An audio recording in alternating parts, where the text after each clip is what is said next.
This is a white card that seals a living person, destined to be decomposed into low-level materials. However, with just this low-end white card, the girl became the strongest summoner capable of guarding the blue star alone. The younger summoners all asked her how she did it, how a white card could be cultivated into the unparalleled strongest card in the world. It's simple, just help him warm the bed every day. However, what everyone didn't know was that the living person sealed in the white card was actually a time traveler. In my previous life, I was playing a pay-to-win card drawing game, accidentally drawing 10 trash cards to regenerate into one card. When I came to my senses again, I was already being held in the palm of a hand by 2 jade fingers. Respected summoner, please summon the hero in the card. Use him to defeat the evil slime and protect the village's farmland. Speaking was a small elf flying in the air. Okay, I'll drive them away right away. I saw the meticulously crafted white-haired little girl nodding earnestly. With the help of the external light, I also saw the surrounding environment clearly. Fields were spread out everywhere,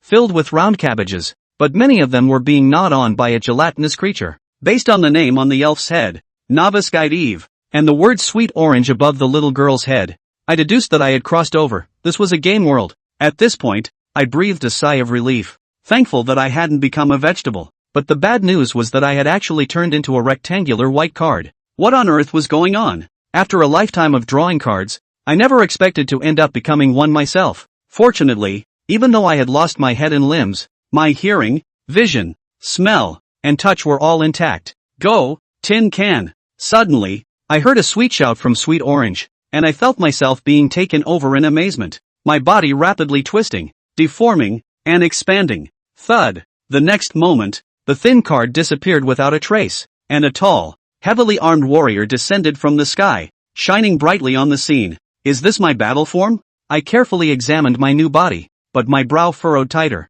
Standing at 9 meters tall, wielding a blunt heavy sword, clad in white iron armor, wearing an iron knight helmet, and wrapped tightly from head to toe. This steel-can appearance, at first glance, looked mighty and imposing, but on second thought, wasn't this the standard cannon fodder disguise? I had played countless card drawing games before crossing over, and almost all the characters in these games followed a common law: the less clothing, the higher the strength. Conversely, those who were fully dressed and serious often fell short. I had a foreboding feeling, so I quickly opened the panel. Real name, Chen Xian. Summoner, Sweet Orange. Entity, Heavy Sword Hand. Rarity, N, White. Talent, Minions luck whenever leveling up, starring up, and evolving, there is a 0.1% chance of additional growth. Skill, Earth-Shattering Slash. Overall combat power, 21. And card. When I looked at the panel, a surge of information flooded my mind inexplicably, and in an instant, I understood many things. It seemed fate had given me a catastrophic start.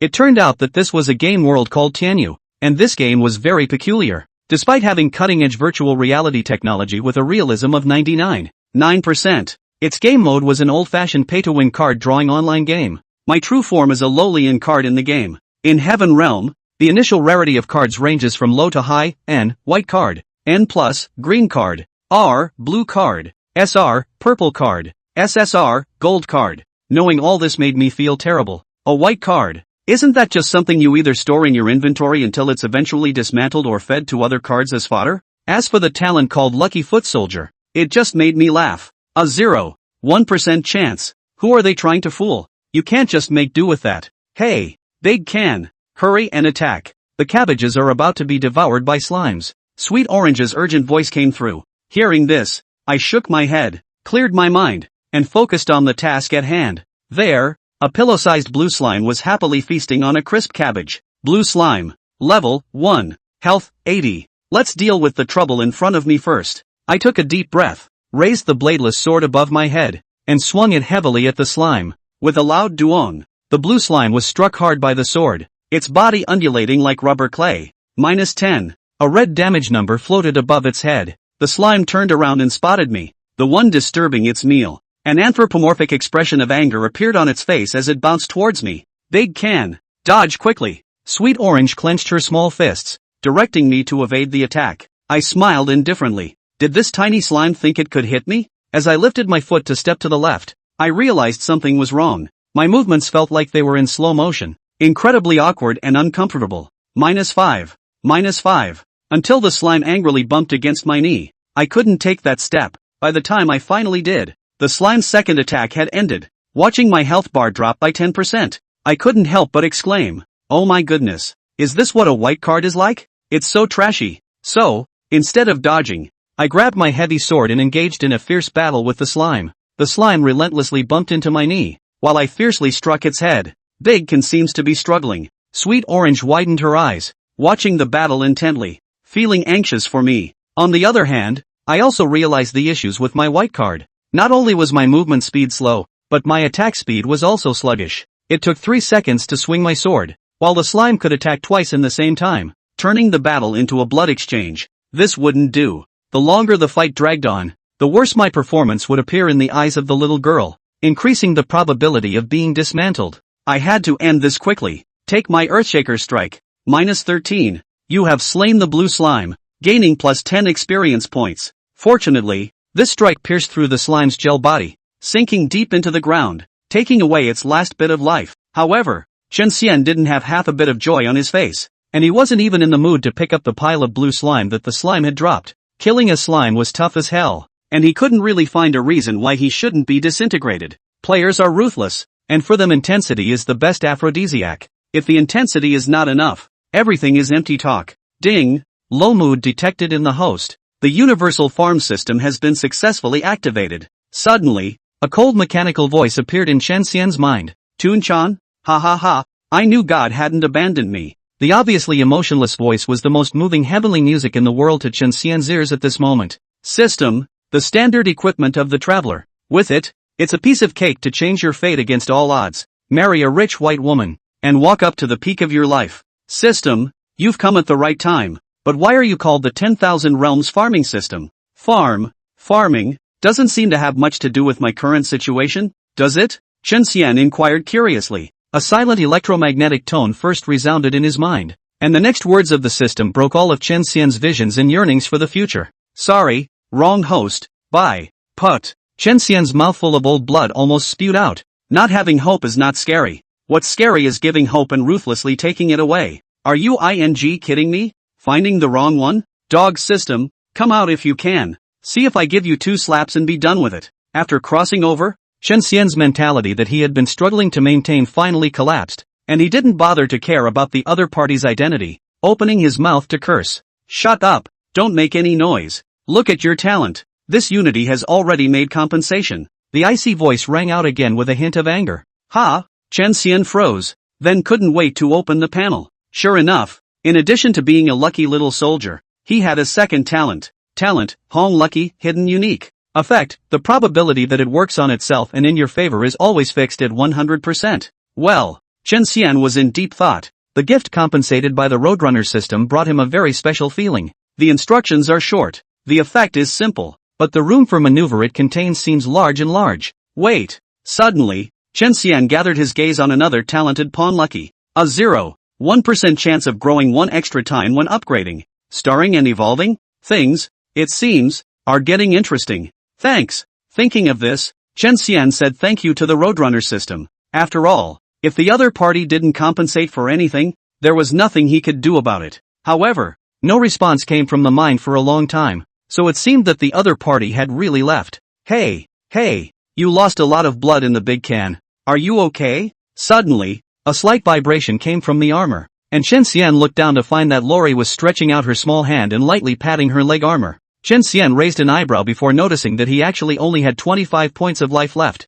A mere slime had managed to knock out most of his blood. Not bad for a white card. What a waste. Don't worry, summoner. I can still fight. Gazing into Orange Sweet's eyes as bright as stars and realizing that there were no other unusual emotions in them other than concern, Chen Xian secretly let out a sigh of relief and replied. But, Orange Sugar wrinkled her little nose. The large can of blood was pretty unconvincing. She really favors this big tin can because both the steel greatsword and the full body armor are super cool and awesome and especially secure. As for the rarity and strength of the cards, Orange Sugar had no idea, as this was her first time playing the game. That's right, Orange Sweet's real name was Nkir, an ordinary student in the Tianshan Star Great Yin country. On campus, she is the standard good girl in the eyes of her classmates. Not only is her face sweet and lovely, but her academic performance is top-notch, and she has never been addicted to any bad hobbies, and she has never even played a game. If it wasn't for the fact that her best friend had strongly recommended it and said something about how making money in Heavenly Domain was very easy,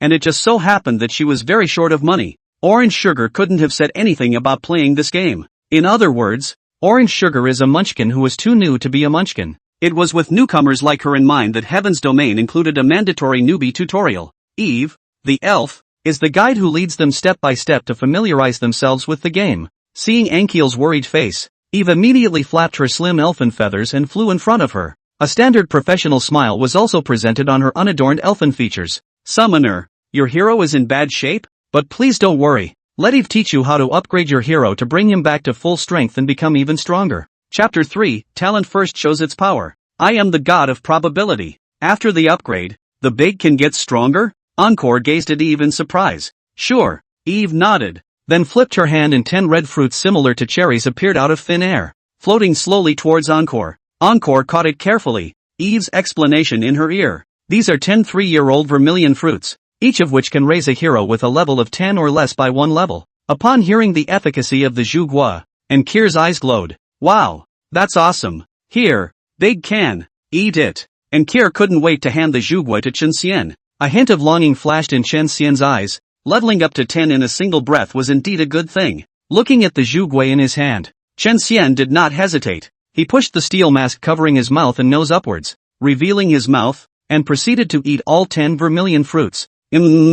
Crispy and juicy, this vermilion fruit has a very good flavor too. And the first time the vermilion fruit entered his stomach, Chen Xian clearly felt countless strands of vibrant energy surging from his stomach to his limbs and bones, his 5 viscera and 6 bowels, and his strange meridians and veins. Every inch of his body was nourished wherever the energy flowed through. His muscles stronger, his veins more pliable, his bones stronger. At this moment, Chen Xian only felt that the essence of life was soaring. Yes, that feeling was just too comfortable. And Chen Xian, who was experiencing it for the first time, really couldn't hold back his screams. System prompts also scrolled and brushed in front of him. You have risen from level 0 to level 1 with plus 5 life, plus 3 mana, plus 2 attack, plus 2 defense, plus 2 mana resistance, and plus 1 speed. You have successfully triggered the talent Pawn Luck and gained the above growths 1 additional time. You have risen from level 9 to level 10 with plus 5 life, plus 3 mana, plus 2 attack, plus 2 defense, plus 2 mana resistance,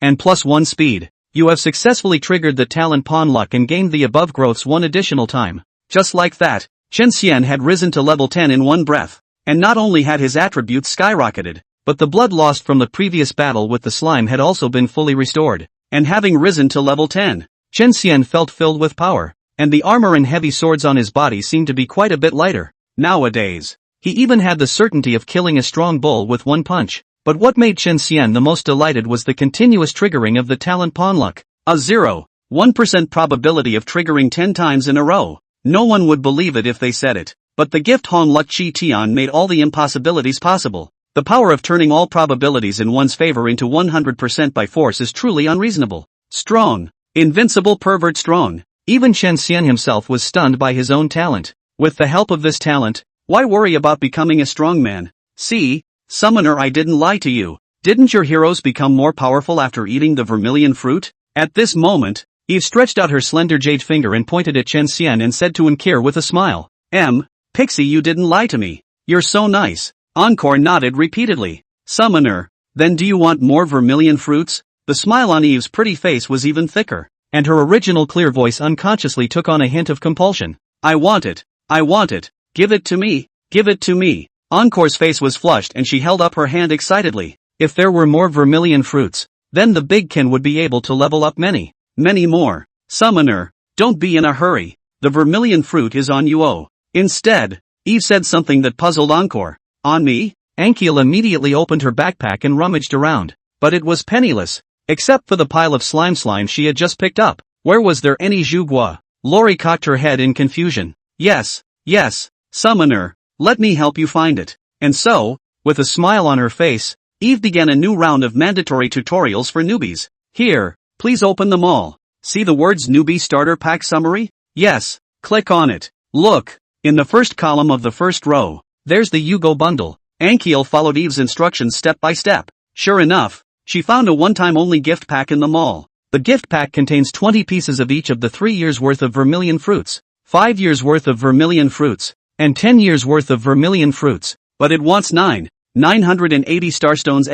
And what's a starstone? I don't have a single one. Encore looked over at Eve, her big watery eyes filled with confusion. There's no rush. Summoner. See the recharge button in the upper right corner? Click it to immediately get a large number of starstones. Oh, the first time you recharge you can also get double starstones. Just 499. Zhuguo will take it away. Very cost effective. Summoner quickly recharge it. Saying that, Eve's little wings flapped faster and faster, and even her tone was much more eager. Ah, this. Chen Xian, who was listening to the conversation between the two of them from the side, was now dumbfounded. He couldn't help but ponder. Just what kind of game had he traveled into? He looked at the scenery around him. The trees were overgrown, the leaves clattered in the breeze, the farmland was just as it should be, and the chirping of crickets came out from time to time from the soil. Even Chen Xian could see the crystal water droplets hanging on the cabbages, and smelled the fresh scent of the grass and trees in the air. All the details are so real and perfect that the barriers between the game and reality seem to not exist at all.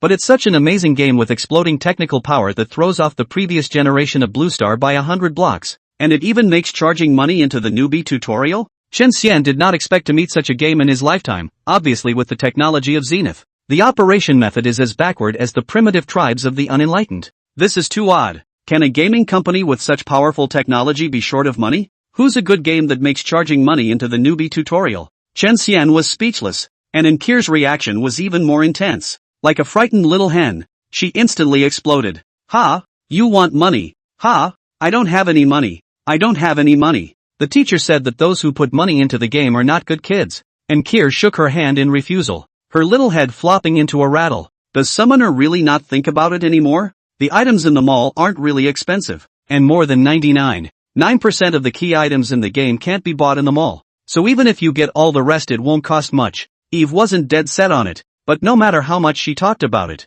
Ankiel was just stubborn and insisted on not charging money. Alas, is the heart too eager? This summoner's financial strength doesn't look strong, and her white whoring concepts are stubborn, so it's a long way to go to get her to fill up her money. Seeing Inkir's look of aggression and tears, Eve understood that the matter of letting the little loli fill up the money couldn't be rushed and had to be planned out slowly. Seeing that Inkir refused to recharge, Chen Xian did not blame her for being cheap and stingy. Originally, from his standpoint, of course, the more money a player charges, the better. More is better. After all, in a kryptonite game, how do you get stronger without charging money? But there is a problem. What if the player is pushed and she is not happy and quits the game? As a player's deck, once the player withdraws, it's no way to progress. Not to mention what kind of person just plays a game and lets them charge 500. Chapter 4 Plot Kill? Look at the properties today. Retracting his sight from Eve and Ankiel, Chen Xian curiously opened the panel. Real name, Chen Idol, not emancipated. Summoner, Orange Sweetness. Ontology, Heavy Swordsman. Rarity, N, White. Level, 10. Star rating, 0 stars. Life, 200. Mana, 90/90ths. Spiritual power, 7/50ths. Attack, 55. Mana strength, 0. Defense, 48. Legal resistance, 45. Speed, 23. Talents, Hong Luck, Hidden Unique. Minion Luck. Skill, Earthshaking / LV1. Combined combat strength, 51. The panel is refreshed and the attributes are several times stronger than at level 0. Especially the attack power. It unexpectedly broke through 50 points. If he ran into a slime again, he wouldn't need much. 2 swords would send it to its death. Chen Xian was satisfied with his attributes, and with this growth, even if he was a white card, it would still be the strongest white card. What's more, is there no prince in the world for 40 years? A crown prince cannot remain a crown prince, and a white card will not be a white card for the rest of his life. Chen Xian learned from the system rules that the initial rarity of the cards, while there were differences, were categorized from low to high as N, white, N+, green, R, blue, SR, purple, and SSR, gold. But in Heaven's domain, cards of whatever rarity have the potential for unlimited evolution. The king and his vassals would rather have their own kind. White cards can also evolve into SSRs. Of course, the conditions are not negotiable for the time being. Becoming an SSR was the first small goal Chen Xian aspired to achieve. Chen Xian's side had just set a swan song, and as his summoner, Inkir was also aware of the changes in him after she got rid of Eve's entanglement. Could it be that there really are miracles in the world? Lori's mouth was so open and round that she could even fit a quail egg inside. Big Can's attributes. Let me do the math. Won't blah? He actually triggered a talent effect every time he upgraded? Encore broke her fingers and did the math, only to be stunned by the results. Aren't the odds of a minion being lucky only 1 in 10? 000? Triggered 10 times in a row. This can no longer be explained by good luck. Only the word miracle can describe it. Even though I'm poor and can't afford the big packs, my deck is very competitive. From this moment on, Chen Xian had a different look in Enkir's eyes. Summoner, now that your hero is much stronger, you can continue to destroy the slimes in the farmland. The small interlude just now didn't affect Eve's mindset. She was still enthusiastic and led Enkil into the new and penultimate round of the novice tutorial. This time, without waiting for Enkir to say anything, Chen Xian charged out first. His blood was restless and impatient as he tested his strength today. Rushing behind a cloud of fat green slimes, Chen Xian did not say a word and slashed heavily with his sword. -50. A high red number emerged from the top of the slime's head. MNH. Suffering from this heavy blow, the green slime's body flattened out, even spitting out the cabbage that had just been in his mouth. So turning around angrily, he slammed a headbutt into Chen Xian. Flash. Times were different today, and Chen Xian, whose speed had increased by a full 20 points, dodged the blow with a gentle sidestep to the right. Not only was it the movement speed, but Chen Xian's attack speed had likewise increased quite a bit. It didn't take 3 seconds, only 5 seconds before Chen Xian swung his second sword. A sword swept across the room, the wind whistled, and the green slime was killed on the spot. A dark red round coin also fell into the dirt. Chen Xian reached out to pick it up and handed it to Enkir, who was following his ass. You're amazing, Big Can. Not only did you destroy the slime with ease, but you also popped a copper coin. But don't you need it? Enkir looked at Chen Xian with an adoring expression and asked. Chen Xian shook his head. He is a card, not a player. Many things cannot be used, to use only with the help of Enkil's hands. Then, Chen Xian continued to tackle the remaining slimes. Encore, on the other hand, followed suit and picked up the slime's drops. It's worth noting that killing slimes will drop experience in addition to piles and piles of slime, and dark red coins. However, the increase in Chen Xian's experience bar was extremely tiny, far less than taking the Zhugua directly. It was actually quite understandable that while he was level 10, the slimes here were only level 1, which certainly didn't provide much experience. On the contrary, it was Enkil who had risen from level 0 to level 1 in just a moment's time. It wasn't long before Chen Xian swept his heavy sword across the room, taking away the last slime. Just when he thought he could rest for a while, a sudden change occurred. Rumble, accompanied by a burst of earth tremors. The farmland under Chen Xian's feet actually cracked open. Between the soil fluttering, a thick crack bent and extended in all directions, soon forming a huge and hideous spider web. At the first moment of the mutation, Chen Xian picked up Enkir as if she was carrying a small chicken, and took 3 steps to hide behind an acacia tree not far away, quietly poking his head out. Chen Xian looked at the spider web and found a yellow toad lying in its center. Toad as big as a millstone. Body and limbs covered with large and small pustules, but also as if breathing like a sheet.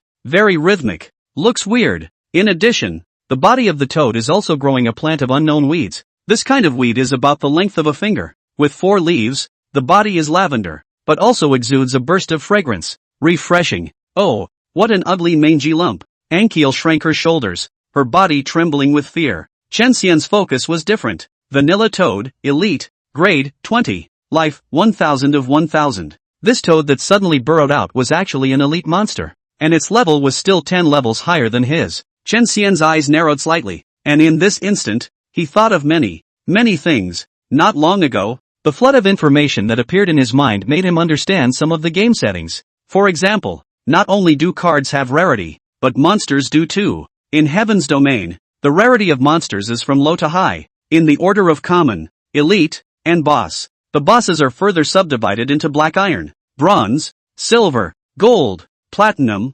emerald, diamond, epic, legendary, mythic. The three-eyed toad not far away was not a boss but an elite, but it was also not to be underestimated, because it's a newbie tutorial level. When such a powerful monster appeared on the novice tutorial level, Chen Xian concluded that it was a plot kill. Of course, this wave of plot kills was not targeting Encore, but his most trashy white card, the heavy swordsman. Why was Chen Xian so sure? Because he had experienced too many similar online game sets. Players are playing nicely when suddenly a powerful monster pops up and then easily takes out the crap initial card the system gives them. In doing so, the system can unlock the card draw feature along the way, allowing players to draw rarer cards to defeat monsters. As for that crap initial card, who cares? But don't you know that the sky is the limit, and walking is at my feet if I want to? So what if the plot kills? My destiny is up to me and not God. Chen Xian knew that as a card. Once he died, he would not only lose his level and star, but he would also enter a 24-hour-long summoning cooldown period,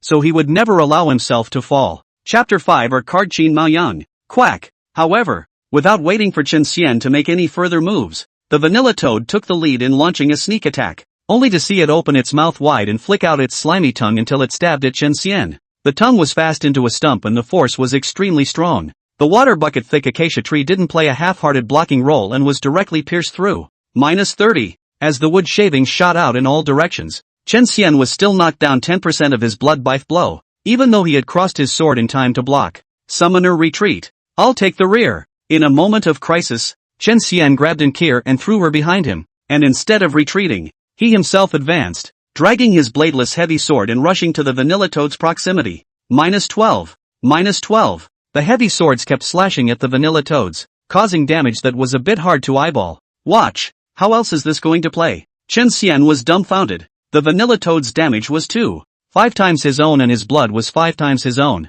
Pure and simple numerical crushing. He couldn't resist at all. This was still in the case where he had triggered double growth in a row. Any other heavy swordsman would have been even more unable to top it. Sure enough, there is a limit to the white card. Not to mention that the vanilla toad didn't even have a skill activated? As an elite monster, how could it not have a skill? Speak of the devil. Quack quack quack. Without warning, the vanilla toad suddenly threw back its head and yelled 3 times, followed by 3 starts and 3 stops in place. Skill, triple earth wave, activated. -50, -50, -50. Each time it fell, the earth trembled viciously. Fine rocks and dirt splattered, and Chen Xian's blood bar slipped down a notch. In the blink of an eye, it was down to the last 20 points. My life is over. Amidst the bumps, Chen Xian struggled to station his sword and stand, realizing that he had still underestimated the plot kill. Yeah, since it's a plot kill, it's not easily circumvented. Woo! Just when Chen Xian thought that he would surely die, a melodious blowing sound drifted in with the wind. Upon hearing this sound, the riotous vanilla toad immediately slumped to the ground, stretched its limbs, and fell into a deep sleep. Taking advantage of this opportunity, Chen Xian pulled out his legs and ran to join Ankir. Summoner, my elven slumber spectrum can only keep that monster asleep for 3 minutes, during which time it will wake up from any disturbance. In order to wipe it out, we need more power. The elf Eve put the mouth organ away and said seriously to Encore. At the same time, her eyes surveyed Chen Xian with suspicion. Her pretty face filled with disbelief. She didn't understand how Chen Xian was able to survive. It stands to reason that in this loop of the newbie tutorial, the three-eyed toad's damage is completely overflowing, and the heavy swordsman should be dead on arrival, because it's all preset by the game, using the death of a heavy swordsman to draw out a more powerful card. But now Chen Xian actually didn't die. What's going on? Eve was full of doubts, but luckily this little mishap didn't affect the continuation of the novice tutorial. More power to continue upgrading the big cans? Encore tilted her little face up to question Eve. No, the heavy swordsman's potential is too low to be worth continuing to train. Summoner, you need more excellent partners to join the team, Eve said, shaking her head. I'll be damned. Is it going to be abandoned so soon? Chen Xian, who was on the side, listened with a cold heart. This elf, he's an asshole. He's not even dead yet, and he's standing right next to him. Is it really polite to talk about him to his face like that? Ha, but I think the big can still be salvaged. And Kier blinked her big, pure eyes and stubbornly defended Chen Xian. Her voice was like Sangio Gastro, which warmed Chen Xian's ears. Instead of pulling her punches on this issue, Eve instructed Encore on how to recruit heroes. Summoner, please click on the recruiting function in the homepage. Right. Next, between the Wanxiang pool and the fixed pool, choose the Wanxiang pool. Only the Wanxiang pool can recruit new heroes. Oh, and in the fixed pool you can only recruit heroes you've already had. Watch. Summoner, you now have 1 free recruitment. Click on recruit. Soon, a blue light flashed across the field. Within the blue light, a thin figure gradually turned from blurry to solid. Where the blade cuts, there is territory. Assassin Qin Mao Yang, join us. When the blue light completely dissipated, a youth with fierce eyes and a black scarf covering his face was completely revealed. The masked youth's left hand is empty, while his right hand is holding a sleeve blade, the edge of the blade white-ons. A glance at it will make people's muscles and bones chilled. Blue light? Our card? Chen Xian's eyes stared. Unlike the white N cards and the green N plus cards, the blue cards, or our cards, in Skyrim are considered to have officially stepped into the ranks of rare cards. Not only do they have higher attributes, but crucially, they have a second talent, making them far stronger than white and green cards. Yikes! Summoner, you are so lucky to have drawn a rare card. Next, please add him to the team after training him. Eve congratulated Encore with feigned surprise. Chen Xian, on the other hand, smacked his lips. What did it mean to be lucky? It's just a setup. He dared to bet a coin that no matter who it was, the first time he drew a card, it would definitely be this guy. Really? Ha ha. Playing the game for the first time, Encore fell for it and giggled. Next, Eve took out 10 more 3-year-old vermilion fruits and had Enkir raise Qin Maoyang to level 10. In addition to her rank, Enkir had also raised Qin Maoyang's star rating from 0 stars to 2 stars under Eve's tutelage. At this point, Assassin Qin Maoyang's combat power rose to 130, which was more than twice that of Chen Xian. As his strength greatly improved, Qin Maoyang's confidence also skyrocketed. Humph, there's only one mainstay of the summoner, and that's me. He snorted coldly and glanced condescendingly at Chen Xian. As a blue card, he naturally wouldn't put a white card in his eyes. Qin Maoyang's small movements were not seen by Enkir as her mind was fully focused on Chen Xian. Just now, although Qin Maoyang had risen 2 stars in a row, she had not triggered her talent even once. Yes, the player also has a talent, and her talent is rather special. Will the bacon continue to work wonders? Thinking about her talent, Enkir became filled with anticipation for Chen Xian's next performance. Wanted to see if this particular white card of his could continue to work wonders. As Enkir thought, she took out a pile of slime and handed it to Chen Xian. Big cans? You star up too. Ankiel's large eyes opened, flashing with bright anticipation. Chen Xian didn't dawdle and directly swallowed the slime in one gulp. That's right. In Heaven's domain, the way to upgrade cards is to devour all kinds of materials. And the slime dropped by killing slimes before can just come in handy at this moment. Also, unlike upgrades, starring up not only improves attributes, but more importantly, once you get to 10 stars, the card can evolve to a higher level of rarity. The higher the rarity of the card, not only will the talents and skills be stronger, but the more attributes will be boosted with each level. This was why Chen Xian wanted to evolve. After swallowing the slime, Chen Xian not only felt that his body was more plentiful and powerful, even the heavy shackles that existed in his genes and soul shattered with a bang. You have risen from 0 stars to 1 star with plus 25 life, plus 15 mana, plus 10 attack, plus 10 defense, plus 10 mana resistance, and plus 5 speed. You have successfully triggered the talent Pawn Luck and gained the above growths 1 additional time. You have gained the new talent Indestructible Grip. There were a total of 2 system prompts, the first of which Chen Xian understood very well, but the second one he couldn't figure out. Got the gift again? Where did this come from? Holding his doubts, Chen Xian opened the panel to check. Chapter 6 Talent Undying Grip plus Wind of Recovery. Talent, Indestructible Grip, LV1. Effect, every 10 seconds. Your next attack will carry 5% of your maximum life and spell damage and permanently increase your maximum life by 10 points. Increase your maximum life up to 20 times per day. Growth type talent? Chen Xian's breathing was slightly ragged. No matter what the game is, a talent that can permanently stack attributes is at least T1 level. Although at the moment, you could only stack attributes 20 times a day. But don't forget that this talent could be upgraded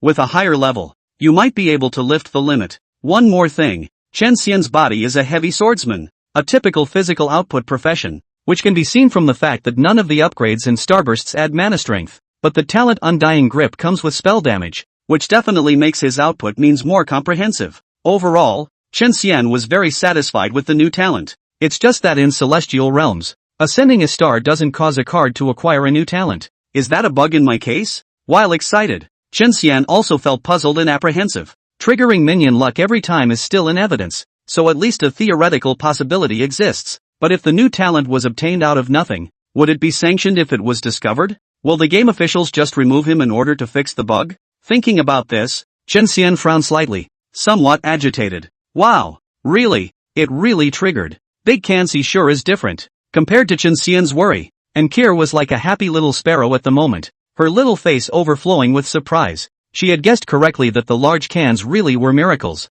Encore looked up her gift over and over again. Yes, every player gets a natal talent when they enter the game. However, Enkir wasn't some proud daughter of heaven, a daughter of Qi. Her innate talent couldn't be talked about as strong. It could even be said that it was a big street product that could be found everywhere. Talent, Unstable Mutation, LV1. Effect, your hero has a 0.1% chance of triggering one of the following effects when starring. 1. Acquire a random talent. 2. Acquire a random skill. 3. 10% permanent increase in all attributes. The chance of triggering it was only 1 in 1,000. Not even the blue card Qin Maoyang triggered it, but it was the big can of worms who was a white card that triggered it. This reinforces Anchor's belief that the Big Can is the Europa of Europa, the miracle of miracles. Here, Big Can. All this is for you. Get up to 2 stars. And Kier opened her backpack with gusto and took out another 5 piles of slime, stuffing them into Chen Xian's arms and a brain. These slimes were all dropped by Chen Xian from killing slimes just now. And Kier's eyes looked straight at Chen Xian.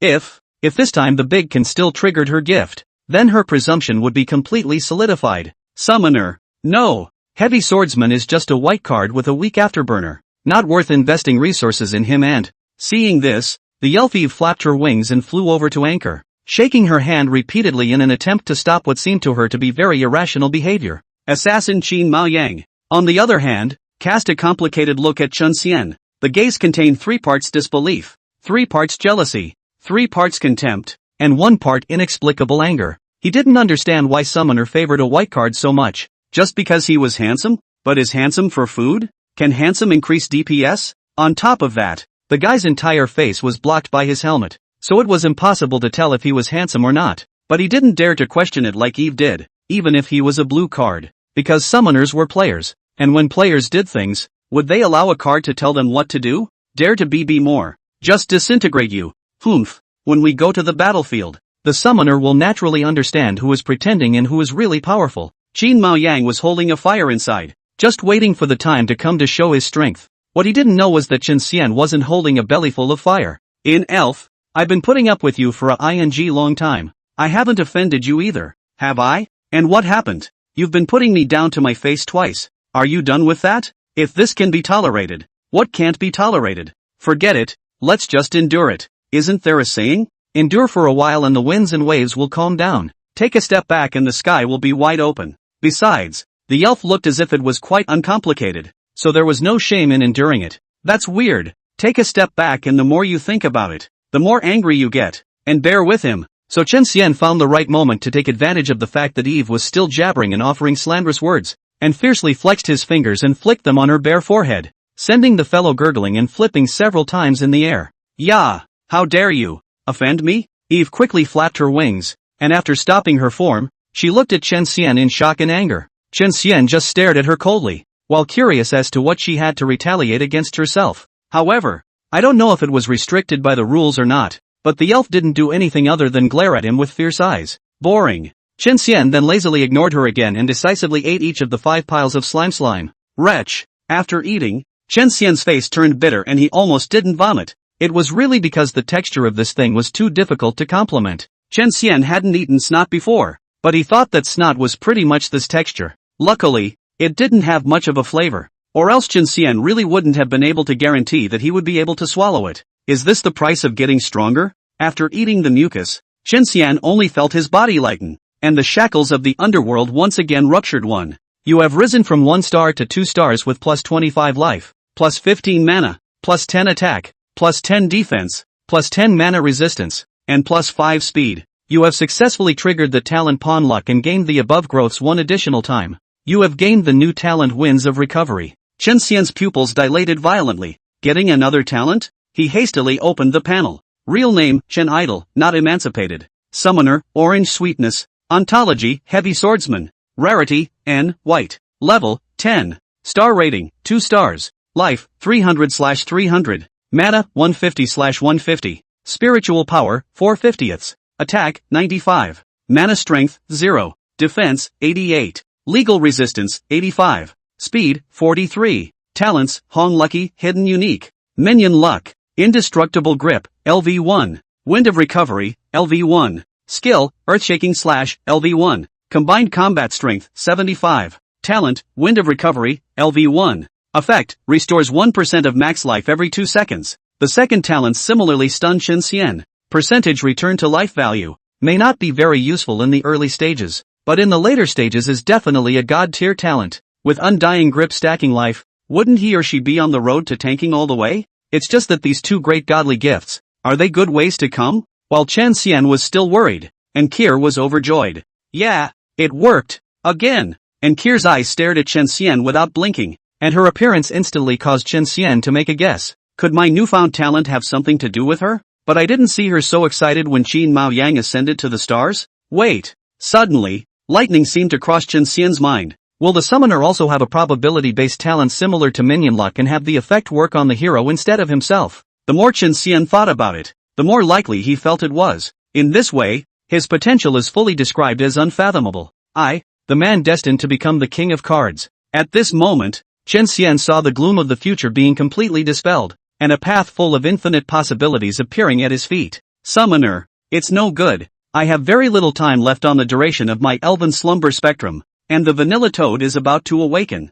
Suddenly, Eve blushed and warned. Summoner, little toad, not enough to fear. I'll go and return. Chen Xian volunteered, and after saying so, he shouldered his heavy sword and stomped towards the vanilla toad that was not far away, shaking its head and about to wake up. Summoner, I alone am sufficient to solve it. Qin Maoyang also followed unwillingly. Go for it, Big Can. Encore, on the other hand, is in the back cheering for the chant. In fact, she wanted to go up and help, but thought that the likelihood of helping would be greater, so she'd better forget about it blah blah blah. On the other side, Vanilla Toad finally woke up completely. Having been forced to sleep for 3 minutes, it had long been furious. Quack! So at the first moment it woke up, it launched itself at Chen Xian, a wet tongue swiftly stabbing at Chen Xian's chest. Chapter 7: The Secret of Psychic Power. Forcing Kryptonite Pixies. Carving. Walking briskly with a cozy expression, Chen Xian chose not to dodge the strike. -1. What? Doesn't break defense? Seeing the numbers floating up above Chen Xian's head, Qin Maoyang was confused, and so was Eve. Vanilla Toad was equally confused, and even forgot to retract his spit-out tongue. Even though it was frantically operating its kernel-like brain, it still couldn't figure out why the guy who had been completely abused 3 minutes ago had suddenly become stronger. Qin Maoyang's IQ was higher than that of the three-eyed toad, but he couldn't understand why a white card of the lowest level could make even an elite monster not break defense. Is he really just a white card? Only Chen Xian was bland and used to it. Lesser known. Isn't that what Kryptonite card draw online games are all about? With enough resources, just tap tap tap, and the combat power of the cards can soar like a rocket. No tedious and redundant operation, not to mention the accumulation of a long time. Grandmothers come to play. It was because of this characteristic of not having to use the brain, not having to rub the keyboard, and striving for simplicity. In the world of Chen Xian's previous life, Kryptonite card drawing online games were able to be popular for a while and endure. Aside from those evergreen trees in the MOBA category, Kryptonite card draw online games are just about the most profitable, and the ones with the largest audience, especially in the aspect of making money for profit, whether it is a 3A masterpiece, or a traditional online game. To give it shoes are not worthy. Shaking his head, he shook the extra thoughts away. Chen Xian raised his bladeless heavy sword and stabbed straight at the vanilla toad's tongue. -52. With a tearing sound, the tongue snapped off with a sound, and the vanilla toad's blood level dropped by a fraction of an inch as far as the eye could see. +10. At the same time, the talent Undying Grip was activated, and Chen Xian's life cap was raised by 10 points. Seeing Chen Xian make a big splash with a single white card, Qin Maoyang's high pride was instantly aroused. He immediately turned into a wisp of black smoke and disappeared in the same place, and when he reappeared he was already half kneeling on the back of the vanilla toad. Chisel strike. With a low gulp, Qin Maoyang then stabbed the chili sleeve blade in his hand deeply into the vanilla toad's flesh and blood. -121. A terrifying damage number floated out, and Vanilla Toad's blood level suddenly plummeted. It's worthy of being a blue deck. The damage is quite explosive. Chen Xian nodded his head and sighed with emotion. This was a Kryptonite card drawing online game. The intensity of cards with high rarity against cards with low rarity was almost crushing level. It's nearly impossible for a low rarity to go against the grain to log on. What he didn't know was that Qin Maoyang wasn't satisfied with his injuries at all. It's not right. 9 out of 10. Qin Maoyang's brows tightened as he used his full strength in this strike. Natural backstab, attacks the target from behind, dealing an additional 10% damage. Together with the skill chisel strike, one's damage was actually only twice that of Chen Xian? That's too low. 4x is normal. After all, he was a blue card, with a rarity 2 levels higher than Chen Xian. For a while, he only felt that Chen Xian was covered in a fog that he could not see through at all. Quack! The vanilla toad was so cowed by the succession of painful blows that he turned and pouted, and fled with a hop and a skip towards the nearest thick crack in the ground. Humph! Trying to escape? Chen Xian! Qin Maoyang had recognized the intentions of the vanilla toad, so how could they let this guy escape? Eventually, with both of them striking without mercy, the vanilla toad collapsed forever less than a meter from the crack in the ground. 2 4-leaf clovers glowing with a glowing purple light appeared at the vanilla toad's death. Exactly the kind of weed that grows on vanilla toads. Chen Xian picked them up and had just handed them to Ankir when a buzzing came from various parts of his own body. Buzz, buzz, buzz. Along with it, there was a flickering red light around him.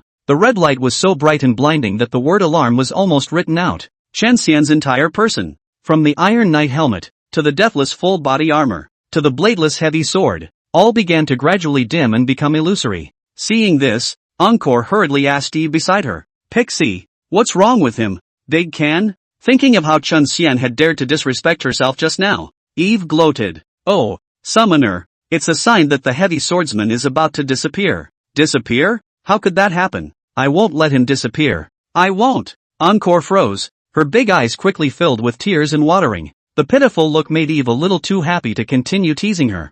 "Well, it's actually the heavy swordsman who's running out of psychic power. Heroes need to consume psychic energy to maintain their human form. And when they run out of psychic energy, heroes change back to their cardboard state." Encore instantly looked at Eve with a hopeful expression. "Pixie, so is there a way to get the big canisters back to their psychic powers?" Eve crossed her arms and smiled triumphantly. "Of course I have." Next, under Eve's guidance, Ankiel took out a blackened cauldron from her backpack and placed it on the ground. Then put 2 piles of slime, a sesame herb, which was the drop of the vanilla toad, and a bowl of water into it. Finish by covering the pot with a lid. Good. 10 seconds later, as the lid of the pot tumbles and white water vaporizes, a hot meal is freshly cooked. Slime vanilla gel jelly. Quality, normal. Effect, when consumed by the hero, it restores 30 spiritual power. Shelf life, 7 days. The jelly is mauve in color. Crystal soft and sticky, bouncy and bright. And not only looks great, but also has a light aroma, which makes people's fingers tingle. Gulp. Encore looked at the jelly greedily and unconsciously gulped. But she quickly reacted and took a small bowl and served the jelly to Chen Xian.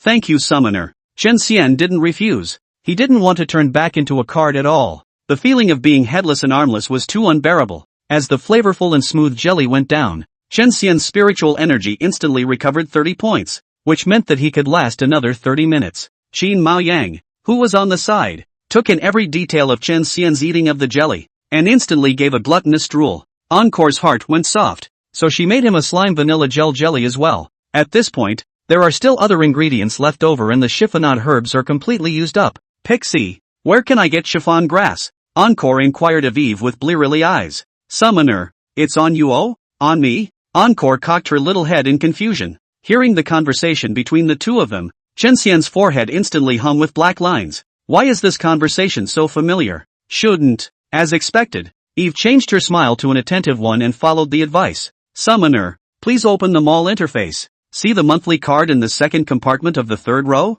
Yes, just click on it, and you can receive jelly and Shiba vanilla every day." "Oh, okay." I clicked. "Wow, how? Why does it cost money again nah? 198 yen coins. So expensive." "Summoner, don't worry about charging it. The monthly card is definitely worth every penny. Not only does it immediately give you 10 servings of jelly upon activation, but for the next 30 days, you will receive 1 serving of jelly and 3 servings of Jilan vanilla every day, which is guaranteed to keep your heroes well fed." "I'm not charging. I'm broke." "Woohoo. Is it that you don't like the Jello monthly card? That's okay. In addition to the jelly monthly card, we also have the Starstone monthly card, Recruitment Coupon monthly card, Yugo monthly card, Star Rising Material monthly card, all for only 198. I don't want it. Go away, Ak." Chen Xian was completely speechless. Good lord. Why don't you just stop calling yourself a newbie Pokemon and rename yourself a Kryptonite Pokemon? Is that an indicator on you? So tireless. Enough. He really couldn't look at it. And with a movement of his body he came in front of Eve and flexed his fingers again. This time Chen Xian slightly increased his force, bouncing Eve to the point where her eyes rolled white, her fragrant tongue spitting out, and she directly fell to the ground and fainted. Granted, Encore would be really beneficial to him if he filled it up, but if he pushes too hard, and Encore has a breakdown of heart and doesn't play, and withdraws from the game, then he's done for. Chen Xian was still able to distinguish between the more important and the less important. Chapter 8, I have a plan to bring the summoner's ghost back to light. After a while, Eve regained her senses. Ouch, that hurts. Rubbing her reddened brow, she staggered up from the ground. When she saw Chen Xian, the culprit of the second offense, her anger rushed to her head. "You white border card, how dare you make a move on this elf? You don't know what you're doing. Summoner, please disintegrate him." Eve couldn't stop yelling. Instead of listening to her, Encore pouted her little mouth and glared at her with big puffy eyes. Pixie, always trying to goad her into charging. Elf bad. Big cans, not only to protect her, but to get her out of the way of the bad elves. Canned good. When you compare the two, the highs and lows are obvious. She's not stupid. Of course she won't listen to slander. Eve was also keenly aware of the hostility from Lori, and ended the conversation sagely. She threateningly compared her fists to Chen Xian, and then shook her head regretfully to Enkir. Summoner, it's too bad you don't open a monthly card. It's already hard for heroes to maintain their human form, and it's even harder not to open a monthly card. Why? Encore's expression changed from puffed up to curious. Eve explained patiently. Because heroes need to consume psychic energy in order to maintain their human form. The amount of psychic energy consumed is related to the initial rarity of the hero. Initial rarity is N. It consumes 1 point of spiritual energy per minute. N plus consumes 2 points per minute. R consumes 3 points per minute. SR consumes 4 points per minute. SSR consumes 5 points per minute. Spiritual energy can only be replenished through special food, and the ingredients for cooking food are not that easy to obtain. Chen Xian listened quietly from the side. As he listened, his eyes narrowed to thin slits. Good lord, another gimmick to trick players into charging money. Chen Xian calculated that if he wanted to maintain his human form for 24 hours, then he would need to eat 48 slime vanilla gel jellies a day. That's thanks to his initial rarity of N. If he was an SSR, he would consume up to 240 jellies a day. Skylanders is also a kryptonite card draw game, and in this type of game, players can of course play more than one card at a time. 5, 10 are possible. That consumption, it makes your head spin just thinking about it. And Kier was a school bully in reality. Her brain was very smart, and she could think what Chen Xian could think. Ha? What then? Can't you play without charging money? Ankiel's small face was in a tangle. Ha ha ha. The corners of Eve's lips ticked, a knowing smile on her delicate flower-like face. I'll take care of you, you little brat. Summoner, don't be anxious. I have a plan to ease the worries in the summoner's heart. Eve was about to perform the 36 stratagems of kryptonite when Qin Maoyang, who had been silent, stepped forward. Oh, come on, come on. Encore looked at him expectantly. Qin Maoyang puffed out his chest, first glancing wistfully at Chen Xian before narrating. In my opinion, summoners are poorly funded and shy, but the various expenditures of cultivating cards are extremely high. So in my opinion, summoners might as well pool their resources and put good steel to good use. Good steel on a knife edge? Encore murmured a repetition, her eyes gradually glowing. Qin Maoyang nodded slightly at the sight. Very good. By this point the plan is already half successful, so he continued decisively. That's right. Summoner, you only have to train one card and go for the extreme single card flow. Won't the consumption of all types of resources instantly drop by more than half? After Enkir heard this, her big eyes flashed with bright luster and her small mouth opened into an O shape. She, enlightened. Even Chen Xian couldn't help but re-examine Qin Maoyang. This guy had quite the game understanding. Eve was the only one with her hands pinched tightly around her skirt, displeasure written all over her face. Wow, you're so smart, AC. Just listen to you. And Kier gave a thumbs up towards Qin Maoyang. This suggestion, she approved. Ha ha ha. Qin Maoyang let out a wild laugh to the sky. He had succeeded. His purpose had been accomplished. From now on, he would become the summoner's heartthrob, eating all the resources alone. He also did not forget to glance at Chen Xian in a dazzling manner. The district white card, an eyesore to the extreme. Now get the hell out of my way. Ch. Chen Xian, who sensed this malicious gaze, did not spoil him, and as a courtesy, he slowly raised his middle finger. Humph, how dare you? At the end of your life? The despised Qin Maoyang was infuriated and was about to make further moves when a burst of blinding blue light erupted from his body. The blue light was getting stronger and stronger, but his body was getting more and more illusory. Is this? No. Summoner, why wasn't it me you chose? I'm not happy about it. He's just a trashy white card. I'm the blue card. Grief comes too fast like a tornado. Can't get out of the storm circle in time to escape. Qin Maoyang panicked. He frantically twisted his body in a desperate struggle, but he was still unable to stop the trend of his body vaporizing. In the end, he turned into a blue card that flew back into Enkir's hand, and was also placed into the card pack, the same space that was absolutely dark, absolutely silent, and where the passage of time could not be felt at all when Chen Xian had just traveled over. This scene made Chen Xian's scalp tingle as he watched. Players were players, and the game was designed for them, thus they had a high degree of dominance over their cards. I just don't know if there's a way to free the cards from the players and make them completely free in Skyrim,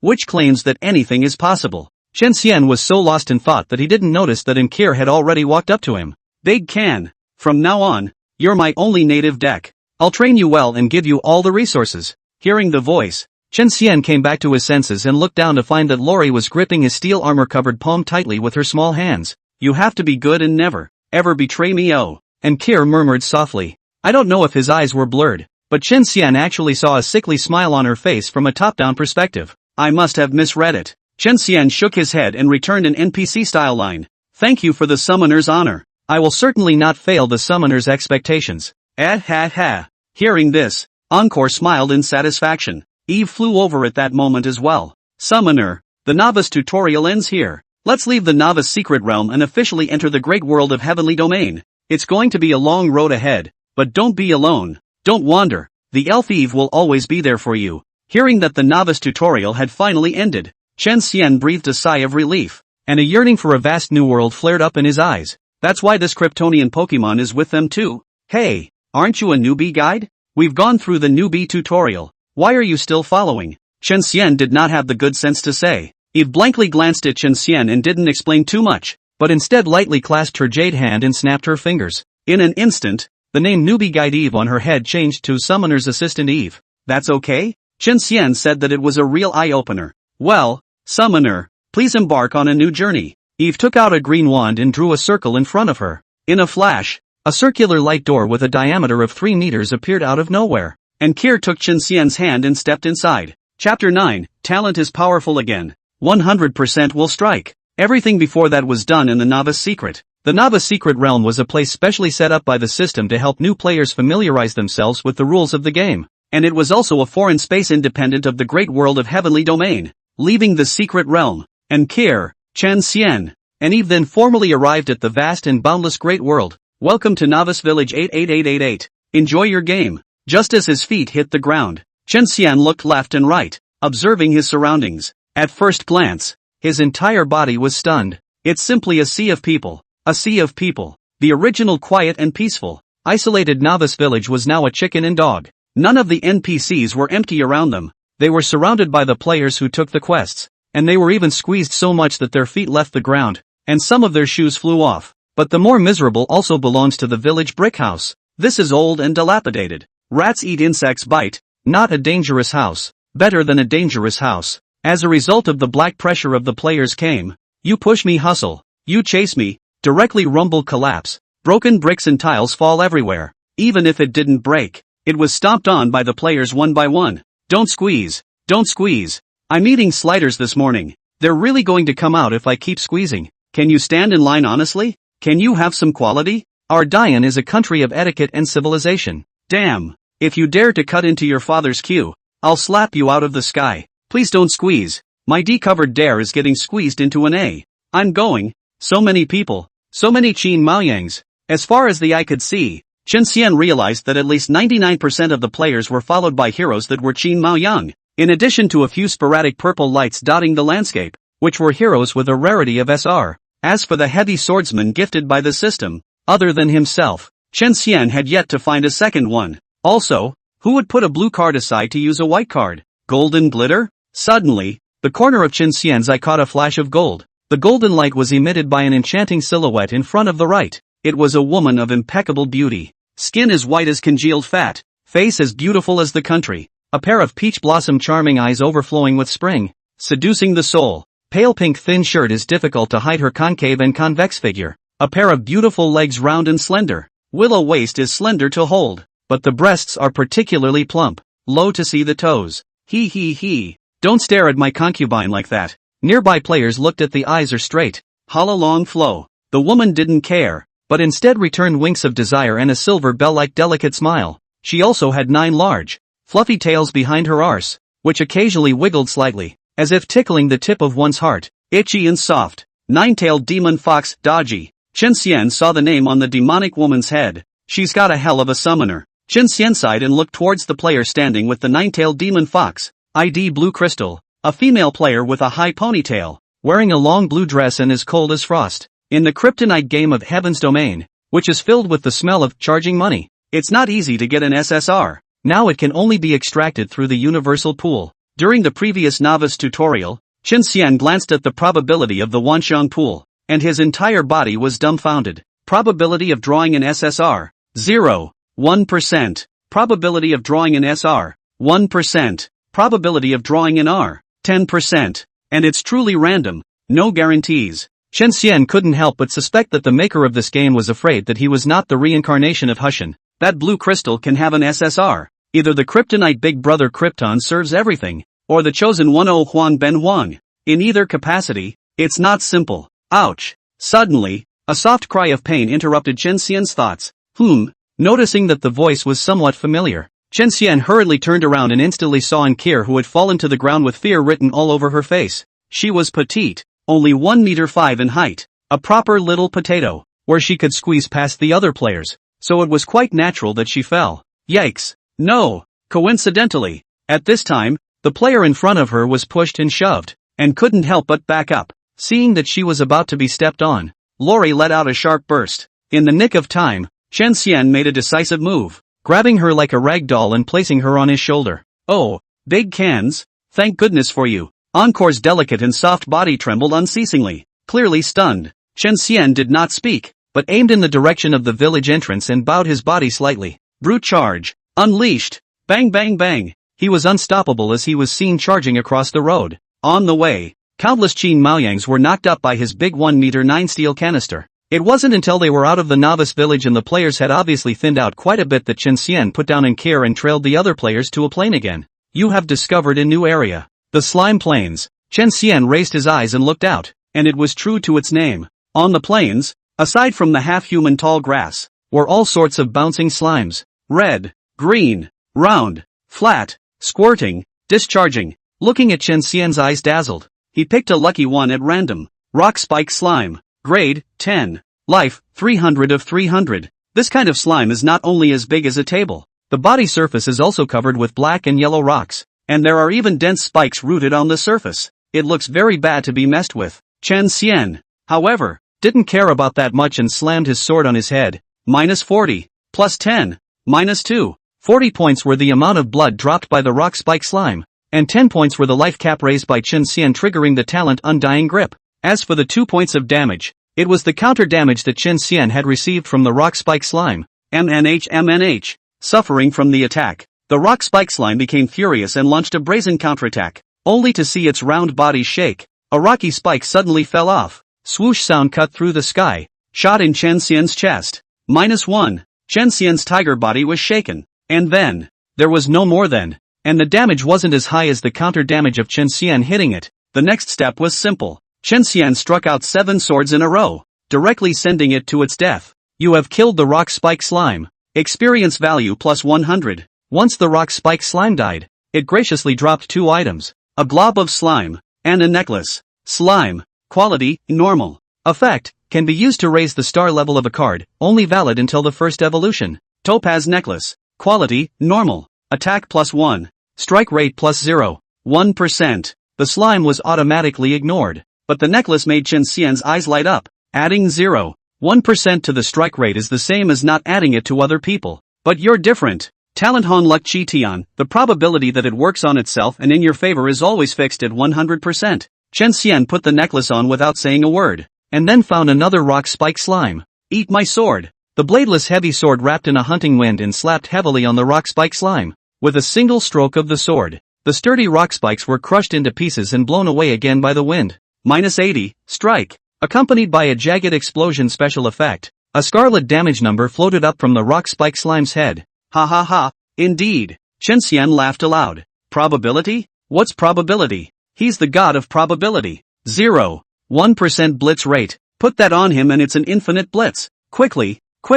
Chen Xian was just like slapping a cucumber and slapped it 3 more times, with unsurprising results. -80, strike. -80, strike. -80, strike. You have killed the rock spike slime. Experience value +100. With 4 attacks, the rock spike slime died violently on the spot. Swiping monsters is twice as fast as before. Seeing this scene, Ankiel and Eve glanced at each other, both seeing the dumbfoundedness in the other's eyes. Chapter 10, Summoner. You go to the front to lead the monsters. How did he do it? Big can? As Chen Xian's summoner, Ankir was able to view Chen Xian's attributes at any time. Because of this she was getting more and more confused. The difference from not storming once, to the sword storming surely, is just one more normal necklace. Pixie. Isn't a normal level necklace the most powerful piece of equipment in the game AC? The puzzled Ankiel could only turn to the flying encyclopedia beside her, and showed her the attributes of the topaz necklace.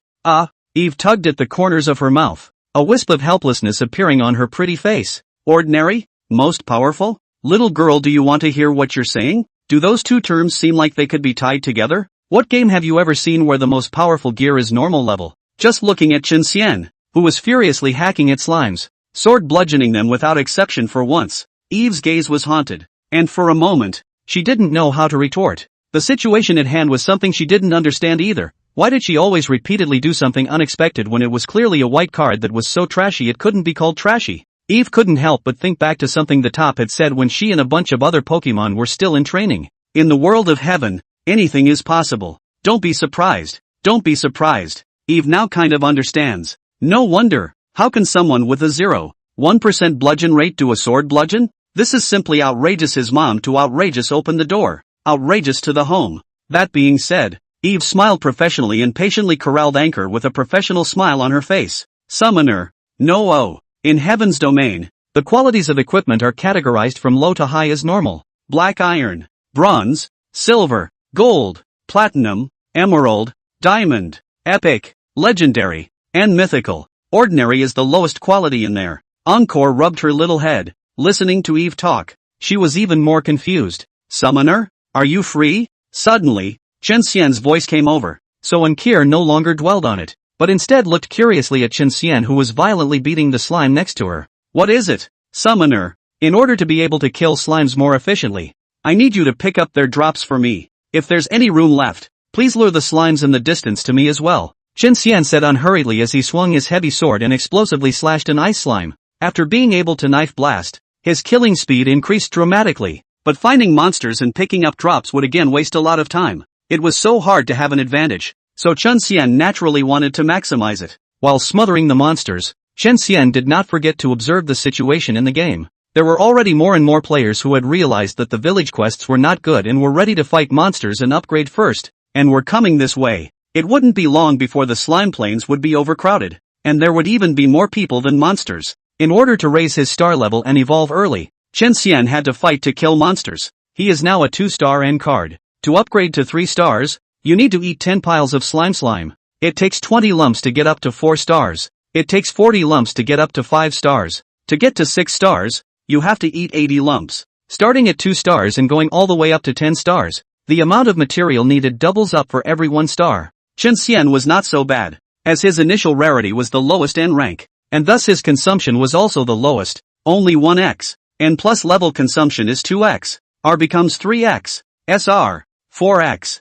As for SSR, it's a horrible 5x. In response, Chen Xian expressed his understanding. Isn't that how kryptonite card games work? The rarer they are, the more they consume to cultivate. But this kind of horrible consumption, even his energy-saving card, the same sum cannot afford. So the idea of letting Ankier help to speed up the progress was born. Aha, don't worry, leave it to me, blah. I'll help you draw the monsters. Ankier nodded her head like a chicken pecking at a rice, without half a moment's hesitation. In fact, she was moved to tears inside. Oh, that's so good. I finally don't have to just crunch in the Crunch Mess kill group. From the Nava secret realm until just now, Ankir's heart had actually been in a state of emptiness, because the big monsters, the small monsters, the elite monsters, all of them were solved by the big cans, and as a summoner, she could only give mental encouragement. It made her feel tired and wasted. It was good now that she finally had something to do and didn't have to rack her brain trying to figure out how to pretend to be busy. First time luring monsters,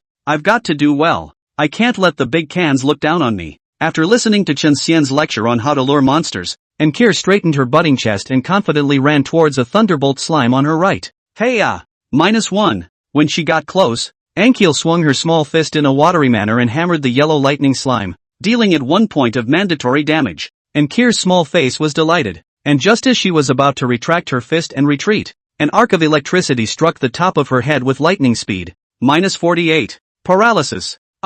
Encore let out a scream, electrocuted inside and out. Even the white outlines of her bones were clearly visible. That's not all. MNH. The thunderbolt slime raised its eyes menacingly, and the circuit diagrams on its body surface lit up in an instant with a great glow. 3 blazing white dazzling arcs of electricity catapulted out from the circuit diagram. like a viper coming out of its hole, hitting Ankiel in the blink of an eye. -48. Paralysis. -48. Paralysis. -48. As the charred black smoke rose, the porcelain white delicate little loli completely disappeared, replaced by a dark and delicate corpse on the ground. A spirit slowly floated out of the body, the spirit's large eyes blank. Me, dead? Chen Xian, who was not far away, slapped his forehead breathlessly when he saw the scene. Didn't we teach her to use long-range weapons? Why did she go hard? Has this girl always been so brave? Chen Xian learned through the system that the players in Heaven's domain were not vases, and that they had their own set of ways to become stronger. And players are proficient in all kinds of martial arts. The backpack is full of long-range and melee weapons of all kinds of novice. Otherwise he wouldn't have asked Ankiel to lure the monsters. But now, his summoner was dead, right in front of him, and the way he died was quite tragic. As for why he's okay? Quite simply, the hero's survival is tied only to life points and psychic powers. When the life value goes to 0, the hero will be forced to change back to the card state, and the level and star level will be dropped. And there is a 24-hour cooldown to go back into battle. The psychic power is zeroed out and the hero is forced to change back to a carded state. But there are no side effects. As for summoners, if you die, you die. You can be resurrected anyway. Sure enough, a minute later, Ankiel's soul entered her body, and along with a white pillar of light rising, she was successfully resurrected. As soon as she was resurrected, she ran back to Chen Xian, silently bowing her head and pestling her fingers, looking like she had done something wrong and was waiting to be punished. Chen Xian wasn't annoyed, and patiently taught her the techniques of luring monsters once more, emphasizing the use of long-range weapons again and again. This time, Encore learned her lesson and took a slingshot out of her backpack and held it in her hand. Next, while Ankir picked up the drops and used her slingshot to lure the monsters, Chen Xian just killed them indiscriminately. During this process, Ankiel died a dozen more times due to improper maneuvering. Fortunately, being in the novice protection period, she did not receive any death penalty. Gradually, there was more and more slime, and 2 pieces of white equipment were dropped, and Chen Xian put them both on his body. In addition, probably due to the low level and less experience in upgrading, Chen Xian actually rushed from level 10 to level 20 in one breath. Your level has reached the upper limit. Please raise your star level to break through the upper limit as soon as possible. It wasn't until the system alert sounded that Chen Xian exited from his frenzied monster swiping state. It's time to raise the star level. I wonder what talent I'll get this time. Underneath the majestic steel knight helmet, the corner of Chen Xian's mouth curved into an arc of anticipation.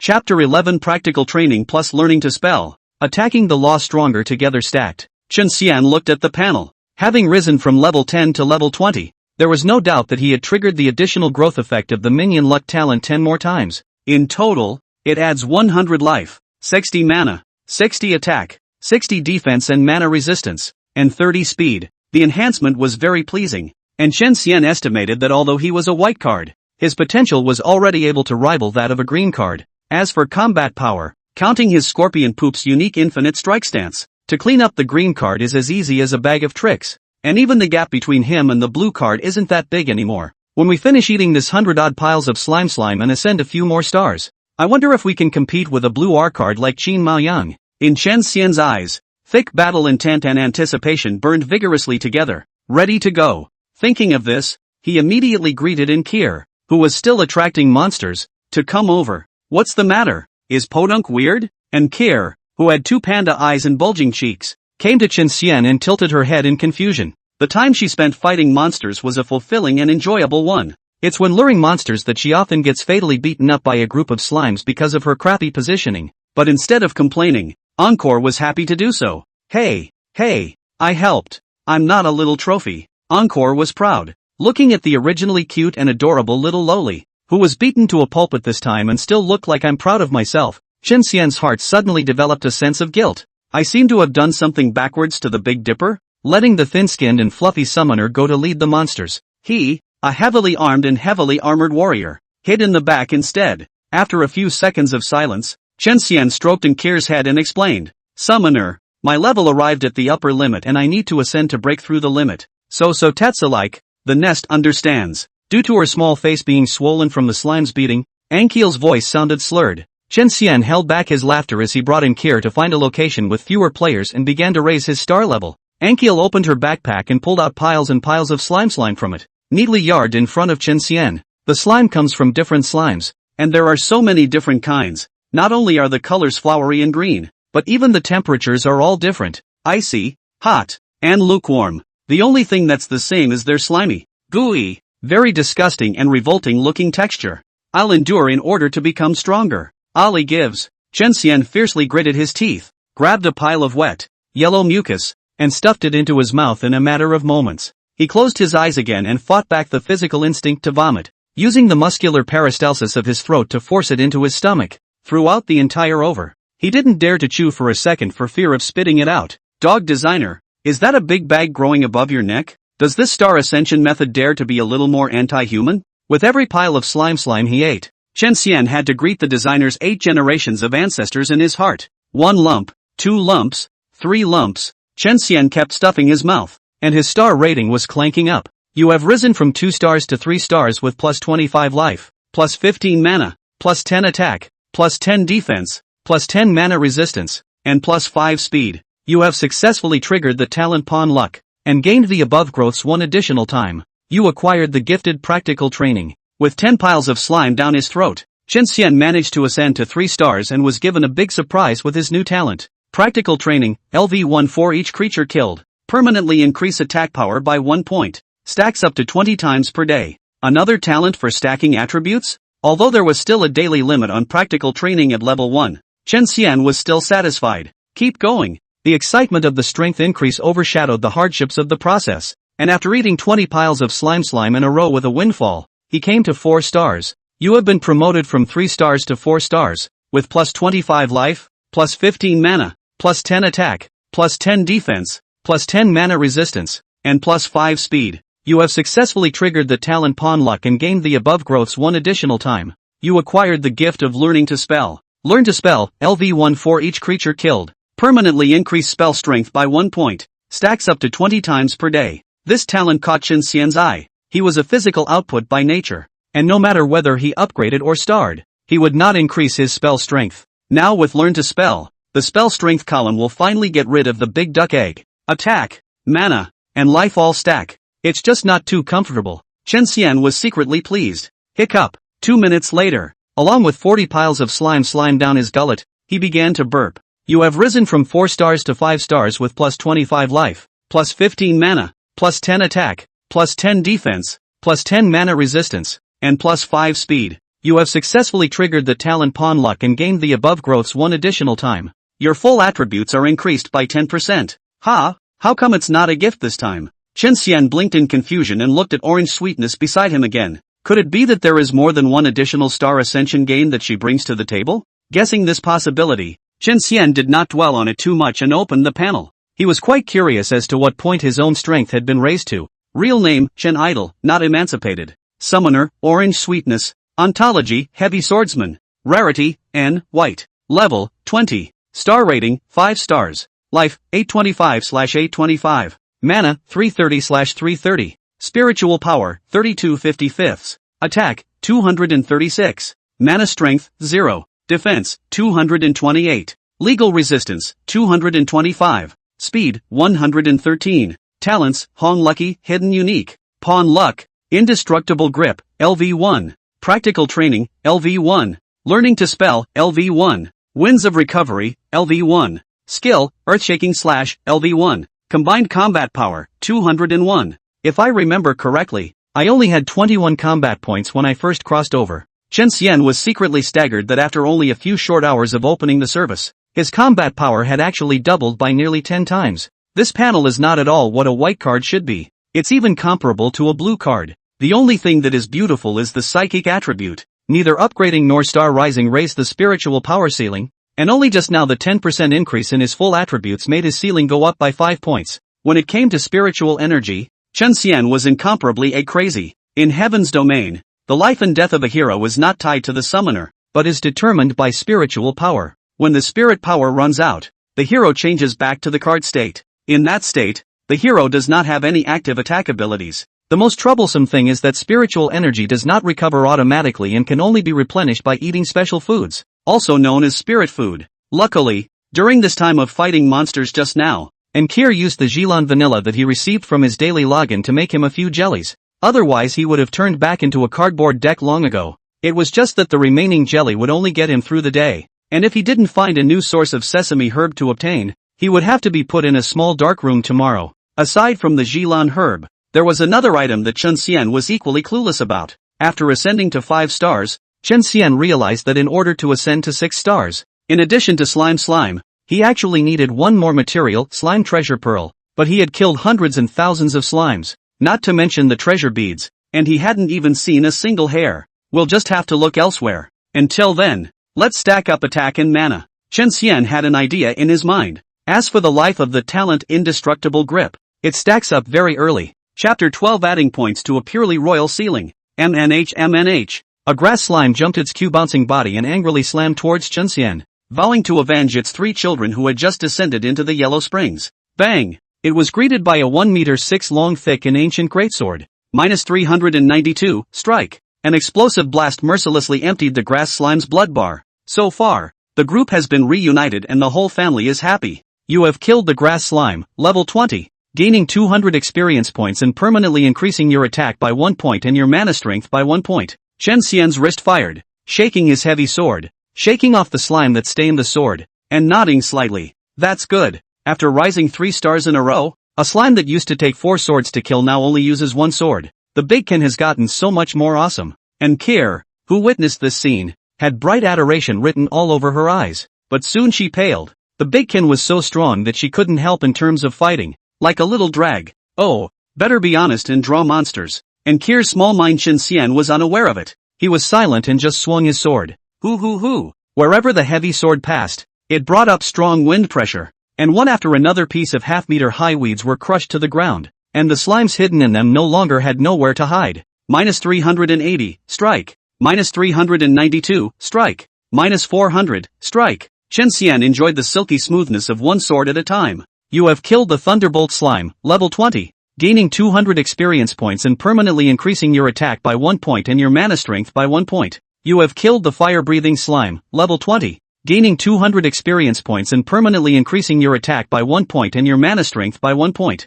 Without a moment's work, Chen Xian had stacked both his attack and mana strength for the day. Just then, there was a commotion in the distance. The Ghost Shadow Guild is here, so all idle people should leave. I'll give you 10 seconds. Or I'll send you away with my sword. Is this land yours? Is your name on it? What gives you the right to be so overbearing? That's right.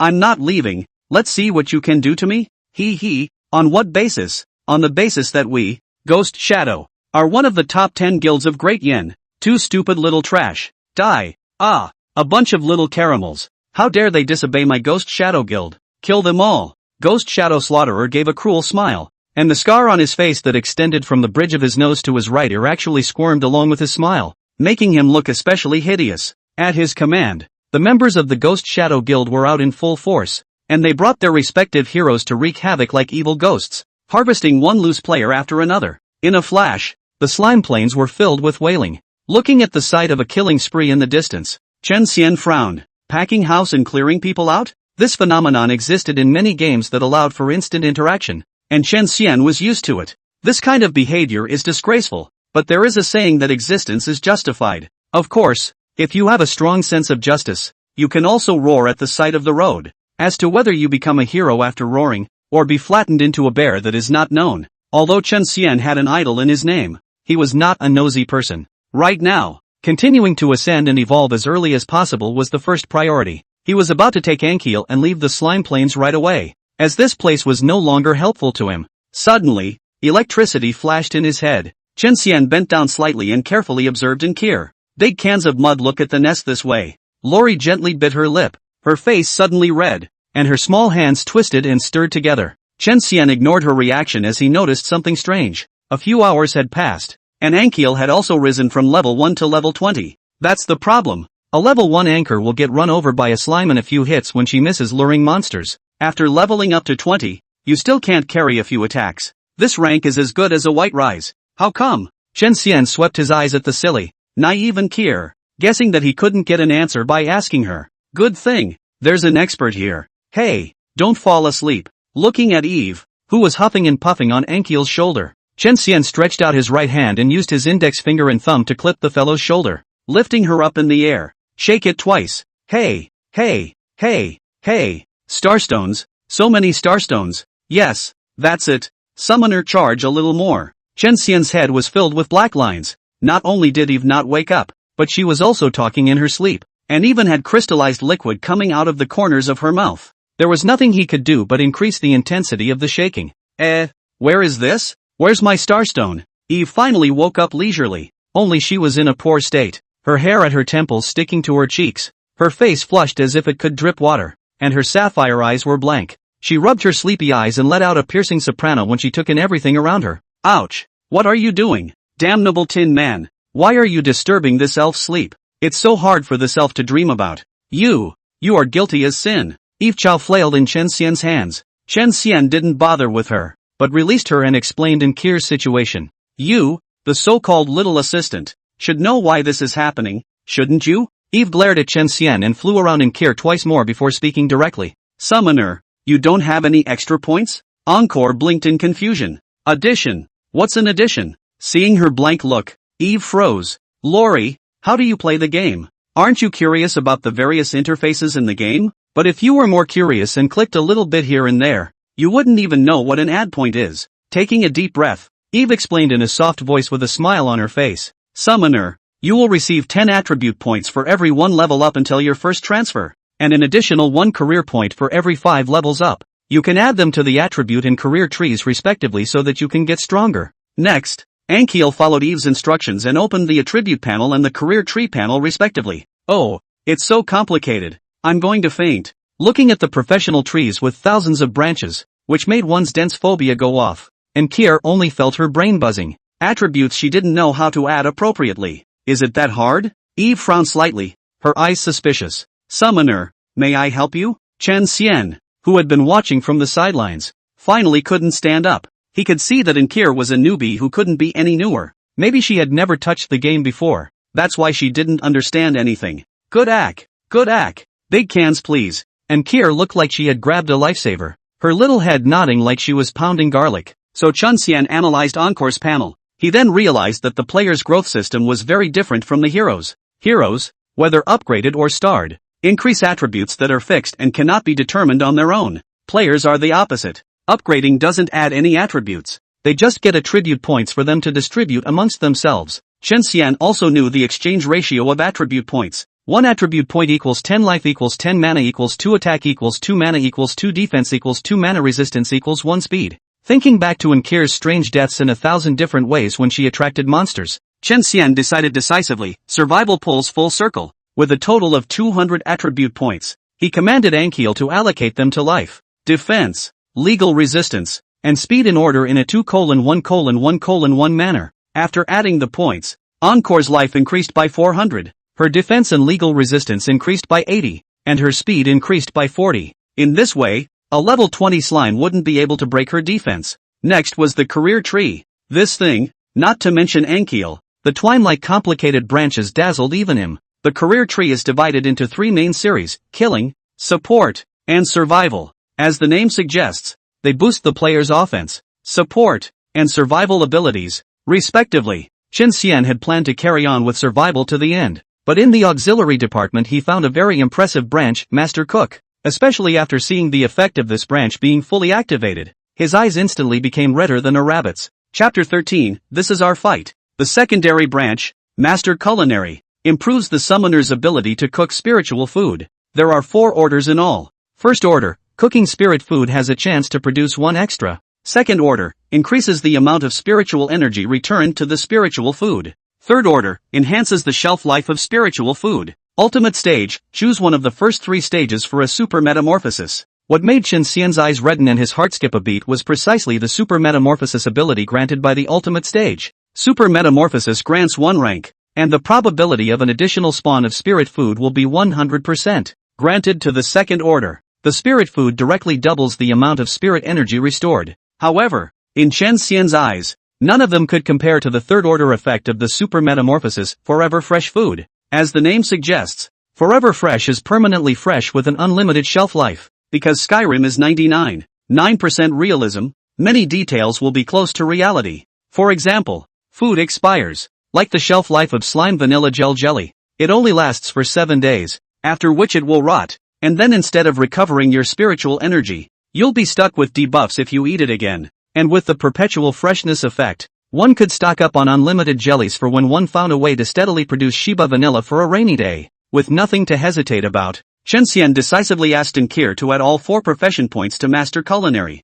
First order culinary mastery, 4/5 cooking spirit food has a 4% chance of yielding 1 extra. There are 4 main stages, each of which consumes 5 career points. In other words, Anchor had to reach level 100 to completely activate the forever fresh effect. In this regard, Chen Xian was not anxious at all, because Heaven's Domain is not a traditional virtual reality online game where the upgrade speed is as slow as a tortoise crawling, but a Kryptonite draw card online game where the upgrade speed is so fast. And he also knew that there was no level cap in Heaven's Domain. After helping Nkir finish adding up her points, Chen Xian was about to explain to her why he added up his points this way when his face suddenly turned cold. An irritating voice came from behind. Did I mention that this is the territory of the Ghost Shadow Guild? Are you taking my word for it if you don't get the hell out of here? Chen Xian slowly turned around and looked at the visitor. The one who spoke was a scar-faced youth who stood in a dangling posture with a contemptuous face. Beside him was a slim masked man with a 3/4 emotionless look in his eyes. His right hand gripping a short and delicate sleeve sword. It was clearly the free blue card Qin Maoyang. Who are you to kick us out? This isn't your home. Encore puffed out her cheeks and argued indignantly. Ghost Shadow Slayer pulled out his ears, then grinned an extraordinarily grim smile. Not rolling? Then go to hell. Maoyang, kill them. As the voice fell, Qin Maoyang immediately transformed into a wisp of ghostly shadow and attacked and killed straight towards Chen Xian. You! Nkir was too angry to say anything else, but Chen Xian reached out to stop her. Don't reason with him, he doesn't deserve to hear it. With that, he raised the 1 m long, deep black lighted, bladeless heavy sword, high in one hand. That's all he deserves. With a bang, Chen Xian's right arm holding the sword was seen drawing a full arc downwards, and at the end of the arc, the sword collided heavily with Qin Maoyang's sleeve sword. -82, -96, strike. 2 damage numbers floated out at the same time. +8. However, there was also an additional green blood recovery number on Chen Xian's head, and it was the winds of recovery talent at work. This hard touch that did not contain the slightest bit of fancy, stunned Ghost Shadow Slaughter on the spot. How is that possible? Isn't that the most trashy white card heavy swordsman? To have no numerical values and no skills, why is the damage higher than my Qin Maoyang? Ghost Shadow Slayer felt a million times more puzzled. His Qin Maoyang was a blue card, and he had unleashed his superpower and spent 998 to purchase a limited one-time purchase star upgrade material gift pack from the mall to get upgraded to a 5-star, level 20, and had a whopping 300 attack and 200 defense. At the moment, but at a disadvantage in a head-to-head battle with a white card? Not only that, but Ghost Shadow Slayer also noticed with a sharp eye that Chen Xian's blood was actually quite thicker than Qin Maoyang's as well. However, although that heavy swordsman is a bit bizarre, the one who can win in the end will only be Qin Maoyang. Ghost Shadow Slayer sneered and resumed his hangdog appearance. Because the heavy swordsman was only able to surpass Qin Maoyang in output by relying on the double damage of the blitz, he didn't believe that this trash white card could blitz every time. -96, strike. -96, strike. -96, strike. Asterisk asterisk asterisk asterisk. It's ing evil. Looking at the numbers with explosive special effects, looking at Qin Maoyang's blood level that was dipping wildly all the way down, Ghost Shadow Slaughter's entire body was petrified. Sword strike. You're really daring to ask for it. It was too late to ponder over the principles involved, and Ghost Slayer realized that if he didn't make a move, his hero would really die. Maoyang, I've come to help you. He immediately took out a longbow from his backpack, then bent the bow and strung it like a full moon. With a swoosh, the arrow shot out, piercing through the air and accurately hitting Chen Xian's throat. -172. The high amount of damage creeped Chen Xian out. There wasn't much difference between his damage and Qin Maoyang's, and both sides fought fiercely, with their blood levels dropping at a rapid rate. This arrow, however, directly broke the situation of his steady victory, making his life become precarious in a blink of an eye. Ghost Shadow Slaughter's damage is actually twice as much as Qin Maoyang's? Could it be that he added all of his attribute points to attack? Chen Xian frowned. This strategy of extreme point addition had put him in an unprecedented crisis. -96, strike. However, his hands were not idle as his heavy sword slashed down with force, an explosive blast directly emptying Qin Maoyang's blood slot. Ah! Accompanied by an agonizing scream, a large blue light suddenly erupted from inside and outside Qin Maoyang's torso, and Chen Xian, who was close by, even closed his eyes from the dazzling blue light. Immediately after that, the blue light rapidly retracted towards the center and coalesced into a bank card-sized deck, while Qin Maoyang's humanoid body completely disappeared. The front of the card was a stand-up drawing of a masked assassin, while the back was an azure blue. In the azure blue, 5 golden 5-pointed stars were flickering and blossoming with burning light. Bright, dazzling, and beautiful. Suddenly, the rightmost pentagram first shook violently, and then bang exploded into nothingness. Chen Xian, who had opened his eyes, happened to see this scene, and at the same time, he also saw the Ghost Slayer finish bending his bow for the second time. Right now, his blood level was less than 100, and if he was hit, he would surely die. Die for me. Seeing Qin Maoyang being beaten back to his original form, Ghost Shadow Slayer's lungs exploded with anger, and the scars on his face squirmed like living creatures, making him look especially terrifying. How could he not be angry? The blue card that he had worked so hard to cultivate was beaten by a white card. This was simply a great shame. Losing to a strong person was not shameful, but being successfully challenged by a weak person across the ranks and still stepping on their feet was something that no one could endure. So he let go of the bowstring in anger. Shoo! The arrow flew, wrapped in hatred and determination to kill, and hit hard. What? However, instead of feeling the pleasure of successful revenge, Ghost Shadow Slaughter's mind was about to collapse. -300. At some point, a petite figure appeared in front of Chen Xian, and it was she who blocked the certain death blow for Chen Xian. Big cans, this is our fight. And Kier turned her head back and earnestly raised her small fist towards Chen Xian. Good chance. Chen Xian's eyes lit up as he didn't respond to Kier. Instead, it's 1 step, 2 steps, 3 steps, like a tiger descending from a mountain. He rushed to the Ghost Shadow Slaughtering soul. In the latter's horrified gaze, the heavy sword without a blade slapped him on the right side of his face with great force. -472, strike. The right side of Ghost Shadow Slayer's face was slapped into rotten meat on the spot, and blood mixed with teeth shot out. He fell straight down, and his dying eyes still held 3 parts of unwillingness and 3 parts of resentment. Chapter 14, Tiny Lolita. Aspiring Meat Shield. The battle was over quickly, but the process was thrilling. Chen Xian reflected on his mistakes and shortcomings in this battle. The biggest problem was ignoring Ghost Slayer. His extreme all-attacking add-on style had created a huge crisis for himself. Killing the player first, then the hero, is the correct battle strategy. It's not easy to kill players though, and they're no cuties. Wouldn't the player just let the hero wrap himself around and then hide at a distance and shoot dark arrows? Compared to life, attack, and defense, my speed is too low and my mobility is too weak.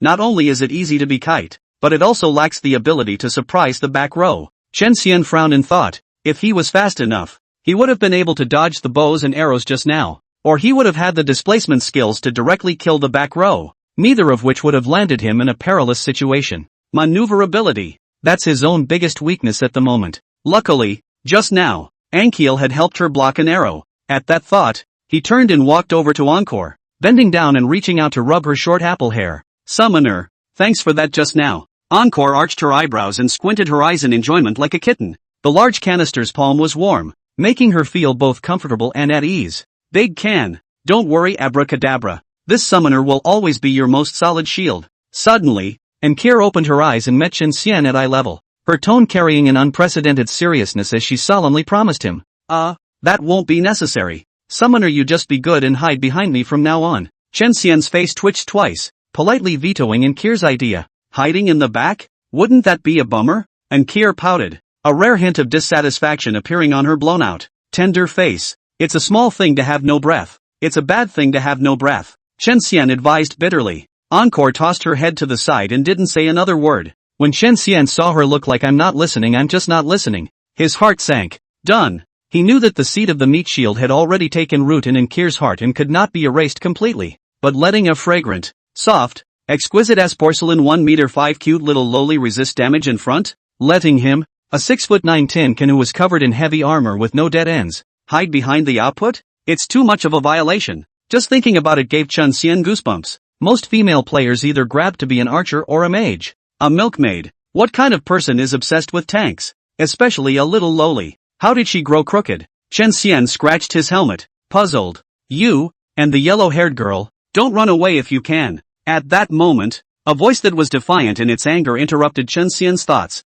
Chen Xian glanced back and realized that the one who had spoken was a wobbling soul body from the corpse of the Ghost Shadow Slayer. Seeing that it was the defeated general who was speaking, Chen Xian's cold laughter suddenly came out of his helmet. Oh, I won't run. What can you do to me? Chen Xian's tone was arrogant. Ghost Shadow Slaughter heard it and instead of getting angry, a hint of joy flashed under his eyes. It's true that I can't do anything to you. But I have brothers. You wait, dozens of members of my Ghost Shadow Guild are on their way here. Right away. Who knows that before the ghostly Shadow Slayers finished speaking, Chen Xian gripped Nkir, and his legs moved as if they were wind and fire wheels, and as the dust rolled behind him, he ran out of sight in a puff of smoke. You guys? Ghost Shadow Slayer froze for a while before coming back to his senses. He never expected that Chen Xian would actually escape so dryly. It's even still a zero-frame starter. Mud. What happened to the promise not to run? Ghost Shadow Slaughtering Soul only felt like he was holding a breath in his chest, not being able to go up and down. It was hard to die. He was at least the branch president of the Ghost Shadow Guild,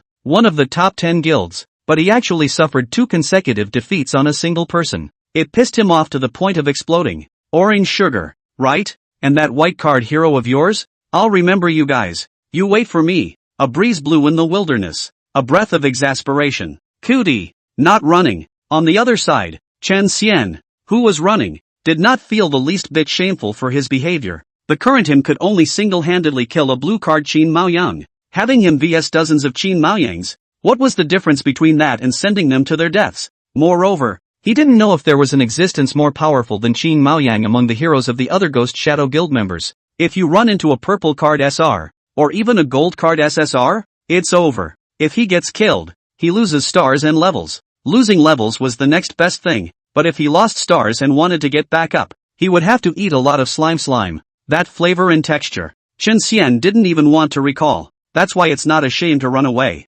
It's a husband's duty to be able to give and take. What he has to do now is to hold back and avoid the front line for the time being. Wait for the strength to improve up, and then him. Big cans, where are we going AC? And Nkir was lifted in Chen Xian's hands by grabbing the clothes on her back, obediently not moving a muscle. And like a little turtle she inclined her head to ask him curiously, I don't know. My plan is to look around and see where I can get slime pearls. Chen Xian shook his head and said, once you reach 5 stars, you will need a material called slime pearl to move up to the next star. He decided to have a good look around the novice village. Chen Xian didn't think about leaving the novice village because he couldn't. Although both he and Nkir's levels had reached level 20, they still weren't qualified to travel to the main city. This is because Heaven's Domain is a kryptonite card draw game, not a traditional virtual reality online game. The qualification to travel to the main city has nothing to do with the player's level, but only with the cards. Evolve any card once to unlock a trip to the main city. Thus, Chen Xian searched around outside the novice village for clues to the slime pearl. 3 hours later, exhausted, he returned to the novice village. Clues found outside the novice village. To the east, west and north were slime plains, in which lived different slime groups. Chen Xian had tried separately, and the slimes in the 3 plains were all just dropping slime, with no sign of half of the treasure beads. Only to the south, no longer a grassland, but an abandoned ruin, and protected by a transparent energy shield without death. Chen Xian and Nkir wandered around outside for a long time, trying various methods, open sesame, recognizing the owner with a drop of blood, grabbing a handful and instantly refining. All of them couldn't get in. It was only then that they rejoined the novice village, and Chen Xian guessed that the village must be hiding away to enter the ruins. In fact, there was no need to guess at all, because as soon as he returned to the village, Chen Xian did a double take. Right in the square in the center of the village stood an old man with a head full of white hair, dry, but extraordinarily hale and hearty. With his hands behind his back, he swept his gaze back and forth,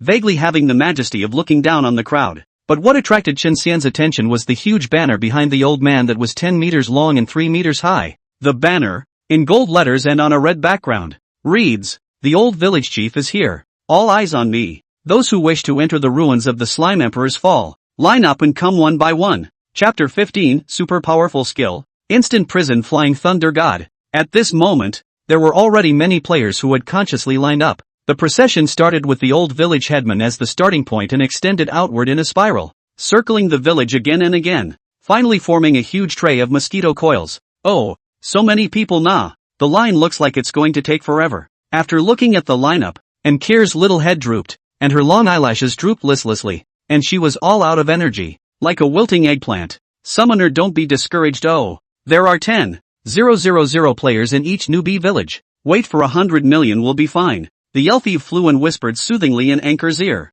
Unlike the downcast Ankiel, this guy was happy and especially exuberant, and his 4 thin cicada-like wings were flapping fast. Eve, there's something wrong with you. How come the more people there are the more excited you get instead? Faced with a sea of people, Chen Xian's mood was no better than Nkir's, so he was extremely puzzled by Eve's perverse state. That's for sure. Doesn't the more people the more it shows that our game is thriving? Eve threw a big blank stare at Chen Xian, and straightened her winsy little buns again, her pretty face soaring with confidence, looking like she was proud of herself. Chen Xian was speechless. He'd almost forgotten that this kryptonite Pokemon wasn't in league with him, or Anchor. She was a mole sent by the system, a Kryptonian prodder. Without further chit-chat, Chen Xian lifted Ankyr and carried her on his shoulder, then walked to the end of the mosquito incense line and started to line up. The reason why they carried Ankyl on their shoulders was to prevent what happened before when she was crushed from happening again. The waiting in line is torturous. The line moves at a turtle's pace, and the players are agitated. Front, can you hurry up a bit? We're down to the last 3 hours of playtime today. Wow, what's going on? Why is the line moving so slowly? Damn it, my fourth great-grandfather, who fell from the 3rd floor and broke both his legs, is walking faster than this on crutches. I, Gao Yuqiang, am warning you all. If anyone dawdles around watching that and doesn't hit the skip button, I'm going to slap you or not. In the midst of all the clamor and grumbling, it was finally Ankyr's turn to talk to the old village chief. Chen Xian placed her over his shoulder in front of the old village chief. Hello old grandpa, me and Big Can and I want to enter the ruins. Can you help us? Encore asked crisply. Good boy, I can help you. But before that, are you interested in learning about the legendary exploits of the head of this village? The old village chief first nodded, then stared at Ankyr with both eyes bursting with essence, his voice sounding like a bell as he asked, Yes, yes, yes, I love to listen to stories. Old grandpa, you tell me abracadabra. Encore clenched her small hands into fists and rubbed them back and forth in anticipation. Summoner, it's important to get into the ruins now. Let's skip the story and come back to it later. Unexpectedly, Chen Xian suddenly opened his mouth. He didn't mean to disturb Lori's pleasure either. During the queue, he had heard other players talk about the so-called legendary deeds that the old village head said was a long and smelly storyline. Previously there was a player who thought that there was a reward, hard patience to listen to the hour-long story. As a result, not only did he not get anything, but he was also scolded by the players waiting in line behind him. Since there was no benefit, Chen Xian didn't want to delay everyone, which was why he advised Ankyr to skip the episode. Well that will have to wait for another time. Hearing Chen Xian say that, despite being a million times more reluctant, Ankyr was still resigned and ready to skip the episode. But some people are not happy about it. You're skipping such a perfect plot. Are you trying to skip your life? Eve flapped her small wings to a buzzing sound, her pretty face huffing as she launched a soulful question at Chen Xian. You're sick, aren't you? The corners of Chen Xian's eyes twitched, and at the moment, he hated to open Eve's brain to see how this guy's brain circuits grew, actually being able to connect the two unrelated things of plot and life. But, forget it. Summoner, listen if you want to. Cheerfully. After thinking about it, Chen Xian still chose to compromise. It had nothing to do with Eve. He just couldn't stand Ankyr's aggrieved eyes. After all, it's his summoner. Who's going to hurt if he doesn't? Yeah, Big Cans, you're the best. Encore's eyes suddenly regained their 10,000-star twinkling luster. Then, in the gaze of the group of players behind him who were so angry that they wanted to eat people, the old village chief raised his head slightly by 45 degrees, showing a look of reminiscence of the great days of the past, and recounted his legendary deeds to Ankyr. Old man me back then, I was the invincible powerhouse who spanned the 9 heavens and 10 earths, swallowed the 7 seas and 8 wastelands, overthrew the 6 paths of reincarnation with only one hand, sheltered all beings in the 5 elements with my eyes open, suppressed the 4 poles of the heavens and earth with my eyes closed, and started the 3 lifetimes of all things by me, and the 2 yin and yangs of the 2 instruments of yin and yang I was one. Cough cough cough cough cough cough cough cough cough cough cough cough cough. The old village chief first came a large rap-like self-introduction. The results of a breath did not gasp up. To him coughing bent over like a prawn, face red. Grandpa, slow down. You're in good health. Seeing this, Ankyr hurriedly ran behind the old village chief to help him pat his back and smooth out the breath. Chen Xian stroked his face with his hand. It was too awkward. The older you get, the more shameless you get. How could you have the nerve to blow such a big cowhide? The next hour was, unsurprisingly, all about the old village chief dancing around with his hands in the air while wildly bragging about how wise and invincible he was back then. Chen Xian was so embarrassed that he had cancer. His bragging couldn't even fool a 3-year-old. What made him even more speechless was that Ankyr was listening with great interest, and from time to time, she even slapped her small palms together. Ha! After speaking for so long, this village chief is hungry.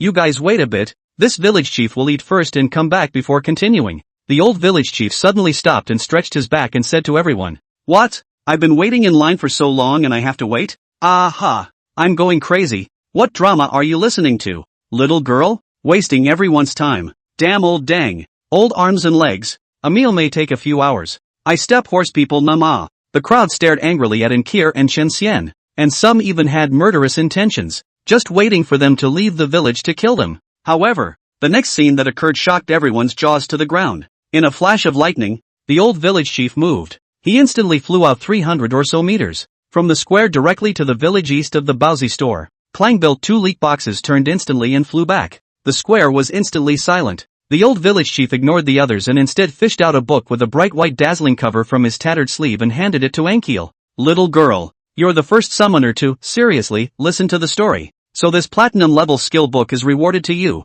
And Kier looked at it and handed it back to Chen Xian. Big cans, here you go. Chen Xian received the books and his entire body froze on the spot as the skills recorded on them were extremely powerful. Instant Prison Flying Thunder God, Unique, Quality, Platinum, Level, LV1. Effect, upon activation, you are able to transform into a lightning bolt of extreme speed, weaving through a 5 by 5 meter area 3 times at will, each time dealing 300% of attack power physical damage to all enemies in its path. This damage ignores 20% of the target's defense, and can be stopped at any time during the shuttle. Each shuttle consumes 100 mana and has a cooldown of 80 seconds. Multi-displacement plus group damage, chase and escape both. It also comes with an armor-breaking effect, which takes the damage to the next level. Chen Xian had hit upon it with a single glance. Previously, Chen Xian was still worried about his lack of mobility, but now the arrival of the instant prison flying thunder god had undoubtedly solved his urgent problem. After saying thank you to Inkir, Chen Xian directly clicked on Learn.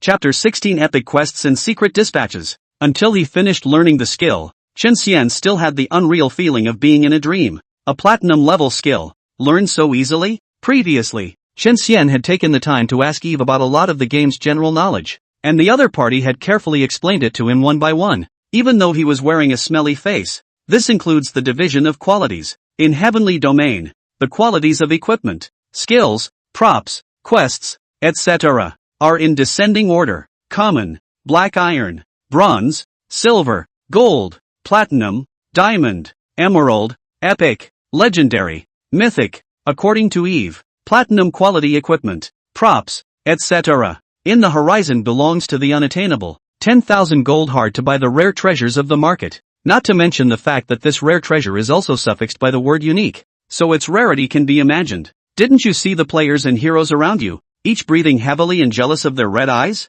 So the first player who doesn't skip the plot and listens to it carefully gets such a sick reward? That's a platinum level skill book. I haven't even seen a normal level 1 since I played. The players were talking, and the air was sour, as if they had spilled their vinegar. Put, God, why are you taking it personally? A heart-rending howl of misery rang out abruptly, and when the crowd followed the sound, they saw a player covering his chest and collapsing to the ground. Remorse and resignation were written all over his face. In fact, he was the first player to finish listening to the plot. However, he had listened to the plot with a utilitarian attitude purely to try and see if there were any rewards, and it was this perfunctory attitude that made him miss out on the rewards. Now it's a slap in the face, isn't it? Eve's jade arm propped up her white jaw, glancing triumphantly at Chen Xian, teasing in a conspiratorial manner. She had suffered several defeats on Chen Xian before, and now that she had finally gotten one back, she couldn't have been happier. Chen Xian didn't squeak. Who would have thought that there would be a reward for listening to the episode?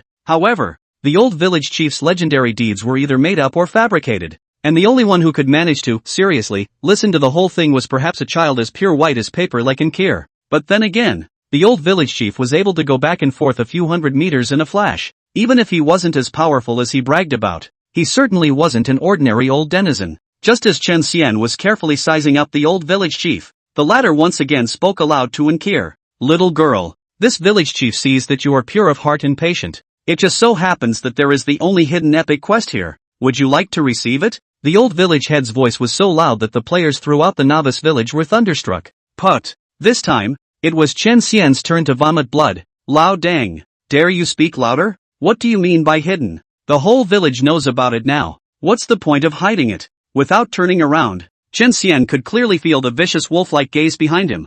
Well, now it's a target. Gramps, I do. As if she didn't notice the malice around her, Encore joyfully agreed. Then, Chen Xian realized that there was movement in the quest bar. Mission, Finding Lissa, Hidden Unique. Quality, Epic. Synopsis: the old village chief's sister is lost in the ruins of the Slime Emperor's fall south of the village. Please find her and bring her to the old village chief. Reward, unknown. Penalty: the summoner's full attributes are permanently reduced by 50%, and the hero's full attributes are permanently reduced by 50%. Time limit, 3 days. Asterisk asterisk asterisk asterisk. The quest description is simple. Bring the old village head sister, the grandmother, back to the village. But when he saw the punishment for the mission, Chen Xian directly clammed up. It could be said that if the mission failed, both Ankiel and he would be wasted. This village elder Lao Dang doesn't seem like a good person. A bad old man is very bad. Chen Xian secretly slandered in his heart. Little girl, this is also for you. With this, you and your hero will be able to freely enter and exit the Slime Emperor's fallen ruins. The old village chief extended his wrinkled and dry right hand to Ankir again, and in the center of his hand, a purple jade talisman with an ancient aura lingering in it was lying quietly. The sketchy drawing on the front of the jade talisman caught Chen Xian's attention. With just a few strokes, he sketched out the roiling dark clouds, and a figure that was like a god or a devil, with an aura deeper and more terrifying than the abyss, was hidden within the dark clouds. Underneath the dark clouds was a cracked earth with thousands of miles of floating corpses and bleeding skulls. On the endless expanse of the earth, there was only one being standing proudly, with a peerless valor, his sword pointing at the gods and devils in the sky. It was not a person, but a pure white slime, and the gazes of the gods and devils in the sky were all focused on it, as if an unprecedented, earth-shattering war was about to break out. A simple image, but it gave Chen Xian a great mind-blowing shock. Vaguely, he seemed to have touched on some secrets that had been buried for endless years. Ankiel took the jade talisman from the village chief's hand and put it into her backpack. Just after doing all this, but a red light abruptly erupted from her body, flickering and dazzling, and at the same time, Ankir's petite body actually began to be a little bit illusory. This scene was especially familiar to Chen Xian. Hadn't he done the same thing when he was about to disappear due to lack of spiritual power? Big cans, I'm going to disappear. Ankir swooped into Chen Xian's arms, holding him like an octopus, and said reluctantly, disappear? Then eat your jello. No, it's just that it's almost game time. Chen Xian froze, then turned his head to look around. Sure enough, the other players were in the same situation as Ankiel, and their bodies were all fading. And a very weird thing happened, as it looked like the line was about to go down. Instead of staying in the novice village, which was a safe zone, the players ran outside the village in a rush. What's going on? Chen Xian did not ask the foolish Ankir, but instead looked at Eve suspiciously. Knowing that time was of the essence, Eve didn't beat around the bush and explained in a very fast tone. Summoners are descendants from beyond the heavens, and as such are subject to some sort of special restriction that requires them to break away every so often. Unable to stay in the great world of heavenly domain all the time, but their heroes are native to the heavenly domain great world, so they can exist for a long time. And while the summoners are leaving, they will also cause some peculiar changes in the heavenly domain great world. The secret realm, for example, will only open when the summoners are about to leave. At this time, the summoner will be able to send his heroes into the secret realm to explore and open up the unknown area, searching for all kinds of treasures and wonders hidden within. Hearing this, Chen Xian revealed a look of sudden realization. What's the point of talking so much about offline hangups? One of the almost essential ways to play the Kryptonite card draw game. There are many names for this type of play: expedition, dispatch, exploration, garrison. What it boils down to is hanging out the deck and coming back online a few hours later to collect the food. So the location where the secret realm appears is outside the novice village? Chen Xian nodded, indicating that he understood. Haha, silly big man, you know a hammer. The secret realm's door doesn't appear naturally, but requires the elves to pull it. It's just that the novice village, as a safe zone, has an extremely stable and impenetrable space. That's why you have to go outside. Eve cupped her belly and laughed petulantly. Chen Xian's old face darkened. A slip of the tongue, he was being made fun of again. It seemed that he had underestimated the pixies. So it turned out that this wasn't just a bunch of guys who would only cheat players out of their kryptonite. Ah yes, you're the smartest, you're the most amazing, you're the most capable. While falsely complimenting her, Chen Xian gave Eve a thumbs up. Humph, count on your eyesight. Now see the power of this elf. Let's go. This elf will lead you to open the secret realm. Just as Eve led Chen Xian and Ankir towards the village entrance, unbeknownst to them, dozens of greedy eyes had already locked them firmly in place. Boss Wuji, that little girl is heading out of the village, so we can make our move to snatch the epic quest, right? A player with a staff said to the leader. Come with me now. The quest, even if you can't grab it, at least force her to join the guild. I, the sub-chairman of one of the top 10 guilds, Wind and Cloud Guild, didn't even receive an epic quest, Why should I let a tiny cutie who even cultivates white cards? Received. With a fierce wave of his hand, the broad-shouldered and tall Fong Yun-wooji led a horde of dozens of people to tail Chen Xian out of the village. Chapter 17, Against all odds, 0 kryptonite storms 100. 000 kryptonite. What do you all mean? Chen Xian shouldered his bladeless heavy sword and scanned the uninvited guests that surrounded him and Inkir with an indifferent expression. Most of them had IDs with the word Fong Yun in them,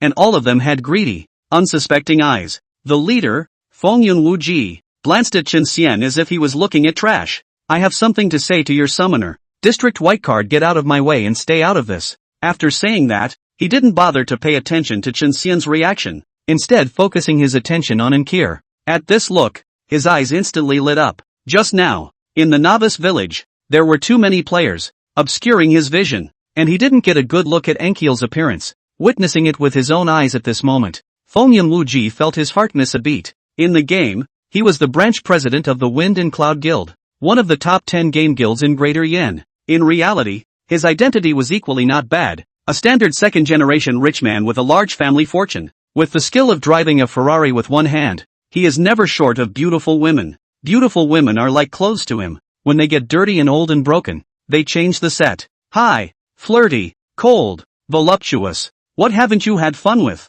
The heaviest thing his shoulders had ever carried in his life was the pair of legs of a 3060 beauty in a black silk wraparound skirt. He even set up a special company where all the employees, from top to bottom, from secretaries to janitors, were all women hand-picked by him. But there has never been a woman like Encore, clear water out of hibiscus, naturally unadorned. Her face is sweet and flawless, and the light in her eyes is pure and clear as if it contains the stars in the sky. She is like a lily blooming alone in the empty valley, not stained with half a bit of vulgarity. Fong Yun-wooji is not seen pure, but that all are some fake pure. As long as the money to the place, clothes off faster than anyone, waist twisted more than anyone happy. Encore was different, and with his more than a decade of flirtatious experience, he concluded at a glance that this was a truly untutored fledgling. For a moment, some sort of primal desire stirred in Fong Yun-wooji's heart, and he, who had originally planned to force Inkir to hand over the mission, changed his mind at this moment. Fong Yun-wooji revealed a gentle smile. His right hand stroked his chest and his left hand reached out to Inkir,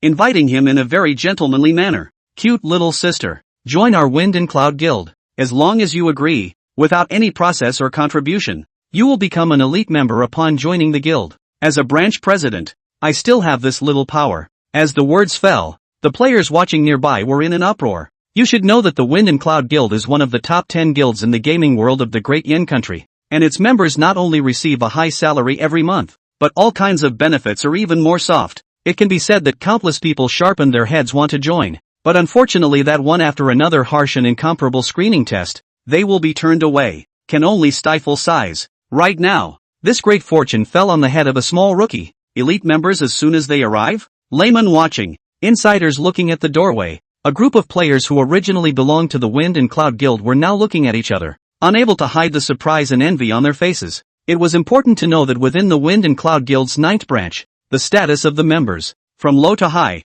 were peripheral members, full members, elite members, core members, ashes members, as well as the most honored branch presidents and vice branch presidents. Some of these old men had worked hard for the guild for years, and they were all still just full members. But that girl was able to overpower them as soon as she joined. It just didn't make any sense. Does it mean that you can do whatever you want just because you're pretty? At this moment, there are even individual members secretly annoyed with their parents. Why give themselves an extra Barrett? But what was not expected was that, with such favorable conditions, Inkir actually refused without even thinking about it. You just cursed the big can. You're bad, and I'm not going with you. The brittle words directly caused Fong Yun-wooji's face to hang up. He who was used to beautiful women throwing themselves at him, how could he just let it go? Little sister, you want to stop thinking about. Asshole, are you deaf? Didn't you hear her say no? Chen Xian's voice resounded steeply, decisive and chilling. Wind Cloud Wooji's face was suddenly cloudy. Trash white card. You're looking for death. Cold ice. Barbarian 3 blades. Go on. Burst him for me. Saying that, Fong Yun-wooji drew 2 purple cards from his card pack and shook his hand. Swish. In an explosion of purple light, a female archer with an ice bow and a barbarian warrior with a bullhorn helmet took shape. The appearance of the 2 heroes stunned a crowd of players. I'll be damned. It's actually an SR level hero, and 2 of them were summoned in a row. The probability of drawing an SR in the Wanshan pool is only 1%, and the price of one draw is $100. In other words, Fengyun Wuji has charged at least $20,000, worthy of being the branch president of the Wind Cloud Guild. He's really rich. There are still many rich people in the world. A 10,000 kryptonite bigot appeared on the first day of the game. Exclamations of surprise and envy were heard, and pride was written all over Fengyun Wuji's face. His heart, however, twitched hard. $20,000? Oh, he had charged a full 200,000 yen coins into the game. According to those around him, he was not a 10,000 kryptonite bigot, but a 100,000 kryptonite giant. His original intention was to draw 2 SSRs, because the probability of SSRs is 0.1%, which is exactly $100,000 apiece according to the average expectation. It's reasonable to expect to draw 2 SSRs for $200,000. Just somehow his character is so bad. 2,000 draws down. Frozen didn't get a single SSR, but it's more than enough SR to blow away a white end card. After transforming, the female archers and barbarian warriors immediately launched their strongest attack. Frost Freeze Arrow. The female ice archer droned and loosened the bowstring. A half-meter long white ice arrow suddenly left the string and shot towards Chen Xian's face. Where the ice arrow flew by, the air condensed into ice, leaving a thin white trail in the air. Roar! My great sword, long famished, the barbarian third blade, on the other hand, was carrying a ferociously shaped black greatsword as he spun in a circle to slash at Chen Xian.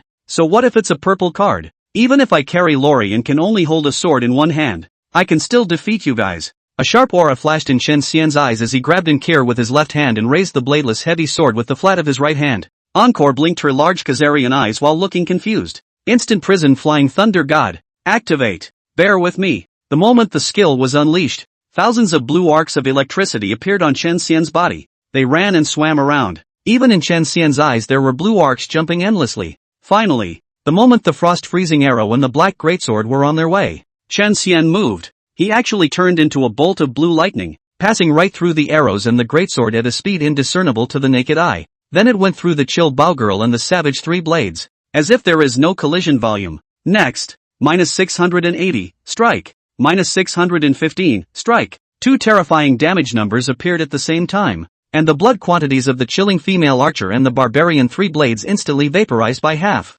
Turn back. Just after passing through the two men, the blue lightning returned the same way. -680, strike. -615, strike. The two blasts and a flash of lightning completely emptied the blood of the chilling female archer and the barbarian three blades. The next moment, two thumps sounded, and not only did they change back to their card status, their star rating also dropped from 3 stars to 2 stars. No way. This is absolutely impossible. Fengyun Wuji's eyes widened, his face filled with disbelief. 2 level 20, 3-star purple cards were actually outclassed by a white card? He was a 100,000 kryptonite, and he was actually defeated by a 0 kryptonite? Or was it a crushing defeat? Isn't this money charged for nothing? Put. Fengyun Wuji only felt a blockage in his heart, and in the next second, he sprayed out a large mouthful of blood. Chapter 18, if 100,000 isn't enough, then charge 1,000,000. As for why Fengyun Wuji knew that Inkir's pennies hadn't been recharged, it was because of the special effect of the aperture at her feet. In Heaven's domain, depending on the amount of recharge, players will unlock different levels of VIP, and the color of the aperture under their feet will change accordingly. Junior VIP, charge 1 to 3,000 renminbi. The aperture is green. Intermediate VIP, recharge 3,000 to 10,000 renminbi. The aperture is blue. Premium VIP, recharge 10,000-100,000. Aperture is purple. Super VIP, recharge 100,000-1,000,000 with a golden aperture. Human Supreme VIP, recharge 1,000,000-10,000,000. Aperture for hazy pink. Earth Supreme VIP, charge 10,000,000, 100,000,000. Aperture is blinding red. Sky Supreme VIP, charge more than 100 million great yen coins. The aperture is the color of 7 colors, also accompanied by dazzling special effects. Of course, an 8th color of aperture exists.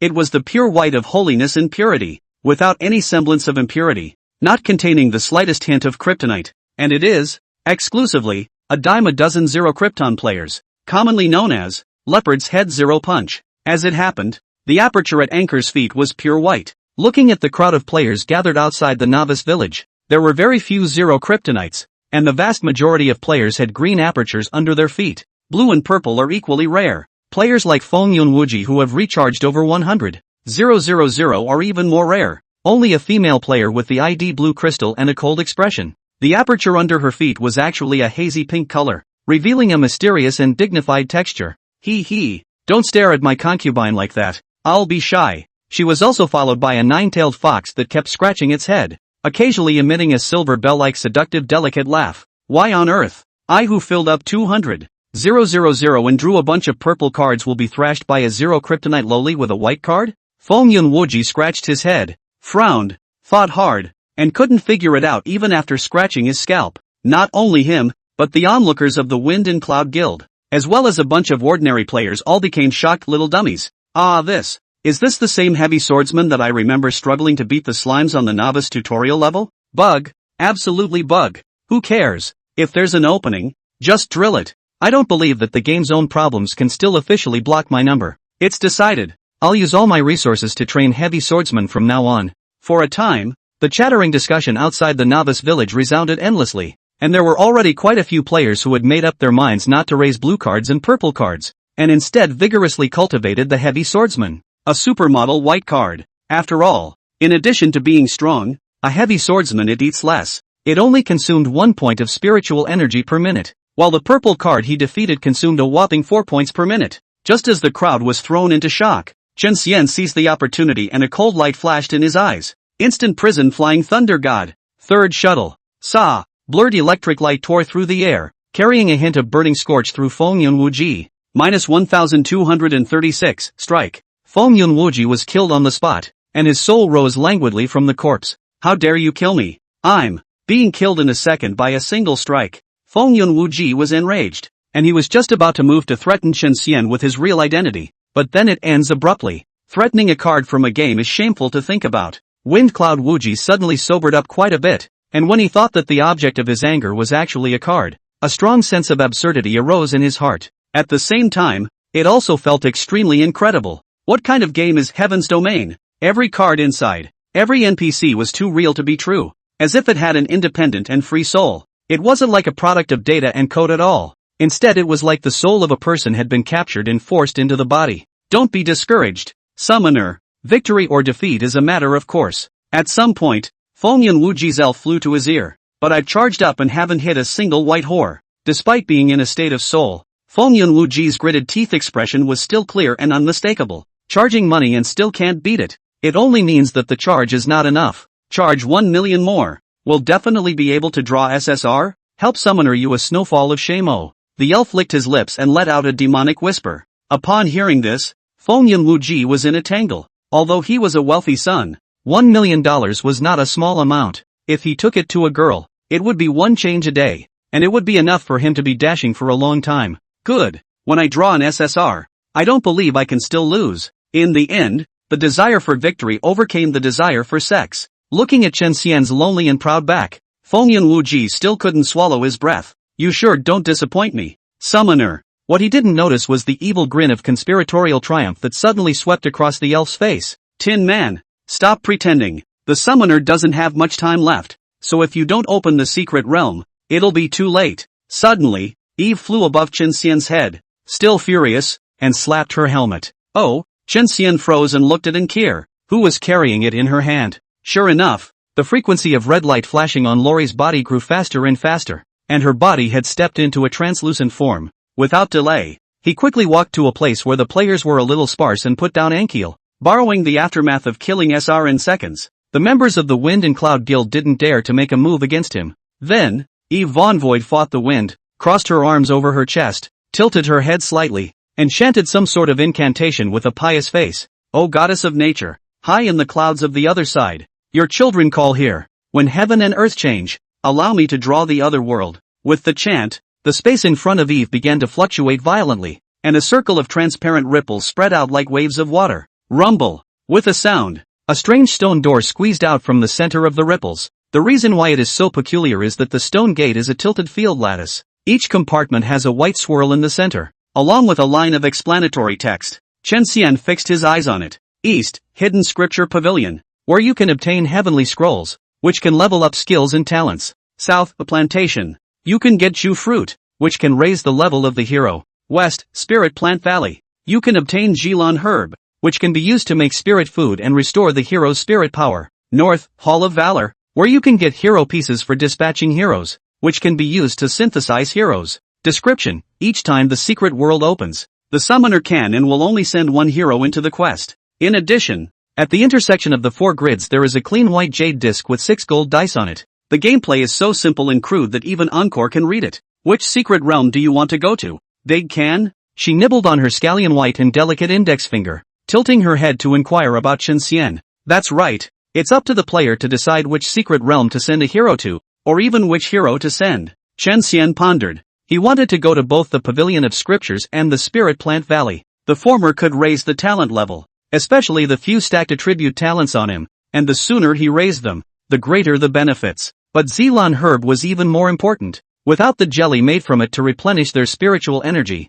they couldn't even transform themselves. If you can't maintain your human form, then talking about anything is a sham. More so than a big pie drawn by your boss. Because a hero in a carded state is no different than a vegetable. Go to the west, to the Valley of the Spiritual Plants. Without thinking too long, Chen Xian made his choice. Ta-da! And Kier responded obediently, and immediately pointed her finger towards the vortex representing Spirit Plant Valley. Wait, summoner! Eve suddenly flew in, stretching out her jade arms to stop Encore's fingers. What's wrong, Pixie? Encore blinked in confusion. Don't be hasty, summoner. Aren't you curious as to what they do? Eve flew over to the alabaster disc at the junction of the 4 squares and held up a golden die to Anchor. Chapter 19, The Karma of God, the Gaze of the Goddess of Fortune. Oh, and what does it do? As Eve had expected, Encore was being a curious baby. Chen Xian's eyes narrowed. This Eve fellow was unprofitable in nature. These 6 golden dice were afraid that they were not related to kryptonite. Seeing Encore's curiosity piqued, Eve smiled brightly and explained in detail. These 6 dice are called good luck dice. Before the hero enters the secret realm, you, the summoner, can throw them once to try your luck. If a 666 is thrown, the hero will gain 5 times the benefit in the secret world. If a 6666 is thrown, the benefit will be added to 2 times. And if a 66666 is thrown, the benefit will be added to 5 times. If you, summoner, are lucky and throw a 6-6, that is, if each die is a 6, not only will the hero's harvest in the secret realm be increased to 3 times, but also you can exit the secret realm at any time in the middle of the game. Come and try it out. Eve's words made Encore's cheeks blush and her little heart thump with excitement. With 3 times the harvest, wouldn't that mean that entering the secret realm 1 time is equivalent to entering it 3 times? Good lord! So Encore grabbed the golden dice, closed her palm and began to shake it. Fairy brother and fairy sister in the sky, bless me for throwing 6 BABAs. With her eyes closed, Encore muttered for a while, then tossed the golden dice onto the white jade disc. 135,352. Not to mention 6. Not a single 6. Oh, how did that happen? Encore deflated her little mouth and looked a little frustrated. It's okay, summoner. You have one more chance, and I have a way for you to throw a lot of 6s. Oh. Eve's smile was suddenly quite warm. The familiar scene instantly alerted Chen Xian. What way? The loss on Encore's face was instantly swept away by anticipation. Summoner, look, this is the perfect dice, capable of throwing 6 points 100% of the time. Before each throw, you can replace up to 4 gold dice with perfect dice, and it only costs 1,000 starstones to replace one. It's very affordable and cost-effective. Eve highly recommends it. Under the watchful eyes of Ankir and Chen Xian, Eve pulled out a peculiar dice from under her 100 flowers dress and attentively introduced it to Ankir. Chen Xian's forehead was suddenly covered in black lines, and he was completely speechless. True to form, the kryptonite pixie won't miss a chance to induce kryptonite. As for the so-called perfect dice, damn it, 6 points on all 6 sides, can't it be 100% 6? And Kier's face was even more white. Ha, charging money again? And replacing it once costs $100. So expensive. It can buy 200 big white buns. Oh, I couldn't sell me for that kind of money. After failing to squeeze the oil out of Anchor several times, while her fellow clansmen were making a fortune one by one, Eve's pretty face was more than a little anxious. Summoner, just charge a little bit. You see, all the other summoners have charged. Chen Xian turned his head to look around. Eve was right. There were indeed quite a few players who, under the compulsion of their respective Pokemon, started charging up their money violently, with bursting gold coin charging effects bubbling out of their bodies from their cuckoo. But is that necessary for yourself? Talent Hong Luk Chi Tian, the probability of all effects on yourself and in your favor is always fixed at 100%. Summoner, let me throw it this time. Chen Xian said furtively. Big cans? You. Right. Oh. Encore's eyes lit up as she suddenly remembered the miracle incarnate. Wasn't it right next to her? Her talent unstable mutation trigger probability was clearly only 0.1%. But the big cans were hardwired to trigger it every time she ascended the star. So casting 6 out of 6 didn't seem impossible when you thought about it that way. Aha! You throw it. After receiving Enkir's permission, Chen Xian grabbed the 6 dice without even looking at them and casually tossed them. Ding dong dong ding dong. The dice landed on the alabaster disc, first making a series of crisp sounds. No! This can't be. Big cans, you're awesome. Then came the cries of delight from even Encore. Chen Xian swept a glance, and unsurprisingly, 6 sixes. 6 sixes. Lo and behold, it's no big deal. Chen Xian was about to pretend to be humble for a couple moments when suddenly golden flowers fell from the sky, golden lotuses sprang from the ground, and service-wide announcements resounded in his ears. Player Orange Sweetness, you are the first player to throw a 6-6 without taking a trick, and you are tainted with the divine karma, the gaze of Lady Luck. The whole service announcement rang out, and the world was shocked. In the 88888 novice village, a gaze instantly focused on Enkir. It's that loli again? She's the one who got the platinum level skill, and she's the one who threw 6 sixes? I admit that she's very kawaii, and my heart melts when I look at her. But God, you can't be so biased, can you? Are there any science gods out there? Can you calculate the probability of rolling a 6 on all 6 gold dice without using perfect dice? If I had that kind of luck, I'd just sell my car and house and go all pokies on stocks. Don't be envious too early everyone. The system announcement is a bit off. It doesn't sound like a tone of congratulations. It's none of my business. Don't you look at me. Enkir had never been in the limelight before, and like a flustered bunny, she shyly hid behind Chen Xian, and Chen Xian's eyes were obscure as he looked at the new content that appeared on the panel. Lady Luck's gaze was not a talent or a skill, but rather like a mark. Goddess of Luck's gaze, one of the 18 divine karmic consequences. Your fortune has attracted the attention of an insignificant ray of that supreme being, and you are tainted with her karma. Whether this is good or bad is yet to be seen. Effect, you become more lucky and you have a 10% chance of triggering a lucky combo when you pummel. Every time you attack, you will accumulate a point of combo value, and when your combo value reaches 100,000, you will trigger the trial of 10 deaths without life. The combo value cannot be eliminated in any way with the current combo value, 0/1000000. That's right, as the originator of this system announcement, Chen Xian was also tainted with the karma of God. From the presentation, this is certainly a double-edged sword. 10% probability of triggering a combo. Put on him is 100% must combo. The output ability to skyrocket by a large margin. The downside is the 10 deaths and no life fighting trial. Just listen to the name, you know how horrible it is. Forget it, the ship will naturally sink when it reaches the bridge. It's useless to think too far ahead. Chen Xian shook his head and turned to look at Enkir again. Summoner, please send me into the secret realm. Encore nodded curtly and reached out. Hello? In a flash, the vortex leading to the Spirit Plant Valley steeply enlarged, devouring the other 3 vortices in one gulp and erupting into a powerful suction force that sucked Chen Xian in. Big cans, see you tomorrow. Encore reluctantly waved goodbye to Whirlpool. Players play from 8 a.m. to 8 p.m. exactly 12 hours, and are forced offline once they go past 8 p.m. At the moment, it was less than 3 minutes to 8 a.m. Meanwhile, the land of the unknown. A woman so beautiful that heaven and earth would lose their color was leaning back on the flowing divine throne with her eyes closed. Suddenly, her eyes opened. Then, the white and slender left hand gently lifted. With a swoosh, a weird cube lying in his hand was tossed up. I say it's weird because the Rubik's Cube actually has 10 billion faces and a mishmash of colors. Each face of the Rubik's Cube rotates randomly as it is thrown. As it rotated, the nearby space kept collapsing and reorganizing, as if the world was constantly being destroyed and reborn. In a flash, the cube stopped as it rose to a position parallel to the woman's beautiful eyes. A shocking scene appeared. The original 10 billion faces of different colors were uniformly rotated into a golden color facing outward. The entire Rubik's Cube became a golden mirror, and everything that happened in the 88888 novice village was interpreted in the mirror. I hope I won't let this god down this time. The woman's ghostly voice echoed in the empty temple. Chapter 20, Encore's Past. Dian, Beijiang City. No. 1 Middle School. Girls' Dormitory 602. Encore opened her eyes and froze for a moment after sitting up from the bed before removing the virtual reality holographic sensor-type bracelet from her left wrist.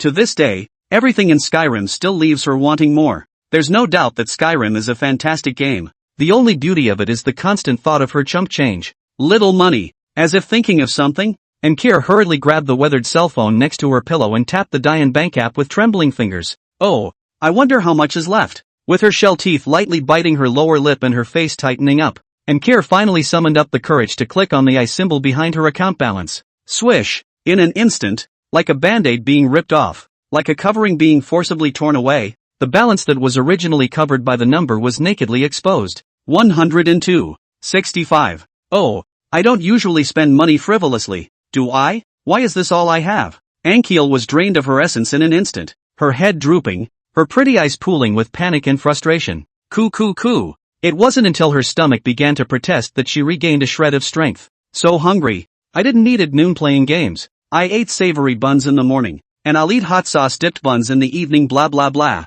Encore's bed was on the top bunk, and after she stomped down the stairs, she took half a large steamed bun and a jar of hot sauce out of her single locker, and quietly plopped down at her desk, dipping it in the sauce and eating it in small bites. The dormitory was quiet because it was Saturday and everyone else had gone home. As for her, homeless. No, that's not home, that's hell. Even if she was as poor as she is now, and could only nibble on steamed buns every day, she wouldn't want to go back to that devil's den. Thinking of this, Ankiel put down her bun and looked down to examine her body. White, short, flat, and tiny one. As she watched, her pupils gradually lost their light and she fell into a memory. She was born in a remote mountain village, where the mountains are poor and backward, and there is not even a highway to the outside world. As far as Encore could remember, she had been helping out around the house since she was 3 years old. At the age of 7, she stepped on a small wooden stool and cooked the family's meals at a stovetop that was taller than her entire body. At the age of 9, she was already harvesting rice in the fields with her parents.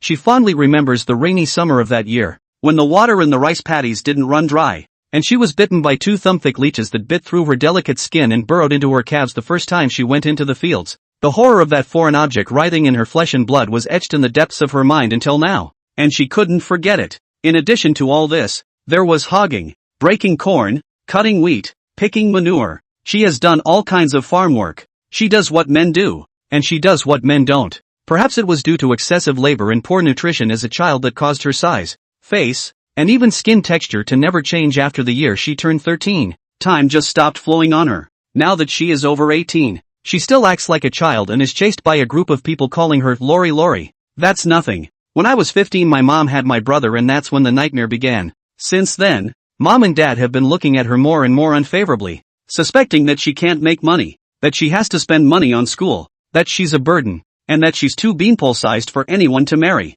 Later, her parents finally found a chance to sell her to the son of the mayor of the next village at a price of 2,000 Dian coins. That's a first-degree mental retardation. Who can't even speak a complete sentence, let alone live on his own? She, on the other hand, is going to marry someone like that, and she's going to for someone like that, and lose her freedom for the rest of her life. In exchange, a mere $2,000 doesn't even land in her pocket. The woman who was supposed to be her own mother had said something that was still fresh in Anchor's mind. Xiao Ku, you're a girl. It's useless to study. Mom went to the school yesterday and already signed the withdrawal application for you. Marrying a chicken follows the chicken and marrying a dog follows the dog. From now on you will be Wang Erden's daughter-in-law and have nothing to do with our family anymore. Don't come looking for anything, live your own life. She was chilled to hear it, but she was more than willing to commit her whole life so hastily. She yearned for the outside world, the one she had only read about in books, with its library of hidden books, the blue sea,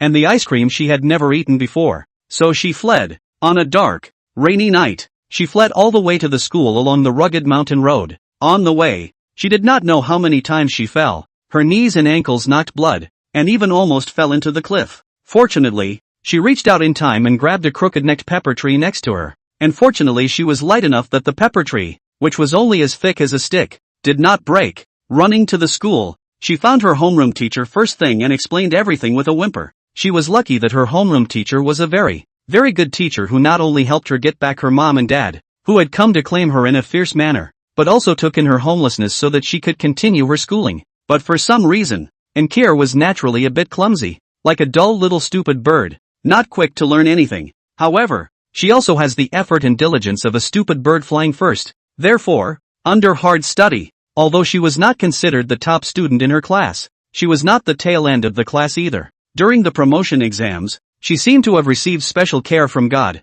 full of form, clear thinking, overachieving, and writing like a god. When the results came down, she actually got into the top-ranked Key High School in Beijing City. At her new school, Encore continues to dumbly try to live her life. Whenever she had free time, she went to work and study to earn money to support herself. Unsurprisingly, she'll work her ass off and persevere to get into a decent college, get a proper job after college, and live a life of freedom. But the silver meteorite that fell from the sky a year ago crushed all her dreams. Scientists in various countries called them silver visitors and studied them day and night. A year later, the silver visitor's message was completely deciphered, and the game Heaven's Domain came out of nowhere. I don't know what secrets the scientists have discovered from this, and the national policies of various countries have been changed drastically. The score of the college entrance examination in the Great Yin country was originally 750 points made up of all subjects together. Now it's a straight-up blowout to 200 points, with the remaining 550 points depending on how well the student does in the game of Skyrim.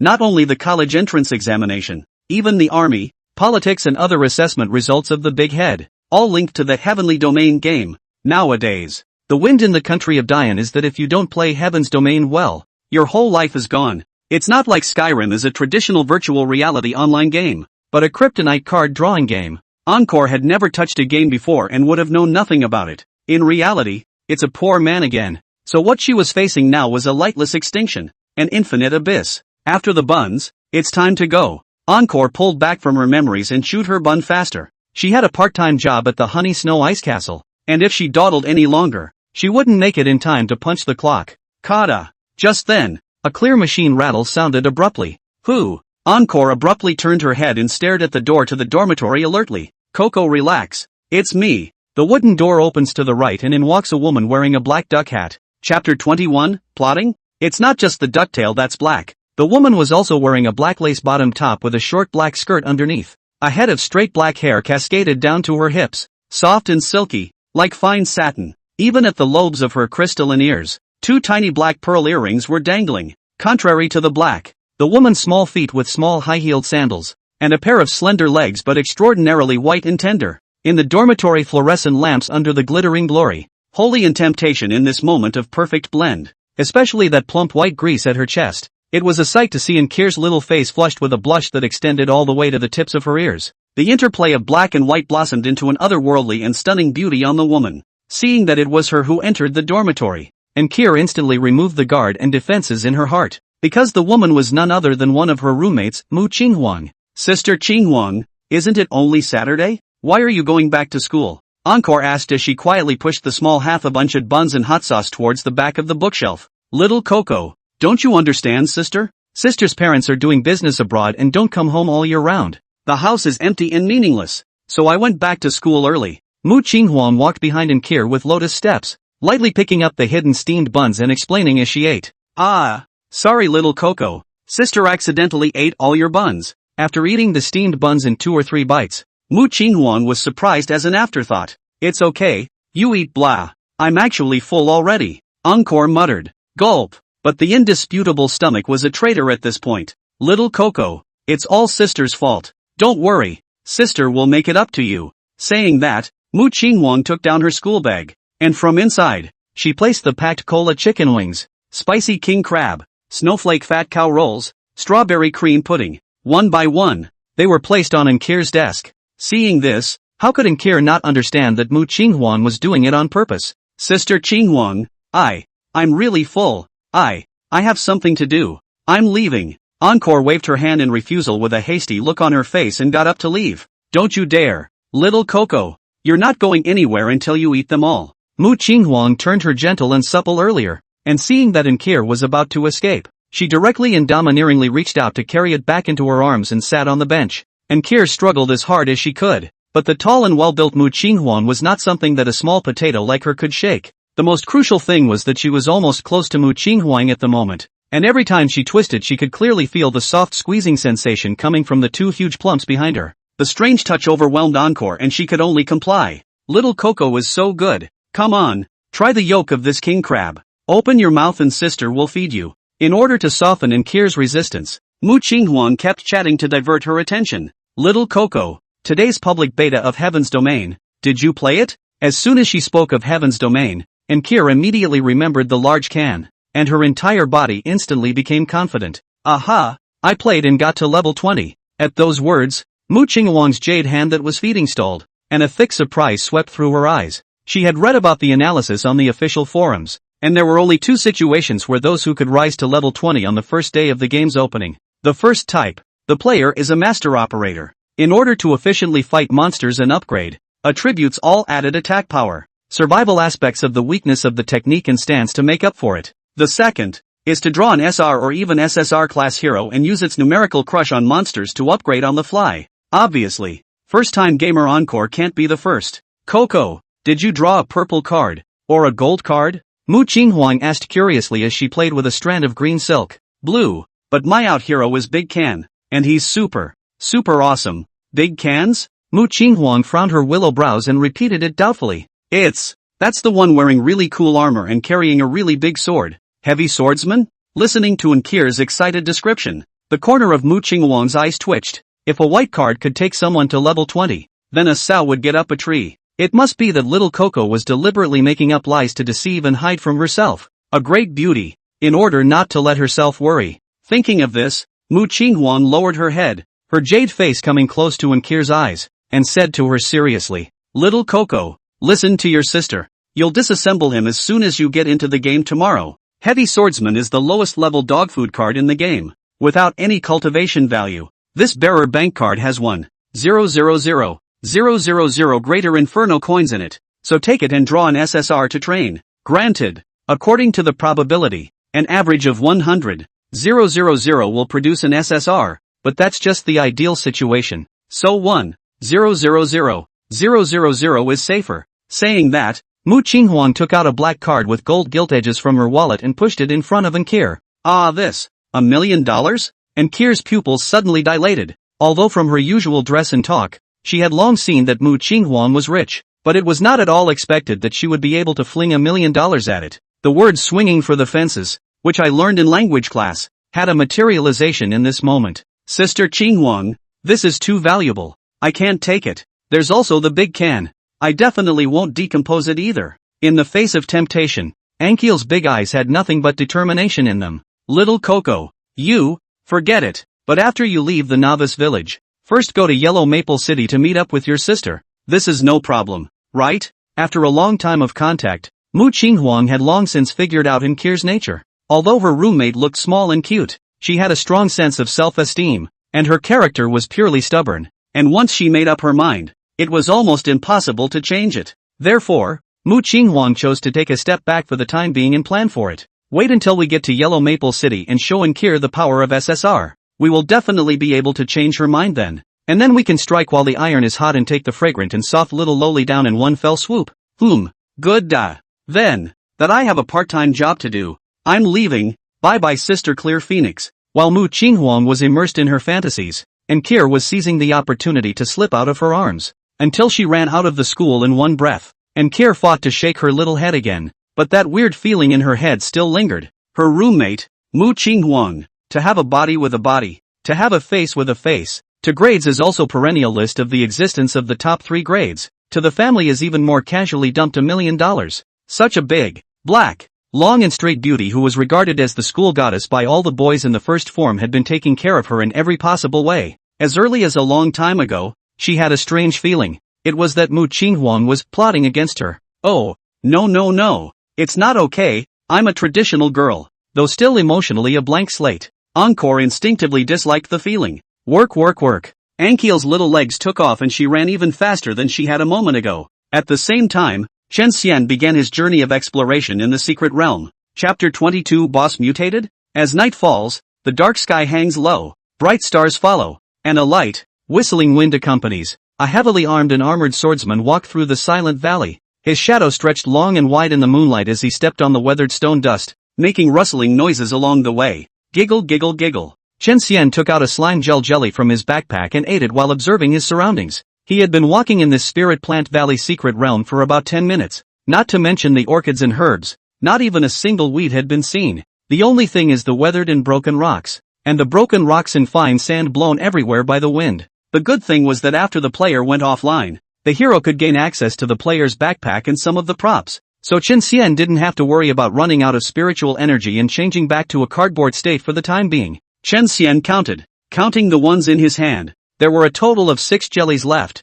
only enough to last him another 3 hours. That is, until 11 o'clock. If he wanted to maintain his human form 24/7 tomorrow, he would need to consume a full 50 jellies. Otherwise, he was spared from being put into a dark room to experience the pain of a vegetable. But right now, he didn't even see a shadow of the most important ingredient for making jelly. Jilan vanilla. Is Lady Luck here? Aren't you secretly following me? Save a life. Chen Xian's mouth chattered as he violently kicked away a stone by his feet. Gulp. The stone rolled all the way out 100 or so meters away, and when it came to a stop, its smooth surface actually glowed with a lavender light. Chen Xian's eyes stared. The stone child was just a reflection. What really glowed were the 2 purple plants next to it. The stalks bear 4 leaves and resemble a dog's tail, which is exactly what Shiba vanilla is. Finally, Chen Xian hurriedly ran at a quick pace. Boom! Just as he had stepped within 10 meters of Jilan herb, the ground suddenly broke open into a large hole. Wind and sand rose in all directions, debris flew, and a hideous giant thing brazenly rushed out to block Chen Xian's path. Vanilla Toad, Black Iron Boss. Grade, 20. Life, 5000 of 5000. Attack, 280. Skills, Giant Tongue-Licking Frenzy. 5-fold Earth Wave. Synopsis, often lurks around Sesshomaru and will attack any creature that comes near. Chen Xian stopped in his tracks, his hands together holding the bladeless heavy sword, the tip of the sword aimed at the vanilla toad. On the surface of the bright white steel armor, blue electric arcs surfaced one by one. They jumped and swam violently. The air was crackling with electricity, and a burst of burnt smell was emitted. However, Chen Xian just set up his stance and did not activate the skill Instantaneous Prison Flying Thunder God at the first opportunity. He also recognized the monster that was blocking the way, as the guy had made one appearance in the newbie tutorial level and beat the crap out of him. However, the ones in the novice tutorial level were just elites, but the ones in front of them were black iron bosses. With a world of difference in strength, Chen Xian had to treat them with caution. Quack! The vanilla toad suddenly opened its huge mouth, and its slimy, huge tongue shot out in an arrow, licking furiously towards Chen Xian. It's now! Instant Prison Flying Thunder God! The arcs of electricity on Chen Xian's body suddenly became one with him,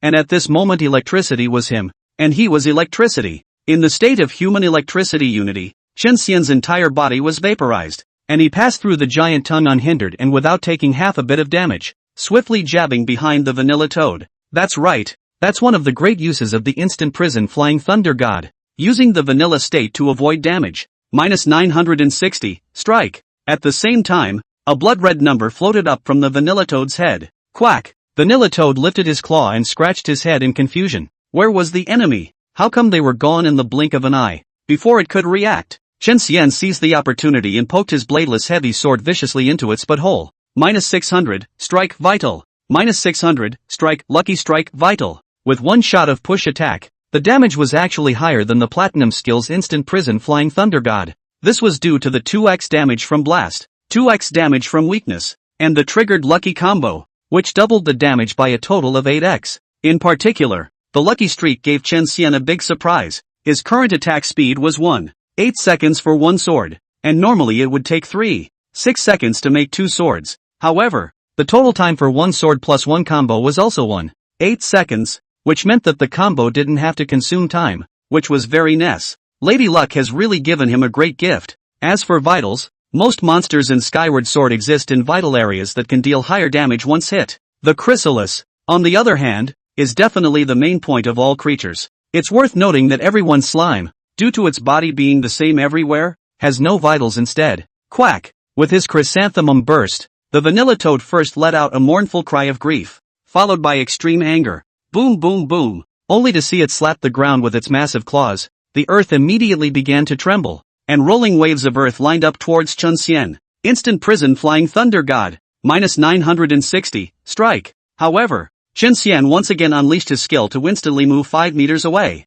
once again evading the damage. Between one and the other, the vanilla toad had lost more than half of its blood, but Chen Xian hadn't even lost a single hair. Big Toad, are you any good? Want to go back and practice again? You're too stupid to find a female toad, Chen Xian said with a yawn, looking bored to death. Quack quack quack. As if he had understood what Chen Xian had said, and as if he had been poked and prodded, The vanilla toad was so furious that he jumped and jumped, and his entire clam was red warm. I'll go. Didn't I just say a couple words about you? Don't be so careful. Chen Xian's eyes widened violently as the vanilla toad was literally red warm, in the physical sense, only to see it open its big mouth and fiercely inhale a breath. Then the skin actually turned from earthy yellow to reddish red, and the Jilan herbs growing on its back also scorched and withered, and a huge mushroom brighter than blood broke through the skin and drilled out, propping up the cap and growing uncontrollably. In the blink of an eye, the vanilla toad turned into a mushroom toad, and its message in Chen Xian's eyes changed drastically. Toxic fungus toad, bronze boss, grade, 20, life, 1880-10, 000, attack, 500, skills, giant tongue-licking frenzy, poison cloud, spore bombardment. Introduction, the vanilla toad is a mutant, and it can only mutate successfully under extremely harsh conditions. It has a strong poisonous attack ability, so please go far away if you come across it. Didn't they say that the mutation conditions are extremely harsh? What's going on here now? Chen Xian was dumbfounded.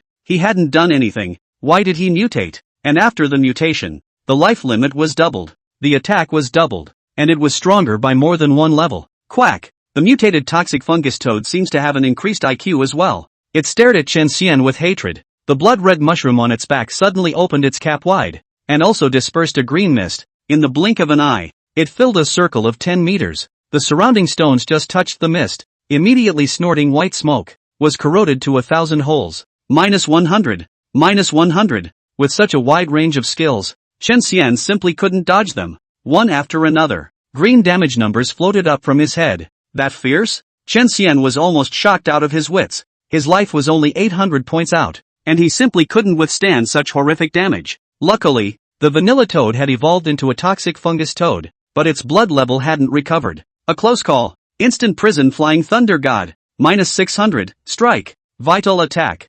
-300, strike vital. -300, strike, lucky strike, vital. Chen Xian's one skill shot followed by 4 pummel attacks finally decimated the poisonous fungus toad in a blatant manner. Dang! The poisonous fungus toad fell heavily to the ground on all fours. Its facepalm-sized eyes glazed over. Obviously, this guy is dead in the water and has a million things on his mind. Wow! But its body came in an honest burst. Chapter 23, Attack Strike Combo with Double Hardened Poison. Chen Xian drank the potion while crouching on the ground to inspect the poisonous fungus toad's drops. The potion was something he had asked Ankiel to buy during the day with the copper coins he had popped from fighting slimes. Just to be prepared. Low-grade life potion. Quality, normal. Effect, when drunk. It restores 50 life points per second for 10 seconds. Suggested retail price, 10 copper coins. The toxic fungus toads popped a bunch of stuff, but there were only 4 types. Chen Xian picked up a light golden longsword first. The longsword has a curved blade. The tsuba is serpentine and swallows the edge, while the blade is green and very sinister looking.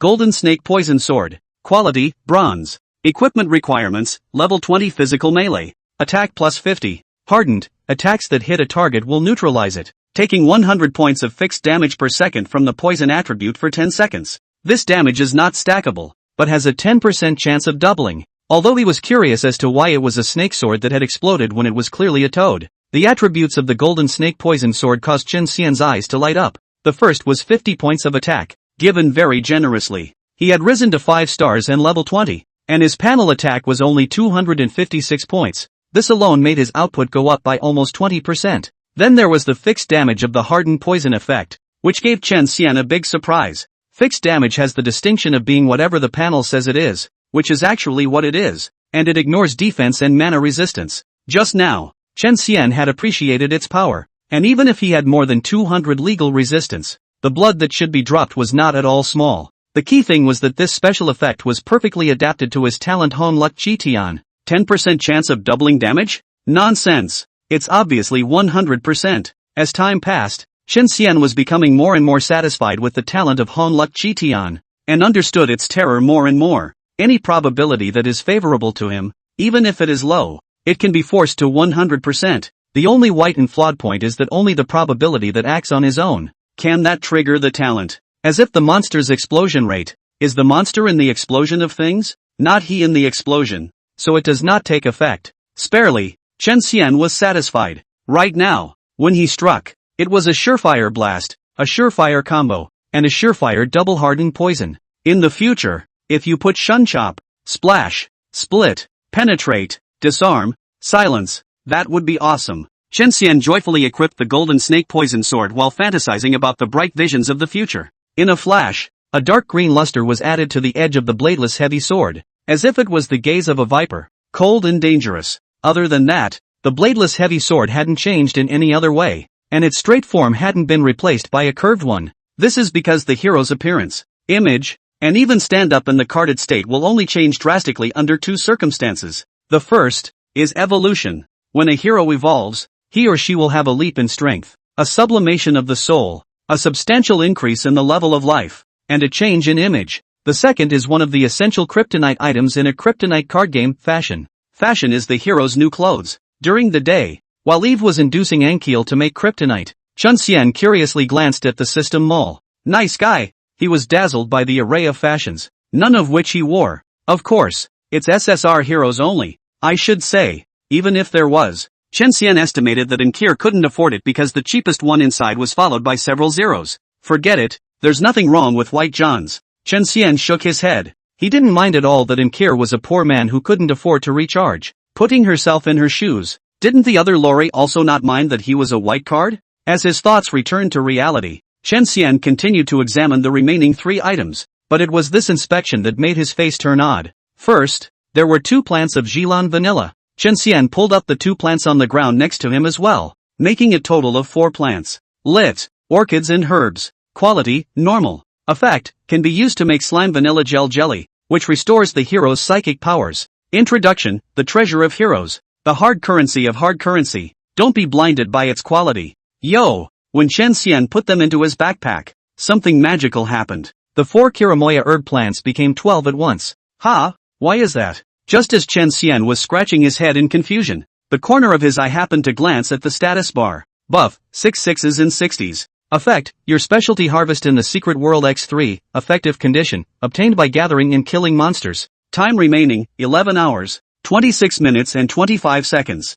So that's how it was. Chen Xian understood. But, Spirit Plant Valley's specialty is the sesame herb, so it's the only one that gets a bonus, even with extra conditions? I can't believe Eve didn't make that clear. I thought all harvests tripled? Chen Xian cursed before picking up the second drop, 5 dark blue roses. The roses are beautiful, and not only are the petals dark blue, but the stems, and the spikes on the stems are all dark blue. It does not look like a herb that grows out of the soil, but instead looks like it was carved out of blue crystal, reflecting a hazy blue glow under the soft moonlight, which is both dreamlike and luxurious. It was its effect that made the corners of Chen Xian's eyes jump. Blue monster, loanword. Quality, bronze. Effect, can be gifted to heroes, increasing favorability by 5 points per flower. Introduction, quickly give it to your favorite hero. Hero favorability reaches a certain value. You can unlock special features yo. Special features? What special feature? Chen Xian couldn't help but recall the kryptonite card drawing handheld games he had played in his previous life.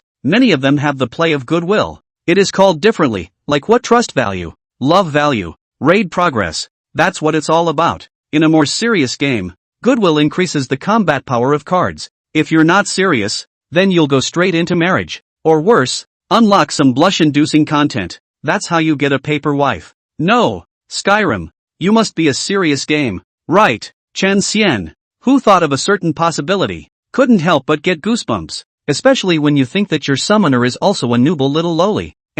Hold it. Hold it. Chen Xian didn't want to think in that direction, so he hurriedly examined the last type of drop from the poisonous fungus toad. For flaming red, crumpled toadstool skins. Poisonous fungus toad skin. Quality, bronze. Effect, collect 10 toad skins of any type to summon the toad immortal who is hidden in the clouds. Synopsis, toad skin. Synonymous with quality scams. Don't worry, even if you pop a mythic quality toad skin, it can only be used to summon toad immortals. It seems the only use for toad skin is to summon toad immortals. Thinking about this, Chen Xian could not help but feel curious. Is the toad immortal a special merchant? Or an NPC? Or a powerful boss? All that can only be known when 10 toadstool skins are collected. Thus, after Chen Xian finished counting all of his harvest and packing it away, he gathered the remaining 6 toad skins. Although the Spirit Plant Valley had the word valley in its name, it was actually extremely vast and boundless. Chen Xian, according to the star navigation in the night sky, walking north for 3 hours in a row,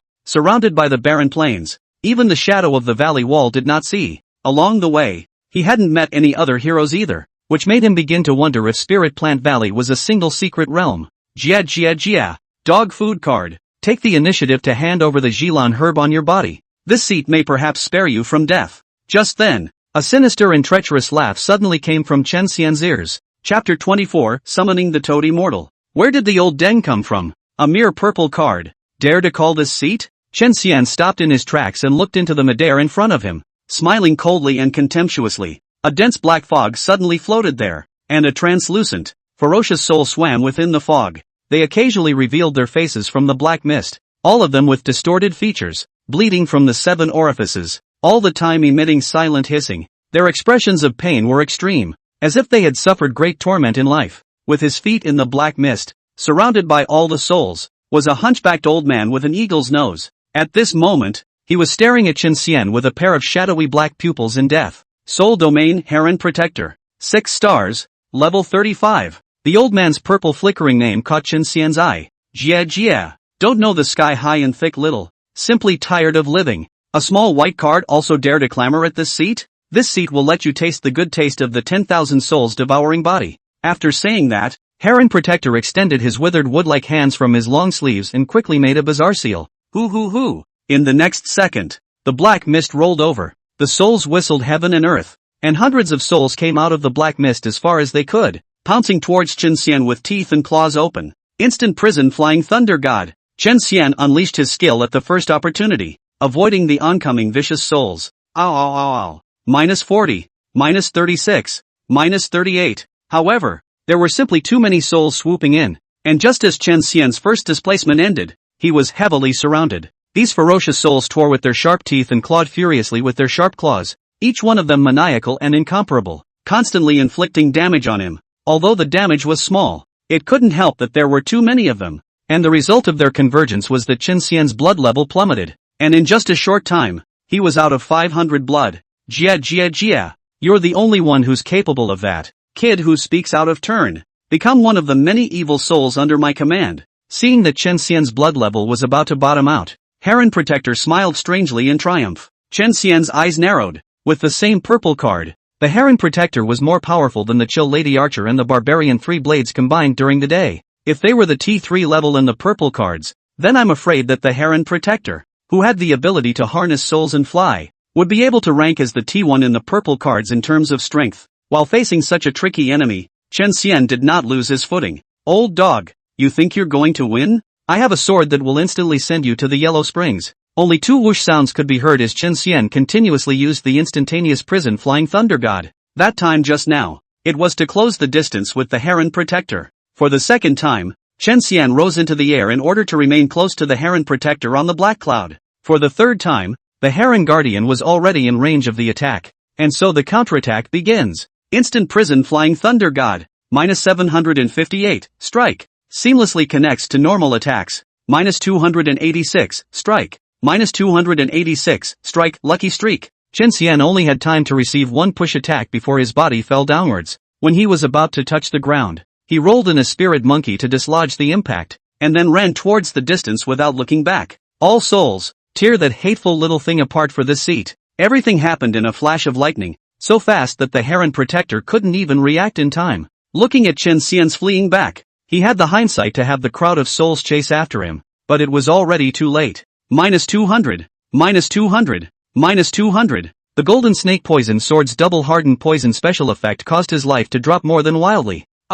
This seed is unwilling. Hateful little thing. Today's revenge. This seed will return it 100-fold in the coming day. The Heron Protector growled in a million different ways, and with a fleshy face, he was not convinced. As a T1 level purple hero, after entering the secret realm he had roamed around and plundered everywhere, killing an unknown number of blue heroes, and even 3 purple heroes had lost their lives in the mouths of ferocious souls, and now it's in the gutter, sanctioned by a white card. Yet no matter how unwilling, the end of death could not be avoided. In 5 seconds, just 5 seconds, the Heron Protector was poisoned and changed back to his purple card form. Bang! One of the stars behind the deck instantly exploded into nothingness. At the same time as it dropped from 6 stars to 5 stars, the card was also transported out of the secret world by some inexplicable rule with a swoosh. Seeing this, Chen Xian then folded back, right where the Heron Guardian died. A huge pile of sesame herb exploded. Chen Xian counted 78 plants in total, counting the 32 plants he had collected during this period of time. The total was 110 plants. More than enough to satisfy the 50 plant requirement and not have to worry about being put in a small dark room for a while. So the heron protector, that old dang, has nearly 100 plants of Jilan herb on him. And I wonder where he got so many of them from. Chen Xian suddenly remembered the rules of the Spirit Plant Valley secret realm. It's not complicated. There are only two. Heroes who die drop up to 50% of their sesame herb. 2. The more Chilam herbs a hero has earned through looting, the more Chilam herbs they will drop on death. No wonder that old dang's face was full of flesh pain before he died. It turned out that he had dropped too many Jilan herbs. I'm afraid that it was close to half of them. It seems that he plundered a lot of people. Now, there were enough chiaroscuro herbs, but the toadstool skin was still missing the last one. So Chen Xian continued to search for the vanilla toad. Half an hour later. -200. -200. -200. Under the terrifying fixed poison wounds, the toad in front of Chen Xian collapsed with a loud thud. Seeing this, Chen Xian nodded slightly. Fixed damage just works. Being able to treat resistance is like nothing. In the lightning battle with the heron protector just now, without it, one would have had to choose to hold back for the time being and flee in ashes. Now that 10 toad skins have been collected, it's time to summon Toad Immortal. The only shame was that all the toads I met back there were vanilla toads and none of the poisonous fungus toads.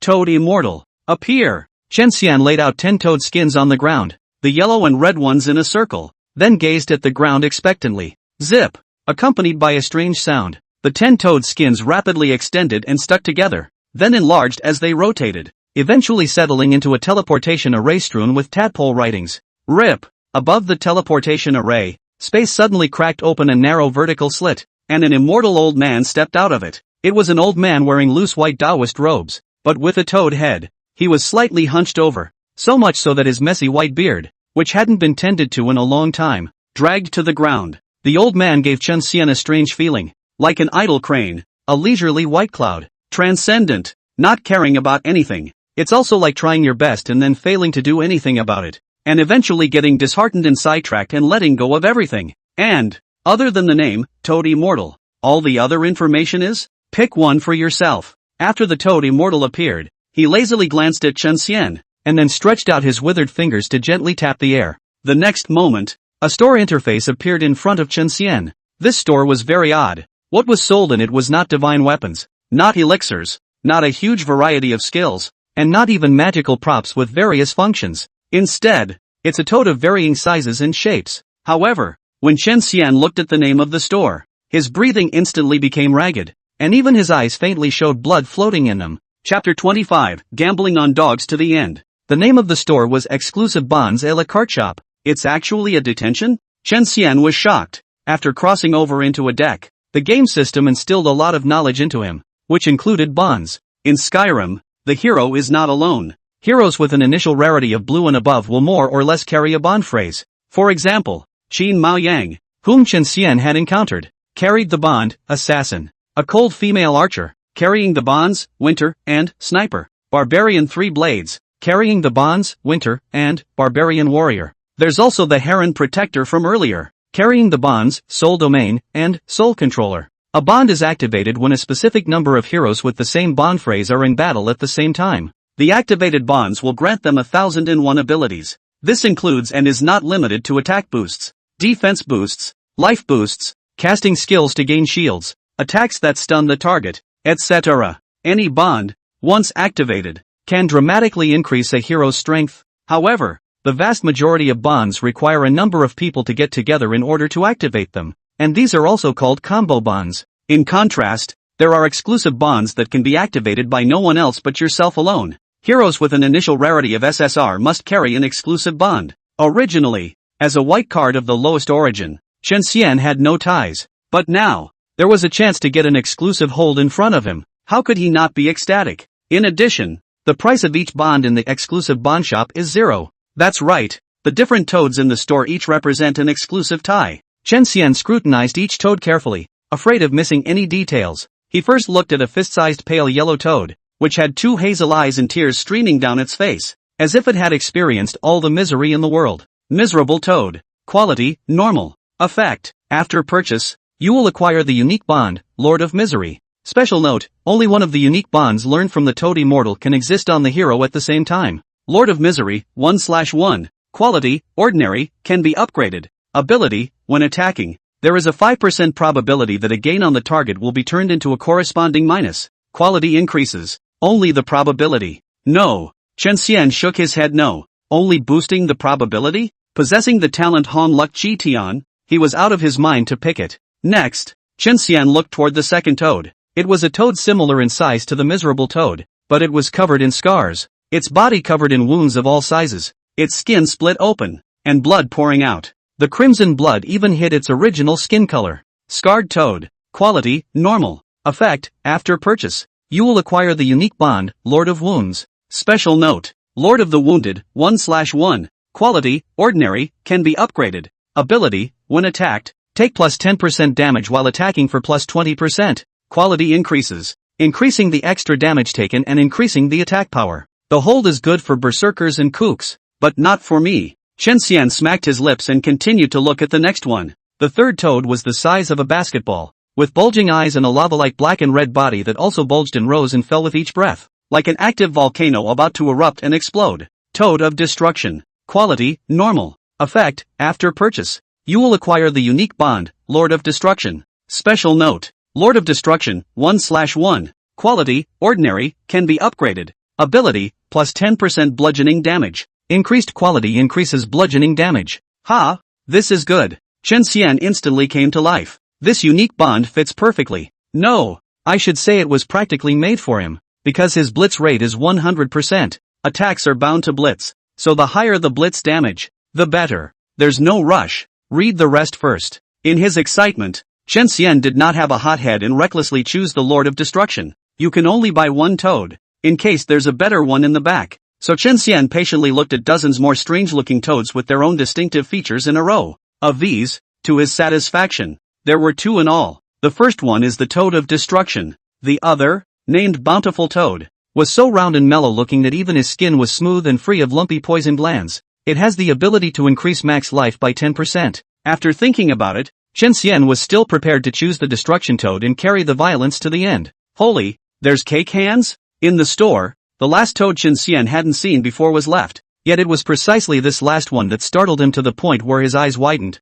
It's really this last toad that is so odd and humorous. It's about the size of an apple, but with a very interesting image. With the center of its brain as the dividing line, the left side of its body is pure black and the right side of its body is pure white. Its pupil color is reversed. However, the toad's left pupil is a white minus sign, while the right pupil is a black plus sign. It's capable and fits the image perfectly. Gambling on toadstools. Quality, normal. Effect, after purchase. You will acquire the unique bond, Lord of Wild Gambling. Special note. Lord of the Gamblers, 1/1. Quality, ordinary, can be upgraded. Ability, life cap has a 999% chance of being reduced by 50% and a 0.001% chance of being increased by 50%. For each level of quality, one randomly added wild gambit option. Chen Xian's expression gradually became bizarre. It was a look of wanting to laugh, but forcing it out and holding it back very hard. 0.001% probability? Now, I will give it a try. Chen Xian decisively tapped his finger towards the buy button.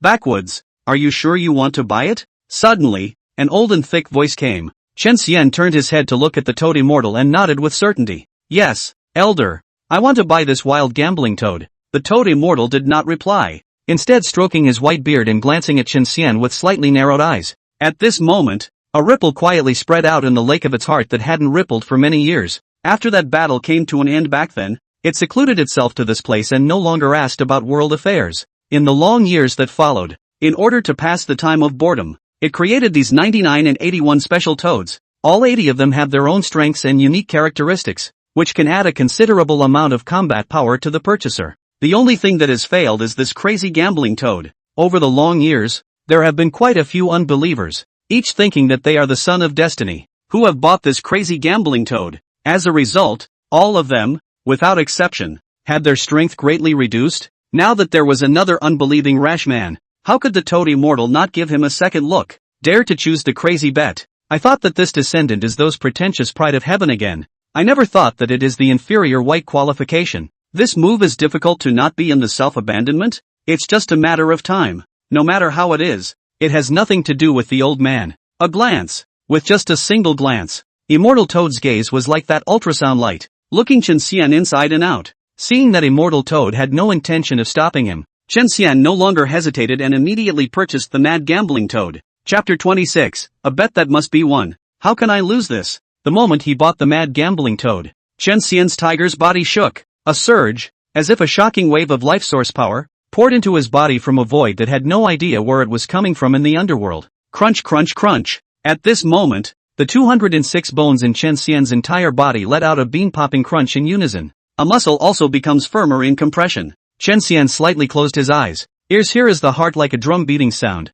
and rumbling of the river rushing waves beat the shore of the majestic sound. There were no rivers in his body, of course, but there was blood rushing wildly through his veins, and when he closed his eyes, his brain was unprecedentedly clear and transparent, and many problems that he couldn't understand before were solved and opened up at this moment. These were the changes that Chen Xian could intuitively feel. There were more changes that he didn't know about. The skin that was tightly wrapped by the armor quietly became fair and tender, and even the luster of the armor was much brighter. The broken hair on his head suddenly extinguished itself, and a new hair, both dark and thick, grew from the scalp in its original position. Even his height has increased by 100 feet, pulling up from 1 meter 9 to 1 meter 91. In fact, Chen Xian's life level, his life essence, had taken a considerable leap at this moment. Yes, the realm of heaven is amazing. Chen Xian now felt great, like he had reached the peak of his life. By all rights, as a card in the game, he should be a pile of data, a pile of code, and shouldn't have so much of a nuanced experience dedicated to living flesh and blood beings. However, the feeling of getting stronger was so real, as if he was actually cultivating, as if heavenly domain was not a game, but a real world that existed. Of course, Chen Xian also knew the reason for his surge in strength. Opening the panel, there was a new addition behind the skills column. Bind, Lord of Wild Gambles, 1 out of 1. Quality, normal. Ability, plus 50% life cap. Chen Xian guessed correctly. The effect of the talent Han Luck Chi Tian was to make the probability of it being favorable to him or her become 100%. When both favorable and unfavorable existed at the same time, then the unfavorable effect would be 0%, and it was absolutely impossible to trigger it. Make a killing. Chen Xian's entire body shuddered. What? More exciting than a sure win bet? Moreover, the reward was unimaginably generous. Knowing that the other bountiful toad, which specialized in raising the life cap, only raised it by 10%. The more wind and waves, the more expensive the fish, as the old saying goes. This scion? The scene of Chen Xian's breath rising fell into the eyes of the toad immortal, and its originally bland face abruptly changed. The first one, the mere white qualified postulant in front of him was the first to benefit from the wild gambling toad, rather than having his strength explode. Throughout history, how many prideful people with golden qualifications, or even dark gold qualifications, have sunk? But why did a descendant with white qualifications succeed? Is this a distortion of human nature, or is it moral bankruptcy? Was his good fortune a fluke, or was it inevitable? With this in mind, the toad immortal suddenly opened his mouth, his pale and calm voice awakening Chen Xian, who was still immersed in joy. You're in luck, postulant. Shall the challenge continue? Chen Xian froze. What did it mean to continue the challenge? Didn't it say that you could only buy one toad? Wait. Chen Xian looked towards the black and white toad cupped in his hand, and in a split second, realization dawned on him. It turns out that the message came to a head after the wildly betting toad was bought by him. Mad Gambling Toad, Black Iron Boss. Grade, 1. Life, 8000/8000. Attack, 300. Skills, none at this time. Introduction, a magical creation sealed by layers. Heroes can defeat it at different stages to improve the quality of the bond, Lord of Wild Gambling. After the Mad Gambling Toad is defeated, the hero can ask the Toad Immortal to unlock the seals on it. For each layer of seal unlocked, its combat power will x 1000%, and talents and skills will be unlocked one by one. Current battle power is 200, so please ask the hero to take his strength into account. Number of unlocked layers of the seal, 0. This black and white toad has turned from a prop into a boss? Chen Xian sked. However, the synopsis made his eyelids flutter wildly. For every layer of the seal that was unlocked, the battle power was doubled tenfold? It was a stacked multiplication, not a stack. And with the seals lifted to the back, that combat power was astronomical. With his heart pounding, Chen Xian stole a glance at its creator, Toad Immortal. It was hard to imagine what vastness of greatness this old man with gray hair, who looked plain and ordinary, and even a bit of a dying man, was carrying. Chen Xian looked at his combat power again. 247. It can be fought and will be won. Please confirm again if you want to challenge the Mad Gambling Toad, Black Iron Class Boss? Okay. -72. Just after making his choice, The wild gambling toad in Chen Xian's hand spat its tongue at him. How dare you sneak up on me without any martial virtues? Chen Xian cursed and flung it into the air. Then, instant prison flying thunder god. Minus 1536, strike. Normal attack. Minus 512, strike. Minus 512, strike. Lucky streak. Double hardened. Minus 200. Minus 200. In less than 10 seconds, the crazy gambling toad was emptied of its blood bar, and turned into a toad stone sculpture that fell to the ground with a clang. Congratulations on defeating the wild gambling toad, Black Iron class boss. And your bond, Lord of Wild Gambling, has gained a boost. Chen Xian hurriedly opened the panel to check. Bind, Lord of Wild Gambles, 1 out of 1. Quality, Black Iron. Abilities, plus 50% to life cap. Plus 50% to life cap. Undoubtedly, with the help of Hong Luk Chi Tian, Chen Xian gained another positive return with a probability of only 0.001%. Then again, the name Lord of Gamblers was designed specifically for him, because he is the gambler who can never lose. The second wild bet option is also a life cap? Chen Xian felt slightly surprised, but this was good, so that his life had doubled from 825 points to 1650 points. At this point in his life, he's finally caught up with the SR heroes. Chen Xian contentedly picked up the toadstone carving and was about to ask the Toad Immortal to help unseal the first layer of seals when he realized that the latter's eyes were full of deep meaning. This latter was really something, and actually got another positive return with a minuscule probability. But, did you just use a lucky streak? The Toad Immortal's voice was ancient, but Chen Xian could vaguely hear the implied waves of anger. Yes, I don't know what Elder has to say. Chen Xian was flustered in his heart. Lucky streak was related to Goddess of Luck, and he really couldn't figure out what Toad Immortal's purpose was in asking this. Late bloomer, take care of yourself. Collect all 50 toad skins before summoning the old man, at which time the old man will unlock the first layer of the seal for you. The Toad Immortal didn't pay too much attention to Chen Xian, leaving behind 2 words before tearing open the space, stepping in and disappearing. This descendant was born with great fortune, more exaggerated than any son of fortune I've ever seen. No wonder she'll be targeted by her. It's just a matter of time. I'm just an idle clam. Why do I care about this? Looking at the place where the Toad Immortal had disappeared, Chen Xian frowned. Hermit Immortal. High Goddess. The great world of the heavenly domain seems to harbor quite a few secrets, but what's the point of thinking about it? The sky collapsed with the SSR to top. They're on a small white card to eat, to drink. What do not put aside in the heart? Ha! Chen Xian yawned, his lazy back just halfway stretched. Bang! A deafening explosion came clearly and unmistakably from the distance. Bang! Bang!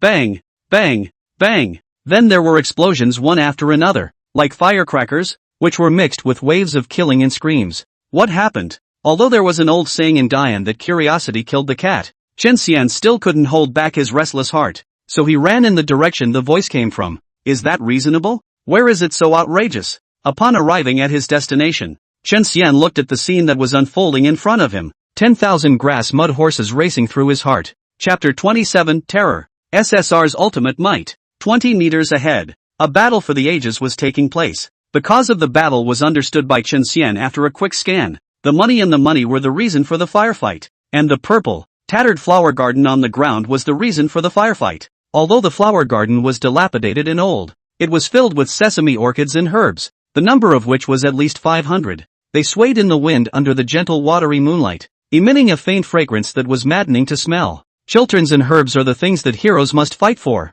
If the summoner dies, he dies, and the hero won't be half affected. However, if there is no jelly made of chiaroscuro vanilla, the spirit power is not replenished, and the hero has to change back to the card state and be put into the card pack by the summoner. Think about what it's like to be put in a space with no semblance of light while you're conscious and unable to move in any way except to feel. Definitely worse than jail. As such, it seems only natural that the heroes of the two camps would break out into a shocking battle for the Chiran vanilla. But here's the problem. There are two camps, one of which is outnumbered by over 100, and the members of the camps are all blue and purple heroes. Their opponents, on the other hand, were only two. One of the body posture enchanting, looking between the fawning attitude, the corner of the eye with an indescribable style, rounded buttocks with 9 big furry yellow tail, another person holding a big gun, thick eyebrows like a sword, aspect broad eyes, body stout is even sturdier unlike words, despite wearing a heavy ancient general armor, but that a piece of steel-like muscle outline is still clearly visible.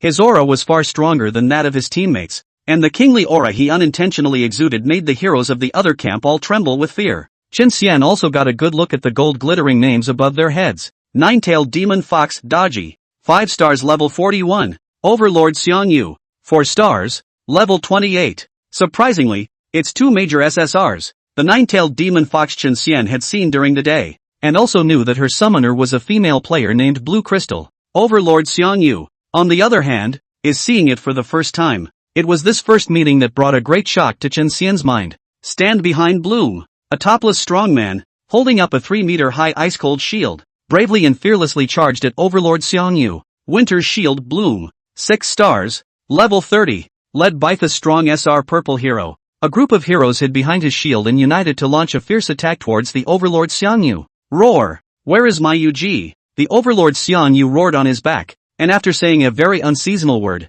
he raised the large spear in his hand and brazenly stabbed at the incoming blue-purple hero. Formation breaking Overlord gun. The gun shadow is continuous like rain, fast into a phantom, but also wrapped in enough to open the monument to crack the stone of the horror of the force, so that the air rolled back, the airwaves whistling into the wind. The sound and power is horrifying. What was even more frightening was that with Overlord Xiangyu as the starting point, the fan-shaped area of 10 meters in front of him was actually all included in the scope of the attack. Minus 3,260, minus 3,573, minus 3,487. Bloom's shield exploded into frigid shards on the spot, even as his entire body was picked off with a single shot, and he was emptied of his blood slots in the air, knocked back to his carded state, dropping stars and levels. The hero behind the shield was not spared as well, and was killed in a single move before he could do any damage. For a while, the thud of star explosions was endless. Soul Foxfire. On the other side, the power of the nine-tailed demon fox was equally displayed. Just see her jade foot lightly point in the air, then jade face slightly tilted, jade arm stretch, swoosh rose into the air, until and the bright moon together. In the middle of the bright moon, 9 tails bloomed, and a pale flame emerged around her one after another. Then like the east wind releasing thousands of flowers at night, it swiftly shot towards the heroes on the ground who couldn't reach it at all, and only had to raise their heads to look up.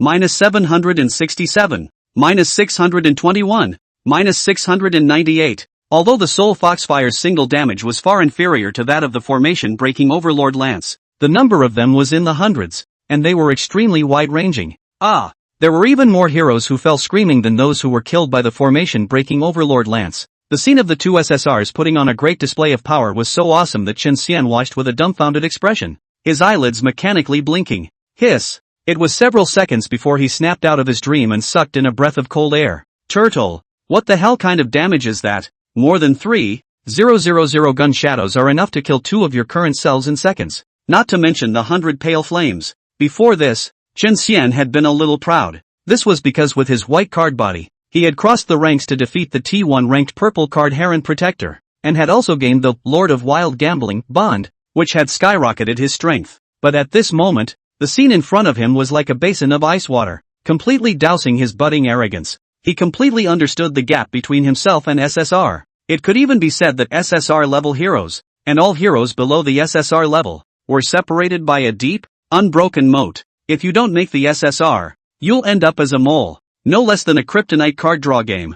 No less than an average of $100,000 to draw one SSR. This intensity is right on the money, and it does justify the price. That's right, Chen Xian was shocked. He was shocked by the nine-tailed demon fox and the Overlord Xiangyu, and the word intensity was written all over his body. But he didn't feel unjust or unbalanced about it. Jokes aside, it's unbalanced when the ones who charge can't beat the ones who don't, especially since white cards like him, which are purely and simply used to pollute the card pool, don't seem to be in a position to claim imbalance. At the same time, Chen Xian was even less discouraged. He firmly believed that with the Hong Luk Chi Tian talent, it wouldn't take long for him to catch up, or even catch up with the SSRs. Moreover, in Heavenly Domain, the cards were able to evolve infinitely, and he wouldn't be a white card for the rest of his life. Meanwhile, Overlord Xiangyu and the nine-tailed demon fox had already combined their efforts to clear out the other heroes who were vying for the Jilan herb. Fox, can you share these sesame herbs equally with the king now?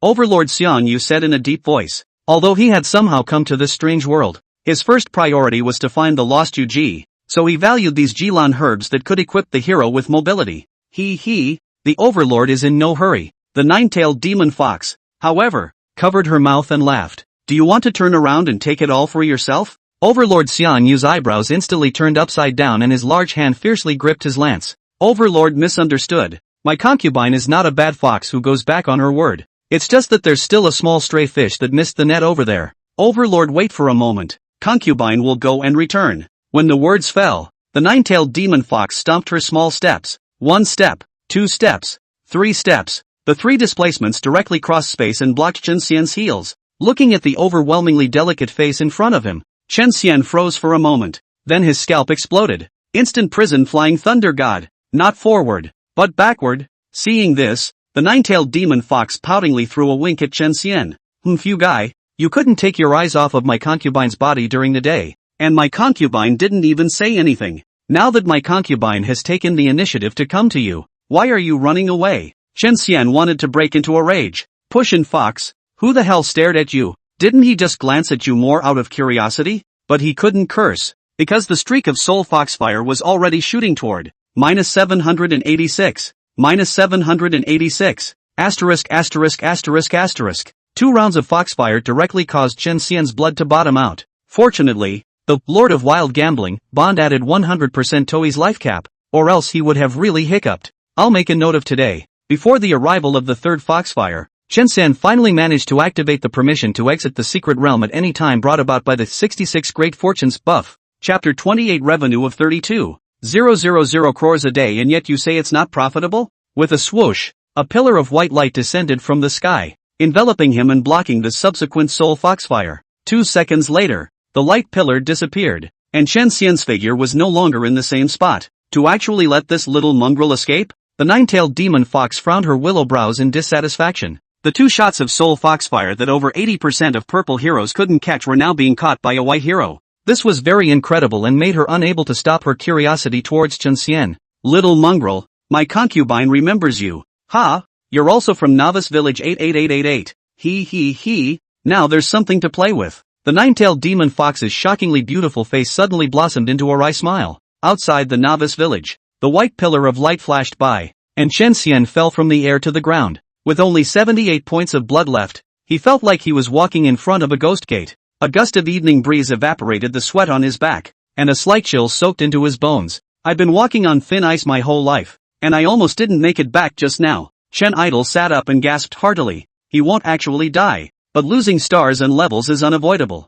And the worst part is that he'll enter a 24-hour-long summoning cooldown period. Plus 16. Under the effect of the wind of talent recovery, Chen Xian's life was slowly recovering, but his mood was not much better because of it. SSR can't be beat? This is a bunch of violent numerical value monsters. Before growing up it's better to be meticulously oriented. Less hilarious. Chen Xian was not the only one in an unsettled mood during the long night. The official website of the game Heaven's Domain has been bursting with angry players. Only 1 day after the opening of the service, the overwhelming color of the bad reviews let the Heavenly Domain rush to the top of the list of bad reviews, far more than the second-ranked 3 killings. The point of criticism from players is almost always the same: kryptonite. The dog planner flew me up. I am also a big stupid bee. Before the service actually still have expectations of Tianma games. Now look, really is a dog cannot change to eat. The probability of drawing an SSR is only 0.1%, and each draw costs 100 Dian coins, which means an average of $100,000 to draw an SSR? What the hell? What's the matter with you, you bastards? Are you guys here to make a game? Or are you here to make money? Answer me. So hungry I knew not to play the Heavenly Domain. Agree with the upstairs. Why should we add kryptonite draw cards? Wouldn't it be good to make it a traditional virtual reality online game like Kingdom of God or World? I've put in all my rent and food money this month and I haven't even gotten a purple card. I don't want to play anymore. Just give me my money back. Windcloud Branch President Windcloud No Pole, upstairs. This young then you are even worse. Charge the whole 200,000 into, as usual, only to draw to the purple card. Even the shadow of the gold card have not seen. This garbage game probability is definitely a problem. And the purple card was also a 0 kryptonite white card to blow up. Angry this young spit blood. Love eating folded ear root, your son exempt. Purple cards can be beaten by white cards? Fongyun Branch President Fongyun Wuji, this young man is a branch president. Would he cheat a little yakuza like you? Magic City. Inside an incomparably luxurious bedroom with all name brand furnishings of all sizes, Fongyun Wuji was naked, leaning against the bed, his fingers typing away moment by moment. The cell phone screen emitted a bright white light that hit his increasingly red and warm face. You love to eat the root of the year? Why don't you just change your name to Love to lift the bar? Chasing after this young man for more than a dozen floors, If you can hit someone along the net, this young man will have to slap you to death. Feng Yunwuji was so angry that he gritted his teeth, and there were even hidden veins emerging from the corners of his forehead. Lin Xiao, what's wrong? At that moment, the covers next to her moved and a woman's head poked out. The woman was wearing exquisite makeup, her posture was not bad, and there were a few strands of redness on her face that hadn't completely faded. Phew! Feng Yunwuji glanced at her and tossed his cell phone aside smoothly, taking a deep breath before looking up at the ceiling and saying, "Choo choo, I'm on fire right now, you know what to do, right? Hee hee, Lin Xiao, you can rest assured that you'll leave it to little slave." Choo choo smiled ambiguously and said in a whiny voice. Then she red-faced and burrowed under the quilt. After 3 minutes, the world in Feng Yunwuji's eyes became tasteless. Okay, now you get the hell out of here. Feng Yunwuji suddenly opened his mouth, his voice as cold as the wind of a waxing moon. Ha! Why are you kicking out little slave? Lin Xiao, is it because little slave didn't serve you well? Or did little slave upset you in some way? Xiaonu, don't leave Lin Xiao. Ooh! Choo choo licked her lips back in one movement. Her face was instantly taken over by panic and disbelief. She rubbed her eyes and cried her eyes out. Get out! Feng Yunwuji, however, did not have the slightest bit of compassion and kicked Choo choo onto the cold solid wood floor. Stinking! Still pretending with this young man? It's a waste of time for this young man to take $300,000 a month to support you. And how do you return the favor? Seeing Choo choo, who was still putting on an innocent and pitiful appearance, Feng Yunwuji's liver was about to explode with anger. You're pretty good at pretending, aren't you? Surname Li and surname Wang both sent the video on my phone, and I almost didn't recognize the little whore in it as you. Bitch, what else do you have to say? Seeing that her old self was revealed, Choo choo immediately climbed up from the ground and left with her head down without a word. She had nothing to argue with after what happened, but she was not convinced. Who says taking your money means you can only be your woman? A smart girl doesn't put all her eggs in the same basket. Obscure. It's really better to charge the money into the game. At least the paper people won't betray this young man. Charge. Wait until 8 a.m. Once online to charge him $1 million.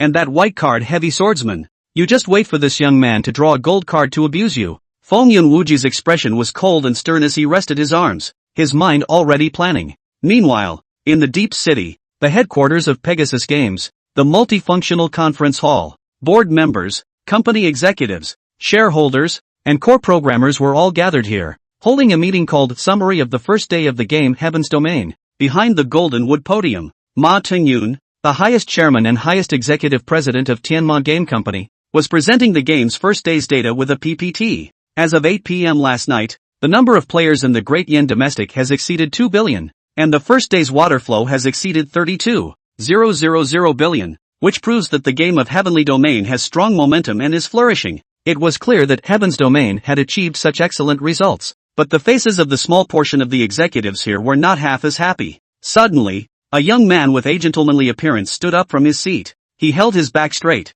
looking fearlessly at Ma Tingyun on the stage. Hello, Mr. Ma, I'm Zuorong, the assistant manager of the market research department. What I'm trying to say is that despite the fact that Skyrim has done its best to amass money, it has a rotten reputation among the populace, which is very detrimental to the game's subsequent development. I'm very confused as to why kryptonite content should be added to a virtual reality game. Please also ask Mr. Ma to solve the problem. On the stage, Ma Tingyun held up his gold-framed glasses and nodded appreciatively. Nice young man, facing the problem head-on. Courageous. Immediately, his expression turned helpless. Young man, I can't answer your question directly. You only need to know one thing. The 200,000,000 Great Yen dollars of the first day's income, including all the income from the Heavenly Domain game onwards, the entire Heavenly Horse Game Company won't get a single dime. Chapter 29, Supreme Creation, 1 million places.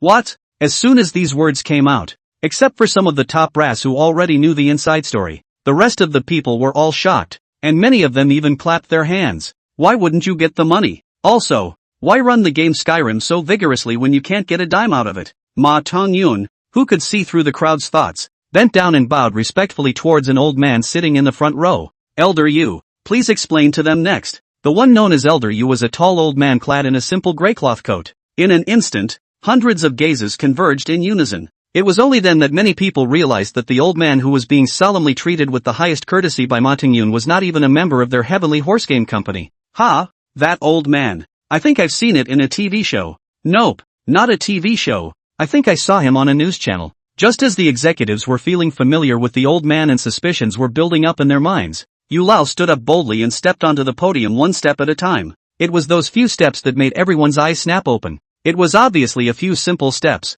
but the old man stepped out with the military might of iron and blood. Coming to the podium, the old man stood as straight as a pine, and on his knife-sharpened face was an unsmiling solemnity. Off stage, feeling the shrewd and competent aura of the old man, the participants' eyes snapped open, and they finally remembered the old man's identity. He is the god of war Yu Zhantian. Decades ago, more than 800 countries on the Star of the Sky Star joined forces to launch a war of aggression against the Great Yin country, wanting to completely exterminate the strongest dragon and divide up and chew up the vast and sprawling Great Yin land. It was a protracted, unprecedentedly tragic war, although the Great Yin country is the strongest country on the surface, but the enemy army strength is hundreds of times that of the Great Yin country. The situation was precarious for a time. Fortunately, the chaotic world produces heroes. A batch of generals and marshals were born in response to the catastrophe, and under their leadership and command, the Great Yin country eventually won the war with a wide gap between the enemy and us. Yu Zhantian, with his strong personal strength and unrivaled military strategy,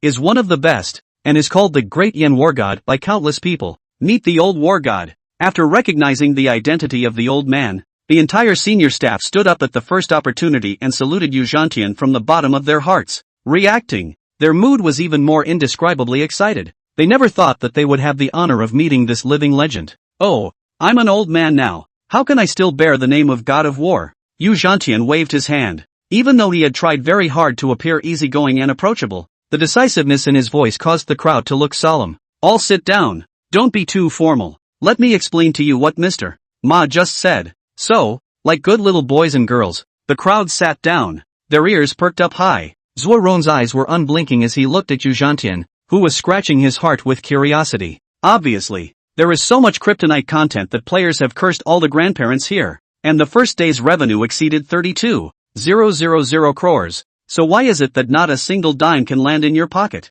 Yu Wentian's first words answered his doubts. Because all the money that the players have filled up has been taken by the real game officials, and not a single penny has been left. When these words came out, many people looked puzzled, except for the programmers who had known the inside story for a long time, who were sighing with their heads down. A real game official? Could it be that the game is official and it's not them? Pegasus Games? Yu Wentian swept a glance at the crowd and said without haste, "Do you guys think that the game Heaven's Domain was created using the information deciphered from the meteorite, Silver Visitor, along with Skystar technology, together? The truth, however, is that Horizon wasn't even artificially created, but was sent to us by the Silver Visitor. Everything in it, including the kryptonite content, all came with it, so it's really official." Yu Zhantian stopped and reached out to point at the top of his head. The executives looked up and saw a clean white ceiling, but they knew that beyond the ceiling was the mysterious, deep, vast universe of stars. May finally not have to keep secrets anymore. The programmers present were relieved.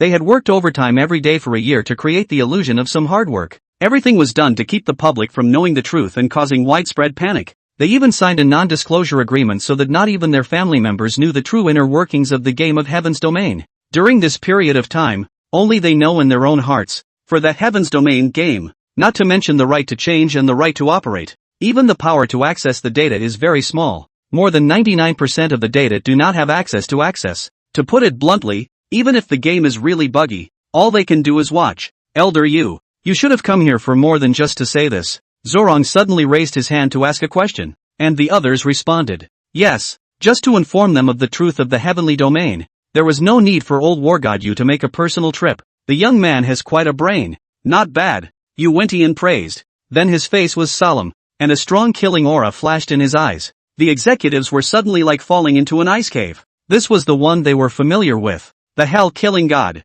He was only seen lightly clasping the tabletop with his knuckles as he did so. We also extracted a crucial piece of information from the Silver Visitors. That 1 year from now, the top-ranked players from each country in the game of Heaven's Domain, as well as their heroes, will receive a supreme creation. It's not clear exactly what supreme creation is, only that the stronger you are in the game, the greater the benefits you get, and that the quota for Dian is 2 million. Only 2 million? You know that the population of Dian is as large as 2 billion. That is to say, on average, only 1 out of 1,000 people will be able to obtain that supreme creation. That is not simple to hear. For a while, the minds of those present came alive. At this time, Yu Zhantian sneered and said, "Humph, that 100 Kingdoms curmudgeon will definitely not be willing after suffering a defeat a few decades ago. In a year's time when they have also obtained the supreme creation they will surely make a comeback and invade my Great Yin land. I'm here on behalf of the Great Yin officials with the purpose of informing you to utilize the only observation privileges you have in your hands to identify talented and promising players in the game of Heavenly Domain,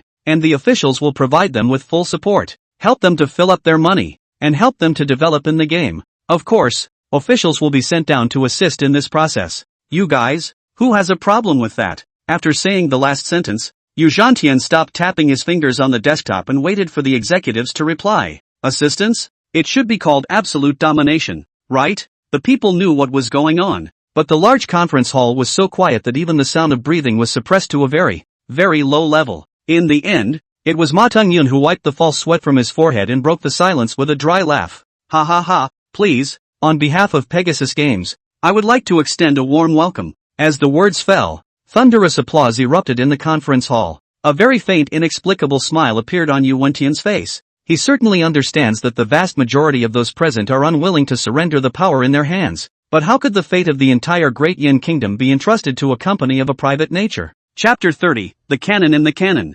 7-day punch list event. Chen Xian, who was in the heavenly realm Great World, had no knowledge of what was happening in the outside world. He lay on the grass with his legs crossed, his heavy bladeless sword resting beside him, his arm resting on the back of his head as he gazed out into the sky at the ever brighter splash of fish-belly white. Thoughts were like the surface of a lake that had fallen into a rocky lake, sending out ripples in a circle. What is this? He was doing well as a human being, and inexplicably traveled as a card, or the lowest level white card, or in a crap card draw game where the more you charge the more powerful you become. Thinking about it, a wave of resentment inevitably arose in Chen Xian's heart. Forget it, strong people never complain about their circumstances. Those who cannot defeat me will eventually make me stronger. Realizing that his mood was a bit off, Chen Xian hastily drained 2 large bowls of chicken soup and took 2 shots of chicken blood in an attempt to get himself positive. But he was a white card and not an SSR. So what kind of strong person was he? Not only did he have to complain about the environment, he had to complain about the strong people.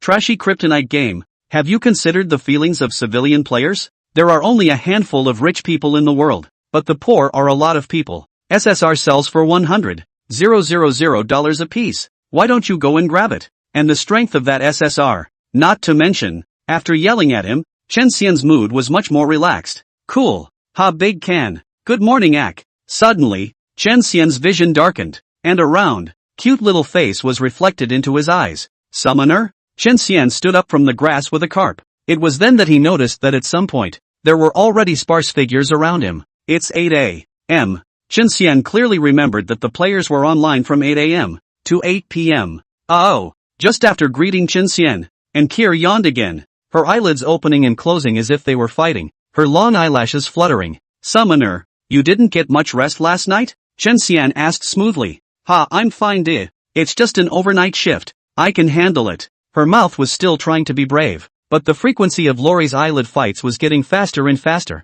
and her petite body was shaking. Chen Xian frowned, so it turned out that this summoner of his who didn't charge a single dime wasn't stingy and cheap, but really poor. If they were not really poor, how could they even go to work overnight without sleeping? Seems like you have to find a way to make money. Chen Xian didn't want his summoner to die suddenly at his workstation one day. Summoner, why don't you sleep for a while, and when you wake up we'll go fight monsters and upgrade. Hearing Chen Xian's suggestion, and Kier gave a good-natured and then pulled his hand tightly, her voice weak and stubborn. But I want big cans of you to cuddle me to sleep. Oh, Chen Xian was startled. Such a request he had never heard in his life. Summoner, this isn't appropriate, and there are so many people around watching.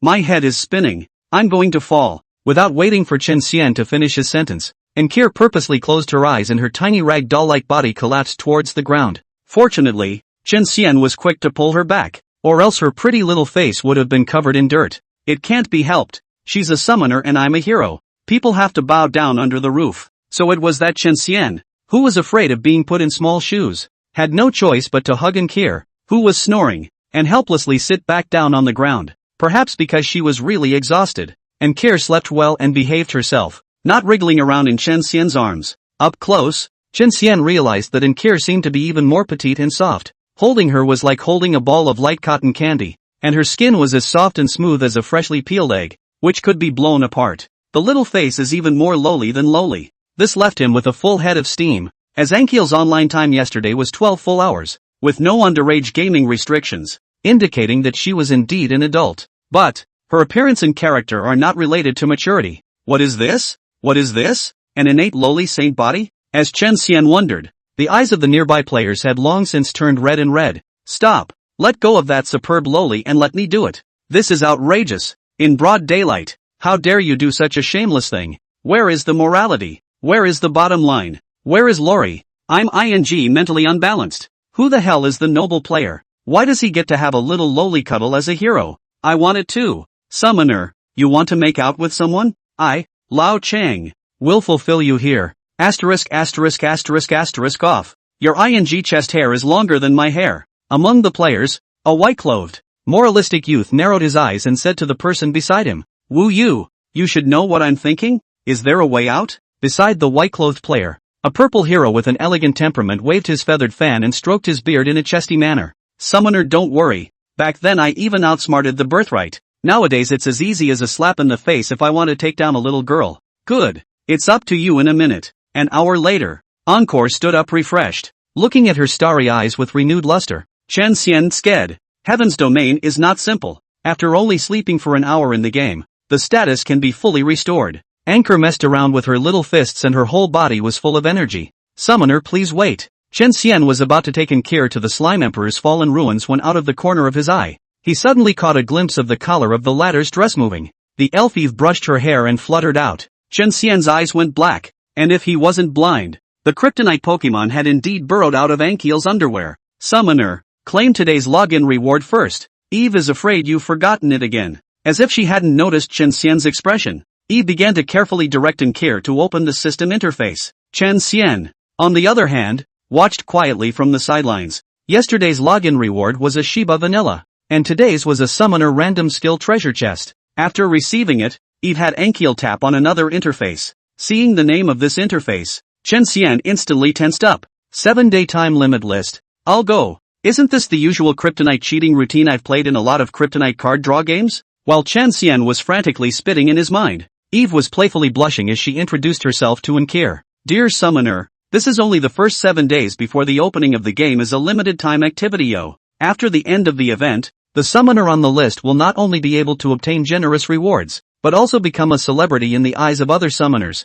Yo, summoners quickly charge. No, quickly cheer. Eve is very optimistic about you yo. Ankyr blinked curiously, and Chen Xian browsed through the rankings of the various lists one by one. There are 5 major leaderboards in the 7-day rush event. From left to right, Summoner rank list, Heroic evolution list, Equipment list, Charge list, Battle list. The scope of the 5 leaderboard competitions is further divided into the entire service and the current novice village. And the reward of being number 1 in the entire service instantly caused Chen Xian's breathing to become ragged and his eyes to fill with longing. Chapter 31 Goal. Number 1 on the evolution list. The player who ranks first in the whole service in the 5 lists can get the corresponding unique title. If the summoner ranking list is first, you will be awarded the unique title, A Step Faster. The first place in the hero evolution list will be awarded the unique title, Unlimited Potential. Also, a player can have a hero, who also receives this title. To keep things mysterious, the exact effect of the title is not shown, but there is a note that the title is greatly beneficial to the development of the summoner and hero.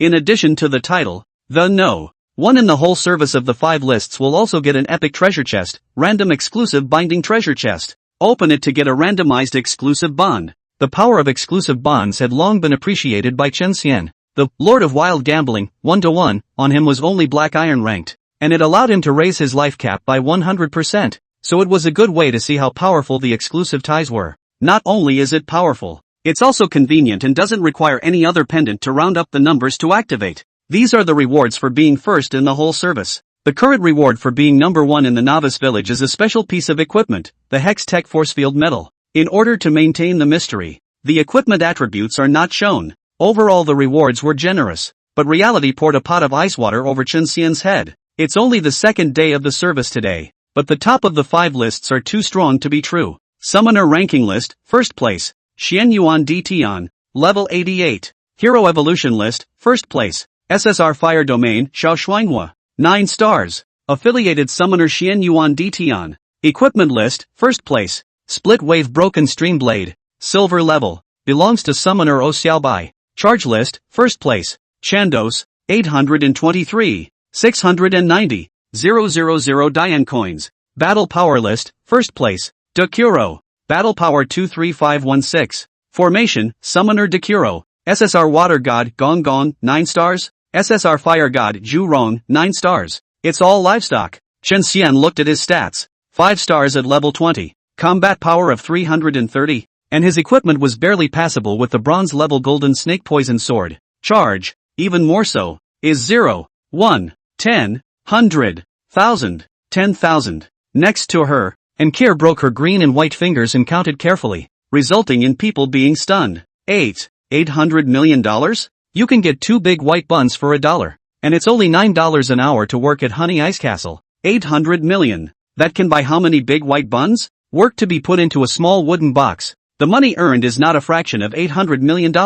Is this the world of the rich? At this moment, Ankiel, who had come out of the ravine, was greatly shocked. Summoner, please don't be discouraged. Even if you're facing a godly man who recharges billions of dollars, even if you can't afford to recharge a dime, I'll still be able to bring your name to the top of the leaderboards. A slight vibration came from her shoulder, and Ankiel turned around to meet a pair of deep, determined eyes. Really? Really? There was no semblance of an undertone in Encore's voice. A zero kryptonite who is so poor in reality that he can only nibble on buns, plus a white card of the lowest level in the game. Can such a combination really compete with players who have recharged hundreds of millions of dollars? And SSRs who are born in Rome and are born noble and powerful? As if he could see in Kier's lack of confidence, Chen Xian smiled faintly. If I say I can, then nothing is impossible. Summoner, have you forgotten that I am a miracle incarnate? Encore's eyes snapped open, a star-like luster bursting and sparkling within them. She remembered that the big cans were unique and different. With a 0.1% bludgeon rate,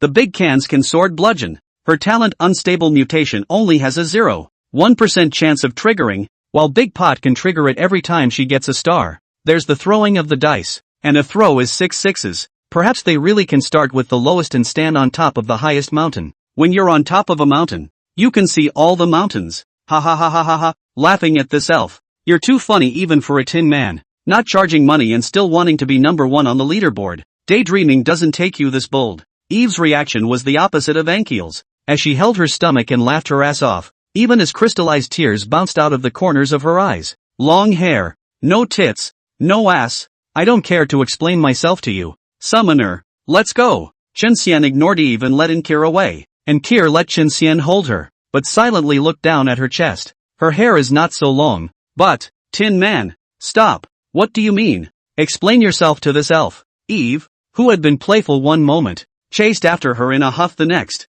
In fact, Chen Xian really wasn't talking nonsense. Of the 5 lists, the other 3 are not to be talked about. Kryptonite Big Brother exclusive. Equipment list Chen Xian also did not as a goal. Purely by luck is too unstable. He had his eye on the heroic evolution list. Don't look at the fact that he was only 5 stars right now, and list 1 was already 9 stars. The difference wasn't really that big. It was just that Xian Yuan Dtian had entered the Slime Emperor Fall Ruins first, and had obtained the Star Rising materials behind him earlier than him. Instead, he has an advantage that all other heroes, even SSRs, don't have. That is, his initial rarity is the lowest white card. That's right, white cards have the lowest attributes and the weakest natural skills. But, the spirit power consumption of white cards, the consumption of Star Rising materials, is also the lowest, and even only 1/5 of the SSR. And, more than 99.9% of the items in Heaven's domain can't be bought with money, including Star Ascension materials. Now, it was true that he was lagging behind,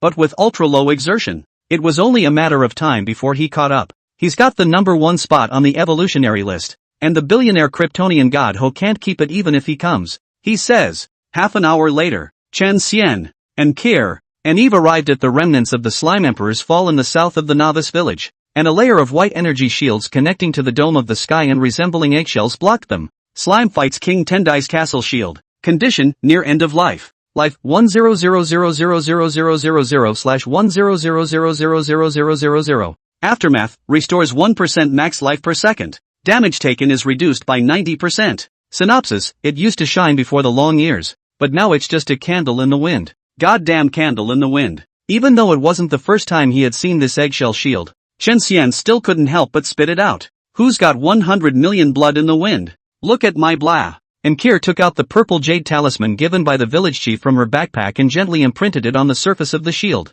Wow! A 1 meter wide, 2 meter high portal slowly unfolded before them. Chen Xian and the others took a step in. Then there was a change of heaven and earth, as if they had entered another world. The world outside is airy and vibrant. The world inside was filled with broken stone pillars, collapsed walls, rubble scattered on the ground, black ash floating in the air, and the lingering smell of smoke and blood on the tip of his nose. The sky, on the other hand, was filled with a rambling thick dark cloud, just like the one carved on the purple jade amulet, so black that it was deep and heavy that it was oppressive. There was an indefinable pressure hidden within, and Chen Xian just wanted to experience it in depth, but his body and soul instinctively trembled and warned frantically. In the end, he had to dismiss this reckless idea. Forget it, it's better to honestly fight monsters and upgrade, looking for slime treasure pearls in the meantime. With this in mind, Chen Xian targeted a black bowl in front of him on the left. Chapter 32 Slime Experience Set. Wildly leveling up 30. It was a giant black bowl that was 5 meters long,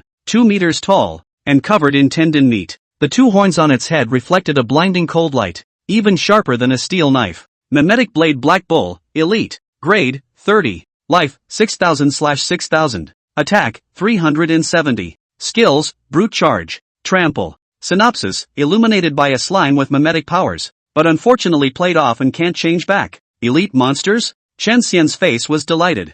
Although the attributes of elite monsters were a cut above normal monsters, the experience value and drop items were also much better. Moo! At that moment, the black bull also discovered Chen Xian, only to see it lower its massive head, and in the next second, it moved its 4 hooves, rumbling towards Chen Xian like an out-of-control tank. The gravel along the way was trampled to pieces by the bull's hooves. Big cans, look out! He was about to be disemboweled by the sharp bull's horns, and Nkir's disembodied cry of alarm rang in his ears. Chen Xian, however, did not panic. His legs slightly curled, and he stomped on the ground with force, leaping forward. So the man flew through the air and the cow passed underneath him. Break the spine. The bladeless heavy sword slashed down heavily with precision and violence. -614, strike vital. -614, strike lucky strike vital. Ka-ching! The black bull's vertebrae was cut in 2 on the spot. It could no longer maintain its balance, and its huge body spun and threw itself out with horrifying inertia,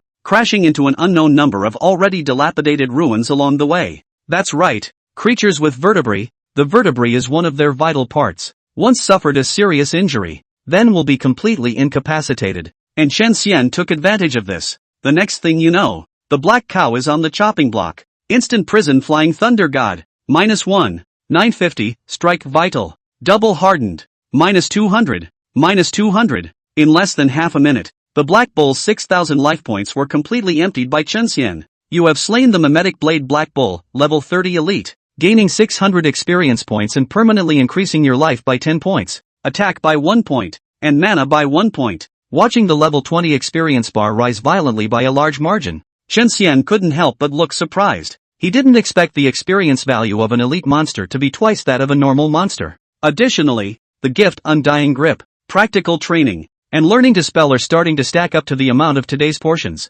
and the black bull's dropped items caused Chen Xian to let out a long breath of relief. Slime Ball, quality, black iron, effect, can be used to raise a hero's star level 5 to 10 stars, only valid until the first evolution. Description, rare material, concentrated from slime, can only be dropped by killing the elites in the slime clan. Picking up the heartfelt slime pearl, Chen Xian looked at it carefully. Unlike the slimy and disgusting slime, the egg-sized treasure bead was not only clean and translucent, flowing with color, it also emitted a refreshing and warm fragrance. It brought Chen Xian a very strong desire to devour. Suppressing his desires for the time being, Chen Xian picked up the black bull's other drops, 6 copper coins, 2 piles of slime, and a thick cowhorn felt hat. Slime cowhorn felt hat, quality, black iron. Equipment requirements, level 30, defense plus 40, legal resistance plus 20, experience plus 5%. Slime set, 1/4 when collected. The set effect is unlocked. Actually able to increase experience gain?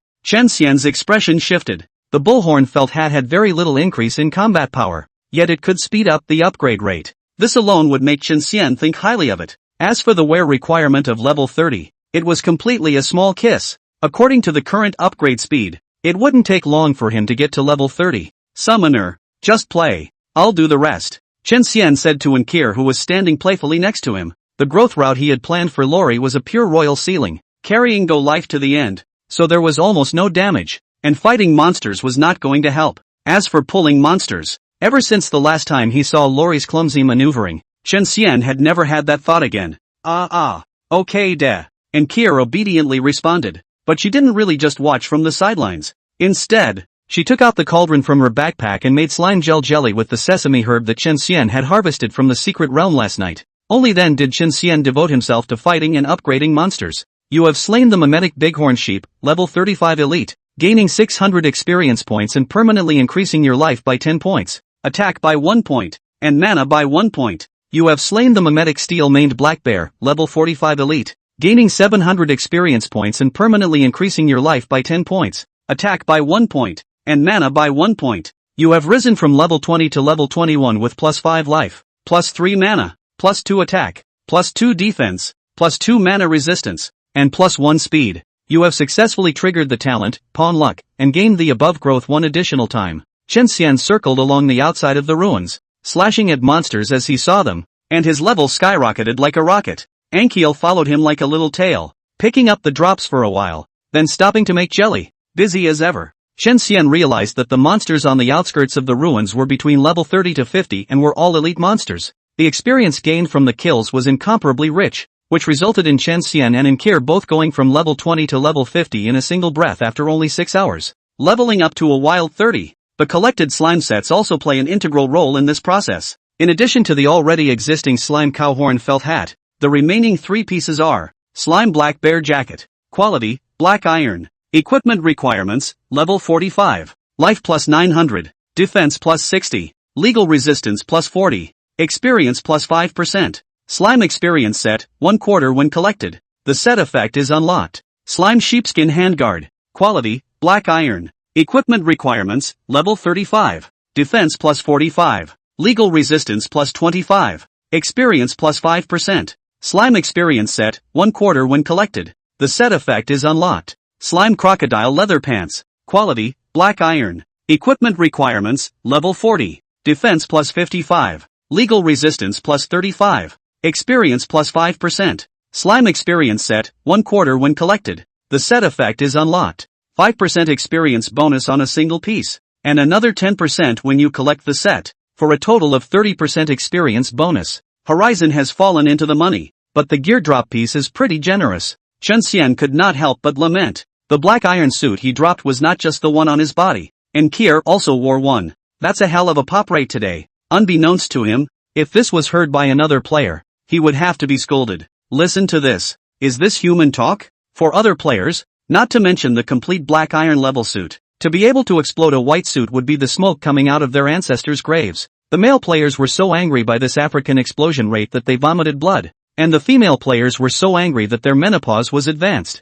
There had even been quite a few people who quit the game and flipped through the dictionary to launch a second charge at the official website of the game, Heavenly Domain. What Chen Xian didn't know was that the reason he was able to explode the amount of equipment that other players couldn't hope to achieve was all due to the divine karma on him. Goddess of Luck's gaze, one of the 18 divine karmic consequences. Your fortune has attracted the attention of an insignificant ray of that supreme being, and you are tainted with her karma. Whether this is good or bad is yet to be seen. Effect, you become more lucky, and you have a 10% chance of triggering a lucky combo when you pummel. Every time you attack, you will accumulate a point of combo value, and when your combo value reaches 100,000, you will trigger the trial of 10 deaths without life. Streak value cannot be removed in any way. Current streak value, 2233/100000. Becoming more fortunate is not simply a matter of saying it. Leveling up 30 in a row. I've grown quite a bit, haven't I? With intense curiosity, Chen Xian opened the panel. Chapter 33, Gaining another unique skill,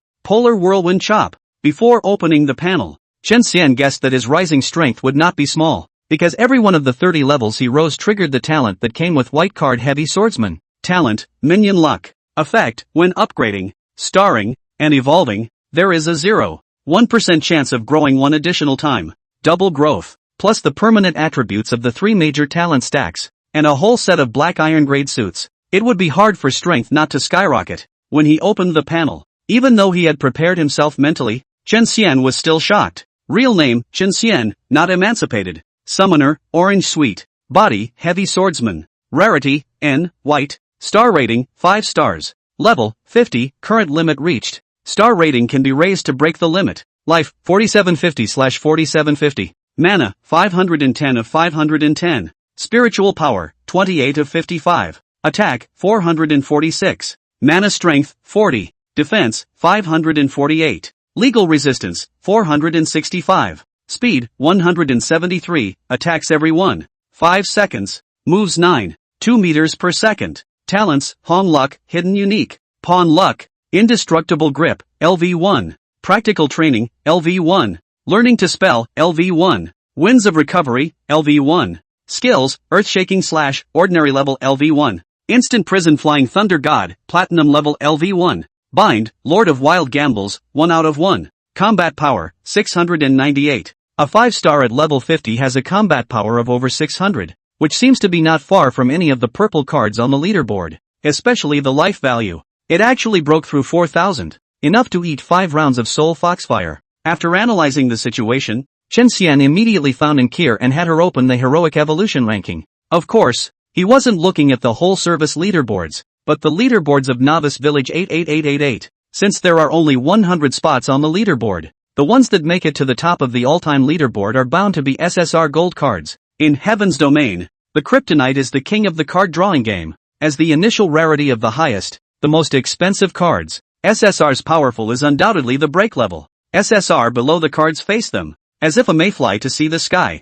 Chen Xian knew that he hadn't grown up yet for the time being, so comparing himself to them was of little reference, because a 5-star SSR has a combat power of 4,000 upwards to say the least. The Novice Village leaderboards are a different story. Even though there are 10,000 players in each Novice Village, the ones who can come up with hundreds of thousands of dollars to extract SSRs are a rare breed. Because of this, it's almost exclusively purple card lineups that make the leaderboards. Chen Xian casually swept a glance. No. 79. Epileptic Scholar. Battle Power 1. 906. Lineup, Summoner Epileptic Scholar. SR Heavenly Killer, Li Kuei, 6 stars. SR Wisdom, Wu Yu, 6 stars. Upon closer inspection, Sky Killer, Li Kuei, with a combat power of 890. Jidwa Xing, Wu Yu, with a combat strength of 784. 2 6-star purple cards, yet their combat power was not much higher than his own 5-star white card. It is important to realize that combat power is only a reflection of attributes. Things like talents, skills, including your own 100% blitz, cannot be measured by combat prowess. Right now, I'm still a long way from an SSR, but it's not hard to take an SR. Even if they were to fight across the battlefield, Chen Xian was still very certain of victory, but every little bit more combat power is a little bit more certainty. In that case, let's start starring up. Chen Xian opened the star upgrade interface. To go from 5 stars to 6 stars, a total of 80 piles of slime and 80 slime treasure pearls had to be eaten. Luckily, after more than 6 hours of fighting monsters, Chen Xian had accumulated more than 500 treasure beads and thousands of piles of slime. The material is manageable. Slow down. Big can. Don't brace yourself. On a dilapidated open-air ancient stone platform, Nkir sat across from Chen Xian, her treasure beads and slime neatly laid out, her large eyes looking at Chen Xian with curiosity and fear. That's a lot of ingredients. It adds up to over 100 pounds. Are you going to eat it all? Even a big piggy pig raised in the countryside can't eat that much in one meal. Summoner, don't worry. Oh, the hero's physique is different from yours. It won't last, that guy. Eve plopped down on Anchor's head. Her small hands propped up on her face as she shook her little legs lazily. Whoops. Really? Big cans are awesome. They eat more than big piggies, eh? Encore looked like she had discovered a new continent. Her eyes filled with bright sparkling longing and anticipation. Chen Xian was filled with black lines. Could you not compare him to a pig? It felt weird. Whimper. He started by picking up the slime pearl and nibbling on it. The flavor is sweet and silky with a crunchy texture, accompanied by a cool, fire-removing scent. Chen Xian's eyes were glowing. This stuff was much tastier than slime, like an ice sugar snow pear. With the flavoring of the treasure beads, the slime didn't seem so hard to swallow. After more than 10 minutes passed, Chen Xian burped and rubbed up his stomach, and in front of him, more than 100 pounds of materials were all cleared away. You have risen from 5 stars to 6 stars, with a level cap of plus 10 levels, plus 25 life, plus 15 mana, plus 10 attack, plus 10 defense, plus 10 mana resistance, and +5 speed. You have successfully triggered the talent, Pawn Luck, and gained the above growth one additional time. You have successfully triggered Summoner Orange Sweet's talent, Unstable Mutation, and you have acquired the silver-ranked skill Polar Whirlwind Slash. Chen Xian was slightly stunned. He knew that Orange Sugar had a talent that would give him a 0.1% chance of getting a random benefit when he ascended. Of course, with the addition of the talent Han Luck Chi Tian, any favorable probability would become 100%. However, the first few times I ascended the star, it was either a new talent or plus 10% to all attributes, and it was the first time I learned a new skill. Silver grade, not bad quality. Chen Xian opened the panel to check it out. Polar Whirlwind Chop, unique, quality, silver, level, LV1. Effect, swing your weapon and spin in place for 3 seconds. Each spin for the duration deals 100% physical damage to all targets in attack range. Number of revolutions equals 3 plus speed divided by 150, currently 4 revolutions are possible. Mana cost 120 points. Cooldown 80 seconds. Interesting. Chen Xian instantly came into the spirit of the Polar Whirlwind Slash. Although the damage of each circle was not high, and it could still only be cast in place, but it eats speed bonuses for laps. When the speed is stacked high later, a rotation is dozens of hundreds of circles, and I'm afraid that the stacked damage can't even be resisted by the boss. Just thinking about the cool image of himself using it to kill big with it made Chen Xian's heart itch. He then immediately got up and ran towards the stone platform beyond, carrying his heavy sword. Under Inkir's uncertain gaze, Chen Xian utilized his exquisite monster pulling techniques to draw 2 Mimic Blade Black Bulls, 1 Mimic Steel-maned Black Bear, 3 Mimic Earth Sheep, and 2 Mimic Iron-tailed Giant Crocodiles to one place in a row. 8 monsters, all elites. With so many monsters, can he really handle it? Big can? And Kir's small heart was pounding, and her shell teeth unknowingly bit her lower lip. Humph, who let him show off? This elf just doesn't understand. Why does that guy always have no sense of humor? He's just a white card. Where did he get the courage to challenge a bunch of elite monsters at the same time? He even tried to get to the top of the leaderboards without knowing what to expect. Sometimes this elf really wants to take away his helmet and see if the head underneath is also made of iron. Unlike Ankiel, Eve owed Chen Xian a favorable opinion both inside and outside of her words. It's all because this abomination charmed the summoner that the summoner didn't fill up, and even foolishly acted as his single pusher. Damn it! If she didn't charge up she wouldn't have a shiny starstone, and if she didn't charge up she wouldn't grow up, and she'd always be a tiny one. Right, that's it. It's not the summoner's fault. How can a cute little loli be at fault? It's all the Tin Man's fault. Eve's eyes stared at Chen Xian with incomparable grudges, her silver teeth clenching. Chen Xian, however, did not notice any of this as the 8 elite monsters rushed towards him in a horn's position. His eyes glazed over as he closed his hands around the hilt of his sword and twisted his waist back to the extreme. In the next second, his entire body was like a spring breaking free of its suppression, spinning violently in place. Chapter 34, The Past of the Empire. Polar Whirlwind Chop. The huge inertia from the rotation was transformed into a terrifying might, which was added to the black as ink bladeless heavy sword. Wherever the sword arc passed, the strong wind hunted, and it was crippled when touched. Chen Xian transformed into a humanoid meat grinder on the spot. -632, strike, x4. -706, strike, x4. -658, strike, x4. Roar! The 8-headed elite monsters were cut to the bone and roared in rage. Once the 3 seconds had passed, their blood levels had actually disappeared by nearly half. -102, -116, -131. But Chen Xian's situation was no better. Polar Whirlwind Slash is purely a beatdown skill while having a very high burst. After all, he could only spin in place without flashing or dodging, and who would get hit if he didn't? In just a short while, Chen Xian's blood level had fallen wildly by more than 2,000 points under the elite monster's furious onslaught. Luckily, he had thick blood. If it were any other purple hero, he would have been knocked back long ago. Not playing with you guys. Instant prison flying thunder god. Triple vertical. Seeing that the blood level was already very unhealthy, Chen Xian decisively unleashed his strongest skill, and it was still 3 times in a row. -1896, strike, x3. -1954, strike, x3. -1822, strike, x3. Chen Xian transformed into blue lightning, and as he returned and came back, the 8 elite monsters fell one by one like cut wheat between the arcs of electricity jumping. It's time to go to the inner perimeter and brush the higher level monsters. Seeing that 8 elite monsters had been killed with just 2 skills, Chen Xian knew that the outer reaches of the Slime Emperor's fallen ruins were no longer suitable for him. In the previous 6 hours, the reason why he chose to fight the monsters in the periphery was because of the combined difficulty and experience of the kills. The upgrading speed in the periphery was the fastest. Now that his strength has skyrocketed, it's time to brush up on higher-level monsters. In addition, there was another problem that made Chen Xian's head explode, and that was the fact that during this period of time, he had turned the periphery upside down, not even sparing the nooks and crannies, but he still hadn't found the village head's sister, that Grandma Lissa. That's right, Chen Xian hadn't forgotten that he and Ankir still had a life-threatening mission hanging over them. Mission, finding Lissa, hidden unique. Quality, epic. Synopsis, the old village chief's sister is lost in the ruins of the Slime Emperor's fall south of the village. Please find her and bring her to the old village chief. Reward, unknown. Penalty, the summoner's full attributes are permanently reduced by 50%, and the hero's full attributes are permanently reduced by 50%. Time limit, 3 days. If you can't find it on the outside, you'll have to go to the inside. Chen Xian then returned to the stone platform and told Ankir of his intentions. All at your disposal. I'll go wherever you go. I'll do whatever you tell me to do.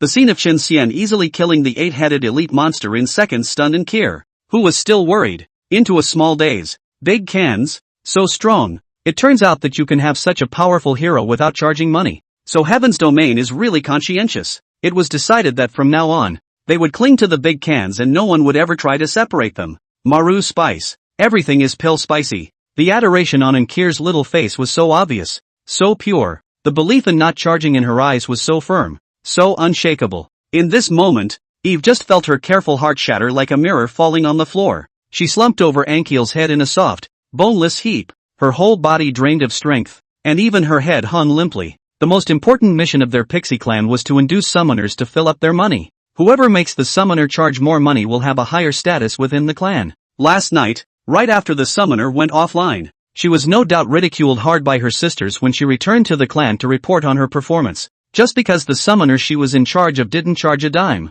It's your fault. It's your fault. Why do you have to be so strong? You're just a white card. Getting abused and blown up should be your destiny. Stunned by the scene of Chen Xian explosively killing the 8 elite monsters was also Eve, who had fantasized that the tieflings would be taught a hard lesson, but reality slapped her solidly in the face. Stunned, however, was only a small amount of it, and more of it was indignation and resentment. This elf's life is so bitter. Goddess of nature is above. Take this demon in, so that the summoner will obediently recharge. Eve clasped her hands together, her beautiful eyes closed tightly, and began to pray with incomparable devotion. What's all the muttering about? Chen Xian gave Eve a curious look. To be honest, he didn't have much favor with this Kryptonian elf, but for some reason, a strand of sympathy would always inexplicably arise in his subconscious. Maybe I'm just sick in the head. Shaking his head, Chen Xian did not delay any longer and led Ankir in the direction of the center of the ruins. Along the way, apart from the broken walls and collapsed stone pillars that were also found in the periphery,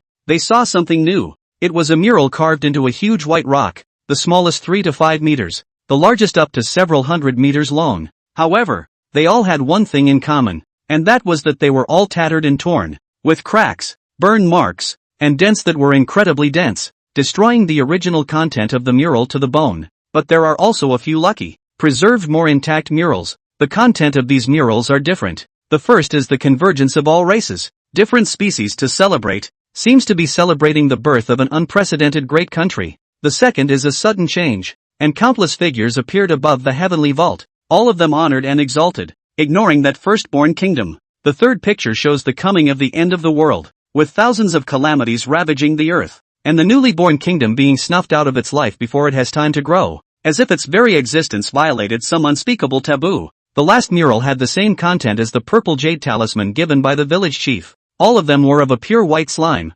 holding a sword and proud of the sky. By the way, in the first 3 murals, that same pure white slime appears and also occupies the absolute center of the picture. Big can. That white slime is so pathetic. Family, mates, friends, everyone's dead and it's the only one left at the end. What have they done wrong? Why are they all going to die? Ankir asked Chen Xian in a low mood. Chen Xian was silent, and for a moment he was at a loss as to how to answer. Though he was tempted to say something like, "Girl, this is just a game plot that was made up by some guy with a bubble in his head." But when the words came to his lips, Chen Xian couldn't say them, because he had a feeling that the story recorded in the mural had really happened. It was as if he had felt that Heaven's Domain was not a game, but a real world. Since we don't understand, let's find out the truth. Eventually, Chen Xian said so. Aha! Ankir nodded her little head, her expression extraordinarily serious. Chen Xian and Ankir just explored while brushing up on the monsters. looking for the village chief's sister, Granny Lissa. In the meantime,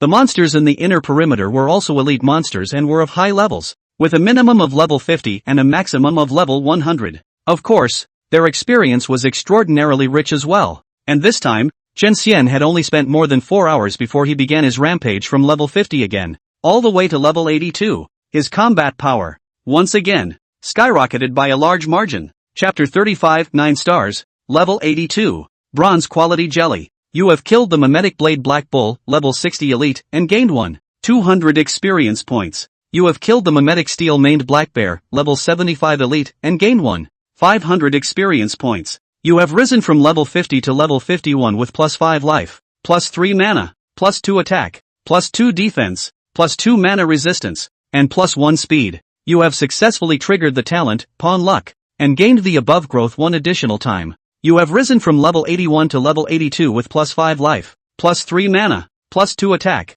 plus 2 defense, plus 2 mana resistance, and plus 1 speed. You have successfully triggered the talent, Pawn Luck, and gained the above growth 1 additional time. Leveling up from 50 to 82 meant that Chen Xian had risen another 3 stars in a row. Now he was a 9-star white card, just 1 last star away from starting his first evolution. At that time, he will get rid of the status of white card, and the attributes increased by each level will no longer be a few points. But, although 3 consecutive star ascensions have triggered Orange Sweet's talent, Unstable Mutation, all that was given was the effect of permanent plus 10% to all attributes. No new talents or skills, and I don't know if that's considered good luck or bad luck. Chen Xian squatted on a millstone-sized boulder and stared at the system alert bar with a slight frown. You have risen from 6 stars to 7 stars, with a level cap of plus 10 levels, plus 25 life, plus 15 mana, plus 10 attack, plus 10 defense, plus 10 mana resistance, and plus 5 speed. You have successfully triggered the talent, Pawn Luck, and gained the above growth 1 additional time.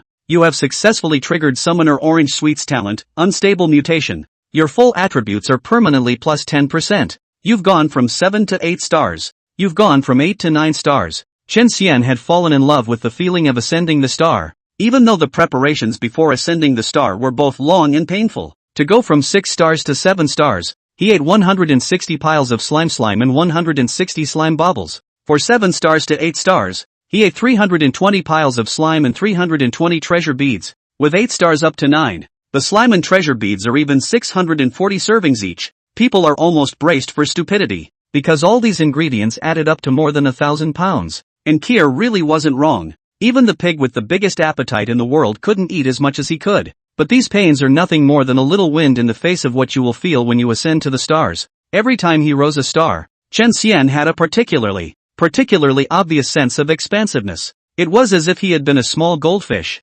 kept in a small glass aquarium, or a canary, imprisoned in a cramped bird cage. Each time he rose in the stars, he was put into a bigger fish tank or bird cage, have a larger and wider space to move around. Chen Xian knew that this meant that the shackles within him were being broken layer by layer, and his potential and upper limit were being pulled up again and again. He also had a magical feeling of foreboding. That is, as long as the star continues to rise, one day, he will be like a bird out of the cage into the sky, a fish jumping fish tanks diving sea. This life is no longer subject to any restrictions and constraints, enjoying free and easy, heavenly domain. Is it really just a game? Why is the experience of becoming strong so real? Chen Xian's brows furrowed as doubts regenerated in his mind. He closed his eyes and slightly clenched his fists, carefully feeling the power that rushed like a tide within his muscles, raging like thunder. That power was enough to kill a strong bull with one punch. Don't think about it, let's see the properties. Chen Xian dispelled the distractions in his mind and opened the panel. Real name, Chen Xian, not emancipated.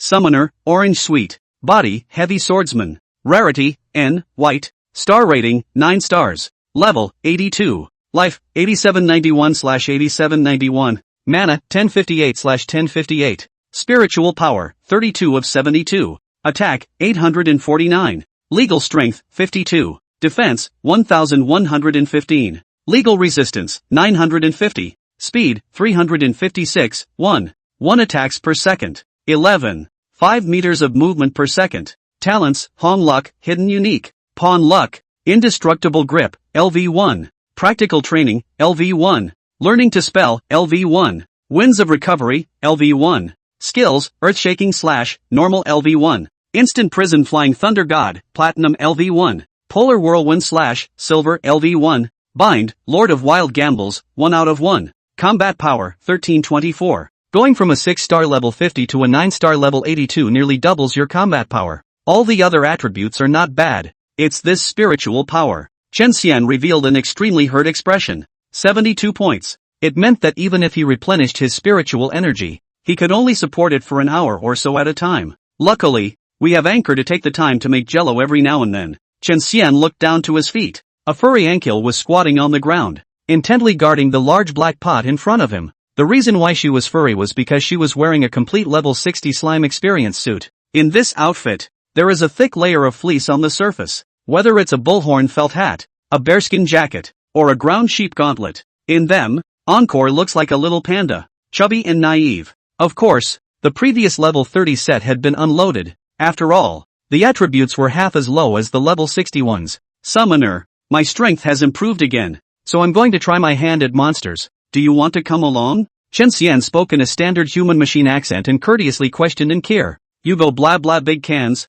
I'm going to stay here and guard the pot. Alright, if something happens please summon or call out loud and I will be there instantly. Until Chen Xian turned to leave, Ankir didn't even look at him, didn't even move a bit, her ass looked like it was rooted in the ground. Good. Suddenly, the sound of the hot water tumbling in the pot became much louder, and the water vapors scrambled over the rim of the pot, not only white and flawless, but also with a seductive, finger-licking aroma. All of a sudden, with the cauldron as the center, a 3-meter radius became a heavenly land of steaming clouds. Ooh-hoo, it was a big success. Ankir seemed familiar with the scene in front of her. Her eyes lit up and she got up nimbly, reaching out her small hand to uncover the lid of the pot. In the pan were 2 soft, bouncy, crystalline jellies like amethysts. Ankir held them in her hands, her gaze falling straight onto them, unable to move away at all. The rich aroma that filled the air made her swallow. It smells so good. It must be better than the big white buns blah blah blah. Premium slime vanilla gel jelly.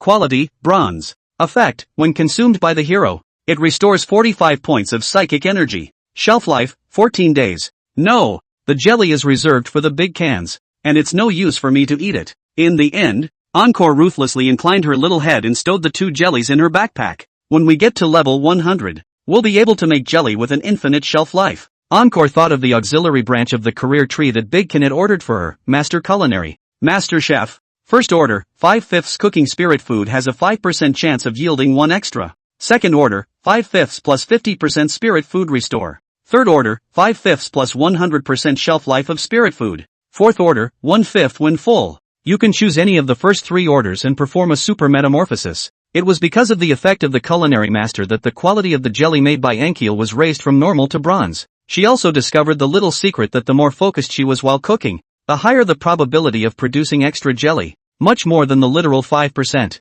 Go for it. Just as Encore was excitedly adding sesame herb, slime and water to the pot, she planned to continue cooking. The light suddenly dimmed in front of her, and the water in the pot reflected 2 unsuspecting faces. Is little sister upgrading alone? Do you want your brothers to take you? Chapter 36, A Hero Saves the Day? Encore looked up and frowned. 2 male players stood by the pot, left and right, with their hands clasped over their chests, and were looking at her with smiles on their faces. The player ID on the left is left hand fast motion and the player ID on the right is right hand slow motion. I'm not alone, and I don't want you guys to carry. With that said, Encore stowed the large black cauldron in her backpack and turned toward the back, wanting to get away from the 2. Encore is not very bright at times, but the twists and turns of her past have given her a special knack for those around her. She could clearly perceive whether they were kind, malicious, or had designs on her. But at the moment there was no need for such a skill. The flirty smiles on the faces of the 2 players and the eyes glancing around already made her very uncomfortable.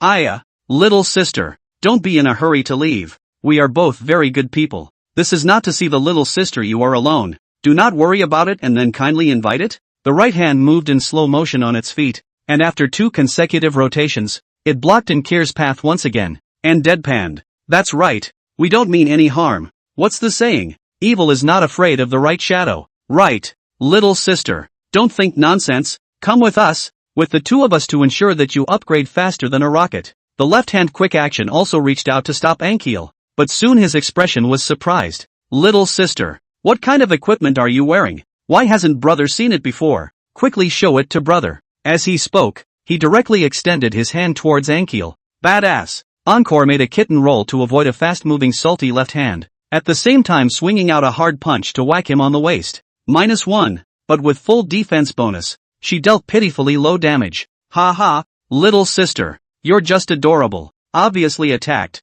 The left-handed fast action is playful instead of angry. And Kier's little face was indignant, and she was about to call out to Chen Xian when a svelte voice came from behind. Stop it, you two big men. What kind of skill is it to bully a girl? If you don't leave, don't blame me for not being polite. A few people turned around to find a player shaking a folding fan and with a svelte appearance walking towards them. His ID doesn't quite fit the image, though. Epileptic scholar. You who? What kind of idiot dares to spoil our fun? Are you tired of living? The right-hand slow-motion mouth grinned with an arrogant threat. You were given a chance. The epileptic scholar let out a sneer. Then with a glance of his right hand, he clipped out 2 cards from the card pack at his waist and threw them dashingly into the wind. One of them had a face like a crown of jade, wearing a spandex scarf and holding a feather fan, with a long wisp of beard at his chin, appearing graceful. SR Wisdom, Wu Yu. 7 stars level 68. The other hero had a tiger's back, a face as black as the bottom of a pot, and a circle of beard, but the most striking, or his hands of the pair of half-a-meter-long giant axe, above the residue of undried blood, the ferocious atmosphere lingering. SR Skykiller, Li Kuei. 8 stars, level 76. It's over. It's the epileptic scholar who ranks 79th on the battle power list. We're dead. Ah, we know we're wrong. Big brother, you're so wise and powerful, like a god from heaven. Please let us off. Seeing the appearance of the 2 major SR heroes, the left-handed fast motion and right-handed slow motion immediately fell to their knees in fear and begged for mercy. However, what answered them were 2 spinning and flying bloody plate axes. -1,613, -1,575. The heads of the 2 men were thrown on the spot, crimson blood spurting out in a raging torrent from their severed necks. It even sprayed up 3 meters in the air. Knock knock. It was a while before the 2 headless bodies, sprayed dry with blood, flopped to the ground. 2 translucent souls floated out leisurely from the corpse, though their faces were shocked and bewildered. No,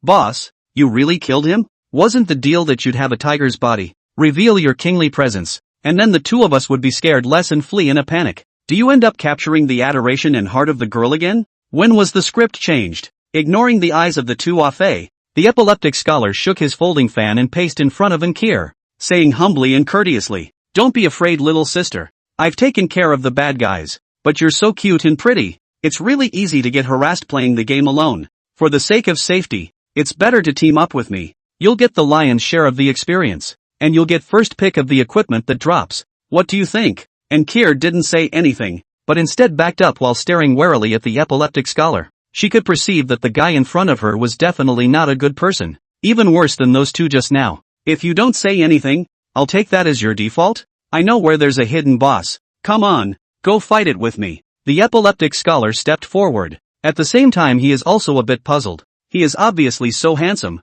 I think that even if Hikari saw to avoid the front, Nicholas encountered have to retreat. Not to mention the master plan of the heroes to save the beauty of the Bridge of God's soldiers. With all the buffs added, it was logical that the girl in front of her should be eager to throw herself into her arms and lie in her own arms and sweetly call herself Onichan. But why was she staring at herself like a thief now? What went wrong? Hey, have you had enough? Suddenly, a voice of moderated emotion entered his ears. Then the epileptic scholar's sight was occupied by a heavy sword with a sharp inner edge. When he inclined his head to the right, he saw a tall armored warrior stopping him across his sword, his eyes indifferent as ice. Who are you? What's stopping me? The epileptic scholar shot Chen Xian a warning glance. Just because he's my hero. And Kier leaned against Chen Xian's side and proudly raised her head. Little sister. You would actually train a trash white card and raise him to 9 stars? Have you never played a game before? You don't even understand the most basic common sense of the game like rarity. The epileptic scholar took 2 steps back and carefully sized up Chen Xian, half of his face in surprise and half in teasing.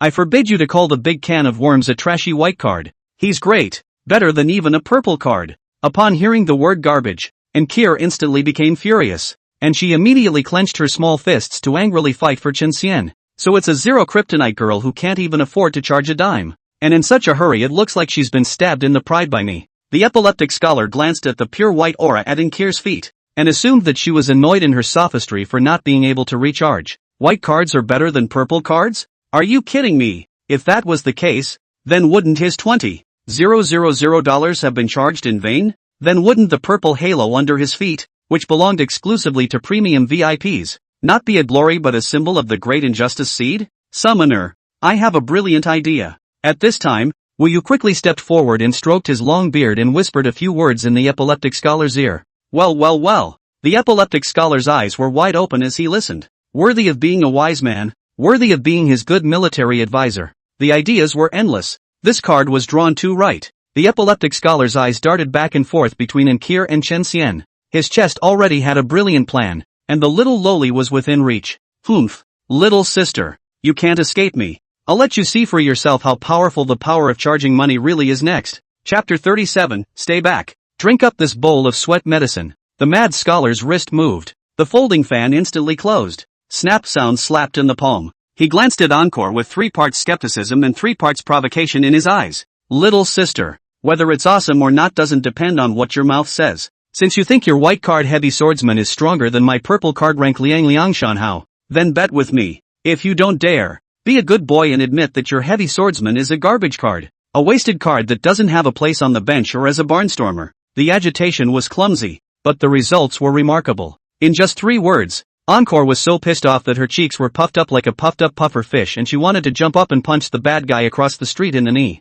She won't allow anyone to denigrate her big can. Bet on it, what do you say? Seeing that Ankir had really fallen for the plan, the epileptic scholar smiled heartily and quietly gave Wu Yong a thumbs up. This is a very good plan by the military counselor. Wu Yu shook his feather fan, and a calm smile that everything was under control appeared on his face. As the second in command of Liangshan, he is also known as the Star of Wisdom. And is not just a name? Ahem. The epileptic scholar coughed lightly twice and replied. It's simple. Let's battle it out and see if my 2 big purple cards beat your heavy swordsman to a cinder. Or if your heavy swordsman wins big with 1 against 2. If I win, you have to be good and team up with me. Little sister. If I lose, I'll admit that your white card is amazing. The epileptic scholar spoke in a serious manner, but inwardly, he had already burst into laughter. Are you kidding me? Purple card beating white card. Or 2 against 1. 2 big advantages for me. How can I lose this? Granted, the opposite heavy swordsman was that much more starred and ranked.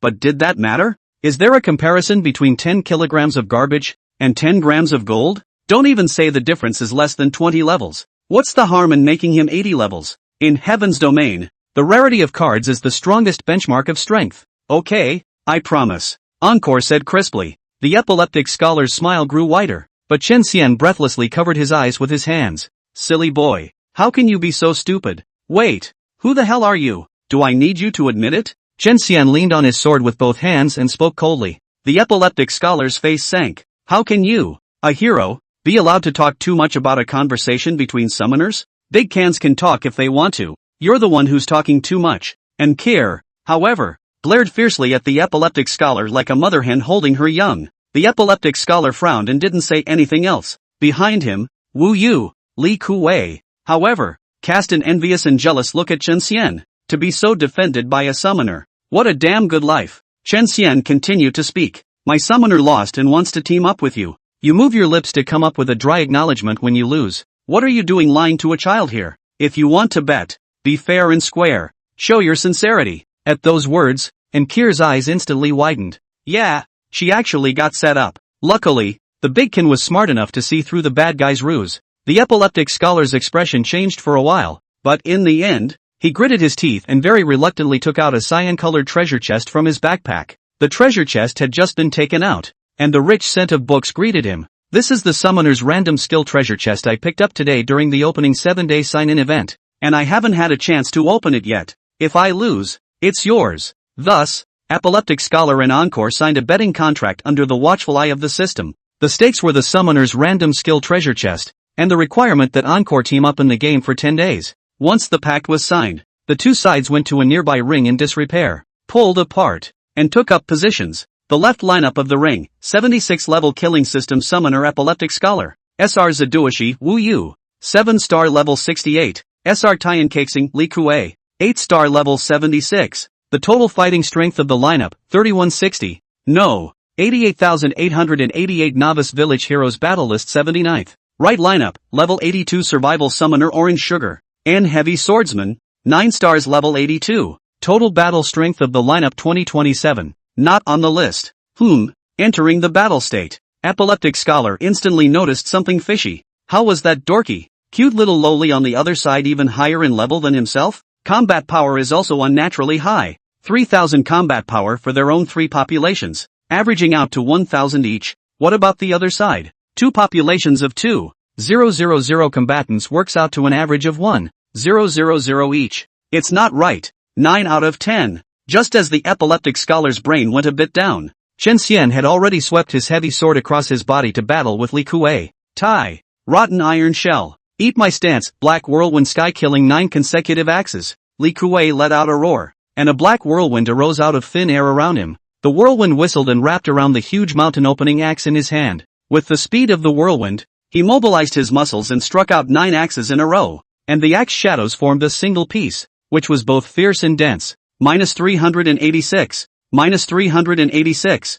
-386. Ding ding ding. Chen Xian's chi and blood rolled over as he was split, and deep axe marks crisscrossed the surface of his armor. His blood level exploded by more than 3,000 in a flash. What kind of monster is he? Seeing Li Kuei take the lead, the epileptic scholar, instead of being happy, dropped his jaw in shock. Because of this stance, it didn't even knock out half of Chen Xian's blood. Shouldn't be even if it is the same star with the same level of the other purple card. After eating this set should receive box lunch offline. And Chen Xian's injuries caused his heart to sink. Polar whirlwind chop. -606. Strike. -606. Strike. While being beaten, Chen Xian transformed into a small white gyroscope and began to spin in place. After his strength skyrocketed and his speed increased, the number of revolutions he made also increased from 4 to 5. After 5 turns, Li Kuei was greatly disabled on the spot. -200. -200. The double quenching poison of the golden snake poison sword was even more ferociously devouring what little life he had left.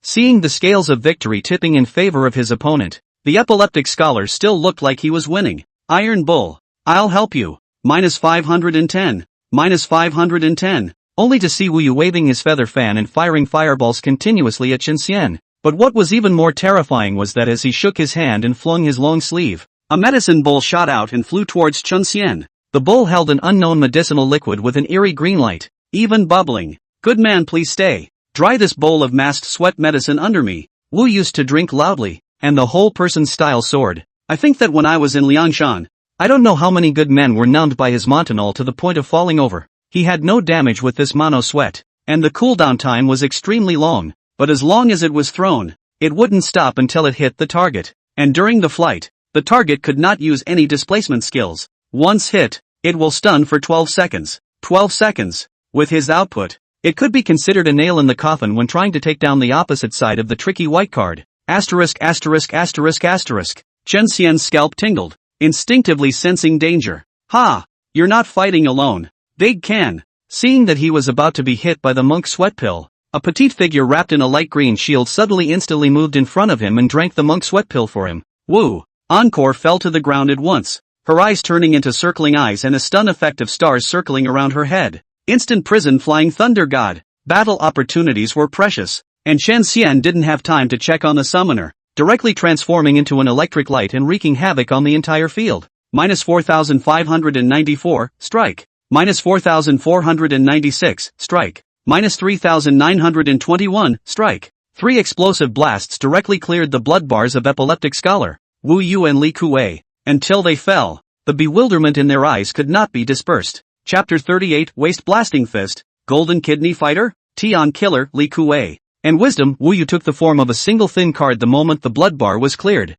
Bang bang! One of the golden pentagrams on the back of the purple card exploded into flying dust on the spot. The epileptic scholar, on the other hand, flopped to the ground, his soul drifting up languidly from his corpse. Encore bounced up to him, both hands on her little hips, and grunted with a raised eyebrow.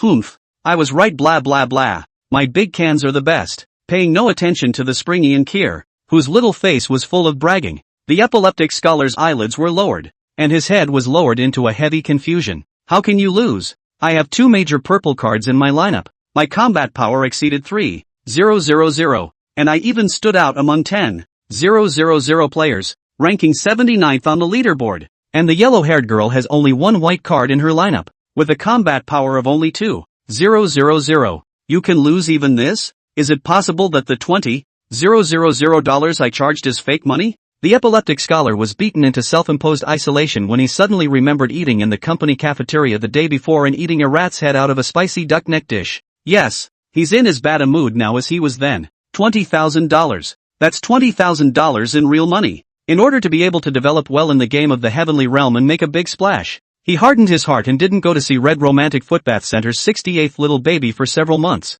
And that's how much he saved up with his hard work. You end up charging into the game and not even hitting a zero. Where's the play? If I had known, I would have taken it to wash my feet. Humph. Not with you. Big cans, our elbows. Sensing that the epileptic scholar's mood was a bit off, and Kier didn't continue to pester him, but instead ran back to Chen Xian with gusto, pulling Chen Xian's hand and leaving in the opposite direction. Summoner, you just suddenly instantly moved in front of me. What skill was that? As Chen Xian walked, he recalled the scene from earlier. He was firmly locked by Wu Yu's monk sweat drug, and even the instantaneous prison flying thunder god was in a forbidden state. And if it wasn't for Enkir's stepping forward at the critical moment, I'm afraid that he would have been in a bad way. That ACA. Ooh-hoo. It came out of a treasure chest I got from signing in. Nah. Here you go. Enkir cocked her head in thought for a moment, then showed Chen Xian the skill panel. Flash shield. Quality, bronze. Level, LV1. Effect, you are a brave, fearless, and caring summoner. When this skill is activated, you are able to instantly move to the hero, ignoring any restrictions. At the same time, you lose 2,000 life points and gain a shield. The shield absorbs damage once, but is not immune to controls or negative statuses. Mana cost 150 points, cooldown 100 seconds. Chen Xian saw that this was a directional displacement skill. It was just that the drawback was a bit big, costing 2,000 life points. Luckily, the Pure Meat Stream Edition route he had let Orange Sugar take, coupled with a complete set of level 60 Black Iron suit, this little loli's life had already broken through 5,000. Not too much less than even him. There's also 700 plus defense and 600 plus mana resistance, which directly makes her meaty as a ball. The cost is that her attack and spell strength are both only 20, which is unforgivingly low. Not even a little bit of offensive ability won't do. Looking down at Enkir's small, pink face, Chen Xian began to ponder. What's the gaming experience if you just take a beating and don't fight back? Just as he was thinking about whether or not to ask Lori to even out the attribute points towards the mana strength, the latter suddenly stopped. How did I forget about it? Enkir slapped her head and took out a green-colored treasure chest from her backpack, holding it in her small hands as she eyed Chen Xian. Big can. You're so lucky. Can you open the treasure chest for me? The treasure chest is exactly the bet one with the epileptic scholar. Summoner random skill chest. Quality, bronze. Effect, 99% chance of obtaining a bronze level skill when opened. 0.9% chance of gaining a silver level skill. 0.9% chance of getting a gold level skill. 0.1% chance of gaining a platinum skill. Introduction. What are you staring at me for? Why are you blaming me for the low probability of not being able to open a high level skill? Why don't you look for your own reasons? Did you wash your face carefully? Did you try to help Granny cross the street to save up your character? Chen Xian's face darkened. Why did this treasure chest feel a bit beaten up? However, looking at Enkir's big eyes full of anticipation and longing, Chen Xian still stretched out his lucky hand, which had been authoritatively certified by the goddess of fortune, towards the treasure chest. This prop is exclusive to the player and only the player has the right to use it. However, the system coldly said no to Chen Xian. There was nothing he could do but pull his hand back sardonically. It's not really surprising. If you have a hero who can do everything, what do you need players for? Sorry, summoner. The treasure chest can only be opened by summoners. Heroes don't have access. Chen Xian helplessly spread his hands to Enkir. Oh, so, Encore's brilliant eyes instantly dimmed. It seemed that it was the bronze skill again. Click. Encore listlessly pressed the switch on the front of the treasure chest, and the lid slowly opened. The next second, her face was reflected in a wheat-like golden color. Whoa! Bingo! I hit it, yay! Did you see the big can? Enkir leaped and cheered, pulling Chen Xian's hand and jumping around in excitement. At this time, the treasure chest was also completely opened. Chen Xian fixed his eyes on the bottom of the chest and lying there was a skill book with a golden cover. Actually a gold level skill. The probability of opening it is not even 1 in 1,000. The summoner is lucky. Chen Xian secretly sighed. That's the real OU. The kind of joy. The kind of surprise when you ship. The kind that I'm afraid you have to think of a lot of sad things to barely suppress. Unlike his luck at itself. As soon as he opens a box, as soon as he draws a prize, he is bound to get the best, without any half suspense. It is simply too boring, too tasteless. Hiss this skill? While Enkir learned the newly arrived skill and showed it to him, Chen Xian's face hidden under the steel twitched, and the eyelids were beating wildly. This skill is too strange and horrible, isn't it? Waist blasting fist, only, quality, gold. Level, LV1. Effect, locks onto your target's loins, then strikes them with an incredibly brutal blasting blow with your fist. After the skill is activated, your next attack will deal 10% of your max life plus 100% defense plus 100% mana resistance true damage to the target's waist if your fist hits it. In addition, for the next 20 seconds, all of your attacks, additionally add 1% of your own max life plus 10% defense plus 10% mana resistance to your true damage. Special, this skill adds 10x the pain sensation of the kidneys, regardless of whether the target has a waist or not. Mana cost 200 points, cooldown 120 seconds. Waist blasting punch? Golden kidney fighter? Chen Xian, who had finished reading the skill, only felt a chill rise from his spine, so cold that he couldn't help but shiver. This oddball skill is totally a waifu special, and there's no man in the world who doesn't care about waifus, unless his name is Ryu **********. The more Chen Xian looked, the more wrong he felt. This skill was practically tailor-made for Ankiel, whose bonus points were life, defense, legal resistance and speed, and this skill's damage bonus type was almost a perfect match for her. The most important thing is that it is true damage and you never have to worry about breaking defense. And an ordinary person who wants to attack the waist needs to bend over. Nonetheless, inconveniently. What about Encore? A little loli of less than 5 feet 5 inches. A regular can attack and even jump up to fight. Just as Chen Xian was sputtering, and Kier looked at him with wide, innocent eyes that leapt forward. Big can, where's your loinak? Chapter 39 Goodwill System Unlocked. Special function? Chen Xian instantly stirred up a cold sweat. But a small sacrifice is nothing for Lori to be able to use her skills better. Phew! Chen Xian took a deep breath, closed his eyes, and pointed his fingers to the left and right sides of his abdomen. Here, located on either side of the spine is the loin. Usually, creatures have 2 loins. Do you remember that, summoner? Aha! I'll remember that. Chen Xian quietly opened his eyes a slit, and saw Orange Sweetness raise her small fists, her mouth slightly open as she began to huff. Then he threw a flurry of punches aimed at his waist. Hey-ya! The sweet and lovely voice fell into Chen Xian's ears at the moment, but it became a bolt from the blue. Ah! Ha! Why don't you feel anything? Originally Chen Xian are ready to scream. That is 10 times the kidney pain. Iron Man take a hit have to become scrap metal. But now, instead of pain, there was a feeling of lightness. Chen Xian opened his eyes and found that Ankir had not really attacked, but had instead turned her fist into a palm and gently stroked up the steel armor at her waist. Hey! Hey! Scared blah! Ankir raised her head and winked mischievously at Chen Xian. Chen Xian nodded. He was still really shocked. Big can, you're so stupid. We're on the same team. How could I ever hit you? Humph. If we're going to fight, it's going to be those big bad guys from earlier. Encore waved her fists excitedly, her little face leaping up.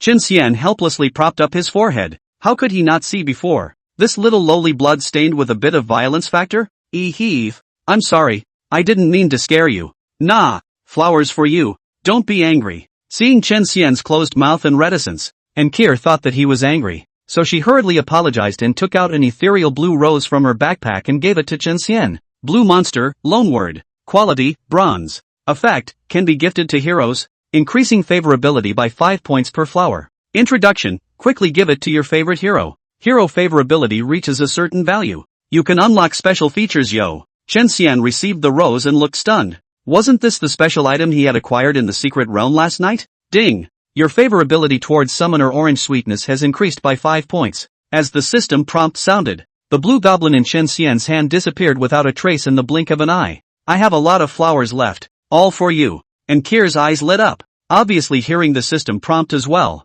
so she hurriedly stuffed the remaining 9 ghostly blue roses into Chen Xian's arms with a brain. Ding! Your favorability towards Summoner Orange Sweetness has increased by 5 points. Ding! Your favorability towards Summoner Orange Sweetness has increased by 5 points. The tinkling sound was endless, and Chen Xian's favorability towards Ankir soared. Originally, Ankir was good-looking and cute, as if she was a little angel who had fallen to earth. Now, with her favorability skyrocketing, Ankir seemed to be even more beautiful in Chen Xian's eyes, even more fragrant and soft, even more attractive. That's weird. How could that happen? The corners of Chen Xian's mouth trembled slightly. It seemed that his soul was independent and self-sustaining, and did not follow the system data. It has been detected that your favorability towards Summoner Orange Sweetness has exceeded 50 points. The favorability system has now been unlocked. Please check it yourself. The system voice fell, and Chen Xian scratched his head in confusion. The favor system? What's this? He instantly checked the panel. Sure enough, after the message, Summoner, Orange Sweetness, there was an extra line of small words. 60 points of goodwill. Manipulating his mind to touch the small letters, a more detailed description was suddenly revealed. 60 points of goodwill. Stage, pingback, first order. Effect, when fighting with a summoner, both combatants plus 1%. Special note, for every 24 consecutive hours that the hero maintains his or her combat form, he or she has plus 10 to the summoner's favor, and vice versa minus 100, with a minimum of 0, stranger. Special features will be unlocked when goodwill reaches the 10th rank, death and life together. It actually increases combat power? Chen Xian was slightly surprised. He thought that goodwill was a purely ornamental function, but that line of special instructions didn't make him look so good. If you can't maintain your human form for the full time period, your favorability will drop by 100 every day until it is 0. At first glance this article was very harsh and downright unreasonable, but Chen Xian was relieved when he thought about it carefully. If you can't maintain your human form, you'll have to be put in a small dark room, so can you not drop your favor? Special features? What special features could they be? And Kir bit her fingers and fantasized, her focus completely different from Chen Xian's. I'll know sooner if I give all my flowers to the big can later. So far, Encore had quietly set her first small goal for the game. Summoner. Next we'll stroll around the inner circle again and see if we can find the old village chief's sister. If we can't find it, we'll go back to the core of the ruins. Chen Xian closed the panel and looked out over the deserted and crumbling earth, proposing to Nkir. All at your service. Just as Chen Xian led Nkir around to search for the old granny, the 3 people he had killed also had their souls enter their bodies and resurrected. You guys have to think clearly. I have the help of the military master. I will definitely be able to do something great in the future. If you leave at this time, and you want to come back in the future when I am prosperous, then don't blame me for kicking you too hard. Looking at the fast movements of the left hand in front of him, and the slow movements of the right hand, the epileptic scholar's face was displeased, and there was a bit of coldness in his eyes. Boss, this matter is not to blame for our brother and sister Merciless. It is really you are too unkind. Originally agreed. $50 of appearance fee, we just used to escape.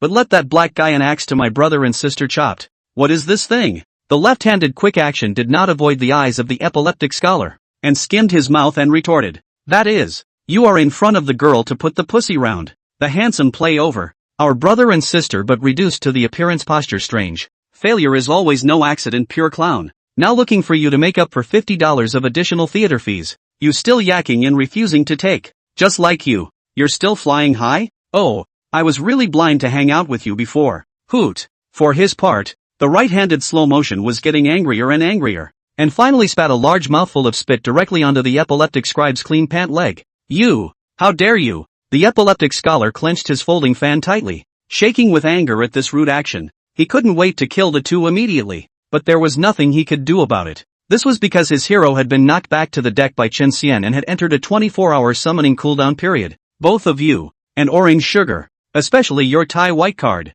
There's one for all of you. The epileptic scholar bowed his head slightly. The long hair in front of his forehead tilted down, blocking the sinister resentment in his eyes. You're not even willing to pay $50. Just like you. You deserve not to get a girl. Slow motion right hand tried to curse again, but was tapped on the shoulder by fast motion left hand. Let's go. Don't be so general with this kind of stupid bee. It's not worth it. Unexpectedly, the two just walked out a few steps. The earth under their feet trembled violently, rubble rolled about, dust rose in all directions, like a magnitude 10 earthquake had occurred. Ouch! What's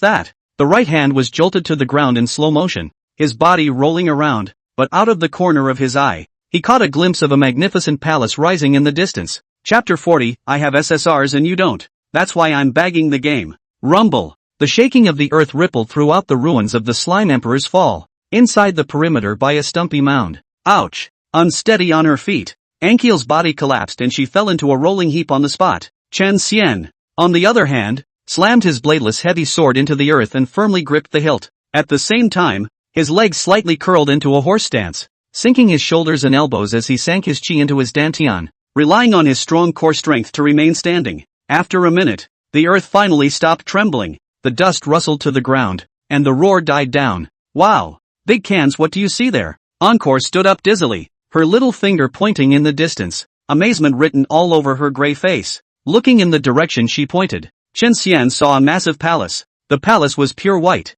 Whether it was the foundation, the high walls, or the roof, there was not a hint of mixed colors, and the divine atmosphere permeated the 8 directions. Even from a distance Chen Xian could feel it. And the palace, which came into existence only after the earthquake, was extremely well preserved, and looked out of place in the ruins, which were strewn with broken bricks and tiles. Ding! Due to the appearance of the Slime Imperial Palace, the novice village special lord, Assam the Great, has reappeared in the world. Suddenly, all the players heard the system's voice. Assam the Great? Could it be a boss? Chen Xian raised an eyebrow. He had been fighting monsters in the Slime Emperor's fallen ruins for nearly 10 hours now, and he hadn't encountered a single boss. It was all elite monsters. Right now the boss finally appeared, but this boss seemed rather unusual. Assam the Great. Is great a word for a normal boss? Moreover, it triggered a system announcement as soon as it debuted, and the compulsion was directly pulled full circle. Summoner, let's go. In order to speed things up,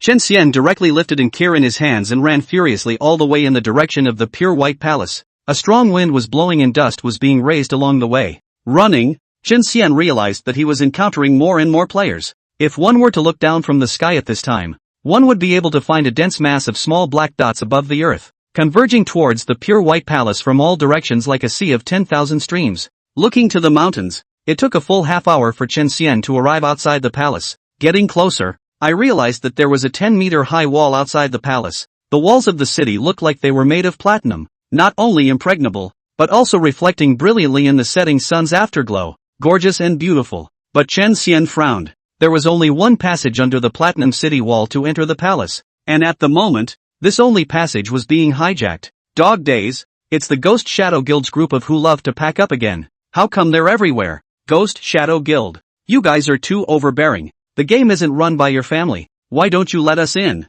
Does charging more money mean you can do whatever you want? A large group of players were blocked outside the entrance, furious and cursing, but they didn't dare to overstep the line. The entrance was blocked by more than a dozen players whose IDs began with Ghost Shadow, and their heroes were all purple. Of course, that wasn't the reason they were really scornful. At the top of the 10-meter-high city wall, a gangly Ghost Shadow Slayer was holding a weed in his mouth, looking down at the sea of people below with a face full of disdain. Cut. A bunch of poor people who can't afford to recharge just scream. Kryptonite game. Charge less money to be beaten honestly. I just want to monopolize the boss. What's wrong? I'm just a boss. Ghost Shadow Slayer snorted. The president is right. Playing a game without charging money and still wanting to have a good experience. Daydreaming? Since you don't want to charge money, be prepared to be hung. What's the point of wrapping up the scene? It's a great mercy from our Ghost Shadow Guild if we didn't kill them. Beside Ghost Shadow Slaughter, a player with the ID Ghost Shadow Windchaser echoed with a flattering face. You're right.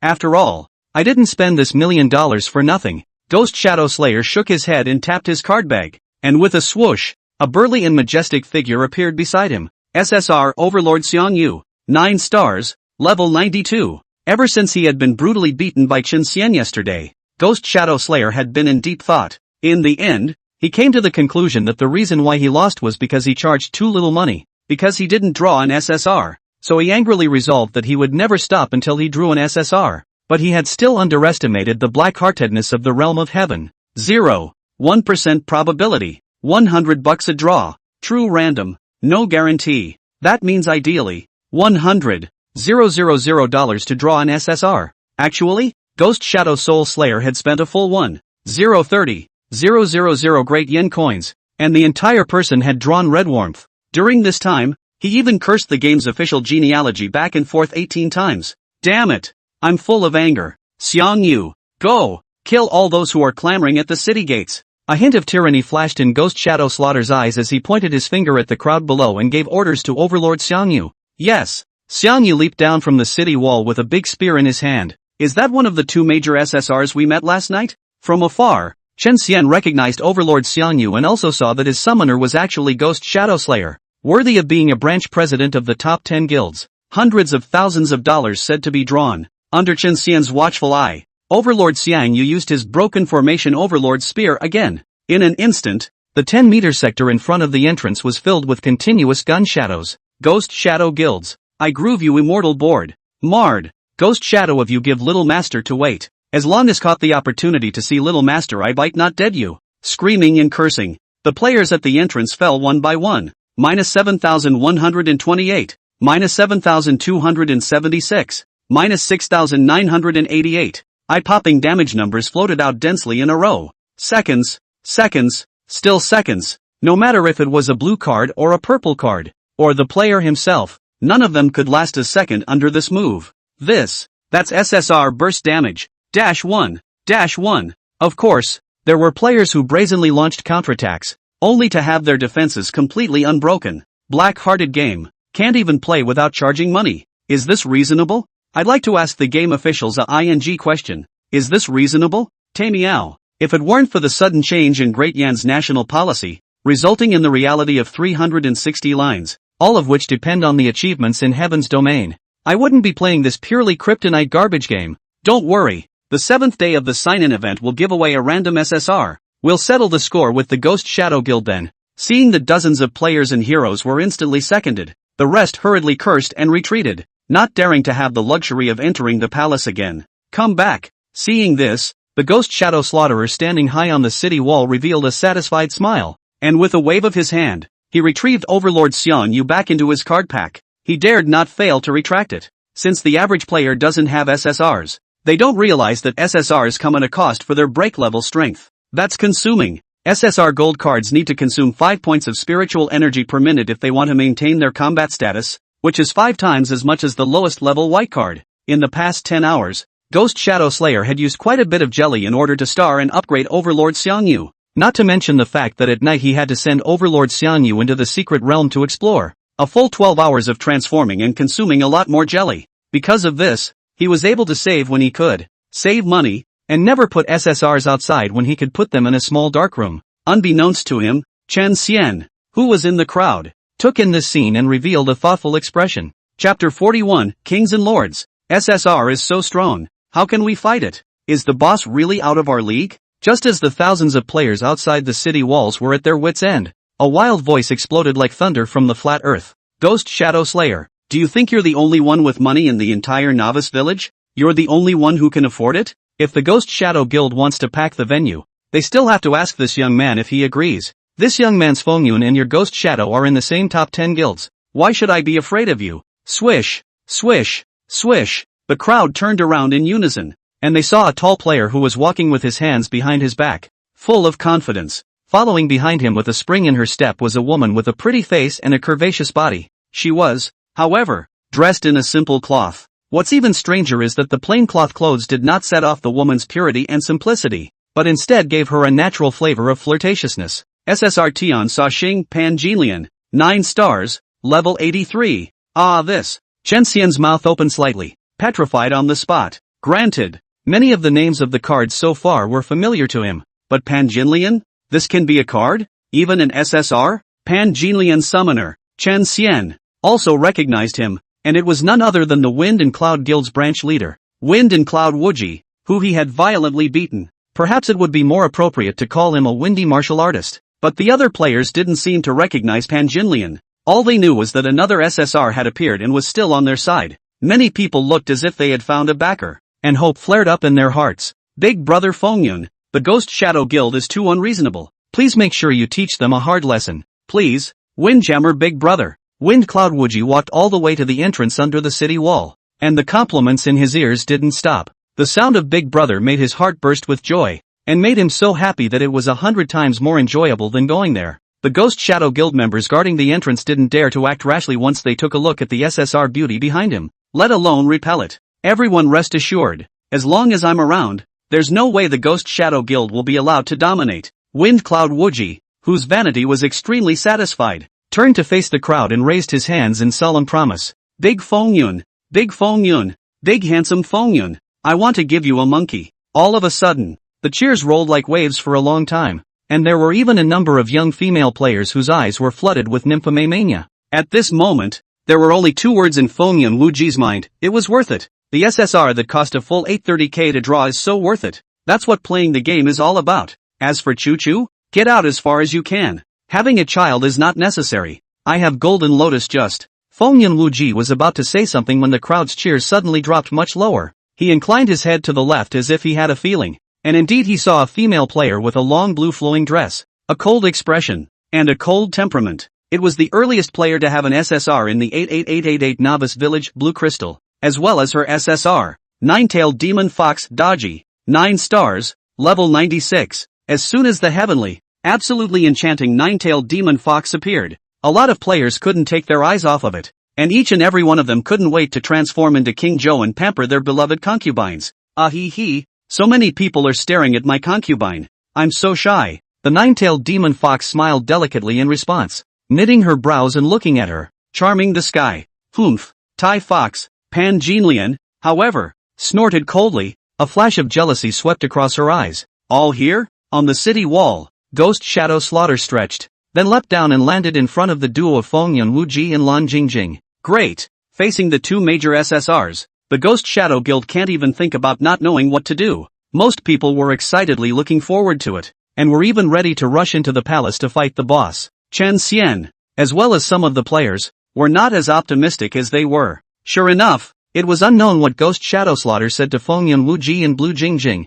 so the three of them entered the palace together and did not come out until 10 minutes later. All disperse, the boss has no part for you. Blue Crystal spoke for the first time, her voice icy and ethereal, but the content shocked the players outside into incomprehension. But soon, they reacted. I'll be damned. They're trying to join forces and monopolize the boss. So damn shameless. Especially that Wind Cloud Wuji. Just now he swore an oath. But in the twinkling of an eye he changed his mind and spoke like a fart. What can we do then? We can't do anything with one SSR, let alone 3. The civilian players sighed and shook their heads. As they were about to leave, a deafening voice steeply entered their ears. Guys, are you just going to give up? In reality, it's just a matter of working hard and being driven like a cow or a horse. In the game, you have to continue to be shrunken turtles. You guys, do you live like a human being? Answer me. It wasn't a loud voice, but it was like a heavenly thunder that struck the hearts and souls of the civilian players. Who's talking? Everyone stopped in their tracks, and everyone turned to look at the source of the voice, a warrior clad in armor with his sword pointing to the sky. His spine, even, stood up straighter than a sword. Laugh me to death. Who did I think it was? But it turned out to be a lowest grade white card. And you dare to speak out of turn? Admittedly, there is some truth to what you're saying, but that's an SSR. Didn't you see their terror just now? What can we do if we don't give up? A card from a game preaching about people too. Ridiculous, ridiculous, ridiculous. You're a deck. You don't understand. In our world, money determines our power in the game. Most people here, unfortunately, are not rich. Chen Xian was silent. He didn't understand? How can he not understand? How could he not understand? Yo. If it isn't the trashy white card that beat me yesterday. Wonderful. Wonderful. What an inspirational teenager. It makes my blood boil to hear it. Unfortunately, in front of my SSR, crushing you is no different from crushing an ant. Ghost Shadow Slayer applauded repeatedly, but disdain and teasing were written all over his face. Then he tapped his card pack and Overlord Xian Yu reappeared. A terrifying sense of oppression instantly swept across the entire field, causing a group of players to even stutter their breathing for a few moments. However, there was a resolute and unyielding figure that stood against this oppression, gripping the heavy bladeless sword, step by step, walking forward against the light. Cootie, what are you doing? He's an SSR. He can even kill purple cards in seconds. You're bound to die with a white card. Come back soon. Silly boy. Some people were moved to compassion, but the figure continued to move forward, with only a flat but unshakable voice remaining behind. Yes, I'm just a white card. A white card that, to many of you, is only good for dog food. Yet, I have the courage to show my sword to the superior, to the honorable, to the more powerful, and to wield it. Do you know why? For life and soul. There is no such thing as high or low. Kings and lords are better than men. Rumble, rumble, rumble. At this moment, all the players froze.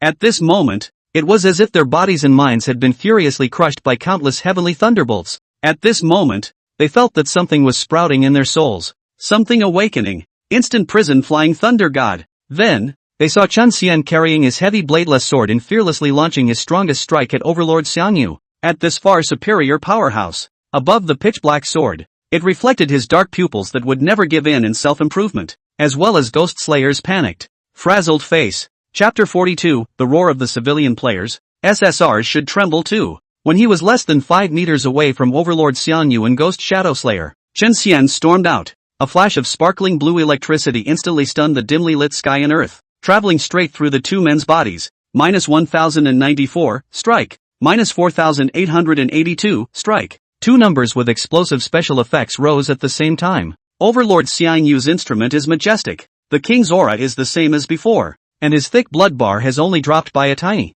imperceptible amount. Ghost Shadow Soul Slayer is miserable. The center of the chest broke open a big hole. The edge of the scorched black, still snorting white smoke. Ah! The loud and clear scream in his throat had just been spat out when his body could no longer support itself and he fell down on his back. On the corpse, the soul of Ghost Slayer floated up shakily. Old man died again? Killed once again by this Tai white card? Xiangyu, destroy him! The Ghost Shadow Slayer glared ferociously at Chen Xian. And the man was on the verge of going mad, because not only did this guy kill him, he had one foot on his corpse at the moment. Formation breaking Overlord gun. Xiangyu snapped back. His big hand gripped the gun barrel and started shaking it with all his might. And countless gun shadows appeared within the range of 10 meters in a flash. The gunshot shadows were breathtakingly dense and frighteningly heavy. At this moment, Chen Xian finally understood the oppressive force like a mountain or an abyss that other cards felt when facing SSRs. Boom! The shadow of a gun pierced Chen Xian's chest, and as if he had been hit by a cannonball, he spat out a large mouthful of blood,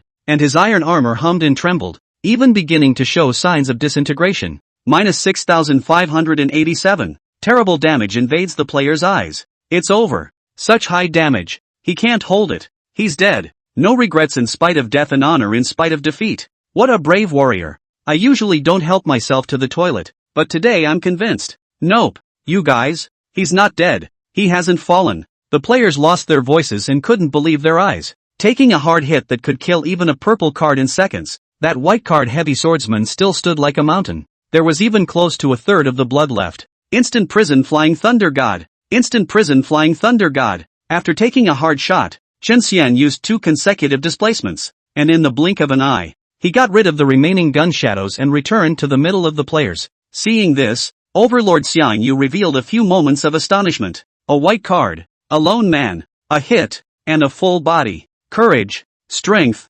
wisdom, and boldness at the same time. Such an opponent, even if the other party was only a lowest level white card, he still could not help but look at them highly. The little fish that could only escape under my concubine's hands last night is quite capable now.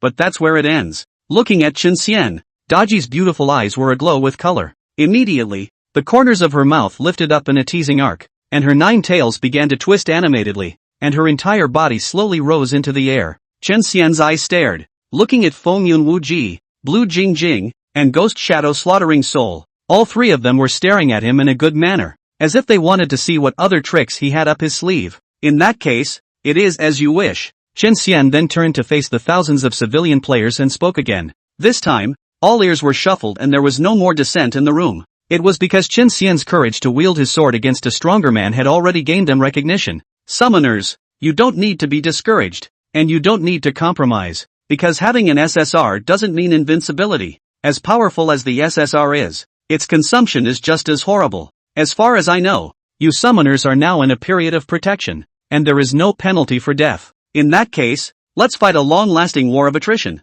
Heroes will lose their stars and levels if they die, so I'll not summon heroes, and use the lives and battle spirit of your summoners to drain the SSR's spiritual energy. Victory will be ours in the end. So what if you're a civilian? So what if you can't afford to recharge? I don't know that the roar of hundreds of millions of mole crickets will make even the heavens and earth tremble. What is there to fear from just a few people who are bullying others? In the very center of the crowd, as Chen Xian's last word fell, as he drew his sword and pointed it diagonally at the sky, as the arrogant voice swept past the wilderness, boiling over, thousands of civilian players completely boiled over. Yeah.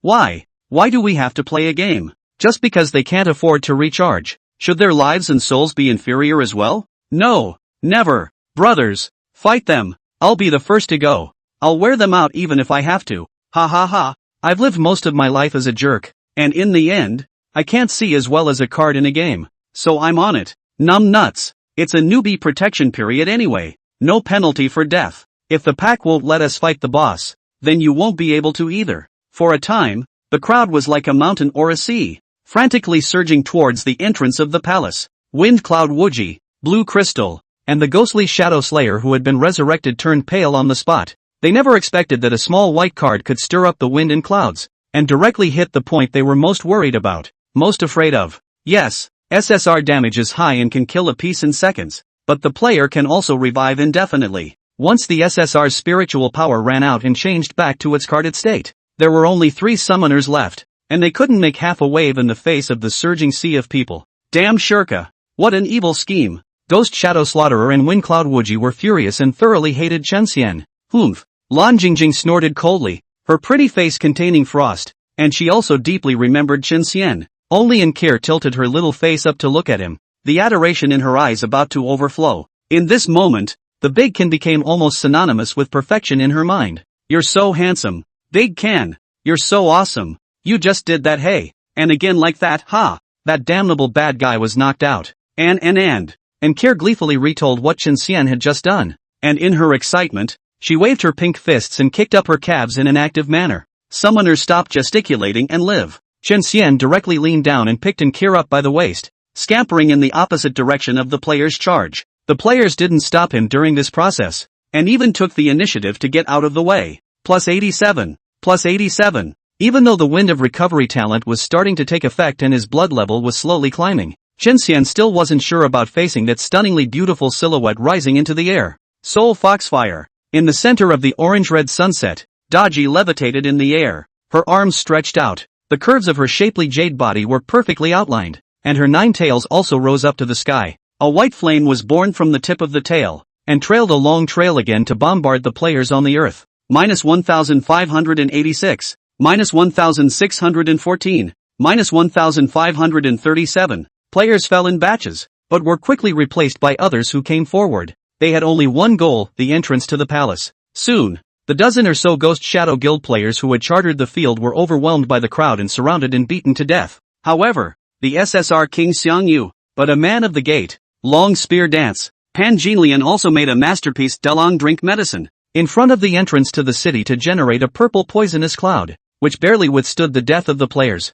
The scene of a civilian player sparring with an SSR fell into the eyes of Chen Xian at the back, as well as the eyes of a pure white shadow. The pure white silhouette was hidden within the dark clouds directly above the palace, and he merely swept a glance at the chaotic battlefield before that endlessly deep gaze coalesced on Chen Xian. At the same time, both Chen Xian and Inkir heard the system's prompt. You have gained the recognition of the Great Emperor. The status bar has been updated. Please check the details yourself. Chapter 43, Who says young plots are unsolvable? The Great Emperor's approval? The sudden system prompt filled Chen Xian's head with confusion. The Great Emperor? Could it be the Assam the Great that was mentioned in the previous system announcement? Recognized? He didn't do anything. How did he get recognized? Right. Chen Xian suddenly reacted and immediately checked the status bar. Sure enough, there was a new buff in there, and the icon for the buff was a round, white slime, and the effect was particularly unique. The Great Emperor's approval. Effect, after defeating Assam the Great, you will be summoned by the Great alone. Duration, 3 days. Synopsis, in you, Assam the Great sees a hint of his past. Go on, make the most of this opportunity. You may be ignorant now, but when your strength reaches a certain level, you will understand what a great honor it is to be summoned by Assam the Great. Summoned by the Great Emperor? Chen Xian yawned with lackluster interest. Right now he couldn't even enter the palace. He couldn't even meet the boss. So for the time being it was better not to think too much. The road has to be taken one step at a time, and the food has to be eaten one bite at a time. And with thousands of civilian players endlessly attacking, the mana of the 3 major SSRs was quickly depleted, and the speed of the kills dropped drastically. The Ghost Shadow Slaughtering Soul Trio also knew that it was not a solution to continue like this. Sooner or later, the SSR's spiritual energy would be exhausted, and in the end, they could only helplessly compromise. You guys won. I, the Ghost Shadow Guild, declare that I will no longer charter the field. At the entrance, Ghost Shadow Slayer indignantly yelled at the top of his voice. Wind Cloud Wuji and Blue Crystal looked at each other and neither had any objections, and they took the initiative to take a few steps back to the side to make way for the entrance. After the entrance, a corner of that huge and gorgeous palace was finally presented to the eyes of thousands of civilian players. Ha ha, we won. We really won. The Ghost Shadow Guild, the Wind and Cloud Guild, they are all among the top 10 guilds of Great Yen. I didn't expect to lose to a group of ordinary people like us one day. It's all thanks to that white card heavy swordsman. Without him, how could guys who recharge tens or millions of dollars talk to us as equals? His existence is simply the only clear stream and miracle in this trashy recharge game. At this moment, the vast majority of players, whether they were standing or lying on the ground with only their souls floating around in the wind, had a feeling comfort from the bottom of their hearts. Yes, the vast majority. Just as they were cheering and celebrating for their victory, the epileptic scholar, who had been standing aloof throughout the entire process, moved. He glanced at Chen Xian at the back of the crowd, a sinister smile hanging at the corner of his mouth as he quickly walked over to Ghost Slayer. Honorable President Ghost Shadow, I have a plan to solve the current crisis. As payment, I want the position of a core member of the Ghost Shadow Guild. Ghost Shadow Slayer twisted his head to look at Epileptic Scholar and didn't ask him who he was, but suddenly reached out and wrapped his arms around his neck, pulling him in front of him and leaning in to threaten him in his ear. No problem, but if your ploy doesn't work, don't blame me for letting my brethren hunt you to the ends of the earth. Humph. President Ghost Shadow just put your heart in your stomach. The crazy scholar fan, conceited smile, and then gibberish began to tell. Good. Epileptic Scholar is it? I'll make you the core of Ghostly Shadow Chapter 9. No. Ashes member. Another. I'll add you as my chief grand military counselor. I don't know what the Epileptic Scholar said, but I heard the Ghost Shadow slaughtering soul slapping his thighs and applauding. Feng Yun Wu Ji, Blue Jing Jing, I have an idea. Abba. Almost as soon as everyone let their guard down, the three major summoners with SSRs gathered together to conspire in low voices. Big Can, don't you see that's the big bad guy we met earlier? Suddenly, Enkir's eyes widened as she spotted the Epileptic Scholar beside Ghost Slayer, so she hastily hugged Chen Xian's arm and shook it. Indeed he is. Chen Xian's eyes stared as he saw that the Epileptic Scholar had even hooked up with the Ghost Shadow Slayer, and for some reason an ominous premonition suddenly arose in the back of his mind. The latter, if he felt anything, turned his head toward him and made a neck-wiping gesture. Then Epileptic Scholar no longer paid attention to Chen Xian as he took 2 steps forward, shaking his fan and speaking loudly to the civilian players. Everyone, let's just forget about what happened just now as a misunderstanding. The 3 big brothers behind me have also said that not only will they not blame you, they will also give you a heavenly favor. You have heard correctly. A heavenly favor is before you. For today only, 500 yen coins. The 3 bigwigs are willing to buy your jellies for 500 greater yen coins apiece. What are you guys waiting for? The big profit is right here and now. Punch.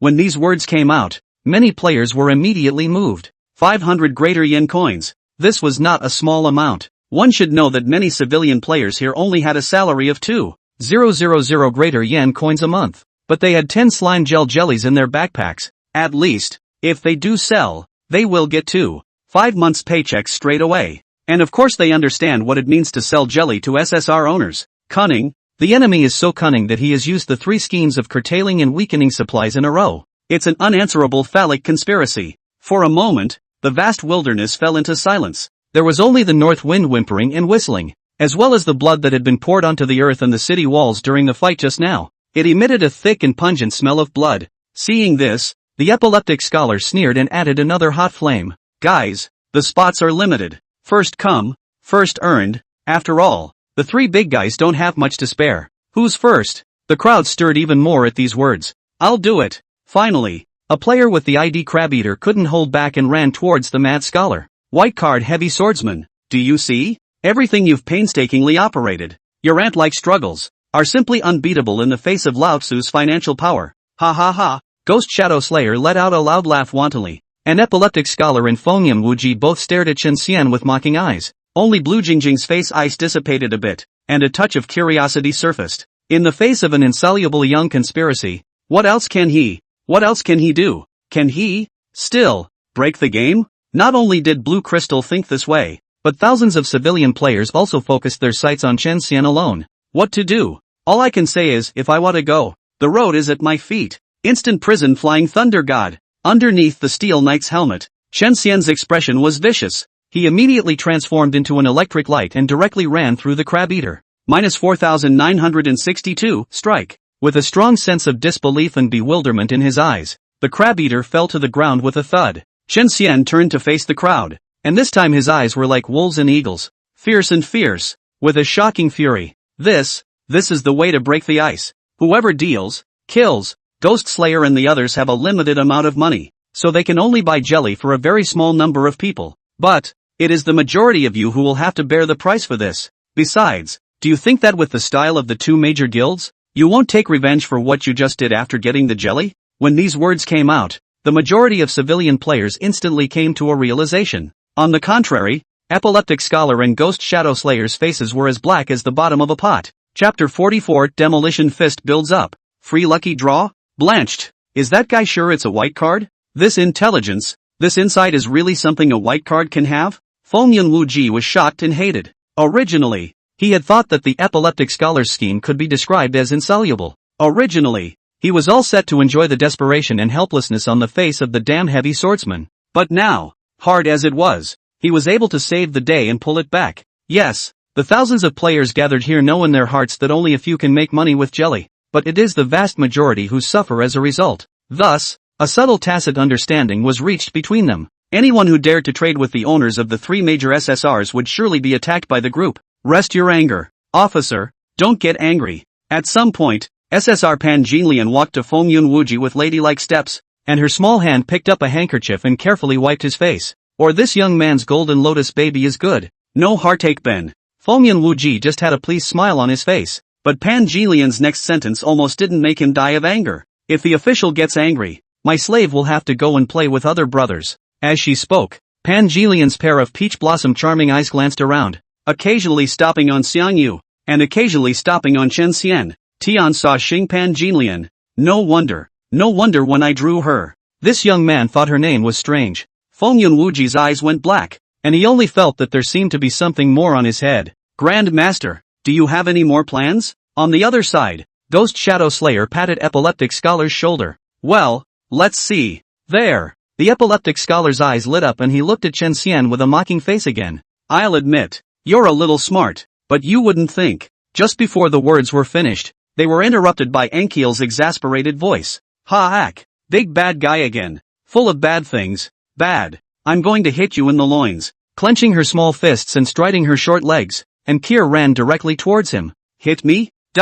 Just you? The Epileptic Scholar shook his fan and laughed lightly, not putting the advancing in Kier in his eyes. He could remember that just a short while ago when this little loli hit the left-handed quick action, it only dealt a measly 1 point of mandatory damage. Soon enough, and Kier ran to him, also remembering Chen Xian's sage advice, there were 2 human waists, located on each side of the spine. Then hit the right blat first. Badass. Eat my blasting fist. Anchor raised her fierce, wide eyes and bounced in place, jumping up and hitting the Epileptic Scholar in the waist with her right fist. Minus 634. White numbers representing real damage floated up from Epileptic Scholar's head. A miserable wail ensued.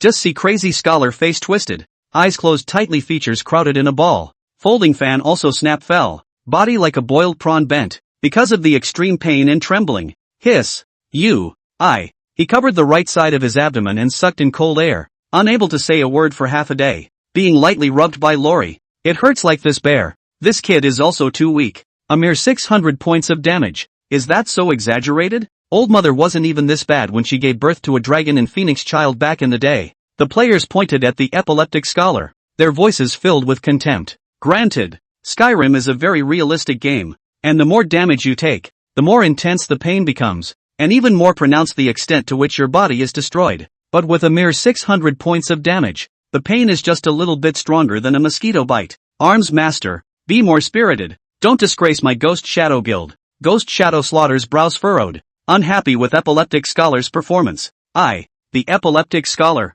however, could not speak of his pain. He only felt that his right kidney was about to break. He swore he'd never been in this much pain right now. Lying was for puppies. He looked at Ankiel with a kind of awe, even forcing himself to take several steps back in a panic against the severe pain. What kind of monster was this little girl? He would rather be killed than endure this horrible torture. Does it really hurt that much? However, Kier tilted her head with a curious face. She raised her little pink fist and wanted to try again. But the Epileptic Scholar was almost not scared to death and hurriedly hid behind Xiang Yu. Bad boy. If you do anything bad again, I'll hit you in the other loin. Instant shield. After comparing her fists towards the Epileptic Scholar, Kier used her skill to return to Chen Xian. Well done, summoner. Chen Xian complimented heartily. Epileptic Scholar, that kid has a lot of ghosts. Fortunately, Kier used the waist blasting fist comes with 10 times the pain of the kidneys, so that he can't think with the pain. Otherwise I don't know what else will be born. After a small interlude, the situation finally really settled down.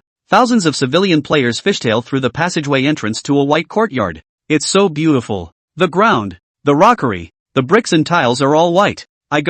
Even the water in the pond is white. It seems the owner of the palace has a penchant for the color white. Look guys, there's another nice kawaii statue there. As soon as they entered the palace, or to be precise, The front yard of the palace. The players instantly transformed into curious babies, taking a look here, touching there, and feeling new to everything. Chen Xian quietly observed his surroundings. At the moment, the place they were in was an extremely wide courtyard, almost the size of 50 basketball courts, so it was more than enough to accommodate thousands of players. Here, everything is white, including the square and continuous to the end of the floor tiles, including a pavilion and pavilion, rockery and water pavilion, but also includes the center of the front yard, the 100-meter-high strange statue. Chen Xian's eyes narrowed slightly. He was a card, so he possessed feelings that many players did not have. One of the most profound is this ubiquitous white. On the surface, this white gives the impression of purity, sanctity and absence of dirt, but in his eyes, this whiteness was the product of removing all information and erasing all traces.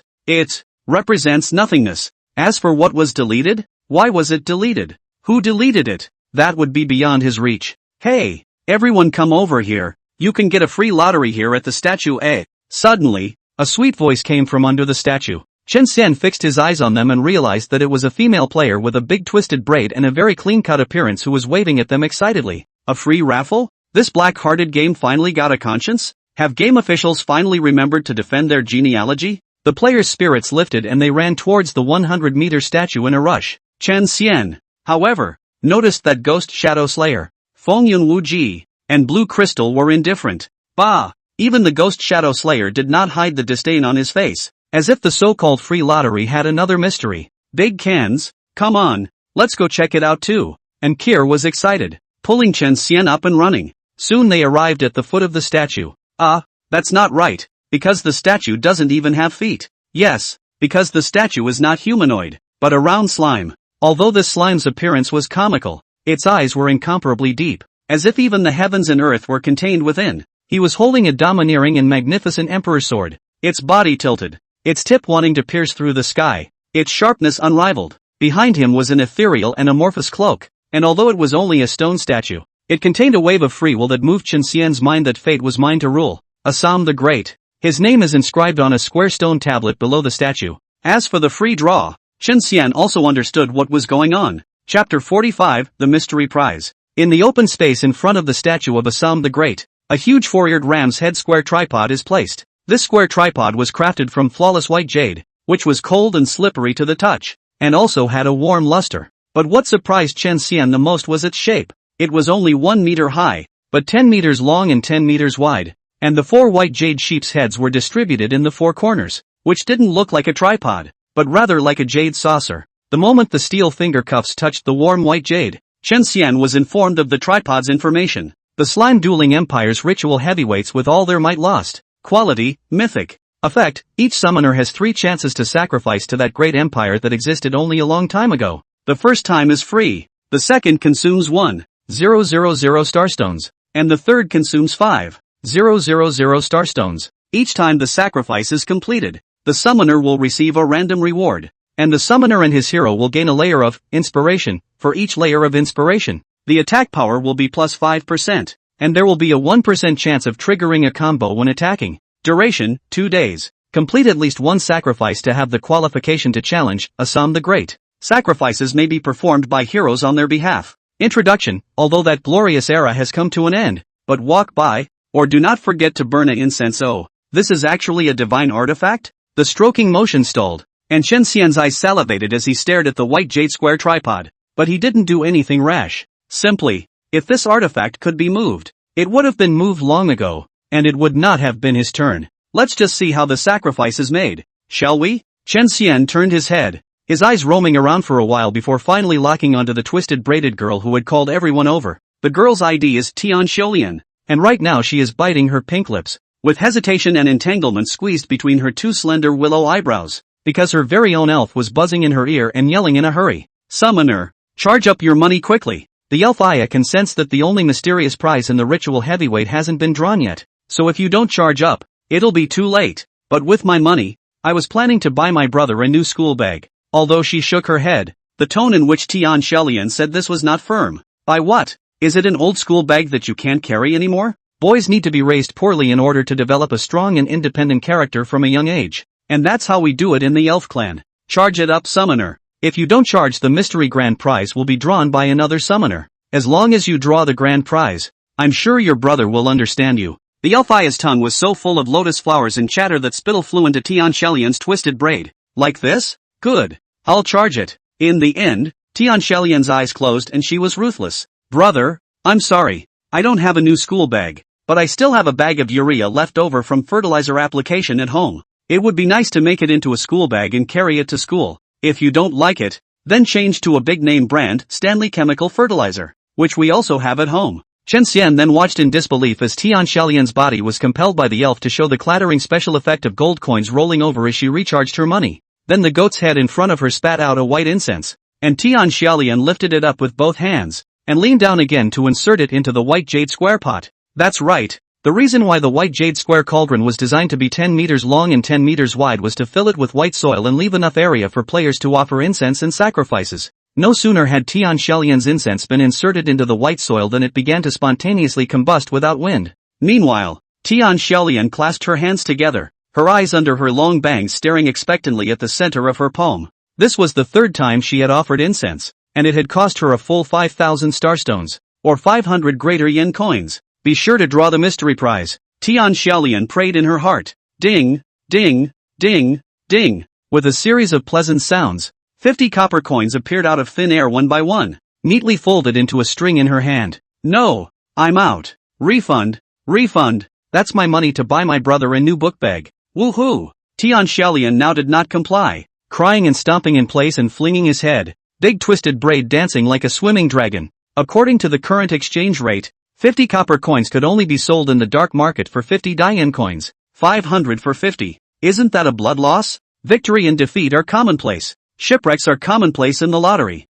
Summoner do not care. Next time you will be able to turn the tide. Yo, he. Seeing that its purpose was accomplished, the elf comforted Tian Shelian, then disappeared with an awkward smile. Before the white jade tripod, there were more than one Tian Shelian, all of the players' pixies. The ones that they hadn't even seen shadows of when they fought in the heat of the moment, were like mosquitoes that smelled of the living and leeches that saw blood, awakening and appearing in droves. An unprecedented feast of money filling is off to a grand start. I don't know if it was because the civilian players' willpower was too weak or the elves' compulsion was too excellent. Some of them immediately started charging money, wanting to draw the mysterious prize. However, apart from the copper coins, vermilion fruit, and the slime pearl, they had nothing to lose. Not surprisingly, according to the elves, there is a 99.9% chance of winning the miscellaneous items and only a 0.1% chance of winning the mystery prize. Chop hands. I want to cut off my hand. Who drew the mystery prize? Let me open my eyes,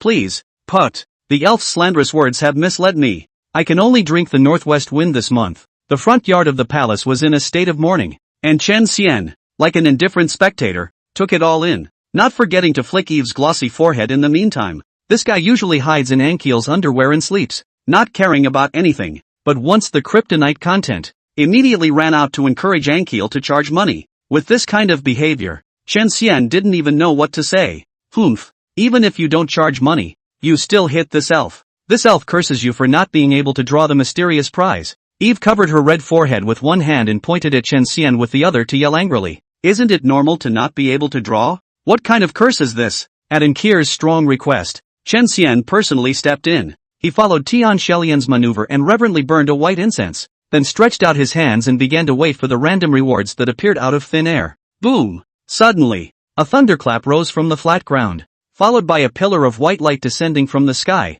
completely enveloping Chen Xian's figure. Within the pillar of light, 2 dark green hexagonal jade tablets, and a silver book slowly descended and landed in Chen Xian's hands. Ah, this? Chen Xian blinked. How was his movement different from the others? Not caring about anything else, Chen Xian immediately checked the item in his palm. Jade through the ages. Quality, emerald. Effect, can be used to upgrade the title Outstanding Man. Introduction, stone becomes jade after sharpening, and people become talents after refining. Crack, passive skill. Quality, silver. Level, LV1. Effect, when an attack hits, there is a 15% chance that it will reduce the target's defense by 100 points for 5 seconds. Ding! Attention all summoners. The mystery prize has been drawn. The regional system announcement went off at the right time. Chen Xian, however, his face darkened. The mystery prize is this? The skill book was only silver grade, and at first glance, it was a giveaway. And the 2 jade tablets of emerald grade? The function was to upgrade the title. But what title does he have? The point is that he doesn't even know how to get this so-called outstanding person. Big cans, you're awesome. I knew you'd be able to draw da. And Kier, the silly girl, was still happily celebrating for Chen Xian, oblivious to the fact that she had already been surrounded by pairs of envious and jealous eyes. Chapter 46, Facing Assam the Great, the last obstacle before evolution. Mystery prize, raffled off. Baby so sad. Woohoo! Why is it that I can only get a bunch of crap for charging $600, but he gets to draw the grand prize? I'm not convinced. Even the 0.1% probability can be drawn. What else can this be if it's not a dog trust sent by the system? It's a pity that my $600, the dog trust is wrong for me. The dog trust is wrong for me. Asterisk asterisk asterisk asterisk, it's still a free one shot, and I'd feel better about it if you were charging money to draw it. Watching him hit the jackpot is worse than me not hitting it. Unconsciously, Chen Xian felt like he had arrived at the netherworld, surrounded by ghosts and spirits, and the yin chi went from the soles of his feet to the sky. The players were guilty of their natural love of spectacle as they swarmed around, circle after circle, surrounding Chen Xian and Kier. But that was all. They didn't go further than that. The reason is simple. One is afraid of the strength that Chen Xian showed before. Not only is the blood thick enough to withstand a frontal blow from the SSR, the damage is also extremely frightening, killing the purple card without blinking an eye. Secondly, the reason why they were able to break through the SSR's blockade to come here. Chen Xian took great credit for it, and it would be too ungrateful to grab it at this time. Of course, the most important point is still that the players in the novice village are in a protected state, and will not drop any items when they die. So why bother? Except, are players really that peaceful? Ghost Shadow Slaughter and Wind Cloud Wuji didn't care about that much, since something good had appeared. No matter whose it was now, it would be theirs in the end. Just grab it and be done with it. If there's territory, you take it. If there's something, you grab it. If there's a girl, you pick her up. As a branch president of the top 10 guilds, if you don't even have this awareness and courage, then don't do it and go home early to raise pigs. Everything that flies in the sky, everything that runs on the ground, and everything that swims in the water has the old man's name written all over it. Ghost Shadow Slayer had a fierce smile on his face as he strided towards Kier and Chen Xian. He was prepared to use his threatening skills that he had practiced for many years and had perfected to force them to hand over the grand prize. At that moment, a folding fan but gently knocked on his right shoulder. What do you mean by that, Grand Master? Ghost Shadow Slayer stopped and frowned at Epileptic Scholar. President, don't be in a hurry. Listen to me first. Unknown to the Epileptic Scholar, who had gabbled something to Ghost Shadow Slayer, the latter actually retreated his footsteps after glancing at Chen Xian unkindly. Then I'll let them keep my babies for a while. When Fengyan Wuji saw this, he followed and retreated back even though he was unsure. On one side, the storm died down, and on the other side, there was a sudden change. Tian Xiaolian exerted all her strength to squeeze out from the crowd and ran to Chen Xian in a few steps, hugging his thigh tightly and pleading with her face up. God, what's the mysterious prize? Let me have Kong Kong, okay? I filled up $600 and rushed all the money I had to buy my brother a new school bag into the game. But I only drew 100 copper coins. I'm losing money like a doggo. I won't die until I'm allowed to look at it. One look, just one look and I'm satisfied. Even if I let my brother carry a urea bag to school for the rest of his life, I have no regrets. Chen Xian was speechless. What kind of people are these? Charging up is fun for a while, but things break your heart? Summoner, you decide. Chen Xian's choice was to give the jade piece and skill book to Kier and let her decide. Come on, he's just a hero, a card. What does it matter? And why does everything go to him? Shouldn't it go to his summoner? Sister, I'll show you, but get off the big can. I forbid you to hug him. In the first half of the sentence, Kier was still polite, but in the second half of the sentence, she was full of hostility, even raising her voice by several decibels, and even holding her small face red.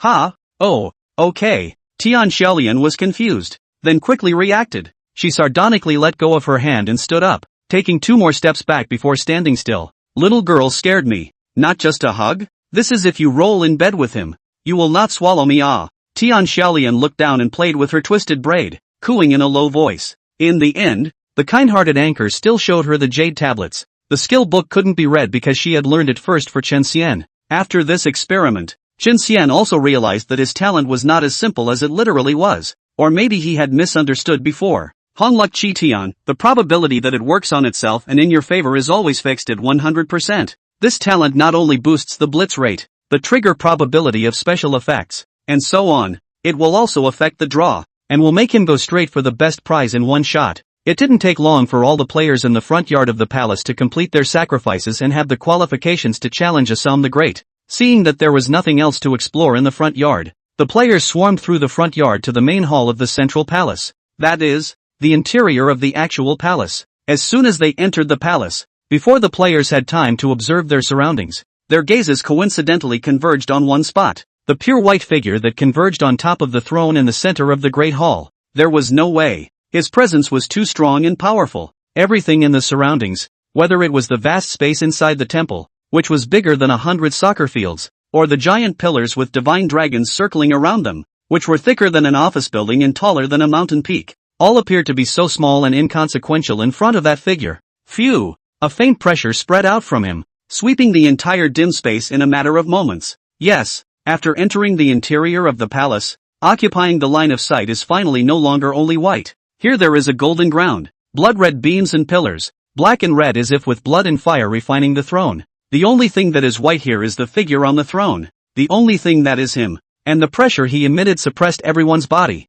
soul, and even will in an instant. Chen Xian frowned slightly as the pressure made him feel extremely oppressed, and instinctively repulsed. But when I look at the panel, the attributes have not been reduced. At this moment, Chen Xian, as well as all the players present, the hero had a bizarre feeling. It was as if they had become a seedling that had just broken out of its shell and was about to grow uncontrollably. But there was a huge rock above their heads. The boulder blocked the external threats for them, but it also blocked the sun, the rain, and all the nutrients they needed to grow. Their ceiling and future were blocked. Finally, the emperor has waited too long. A leisurely voice came from the throne. There was no complaining or relief in the voice, only endless plainness. The one who spoke was a slime that was pure white and flawless, yet bright as the middle of the day. It was too bright, so bright that one couldn't even see its expression. One could only vaguely recognize its rounded figure, as well as the emperor's sword in its hand, and the outline of the cloak behind it. It exudes endless light and heat, like the sun that never goes out, like it wants to light up all darkness, like it wants to battle to the end of the earth. It was just that for some reason. Its light couldn't even break through around the throne, which caused the space inside the hall to be dim, with thousands of people waiting in curiosity. His voice once again resounded through the space within the temple. Ergo, get on. This emperor is the final obstacle before your evolution. Only by defeating this emperor will you be able to open the path of infinite evolution. Remember, the name of this emperor is Assam. Chapter 47, 6 Swords in a Second. Just ask you if you're fast? The voice was wrapped in godless might, sweeping in all directions, and the large main hall of the central palace trembled fiercely. At this moment, the name of Assam the Great was deeply imprinted in the depths of thousands of players' minds. Above Assam the Great's head, a blood bar also stretched out from nothing. Meanwhile, players realized they could see the attributes of this horrible boss. Assam the Great, a remnant soul, super special / out of print / supreme type golden world boss. Grade, 100. Life, 240000/240000. Attack, 1500. Defense, 800. Legal resistance, 800. Talents, sun-thinned imperial might, tattered and torn imperial body, and wind-damaged imperial power. Skills, Emperor's Sweep, Emperor's Vertical Split, Heaven and Earth 8 Land Sinking Chop, Death-Giving Sword Chi. Synopsis, the creator of the Slime Doiten Empire, the residual soul form of Assam the Great, with less than 1/1000th of the strength he had in his heyday. Only by defeating this fearless emperor who once dared to declare war on the heavens can the potential of summoners and heroes be completely liberated, and the path of transmutation and evolution be opened. If Assam the Great is defeated within 3 days, then all summoners and heroes involved in the battle will be awarded the out-of-print title, the Outstanding One. If not defeated within 3 days, the Great Emperor will show mercy and lower his own strength. Get on it. Give it your best shot. The Great One will never blame you for your disrespect. For once he, too, was a challenger. It was fine if they didn't look at the attributes, but once they did everyone's hearts went cold. Individual timid players were so scared that they wet their diapers. Designer Roughcoming, did you fill in the value of this big round boss with your foot? Family members who understand this beautiful woman has brushed all over the outside of the novice village without even encountering a single boss. And it's so hard to find a big guy, but it turns out to be so strong that it's just speechless. 800 double resistance. I cannot even break the defense. 1500 attack. Eat the second shot, I have to lie bored. The amount of blood is even thicker.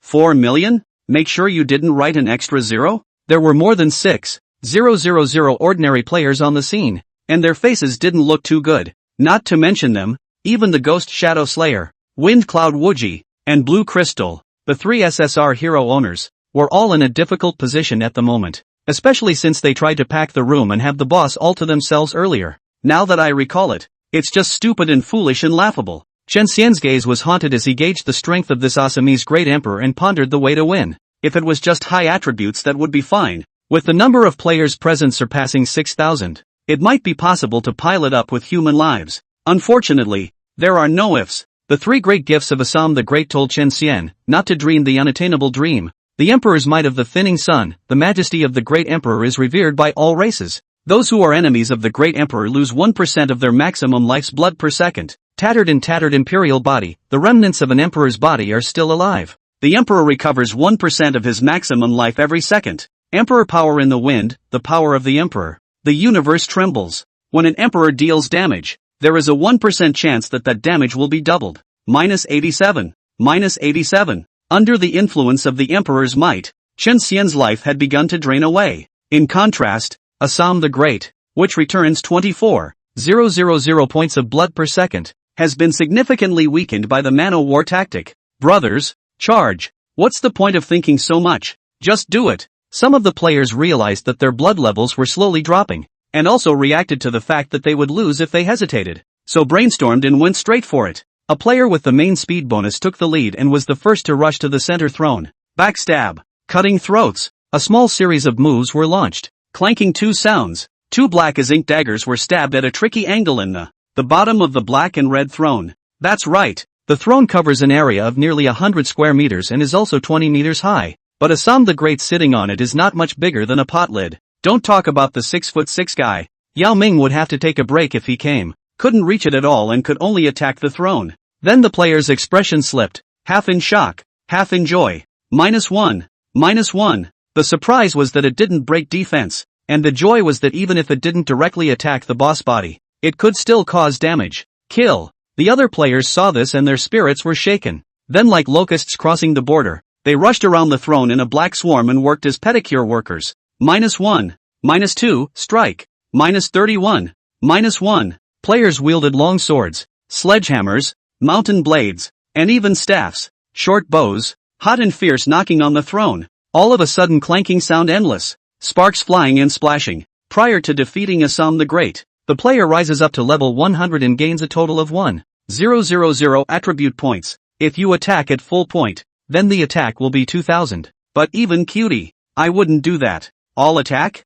No life, no mana, no double resistance, no speed? Do you really want to become a crispy chicken? Crispy shark? As a result, most players are averaging their points, which leads to the unbreakable defense at the moment. The good thing is that the players are not alone. They have heroes. Soul Foxfire. Daji's jade feet stepped into the air, floating and ascending to the sky. Hundreds of flames shot out between the nine tails beckoning, all of which bombarded Assam the Great alone. -880. -880. -865. -865. Although the damage of subsequent flames is gradually cut down when hitting the same target, the horrific amount of foxfire directly puts Daji at the top of the damage list. That's right. As soon as the battle started, a damage leaderboard appeared in the upper right corner of players and heroes. The first in line is the nine-tailed demon fox, Daji, ranked second. Unsurprisingly, Overlord Xiangyu. But the third place in the damage list made more than 6,000 players fall through their eyes at the same time. Surprisingly, it's not the SSR Panjandrum, but the Heavy Swordsman, a white card that doesn't even have a title or name. I didn't blink, did I? The SSR that did so much damage actually lost to a white card? That's not right. The Heavy Swordsman did deal high damage before, but that was an instantaneous burst of skills, and now the fight is about sustained output. So how can he still top the list? Many players and heroes were puzzled, but those in Chen Xian's vicinity, one by one, looked dumbfounded. It was only because the black and heavy edges glowing with a ghostly green luster. The heavy, bladeless sword was as light as a feather in Chen Xian's hands at the moment, and was swung by him into an electric fan, or the kind that's turned up to maximum power. Dang it! 4 dangs in a row. -382, strike. -382, strike a combo, lucky combo, x3. Chen Xian swung out his sword, followed by 3 swords to follow. The main thing is the buff inspiration, which gives him a 1%, but actually 100%, chance of triggering a combo when he attacks, plus lucky combos. You can't go fast enough when you're on a streak. Minus 200. Minus 200. The golden snake poison sword's fixed damage that ignored defense also played a huge role at this time. Even with the 100 points of armor breaking from the crackle passive, my single damage is still too low and scratchy. Chen Xian shook his head as he swung his sword. That said, his face was not dejected. For even a scrape is a scrape if it's done quickly enough. His attack speed was 1.5 swords per second. Multiplied by the combo, that was 6 swords per second. And his final second damage reached a terrifying 2,492. That meant that as long as Chen Xian didn't die, 10 of him would be able to kill Assam the Great and outnumber hundreds of players. That brother is so powerful. My slave can't be left behind. Among the crowd, the SSR Tian saw Xingpan Jinlian, who ranked 4th in damage, looked at Chen Xian from afar, her beautiful eyes brimming with water. At the same time, she unleashed her strongest jutsu unwillingly. Chapter 48, Orochi, drink the medicine quickly. Only to see Pan Jinlian stop her attack, her beautiful eyes slightly condensed. After taking a deep breath, her hands were like flower-flipping butterflies, forming a kind of mysterious hand seals with dazzling speed. Suddenly, a green-glazed porcelain bowl appeared out of nowhere and floated above her head. Immediately after that, the green-glazed porcelain bowl was divided into 2 into 4 into 8. Soon, the space inside the hall was occupied by densely packed porcelain bowls. Gulp, gulp. Inside the ceramic bowl, some kind of vomit-inducing smelling purple liquid was bubbling hot. Orochi, drink your medicine quickly, Pan Jinlian shouted delicately, and as soon as the seal in her hand stopped, uncountable green-glazed porcelain bowls each found a good target and flew at them one by one. Tonic, tonic drink. Gulp gulp. What a disgusting, awful-smelling soup. King of Realm Zephyr, even if I die of thirst, die outside. Also absolutely do not drink it. Gulp gulp gulp. No? Why is this medicine so self-explanatory? I don't want to drink it and it's still pouring into my mouth. Oh! Chen Xian was the most speechless. His head was protected tightly by the steel knight helmet, but this bizarre medicinal liquid penetrated through the Sinsen steel and tightly closed mouth and flowed into his throat. Why are you keeping your mouth shut? Nonsense! Can you just drink Pan Jinlian's medicine? As it turns out, it's bitter and astringent, but it's a really drinkable medicine. An additional buff was added to Chen Xian's status bar. Golden Lotus's secret pill of love, attack power x 150% for 120 seconds. It's no wonder that being the same SSR, her damage isn't as high as Daji and Xiangyu, so she's a super support. Chen Xian, who had drunk the medicine, once again used the 6 swords in a second. Minus 1231, strike, x6. The surge of damage made his eyes whiten violently.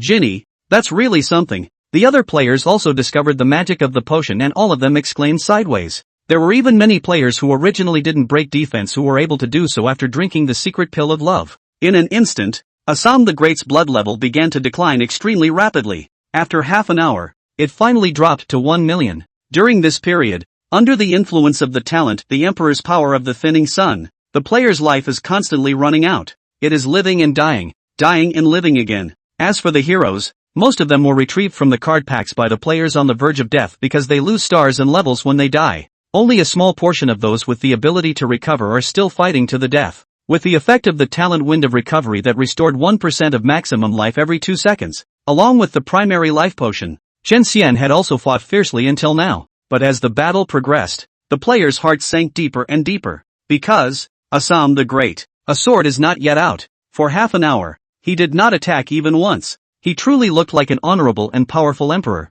quietly letting himself be surrounded by a group of ants. Perhaps, he is also tired of looking at it. So he raised his sword. Emperor's Sweep. With a gentle sweep of the Emperor's sword in his hand, 100-meter-long arc of sword chi flew out at once, as if it were a newborn bright crescent moon, sweeping past the front of the throne. Minus 2,230. Minus 4,084. Minus 2,181. Wow! Like a scythe cutting through wheat, dry and crisp. Several hundred bloodied players just lay straight down. The vertical split of the Emperor. Assam the Great raised his imperial sword high again and turned the sweep into a slash. Snort! 8 pure white sword chi that resembled shark fins flew and chopped outward from the 8 directions of the throne. Minus 2,766. Minus 2,547. Minus 2,693. The players in the path were directly seconded, and even the incredibly sturdy alabaster floor was plowed into a deep furrow. Instant prison flying thunder god. Fortunately, Chen Xian had foreseen the danger and lifted in Kier, immediately launching his skill, which allowed him to avoid the fatal killing move. At this point, Assam the Great finally began to simply fight back, but it was such a simple counterattack that increased the rate of player casualties several times over. Damn slime. Just you wait. In 2 minutes Master will be a good man again. Agu. It hurts. It hurts. People just resurrected and died again. Oh, the consecutive deaths also made the players furious. In other games they were the fourth heavenly disaster. How had they ever suffered such aggravation? By the time the players rushed forward with red eyes just after they were revived, the result was a crowded, chaotic, and unorganized mess. It's so disorganized. It's like a wandering, scattered mess. At the end of the battlefield, a player with the ID Bone saw the situation in front of him and shook his head, skimming his lips. Bone was not tall, and his person was rather thin, but his eyes were shining. But most peculiar of all, it was his temperament. The way he clasped his arms to his chest and looked at the players in front of him. He looked like a general who had been through 100 battles and was well versed in literature, tactics and strategy, observing and analyzing the situation on the battlefield. It looks like I'll have to do it again.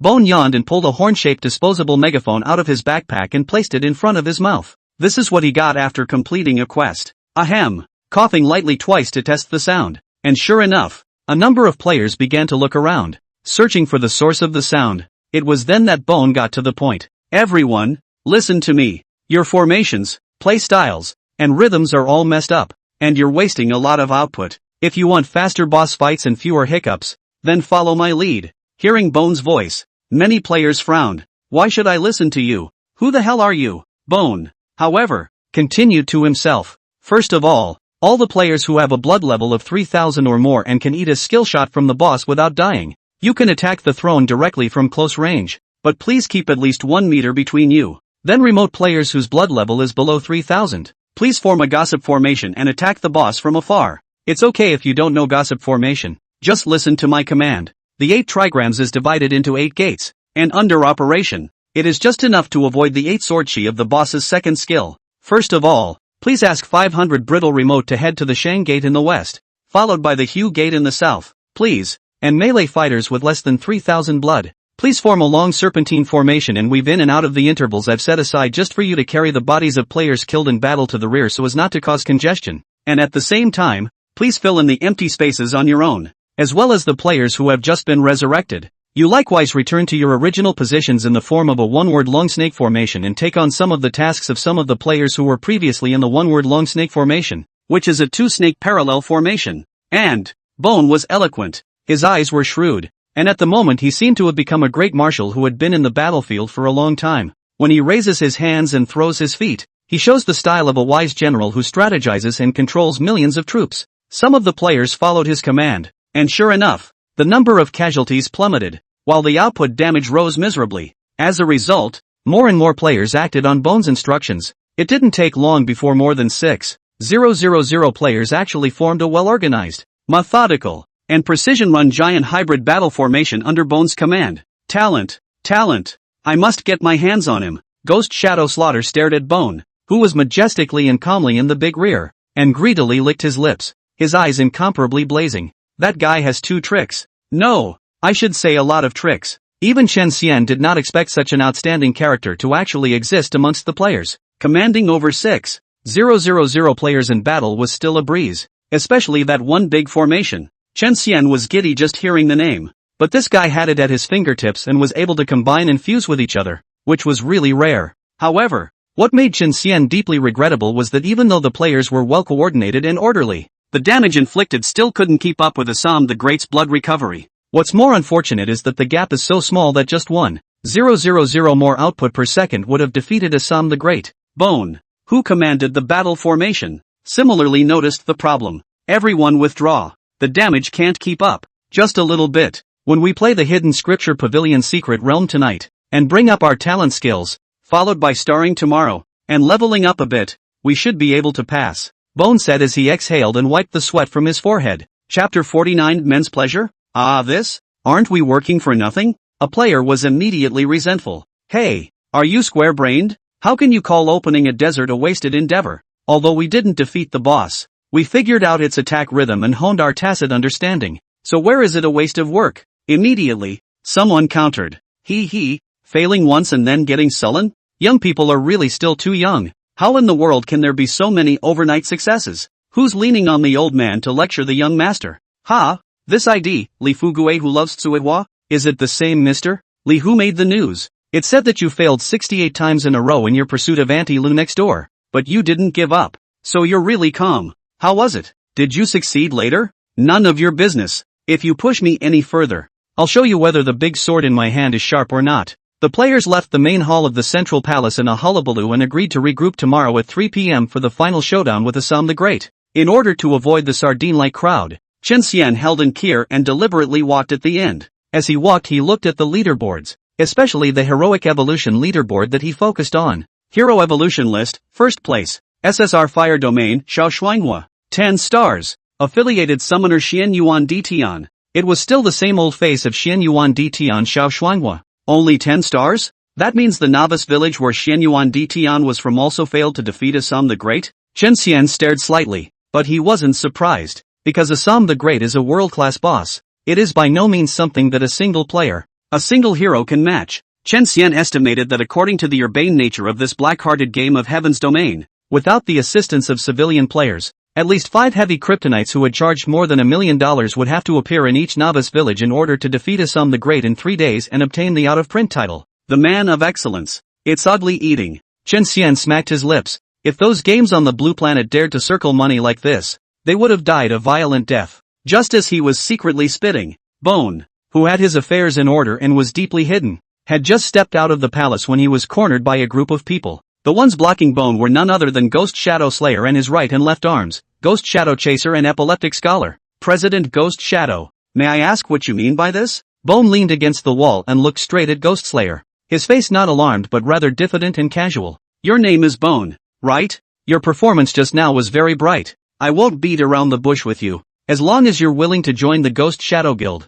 I'll immediately promote you to the position of Ashes member, as well as Chief Soldier Marshal. How's that? Are you moved? Ghost Shadow Slayer grinned and directly handed out an olive branch to Bone. Thanks for the president's love. But unfortunately, I love freedom by nature and don't want to be bound by the rules and regulations of the Grand Guild, so I can only say sorry. Bone politely shook his head no. Daring. Our chairman condescends to personally invite you. How dare you refuse? Poor Zero Kryptonite. Don't toast to it. Ghost Shadow Chasing Wind was a violent temper, disdainfully glancing at the pure white aperture underneath Bone's feet that represented a dime that hadn't been recharged. He raised his palm and slapped it at him, but while the palm was still in midair, it was stopped by a folding fan. The one who stopped him was none other than the Epileptic Scholar. Brother Bone, our president also has good intentions. I'm afraid you still don't know what it means to be an Ashes member of the Ghost Shadow Guild, right? It's not too late for you to refuse after listening to me introduce the benefits of an Ashes member. The Epileptic Scholar shook his folding fan with a sense of confidence. Oh, may I hear it? Bone glanced up at the Epileptic Scholar. Swish, swish, swish. The players who came out from the back noticed the situation over here, and their eyes instantly lit up, and they gathered around on the spot to disguise themselves as melon eaters, and perked up their ears to listen carefully. Chen Xian and Inkir also mingled in the crowd, and in order to be able to let Inkir brand Little Potato see the action as well, Chen Xian directly placed her on his shoulder. To be honest, Chen Xian was also quite curious about the benefits of these great guilds. The Epileptic Scholar looked around the circle and then introduced himself with honor. The Ghost Shadow Guild's Ashes members are extremely difficult to promote, and there is also a very strict quota restriction. Because of this, the various benefits enjoyed by Ashes members are also top-notch. First is a monthly salary of $500,000. Mind you, this is just the base salary, and if you perform well, or make outstanding contributions, there will be additional generous bonuses. Secondly, my Ghost Shadow Guild's double holidays strictly follow the laws of the Great Yin country, and there are absolutely no transfers or deductions. And, every holiday, and the birthdays of the Ashes members, the guild will distribute gold bracelets and gold necklaces, small yellow fish and other small gifts, just to amuse the gentlemen. Finally, the Ghost Shadow Guild in reality, but several national chain of large-scale KTV, bath centers, senior bar major shareholders, greedy for money, lustful, young models on the side. The next is a man's pleasure. Everyone understands, so I won't go into details. After the Epileptic Scholar's introduction, the entrance to the palace was suddenly silent. The players were stunned. The mouth was so wide open it could even fit a salted duck egg. I had heard that the benefits of the top 10 guilds were so good that they exploded, but I didn't expect them to be even more explosive than what they had heard. Chen Xian secretly nodded his head. This Ghost Shadow Guild was indeed not bad, and he didn't know how many large consortia and corporations stood behind it. The Ghost Shadow Slayer trio was also satisfied with the crowd's reaction. Brother Bone. Now you should. The epileptic scholar turned around and was just about to re-ask Bone's opinion, but it was broken by a brittle, curious voice. I don't understand. What's a man's pleasure? Why don't you tell me? Why don't you say it? Swish, swish, swish, swish. In an instant, a sharp sword-like gaze stabbed at Chen Xian at the same time, or to be precise, at Kier on his shoulder. The little loli was completely unaware of what was going on, her small hand cupping her chin and her large Katsulan eyes still staring expectantly at the epileptic scholar. Chen Xian's face was instantly black as a pot. The little girl is really mouthy. She can say anything. Is this something you should ask? A man's pleasure. Hey, it's... The corner of the epileptic scholar's lips, however, sketched out a lewd smile. He was ready. He was going to pollute this pure as ice loli today. Oomph. That punch that made him roll on the ground in pain. Let's start collecting interest from here. Seeing that the epileptic scholar's dog's mouth was about to spit out something bad, Chen Xian made an instant decision to cover Kier's ears. Then, instant prison flying thunder god, a triple cast. Sneak up that fast? The epileptic scholar was also startled by Chen Xian's decisiveness. But he did not forget about business. Your guild's perks are indeed enticing, but my decision will not change. Without waiting for him to speak, Bone shook his head and retorted again, confused. You look like a smart guy. Why don't you know what's good for you? The big man from the Ghost Shadow Guild. Do you think I'm okay? He doesn't want me. You want. Do you have that kind of power? Do you really think that the Ashes members of the Grand Guild are given casually? Do you want a big mouth? Players lamented Bone's abandonment and even hated him a little. Recruitment failed, but Ghost Shadow Slaughter didn't force it. If it turned against him and forced Bone to join a hostile guild, then he would be the one who lost a lot of money. Alright, if you change your mind, I'm always welcome. After saying that, Ghost Shadow Slaughter left with his men, and the other players dispersed when they saw that there was no good show to watch. A few minutes later, as Chen Xian walked, a strange sensation suddenly came from his back.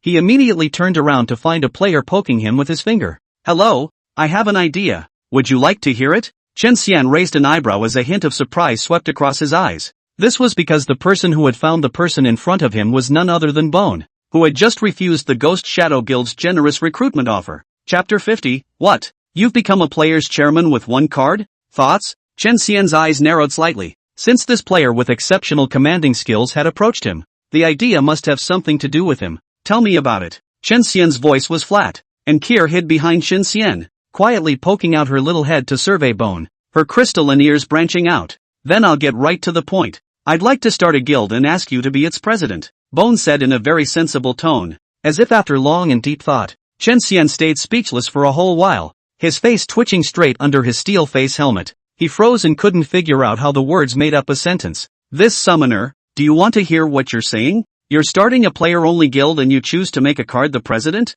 It's just a fantasy, a travesty of the world. Strange things happen every year, but why did he run into them all? Yes, you've got a president in the big can. And Kier, however, popped out from behind Chen Xian, holding up her little paw and cheering gleefully. What the president was she didn't know, but it sounded like it was pretty awesome. Whatever, just celebrate blah. Chen Xian helplessly stroked his forehead. What kind of strange people were around him? Are you sure you want me, and not my summoner, to be president? Chen Xian exhaled and adjusted his mood, confirming seriously. I have to ask you instead, do you think she's up to the task of being president? Bone covered his eyes, a bitter smile on his face with a slight pallor. Tilting his head, he glanced at the tiny cute, lichen Kier. Chen Xian couldn't help but look up to the sky and sigh tersely. Letting this guy be the president. I'm afraid he'll be overpowered before he even gets his ass warmed up. Why me and why? Hearing Chen Xian ask this question, Bone immediately jowled his chest and straightened his back, putting away his usual casual demeanor as his expression became extraordinarily solemn.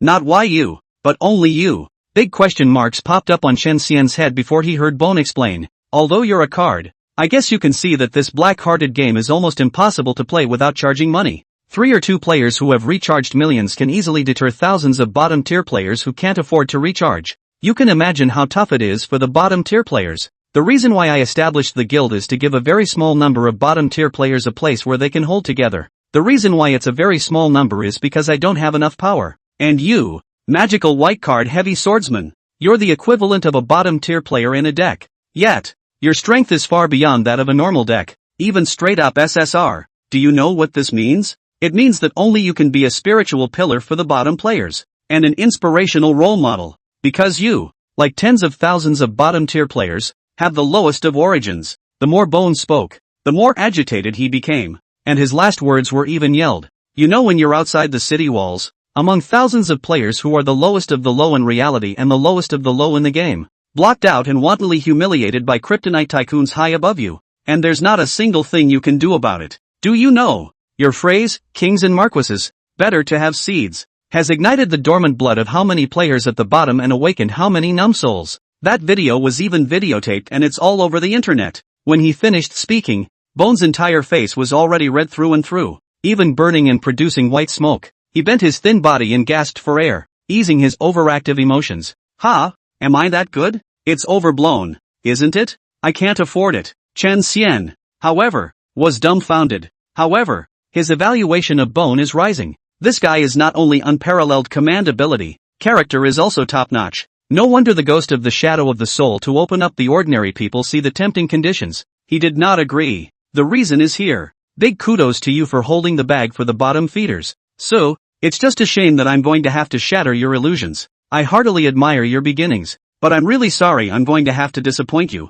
I'm really not as amazing as you guys think I am, much less as noble. I'm just an ordinary white card that worked very hard and very diligently in order to grow. Even if it's a reverse SSR, that's something I barely managed to do by burning all my potential and will. The most crucial thing is that I don't know anything about managing a guild, dealing with affairs, selecting members, personnel transfers and all that. I get dizzy just looking at it. Chen Xian shrugged his shoulders and made the hopeless appearance of a bear spreading its hands. That's okay, I'll take care of all the business. You don't have to worry about anything. Really? Daonites don't lie to Daonites. Good. I'll be this president. In the end, the two sides managed to clap, and Chen Xian was rebellious and boisterous enough to cross over in Kier, a player, to successfully assume the position of president. But what would be a good name for our guild? Chen Xian asked, stroking his chin. Bone frowned, deep in thought. Orange Club. A sweet, adorable voice awakened the two contemplatives. Chen Xian, Bone. Encore blinked in confusion.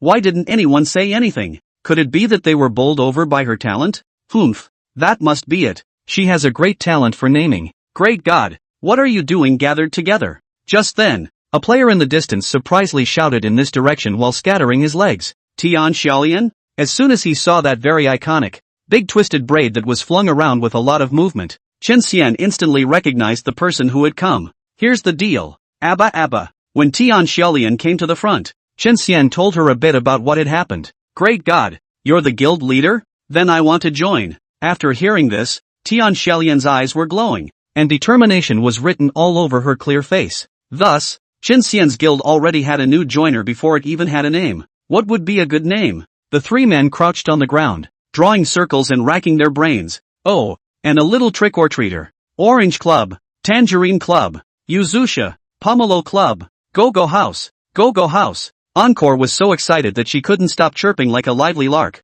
I'm sorry, Summoner, but I guess there's no guild in the world that has fruit pie for a name. The little loli was just too noisy, so there was no way around it. So Chen Xian could only commit the following offense and block her little mouth with his hand.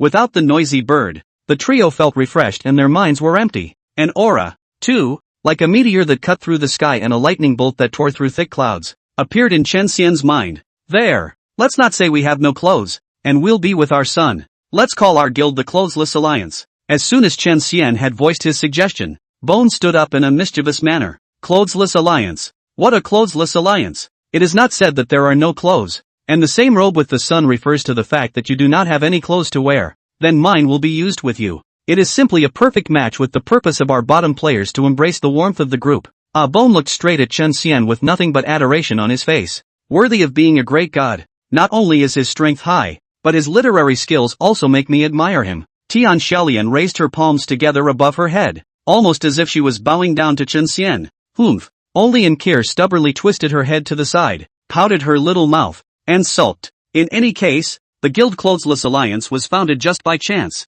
From this moment on, the gears of fate began to turn. The four founders at the moment couldn't have imagined in any way what kind of shocking waves the guild, which they didn't expect much at all, would create in the future. Chapter 51, The Secret Realm of the Pavilion of Sutras, the green jade steps of the illusory spirit of the Book Mountain. As soon as the initial concept was finalized, Bone and Tian Xiaolian left without stopping to prepare for the series of tedious matters needed to create the guild. As for Chen Xian, instead of fighting monsters during the few remaining player online hours of the day, he accompanied Encore on a stroll here and there on the slime plains. Only, because they didn't adopt the series of fruit pie names that Anchor took, so Lori was a little sullen. Mum.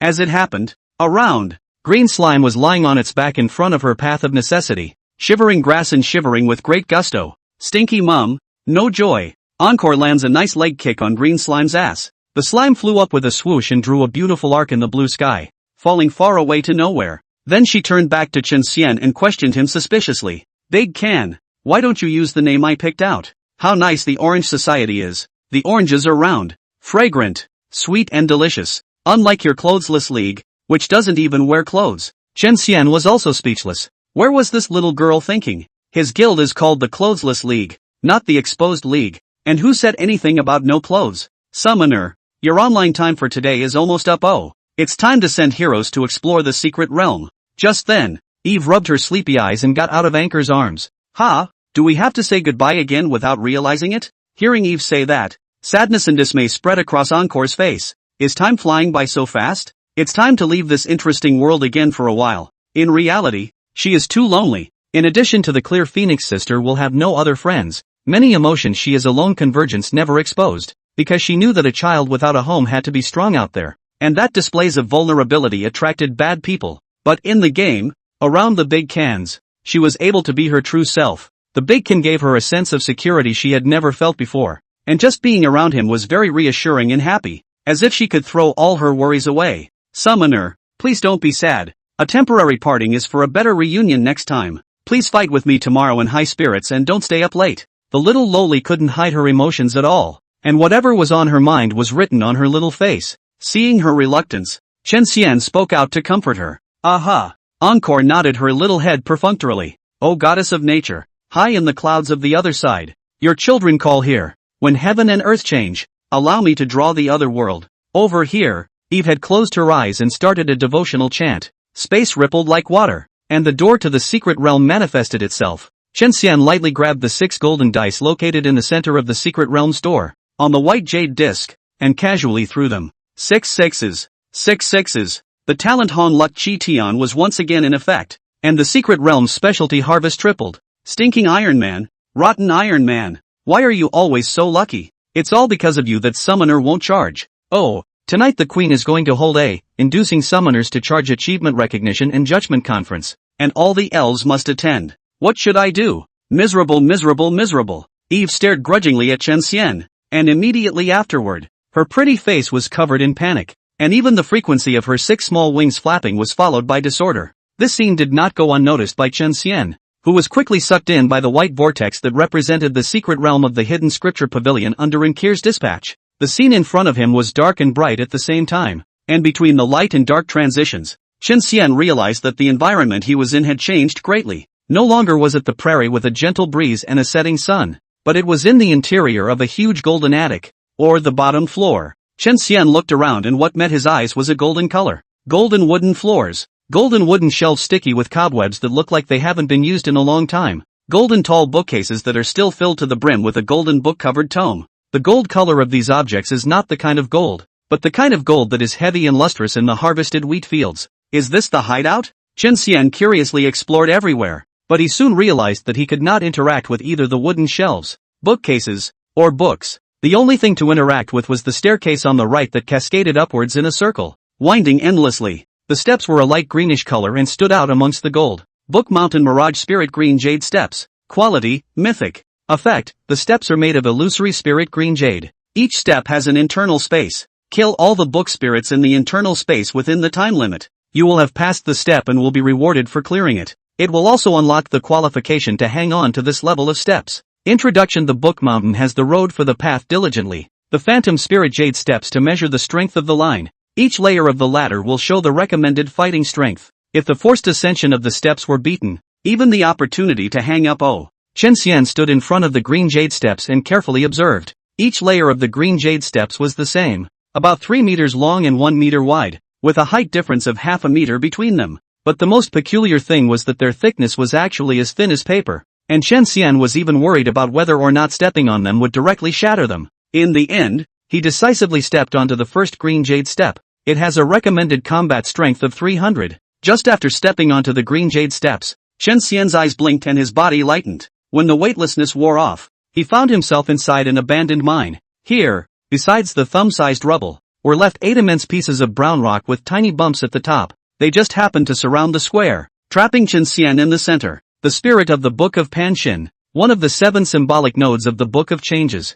Grade, 50. Life, 10,000/10,000. Attack, 630. Skill, Rock Fist Strike. Unstoppable. Synopsis, wielding the power of the rock. The book spirit with the shape of a giant rock. Beware, it makes you fly. These 8 boulders are actually monsters? Chen Xian snapped, still stretching his neck. Upon closer inspection, he realized that what appeared to be a monolithic brown rock was in fact the result of limbs and carapace fitting tightly together. The tiny bump at the top was actually the head of this gargoyle. Unstoppable. Unstoppable. -372, knockout. -372, knockout. Chen Xian was still tisking in wonder, but he was not expecting the 8 granite book spirits to launch a sneak attack without any martial virtues. They slammed into Chen Xian's position in turn instantaneously, sending him flying high and knocking over 2,000 blood out of him in one fell swoop. I'll be damned. A bunch of old s. Chen Xian cursed, so angry that he unleashed the instantaneous prison flying thunder god just as he landed. Chapter 52, 3 Great Talents Upgrade. Open stacks again. Success or failure. The 8 granite book spirits unleashed their skills in turn, successfully undermining Chen Xian, but also gathering together as a result. The result is a full stomach of every shuttle damage from the instant prison flying thunder god. -4,494, strike, x3. -4,494, strike, x3. Break the rock with thunder. Under the instantaneous prison flying thunder god's uninterrupted triple shot, the granite book spirit's body was cracked by the electricity, and a hideous crack spread from the center of its body to its thick limbs and pointed head. Finally, it exploded with a bang into countless small pieces of stone, some of which flew and embedded into the rock wall of the mine, and some of which rolled to the ground with a grunt. Ding! You have passed the first level of the Book Mountain Illusionary Spirit Green Jade Steps. At the place where the granite book spirit exploded, Chen Xian bent down and picked up a page. It was a yellowed piece of paper, about the size of a notebook. It's very thin and the material doesn't look like wood pulp.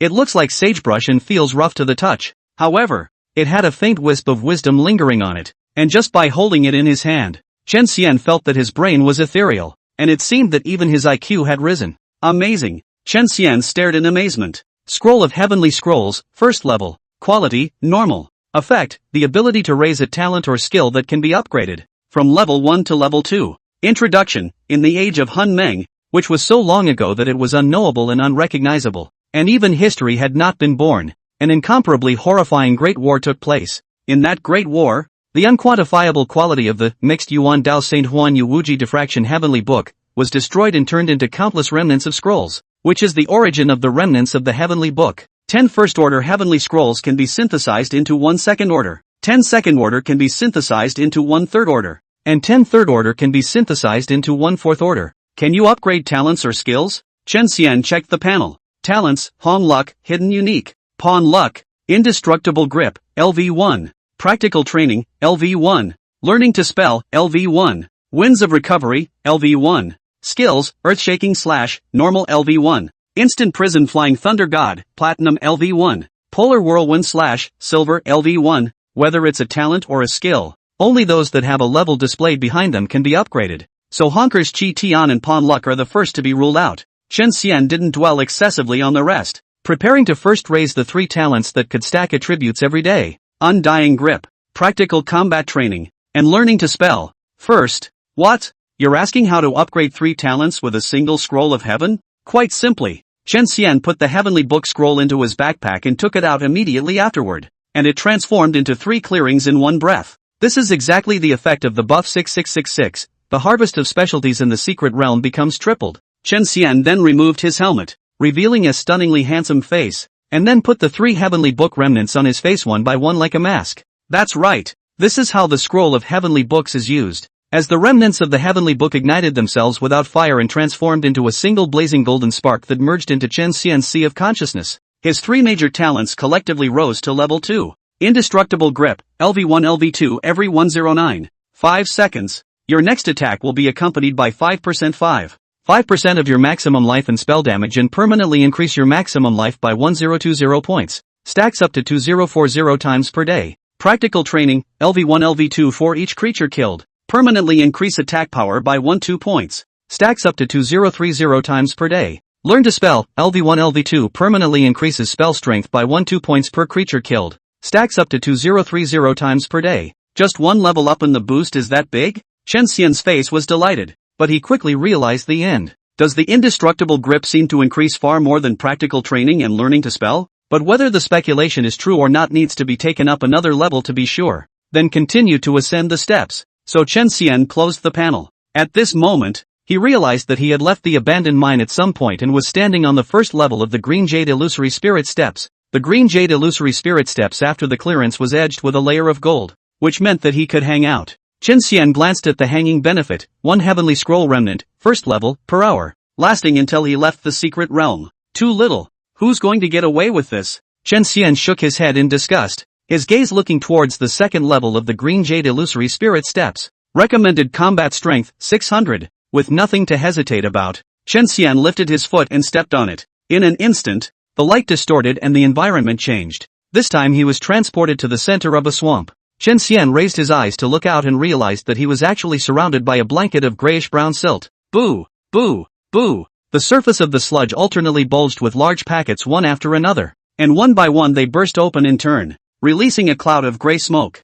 Wretch! Chen Xian inadvertently inhaled a sliver of it, and immediately bent over and opened his mouth, dry heaving, so nauseated that even his intestines were about to crawl out of his throat. The smell was a dime a dozen of what freshly exported vomit gives off. -30. -30. Realizing that he was losing blood, Chen Xian hurriedly checked the status bar. Primary swamp poison, loses 30 life points per second for 240 seconds. Chen Xian frowned slightly. It was just that this stench was unpleasant, but it was actually poisonous? Buzz off. Suddenly, a slight buzzing sound entered Chen Xian's ears, and it seemed to be getting closer still. He turned his head lightning fast, his eyes like a sword to his right. A large swarm of gray mosquitoes was vibrating their wings frantically, flying hungrily toward him. The swarm of mosquitoes numbered at least 1,000, each as big as a banana, with the tips of their slender mouthparts glittering with piercing sharpness, and their reddish eyes filled with a thirst for blood. Gray Mosquito Book Spirit. Grade, 35. Life, 600 of 600.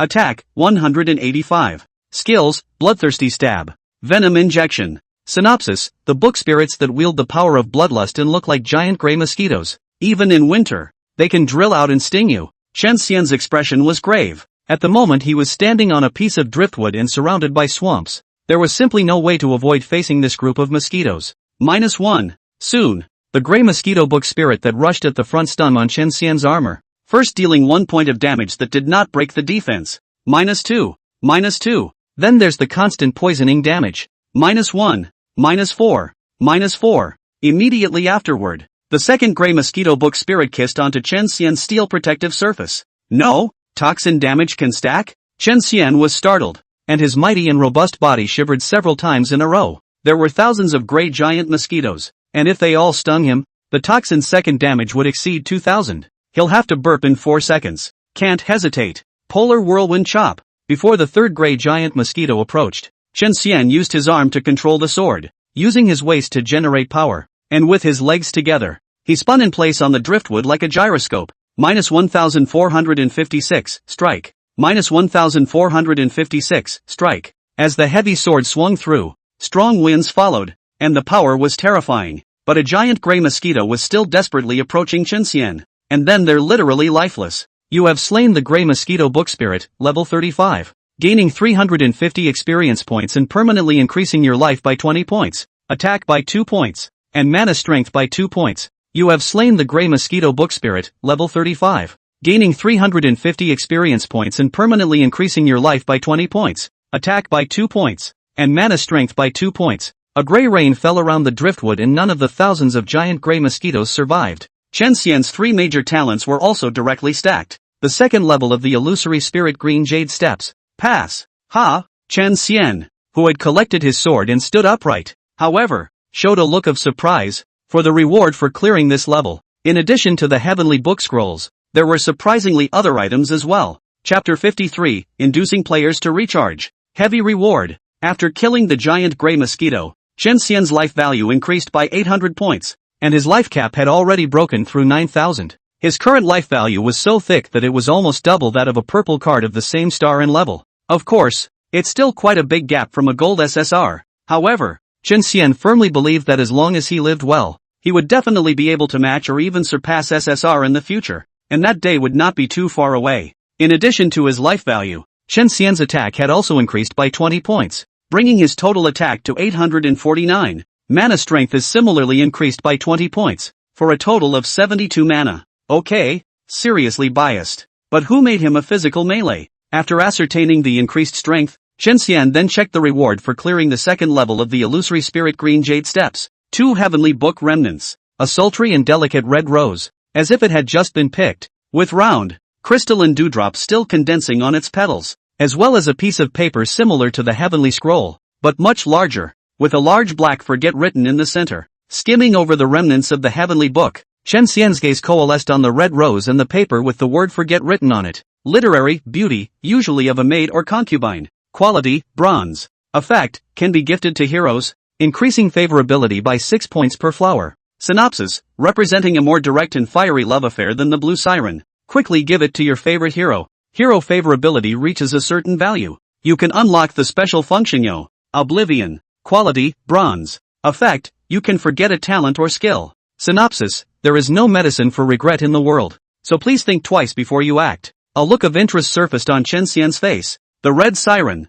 which is bronze in quality like the blue siren, adds a little more goodness. As for Oblivion chapter, Chen Xian remembered a skill he had on him after reading its effects. Earthshaking slash, LV1 leap high with both heavy swords, then slam the target, dealing 120% of attack physical damage to all enemies within 1 meter of the target. Mana cost 10 points, cooldown 60 seconds. It is the initial skill that comes with the white card Heavy Swordsman. If Chen Xian were to evaluate it in 2 words, he would say a heap. If I were to rate it in 4 words, it would be a big pile of it. This skill couldn't be read literally alone, but Chen Xian had suffered a great loss on it when he first crossed over. Leaping high, referring to the 3-second pre-shake. Slamming the target refers to a 3-second backswing. It adds up to putting a broken skill and controlling yourself for 6 seconds. Pure and simple clown skills. So, with such a skill that has more negatives than positives, should we forget about it? What's the point of thinking about it? Even if it wasn't used, Chen Xian thought it was taking up space.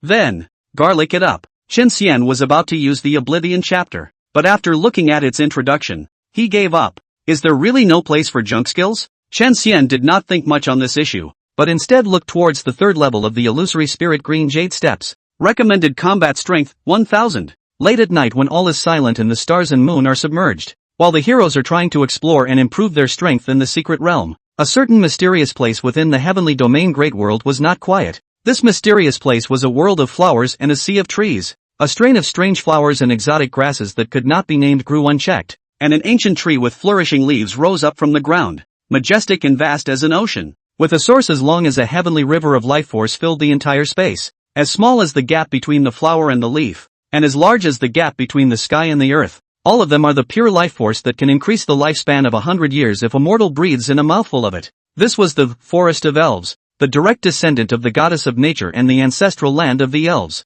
Tonight's elfin forest was not as peaceful as usual, and was filled with joy and celebration everywhere. Every now and then you can see a little elf holding a harp, a mouth organ, or a shoem, and playing it while dancing among the green leaves and flowers. The vast majority of the elves were overjoyed, because just tonight, their unparalleled, supreme elf queen with her flawless face and figure had opened a grand banquet, inducing summoner recharge results recognition and trial conference. In the center of the elven forest was an open area that had been deliberately cleared out. The clearing was filled with tiny tables, tiny stools. Countless tiny little elves sat on stools and ate the tiny fruits on the table. At the forefront of all the elves was a giant tree that reached through the sky and into the earth. Its crown spread out like a canopy, even covering the entire forest of elves. And this was the holy tree of the elf race, the ancient tree of life. According to wild history, the goddess of nature was the first spirit born from the ancient tree of life, a thick emerald green vine, from the branches of the ancient tree of life dropping down, and in close proximity to the ground position entangled and entwined with each other,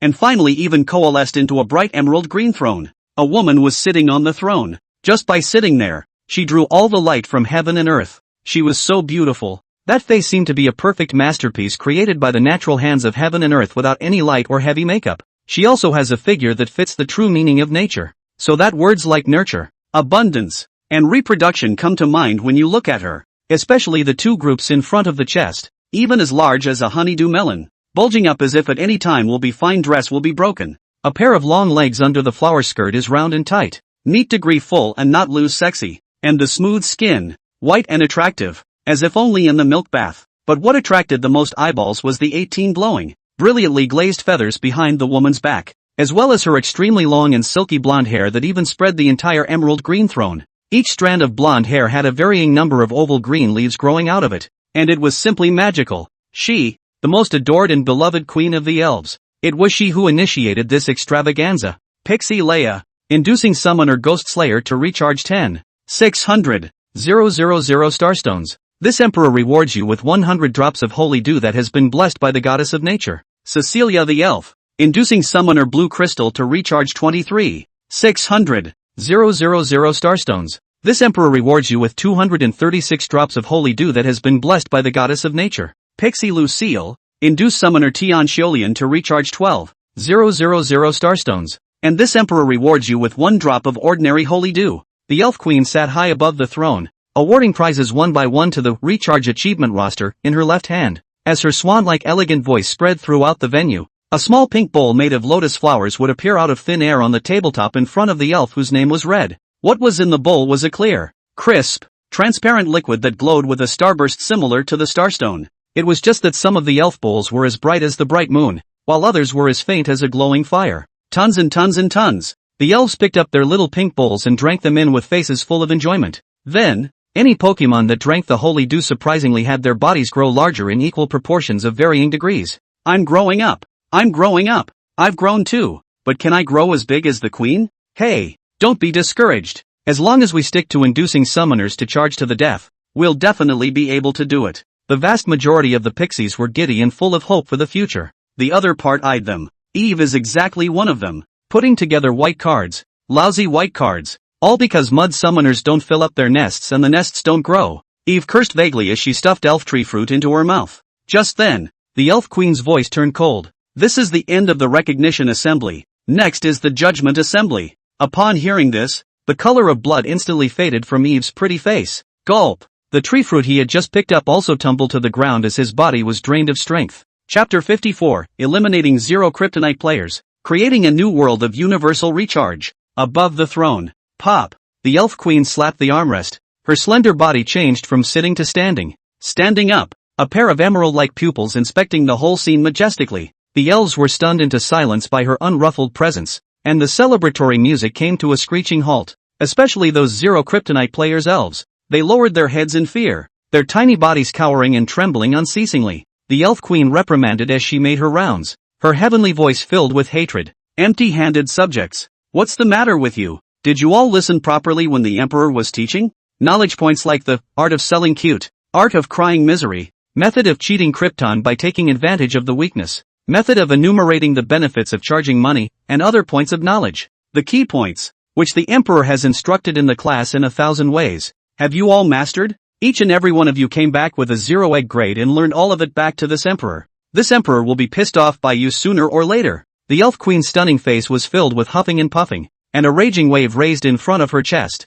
The pieces of green leaves on her gorgeous blonde hair actually shook and swayed with her anger. Slowly growing, the elves who hadn't succeeded in inducing the players to charge up their money suddenly buried their heads deeper. Eve, step out. Suddenly, the elf queen's eyes pinned on Eve, who was hugging her knees and shrinking her head, shivering. Ha! Eve's body stiffened, and her careful heart dropped like ice. Still, she waved her wings with difficulty and left her seat to fly slowly to the elf queen. Mother, shut up. Didn't this emperor teach you? Call your position outside. Call your position. The elf queen's willow eyebrows rose and she sternly scolded. Yes, your majesty. Eve knows she's wrong. Wincing, she glanced at her formidable mother, and Eve hastily whispered an admission of her mistake. But the elf queen was not half-hearted. Caught you out to put up a negative example. Eve, you are the youngest of all of this emperor's daughters, but you also have the highest talent and the most perfect bloodline. Therefore from the day you were born, this emperor has held extremely high expectations for you. But how do you give back? Every day, you eat and sleep and eat. you can't do anything. And you're number one in eating. Good to eat and lazy to do. Wasting the unique bloodline and talent. And now even more so. You can't even complete such a small task as inducing a summoner to fill up with money. No wonder your sisters laugh at you. Because you were the funniest since you were a kid. Eve was dumbfounded by the admonishment. Her eyes red and her little head lowered close to a slightly bulging hill. Ha ha ha. More than a dozen pixies with seats near the throne held their stomachs and were happy. They were none other than Eve's sisters. And royalty in the Elden family. Ugh. Looking at Eve's indisputable wimpy appearance, a light sigh exhaled from the Elf Queen's vermilion lips. With this look, can she bear the weight of the position of Elf Queen in the future? Good daughter, don't blame mother for being hard-hearted. Jade is not cut into pieces, and elves are not beaten. Elf Queen's beautiful eyes gently closed, and when she violently opened them again, the only thing left inside was determination and ruthlessness. It's not appropriate to differ in terms of counting and punishing. Today, this emperor will inflict shameful punishment on Eve as punishment for her failure to successfully induce summoners to recharge, and as a warning to her subjects who are like her. At these words, the pixie's pupils dilated and fear crept into their cheeks. Shame torture, which refers to stripping naked, without an inch of clothing, in full view of the public, and then being whipped with a cane. It was a cruel torture, and even if the pixies were all female, being exposed red-handed in front of their own kind would still make one ashamed of themselves. The Elf Queen stretched out her delicate finger and gently pointed it at Eve. A green ray of light snaked out from her fingertips, and in the blink of an eye, it firmly bound Eve into a dumpling, while the 100-flower gown on her body melted away a little. No, don't, mother, no, your majesty. Eve knows she's wrong. Eve won't dare to be lazy anymore. Eve will definitely work hard in the future and trick summoners into charging money. Eve was so frightened that she started begging for mercy with tears in her voice. Suddenly, a bolt of electricity flashed through her mind. You don't know, your majesty. There's a reason why the summoners in Eve's charge don't fill up. And Eve is helpless. You can't blame Eve for that. Eve's little mouth blathered as she hurried to speak. Oh, what's the reason? You explain it to this emperor. The Elf Queen flexed her fingers and a beam of green light hit Eve, releasing the threads that bound her. Eve said as she rubbed her chest heartily. The summoner Eve was in charge of was a silly little loli that would have been easy to coax. But the hero he trained was a weird white card heavy swordsman. How weird can a mere white card be? The Elf Queen's beautiful eyes narrowed slightly, and her tone grew cold. Eve swallowed hard and continued. Lord Empress, listen to Eve's explanation. Although that guy is a white card, his combat power and potential is even stronger than a normal purple card, even approaching SSR. But he's a white card. The consumption of materials for star ascension, as well as the consumption of spiritual energy, is only a quarter of that of a purple card. So Lori thought she had picked up a treasure and became his single pusher, not drawing any other cards at all, not even drawing cards, let alone charging them. Who knew that just as Eve's words hit the ground, the pixies all burst out laughing. All of a sudden, the atmosphere inside and outside the venue was filled with fastidiousness. Eve couldn't have spent too much time with the fools and the humans and gotten confused, could she? How can a white card be stronger than a purple card when it doesn't even have the qualifications to give a purple card a shoe? Not to mention that white cards are comparable to purple cards. Even green cards can't hold their heads up in front of purple cards. And for a white card to evolve into a green card, there is a high combat power requirement. Throughout history, more than 99% of white cards have been unable to meet that requirement. Exactly. Eve is also stupid. In order to avoid punishment, she didn't know to make up a more credible excuse. Now she's going to be in trouble. Hey, I can feast my eyes on the royal daughter's jade body. Eve, do you think this emperor is easy to fool? The Elf Queen's face sank, and she looked about to become angry. Suddenly, however, she guffawed, her flavor leaking out in a flash, stunning a crowd of little elves. Eve would never dare. Every word of Eve's is true. Your Majesty, please don't punish Eve. However, Eve, who knew her mother well, knew that this was the precursor to her outburst, and made a bow and begged for mercy. Phew, the Elf Queen did not speak. It was a long time before she exhaled a breath of orchid-like aroma and waved her hand to dismiss Eve back to her seat. Yes, she was still going soft on her youngest daughter with the best natural bloodline. But, there's only one chance. All subjects, listen to this emperor. Under the ancient tree of life, the elf empress had her face facing the sky. Her eyes were cold, her 18 feathered wings flapped in unison, and the voice of the emperor spread throughout the entire venue. Soon, the great plan, eliminate 0 kryptonite summoners, which this emperor has long since buried, will be officially launched. The birth of this plan is to create a beautiful new world where all people recharge. At that time, whoever comes back with a 0 egg score will not blame this emperor for being merciless. Eve, who had just returned to her seat, nearly fell to the floor at her mother's command. Eliminate summoners who don't charge money? Do mothers really have to be so cruel? If you don't pay, you're going to be wiped out? Lori and the abomination of the rotten Iron Man. No matter what, they're not guilty of anything, are they? The other pixies panicked as well, never believing that their most beloved queen could be so cruel. Chapter 55, Talent. Skills, full LV3. Silence, the elf queen bellowed, and the anxious and dizzy elves shut their mouths. This emperor's plan is to eliminate the phenomenon of not charging money, not charging summoners. Do you all understand? After listening to the queen's explanation, the pixies revealed looks of relief. Eve also patted her puffy chest in relief, but the elf queen's next words caused her heart, which had just been put down, to rise up into her throat again. Certain subjects of this emperor, if the summoner you are responsible for still hasn't filled up after the plan is implemented, then if you want to grow up, you'll have no choice but to break into the clan's Forbidden Land.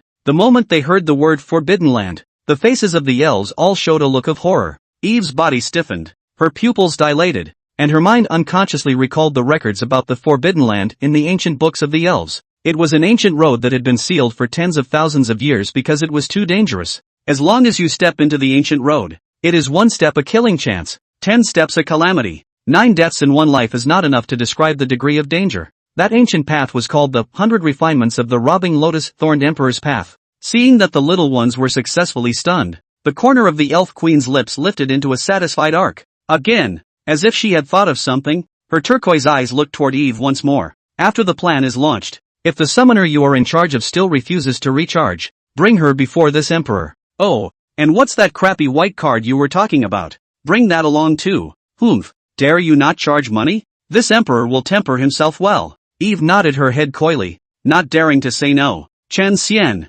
who was many kilometers away, was blissfully unaware that he had been missed. At this moment, he was happily standing on the 9th level of the illusory spirit green jade steps. The edges of the lapis lazuli steps were encrusted with flowing golden edges, meaning that Chen Xian had already passed this level and unlocked the qualification to hang on. You know, the recommended combat strength for this tier is 3,800. Chen Xian's combat power, however, was only 1,670. In other words, he had actually crossed more than twice the combat power and defeated a powerful opponent. It's pretty incredible. Unlike the multiplayer Secret Realm Spirit Plant Valley, the Hidden Scripture Pavilion belonged to the single-player Secret Realm, so Chen Xian could not see the progress of the others. In fact, the other purple cards that had entered the Hidden Scripture Pavilion, although their combat power was comparable to Chen Xian's, the vast majority of them were stuck at the 7th level with a recommended combat power of 3,000. Purple cards that could arrive at the recommended combat strength of 3,400,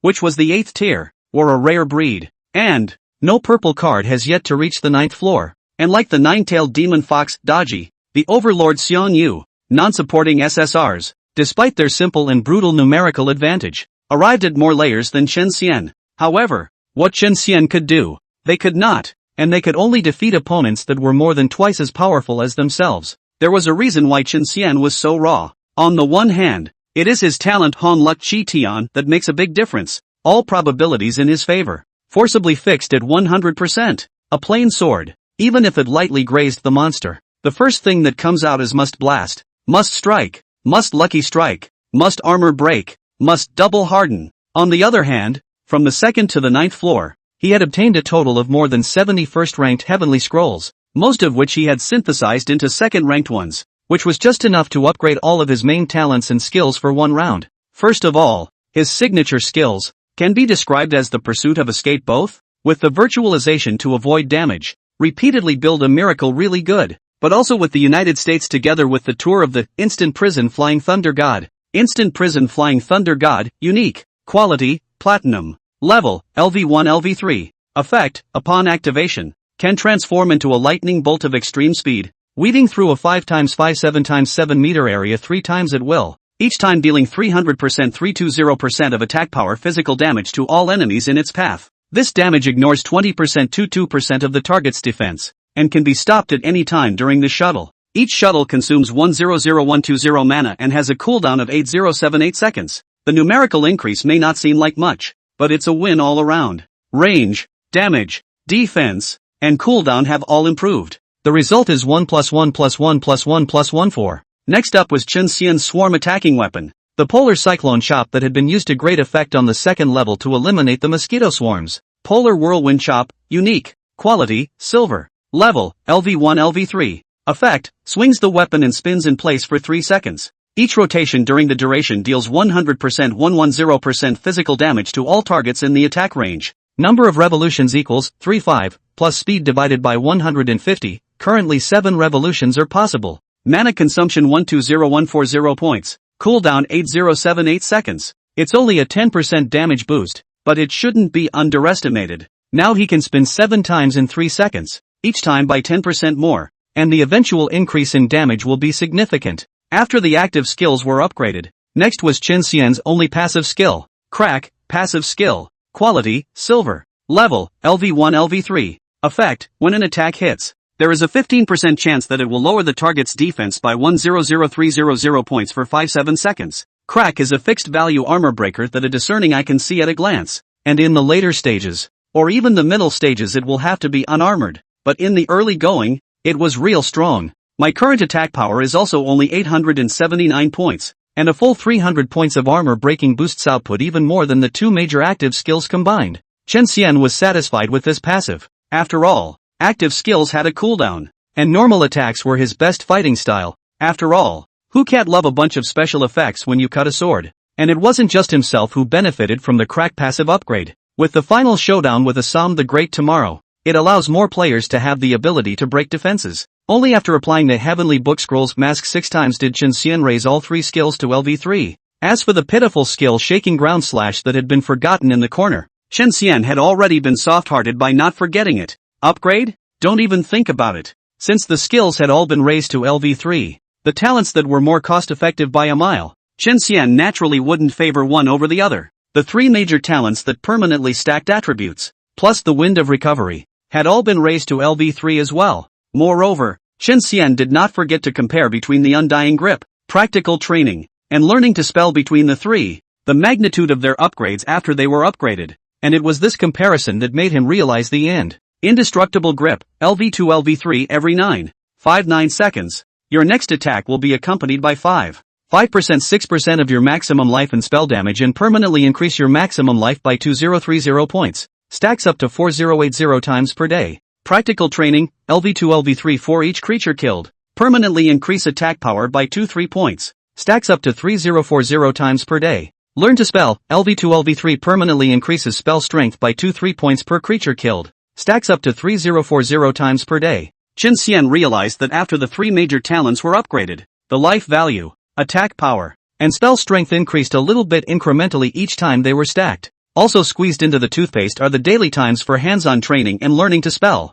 The only thing that is doubling up is the Undying Grip, which can be stacked daily. This resulted in Chen Xian stacking life at a rate that far exceeded attack and spell strength. Nowadays, Chen Xian's maximum life not only exceeded 10,000, but was even pushing 12,000. This is going to be a trip down the tank road. Chen Xian smiled helplessly and bitterly. If the wild ride of the life cap is a wild horse out of control, then the percentage return of the Winds of Recovery is a crate being pulled by a wild horse. The Mustang is as fast as it can be. The recovering wind talent had risen from LV1 to LV3, again giving Chen Xian no small surprise. Chapter 56, who says 0 offense and 0 defense is good for bullying? Wind of Recovery, LV1 LV3 restores 1% of max life every 2 seconds. Restores 5% of max life every second. Moving from LV1 to LV3, Winds of Recovery does not only increase the amount of recovery, most of all, the frequency becomes faster. Take Chen Xian's current life of 11,991.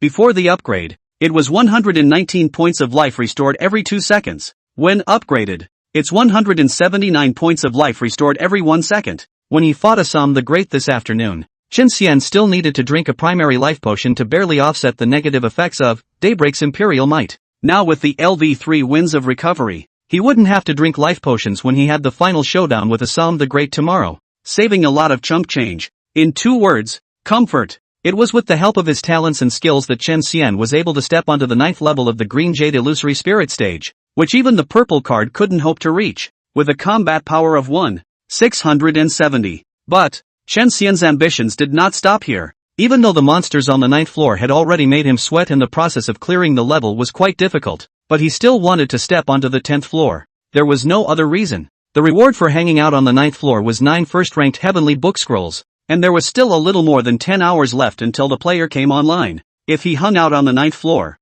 with the help of the buff 6666, Chen Xian would be able to obtain a total of 270 first-order heavenly book scrolls, which could be synthesized into 2 third-order heavenly book scrolls. Of the 3 major talents that permanently stack attributes, only 2 can be raised to LV4, but if he steps on the 10th floor, the reward for hanging up is 1 second-order heavenly book remnant scroll. Hang up for 10 hours, that's 30 second-order, can synthesize 3 third-order. 3 major talents that permanently stack attributes, all of which can be upgraded to LV4. So, should you embark on the 10th floor just to stack a little more attributes and grow a little more strength? After all, the process of clearing the 9th floor was enough of a stumbling block. Any other hero, even if their true strength was similar to Chen Xian's, they would still choose to take a step back and play steadily in order to prevent being blown up and losing stars and levels. But Chen Xian would not retreat. Why don't you back off? Naturally, it's because of one of the effects attached to the buff 6666, you can exit the secret world at any time. Last night, Chen Xian relied on it to slip under dodgy. Come on 10th floor, let me see what demons and devils are inside. Chen Xian puffed out his chest and fearlessly stepped onto the 10th level of the illusory spirit green jade steps. It was still a headlong bout of temporal teleportation, and as soon as he landed, Chen Xian skillfully observed the environment, as well as his opponent in this battle. It's actually a ring? Chen Xian raised his eyebrows slightly. The battlegrounds on the first 1 to 9 levels are in a natural environment, such as mines, swamps, hills, wastelands, and this time, Chen Xian actually found himself standing on an octagonal white ring. Beneath his feet, he stepped on cold, hard granite. At each of the 8 corners of the ring, a rusty red iron stake stood. Between the 2 adjacent iron stakes, chains as thick as an adult's arm were attached at equal spacing from top to bottom. The entire ring was simple in structure, as if symbolizing that simplicity above all else. Violent killing without any rules. Furthermore, Chen Xian also saw his opponent for this battle. Right across from him was a strange man with a bandaged face and his features wrapped up tightly, revealing only a single kaleidoscopic sharpening will eye. The guy was withered, with long arms and legs, and his body and limbs were surprisingly finished with white bandages as well. While Chen Xian was gazing at the strange man, with his back against the chains, was also gazing at Chen Xian with that bizarre eye.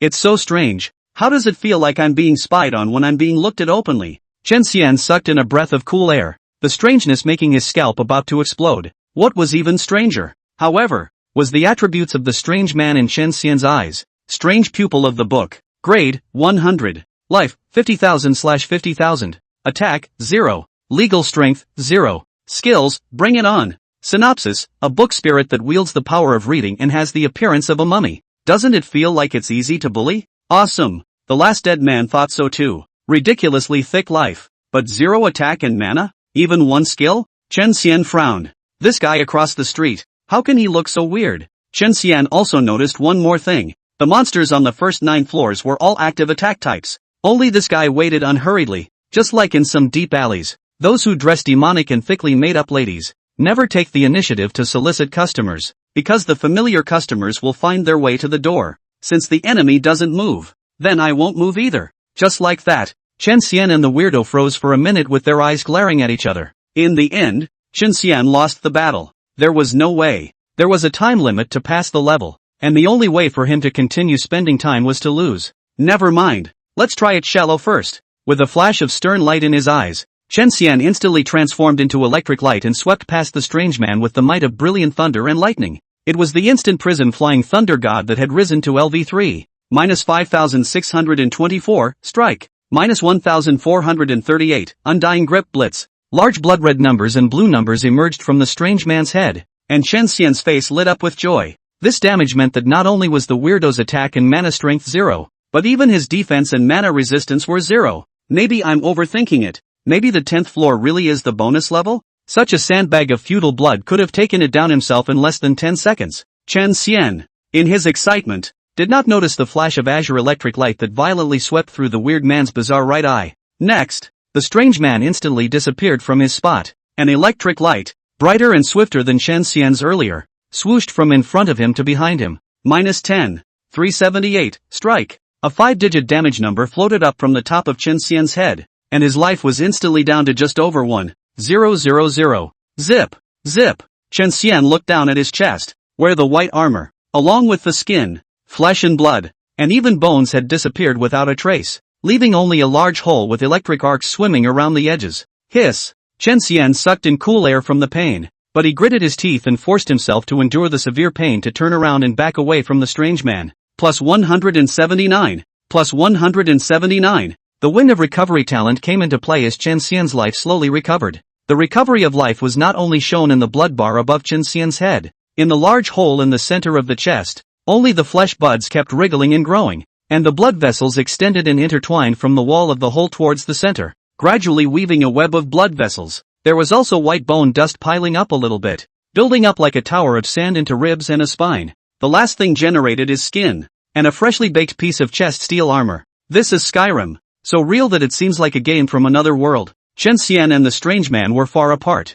Strangely enough, after launching an enhanced version of the instant hell-flying thunder god, the strange man didn't continue his attack. Instead, he stopped where he was and stared deathly at Chen Xian with that bizarre right eye. This guy is so shady. Chen Xian pushed aside the face shield and reached out to wipe the cold sweat that had appeared on his forehead at some point. The trickiness of the monsters on the 10th floor was far beyond his expectations. Yes, Freak's attack, mana, defense, and mana resistance were all zero, but he was able to copy the hero's skills. And after some calculations by Chen Xian, he realized that this guy was not only a duplicate, but a duplicate with double the power. If it wasn't for the fact that he had stacked up a storm of life points with his undying grip, he would have already folded and turned back into his card form to lose stars and levels. Skills can be duplicated twice. So what about normal attacks? Chen Xian's eyes narrowed slightly as he dragged his bladeless heavy sword step by step towards the strange man. With so little time left in the challenge, he simply couldn't wait to get his life back up. Chapter 57, Pit Skill makes a big difference.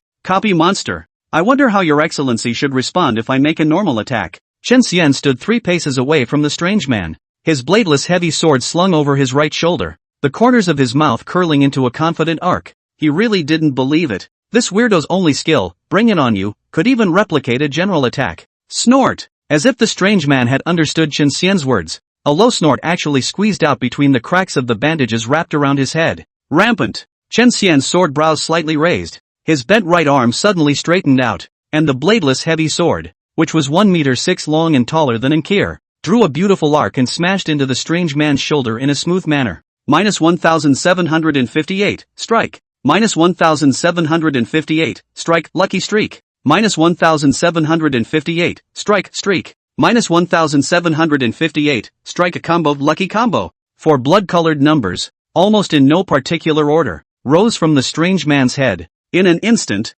he lost over 7,000 blood. This guy is also a tough guy. Not only does he not even hide, even his shoulder was smashed to a bloody pulp and his bones were broken by inches without uttering a word. Just as Chen Xian was slightly moved by this, the image of a heavy sword gradually surfaced in the weird man's bizarre blood-colored right eye. He raised his intact right hand and swung his wrist down. Boo-hoo! The air above Chen Xian's head suddenly fluctuated violently, waves lining up in layers outward. The silhouettes of 4 bladeless heavy swords suddenly appeared, knocking on his heavenly aura with a consistent frequency. Knock, knock, knock. Minus 2400, strike, x4, hitting 4 strikes in a row. Chen Xian only felt his brain buzzing with concussion. The world in front of him began to sway, and even his reaction slowed down a few beats. Plus 179, plus 179. Fortunately, the powerful recovery effect of the wind of recovery quickly dispelled all the discomfort. Returning to his senses, Chen Xian was terrified, and his heart was beating non-stop,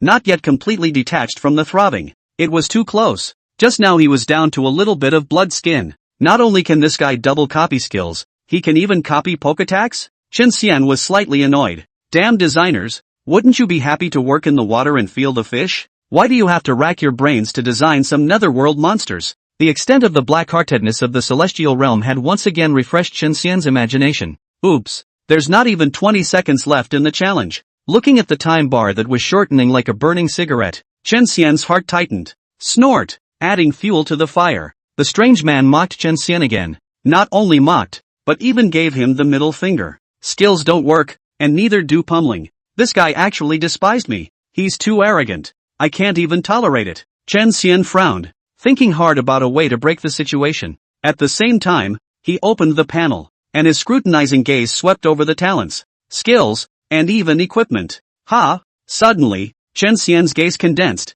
focusing on the earth-shaking chop. A normal level skill that he had almost forgotten about and which could be called a piece of garbage among garbage. There. With time running out, Chen Xian immediately gripped the bladeless heavy sword with both hands together and lifted it high into the air. Immediately after that, he stomped his feet and jumped in the air to slash at the strange man on the opposite side of the room. Click, click, click. When casting this skill, Chen Xian had an unspeakably strange and twisted feeling. To describe it simply, it's just hard to get energized. 3 seconds later, the bladeless heavy sword clumsily slammed into the granite floor in front of the monstrous man, and all of a sudden the rock shattered and shards of stone flew. -2108, strike. Freak managed to take damage. The process of pulling the sword out of the ground took Chen Xian another 3 seconds. Your turn. Under Chen Xian's expectant gaze, the monster's eyes flashed with blood, and he really did use his hand as a sword, ferociously using the earth-shaking chop towards Chen Xian. Then, Chen Xian saw the guy stuck into a PPT,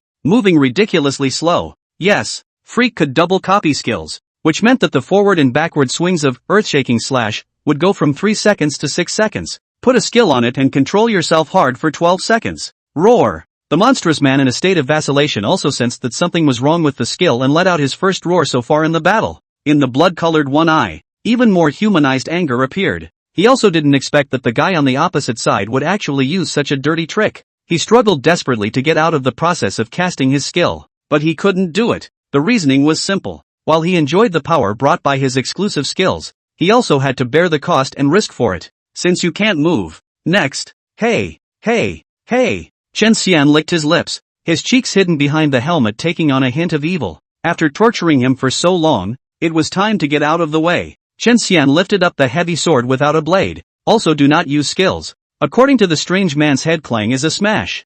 -1758, strike. -1758, strike, lucky streak. -1758, strike, streak. -1758, strike a combo, lucky combo. In less than 5 seconds, the strange man was still in a state of vacillation before he was roughly taken away by Chen Xian. Until he died, his blood-red bizarre right eye could not close, glaring hatefully at Chen Xian. Wow! As soon as the strange man fell, the reward for clearing the 10th floor also fell into Chen Xian's hands. A red siren, a piece of yellow paper with a beautiful light black pattern around the edges, and a dark yellow clay sculpture of a chicken claw? There are 3 rewards in total. The red siren, not to mention the rose that increases the hero's goodwill. The yellow paper, on the other hand, was a second-order heavenly scroll remnant, and compared to the first-order one, in addition to its appearance being more elaborate and flamboyant, it was also quite a bit more delicate to the touch. It feels like changing from old man's skin to middle-aged man's skin. Scroll of Heavenly Scrolls, second order. Quality, black iron. Effect, the ability to raise a talent or skill that can be upgraded from level 2 to level 3. Introduction, in the age of Hun Meng, which was so long ago that it was unknowable and unrecognizable, and even history had not been born, an incomparably horrifying Great War took place. In that Great War, the unquantifiable quality of the mixed Yuan Dao Saint Huan Yu Wuji Diffraction Heavenly Book was destroyed and turned into countless remnants of scrolls, which is the origin of the remnants of the Heavenly Book. 10 first-order Heavenly Scrolls can be synthesized into 1 second-order. 10 second-order can be synthesized into 1 third-order, and 10 third-order can be synthesized into 1 fourth-order. And finally, the inexplicable chicken claw clay sculpture of a chicken claw that was intentionally lost. Quality, silver. Effect, can be used once for every 10 levels of the illusory green jade steps you pass. After using it, the guardian of the Tibetan scripture pavilion, Old Monk Sweeper, will find you. Current number of times available, 1. This item cannot be dropped, stolen, sold or destroyed. Synopsis, as the guardian of the hidden scriptures, Old Monk Sweeper carries many magical chapters that cannot be obtained from any other means. Whether or not you can get them depends on whether or not you, the giver, have a destiny with them. A clay sculpture of a chicken claw that was intentionally lost? The Old Sweeper? Chen Xian nodded slowly in realization. He remembered that in the Spirit Plant Valley secret realm, there was also a reclusive worldly NPC, Toad Immortal. It wouldn't be surprising to see an NPC in the same secret realm as one of the hidden scriptures. In that case, there should also be a magical NPC in each of the 4 secret realms, the plantation that yielded vermilion fruits, which he hadn't yet visited, and the Hall of Valor that yielded hero fragments. While in reverie, Chen Xian was also teleported out of the granite ring and onto the 10th level of the illusory spirit green jade steps. At this moment, the edges of the green jade steps already had wisps of golden light traveling around them, which meant that Chen Xian could hang out here. As for how to hang out, the method is very simple. Chapter 58, What the hell? You need to scratch your itchy throat with a boneless chicken claw? Ha! Chen Xian yawned and patted off the dust and blood that had stained his armor after 10 consecutive battles before lying down directly on the illusory spirit green jade steps. That's right, the way to hang out is to sleep. On the 10th level of the illusory spirit green jade steps, for every hour that Chen Xian slept, he would be able to obtain 1 second-ranked heavenly book scroll. By the time he sleeps until the player comes online, he'll have 30 of them with the buff 6/6. Just enough to level up the 3 major permanent stacking attribute talents another one. With his strength increased, he was also more certain of the final duel with Assam the Great tomorrow. Not to mention, sleeping on this illusory spirit green jade steps was really quite comfortable. Icy cold, like sleeping on a bed of cold jade, and the degree of coldness is very well defined, as if it were a cool breeze blowing through the shade of an old banyan tree on a hot summer's day. Crisp, natural and airy. Not the kind of cold that is so overpowering that it can also cause cold to enter the body. It is not only the physical body that is cooled, but also the soul and consciousness. Chen Xian just lay on his back on the green jade steps, and his mind felt like there was an endless breeze blowing by, blowing away distracting thoughts, turbid thoughts, anxiety, excitement. All the emotions were blown away. The only thing that remains is the peace and tranquility of idly watching the flowers blossom and fall in front of the garden, and roaming with the clouds rolling in the sky. Gradually, Chen Xian's spirit became more and more sleepy, and his eyelids began to fight. Nope, can't sleep yet. When he was about to enter dreamland, Chen Xian hastily shook his head, reached out to pat his cheeks again, and struggled to stand up with a strong will. This Book Mountain Illusory Spirit Green Jade Order is worthy of being a divine weapon, and the sleep-aiding effect is outstanding. If you put it in reality, insomniacs will be blessed. Chen Xian gave a dark praise while removing the purposely lost chicken claw clay sculpture from his backpack. Looking at the chicken claw clay sculpture in his hand, Chen Xian's dark eyes were filled with great doubt. Undeniably, the workmanship of the chicken claw clay sculpture is very realistic, fine and incomparable. Whether it is the center of the bulging meat pads, or the skin of the chicken on the fine lines, or the 4 sharp nails, are lifelike, as if just cut from the legs of the quinquin the same. But therein lies the problem. In the secret realm of Spirit Plant Valley, Toad's skin could summon Toad immortals, and the connection between the two was particularly strong. But chicken claws and monks? Can those two be connected? Not to mention that monks have the precept of abstaining from meat and fish. Chen Xian had always believed that there was nothing difficult in the world, as long as one was willing to give up. So, if you can't figure it out, you don't want to, please determine whether or not to use the purposely lost chicken claw clay sculpture to summon the old monk sweeper. Okay. As the chicken claw clay sculpture's one and only chance was used, a grey pillar of light abruptly descended on the 10th level of the illusory spirit lapis lazuli steps. Phew! Ahem! The pillar of light was blown away by a breath of air and the person inside was revealed. It was an old monk in a tattered grey monk's robe, which was covered in patches, yet still had holes left uncovered. The old monk had a plain face with rough skin and a short stature, looking no different from an ordinary old man. Behind his back he carried a long bamboo broom, and on his chest was a natty pouch, bulging, not knowing what it contained. In addition, the sharp-eyed Chen Xian also noticed that the corners of the old monk's mouth actually still had oil stains that hadn't been wiped clean. Cough cough cough. The poor monk here is courteous. Upon seeing Chen Xian, the old monk bowed with his palms together and actually saluted him politely. After saluting, the old monk raised his eyes to survey Chen Xian. The more he surveyed, the more surprise grew in his wise eyes. The poor monk never expected that the young cultivator, burdened with the lowest white qualification and with a combat power of less than 1/700, would even be able to break through on the poor monk's Book Mountain Illusory Spirit Green Jade steps. Cough cough cough. Even reaching the 10th floor. Since a long time ago, to be able to set foot on the 10th floor with such a weak strength, the little monk is the first person the poor monk has seen. Remarkable. The young monk's body is disabled and his mind is not disabled. It really moves the poor monk na. Ahem. The old monk's first words made Chen Xian's heart flutter with joy, and his chest unknowingly lifted a few points. Heck, we do have that little bit of awesomeness. But the second sentence directly caused Chen Xian's face to darken. What does it mean to be disabled? What's wrong with him? Can he talk? Chen Xian wanted to get angry, but after scanning the old monk's attributes, he still numbly chose to hold back. The old monk who sweeps the floorboards, idiom, fig, always on the lookout for trouble. Grade, life, attack, skills, synopsis, the guardian of one of the 4 basic secret realms, the hidden scripture pavilion, and the lord of the divine artifact Book Mountain Illusory Spirit Green Jade Order, once had a glorious past, but later chose to live in seclusion for unknown reasons. A bunch of question marks. How could Chen Xian afford to mess with them? So he responded humbly. Senior is overpraising. the late generation is just a fluke.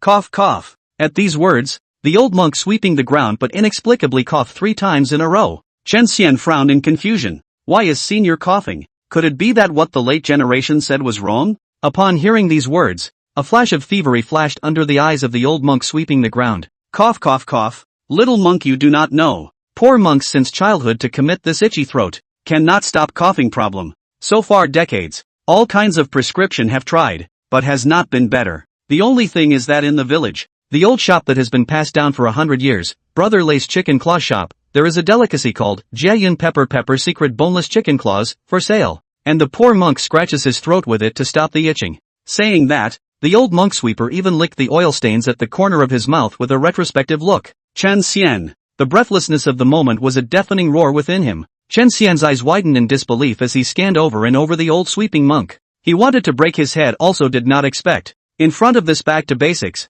the great hidden in the city of the high monk, mouth will say such words. What do you mean? Your throat is itchy and you need to scratch it with a boneless chicken claw? Who taught your old man to organize his language this way? This boneless chicken claw. I'm afraid it's tickled your old man's stomach. Hey, don't make a fuss. Young cultivator. In the heavenly realm world, anything is possible. Being afflicted with this terminal disease is not something that poor monks wish for. Little scholar, just please show mercy and save the poor monk from his misery. The poor monk will definitely have a good gift in return. Seeing that Chen Xian didn't believe it at all, the old monk sweeping the ground instantly revealed a sad face, while pleading in a low voice. He also patted the swollen and bulging nano pouch hanging on his chest. The corners of Chen Xian's eyes twitched. But how could he dare to poke through the tricks of the living Buddha in front of him with a small white card? I can't help it. I can only try my best to play along with your performance. Senior is quite willing to save you from your misery. But there are no boneless chicken claws on Senior? Poor monk corrected. It's not boneless chicken claws. It's Jiayun Pepper Secret Boneless Chicken Claws. Chen Xian, calm down. Calm down. Chen Xian took several deep breaths in succession before suppressing the urge to punch this bald ass in front of him, only to hear him continue. It's okay, Jiayun Pepper Secret Boneless Chicken Claws doesn't have it, but there should always be star stones, right? Can the young monk give the poor monk 10,000 star stones? The poor monk can just go to Brother Lay's Chicken Claw Shop to purchase them on his own, so I won't bother the young monk. Of course, my Buddha emphasizes karma, and since the young monk has helped the poor monk naturally has a good gift to give. After saying that, the old monk sweeping the ground stared straight at Chen Xian, his eyes filled with a thief's light, which still had half of his previous wizened nature. Pop! Chen Xian slapped his forehead, finally realizing what was going on. Chapter 59, Hongyun Chi Tian's Power. Infuriating the old monk sweeping the ground. Alas! The road to reality is cluttered and the road to gaming is even more slippery. Chen Xian suddenly realized that the longest road he had ever traveled in his life was someone else's set. That's right. What an incurable itchy throat. What, Jiayun Pepper Secret Boneless Chicken Claws? Unity is a setup. It's a ruse for this shady game to trick players into charging up. Chen Xian was so angry that he cursed in his heart. Who the hell developed this black-hearted game? There are so many different ways to cheat kryptonite, and the techniques of cheating kryptonite are so profound. 10,000 starstones. A full 1,000 greater yen coins. Just to buy some crappy chicken claw? Blackheart Games is really crazy about money. Chen Xian glanced at the upper right corner of Ankiel's backpack. Copper, 859. Starstone, 0. Great big duck eggs. Currently, the only way to get starstones is to recharge. And Kier, who was a leopard head zero charger, was naked with not a single starstone on her body. Thus, under the hungry and greedy eyes of the old monk sweeping the ground, Chen Xian shook his head and spread his hands. Elder, sorry, Senior doesn't have 10,000 starstones. Upon hearing this, the old monk sweeping the ground violently brought his face closer and opened and closed his nose twice. Sniff. Then he slowly backed away, the greed in his eyes receding, replaced by a few moments of contempt. The poor monk has not smelled the odor of lying on the young master. So your poverty is not a disguise. Chen Xian's heart was blocked. Why did this sound a little hard to hear? It's just a pity that the best reward is out of bounds with you, little enchanter. The old monk sweeper shook his head inside, and slightly opened the gray, old bag of nabobs on his chest by a narrow slit. Wow! All of a sudden, flashy colors filled the sky. The entire sutra pavilion was bathed in a beautiful 7-colored flamboyant light. Chen Xian was first stunned, and then he fixed his eyes on the nascent sack. Through the gap, he saw a sky of colored stars. In the starry sky, 1,000 strange pages of the book even grew wings. like a living thing in general in the free soaring, playful chase. This miraculous scene caused Chen Xian's jaw to drop as he watched. Young monks, when walking around, it's better to keep your eyes to yourself. The old monk sweeping the ground admonished Chen Xian with an ulterior motive before his withered left hand slapped his nacreous pouch. In an instant, the gap closed, the splendor closed, and everything that had just happened was like a dream. At this moment, the old monk sweeping the ground held up a silver-white scroll that had been taken out of a nascent sack and waved it in front of Chen Xian's eyes. Poor little monk. It seems that you can't take 10,000 starstones. I, the poor monk, will not be able to have a good meal. Ahem. Nor will I be able to use Jiayun Pepper secret boneless chicken claws to alleviate my terminal illness of an itchy throat. Then the poor monk will have to settle for the second best, choosing the red oil secret boneless chicken claws, which only requires 1,000 starstones. As long as you take out 1,000 starstones, young monk, this silver grade, nodding remnant, will be gifted to you. Observing the scroll in the sweeping old monk's hand, Chen Xian asked curiously, what's the pointing remnant? Silver level?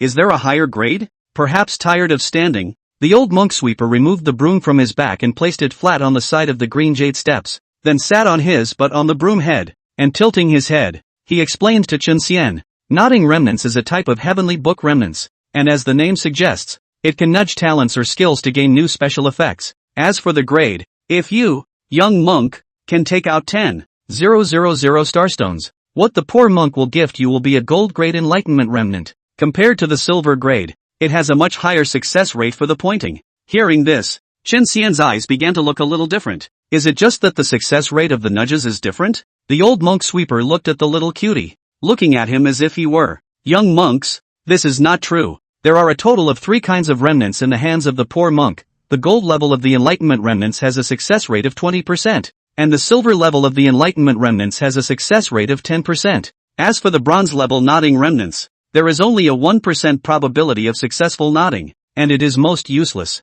Between them, they differ only in their success rate, but that's enough to pull them apart considerably. A flash of realization welled up under Chen Xian's eyes. So it is. The old monk sweeping the ground, however, was a bit impatient. Little cultivator, 10,000 starstones are not available. 1,000 you should always have. Quickly bring it. The poor monk has an itchy throat. Cough cough cough. As he spoke, old monk sweeper actually shamelessly extended his right hand towards Chen Xian. In the face of such blunt forced kryptonite, Chen Xian was once again speechless. But today, he favors to be that leopard head zero charging. Elder, senior is showing his cards. To tell you the truth, starstone, not to mention 1,000 on my late generation, not even a piece of slag. If the bronze grade illumination remnants still require the consumption of starstones, in order to obtain them, then please leave quickly. Senior. As soon as Chen Xian finished speaking, old monk sweeper instantly stood up from the illusory spirit green jade steps. Both eyes gazed gloomily at Chen Xian. In that case, the young monk wants to spend 100 copper coins to purchase the bitter and astringent, hard to swallow, herbal boneless chicken claw, to give to the poor monk? Chen Xian's face was delighted. There was a chance. Yeah.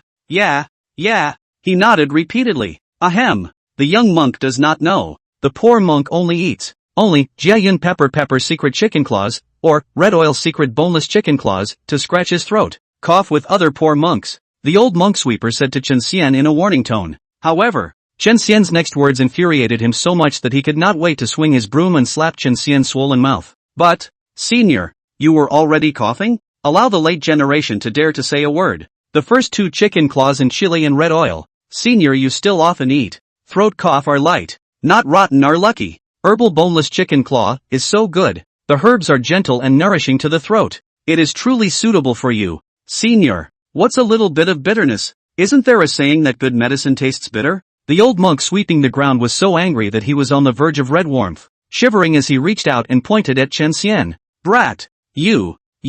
What kind of strength is he? How could his voice be broken by a mere mortal object? The coughing was merely feigned. However, he was unable to refute it, as Chen Xian's words were simply seamless in both context and reason.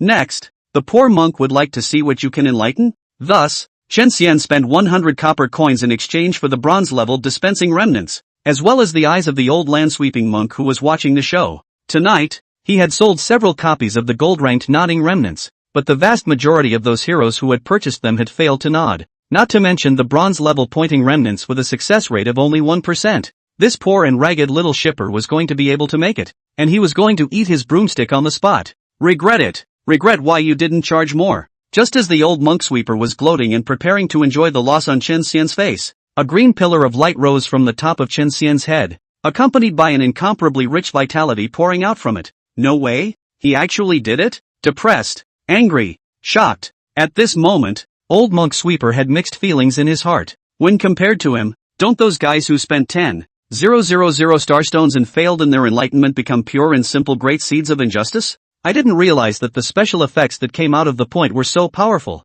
On the other side, Chen Xian's pupils shrunk slightly, similarly caught in surprise. Chapter 60, Supreme Heavenly Level Nodding. A tank without weaknesses. After thinking about it for a while, Chen Xian nodded the talent, Undying Grip. Its added special effects gave him a big surprise. Indestructible Grip, LV3 every 9 seconds that passes. Your next attack will be accompanied by 6% of your maximum life and spell damage and permanently increase your maximum life by 30 points. Stacks up to 80 times per day. Supreme Celestial Nodding, 1/10 percentage damage taken is reduced by 10%. Undying Grip permanently stacks life and is a survival class talent. As a result, the special effects that come out of the spotlight are also relevant to survival. It's no exaggeration to say that the special effect of reducing the percentage of damage taken is something that all tanks and shield warriors can only dream of getting. What's the nightmare of tanks and meat shields? Not armor reduction, nor real damage. Their eternal nightmare. The biggest weakness. The absolute natural enemy is only 1% damage. In the face of percentage damage,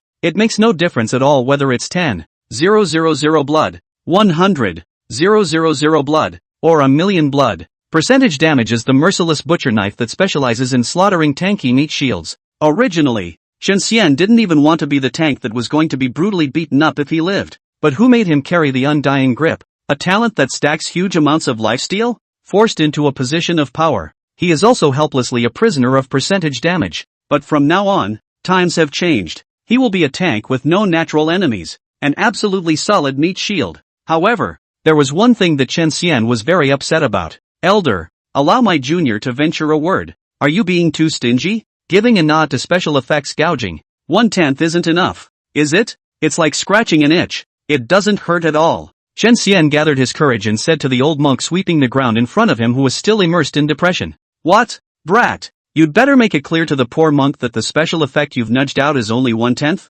Who knew that after listening to Chen Xian's complaints? The old monk sweeping the ground was actually similar to the macaque monkeys of Manhwa. His temper instantly flared to the extreme. His eyes widened to their limits. His parched chest rose and fell violently. And he even exhaled 2 long dragons of white air from his nose. This appearance was even more exaggerated when he had just seen Chen Xian succeeding in his nodding with a 1% probability. Yes. Yeah. Why? Is there a problem? Chen Xian was also stunned by the reaction of the old monk sweeper. He swallowed hard and stammered. Ho ho ho ho. The old sweeper laughed, purely out of anger. At this moment, looking at Chen Xian's expression of budding bewilderment, he couldn't wait to rip the other party's face off. What's the problem? Big problem. Only old monk sweeper himself knew that there were 2 types of new special effects that might be generated after talents and skills had been nudged by the nodding remnants. Normal effects and Supreme Sky effects. Supreme Sky effects are far rarer and more powerful than normal effects, but have a 0.001% chance of appearing.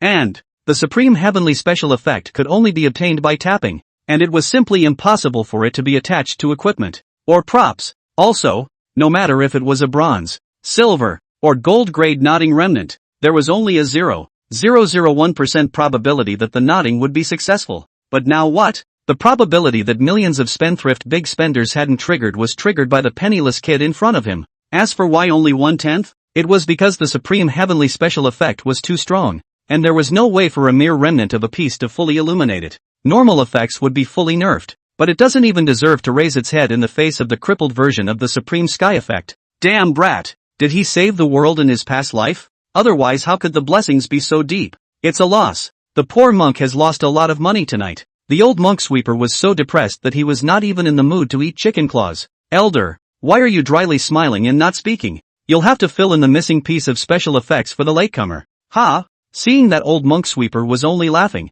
Chen Xian really couldn't help but remind him. Mend? The poor monk mends you Umat Babuda. Get lost, get lost, get lost. The poor monk gets angry when he sees you. Chen Xian's bewildered appearance as he gained an inch was even more annoying and infuriating to the old landsweeping monk. The late generation is not going to roll. Not only not going to roll, the late generation is going to lie down. Though it was puzzling as to why the old land-sweeping monk's attitude towards himself had suddenly become harsh, but it's impossible to get him to roll. He's got a hangover to do? Thus, Chen Xian lay straight down on the illusory spirit green jade steps and fell asleep. Row. If you don't roll, poor monk roll. The old monk sweeper was in a terrible mood. The guy who is the least favored to perform the best is going to have a myocardial infarction on anyone's part. He nimbly picked up the broom, tightened the nano pouch on his chest, and then casually waved his hand. Buzz! A grayish spatial door stood on the 11th level of the illusory spirit green jade steps in a flash. Brat! Just as he was about to pick up the steps, old monk sweeper suddenly turned around and lightly kicked Chen Xian,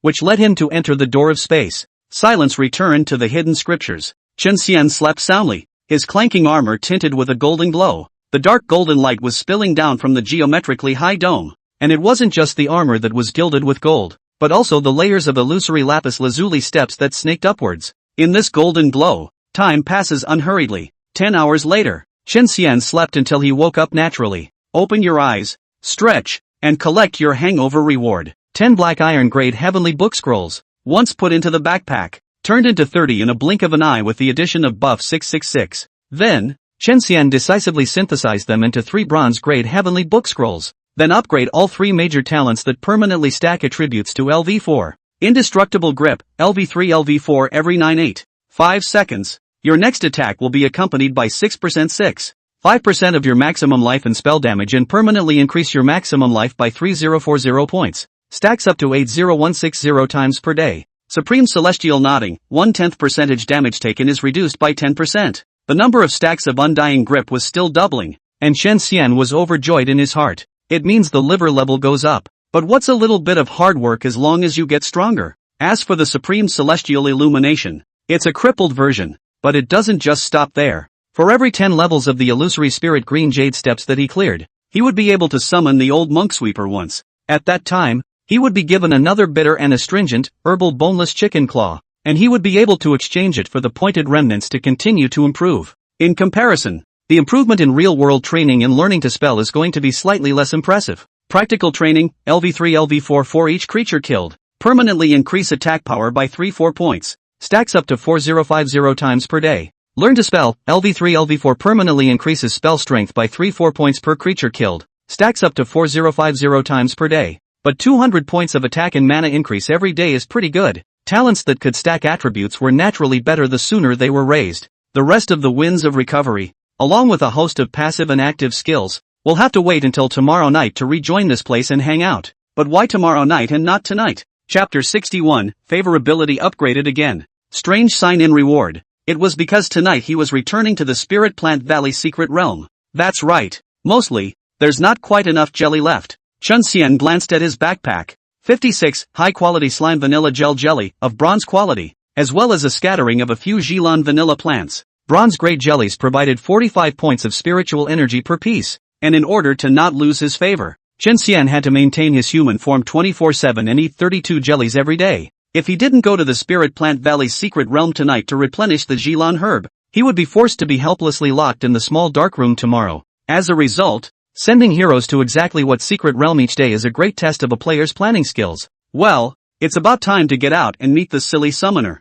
Just as the secret realm was about to close, Chen Xian used the detachment function that came with the buff 6666 in advance. A pillar of white light enveloped him. Shoo! In the next second, the pillar of light and the person dissipated at the same time. Outside of the novice village, on the slime plains where the wind blows the grass to reveal slimes, Chen Xian joined up with Inkir, who was wearing a slime suit and was all fluffy like a little furry bear. Big cans. The little loli's face was filled with the happy smile of being reunited after a long time. Completely forgetting about yesterday's name fiasco, she impatiently stepped on her 2 short legs and jumped into Chen Xian's arms like a pigeon. Summoner, you stayed up late again? The attentive Chen Xian, however, noticed that Inkir was wearing 2 round, dark circles under her eyes. Inkir sheepishly tilted her head, her delicate lips mumbling and letting out a thin, mosquito voice. Clunk! Chen Xian tapped his helmet, only then recalling that his summoner was financially strapped in reality. A poor little pitiful creature. Last night,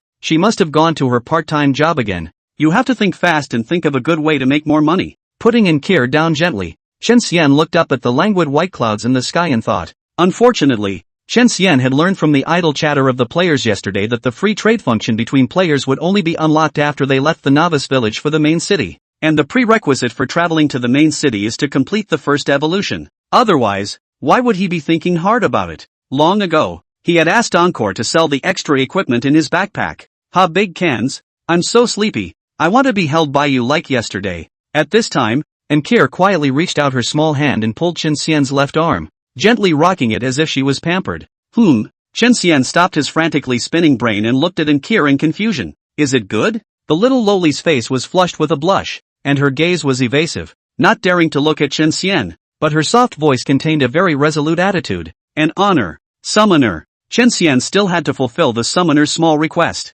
but he was inwardly puzzled. In his human form, he wears a suit of white armor with deathless all-around protection. To put it bluntly, it's a lump of iron. Sure, it's comfortable to be cuddled and slept with him like that? Sure enough, a woman's heart can't be touched. But since it's a little bit of caprice on the part of summoner power, let her be. Thus, Chen Xian hugged Ankir, who had long been ready and curled up into a small ball, and sat down on the dewy, still somewhat wet grass. I have to say, with a loli in my arms and a fresh breeze at my temples, this life is still quite cozy and leisurely. It would have been better without the reddened eyes around them. The annoying chatter. How is it that I just got online and saw such an enviable, yuck, shameless scene? It really pisses me off. My faith collapsed. I didn't realize that the legendary heavy swordsman, who was red hot on the internet and was known as Humble Body, Swan's Will, was actually a dead loli controller? Mud. Can't stand it anymore. I also want to have fragrant and soft little loli hugs. I'll charge, can't I? I don't believe I can't draw a loli hero. For more than an hour, other players were slamming away at monsters, leveling up, and preparing for the final showdown with Assam the Great in the afternoon. Chen Xian and Ankir, however, did nothing. It's so cozy. Big can of whoop-ass thank you. Finally, Ankil woke up with a small, refreshed stretch. Here's your flower. The first thing she did when she woke up was to give Chen Xian all of the red sirens she had gotten last night without a single one left. Yes, it's that exclusive. Chen Xian's favorability towards Lori immediately rose. But of course, it was only the favorability displayed on the panel. Thanks for the summoner's love. Chen Xian's face couldn't help but twitch twice, because a picture of his beloved consort being rewarded by the emperor inexplicably surfaced in his mind. What a weird feeling. Roll. Chen Xian stirred up goosebumps as he hurriedly banished certain frightening distractions and looked at the favorability panel. At first glance, he raised his sword brows slightly. The favorability level. It actually went up? Favorability 60130 points. Stage, Pinkie Pie, First Order, Nodding Acquaintance, Second Order. Effect, when in battle with a summoner. Both players' full attributes plus 1% 3%. Special note, for every 24 consecutive hours that the hero maintains his or her combat form, he or she has plus 10 to the summoner's favor, and vice versa minus 100. With a minimum of 0, Stranger. Special features will be unlocked when Goodwill reaches the 10th rank, Death and Life together. It's not bad, a small boost in strength. Compared to Chen Xian's calmness, Ankir was much more excited. Yes, she was hopping around like a bunny, anticipation written all over her face. It's already second order, yay. One step closer to unlocking special features at 10th order. Suddenly, as if she had thought of something, Ankir inserted her small hands into her waist and said to Chen Xian with incomparable pride, Big cans, I've learned to collect the 7-day login bonus. Heck, awesome blah. Chen Xian, however, looking at the little loli's expression of, quickly praise me, Chen Xian could only harden his head and say, Ha, night, awesome, but, summoner, what is the login reward you received today? Can you show me? Chen Xian asked curiously. He remembered that yesterday's login reward was the summoner's random skill treasure chest, and Ankil had even opened the Waste Blasting Fist, a super powerful skill. From it, I'm sure today's reward can't be that bad. Here, Ankir dryly handed Chen Xian a soft, blue-white ticket. Chen Xian took a look and his face instantly darkened. Growth Fund 20% discount coupon. Quality, Black Iron. Effect, after use. The price of the Summoner Growth Fund, which originally required 8,000 starstones to purchase, will be as low as 6,400 starstones. Synopsis, I shouldn't have to keep living in this world. Summoner, use me. Hurry, I can't wait. You can't defend yourself. The Black-Hearted Game's kryptonite scamming tactics are just plain pervasive. What's the difference between giving out discount coupons to get people to fill up, and giving out abortion coupons to get people pregnant? Summoner, Can this be destroyed? It's taking up backpack compartments even if you leave it. Chen Xian raised the discount coupon in his hand. Let's see. It's okay da. Encore searched around in a daze and finally found a small trash can icon in the bottom right corner of her backpack. Then destroy it. Chen Xian reached out and was about to return the discount coupon to Ankir. No! Suddenly, a sharp, petulant cry came. Immediately after that a small figure flew out of Ankiel's underwear and snatched the discount coupon in one hand. Kryptonite Pixie, what do you mean by that? Chen Xian's gaze was not too friendly as he stared at Eve, who was halfway across the room. This guy, he's really not usually seen, but kryptonite must appear. Chapter 62 Fix the bug that allows you to play without charging money? No, I forbid you to destroy it. Eve did not shy away from Chen Xian's gaze, her blue eyes full of hostility, and her four thin, transparent crystal wings buzzing incessantly. The discount coupon was so tightly hooped with her two delicate arms that she was even squeezing it into one.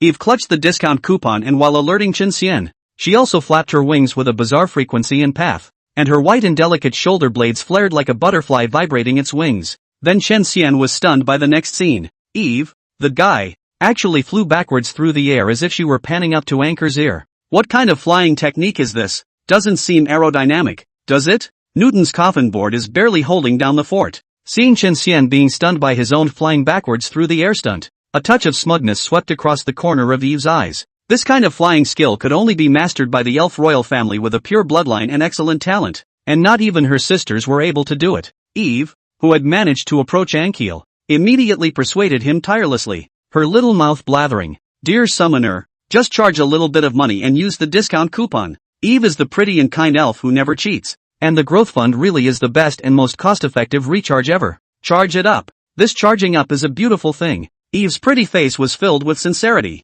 Her words were incomparably earnest, and the corners of her eyes even vaguely glistened with clear tears. For a mere 8,000 starstones, summoner, you get the highest return on investment in the sky. After purchasing the growth fund, you will be able to receive 8,000 starstones for every 10th level up. Starting at level 0 and continuing until level 200, the total rate of return is as high as 2000%. Summoner, are you really not impressed? If you can't afford to recharge, summoner, Eve suggests that you go borrow from another summoner. No matter what, make sure you do. But no matter how Eve talked about it, Ankiel always stuck to the bottom line: no charge, no money. Originally, Chen Xian was leisurely watching the show from the sidelines, but gradually, he realized that this Eve fellow was getting more and more anxious as she talked, and in the end, she even became irritated, her face reddening into a boiled peppermint. Honorable summoner, you just don't charge, do you? Whoops, Eve is done. Eve is done. You're all finished as well. Soon,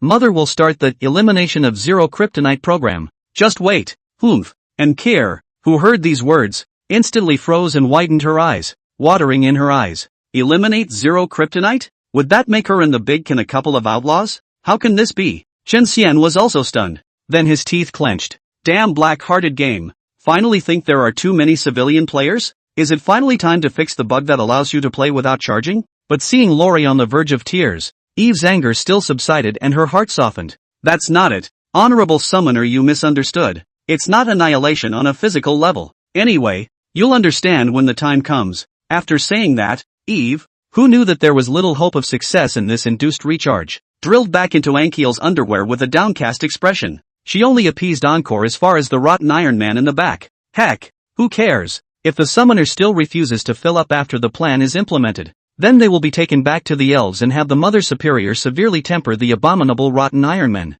Eve had already begun to sleep, but Chen Xian still didn't understand the meaning of her words. It's not about eliminating zero kryptonite on a physical level. It's about getting zero kryptonite players to charge up. But what kind of magical plan could do that and make players who are a dime a dozen or simply too poor to charge money into the game? Up to this point, Chen Xian had one more problem that he couldn't figure out, but now was not the time to think about that. Summoner, we've wasted a lot of time. It's time to hurry up and upgrade. Aha, go blah. Let's go fight slimes. Thus, Chen Xian led Ankir away from the slime plains to the Slime Emperor's Fall Ruins, a gathering place for high-level monsters. Distributed around the periphery of the Slime Emperor's Fallen Ruins were slime mimic-type monsters that ranged from level 20 to level 50. Distributed around the inner perimeter are level 50 to 80 monsters. The core circle, that is, the vicinity of the royal palace where Assam the Great is located, is distributed with level 80 to 100 monsters. In order to level up to the full level of the current stage as fast as possible, Chen Xian and Kier went all the way straight to the core circle. During that time, Chen Xian's eyes never stopped darting around, aiming to find the target of his epic quest, the old village chief's sister, Liza. However, there was still not even half a shadow to be seen. A limited time finder quest. What a pit. The old village chief isn't interesting enough to even give a clue. Chen Xian cursed and brought in Kier to the center of the circle, a wetland with abundant water and grass and somewhat sticky soil. A tilt of the head to the left reveals the pure white royal palace a few hundred meters away. You have discovered a new area, the Bobo wetlands. The system alert sounded in his ears, but Chen Xian frowned, because the surrounding area was nothing but muddy water and grass. Not a single monster was in sight. The monsters here just got refreshed? Entered a refresh cooldown? Ha! There seems to be a monster over there. Chen Xian took a look to the right, and with his hawk-like eyesight, he spotted a dense gathering of pink figures a few hundred meters away. Summoner, follow me. Stepping on the sticky soil, Chen Xian traveled eastward, and as he walked along, his feet continued to make a popping sound. And Kier's playfulness was so great that her little feet kept stepping into the pits left behind by Chen Xian's iron boots. Having a great time. Ouch! Suddenly, and Kier, who was only focusing on looking down and not paying attention to the road, slammed into Chen Xian's backside all of a sudden. Yes, Chen Xian suddenly stopped, because he heard something else besides the sound of his feet on the dirt. The sound was coming from a short distance ahead to the left, from two players facing each other. One of the party, more than 20 people, each bearing the ID beginning with Ghost Shadow, the leader of the young man wearing a black turban, holding a pair of lavender daggers. Ruthless look. The young man's ID is Ghost Shadow Windchaser, and he is Ghost Shadow Soul Slayer's right-hand man. There were only 3 people on the other side, and 2 of them Chen Xian still recognized both of them, actually being 2 of the founders of the Clothesless Alliance, Abone and Tian Xiulian. Ghost Shadow Chaser flicked a dagger in his right hand and stuck out his tongue to lick viciously at the edge of the dagger. Eyes, on the other hand, stared wistfully at the 3 across the room, staring at the skinny Bone, to be precise. Humph, unsuspecting and poorer than you are. I'll give you one last chance. Join my Ghost Shadow Guild, or else, die. Bone didn't even think about it and simply shook his head no. I'm with your president. Just before he finished his words, he was directly interrupted by Ghost Shadow Chasing Wind impatiently waving his hand. The president? He doesn't push you. That's magnanimous of him, but I'm not our president. And if you say the word, no, I have the strength and means to do it. For example, letting my brothers surround you and kill you, so that you can't level up for the rest of your lives, and you can never walk out of the novice village. As the words fell, the 24 players behind Ghost Shadow Chasing Wind instantly dispersed and formed a well-trained circle formation, surrounding Bone's 3 people. How can you be so unreasonable and do whatever you want just because you have more money? Tian Xiulian stepped forward in exasperation, her pretty face filled with anger. Sorry little sister, more money really does mean you can do whatever you want, let alone you guys, even that Zero Kryptonite Orange Sugar, who is seen as a role model by many poor players, and her broken white card. I'd have to obediently kneel down and kowtow in submission when I meet you. Ghost Shadow Chaser licked the dagger and said proudly, oh, is that so? I'd like to see how you're going to make me kowtow and submit. Suddenly, a cold and stern voice blew into Ghost Shadow Chaser's ears and soul like the bitter wind of winter. Chapter 63, Ants Bite More Than Elephants? Ghost Shadow Chaser was startled by the sudden sound, and his right hand involuntarily shivered. Hiss! One slip and his tongue was cut with a shallow gash from the edge of the sharp dagger. -20. -20. -20. Second in command. You've been poisoned. Seeing the green numbers popping up one after another on top of Ghost Chaser's head, the little brother beside him warned in a low voice. I don't know? Hiss. You want to talk too much? Slap yourself 50. Taking advantage of the little brother's slap. Slap to slap his own big mouth.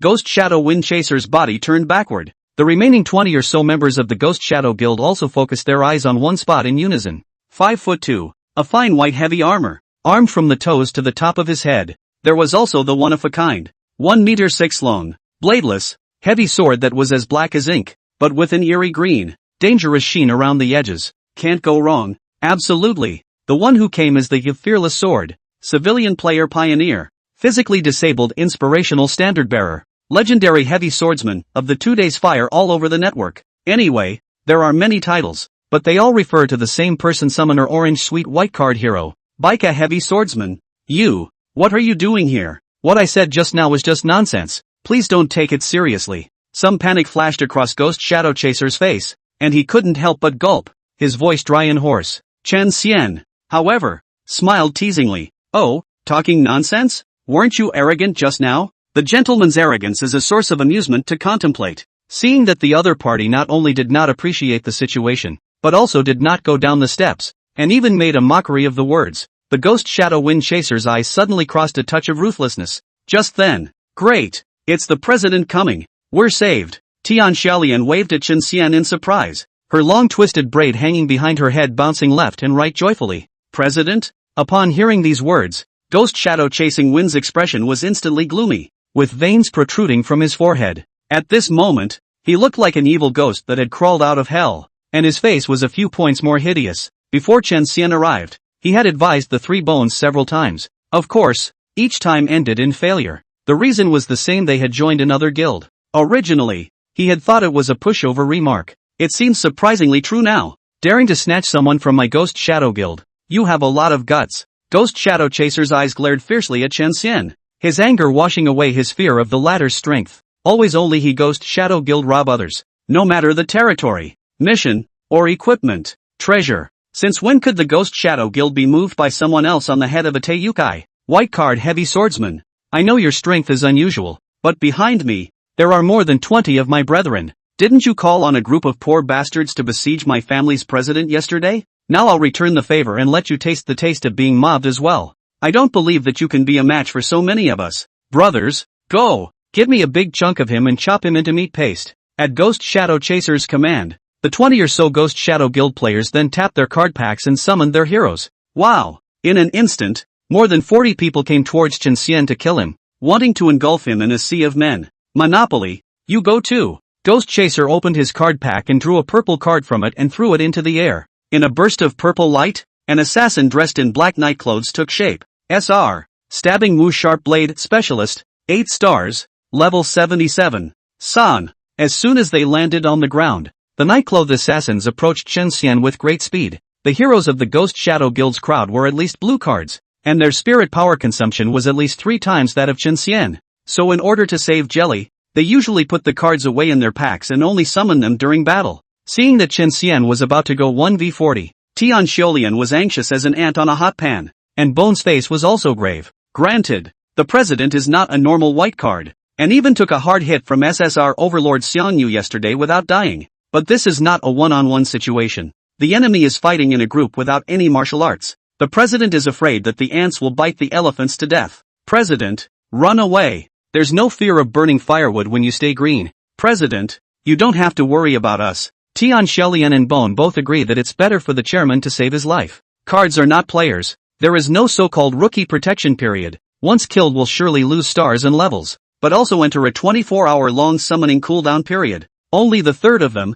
from the beginning to the end, did not say a word, stood with his arms folded, his back to the pale, in the manner of a tall man. Run? A bunch of little caramels. With them they deserve it? Faced with an enemy that pounced on him with the ferocity of a jackal, Chen Xian didn't even move his feet, not to mention running. The attacks of the Ghost Shadow Guild's crowd poured onto him as expected. -1, -23, -206, strike, -8, but the damage dealt scared them on the spot. Among them, the Stabbing Wu Sharp Blade Specialist unleashed the stance, bone-ticking explosive stab, and the damage only barely broke through the triple digits. What made them even more desperate was yet to come. +179, +179. That white card heavy swordsman's blood bar actually dropped only a little bit, not to mention that also popped up a life recovery number every second that was so high that it made them curse. Pervert. It's just sick. This guy's blood level shouldn't be over 10,000, right? My blue card is only 3,000 or so?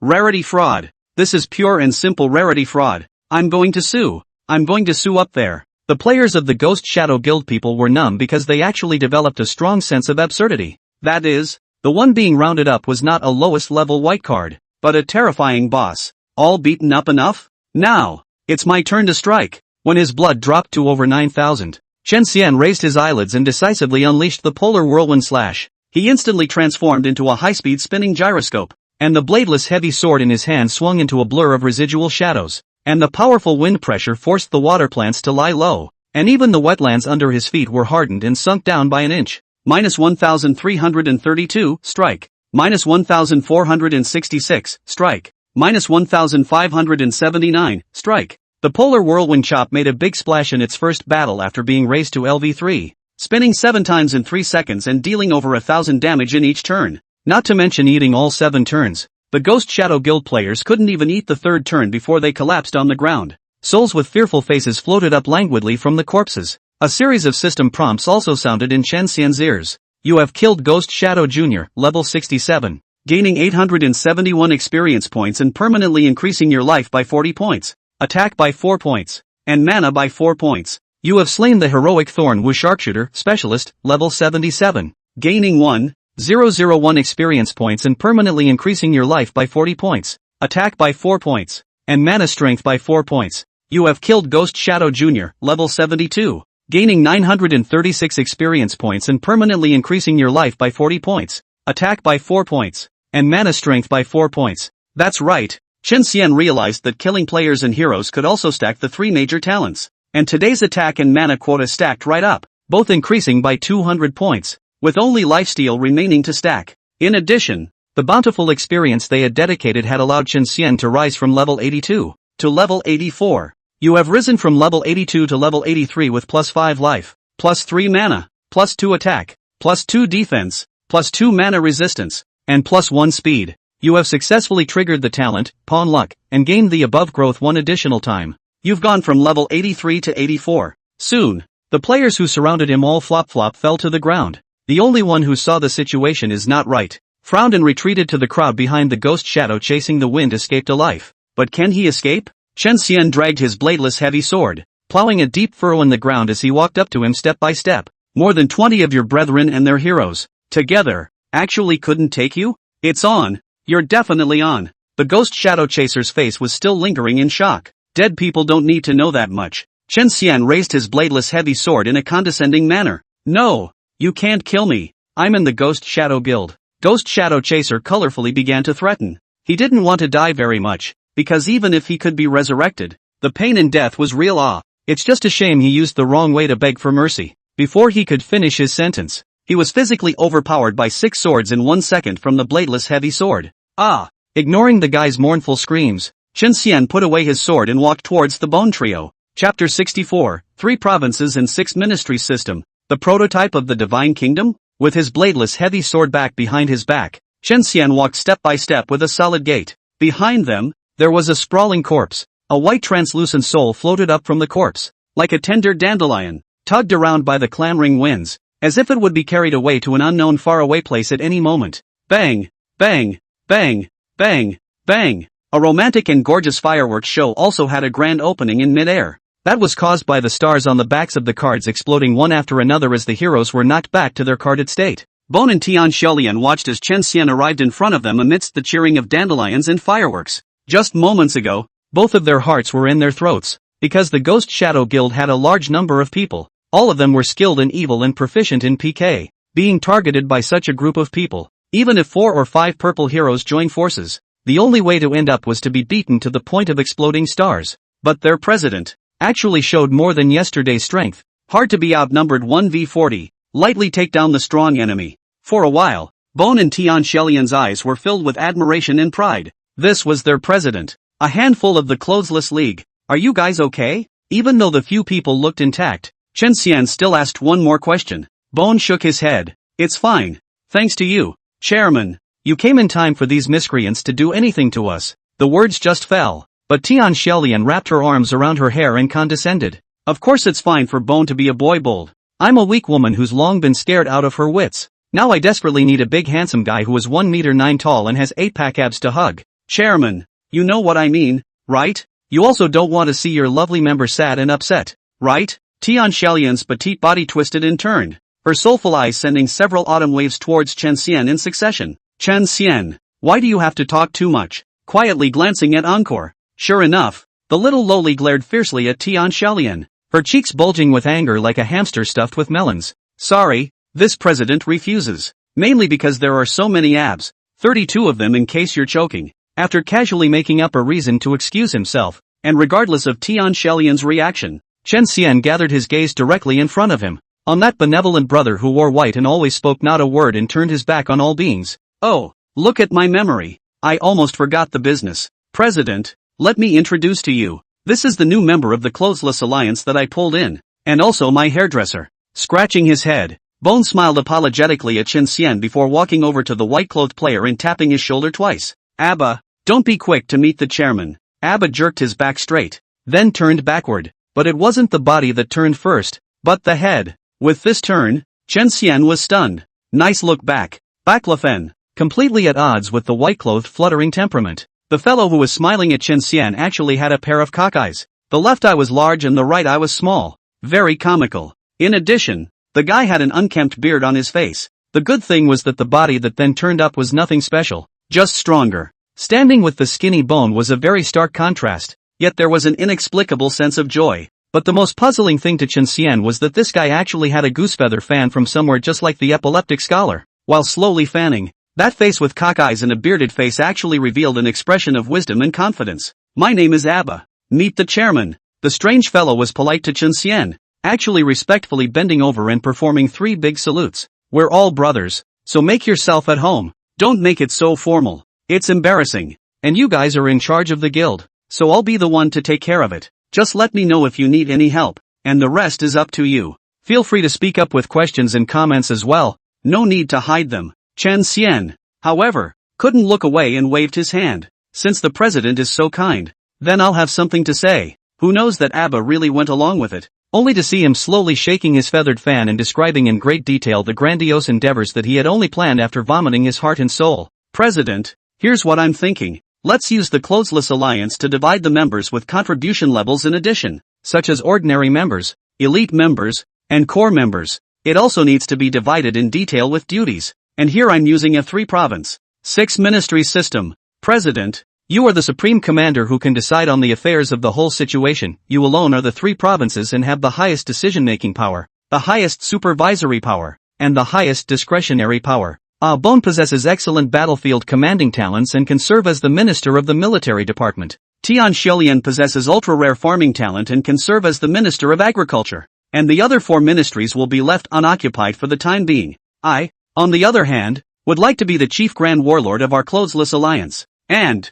what do you think, President? Abba finished a large paragraph with great speed and fluency. Chen Xian was dazed by what he heard, but he did figure out some of the doorways. Obviously, this guy had planned this for a long time, otherwise he would never have been so skillful. As a matter of fact, when Bone found Abba yesterday after he came offline and explained to him the core philosophy of the Clothesless Alliance, Abba made his decision resolutely and without half a moment's hesitation. He was also going to join the Clothesless Alliance. And after picking a lamp for an entire all-nighter and melting down all the knowledge he'd learned in home squatting college, Abba had finally mapped out a vastly brighter future for the Clothesless Alliance. However, Chen Xian was inwardly speechless. 3 provinces and 6 ministries? I have to say, this cockeyed man is very ambitious. What he was planning was not a guild. It was clearly the prototype of a divine kingdom. But it's too early for that, isn't it? You're like a newborn baby who hasn't even learned to crawl, and you're trying to blow up Bolt? Is this appropriate? Counting the cute mascot and Kier, the Clothesless Alliance only had a total of 5 big cats and small cats, which was still more than 100,000 miles away from that step. But then again, Abba's talent was still recognized by Chen Xian. Abba, your planning really caught my eye. Good, let's do as you say. From this moment on, you are the Clothesless Alliance's chief grand warlord. Bone, Tian Xiaolian, you are Minister of War and Minister of Agriculture respectively. In order not to dampen this guy's enthusiasm, Chen Xian had to pretend to divide up the positions, but what he didn't expect was that all 3 of Bone actually looked excited after hearing this. Thank you, President. Hey. From now on, they are considered to have official positions, no longer being loose cannons. The next thing to do is cheat more. Ahem, pull people into the guild, and you'll be able to get rid of the bare bones dilemma as soon as possible. As for how to trick people into getting on board, that's a lot to figure out. What about me? Seeing that everyone had a position and she was the only one left out, Encore eagerly raised her small hand. Well, Chen Xian stroked his chin and pondered for a moment, quickly coming up with an idea. I'm the president. What about you? It's my summoner, so you'll be a vice president. What do you think? After saying that, Chen Xian signaled the 3 of Bone with his gaze. I'm in favor. I don't object. I agree. The 3 Bones looked at each other and all expressed their opinions. Yeah, and Kier instantly smiled with joy, revealing a mouthful of small white teeth. Resolving Ghost Shadow Chaser's party and dealing with guild business wasted some more time. and the showdown with Assam the Great was going to be at 3 in the afternoon. Chen Xian decided to get as many stars and levels up as possible before then. Thus, he led Ankiel and the others towards the goal of the trip, a group of pink monsters that were frolicking and carefree not far away. Chapter 65. Stop. You cold and heartless person. The pink monster grew round and round and looked much like a slime, but with big Khazarian eyes that slime doesn't have. He looks adorable.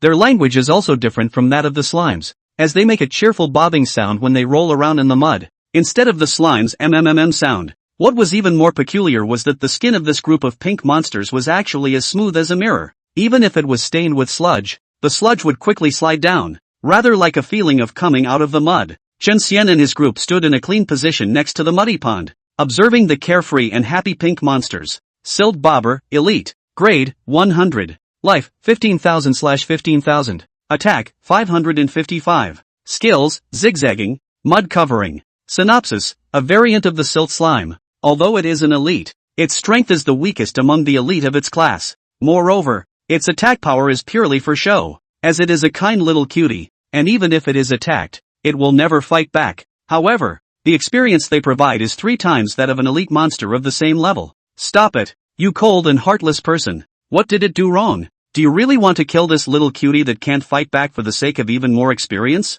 Aside from Ankir, several of Chen Xian's people revealed looks of mixed surprise. Weak, won't attack back, and most critically, 3x experience. Fully 3 times. That such an amazing monster exists in the game? Skyrim finally got a conscience for once? Obviously, the little guys in the mud pond who are rolling around happily have a destiny to be the best experience packs. As for the last sentence of the synopsis, Chen Xian, Bone, Abba, and Tian Xiolian all chose to ignore it, not to mention the few mortals. In the face of this heavenly gift of experience, even a monastic monk who usually eats fasting and reads the Buddha's name would not be able to help but roll up his sleeves, pick up a butcher's knife, and chant sinful sinful sinful sinful sinful sinful sinful sinful sinful sinful sinful sinful sinful sinful sinful sin, while chopping madly, right? Several people looked at each other and nodded in silent agreement. Just then, Bo, Anchor crouched down by the muddy pond and actually made a sweet call like the Silt Bobble monster's call. A miraculous scene happened.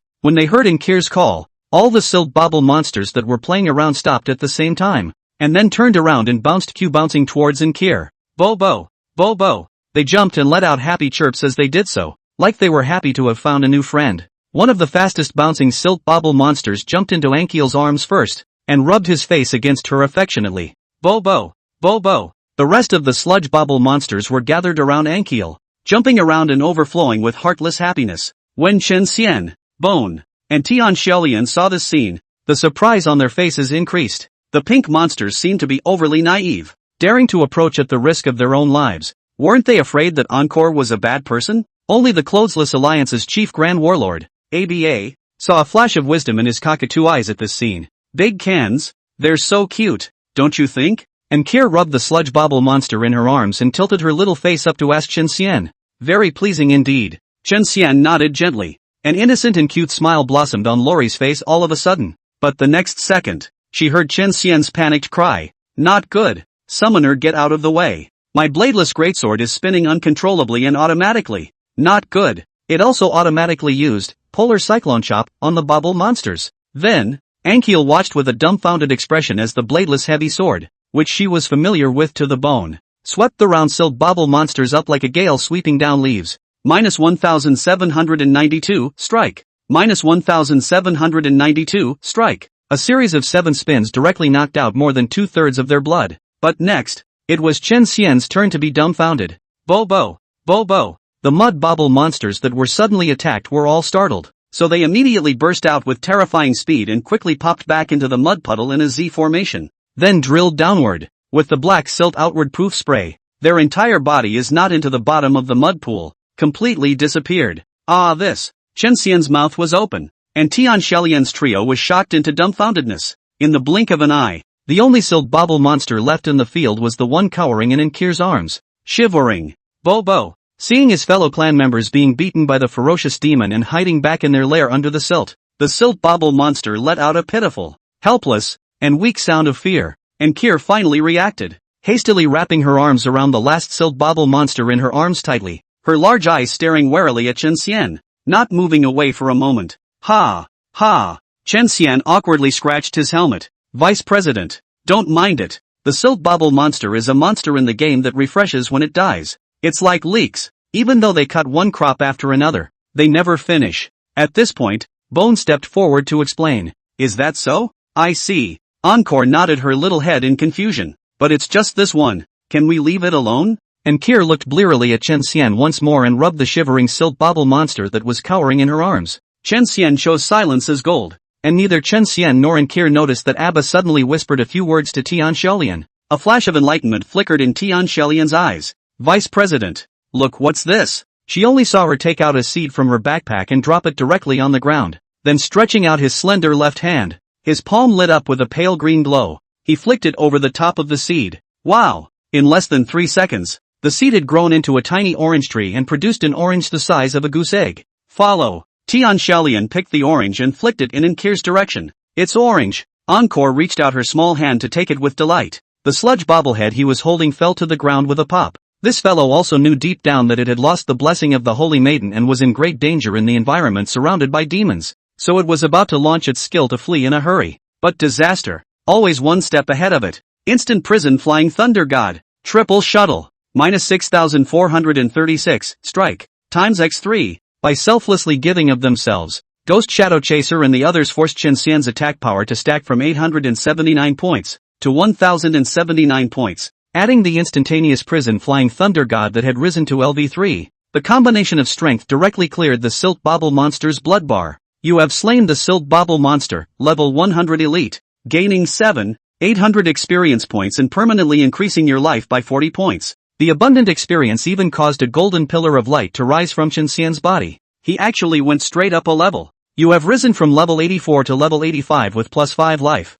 plus 3 mana, plus 2 attack, plus 2 defense, plus 2 mana resistance, and plus 1 speed. You have successfully triggered the talent, Pawn Luck, and gained the above growth 1 additional time. Chen Xian's face showed joy. What a ridiculously rich experience. Sludge Bobble Monster. You kind of died in an accident. To put it mildly, in your next life, it's better to have a good birth to be a netherworld monster. So don't go down the wrong path of experience packs. Closing his eyes, the kind-hearted Chen Xian silently prayed for it in his heart. When he opened his eyes up, the drop from the Silt Bobble monster gave him another surprise. Chapter 66, Legendary Grade Talent. 888 Generations of Single-Handed Farmers? 2 slime pearls and 4 piles of pink slime not to mention. Chen Xian's eyes focused on a pink necklace that shimmered with white and silver. Instead of metal, the necklace is made of 3 softly textured, pale pink silk threads, twisted and braided. The pale pink silk threads had an odd texture that approximated the skin of a Silt Bobble monster. Clean and smooth. When it comes to mud, it doesn't stain, and when it comes to dust, it doesn't stain. The necklace's pendant, on the other hand, is a miniature version of a sludge bobble monster, with big kazoo eyes, a pink body, and that trademark heartless grin. It brightens the mood when you look at it. However, what Chen Xian cared about the most was the attributes of the necklace. The sound is still there, silt and mud. Quality, silver. Equipment requirements, level 80. Mana plus 2000. Strike rate plus 1%. Plus 20% experience. Not bad. They're all excellent attributes. Chen Xian's dark eyes lit up. The first was the high mana value of 2,000 points. Greatly alleviating Chen Xian's dilemma of being finicky and stretched when casting skills. His current mana was just a little over 1,000, and this necklace directly tripled it. The next is the bludgeoning rate. With the talent luck is in the air. 1%? No, that's 100%. Finally, there is a whopping 20% increase in experience.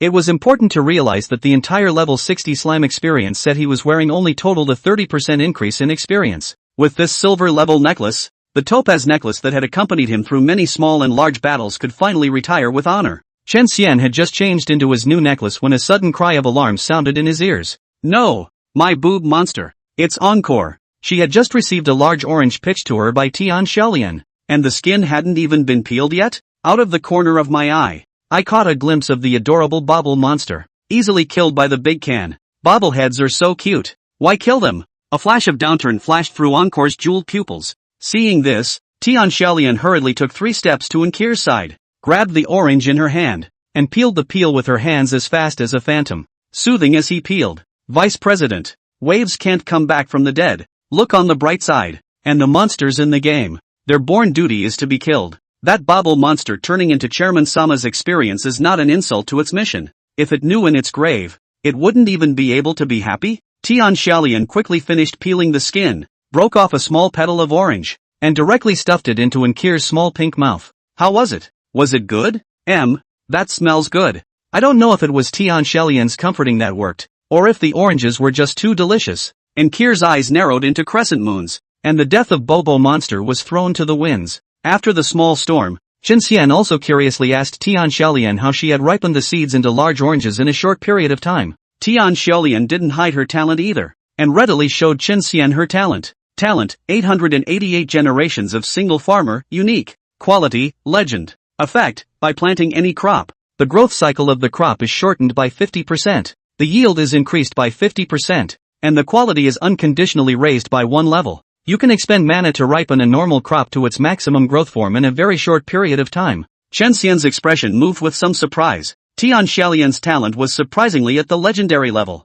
and his summoner Nkir's unstable mutation was only at the ordinary level. There's a full 9 levels of difference between these two. Of course, the unstable mutation, which had a trigger probability of only 0.1%, coupled with his Hongluk Chi Tian, the quality could be far more than just normal grade. And since Tian Xiaolian's talent didn't have any semblance of combat power, and was only effective for farming, it was no wonder that Abba had strongly recommended her as the Minister of Agriculture. Chairman, since you've seen my talent, in exchange, it's okay for you to show me my abs, right? Honestly, I'm kinda curious what a 32-pack looks like. Just as Qin Xian was in his reverie, Tian Xiaolian suddenly pressed her petite body closer, her delicate jade hands plucking up his abdominal armor, and her wet red lips coming up to his ear. The warm, soft, slight squeezing sensation traveled through the armor to the nerves, and the tip of his nose caught a very fresh and natural fragrance. But Qin Xian didn't have the heart to push Tian Xiaolian away. Go. Step aside.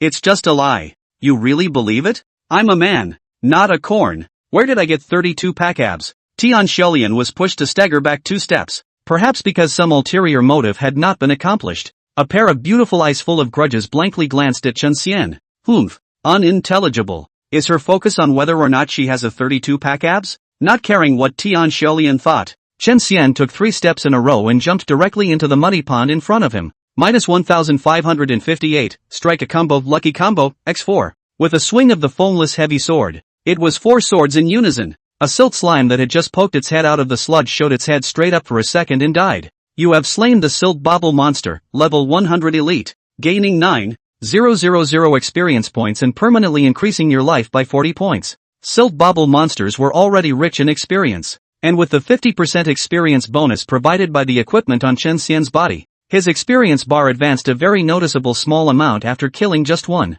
Next, Qin Xian killed the rest of the silt bobble monsters that popped up one by one as well, just as he had done. You killed. Qin Xian realized that although the silt bobble monster would not attack to counterattack, once it suffered an attack it would hide under the muddy pond, only to reappear after a period of time, and it would not recover from its lost life value. Next, Qin Xian led Bone and the others around the nearby mud ponds one by one, killing the silt bobble monsters. Soon Qin Xian realized the problem. A few of Bone's people didn't have any money, so they trained blue cards with low damage, and even with the addition of his white card with 9,000 plus second damage, they couldn't manage to take out the 15,000 blooded silt bobble monster with their first attack. The result was that once the silt bobber monster burrowed under the mud puddle, all they could do was stare, coupled with the fact that the distance between the mud puddles and the mud puddles was relatively far. In this way, their efficiency in fighting monsters and upgrading was very low.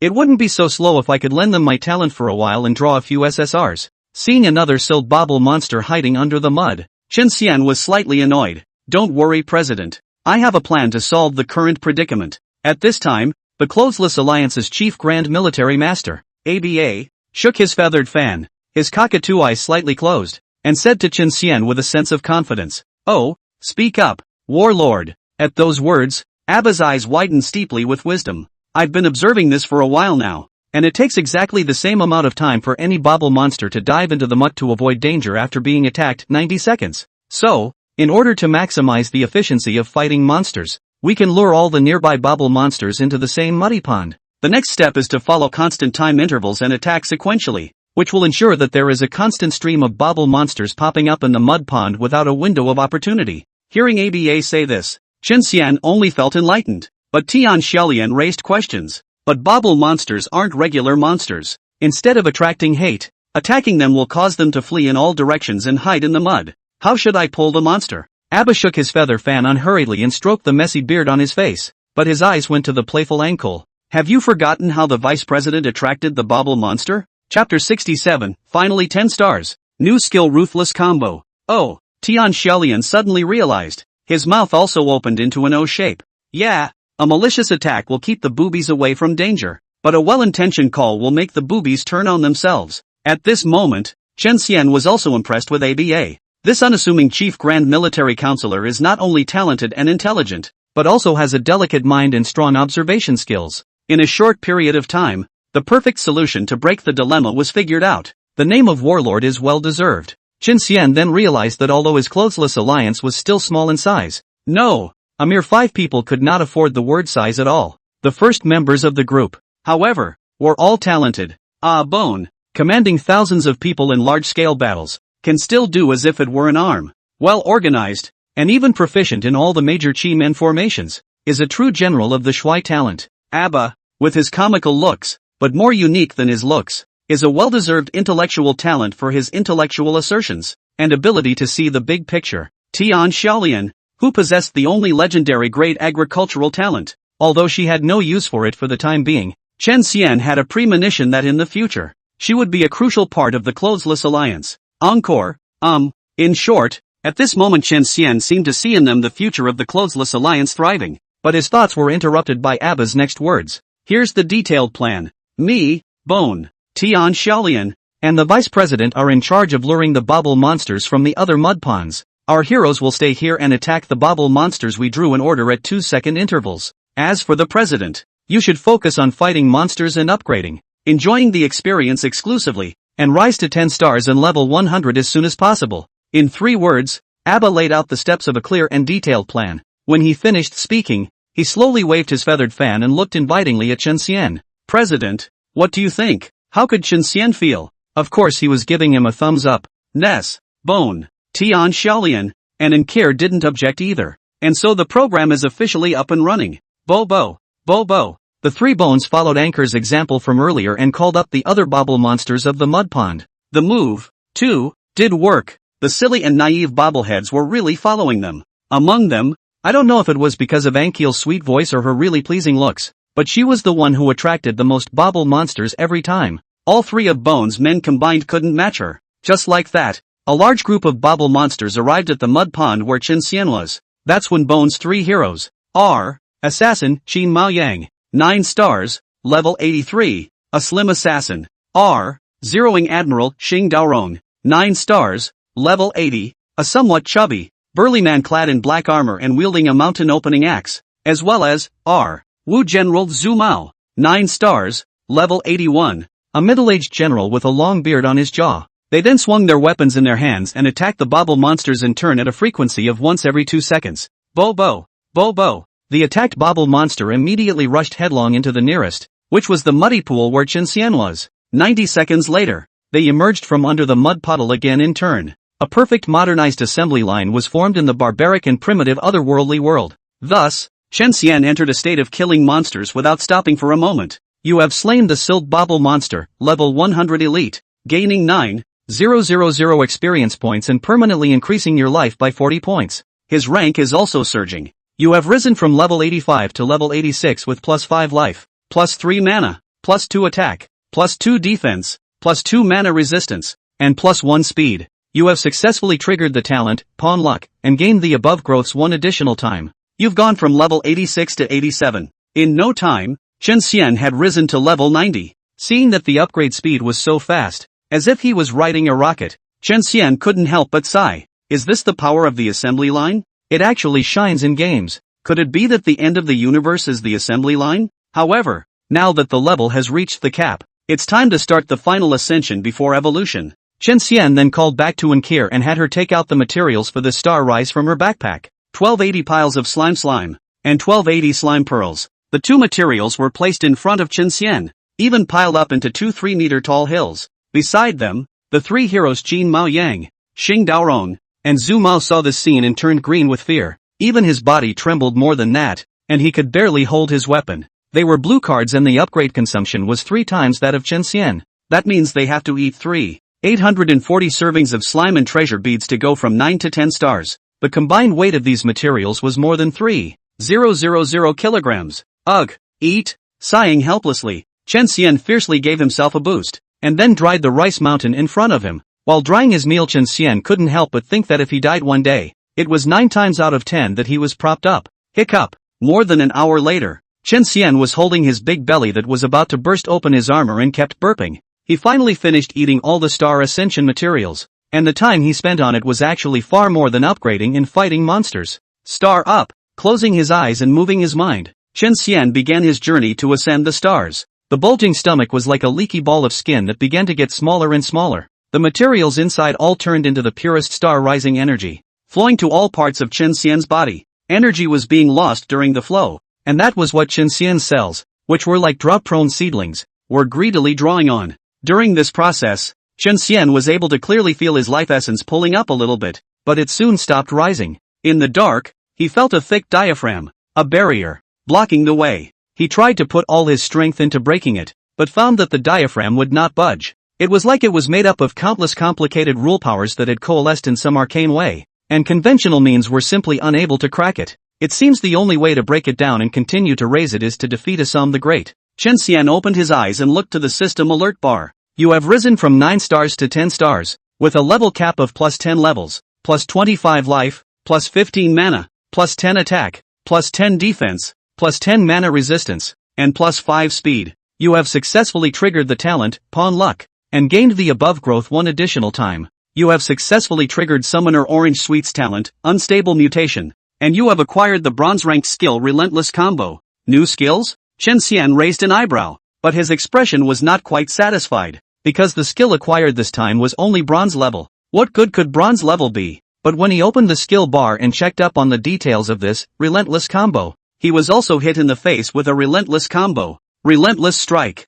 Quality, Bronze. Level, LV1. Effect, upon activation, the next normal attack will attack 2 times in a row. The first time dealing 100% attack power physical damage. The second time dealing 110% attack power physical damage. Both attacks are treated as normal attacks. This skill has a 3% chance of not consuming mana when cast. Mana cost 50 points. Cooldown 10 seconds. How is this bronze level? Gold level is just like that, right? From the top of the Relentless Strike, Chen Xian only saw 2 words adaptation. Both combos were treated as normal attacks, which meant that they could trigger the combos from the limited time buff, Inspiration, on him, and the lucky combos from Divine Karma. A 3% chance of not consuming mana? Isn't that 100% in Chen Xian's opinion? The cooldown is even a short 10 seconds. Without further ado, upgrade. Immediately. Chapter 68, 10 stars. Level 100. Terrifying life value. Thus, Chen Xian asked Kier to take out another ordinary grade heavenly book scroll and a black iron grade heavenly book scroll respectively. Then he turned his back to the crowd, opened his facial armor, and applied the 2 remnants of the scrolls to his face. As for why he didn't reveal his true appearance, there was actually a hidden concern for Chen Xian in this. He is worried that once he reveals his true face, he is so handsome. What if he mesmerizes others? What if he's so handsome? In particular, a certain Minister of Agriculture of the Clothesless Alliance, who Chen Xian would not name here. You haven't even shown your face yet? She dares to come up here and harass her. Once she showed her face, Chen Xian really didn't dare to think about what she would do. Ugh! Chen Xian sighed helplessly and closed his facial armor again after applying the mask. There was no way around it. He had to do it. If Shuai would have been sentenced, he would have been among those who died of old age in prison. Other than that, it's always good to keep a little mystery. Besides, isn't he handsome as a heavily armored warrior in full armor? Handsome is a feeling. All in all, by consuming 2 heavenly book scrolls, Chen Xian had also managed to raise Relentless Combo to LV3. Relentless Strike. Quality, Bronze. Level, LV1 LV3. Effect, upon activation, the next normal attack will attack 2 times in a row. The first time dealing 100% 110% of attack power physical damage. The second time dealing 110% 120% of attack power physical damage. Both attacks are treated as normal attacks. This skill has a 3% chance of not consuming mana when cast. Mana consumption 5060 points. Cooldown 108 seconds. The damage has been increased a bit. but the key thing is that the cooldown has been reduced by 2 seconds. Chen Xian was thoughtful. In the future, if you wear cooldown reducing equipment, won't this active skill work as a passive? Let's try the power first. Carrying the bladeless heavy sword, Chen Xian arrived in front of blue card hero Xing Daorong. I'll take care of this sludge bob monster down here. Xing Daorong immediately stepped back and respectfully made way. No problem. After you. At first, when he was summoned by Summoner Abba, he heard that he had to assist a white card. High-minded and proud. He was a million times over. He is a blue card, but he has to play for a white card. Where is the dignity of a blue card? Where is his face? He wasn't the only one who thought this way. Tian Xiaolian's hero, Zhu Mao, and Bone's hero, Qin Mao Yang, also thought this way, but since it was the summoner's order, they still had to follow it. But later, when they saw that each of Chen Xian's attacks was a 4-hit combo, with the damage dumping them 8 blocks, the 3 of them were shocked, but at the same time, all of them were convinced, and there was no longer any objection. Chen Xian was not polite and took over Xing Daorong's position. He unleashed the relentless combo, first, followed by a weighty swing of the bladeless heavy sword. In an instant, 8 ghostly black as ink sword shadows linked together like a half-open steel folding fan, ruthlessly slashing at a silt bob monster that Abba had just attracted. Minus 1828, relentless combo, blitz combo, lucky combo, x4. Minus 1994, relentless combo, strike combo, lucky combo, x4. A series of 8 swords directly hit 15. 288 total damage. The blood ceiling just 15. 000 sludge bobo monster died on the spot. Seconds, Xing Daorong, Zhu Mao, and Qin Maoyan looked at each other, all seeing the shock and disbelief in each other's eyes. As the penultimate process of this explosive chopping bobo assembly line, they naturally understood how thick the blood of the silt bobo monster was. Even if the silt bobble monster didn't run away and let the 3 of them surround and hack at it, it would take at least 20 minutes before they could take it down. However, right in front of them, a white card that was only just level 90 actually killed this monster that seemed to them to be very resistant to beating in less than even 1 second. Just ask if that makes sense. Who the hell is a blue card? Nope, not even a purple card can do that. Even an SSR of the same star and level can't kill this level 100 silt bobble monster with just a pummel. The scene in front of them was simply outrageous. His mom opened the door to outrageous for Xing Daorong's trio. Outrageous to the core. What's even more outrageous is that before the star ascension, this white card they couldn't see through couldn't do that. With just 1 star rise, there was a drastic improvement in strength. Doesn't star rising only raise a small amount of basic attributes? Why is he so awesome? Zhu Mao elbowed Qin Mao Yang and asked with a puzzled expression. Who am I gonna ask if you ask me? That guy's a cripple's ass, it's kind of evil. Qin Mao Yang blankly glanced at Zhu Mao. After testing it out, Chen Xian was also very satisfied with the relentless combo. This bronze level skill gave him another unexpected surprise. That's a 110% damage bonus for the first, and 120% for the second, with subsequent triggered pummeling being eaten. It directly skyrocketed his output by a hair, and could even be considered a minor burst skill. Congratulations to the president on his divine achievement, 1,000 years of unification of the heavenly realm. Seeing the opportunity, Abba saw fit to arch his hand in congratulations to Chen Xian. Lay low, lay low. Although his heart was a little happy to hear it, on the surface Chen Xian remained cloudy. Worthy of being the president, this mental cultivation alone is enough for me to learn from. Chen Xian was unaware that his one thoughtless act had caused his status in Abba's heart to rise quite a bit more, and with the assistance of the relentless combo, Chen Xian's path of upgrading was undoubtedly smoother and swifter. You have risen from level 90 to level 91 with plus 5 life, plus 3 mana, plus 2 attack, plus 2 defense, plus 2 mana resistance, and plus 1 speed. You have successfully triggered the talent, Pawn Luck, and gained the above growth 1 additional time. You've gone from level 99 to level 100, in less than an hour. As the golden pillar of light on his body shot up into the sky, Chen Xian had finally risen to the full level 100 of the current stage. The first time he ascended to level 100, he opened the attribute panel. Real name, Chen Xian, not emancipated. Summoner, Orange Sugar, 130 points of goodwill, second order nodding acquaintance. Body, Heavy Swordsman. Rarity, N, White. Star rating, 10 stars. Level, 100. Life, 25711/25711. Mana, 3196/3196. Spiritual power, 45 of 72. Attack, 1171. FQ, 302. Defense, 1207. Legal resistance, 942. Speed, 402, 1. 6 attacks per second. 12 meters of movement per second. Talents, Hong Luck, Hidden Unique. Pawn Luck, Indestructible Grip, LV4. Practical Training, LV4, Learning to Spell, LV4, Winds of Recovery, LV3, Skills, Earth-Shaking Chop, Normal LV1, Instant Prison Flying Thunder God, Platinum LV3, Polar Whirlwind Chop, Silver LV3, Crack, Passive, Silver LV3, Relentless Strike, Bronze, LV3, Bind, Lord of Wild Gambles, 1 out of 1, Divine Karma, The Gaze of Lady Luck, Gear, Tone of Voice, Silk Bauble, Level 80, Silver, Golden Serpent Poison Sword, Level 20, Bronze, Slimeox Horn Felt Hat, Level 60, Black Iron, Slime Black Bear Jacket, Level 60, Black Iron, Slime Sheepskin Gauntlets, Level 60, Black Iron, Slime Crocodile Leather Pants, Level 60, Black Iron, Combat Power, 2074, rising to level 100 and breaking 2000 in combat power. What surprises me the most is the life value. It's actually more than 25,000, almost 6 times that of a purple card of the same star and level. Chen Xian thought for a moment and opened the heroic battle ranking again. Battle power ranking, first place, Dekuro. Battle power 12, 132. Formation, Summoner Dekuro. SSR Water God Gong Gong, 10 stars. SSR Fire God Zhurong, 10 stars. The first place is still Dr. Chen Xian took a look at this guy's lineup, and his individual SSR combat power was around 5,200, a little more than twice his own. While the gap still exists, it has narrowed considerably. You know, when the leaderboards first opened yesterday, his combat power exceeded 10,000,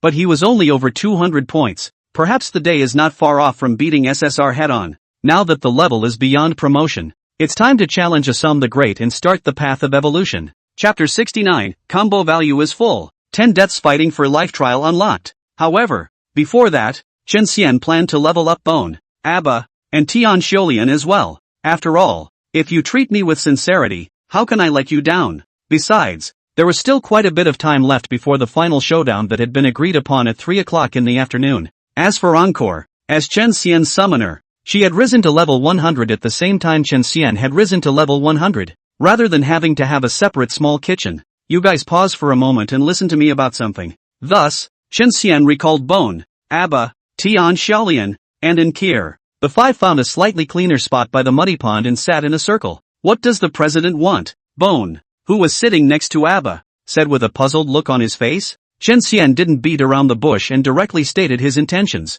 You guys, me and Summoner Orange Sweetness, we've both risen to the current level cap of 100. Experience is no longer useful to us. So next, I'll set the experience distribution ratio to 10 o'clock, so that the 3 of you can rise to level 100 in turn as well. As he spoke, Chen Xian took off his equipment. Of course, it wasn't the armor on the outside, but a complete level 60 slime black iron experience set, as well as the necklace, yum yum yum yum, sludge bobo. Seeing Chen Xian's action of undressing, Tian Xiaolian was first delighted, but the anticipation on her face instantly turned into tastelessness when she realized that the clothes were not her clothes. She thought the chairman had finally figured it out and was going to show her abs for nothing. Excited for nothing. President, what are you doing? Looking at the equipment laid out in front of her, Tian Xiaolian asked with some frustration on her pretty face. Bone and Abba's eyes were also filled with big question marks. These are all equipment that can increase experience gain, so I'll lend them to you guys to wear, and you can see if there's anything you're missing. Wear it if you have it to increase your upgrade speed a bit.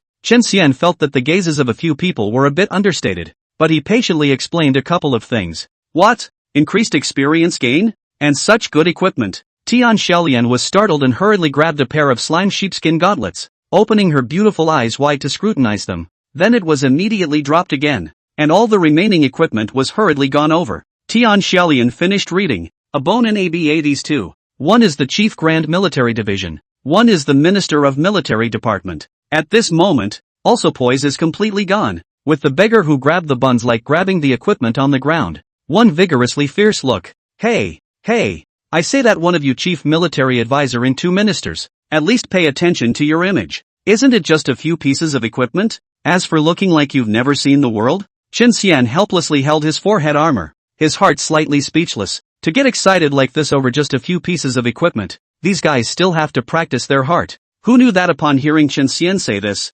several people would cast strange gazes at him. From their gazes, Chen Xian read a strong sense of absurdity and jealousy. Tian Xiaolian even threw a blank stare at him without any goodwill. President, listen to yourself. Are you speaking as a human being? What do you mean, not just a few pieces of equipment? The ones you took out are all black iron grade equipment. There's even a silver grade necklace. On a few of us, we don't even have white plates on? Not to mention the black iron level. Moreover, these pieces of equipment of yours also come with an extremely valuable phrase like increasing experience gain, which makes their value even more incalculable. As Tian Xiaolian spoke, her tone became more and more agitated, and her eyes staring at Chen Xian became more and more out of place. She wasn't the only one, but Bone and Abba's eyes were out of place as well. That kind of look was too familiar for Chen Xian to be familiar with. Before crossing over, he played the card draw game and even ate a big guarantee. Where were the other players? It was either a one-shot, or a double yellow and triple yellow. At that time, he looked at the dog luck boys with this kind of eyes.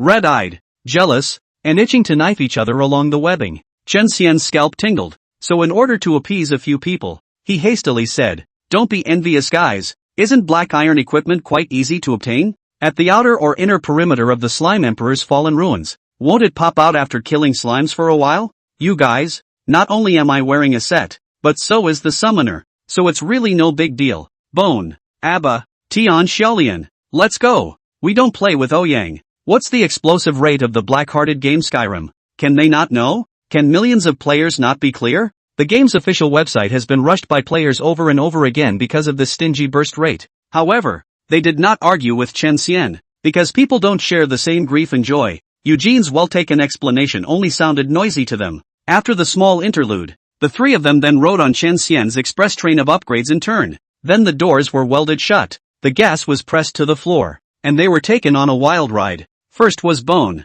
the first to level up to 100 after wearing a full set of equipment that had a total of 50% experience bonus. Next was Tian Xiaolian, gleefully inheriting the equipment from Bone, the second to level up to 100. The last one to level up to 100 was Abba, who had joined the Clothesless Alliance the latest. By the time they all reached level 100, the total time spent could be less than 3 hours. If this was said, other players would definitely regard it as a pipe dream, and no one would believe it. Because the experience required just to go from level 90 to level 100 was more than level 0 to 90 combined, and even more than 5 times the latter. But now, what the average player killed himself not believing, is actually happening. The rich experience of the Silk Bobble monster, the bonus of the slime set, and Abba's perfect assembly line monster killing plan all contributed to this. But the centerpiece of the core was Chen Xian, a white card with explosive output that killed a bobble monster in 2 seconds. Because of this, Bone's three men's faith in Chen Xian deepened, and they were all extremely glad that they had joined the Clothesless Alliance. Chen Xian, however, had no time to pay attention to the three as a system prompt refreshed in his message bar. It has been detected that your combo value is full, and the quest, 10 Deaths Fighting for Life trial, is now unlocked. Combo value? Chen Xian's eyebrows jumped slightly, as if he had remembered something, and immediately opened the panel. Goddess of Luck's gaze, one of the 18 divine karmic consequences. Your fortune has attracted the attention of an insignificant ray of that supreme being, and you are tainted with her karma. Whether this is good or bad is yet to be seen. Effect, you become more lucky and you have a 10% chance of triggering a lucky combo when you pummel. Every time you attack, you will accumulate a point of combo value, and when your combo value reaches 100,000, you will trigger the Trial of 10 Deaths. Combo values cannot be eliminated in any way with the current combo value, 100,000/100,000. That's right. In the process of helping the trio upgrade, Chen Xian's combo value stacked up, also got forced to take a quest as a result. Mission, 10 Deaths and a Trial for Life. Quality, Emerald. Introduction, congratulations. You have successfully stacked the first stage of the combo value. Your efforts have attracted the attention of the supremely honorable and stunningly beautiful Goddess of Luck. 6 days later, he will divinely descend to the Gamestone Pavilion on Rokutai Mountain outside of Huangfeng City. So please go to that location within the time limit to accept and pass the Goddess of Luck's trial. Reward, unknown. Penalty, failure of the trial will result in the Goddess of Luck taking 1/10 of your soul. And failure to participate in the trial is also considered a failure. Limited time, 7 days. Lady Luck herself? A trial of 10 deaths? Siphoning off souls? Chen Xian frowned. The quality of this quest was emerald, seemingly only a step above platinum grade. However, he would never dare to be gullible because of this. After all, even the Goddess of Fortune herself had come down to the realm. Not to mention the emerald grade, even if the mission was written as ordinary grade on the surface. But if you really want to take it as ordinary grade, that would be the old man hanging himself. Chapter 70 Gold Level Jelly. Enkir's little mind. Big Can, did you get the assignment too? Chen Xian was lowering his head in deep thought when Enkir quietly came to his side, stretching out her scallion white index finger to gently poke him in the back. Right, 6 days later, Yellow Maple City. Chen Xian was not surprised, with Ankir as his summoner. The two of them would be sharing their quests if nothing else was stated. Furthermore, the one who was tainted with the karma of God that day was originally Ankil. Yellow Maple City? Hearing those 3 words, Ankir bit her finger and cocked her small head, her gem-like pupils shifting slightly upwards as she fell into deep memories. That name? I think I've heard it before. Where is it? It's at Sister Qinghuang. Yes, it was Sister Qinghua who told me to go to Yellow Maple City to look for her as soon as I left the novice village, and she even said she would protect me? A bright glint suddenly flashed in her large, pure eyes, and Ankil finally remembered where she had heard that name. Seeing the genuine smile that naturally surfaced on Ankir's face,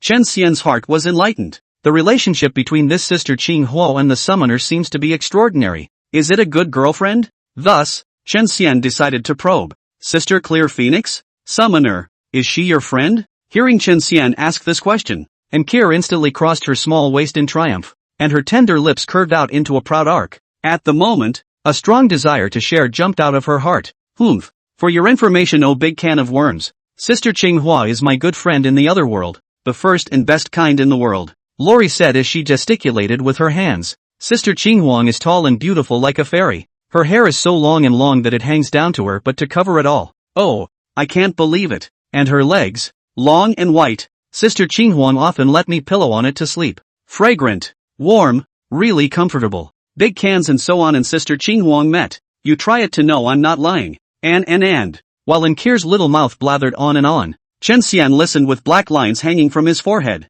He just casually asked, why did Lori pour out so much messy news? Flat A for a big move? What makes Chen Xian speechless is that he hasn't even met her yet. He even knows what kind of underwear this Sister Phoenix likes to wear. Big can. You're the only one I've told these things to, so keep it a secret and don't tell anyone else. Oh. Finally, Ankir stayed close to Chen Xian, seriousness written all over her small face as she looked up. She also pouted out a small pink fist threateningly. Fine.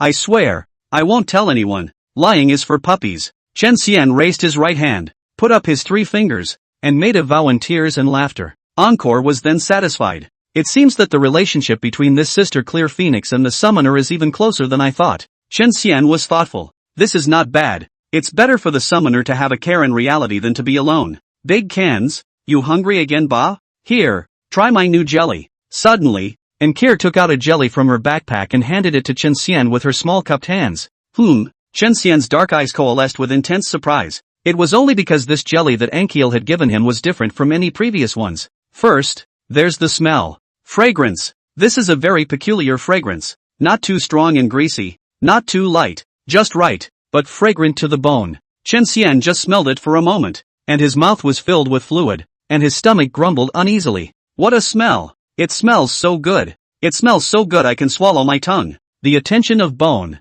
Abba, and Tian Xiulian was drawn to them in an instant. Qin Mao Yang, Xing Daorong, and Zhu Mao, the 3 heroes who had already risen to level 90 and were munching on treasure beads and slime in order to ascend to the stars, also stopped their eating movements, their eyes glowing green as they salivated and stared at the jelly in Ankir's hand. Aside from the smell, the color of this jelly was also different from what Chen Xian had eaten in the past. In addition to the original mauve color, there were also strands of magical golden aura mixed inside. The reason why it was said to be magical was because Chen Xian actually felt a hint of eternal intent from it. Chen Xian picked up the jelly and looked at its attributes. Slime vanilla gelatin jelly for the ultimate delicacy. Quality, gold. Effect, when consumed by the hero, it restores 45 spiritual power. Shelf life, unlimited. Synopsis, the most flavorful of the 3 main types of progression jellies, as well as the most valuable in existence. Learning that it had been made into such a delicious delicacy, the deceased slime said from the bottom of his heart, no regrets in death. Golden jelly? Forever fresh foods? Chen Xian instantly associated it with Ankir's branch of the auxiliary profession tree, Master Culinary. After inquiring, Ankir dryly showed Chen Xian her additions. Master Chef. First order, 5/5 cooking spirit food has a 5% chance of yielding 1 extra. Second order, 5/5 plus 50% of spiritual food's spiritual power return. Third order, 5/5 plus 100% shelf life of spirit food. Fourth degree, 5/5 has chosen to supermorph the 3rd degree bonus, and the shelf life of the spirit food has been changed to infinitely long. Sure enough, Lori had honestly given the super metamorphosis a chance to the 3rd order as he had said before, which had resulted in the fragrant and bubbly jelly in front of her. Vice President. You're so extravagant that you actually chose to perform a super metamorphosis on the effects of the third order. Bone's 3 people also came up, of which Tian Xiaolian recognized the golden jelly's roots at a glance. In the eyes of Bone and Abba, however, a strong incomprehension surfaced. Of them, Bone metamorphosed into the first order.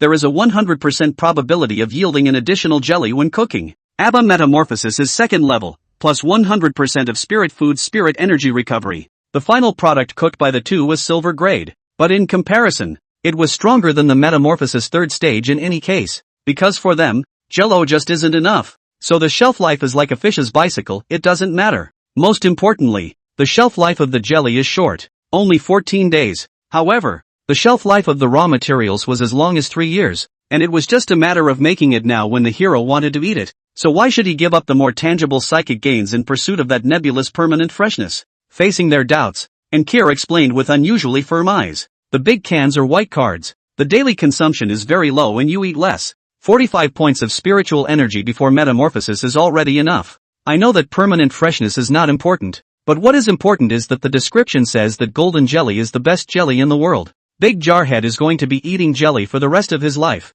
so I've got to make sure he eats the best. Encore's voice was childish, but full of sincerity. The childish words were deafening to everyone in the room. Bone's 3 men fell silent, and a trace of shame even grew in their hearts. They are purely gamer-minded and think in the direction of how to maximize their returns more often than not. This is actually quite normal and doesn't make them wrong. But Enkir was from Chen Xian's point of view. Other players were concerned about the heroes flying high and far. She only cared about her big canisters flying tired or not. What more can a man ask for when he has a wife like this? Not far away, the 3 blue card heroes, Xing Daorong, Qin Mao Yang, and Zhu Mao, were going crazy with envy. Such a deep and dedicated summoner. And they wanted it. That white card heavy swordsman. Had he been a good person for 10 lifetimes? How else would he have met such a summoner that any hero would dream of? Chen Xian dropped the golden jelly into his mouth, chewing on it. It does taste so much better than the previous bronze grade, and it's lip-smacking good, and you'll want to eat it again. To be honest, he was a little touched too. Summoner, just lay back. I'm here to make sure you fly high. After eating the jelly, Chen Xian looked at the time. 2:40 p.m. had passed. Come on, it's time for the final showdown with Assam the Great. As the words fell, he gripped his heavy bladeless sword tightly and headed towards the pure white palace in the distance. Bone and the others had no objections and followed closely behind. Chapter 71, One Night's Gone. Charge $1 million? On the journey from the mud pond to the pure white palace, Chen Xian's group encountered many players. They were like 100 boats competing with 1,000 sails, and with abundant passion and high fighting spirit, they went straight to Assam the Great. These players hurriedly ran past Chen Xian's few people, bringing up winds that were scorching hot and rolling. You can imagine how thrilled and excited and feverish they were. It's not uncommon, because what they were going to fight was an out-of-print world-class boss, still the last obstacle before the first evolution, and the background and status seems to be extremely honorable. Participating in the kills even earns you a stunning title. With all the aura, 88888 Novice Village,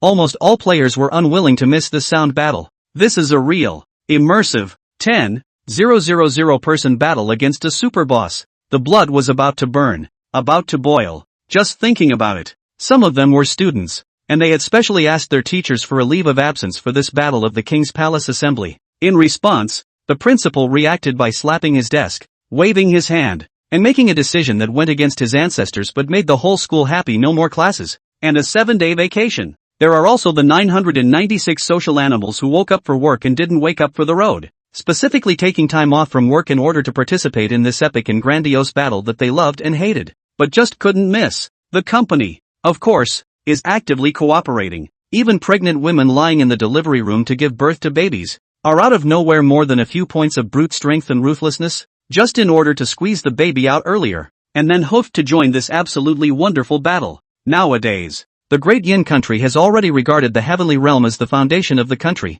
and all walks of life have to give way. This led to what was presented to Chen Xian and the others, an unprecedented spectacle. The closer they got to the pure white palace, the denser the converging players became, tens of thousands of mortal souls, hand in hand to fight the supreme great emperor's hot-blooded battle. So, the curtain is rising. Chen Xian and the few others followed the vast stream of people, passing through the towering and sturdy city walls, as well as the wide and white front yard. In the middle of the front yard, in front of the slime-dueling heavenly empire sacrificial heavy artifacts with lost divine might, Chen Xian saw that the players who hadn't been here yesterday were lining up in a long line. holding the 3 long, white incenses in their hands together as they respectfully offered their sacrifices. They're half about remembering the great empire that once was, and half about buffing themselves. There is no lack of people who are stupid and have a lot of money. Did not withstand the compulsion of the exclusive elf, the body began to cuckoo out of the burst of gold coins to charge the money special effects. Apparently, they were prepared to spend additional starstones to put on 2 more layers of inspiration buff.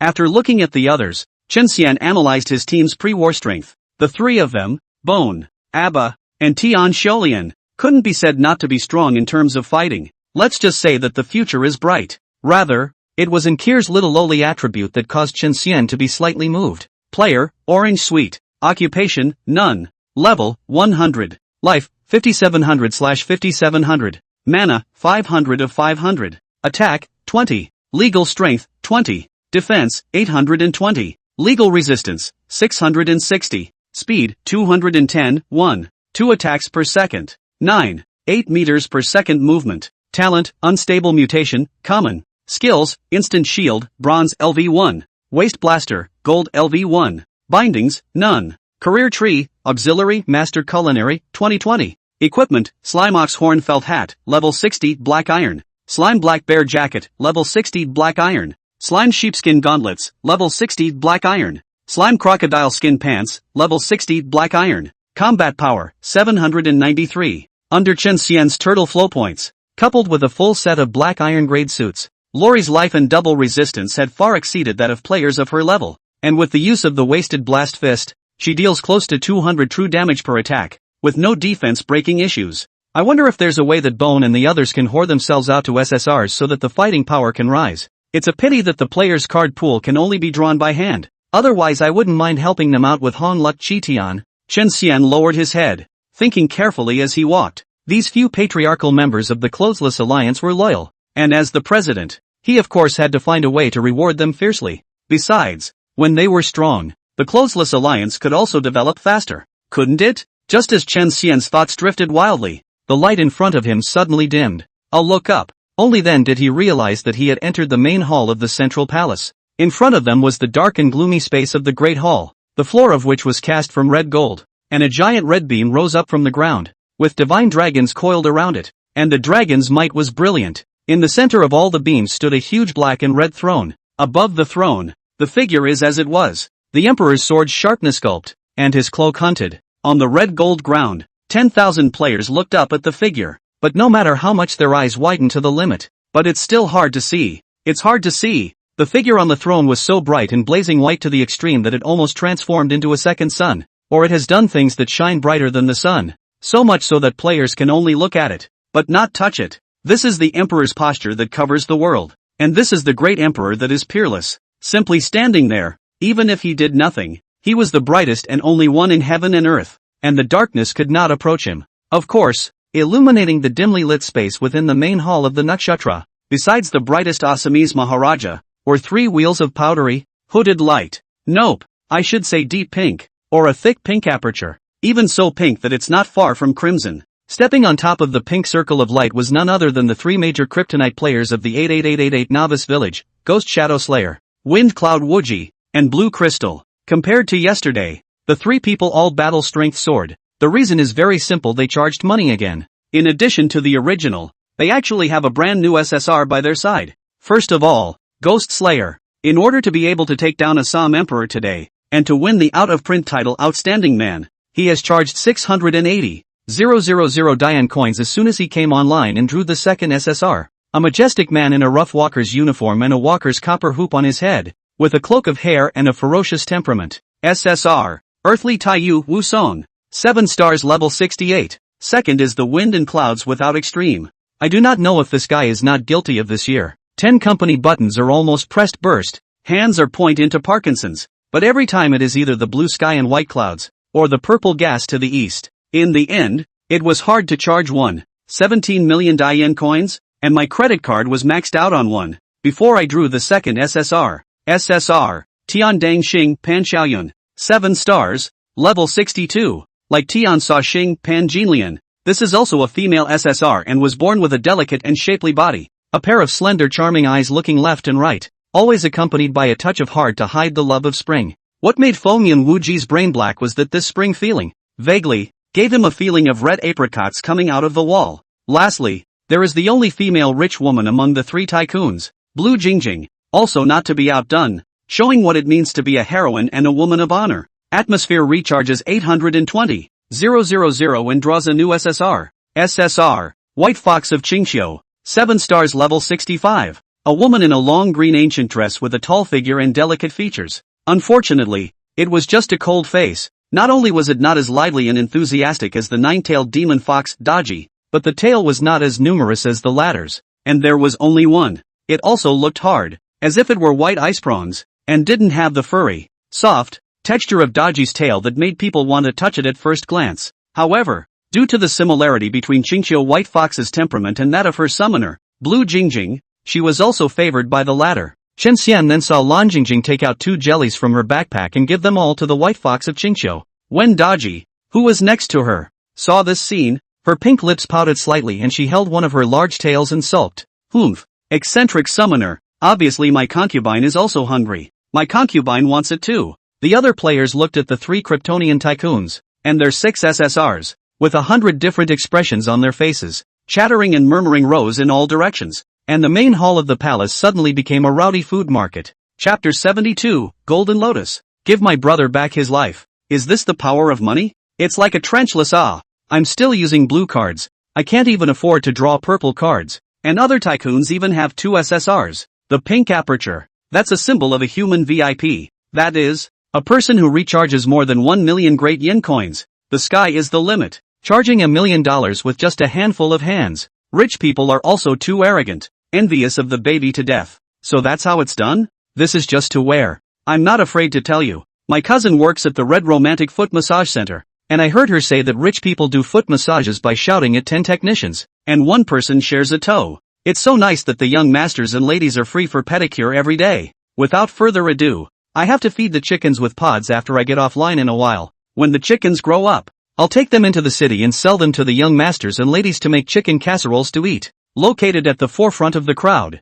the leading trio of ghost shadow soul slaughterers took in the poor and sincere envy on the faces of the civilian players. It can be god-awful for them. The corners of their mouths couldn't help but curl up, harder to suppress than that AK. Even Wind Cloud Wunderkind, who filled up the most money and the most unjustly seated out of the 3 in order to draw the second SSR. At this moment, he was also putting behind him the scene when he drew the card. That red warmth broke the defense, and the whole person was full of energy and happiness. This young man's money hasn't been charged in vain at all. It's worth the price of admission just to enjoy the envious eyes of these poor people. Among the 3 adult Supreme VIP players, only Blue Jingjing is more reserved, because her attention wasn't on the player at all. Instead she was mesmerized as she admired the White Fox of Qingqiu savoring the jelly in small bites. Humph! A Thai fox that has seduced the summoner's soul. What exactly is it that concubine is not better than her? Nine-tailed demon fox, Dodgy willow eyebrows slightly knitted, pink face with anger. Pulling the soft is a big tail whispered broken reed. The whole fox is almost sour into a vinegar jar. Right at that moment, a strange change that no one had expected occurred abruptly. Tai, poisonous woman, give my brother back his life. Wu Song beside Ghost Shadow Slayer. The more he looked at Pan Jinlian, the more familiar he felt. After further observation, Wu Song finally determined that the Thai woman beside Feng Yunwuji was the same Pan Jinlian who drugged his brother Wu Delang to death. In an instant, Wu Song was furious. Tiger eyes widened. Immediately pinched up a huge fist is bound to whack Pan Jinlian's head. Ah, Uncle Junior, calm down. Slave knows that I'm wrong, and you've already killed Slave once, so please spare Slave this time. Pan Jinlian also recognized Wu Song. On the spot, scared pale, body a soft side on the ground to beg for mercy. The sudden scene directly caused the crowd's mouths to slightly open and their expressions to freeze. What is it? Why exactly? Why is it that 2 cards that have never been seen before seem to have an extremely deep feud behind them? Overlord Xiang Yu. Stop him. Fortunately, Ghost Shadow Slaughter reacted in time and ordered Overlord Xiang Yu to stop the furious Wu Song.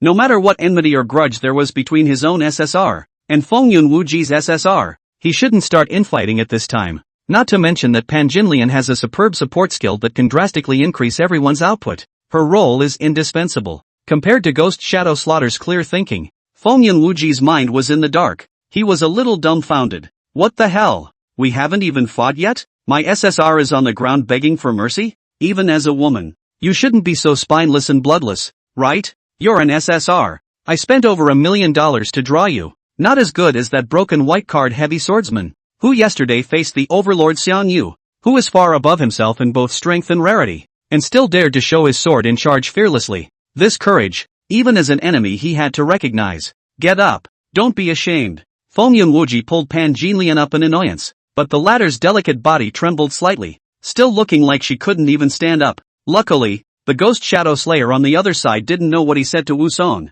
and the latter just glared coldly at Pan Jinlian and didn't continue to make a move. Poisonous woman, let's spare your life first. After the battle is over, I'll ask you for a statement. Among the crowd, Chen Xian was able to watch the fun. He hadn't realized that the cards would continue the ennui from the backstory as well. Of course, this is a perk only available to named cards, i.e., those with an initial rarity of blue and above. A white card like him with no name, no surname, and no provenance, with a bottom that was cleaner than a wallet at the end of the month, naturally had nothing to love or hate to hang on to. What he didn't realize even more was that just what happened to be a good way to watch the fire from the other side of the river? Instead, the flames of trouble burned him. The ghost shadow chaser, who was 40v1 in the swamp but was counter-killed by Chen Xian, spotted him with a sharp eye, so he reported everything he knew, not only truthfully, but even adding to it, to Ghost Shadow Slayer. Are you saying that Bone, whom I thought highly of and even went so far as to recruit with a generous offer,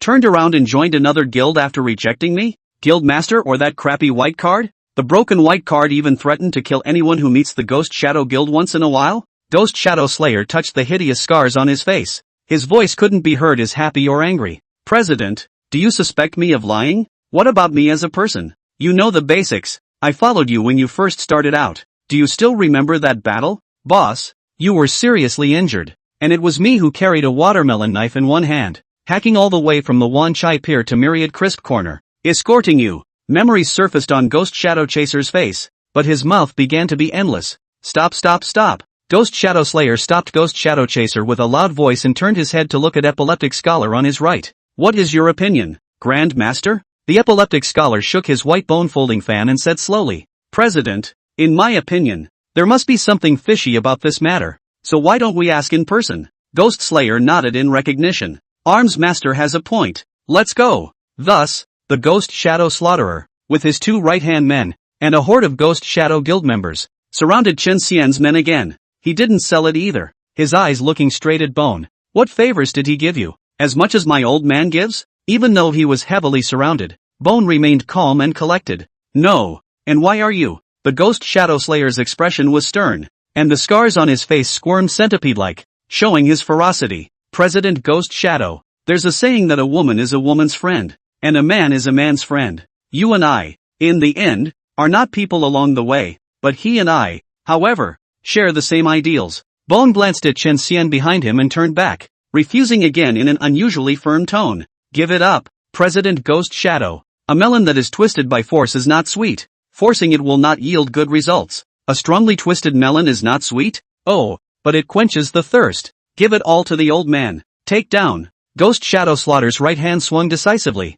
about to give the order. You guys try moving? Suddenly, a voice as cold as an icy wind poured into the ears of the Ghost Shadow Guild's crowd. Tap tap tap. Immediately afterward, the steel boots reflecting the metallic luster stepped down heavily step by step. The sound was dull and certain, making the heartbeats of the Ghost Shadow Guild's people sink. Carrying his heavy sword on his shoulder, Chen Xian took a few steps to walk up to Ghost Slayer and smiled at him condescendingly. President Ghost Shadow, hello again. However, robbing my people in front of me. You are more or less unaware of the situation. Or haven't you suffered enough yesterday in front of the entrance to the wall? Chapter 73 War. 10,000 people surround Assam the Great. Chen Xian's cold voice stirred up bad memories of Ghost Shadow Slayer. When he thought of being stepped on viciously by Chen Xian yesterday in front of a large crowd, he was seething with rage, his forehead veins popping. He also recalled that his loyal little brother, Ghost Shadow Chasing Wind, along with more than 20 of his brethren, had been cut down by Chen Xian alone, losing his armor,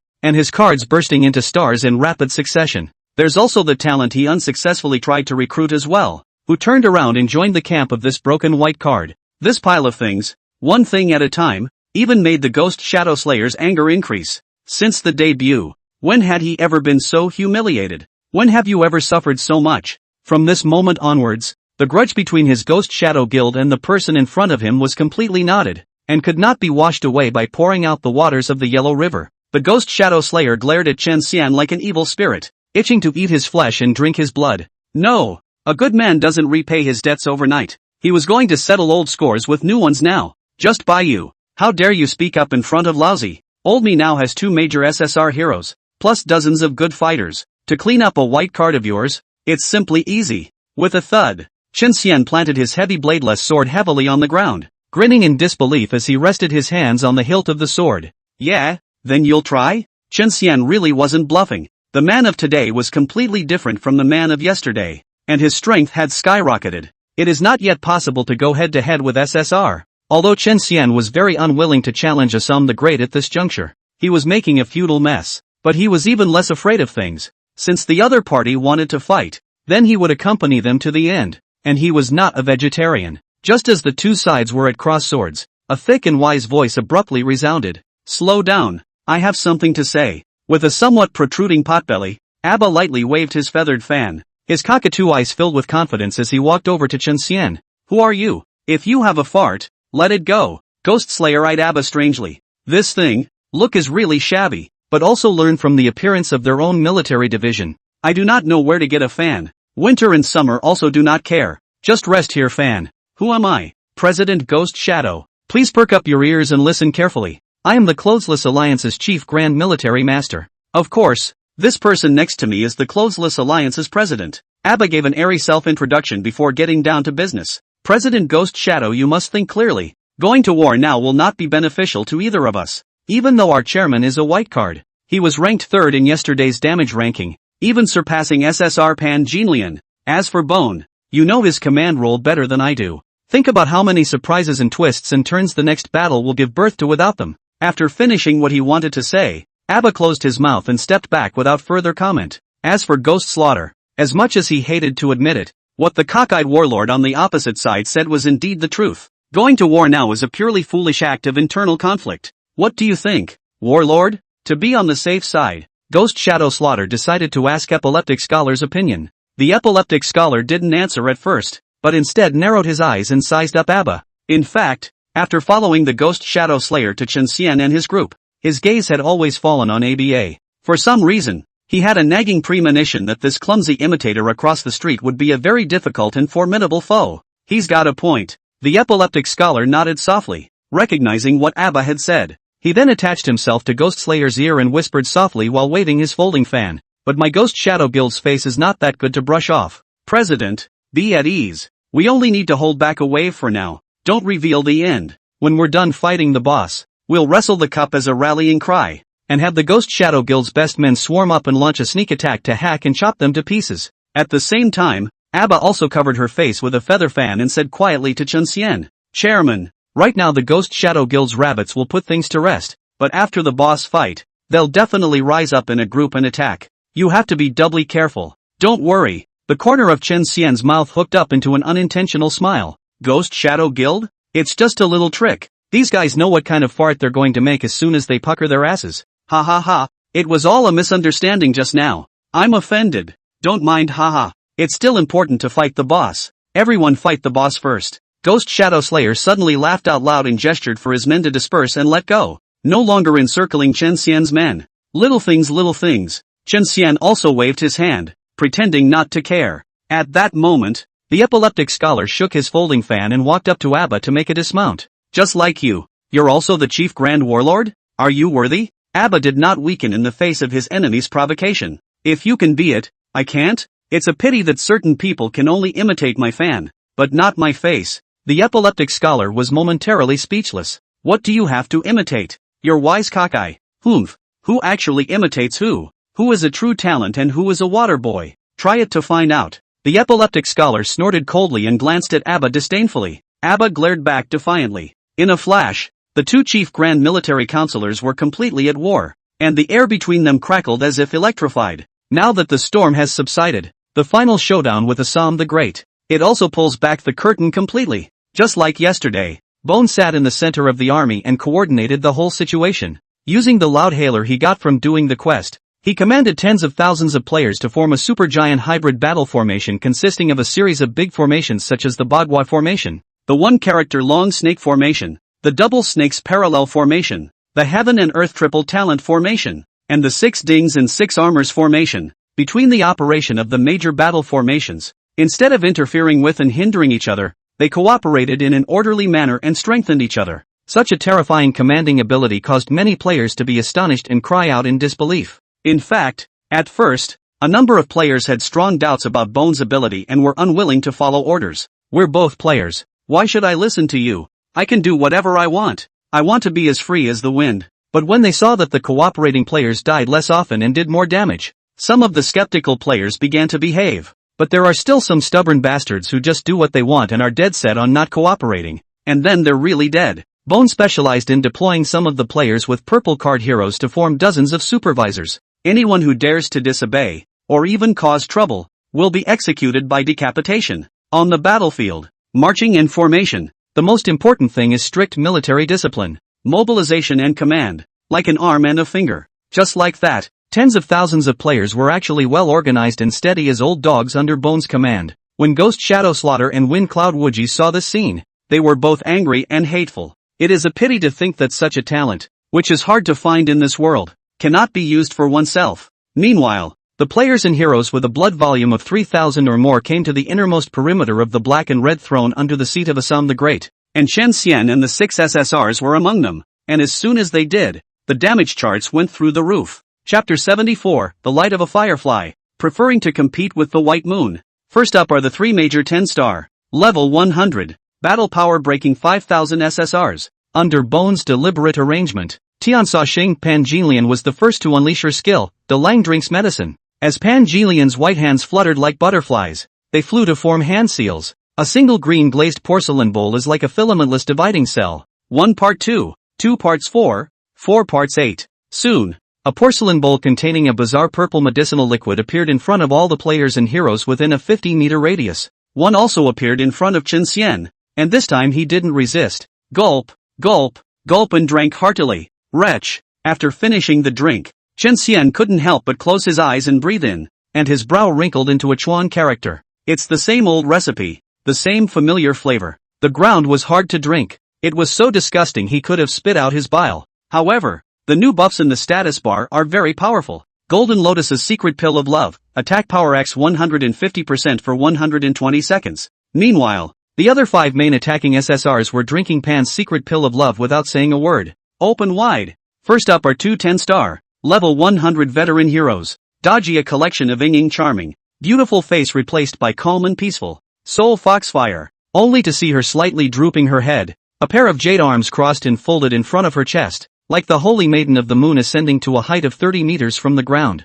Behind the upturned hips, 9 tails swayed gently, painting hundreds of flowers of pale flame like a brush. Swoosh! They saved shots one after another, forming 9 white flower dragons in the air, tearing at the proudly independent Assam Emperor. Minus 3,476. Minus 3,445. Minus 3,418. Despite hitting the same target, the subsequent damage will gradually decay. However, the horrifying number of sparks still made Dodgy instantly top the damage charts. Overlord Xiang Yu was not shy either. Yu Ruwashi Naihag Gaisha blood battle, breaking the cauldron, exterminating the Qin hegemony. First, he put 2 terrifying and overwhelming buffs on himself. Then Overlord Xiang Yu danced his lance, sweeping left and right, shaking. In a flash, heavy gunshots occupied an inverted cone of 15 meters in front of them. The shadows of the guns were impenetrable, and each of them was wrapped with the momentum of 1,000 pounds, smashing into the black and red throne. Minus 29,784. Minus 29,784. The buff added state. Each shot was bursting with damage, shocking the eyeballs of tens of thousands of civilian players. The remaining 3 major SSRs, although because they were only drawn today, they didn't have time to level up to 10 stars and 100 levels, and there aren't enough heavenly scrolls to level up their talents and skills. However, the output was still explosive, causing tens of thousands of civilian players to stare in disbelief. Sky-killing Volt Tiger Fist. Wu Song tore the lapel of his chest, revealing his majestic muscles, and his fists were like giant hammers beating drums, fiercely bombarding the throne. Each punch blasted out was followed by the silhouette of a hanging ice white-fronted tiger. The tiger's might was awe-inspiring and unrivaled. Minus 7,250. Minus 7,250. And Wusong's attack attached a negative status to Assam the Great. Vulnerable, plus 10% of damage taken for 7 seconds. Blizzard Pear Blossom Needle. SSR Heavenly Swinging Star, Pan Xiaoyun's move. On the other hand, raises her right hand and once every 0.5 seconds, shoots a rain of snowflake-like needles from her long sleeve for 10 seconds. Minus 143x50. Minus 143x50. Frozen Earth. Lastly, there was the White Fox of Qingqiu who was highly favored by Blue Crystal, only to see her crouch down, half kneeling on the ground, her cold jade-like right hand gently touching the ground. Click, click, click. The deep blue cold ice then started with his fingertips, spreading up to the looming throne, completely freezing it inside. Boo! 3 seconds later, the cold ice suddenly exploded. Ice shards flew. The temperature inside the temple plummeted. Many players and heroes were so cold that their lips turned purple, and the corners of their eyes and eyebrows even condensed out of ice crystals. Minus 108,276. The highest single damage so far has appeared. Nice work, White. Seeing this, the always cold and reticent Blue Jingjing actually made an unprecedented opening to praise. Gulp, gulp. Seeing the 6 SSRs displaying their power, the nearly 10,000 civilian players at the scene were all shocked, their throats wriggling as they swallowed their saliva with difficulty. Is this the world of Big Brother? This is the SSR that, according to real stats, takes an average of 800,000 Dian coins to draw one? In the face of this representation of kryptonite, a symbol of financial power, the embodiment of intensity, and a synonym for invincibility, the civilian players can't help but wonder, if they were the ones who became the enemy of the SSRs, would they have a chance of winning with just them and their blue and purple cards? As a commoner, in front of the 3 human supreme VIP kryptonite players, no matter the financial strength, or the reality of the status, are many chips lower, just like their blue cards, purple cards, they can't even speak up in front of SSRs let alone fight. Are they, by any chance, destined to be inferior? But the difference in origin, like the heaviest mountain, the most insurmountable chasm, pressed them breathless, so distant that even the courage to rise up to catch up, it's just so powerless. They are, and so are their decks. If you don't make the SSR, you'll end up as a mole. Take a look at the damage charts if you don't believe me. First place, SSR, Nine-Tailed Demon Fox Dodgy. Second place, SSR, Overlord Xiangyu. Third place, SSR, Earthly Taiyu Wusong. Fourth place, SSR, White Fox of Green Hill. Fifth place, SSR, Tiandang Xing Pan Xiaoyun. Sixth place, N. Heavy Fencer. Seventh place, SSR, Tenso Star Pan Jinlian. Ha? Nope. Why is there a heavy swordsman? Isn't that one of the 6 poisonous white cards that pollute the card pool? Young man, you didn't come yesterday and just came to fight the boss today, right? Old man, let me tell you, that guy is not an ordinary heavy swordsman. Listen to me tell you in detail. A white card that kills its way into a bunch of SSRs? Is this not the strength of an ant trying to shake a tree? A mantis trying to stop a chariot? His courage is unrivaled. The light of the fire, preferring to compete with the moon. Its will is unrivaled. Tears in my eyes. So it's not a shame to be born a humble man. It's only a husband who rises to the occasion. An unprecedented shock surfaced in the eyes of tens of thousands of civilian players. What appeared on Ghost Shadow Slayer's face, on the other hand, was deep disbelief. How can this be? Feng Yun Wuji and Lan Jingjing, the 2 human supreme VIPs, similarly flashed thick scorn in their eyes. Because of that white card, not only did it kill the seat reserved for SSRs, it even rose in the rankings. 6th place, 5th place, 4th place. Swish, swish, swish. Unexpectedly, the civilian players turned their eyes in unison, looking towards the figure that did not hear the wind and rain outside the window, but diligently wielded the sword. A simple white armor, no SSR's gorgeous decoration, bright special effects, only simple and down-to-earth. As he swung his sword, sword after sword, it chopped solidly into the throne, splashing reddish sparks.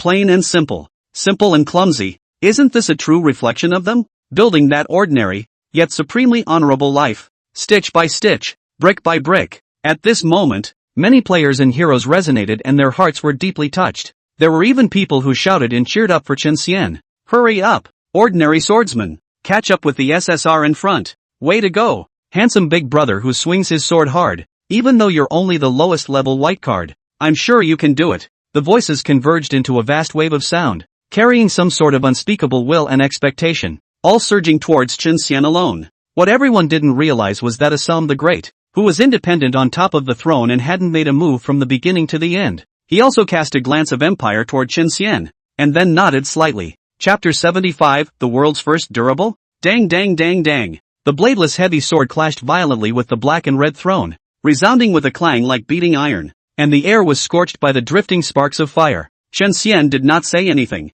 just swung his sword in a single motion. What can he say? It was simply inexplicable that the players behind them were suddenly hyper as if they had taken the wrong drugs. They yell inspirational, hot-blooded, tearful, physically challenged, indomitable, and immortalized. There were even players who howled loudly ow, ow. They all gave Chen Xian a whole clam. If you want to fight the boss, you should concentrate on fighting the boss. Why are you crying and wailing? These guys, it's hard not to eat at noon to see the hand green not fried. Poisoning out of hallucinations? Forget it, whatever. He was too busy to bother with this group of mentally deranged players. The right arm holding the sword was slightly raised, and power like wild rushing thunder coalesced in the muscles of the sinews. And then the swift descent. With this strike, he unleashed the skill, Relentless Combo. Minus 3040, Relentless Combo, Strike Combo, Lucky Combo, X4. Minus 3317, Relentless Combo, Strike Combo, Lucky Combo, X4. Minus 1916, Undying Grip Blitz. In an instant,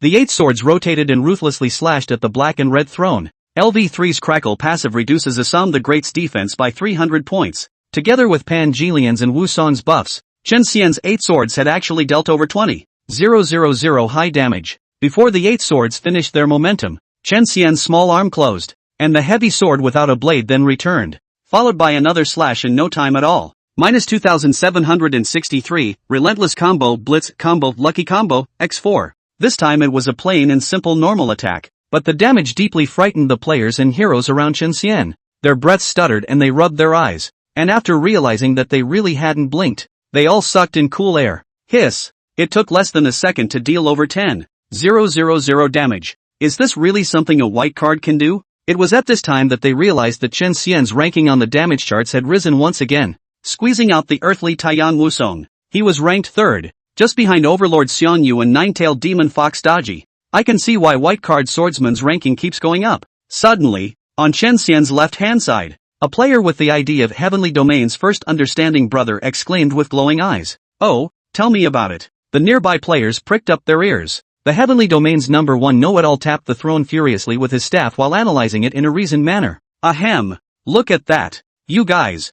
From the time of the battle until now, apart from that weird high frequency of punch, the white card swordsman hasn't used any other skills, so his output has been high and steady. And the 6 major SSRs? During the skill burst, the damage is high above the skyline, but once the skills go on cooldown, their output is weak. At this moment, a player with the ID San Ruzi scratched the back of his head, still very confused. What does that mean? What does that have to do with him moving up in the rankings? Are you stupid? The first understanding brother of the Heavenly Domain drew back his staff and gave him a good-natured smack on the head. It means that the reason the top 6 SSRs were at the top of the list to begin with was that they rushed up there by burst damage, and their strength was burst. And our white card swordsman, whose main focus is a stable and long-lasting one, took advantage of the SSR's skill cooldowns to come around the bend and come up later. To put it bluntly, our white card swordsman is characterized by being persistent and consistent. Other SSRs are weak in output for long periods of time, only periodically mail up to poof and explode twice.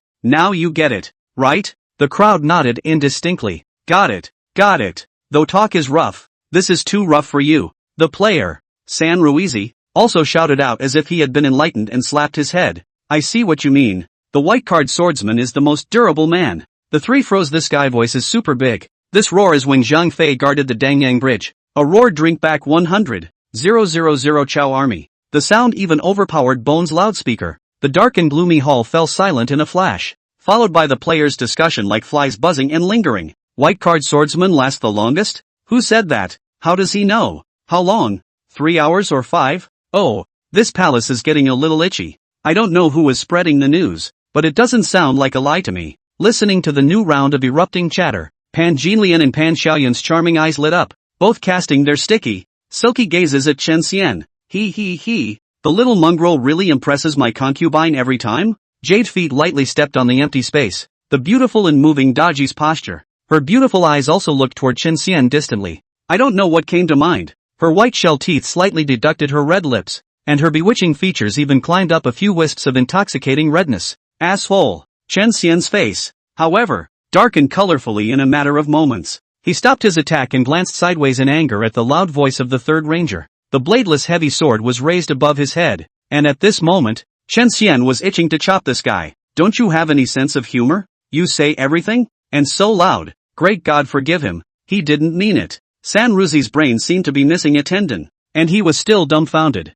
But next to him, the first understanding brother of the heavenly domain reacted quite quickly, and immediately begged for mercy for him. Big cans? What are they talking about ACA? Persistence? What's lasting? Does it mean great? Humph. I'm pretty good too. Yo, wanna race me? Suddenly, Kir, who was hemming and hawing and waving her small fists in an effort to hit the throne, actually turned around to look at Chen Xian with a curious expression. No need to compare. You're good. Looking at the other party's pure and clueless eyes, Chen Xian chose to directly admit defeat. Never again. Another warning glare was given to San Ruiz, who then turned around and continued to swing his sword sullenly, not listening to what was going on outside the window. Just like that, Chen Xian and the 6 SSRs were the main output, with close to 10,000 civilian players and their heroes as the support, with both sides working in unison. Assam the Great's blood level plummeted furiously all the way. Unlike yesterday, the number of players involved in the big battle today was much larger and stronger.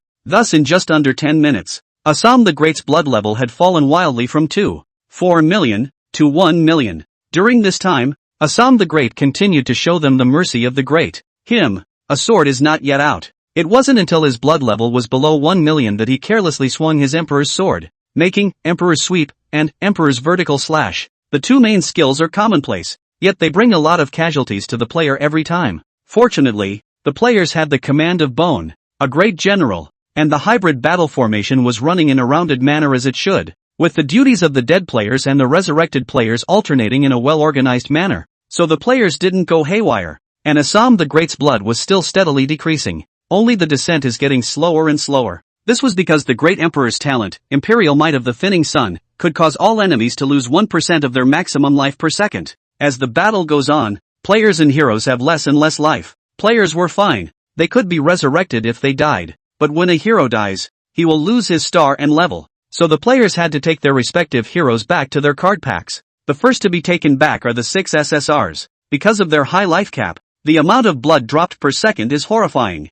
and life potions can't make up for it at all. In the end, the only remaining hero in the arena was Chen Xian. -233. -233. Chen Xian, who was carrying a supreme heavenly level nodding, would receive 10% less percentage damage, so the blood loss per second was also reduced from 1% to 0.9%, plus 385, plus 385. However, Winds of Recovery restores 1.5% of his maximum life per second. The end result is that instead of deducting blood, he pours it back and is able to keep standing. Other decks, even SSRs, have taken a break and retired, but he's still going hard? Not bad for the most durable man. This is too long-lasting. Didn't even drink any medicine. This title, Long Ao Tian, also recognize it. Players marveled as this amazing white card swordsman broke their perceptions time and time again. There's always something new to do. Despite the fact that the only violent output left in the arena was Chen Xian, he quickly cut Assam the Great's blood level down to 500,000.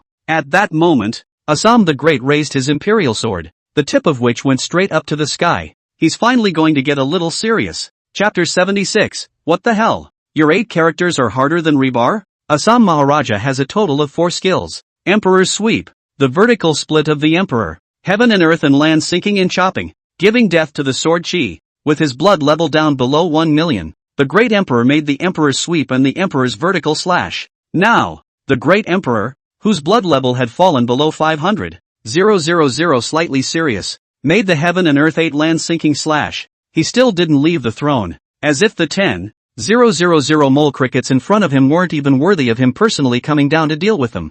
It's the majesty of a great emperor, the great emperor's temperament. However, even if he didn't get off the throne and merely raised the emperor's sword, all the players, however, felt the threat of death and instinctive fear at the same time. Everyone had a hunch. This sword would be incomparably terrifying, a mere wisp of a residual soul, a great emperor whose strength was less than 1/1000th of his heyday. Just a little bit of seriousness at this moment made their scalps numb, their muscles tense, and they didn't dare to gasp for a moment. Inside the main hall of the central palace, the atmosphere was suddenly grave and weird. In the midst of the weirdness, a wisp of wind, suddenly blew by. The wind, blowing harder and harder, changed from gentle to wildly dancing. The players were blown around, unsteady on their feet, falling into gourds and rolling all over the place. Only Chen Xian, with one hand holding the little loli whose white hair was fluttering about and whose eyes couldn't even be opened by the wind, and with one hand sticking his sword into the cracks of the throne, held his figure firmly in place.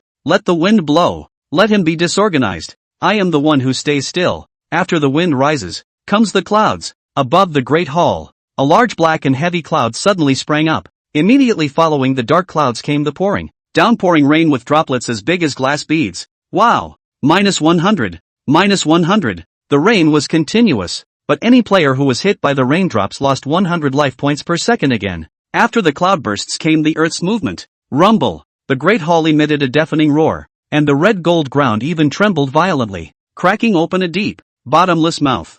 Bang bang bang. That has a divine dragon coiled vermilion beams. There are several at this time, such as destroying the gold mountain down jade columns like broken. Dumped. -3790. -3571. -3643. Some of the players couldn't dodge and were directly smashed to death, their souls wobbling and floating up from their squishy corpses. The end of the day is a sword. Heaven and earth. 8 lands sinking swords. The imperial sword in the hand of Assam the Great, which was pointing straight up towards the sky, finally slowly descended 90 degrees forward. Boom! The players' eardrums were about to be shattered, and then they were horrified to see a shattered continent's shadow, which interpreted all sorts of doomsday scenarios, smashing towards them from all over the sky. Coverage, 999 meters square. Fixed damage, -9999, -9999, -9999. Like a comet crashing into the earth, the shattered continent's shadow collided violently with the red gold ground, erupting into a terrifying and overwhelming shockwave. Under the fluctuation, all the surviving players, all of them died. Even the Inkir in Chen Xian's hands had lost her vitality and turned into a lovely and quiet corpse, her translucent soul rising from behind her with a bit of a dazed look on her face. Looking at Assam the Great, who was high above the throne, Chen Xian frowned. He had just unleashed the instantaneous prison flying thunder god, but the vanishing effect that came with the skill this time didn't make him an Inkir immune to damage. It was good that after the strike, Assam the Great actually closed his sword and stood without any next move, and the 4 major visions of gusty winds, dark clouds, pouring rain, and earth tremors suddenly disappeared. +385. +385. Chen Xian's life, which was only half remaining, was also recovering rapidly. The players also resurrected one after another, and under Bone's command, they quickly formed a formation and continued to attack the incredibly powerful Assamese emperor. -1342, Relentless Combo, Blitz Combo, Lucky Combo, X4. -1742, Undying Grip Blitz. Without the buffs off Pan Jinlian and Wu Song, Chen Xian's damage dropped quite a bit. Even so, his damage alone was worth thousands of players. On the damage charts, his ranking has long arrived at the first position and is twice the damage of the second nine-tailed demon fox, Daji. That's the power of lollygagging. Under the leadership of Chen Xian, the leader, the players were completely in the zone and were determined to defeat Assam the Great. Even the little loli, Ankiel, had concentration written all over her face as she struggled to swing her little pink fists to deal real damage. -205. -205. With the players doing their best to cooperate, Assam the Great's blood level quickly fell to 100,000. By now, many players have figured out the pattern of the Archon's moves. They looked solemn, knowing it was time to face his final skill. As expected of the players, Assam the Great lowered his eyes slightly and swept them away. Then with his empty left hand, he ran it against the pure white cloak behind the rounded body. Swish, swish, swish, swish, swish. In an instant, countless bloody sword chi flew up from the pure white cloak. They were like bloodthirsty bats, sniffing the scent of living beings, and flew towards the players at extreme speeds that couldn't be dodged and didn't enter them.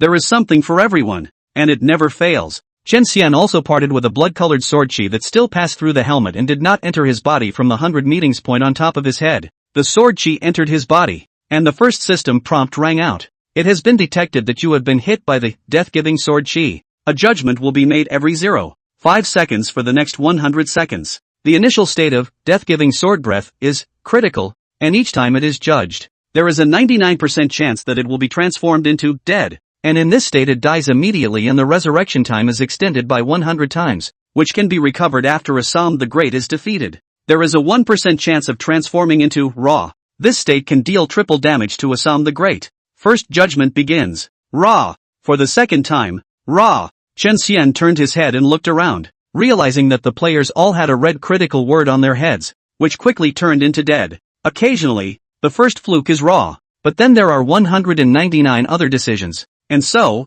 not even 10 seconds later, all the players laid down once again. Since the resurrection time was extremely extended, this time they could only stare dryly in their soul state. Chen Xian raised his eyes and looked out. On the vast red gold ground, there were corpses everywhere, and he was the only one who could stand proudly. The natural talent, Hongyun Chi Tian, once again, played an indelible role. The players also discovered this, and on the spot it was as if they had been struck by heavenly thunder. Their entire body was numb. What asterisk asterisk asterisk asterisk? 99% chance of death, judged every 0.5 seconds, and this doesn't go down? White card swordsman's 8 is afraid to be harder than rebar. Watch. According to you, is the white card swordsman not only the longest lasting man, but also the hardest man? Stop pussyfooting around. Is the situation still unclear? The white card swordsman has become the last hope, the last light of our village. Whether or not we can defeat Assam the Great and obtain the extinct title depends on him. Why don't you hurry up and cheer him on? Go for it, big brother in armor. Show the great emperor the power of our bond and friendship. Definitely can't fall down. Shiroka swordsman, I'm sure you can. Ali give. When the battle is over, I'll buy you jelly. You must come back alive. You hear me, heavy swordsman? After the shock, the players quickly came back to their senses and cheered for Chen Xian, the lone seedling. However, a figure that was too bright to open his eyes descended from the sky and floated 3 paces away from Chen Xian. The power of luck? No wonder you were chosen by him. Emperor Assam understood the reason for the failure of the death-giving sword chi after merely sweeping a glance at Chen Xian. Then, in an examining tone, he faintly said, "Out with the sword." Offended, Chen Xian's eyes narrowed as his bladeless heavy sword chopped at Assam the Great 4 times a second. However, the next scene made him dumbfounded on the spot. -0, -0, -0, -0. Emperor Assam lightly waved his emperor sword, and with a skill so arcane that it could not be described in words, he actually cracked Chen Xian's attack at its root. Therefore, the damage done is not -1 but 0. Is this the means of a great emperor? Chen Xian's expression was unprecedentedly grave, but in the next second, he only felt a pain in his wrist, and his heavy bladeless sword even came out of his hand, falling to the ground. Is that how you hold your sword? Remember, as a swordsman, you must never let the sword out of your hand, even if you have only one breath left. Assam the Great retrieved the emperor's sword and said as if lecturing, but also as if teaching. Thank you, great emperor, for your guidance. Next, Assam the Great did not use the divine sword still again, but instead sparred with Chen Xian to deal damage to each other. In the end, Chen Xian ground down the last 100,000 blood of Assam the Great with the triple damage boost of the state of life. At this point, Assam the Great transformed into a pure white point of light and ascended to the heavens, and he left behind a great explosion with this departure. Over 10,000 pieces of equipment and items that shimmered with various rays of light sprinkled down like rain. This emperor is waiting for you in the backyard. Be ready. Just as the other players thought that the great emperor was dead and were ecstatic, Chen Xian's majestic voice rang out in his mind from the Assamese great emperor. Chapter 77. Help me up. I can still charge. The backyard? The great one is waiting for me? Chen Xian pondered for a few seconds and looked at a buff in the status bar. The great emperor's approval. Effect: after defeating Assam the Great, you will be summoned by the great alone. Duration: 3 days. Synopsis: in you, Assam the Great sees a hint of his past. Go on. Make the most of this opportunity. You may be ignorant now, but when your strength reaches a certain level, you will understand what a great honor it is to be summoned by Assam the Great. Just then, the system announcement blew through the entire service. Congratulations to Novice Village 88888 for defeating Assam the Great. Attention players of Novice Village 88888.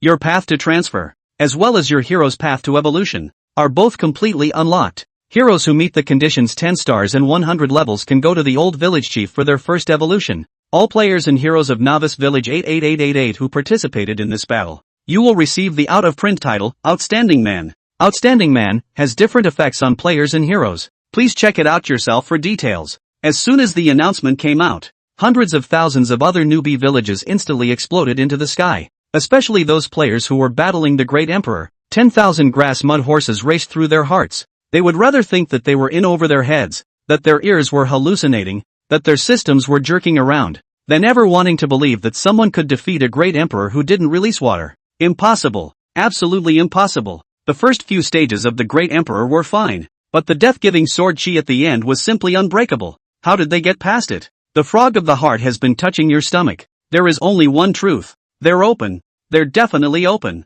88888 Novice Village. All hang by. Identification complete. What are you waiting for? Brothers, report with me. Forget it. Sweep the snow in front of your own door. Don't care about the frost on others' tiles. It's better to think about how to defeat the great emperor in 3 days. I have an idea. What's the idea? Look, there are a total of 10,000 people in our village. As long as everyone v me 100, then wouldn't I have one? 000,000? Wouldn't I be able to draw an SSR? And wouldn't I have a better chance of winning? Roll. Why don't you pay me? I just 50. After hearing the system announcement, the vast majority of players were numb with noise. Their lips were dry, their throats hoarse, and they were tired of saying the word envy. And yet there are those who are indifferent, or have no energy to care at all. For example, in the 7-day list event, the first place in the charging list. A lot of money. Charge amount, 202,358,0000 Dian coins. The guy was a rich-looking, solidly built little fat guy. At this moment, he was lying on a green rattan chair that swayed around. On the left and right sides, each stood a group of female players who were shaking fans for him. The 2 teams of female players totaled 18, all wearing pink rabbit ear muffs and low-cut maid outfits, showing off their youthful beauty. This low-cut maid outfit was called the Bunny Maid set, not an equipment but a player-exclusive fashion that Chandler had purchased in the system mall, without any additional attributes. The price of each set was nevertheless as high as 998 starstones, or close to 100,000 great yen coins. Unfortunately, whether it was the beautiful scenery in front of him, or the stunning natural scenery of green grass and blue sky in the distance, Chen Duo didn't have the leisure to appreciate and feel it. Roll. You guys want to roll, right? I'll go all the way. Not to mention enjoying it. Chandler's face muscles were jutting from the pain, and every syllable that came out of his roar was filled with broken defense. The 18 rabbit maids shuddered in fear of dare and hastily accelerated their fan-shaking movements. How could Chandler not be angry? Born with a golden spoon in his mouth, he hadn't suffered as much in the past 25 years as he had in these 2 days. The reason for the pain, it's the charging list. Originally, the reality is that his family is well off and he has so much money that he has no place to spend it. And even the one he uses to gargle is a 50-year-old trophy-grade thatch. Everyday idle boredom. Just drive the global limited edition Apollo Sun God to the slums. See who is not good. Directly take the money to smash him in the face. With the money to ruthlessly humiliate those poor then. Every time you go out, you have to smash all the money you brought before you go home. It wasn't until Skyrim came out of nowhere that Chandler went into the game to take a look. Phew, the charge list, isn't this tailor-made for my little master? And it ended up screwing him over. Because of this dogcoin game, this black-hearted game, torturing the player this tech tree straight up. Charges are up to 20,000 at a time and must be done in person. Garbage game. Who says being rich makes you invincible? Bunch of poor guys, you can't even experience the pain of being rich. Chen Duo was so angry that he cursed. In order to maintain the number 1 position on the charge list, he had done nothing in the past 2 days and his level had stayed at level 1. Every day you go online, you do one thing. Charge up your money. Others fight monsters, he charges money. Other people are exploring the world. He is charging money. Other people are playing with girls, but he is still charging money in a miserable way. 12 hours of game time every day. His fingers did not stop, pointing that recharge button hand or pointing convulsions, are fast waste. Even when he slept at night, Chandler dreamed that he was charging money. And he can't stop, because second and third place bit off more than they could chew, charging just a few million less than him. If he dared to slack off a bit, the pack would get its ass stolen. Little master, I hate inner roll. Too stinky, where's the roll, nymphets? Chen Duo cursed, spittle flying everywhere, while furiously tapping the recharge button. He is almost mad. If these 2 behind him are not so rolled, why would he dare not even a moment of slack? I'll let you roll. I'll let you roll. Chen Duo was furious, and the clicking motion of his right hand suddenly accelerated. Ouch! Unexpectedly, he exerted too much force. His body swayed and lost balance, directly falling from the rattan chair. Young master, the rabbit maids exclaimed delicately and blossomed as they rushed around. Help me up. I can still charge. At this moment, Chen Duo's eyes were firm and incomparable. His teeth clenched tightly, and he let out a hiss that he would never give up. What Chandler doesn't realize is that he's not the only troubled first-place finisher. Battle Power Ranking, First Place, Dakuro.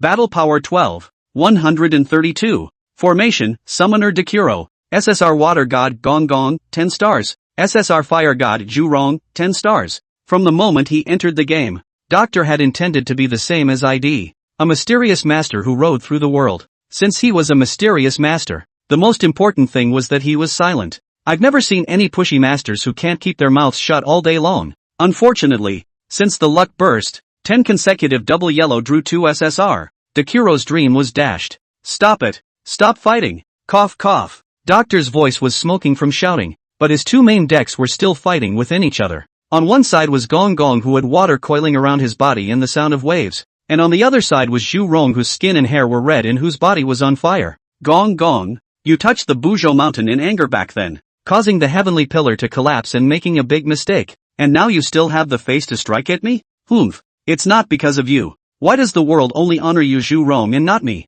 Gong Gong? Water and fire should be equal. I'm not convinced. The two SSRs killed frequently, not holding back at all, watching Doctor's cold sweat. Be quiet, all of you. There was nothing he could do but raise his hand and take the two big SSRs back into his card bag together. What is all this called? Doctor was filled with helplessness. Is this incompatibility between fire and water? The two top rankings are in trouble, and within the large hall where Chen Xian was, a violent storm was about to hit. Chapter 78. Let go of concubine's legs. No hugging. The remains of the Slime Emperor's fall. The main hall of the central palace. Assam the Great faded away into light, leaving behind a superb explosion. White, black, green, silver, gold. Various colors of flashy light trailed long trailing flames, as if meteors were descending from the sky. The dimly lit hall was immediately illuminated, and with a quick glance, the number of equipment and items that were popped out actually exceeded 10,000. At the same time, the battle was won, and the negative effects of the death-giving sword chi completely disappeared, and one by one, the players' souls entered their bodies and resurrected to stand up. Over 10,000 drops, as dense as rain, brought about an extremely strong visual impact. Such a sight was not seen on the scene even by veteran high-level players who had played the game for decades. The shock was deeply engraved on every player's face. Clunk! That is, until a heavy bronze-ranked shield was the first to hit the ground with a crisp crash. The silence in the hall was instantly broken like heavenly thunderstorms. Riot! An unprecedented riot! A riot more powerful than a volcanic eruption has occurred. Grab it! Grab it with all your might. You'll get what you want when you get what you want. Missy is here. Get out of the way. That silver-ranked staff is my lady's favorite. Whoever dares to take it, my lady will chop off his dog's claws. How dare you put on airs even as a mere lady? I used to be a princess in the heavenly world. Why should I let you go? I'm going to rob you. Ah, old six. In vain I usually treat you like a brother, and now you actually sneak attack me for a piece of equipment? Bastard. Bastard nah. I, Hu Han San, am truly blind and misjudged. Chaos. Unprecedented chaos. More chaos than a grandma going crazy for discounted supermarket items. It wasn't that long ago that this group of players were united in their efforts to cheer for Chen Xian. Now it's all revealed. Each one was like a red-eyed jackal, with his mind completely taken over by greed and desire. When they see a treasure, their claws reach out and they grab it. When you meet a competitor, a big knife is a cut. Chen Xian was not the first to join the feast of gluttony, and when Nkir saw that he didn't move, she immediately stayed close to him and didn't move at all. However, while Chen Xian's body was unmoving, his gaze transformed into an all-encompassing fire control radar, sweeping across the sky and the ground in search of the most valuable fallen objects. That's right, over 10,000 treasures. How could he take them all? In order to maximize the benefits, he could only pick the best of them. That's legendary item? Snapped. Quickly, Chen Xian then locked onto his target, a book wrapped in blinding red light. The color red represents the legendary level. The book's cover was not paper, but a whole piece of translucent jasper with tortoise-shell patterns all over its surface, and one look at it told him that it was by no means extraordinary. However, Chen Xian's face didn't look too good, as this book of legends had the highest quality out of all the drops, but it could also fall at the slowest rate. It was at a height of over 40 meters and floated like a leaf. Chen Xian thought to himself that even if he continuously used 3 instantaneous prison flying thunder god sections, he still wouldn't be able to reach it. What worried him the most was that there were already quite a few heroes with the ability to fly, scrambling towards the Book of Legends. Among them is the SSR nine-tailed demon fox, Daji. What to do? Chen Xian frowned, thinking hard about how he could get his hands on the Book of Legends. Suddenly, he felt a slight vibration coming from his right shoulder armor. Turning his head, he realized that it turned out to be Abba gently tapping with his feather fan. Don't panic, Chairman. I have a plan that can help Chairman capture the treasure. Abba confidently offered his advice to Chen Xian. Oh, speak quickly, Warlord. Chen Xian raised his eyebrows in delight. With time running out, Abba lowered his voice and spoke very quickly to clarify the plan to Chen Xian. Arms Master, isn't this a bit of a bad idea? After hearing this, the corners of Chen Xian's mouth twitched slightly, and black lines hung on his forehead. Those who accomplish great things don't bother with small things. If the president doesn't make a move, the treasure will be snatched by someone else. Seeing that Chen Xian was still scrupulous, Abba's cockatoo eyes were filled with eagerness. All right, let's do it as you say, military counselor. Chen Xian ruthlessly gritted his teeth and asked in Kir for a golden jelly. Summoner, go grab the equipment too. Don't care about the gains and losses, just focus on participation. After instructing in Kir, Chen Xian immediately ran as fast as he could to the vicinity of where the Book of Legends had landed. At this moment, more than a dozen heroes were preparing to take to the air and fly towards the treasure. That book is the concubine's. No one is allowed to grab it. Daji's pretty face was hung with a surfeit of smiles, and her beautiful eyes swept over the surrounding heroes one by one. Sometimes a smile is a courtesy and a warning. The three purple heroes who knew what they were doing immediately withdrew from the fray. Foxy, you think you're the only SSR? Tiandang Xingpan Xiaoyun snorted and sneered back. Oh, sister, that's not right, yo. Where is Concubine Tai? Concubine is not a red apricot walled sister. Daji was still smiling, but her thin wings curved into a dangerous arc. You, Blizzard Pear Blossom Needle. Pan Xiaoyun was infuriated and directly launched a big move. Soul Foxfire. Daji flicked her tail. Hundreds of Foxfire also swoosh, swoosh, swoosh, swoosh, swoosh, swoosh, swoosh, swoosh, swoosh, swoosh, swoosh, swoosh, swoosh, swoosh swiftly fly out. But pure damage without skill, hard fighting. Pan Xiaoyun, where is the king of single-bodied Daji's opponent? Ah! With a waving wintry scream, Pan Xiaoyun was emptied of her blood bar in the blink of an eye, and was also knocked back to her card form. Bang! A star on the back of the golden card exploded suddenly. Ah! The other heroes and players who hadn't yet retreated at the Book of Legends landing spot were also killed by Daji one by one. The treasure is my concubine's. Daji covered her mouth and let out a delicate laugh before she activated her ascension ability and slowly approached the Book of Legends. 1 meter, 2 meters, 3 meters. After Daji ascended into the air, Chen Xian also came to be directly below her. When Daji's height from the ground approached 7 meters, Chen Xian's eyes stared. It's now. Instant prison flying thunder god. Minus 3,546, strike. Blood red damage numbers floated up from the top of Daji's head, but her blood bar had dropped by less than even 0.1%. Daji frowned. The damage was secondary to the importance of the sudden tightness she felt in her legs.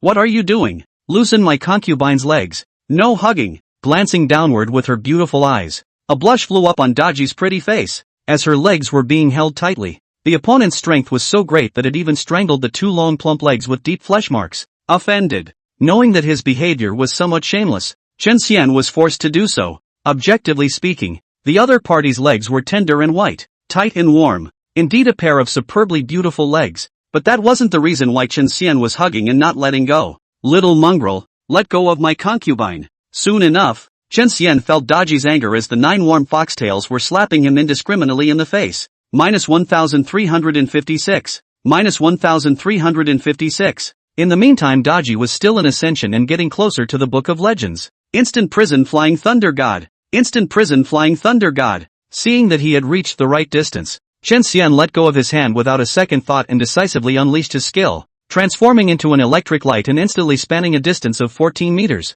Successfully intercepting the Book of Legends. No, that's the concubine's. Daji finally responded, letting out a disgruntled cry. At this moment, she realized that she had fallen for the little mongrel's trick, and it turned out that the other party was trying to borrow her strength to get closer to the treasure. It was also blamed on the fact that this was the first time she had been intimate with the opposite sex, resulting in her heart and mind losing control and her brain being occupied by shame and anger, which was why she failed to notice the other party's true purpose. Didn't mean to do that earlier. This makes up for it. With his person in the air, Chen Xian flung his hand and threw it, and the golden jelly shot straight at Daji.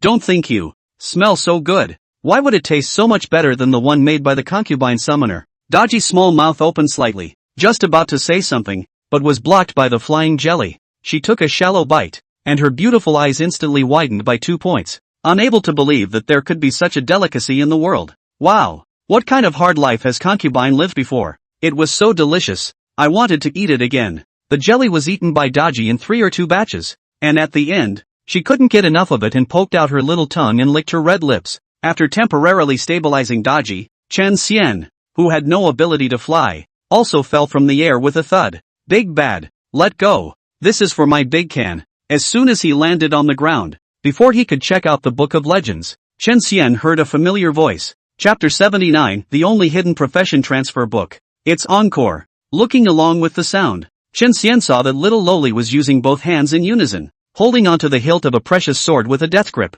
The other end of the hilt, likewise, was grabbed. It's you who should let go. This sword is overbearing and mighty. Only an old man deserves to use it. The one who fought with Nkir for the precious sword was no other than Ghost Shadow Slayer. Chen Xian scrutinized the precious sword that was being fought over by the two of them, and the more he looked at it, the brighter his eyes became. What a dragon-slaying sword! A domineering sidekick. It was a broken blade with a body, handle, and a total length of 1.5 meters. That's right, the sword was not complete. It had no tip and was shaped like a complete blade that had been cut off in the middle. On each side of the blade, there was actually a lifelike 4-clawed golden dragon in relief. The golden dragon's eyes were red, its claws were sharp, and its scales were fierce. It looks fierce and powerful, taking the heart, and this is the origin of the sword's domineering spirit. And the halo emanating from the precious sword was golden in color, which indicated that it was a gold-level weapon. Even out of the 10,000 plus drops, the quality is one of the top ones. The golden snake poison sword that he was currently equipped with was only bronze level. Anchor was lucky enough to make her heavy, and she ended up touching the jackpot in one fell swoop. As for Ghost Slayer, the guy who gets in the way, you still want to deserve a treasure sword? You're only worthy of the great treasure sword. Chen Xian carried his heavy bladeless sword and walked toward him unhurriedly. Suddenly, Ghost Shadow Slayer's eyes widened abruptly as he finally remembered that he was a summoner, and it was also a human supreme VIP summoner with 2 major SSRs and an unparalleled status. So his empty left hand felt for the card pouch at his waist. Big bad guy, you're so hateful, always picking on the big can. I obviously got the knife first too, and you're here to grab it again. I've been putting up with you for a long time. Watch me hit you in the fanny. Seeing that the other party would not let go, and recalling the other party's various evil deeds, Nkir was furious, and her small cheeks also bulged up, so she suddenly let go of the hilt of her blade, cupped her small fists, and aimed for Ghost Slayer's waist to hit it hard. Not far away, the epileptic scholar happened to catch a glimpse of this scene, and the painful memories of yesterday instantly flooded his mind. Until this moment, his waist was still in vague pain. In order to prevent the Honorable Chairman Sama from making the same mistake, he immediately shouted out a warning. President, dodge. Flash? What do you mean? Flash? The corners of Ghost Shadow Slayer's mouth curled into a disdainful smile. His own military division is good at everything, but he is a little timid. Not much of a man's spirit. When he was the head of Wan Chai Pier, he was slashed 20 times by members of the enemy gang, but he didn't say a word. Granted, the first cut was on the vocal cords, but by then he was facing vicious gangsters. Right now it was a ridiculously naive little loli, and her punch was qualified to make her flash? Encore's little pink fist landed precisely on Ghost Slayer's waist. Next, Ghost Shadow Soul Slayer's action of touching the card stalled. Pupils suddenly dilated. Cold sweat wow flowed down from the forehead, followed by the whole person. Thud fell down, covering the waist and twitching non-stop. Kidney. A loud and clear miserable howl erupted out, and many people's gazes were attracted to it,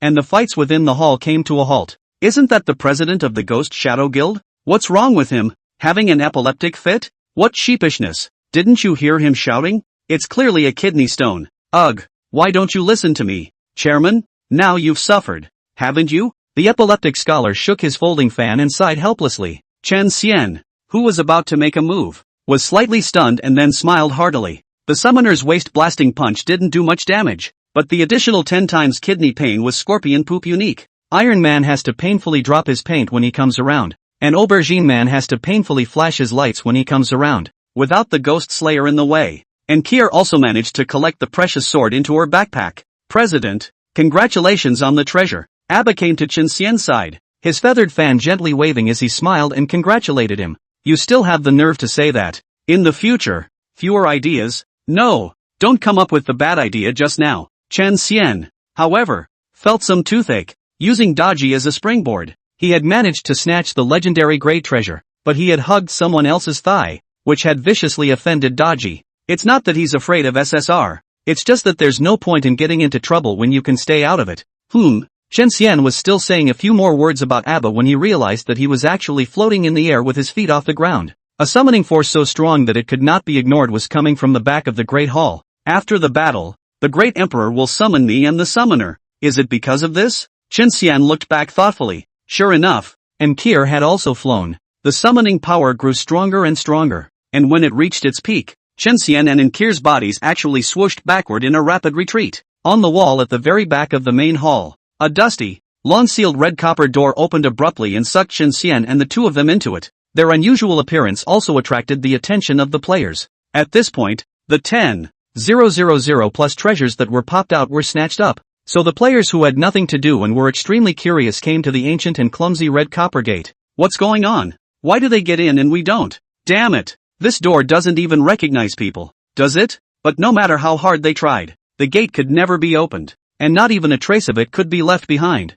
President, since they went in, there's a time for them to come out. As soon as they come out, force them to hand over the equipment and treasures on their bodies. Now that the boss has also been fought, we have no more worries. The epileptic scholar lightly shook his folding fan and suggested to the ghost shadow slaughtering soul who was still committing pain in the waist by wiping his neck. Hiss. Humph. This time I'll make it hard for them to escape with their wings. Ghost Shadow Slayer huffed a cold breath as a flash of viciousness crossed his eyes. Blue Jingjing looked at the bronze gate, and her eyes grew a bit colder. The hero who dared to slight her must make that denizen pay. She was followed by Daji with her head hung low, looking like she had done something wrong. On the other side of the bronze gate was a courtyard. The courtyard was quite large, covering an area of over 100 square feet, but it was as simple as could be, with only one white stone table, and on the stone table, a plain yellow wooden box. Other than that, nothing. Assam Maharaja also did not show up. Chen Xian led Enkir to the stone table, and although he was curious about what was contained in the yellow wooden box,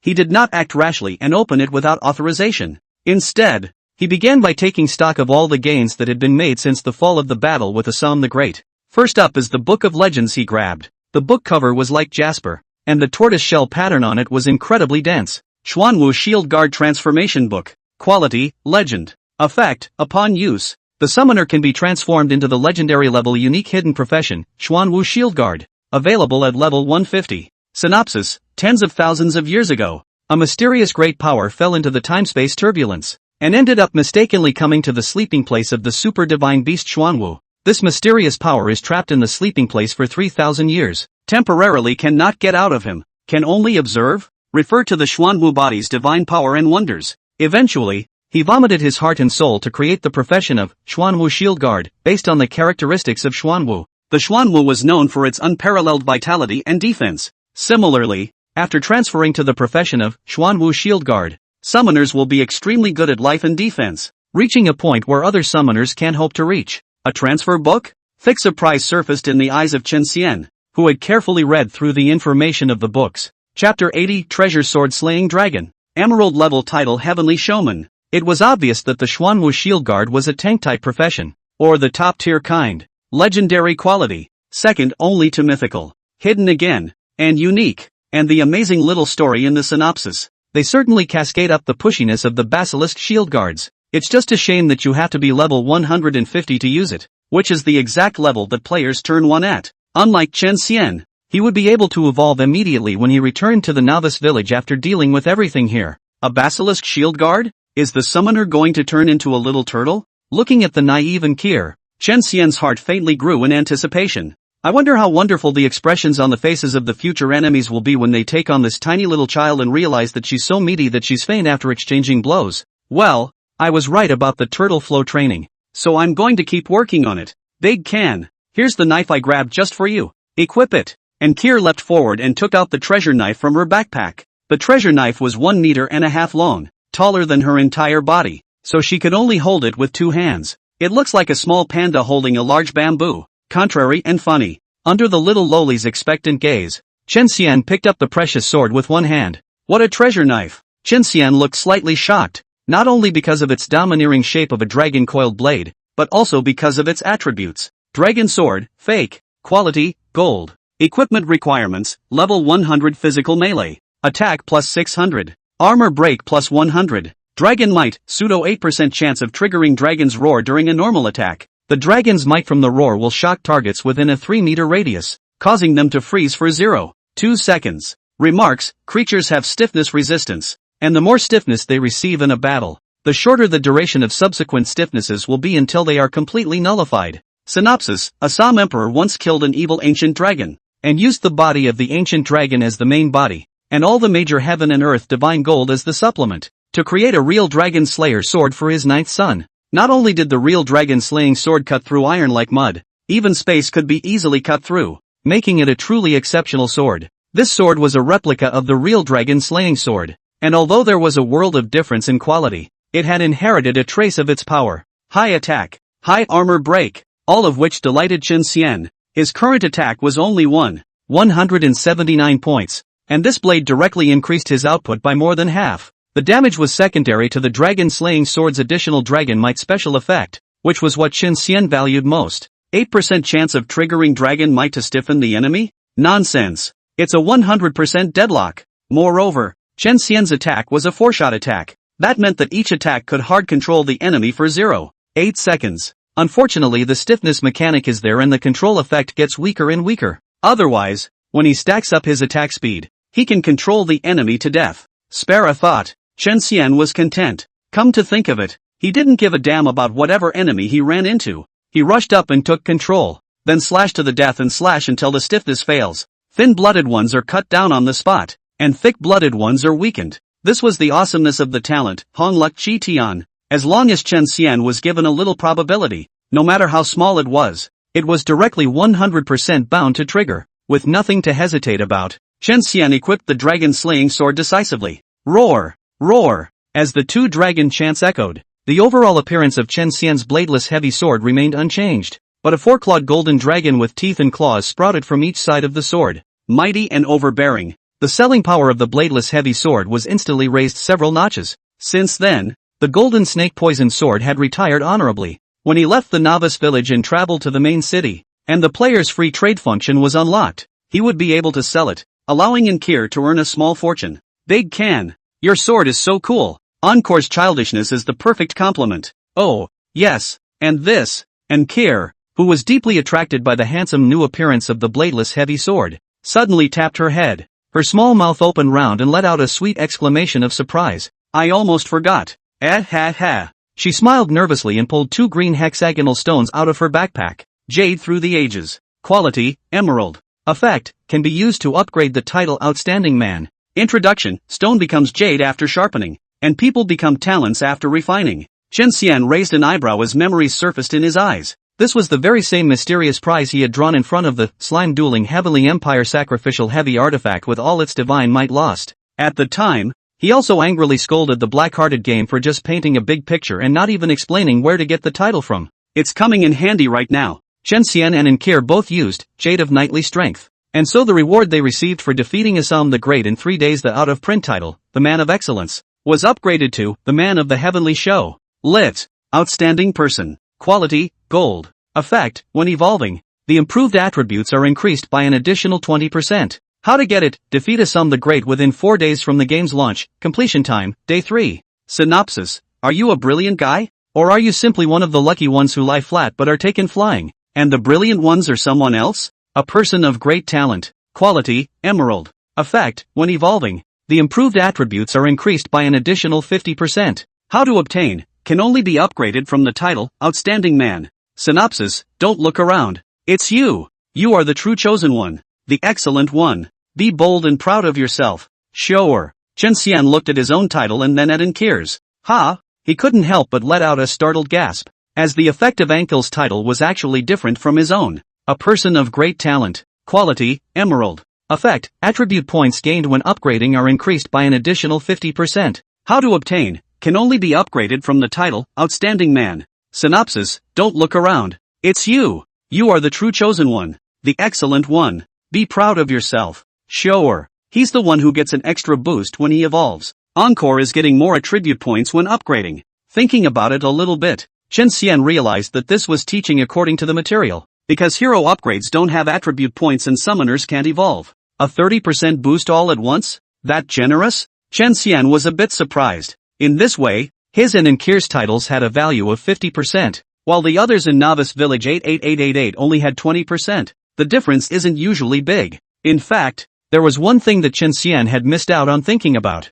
and that was that in the battle against Assam the Great, his contribution was likewise not comparable to that of any other player. When the great emperor used his death-giving sword chi to cut off the crowd's hopes of winning, it was he who stepped forward, and it was he who saved the day. Without him, how could Novice Village 88888 defeat the great emperor? Can't you see that the players from the other newbie villages are crazy with envy? By contribution, Chen Xian also deserves better. Why hasn't the great emperor appeared yet? After taking stock of his harvest, Chen Xian looked around the small courtyard and still did not see the figure of Assam the Great, so his face could not help but show some doubt. Summoning the two of us in hiding and not showing up ourselves, does that mean it's some kind of special test? Chen Xian glanced at the yellow wooden box on the stone table, and although he was curious about what was contained within, he was even more afraid to act rashly. Well, the evolutionary routes have also appeared, or are they too? While waiting, Chen Xian was bored and checked the panel, and after the star rating item, he found a few extra lines of small print.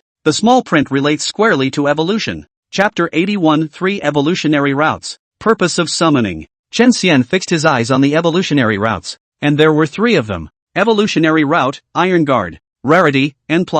Synopsis, as a heavy swordsman, you have long been tired of the turtle-like movement speed, and clumsy attack movements. You think the whole damn thing was brought about by that big heavy hunk of iron. Instead of being like an iron bean who can't hit anyone, you should wait for someone to hit you, so you discarded the bladeless heavy sword, which you viewed as a liability, and replaced it with a cross-short sword that was extremely light in weight. The ordinary armor on your body has also been replaced with the stronger 100 refined iron armor. The growth direction of your ascending stars and upgrades goes from a useless balanced distribution to specializing in defense. At this point, you have evolved into an ironclad guard proficient in defense. Since you are always prepared to take a beating, your pain perception is reduced by 10%. Potential rating, E, F for heavy swordsman. Characteristics, outstanding defense, low output ability. The corner of Chen Xian's mouth twitched slightly. Ironclad guards? Why don't we just rename them the Great Injustice breed of beating? Especially when he saw that he had to give up his bladeless heavy sword. Chen Xian was 10,000 times more reluctant,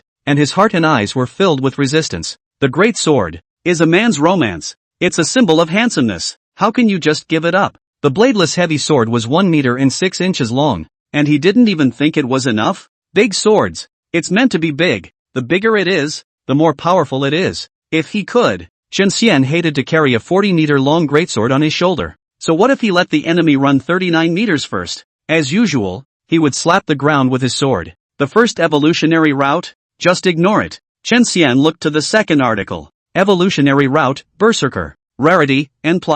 Synopsis, as a heavy fencer, you have long been disgruntled with your offensive abilities. All this powerlessness you think is brought on by this dead armor. Instead of being so clumsy that he can't catch up with people, he'd rather give up his armor and take it off. So the all-encompassing coverage of deathless white steel armor is removed with great distaste, and you happily put on the snug, lightweight, and much more leaky boarskin armor. The growth direction of your ascending stars and upgrades has also gone from a balanced distribution of mediocrity to specializing in offense. Thus, you have evolved into an offensively adept swordsman. In pursuit of the ultimate offense, you have even acquired the secret technique of burning your life to increase your power. Potential rating, E, F for heavy swordsman. Characteristics, outstanding attack power. Low defense. Chen Xian. He stopped speechless. No, let's just say, can we not go to such extremes? In order to evolve, one through weapons and the other armor. It looks as if they have made a great sacrifice for the sake of valor. But in the end, they look at the potential evaluation.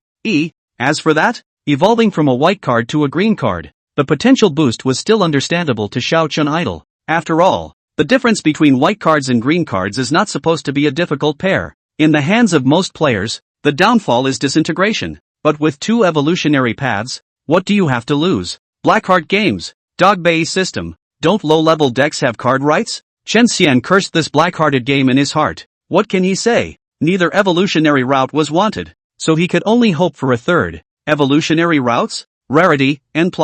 Synopsis, it's a path of evolution that no one has ever trod before, and now it's emerging for you alone. Go to the old village chief. He will help you on this path for free. Potential rating? Features? The last evolutionary route looked puzzling to Chen Xian, but he roughly understood the meaning. Other heroes? Even SSRs only had 2 evolutionary routes. Only he, for some unknown reason, had a third. The old village chief would also open it for him directly, without the need to complete the task or pay anything. When we get back to the novice village, we'll be able to evolve. It's still the evolution of the hidden class. It's a little exciting to think about. Posterity, do you know why this emperor has summoned you here? Suddenly, a flat voice rang out from the small courtyard. Chen Xian was suddenly startled. On the other hand, Ankar across from him was staring with wide eyes, the starry luster within them flickering continuously, and her small mouth was open and round, as if she had seen something very unimaginable. What a white slime! And it's so round! As Ankar exclaimed in shock, Chen Xian abruptly turned around, just 3 meters away from the white stone table. At some point, there was a pure white slime floating in the air, about half a meter in diameter. Its body was indeed round, so round that it seemed like the most perfect sphere in the universe. With just one look, a sense of roundedness and flawless perfection arose in Chen Xian's heart. It is as if he is the very concept of circle. The 2 hands of the pure white slime were also round and about the size of a grapefruit. There was also a pure white longsword in his right hand. Behind him is a hanging pure white cloak. Windless, hunting, floating immensely amorphous. Finally showed up? Assam the Great. If he didn't show up again, Chen Xian thought he was going to be stood up. Unlike inside the Great Hall, the Great Emperor at this moment collected the light that was even more fiery and dazzling than the sun. There was also the terrifying imperial might that covered the heavens and earth, which Chen Xian and Ankar did not feel either. Assam the Great swept the staggering Ankar lightly, not setting off a single mood swing at her words. It then turned its gaze and landed back on Chen Xian,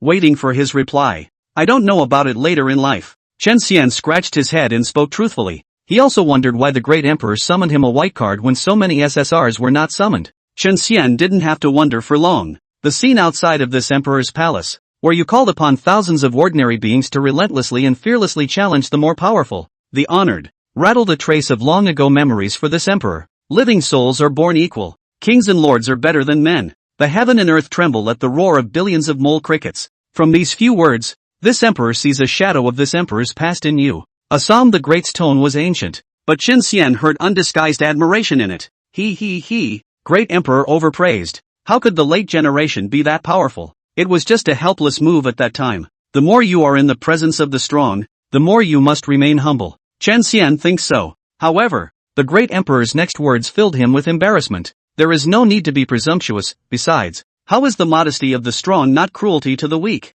Outside the palace, the moment you bravely swing your sword at someone stronger, you qualify as a strong man. The most ordinary qualifications, the most invincible fighting spirit. These 2 points are very similar to this emperor. Assam the Great's tone was the same as before, and while Chen Xian was a bit more and more meaningful on the surface, his inner pride climbed like a rainbow. After all, this was a compliment from a great emperor. What kind of existence was the great emperor? Even a wisp of a remnant soul, with less than 1/1,000,000th of its strength in its heyday, coupled with the deliberate watering down, had beaten the players to a bitter end. Suddenly, the pure white pupils of Assam the Great's eyes moved as they gazed at Chen Xian. This emperor has summoned you here to teach you a mastery, as a small and insignificant gift. Speak, which of the great arts that this emperor has demonstrated do you wish to learn? Chen Xianwen was overjoyed, finally getting to the point. The great emperor's mastery is extraordinary on first hearing. His heartbeat couldn't help but thump a few minutes faster, and his breathing was also a little short.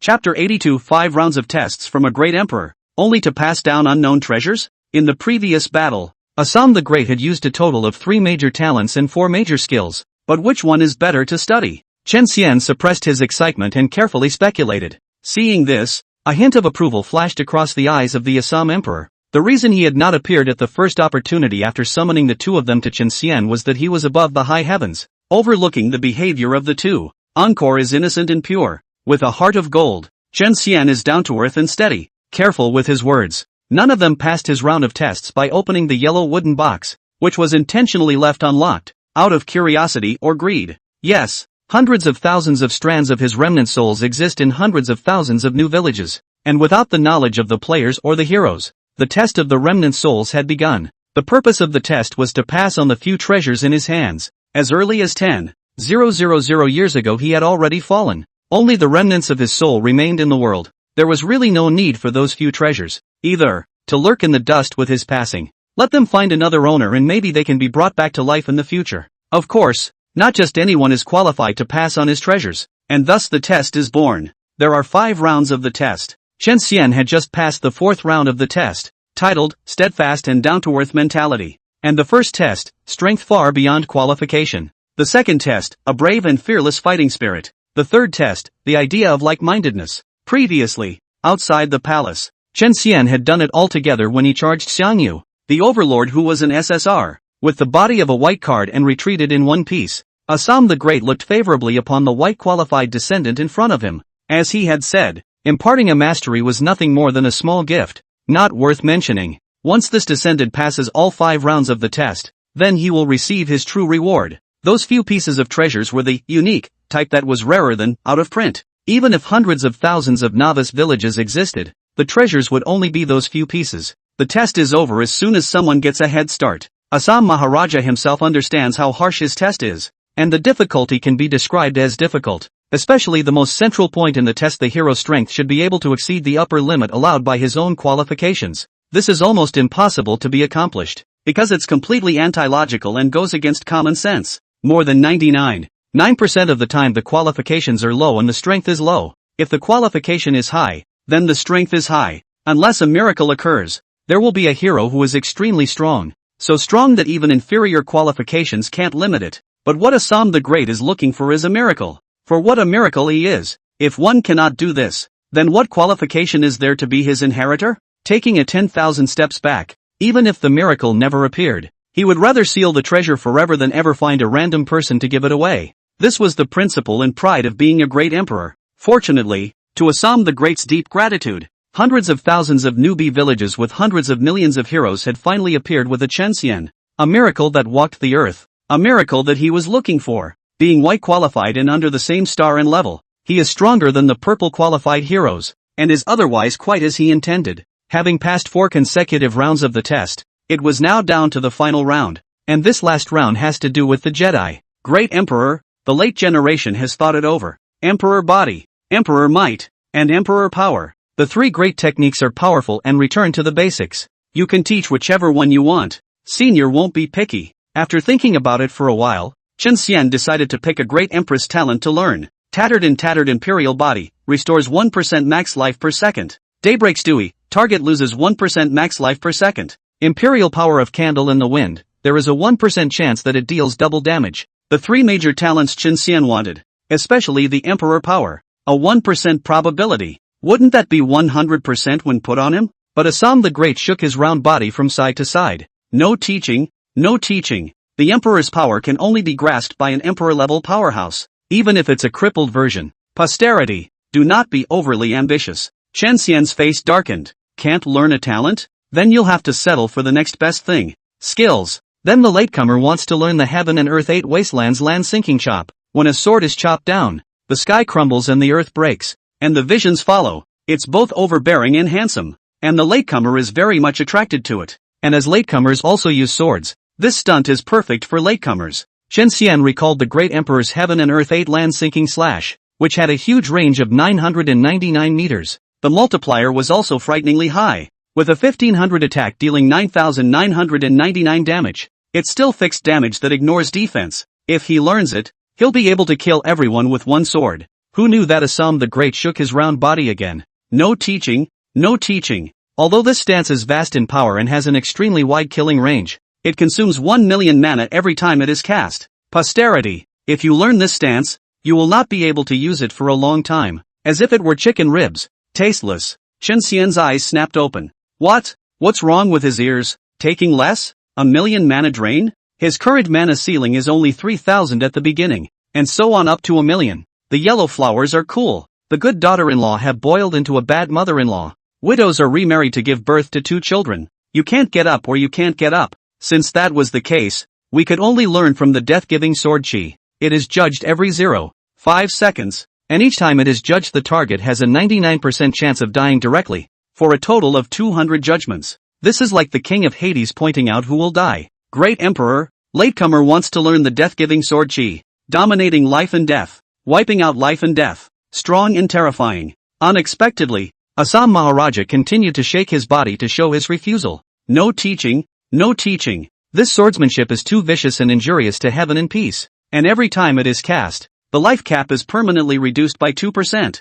Are you sure you want to learn it? Posthumous? Upon hearing that the life cap was permanently reduced, Chen Xian immediately shook his head into a rattle. The helmet and neck armor made a continuous rustling sound. Under the helmet, Chen Xian frowned. Not teaching this or that. Was the great emperor teasing him? Even Kier, who had been standing quietly by the side, listening obediently, had wrinkled her delicate little agric nose at this moment. She was angry. Very angry. Great emperor, you're bad. You can't teach this. You can't learn that. So why do you still let the big can choose for itself? Are you purposely making things difficult for my family's big cans? Listening to Encore's blunt scolding, instead of getting angry, Assam the Great revealed a humanized smile, and a wisp of reminiscence surfaced in his eyes. His youngest daughter, Lissa, was the age of a small girl when the accident happened. The recollection only lasted for a moment, and the great emperor's eyes quickly regained their abyssal calm. With a wave of the emperor's sword in his hand, he pointed the tip of the sword straight at Chen Xian.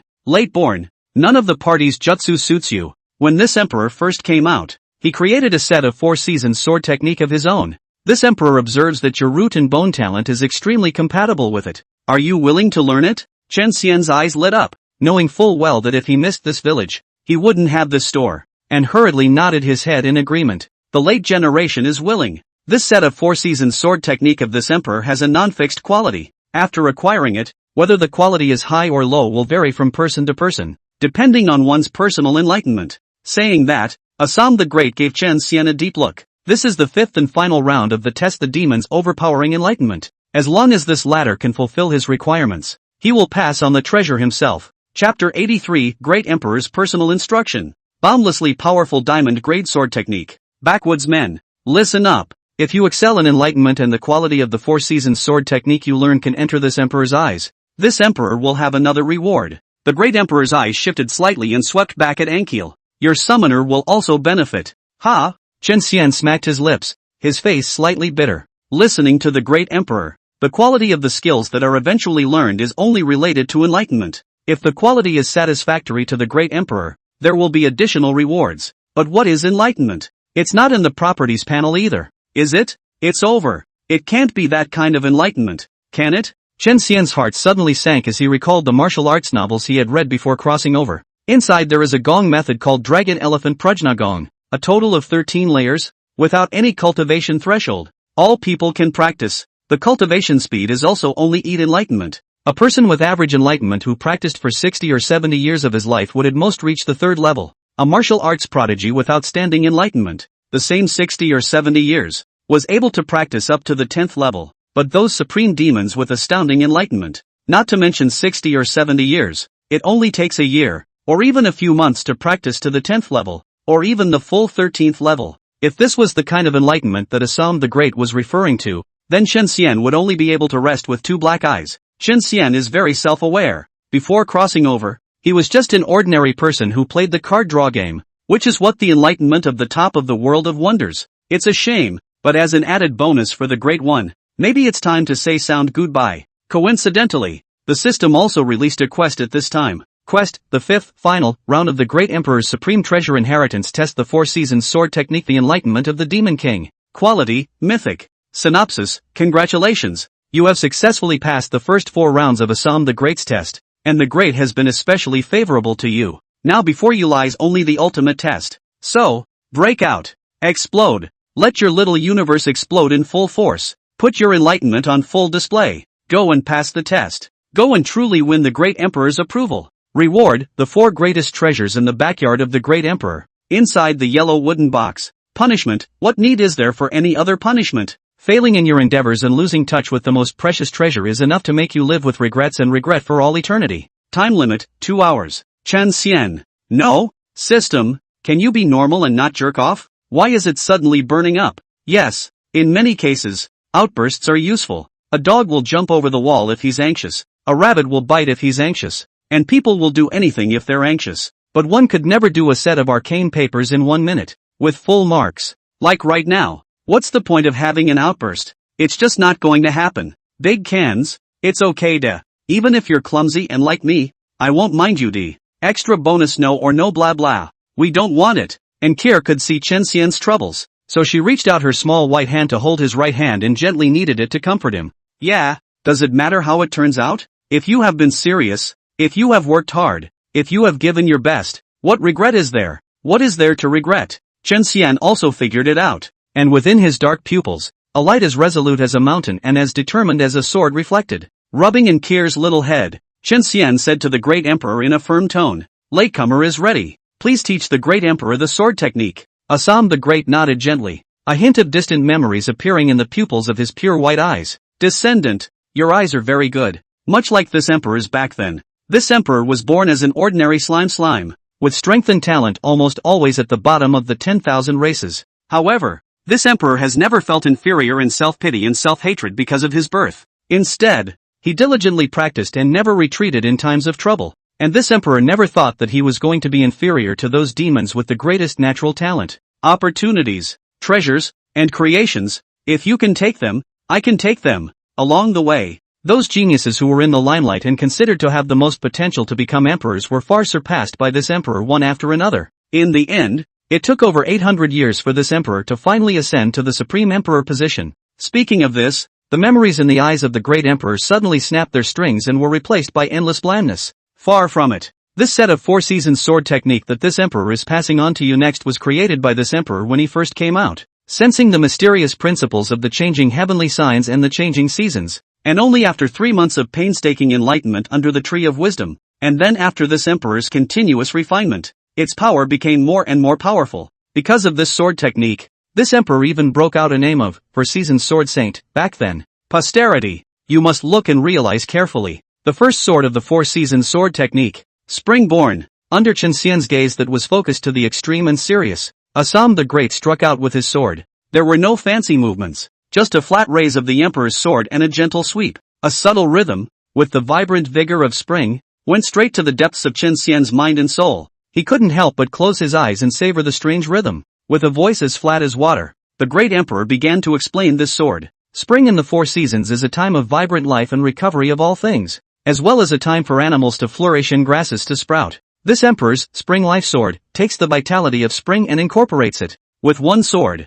although the killing and wounding is weak, it can make itself appear as if spring has arrived and is revitalized. At this moment, Chen Xian never dared to treat Heaven's Domain as an ordinary game. While he was attending to the rhythm of spring, he listened with full attention to the word-for-word explanation of the great emperor. There was not the slightest distraction. Because of this, Chen Xian was unaware of the terrifying impact that the great emperor's sword had on his surroundings. Wu, hiss, and Kier, however, saw it and even bit her little tongue in shock. But for fear of disturbing Chen Xian, she even deliberately suppressed her huffing sound to a weak and inaudible level. The emperor's heaven did not disappoint, and Chen Xian, who was fully committed, quickly learned this sword technique. Chunsheng sword, only, quality, diamond, skills with a quality of diamond and above cannot be learned directly through a skill book, but only from heritage-type treasures, or from a strong person who has mastered the skill. Level, LV1. Effect, holding a sword-type weapon, swing a sword horizontally, deals physical damage of 100% of the attack power to all targets within the attack range, restores 10% of one's life and mana,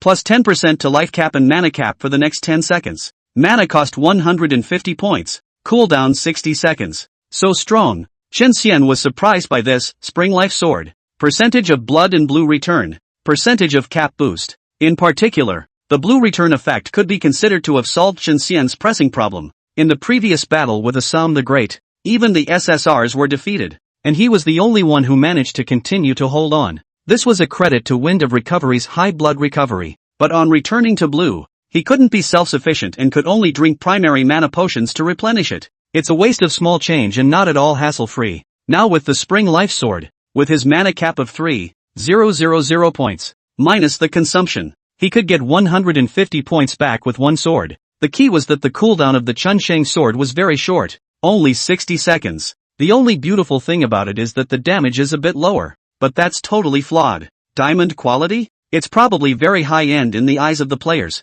I just don't know if I've fulfilled the Great Emperor's request? Chen Xian was a little apprehensive in his heart and wanted to see the Great Emperor's reaction, so he opened his eyes. Then he froze on the spot as if petrified by the sight before him. Chapter 84, Springborn, Summer Grows, Autumn Harvests, Winter Hides, the true meaning of the 4-season sword technique. The backyard is more than 100 square meters, and the floor is made of slabs of white brick. This was what Chen Xian saw before he closed his eyes. Now that my eyes are open, where are the white bricks? Where is the flat ground? Green and lush as far as the eye can see. That's grass. Inky grass. The grass only grew to Chen Xian's ankle height. The slender stalks, the thin blades of grass that even light could penetrate unhindered, and the capillary-like veins, all kinds of details, undoubtedly indicating to Chen Xian that this was real grass. And it's tender. It's tender grass. How did this happen? How could Chen Xian not be surprised? Players and heroes cast skills, both in terms of special effects and impact on the environment, based on the skill description. For example, when Chen Xian casts Instantaneous Prison Flying Thunder God, he himself transforms into a blue bolt of electricity. But the description of Spring Life Sword didn't say that it would create a grassy field after casting it. Chew. Chen Xian pulled up a blade of grass and put it in his mouth to chew. Full of freshness and fragrance with a hint of earthiness. It is indeed real grass. This is too amazing. Is this the power of a great emperor? A casual sword strike can change the environment. While marveling, Chen Xian caught Inkir's bizarre movements out of the corner of his eye. Just see her little legs squatting. Small hands grabbed, actually from the ground pulled up a large handful of grass stuffed into the mouth. Summoner, what are you doing? Shut up. The nest looks at the mud in the sub and thinks it's a good sub. Oh, sure Bari, Hugji. Anchor's face was so bulbous from the grass stuffing that she could only let out a slurred mumble. Well, stuff the bird. Suddenly, the little loli covered her white neck with one hand, patted her shy little breasts with one hand, and her face was suffocated with a reddish color, as if she wanted to vomit but couldn't. Chen Xian, his own summoner is still cute and cuddly and headless. You can put anything in your mouth. Offended. Summoner, bear with me. Chen Xian bent down and gently picked Inkir up in a princess hug. Boo. Boo get offended. The nest is very rare in this position. It's very comfortable. Obviously choking. Inkir squeezed out a happy smile on her small face. Handsome knights in armor, defeating the batty dragon and holding the beautiful princess of the kingdom who was taken away, returned in triumph. That's a relief. At those words, Chen Xian breathed a sigh of relief, his sense of guilt vanishing. Suddenly, his left hand loosened, and his right hand tightly grabbed Inkir's small and tender ankles, lifting them upside down in his hands with his head down and feet up. Then the wrist flung itself into a phantom, shaking wildly. Before Ankiel could react, the person was shaken unconscious, and a circle of the game's unique, star-encircled and spinning vertigo sign appeared on her head. Woo! Woo! Whoa! While unconsciously she opened her little mouth and spat out all the grass she had eaten. Only then did Chen Xian put the confused little loli down. Oh, how is that different from what I thought? When she came to her senses, Ankiel was lying on the ground like a small turtle, her head dizzy and her little face bitterly spitting out her tongue. Backwoods. Are you ready? Next is the second sword of the Four Seasons sword technique. Assam the Great quietly watched Chen Xian and Inkir banter until this moment. No one had noticed that there was less blandness and more envy in the pupils of his pair of pure white eyes. There was a time when he was not alone. By his side, there is the emperor and the queen who are always together, and there are the children who are accompanied by their words and laughter. Behind him, there are brothers who swear to follow, and subjects who support and love him. Everything in the past was like a prosperous old dream, but now I think back on it as if it were unreal. Great Emperor, the late generation is ready. Chen Xian's voice came, and with a single thought, Assam the Great cut through the excess emotions and began to teach the sword technique. The second sword is called Summer Length, so watch. Unlike Chun Shang's sweeping style, Assam the Great this time was holding the emperor's sword in his hand and picking it from the bottom up, against the trend. This pick, subtle and unfathomable, showed the essence, like grass and trees growing upwards, extremely vigorous, and also like a person who was not willing to fate,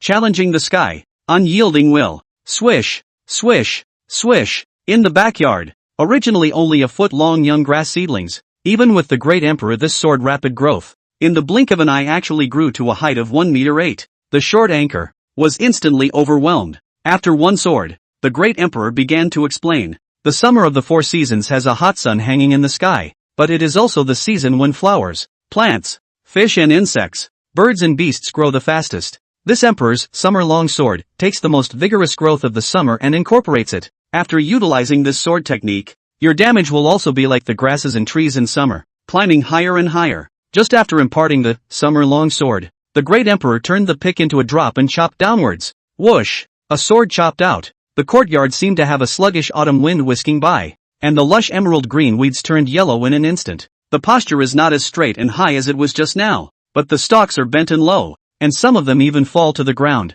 Encore, who was less than 5 feet 5 tall, reared her small head as a result. Tick-tock. Suddenly, Chen Xian heard a succession of crisp sounds. He hastily fixed his eyes on it, only to realize that it was a single mature grass seed that had fallen down and was colliding with the white bricks on the ground. The great emperor's expository voice, which was as flat as the long years, came once again. This is the third sword of the 4 seasons sword technique. Autumn harvest. Autumn of the 4 seasons represents harvest and joy, as well as solemnity and silence. This emperor's autumn harvest sword perfectly blends the two. After making this sword technique, you can harvest a portion of your enemy's speed, and you can also forcefully harvest enemies below a certain life value. Chen Xian focused his attention, listening carefully to the great emperor's explanation and observing his demonstration attentively. After autumn harvest sword, the great emperor finally used the last sword of the 4 seasons sword technique, winter hidden. The way the fourth sword came out was completely different from the other 3 swords, and could even be said to be quite different.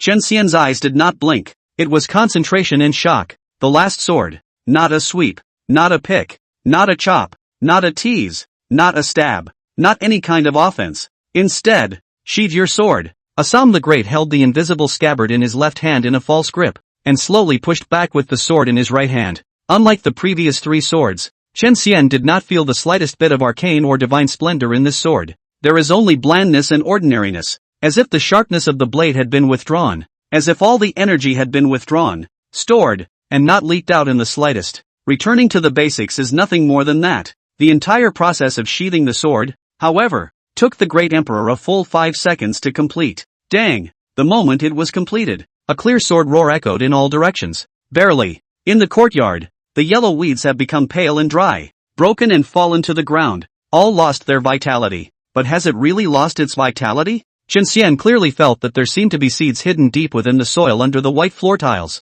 just waiting for the next spring to break through the soil and sprout new life. The Great One's lecture came as expected. This is the 4th sword of the 4 seasons sword technique. Winter hide. Winter of the 4 seasons is the season when everything withers and life is extinguished, as opposed to spring, which represents the ultimate in death. But death and life are one. How can they be separated? The sun sets so that it may rise again tomorrow. Plants wither in order to store up their nutrients so that their seeds will grow faster in the coming year. The cold winter will eventually pass, and winter dies so that spring may be born. This emperor's winter hidden sword is hiding the future life. The subtleties of it, future born, you comprehend it on your own. In 4 minutes, this emperor will test the fruits of your comprehension in order to examine whether you are qualified to inherit this emperor's supreme treasure. When the transmission of the sword technique was complete, the great emperor stood with his hands behind his back and said no more. Phew! Chen Xian let out a long breath and opened the skill bar. Inside, there were 4 more major sword techniques: spring born, summer growing, autumn harvesting, and winter hidden. Chapter 85, Unparalleled Enlightenment. Am I that good? It's the same as the Chun Sheng sword, summer long sword, autumn harvest sword, winter hidden sword. The 3 major sword type skills are all diamond level. After seeing the effects of the 4 major sword techniques, Chen Xian secretly gave a thumbs up to Assam the Great. Worthy of being a great emperor, not only was his strength superb, but his cultural skills were also first-rate. The effects of the 4 major skills correspond perfectly to their names. The first one is Xiaochangjian. Xiaochangjian, only, quality, diamond. Level, LV1. Effect, holding a sword-type weapon, with a decisive momentum, make a swift pick from the bottom upward. Deals 150% of attack power physical damage to a single target. For the next 15 seconds, gain a 2% damage bonus for every 1 damage dealt to the target, which only counts as the number of times a single target is wounded. Mana cost 300 points, cooldown 75 seconds. Without a doubt, this is a skill that gets stronger the more you hit it. The damage bonuses kept stacking up, like weeds growing wildly in the summer, and it simply wouldn't stop. Furthermore, Chen Xian's Lucky Combo, Relentless Combo, and Polar Whirlwind Slash could all boost the frequency of attacks and increase the speed at which the Xiao Longsword stacked damage. They work in tandem with each other to create a very wonderful chemistry. Then there is the Autumn Harvest Sword, which not only lives up to its name, it was even the only sword technique among the 4 season sword techniques that was bursting with damage. Autumn Harvest Sword, only, quality, diamond. Level, LV1. Effect, wielding a sword-like weapon. You deliver the coldest, most merciless chopping blow to your target. Deals 300% of attack power true damage to a single target that hits. Change that target's attack speed and movement speed by 30% for 20 seconds. When the target's life value is below 3%, it will be directly harvested. Mana cost 450 points. Cooldown 90 seconds. Don't look at the Autumn Harvest Sword, long cooldown time, but it definitely qualified as Chun Xian's killer mace. That's 300% multiplier real damage. If you add the Blitz, and then link up with Summer Rapier, 1, the damage that would eventually erupt. Chen Xian felt shuddering just thinking about it. Not to mention that, Autumn Harvest Sword has the additional effect of stealing attack speed, movement speed, and decimation. It really combines harvesting and reaping flawlessly. Lastly, there was the Winter Hidden Sword, which was different from all the other 3 swords. It didn't hurt, but its position in Chen Xian's heart was unshakable. Winter Sword, only, quality, diamond. Level, LV1. Effect, slowly puts the sword into a vapid scabbard. The action lasts for 5 seconds. For the duration, the self is immune to control, immune to death, and unable to initiate attacks. For the duration, 30% of the damage taken will be stored in a pool of blood. At the end of the duration, restores life stored in the blood pool, which can temporarily break through the life cap for 30 seconds. Mana costs 600 points, cooldown 120 seconds. To put it bluntly, Winter Hidden Sword is the extreme utilization of the words staying alive. Invincibility plus blood return. In terms of survival, Winter Hidden Sword is even stronger than Spring Life Sword. However, the cooldown is also twice as long as the latter. This is undoubtedly a crushing skill, and you can even use it to turn the tide in a desperate situation at a critical moment. Sure enough, a product of the Great Emperor is a masterpiece. With the 4 Seasons sword technique in his hands, Chen Xian had a slight swell within him. He has a hot hand right now and is very hungry for a worthy opponent. Come practice with him. It's just that before that, let's show the fruits of comprehension to the Great Emperor first. 4 minutes went by in a flash. Assam the Great looked toward Chen Xian. A trace of imperceptible anticipation brought with it in the pure white pupils of his eyes. I hope that this white qualified descendant really possesses the enlightenment that can be called the King of Demons. In this way, he could safely pass on the supreme treasure. Otherwise,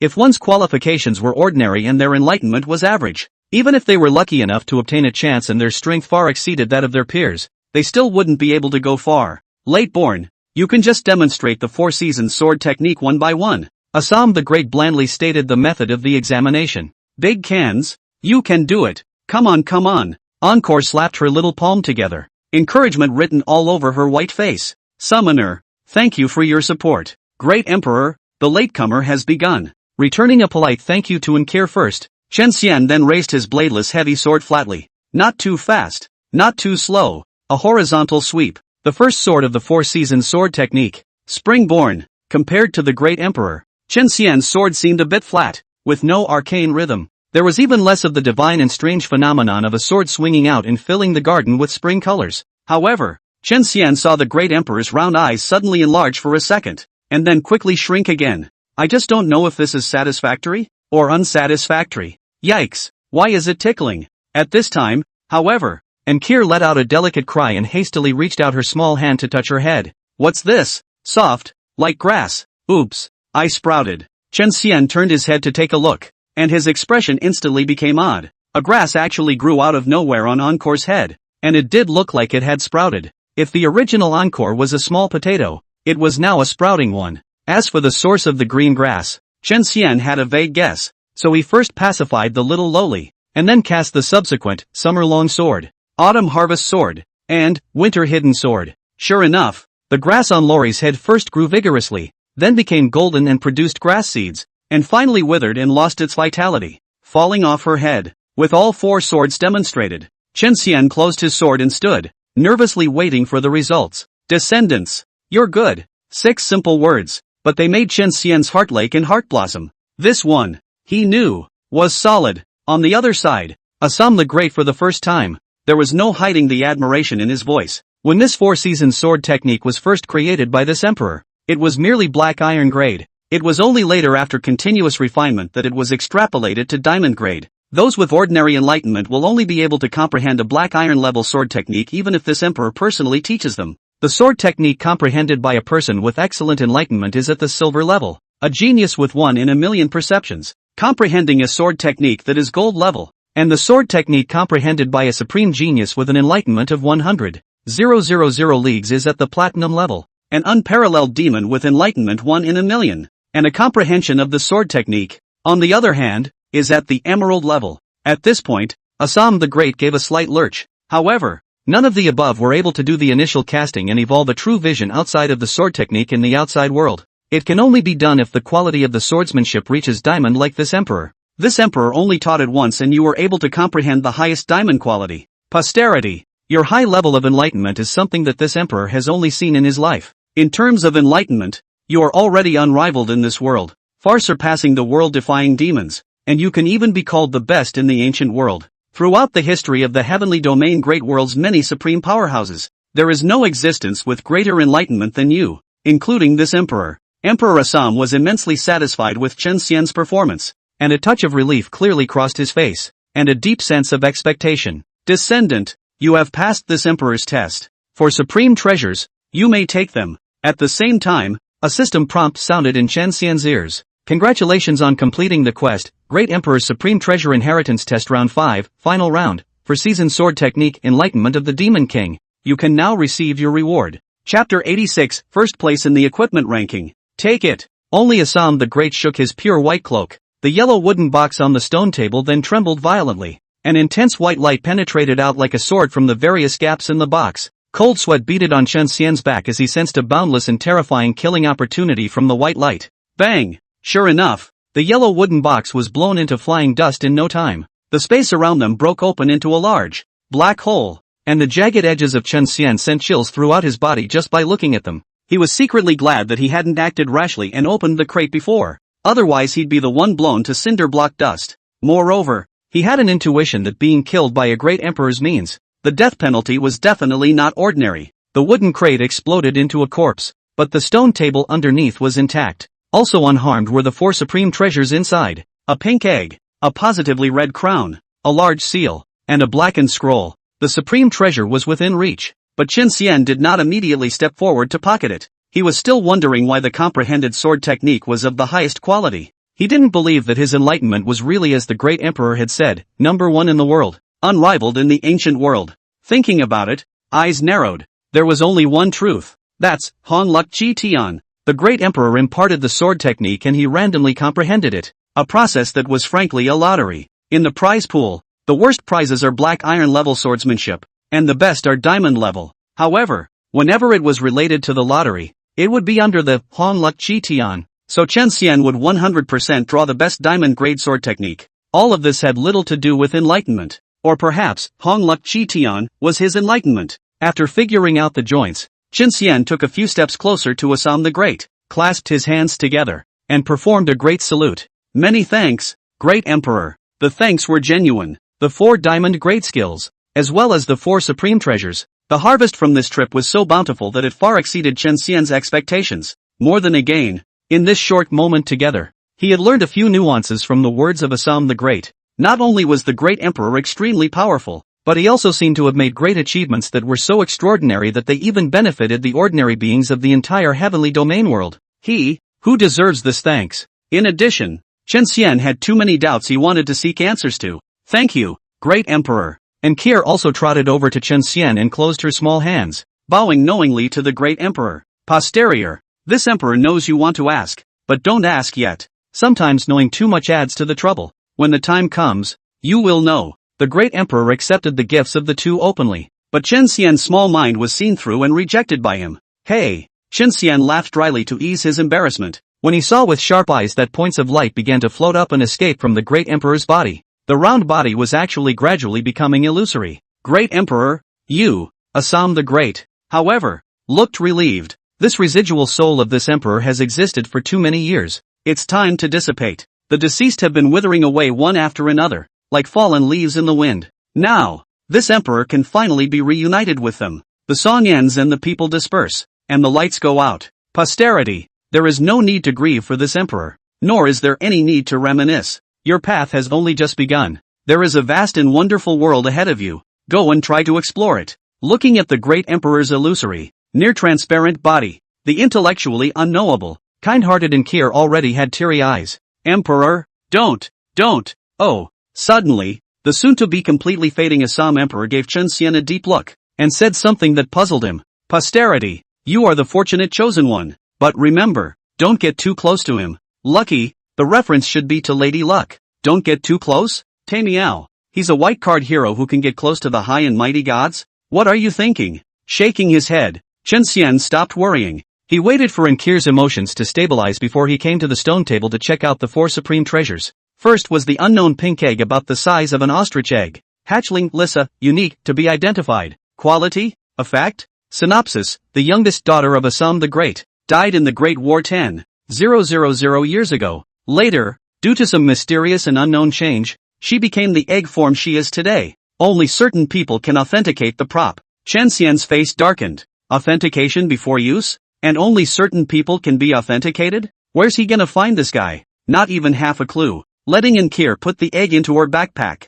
Chen Xian picked up the second most precious treasure, a deep red, beautifully shaped crown. Chen Xian counted carefully. The crown had a total of 6 corners, and at the top of each corner there was a pigeon egg-sized, round, crystalline ruby. As soon as Chen Xian got his hands on it, he was immediately overwhelmed by an oncoming air of grace and splendor. Slime Queen's crown, unique. Quality, epic. Equipment requirements, summoner only. Life cap plus 50%. Death penalty minus 50%. Slime admiration, creatures of the slime family will be more gracious and friendly to you. Special equipment that does not occupy the equipment bar. Synopsis, a crown once worn by the Empress of Assam the Great. A veritable crown of queens. 10,000 years ago, the great emperor fell. The Empress also sacrificed herself for her love and perished. Now the crown, once filled with honor and admiration, has its second owner. However, if you want to wear the crown, you must bear the weight. Summoner, are you ready? Put on the crown, become an empress, and dutifully assist that emperor to whom you belong.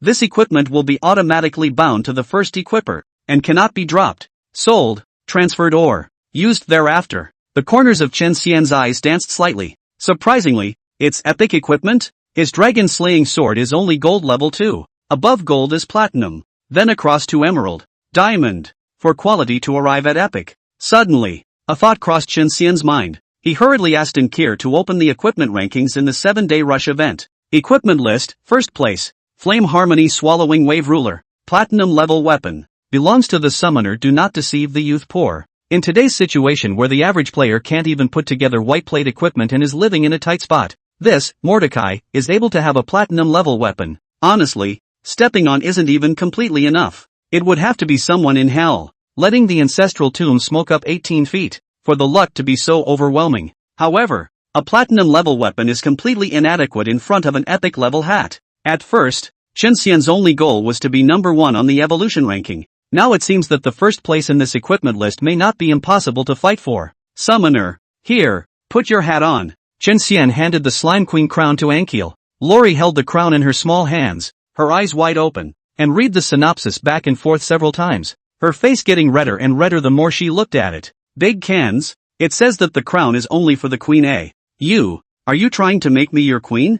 Then good blah, I promise. Encore raised the crown above her head with both hands and solemnly placed it on her head. The whole process was careful and reverent, as if they were not putting on their gear, but exercising a very sacred mission. Chen Xian closed his mouth tightly and forced a smile. One summoner is really quite funny sometimes. A little girl as big as a beanpole, without even growing her hair? Just thinking about being a queen. The bottom line is that when the queen is nothing more than a note on the outfit, she takes it seriously. Of course, Chen Xian wasn't a silly log with a low emotional quotient, and there was no need to poke holes in the summoner's harmless and cute visions. The Slime Queen crown was just put on and permanently bound to Encore. Meanwhile, the rankings on the equipment list have changed. Equipment list, first place, Slime Queen crown, epic hat, belongs to Summoner Orange Sugar. This change has instantly taken the wind out of the sails of the player base that is always watching the leaderboards. Chapter 87, The Storm Caused by the Epic Crown. Asterisk.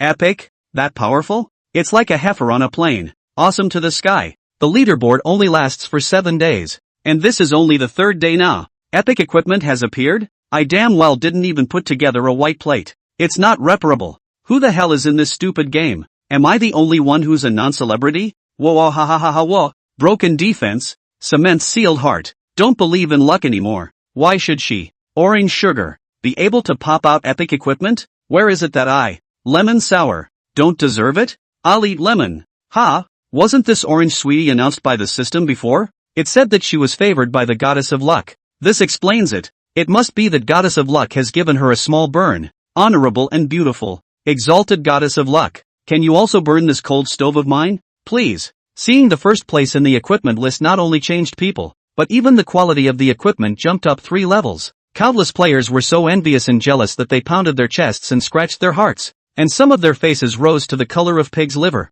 Originally, everyone lived 1,000 miserable days, but why do you have to be different? What about the gaming experience is 800 blocks away from everyone else? Novice Village number 66666, Eastern Plains of Slime. Beside the mound that had just been dug, Mojo leaned on his shovel with one hand and wiped the drenching sweat from his face with the other. At his side, a small elf fluttered. At his feet, there was a silver treasure chest, which was stained with moist soil, obviously dug out not long ago. After wiping off the sweat, Mojo squatted down and opened the box with anticipation in his eyes like an old farmer who had worked hard for a whole year and was just waiting for a good harvest. Click! The box opened, and in a flash of silver light, lying at the bottom was a pair of old silver cloth shoes. Silver level shoes. Nice haul. Mojo smiled coyly and put his shoes away. Another silver level equipment. Summoner is great. Shauna is very optimistic about you, yo. In Shauna's opinion, you are the best summoner in the world. The elf next to him giggled petulantly and boasted.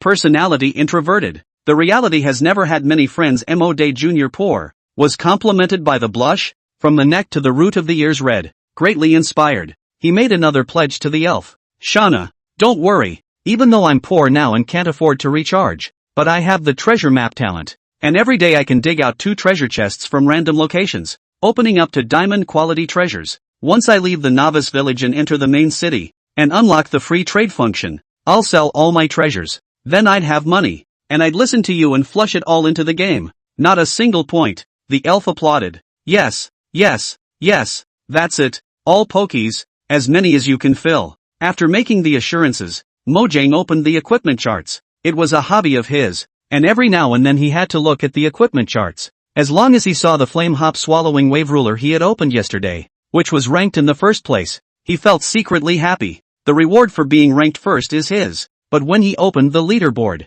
the sky collapsed. It's not cool. Epic. Epic? Mikoji looked like he had seen Pipio and froze. Then a deep loss welled up from the heart. He's gifted at best at digging up diamond quality treasures. And touching an epic crown with his head? The reward for being number 1 on the leaderboard is completely out of the question. Dang. Mikoji looked like his strength had been drained, and his feet fell into the freshly dug dirt pit. Meanwhile, in Novice Village 88888, outside the closed red copper gate of the main hall of the Central Palace, the gathered players also noticed the change in the equipment list. Orange sweetness? Ha! Isn't that the white card swordsman summoner? Epic equipment. Ah! I knew there was something good behind the red bronze gate. Ouch! Ouch! Ouch! Ouch! Ouch! Ouch! Ouch! Ouch! Ouch! Ouch! Ouch! Ouch! Ouch! Ouch! It's killing me. You're in a hurry. Without the white card swordsman, we can't defeat the great emperor at all. Even if there's a treasure behind the door, that's what they deserve. At the front of the crowd, Ghost Slayer walked around anxiously. Old me charged a few $1 million and the best equipment on my body is only gold level. That little girl doesn't fill a single hair with pure white johns. Yet she's even wearing epic equipment. Asterisk asterisk asterisk asterisk. I'm not convinced. I have to snatch it. Warlord, what's your move? Ghost Shadow Slayer stopped violently and looked at Epileptic Scholar with annoyed eyes. Players are now in the newbie protection period. Killing will not drop levels and equipment. Killing for treasure this road does not work. This is exactly why Ghost Slayer was annoyed and anxious. Chairman, don't panic. I have a plan to take epic equipment like a bag of tricks. As the chief grand military counselor, Epileptic Scholar did not disappoint Ghost Slayer. He slowly shook his folding fan, and with a confident stride, he walked over to Ghost Slayer and gabbled into his ear for a while in a low, secret voice. Ha ha ha, hey, hey, hey, not far away. Fengyan Wuji and Blue Jingjing saw that Ghost Shadow Slaughtering Soul gradually surfaced a rampant smile on his face, and Epileptic Scholar also shook his fan with a sinister smile. Damn it, this young man wants a piece of the pie too. Blue Crystal was simply watching the fun, but Fengyan Wuji, who was also a branch president of a top 10 guild, also wanted to grab Nkir's equipment. However, he didn't have the guts to go against Ghost Slayer, because it's completely unplayable. Look at other people's SSRs. Xiang Yu, Wu Song, all of them are the fiercest of the fiercest. Where's his? Pan Jinlian, Pan Xiaoyun, 2 weak women. Just now, Pan Jinlian was also approached by Wu Song and violently KD by the latter in the name of revenge. What made him even more annoyed and puzzled was that Pan Jinlian was just wailing and crying and actually didn't fight back. It was as if Wu Sun's violent beating of Pan Jinlian was justified and unimpeachable. Just because of this hero, Not only did it make him one step weaker than Ghost Shadow Slayer, but he also lost face in front of the crowd. Wind Cloud Wuji How did not expect his reality of a brocade clothing a young master into the game, but became a pure and simple big wrong seed. At the same time, beside Blue Jingjing, Daji was recounting her previous encounter in a pitiful manner. Summoner, that little mongrel. White card swordsman touched my concubine's leg earlier, so I can't let it go. You don't know how rough and hard he was. He didn't show any mercy at all. My concubine was hurt so much by him. And, as she spoke, she pretended to wipe her tears, occasionally sneakingly lifting her beautiful eyes to carefully observe Blue Jingjing's reaction. I'll make him pay. Blue Jingjing lightly opened her thin lips and spat out a few cold, hard syllables. A wry smile suddenly flashed in Daji's eyes, but her voice was still soft and resigned and endearing. However, that guy didn't do it on purpose, still wearing his armor, and didn't touch his concubine directly. A small application of punishment is enough. I know that his summoner can make a golden jelly that smells delicious, so let him pay 100 of them as compensation for offending my concubine. Recalling the delicious food she had eaten before, Daji couldn't help but lick her lips, and her 9 large tails couldn't help but shake impatiently. Humph, it's not because of you, summoner, that the jelly was given to the white fox, and the concubine could only get a small share. Being locked up in a small dark room for long periods of time, you can only come out for air once in a while. If you don't give it, my concubine will think of ways to earn it herself. Upon hearing this, Blue Crystal narrowed her icy eyes, and after thinking for a moment, she gently nodded her head. I hope he knows better. Chen Xian was blissfully unaware that he had been targeted. He picked up the third supreme treasure. This was actually a treasure that only heroes could equip. Moreover, it was also the treasure with the longest name Chen Xian had ever seen so far. Chapter 88 Summoner Becomes Heroes People? The third treasure was the Great Seal. The moment he picked up the Great Seal, Chen Xian's entire body froze like a wooden chicken. Only because within the Great Seal, the 3 chi return. One is the domineering aura of the top of the sky and the earth, the one who gives up his life. One is the aura of the Imperial Way that resides high in the temple and is revered by all beings. One was the Emperor's Dao Chi that was invincible and unique to the world. These 3 chi all gave Chen Xian a feeling of brightness and candor, vastness and purity. More than 10 seconds had passed before Chen Xian was able to detach himself from the influence of the hegemonic, imperial, and imperial chi. Hiss! He hurriedly sucked in a breath of cold air to refresh himself. Then Chen Xian brought the Great Seal right in front of his eyes, carefully, turning it over and over to observe it, not missing a single detail. It was a large seal carved out of mysterious white jade. No, it would be more appropriate to call it a jade seal. The jade seal was only a little smaller than Chen Xian's palm, and he was able to hold the square base. Above the base, the inner circumference of the jade seal, the 9 divine dragons were majestic, forming an arching circle. 9 divine dragons with different colors: red, orange, yellow, green, blue, purple, black and white. On the outside, were 5 hemispherical depressions, also enclosing a complete circle. The colors are gold, green, blue, red and yellow. Exactly, they are exactly the 5 elements of gold: wood, water, fire and earth, the corresponding colors. The 9 dragons arching over the city, and the 5 elements guarding it, add up to 9 or 5.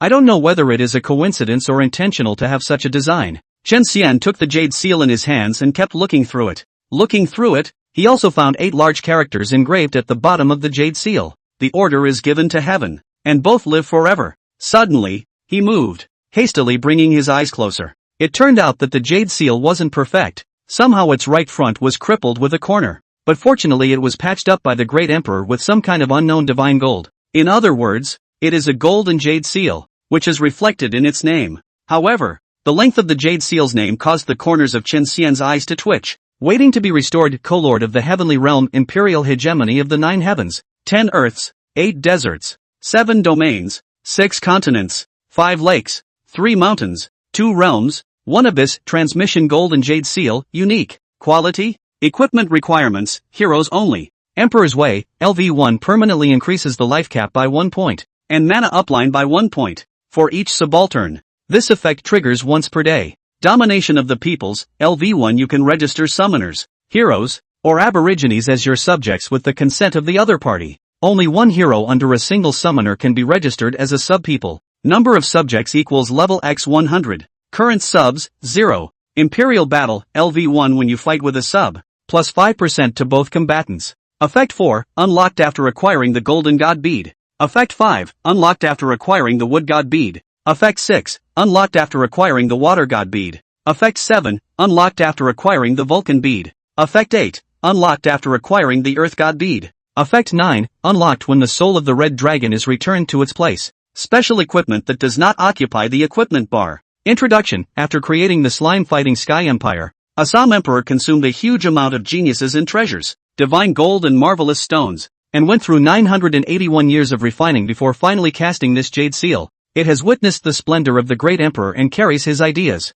Receive it, and you are the rightful ruler of the heavenly realm, possessing the stature of a great emperor. However, during the Great Battle 10,000 years ago, the Jade Seal was devastated, resulting in the loss of the Divine Pearl and the escape of the Divine Dragon's soul, which ultimately became the mutilated state it is in today. Only by first finding the 5 divine beads and then recalling the 9 divine dragon souls could it be completely repaired. The Jade Seal will show the location of a divine bead that is lost and is closest to you. The current closest divine bead is Wood Divine Bead. Location, 7 Maple City State. Holder, Earl of Maple. This equipment will be automatically bound to the first equipper and cannot be dropped, sold, transferred or. It took Chen Xian a while to read through the Jade Seal's information. He had only 2 words to say about the Jade Seal: awesome. The quality, in particular, is actually 3 question marks. There are only 2 situations where a question mark appears. One is pending identification, such as the pink egg. The second is that the quality transcends the myth.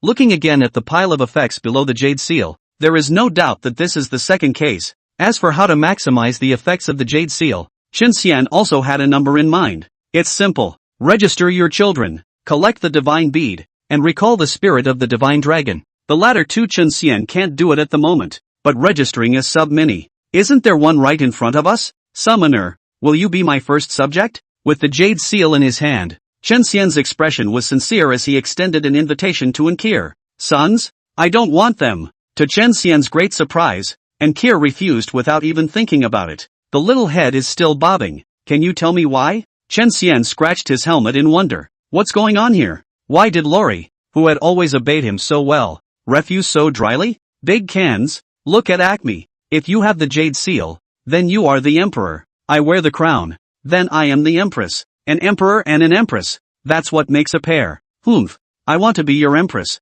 I'm not going to be a sub. Ankir stood on her tiptoes and tilted her little face up, her eyes looking at Chen Xian very stubbornly. Her voice was soft and sticky, but her tone was full of justification. Ah, this. Chen Xian froze, then cried and laughed. I didn't expect. The summoner looks like a small one, but his ambition is quite big, and he's thinking about the queen. He was even less surprised that the summoner was quite serious when it was just a plain description on top of the equipment. However, Mountain Man has a plan. Summoner, there is no conflict between being a queen and being a sub. Besides, are you sure you don't want to be my first sub? First one yo. Chen Xian's voice turned into a hook, tickling Ankir. So it's not a conflict? The first sub of the big can. Sounds like a good one, yeah. If I don't, will someone else take first place? Don't. The first one can only be me. Big cans, come on.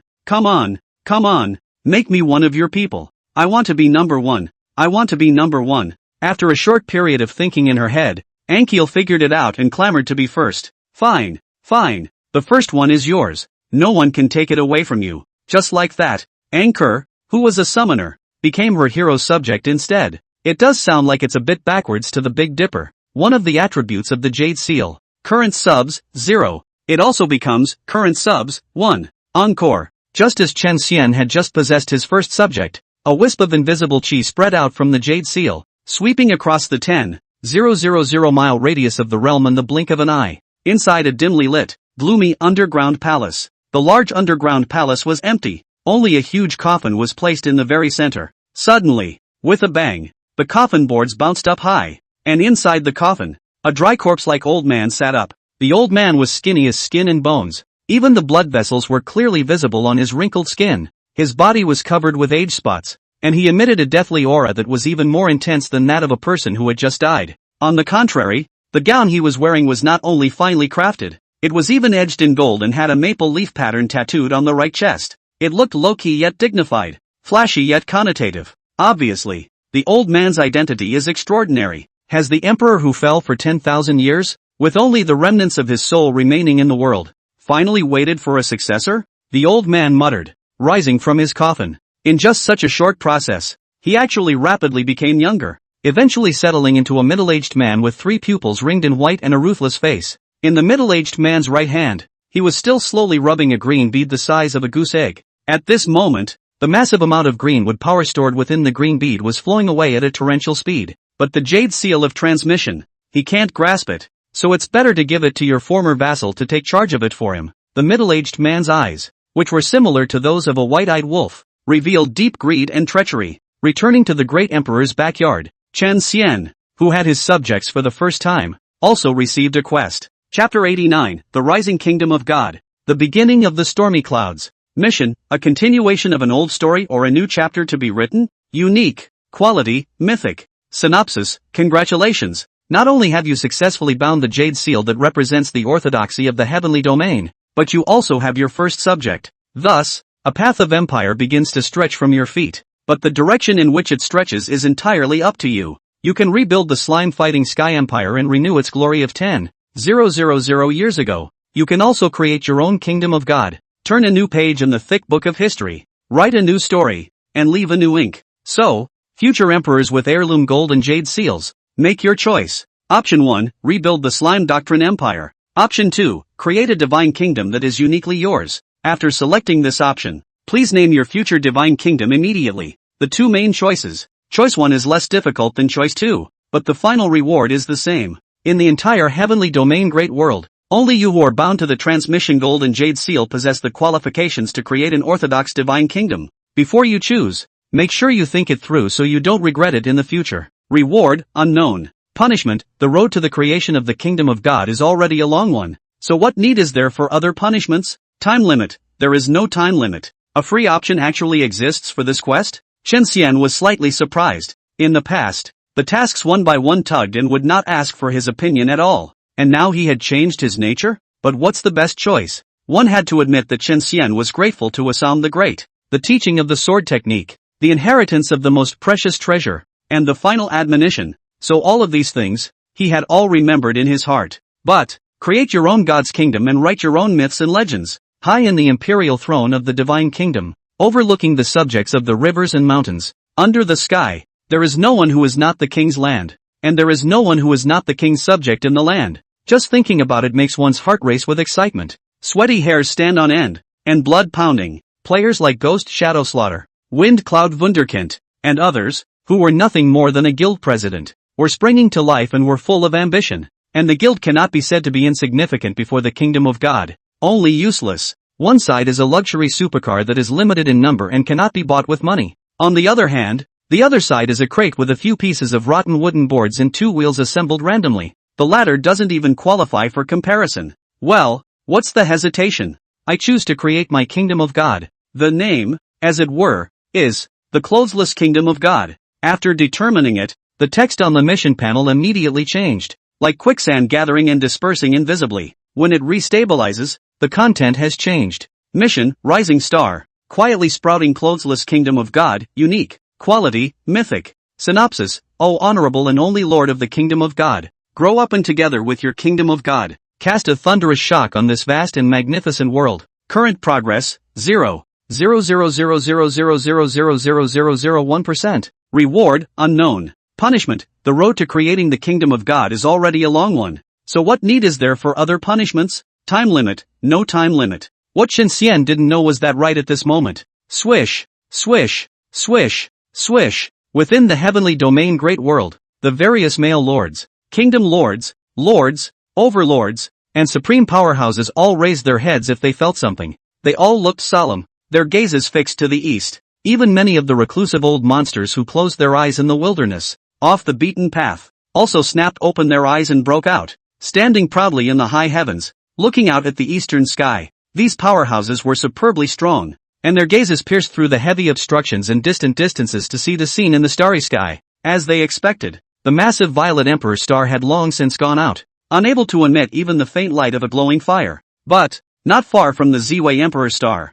a star emitting a faint white light was created out of thin air. Compared to the dead emperor star, it was much smaller, and there was no might overflowing, like it had just set foot on the path of growth. However, none of the top powerhouses of the various heavenly domain great worlds dared to underestimate it. The sky, It's going to change. 10,000 years have passed, and the winds and clouds are converging again. They could already tell that this rising star, its momentum, unstoppable. The backyard of the great emperor. This quest has reached mythic level of difficulty. But the good thing is that there is no time limit and no punishment. The content of the changed quest caused Chen Xian to secretly breathe a sigh of relief. So what if it's harder? Take your time. Anyway, no worries, no need to rush. It's much better than the task of finding a sister issued by the village chief. That old man. Not only is it limited to 3 days, but if it fails, the entire attributes will also drop by half. Interpreting the word pit to the extreme. The most hateful thing is that Olden doesn't even give half a clue. Oh, if names counted as clues, then Chen Xian did know that his sister's name was Lissa. When we're done here, we'll go back to the village and ask around. See if we can get any more clues out of Lao Dang. Having made up his mind, Chen Xian picked up the last treasure from the stone table. A blackened scroll. Of the first 3 treasures, the effect of the mystic powder egg is unknown. The Slime Queen crown is exclusive to summoners. An anchor wears it. The heirloom gold and jade seal is exclusive to heroes, and he's bound to it. I just don't know if this scroll is for the summoner or the hero. Suddenly, Chen Xian frowned in confusion. The scrolls, they're weird. The first 3 treasures. As soon as he got his hands on them, he was immediately able to learn the information. This was normal. After all, Chen Xian was in the middle of a game. But this black scroll, half of the information was not displayed. One can only spread it out and see what it says. Since the great emperor had placed the black scroll, along with the other 3 treasures, it was clearly extraordinary. The information recorded on it must be vital. Chen Xian cupped the head end of the scroll with his left hand, grabbed the tail with his right hand, and slowly pulled it downward. Don't? The doubt on Chen Xian's face intensified. The first thing that caught his eyes was the bloody word, don't. A mere 13 strokes, but it contained an extreme amount of warning and danger. In an instant, a chill ran down Chen Xian's spine. But, even more curious, don't what? Chen Xian swallowed his dry throat with difficulty and continued to spread out the scroll. Third word, 1 apostrophe, 1 cross. Suddenly, 18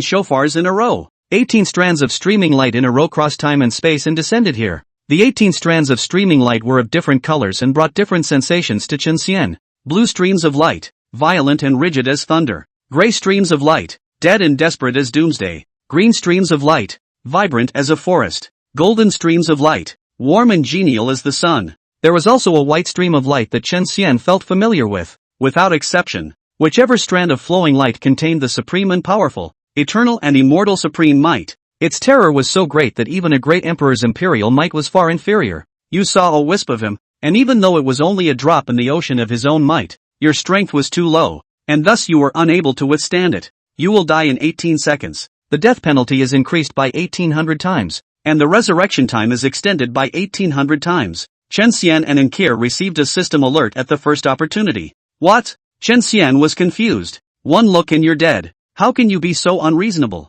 Is this the fabled death of seeing the light of day? Shoo! Just as Chen Xian was frantically spitting, the strand of white flowing light that he was deeply familiar with actually split into 2 strands, shooting into him and Ankir in turn. You have been sheltered by the goddess of fortune, and the death effect on you disappears. At the same time that the system prompt rang out again, Chen Xian also saw the black scroll in his hand shatter into nothingness under the combined strands of 18 strands of flowing light. Turns out, that's what they're really about. After destroying the scroll, most of the streams of light simply ignored Chen Xian and Ankir. Return as you came. Across time and space, only 2 strands stayed temporarily and floated in front of Chen Xian. Chapter 90, Second Divine Karma. Goddess of Doom's outrageous vision. One of those strands was the white stream of light that had sheltered Chen Xian and Ankir. The other stream of light was the exact opposite color. Black. The strength is negligibly weak, and the growth rate is barely in the eye of the beholder, so it can be observed for a while longer. A heavenly female voice came out from the white stream of light, making people listen to fairy music as if their ears were temporarily clear. Chen Xian, however, frowned slightly. The voice was nice to listen to, but it was too cold. It gave him a feeling of being high above and indifferent to everything. Sister, could it be that this little ant is your choice? Ha. If I accidentally crush him to death, sister won't be angry with me, right? The voice that came out of the black stream of light was as clear as a silver bell, and its tone was sly and mischievous. Chen Xian automatically brainstormed an image of a young girl with an evil smile on her face. That's right, evil. Because as his voice fell, endless malice wrapped itself around Chen Xian like a maggot possessing his bones. Chen Xian's body stiffened, creeped out, and a weird and ominous premonition steeply arose in his heart. It was as if in the next second, he would be eternally entangled in all the doom in the world for all eternity. Go ahead and try. The tone of the white stream of light, the goddess of fortune, was not only cold as it was, but condescending. Even as soon as the words were finished, he traveled through time and space and disappeared in front of Chen Xian, not taking his sister's provocation into consideration at all.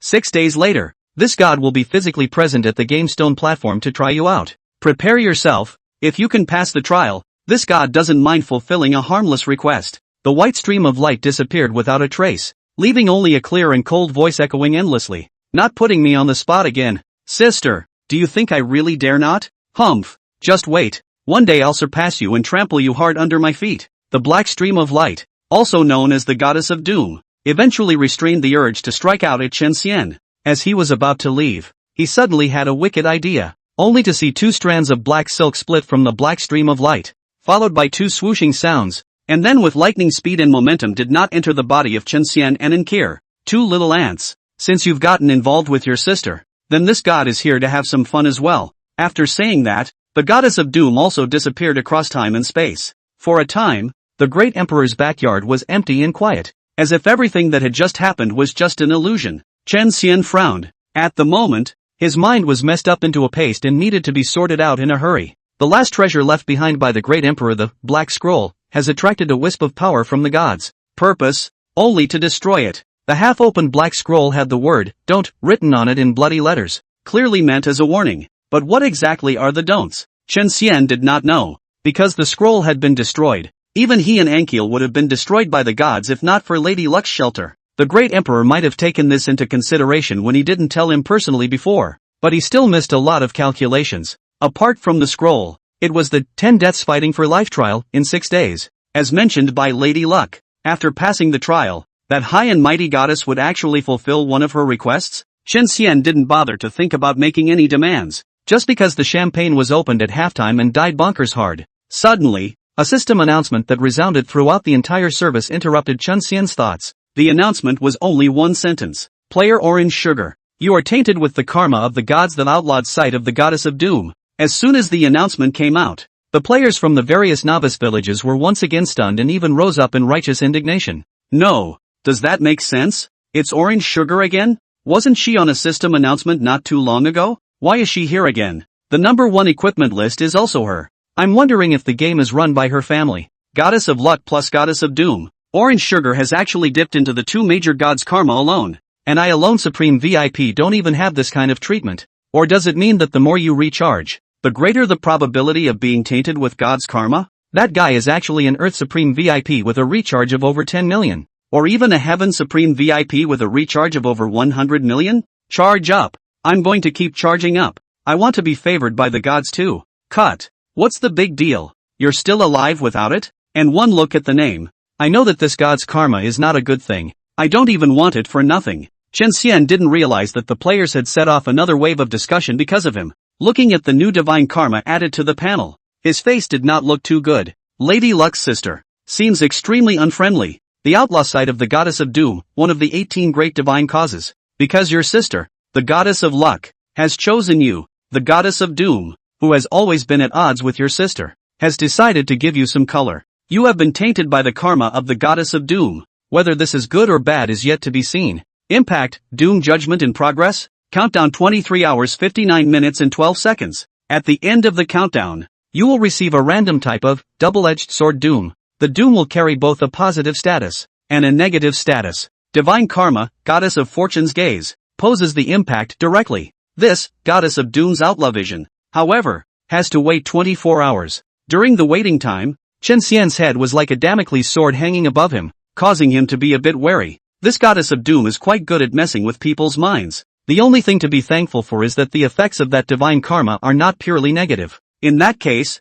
let's wait. Big Can. There's nothing left here. Can we get out now? At this moment, Enkir tilted her small face to Chen Xian and asked, well, we're heading back to the novice village. I'm going to evolve too. Encore clapped her little hands together in excitement. Evolution? Hooray! Yeah. Looking at the sweet, carefree smile on Enkir's face, Chen Xian couldn't help but feel secretly emotional. Gods or not, divine karma or not, It was surprising that it didn't affect her in any way. It's true that silly people are blessed with silly people, and naive lolitas have a lot of fun. Chen Xian then took Ankir and arrived at the red copper gate. What's it going to take to get out? Chen Xian stroked his chin and thought. They were summoned in by the great emperor, and now that the remnants of the great emperor's soul had dissipated, he hadn't told them the way out. It's kind of hard to do. Rumble. Right at this moment, the red copper gate in front of him actually emitted a loud rumbling sound, and the two doorways slowly moved to the left and right sides. The gap in the middle of the gate grew wider. Chen Xian saw the scene outside,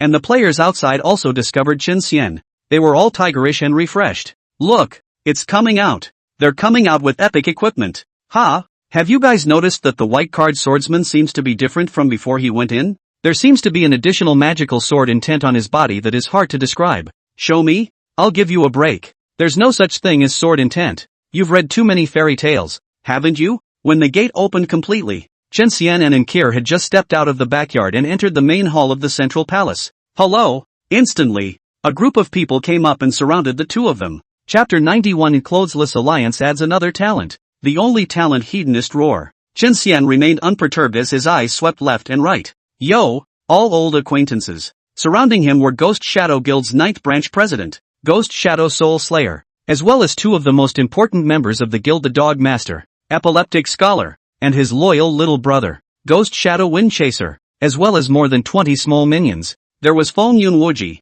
the 9th branch president of the Feng Yun Guild, and his group of minions. There's also Blue Jingjing, the soft-spoken Kryptonian heroine, and her hero, White Fox of Green Hills. In the face of the three adult Supreme VIPs, Chen Xian's face remained unchanged and his tone was bland. The summoner and I just came out and you all came up to greet us warmly. Are you trying to treat us to a big meal? Feng Yun Wuji was the first to sneer. Wanna fart eat? You still want to eat a big meal? Be a good boy and hand over the extremely valuable equipment you got after the Red Bronze Gate, or else this young man will make you have no good consequences. Ghost Shadow Slayer arms hugged his chest, dangling and shaking his left leg, the corner of his mouth twisted in a sardonic smile as he threatened. Numb. Hand over the goodies on your body and don't force me to do anything, or else the head will be broken for you. Chen Xian understood in his heart and looked at Blue Crystal again. What about you? I don't seem to have anything to do with you, do I? No relation. Ha, not long ago, you also molested my beloved Fox, but I don't want anything else.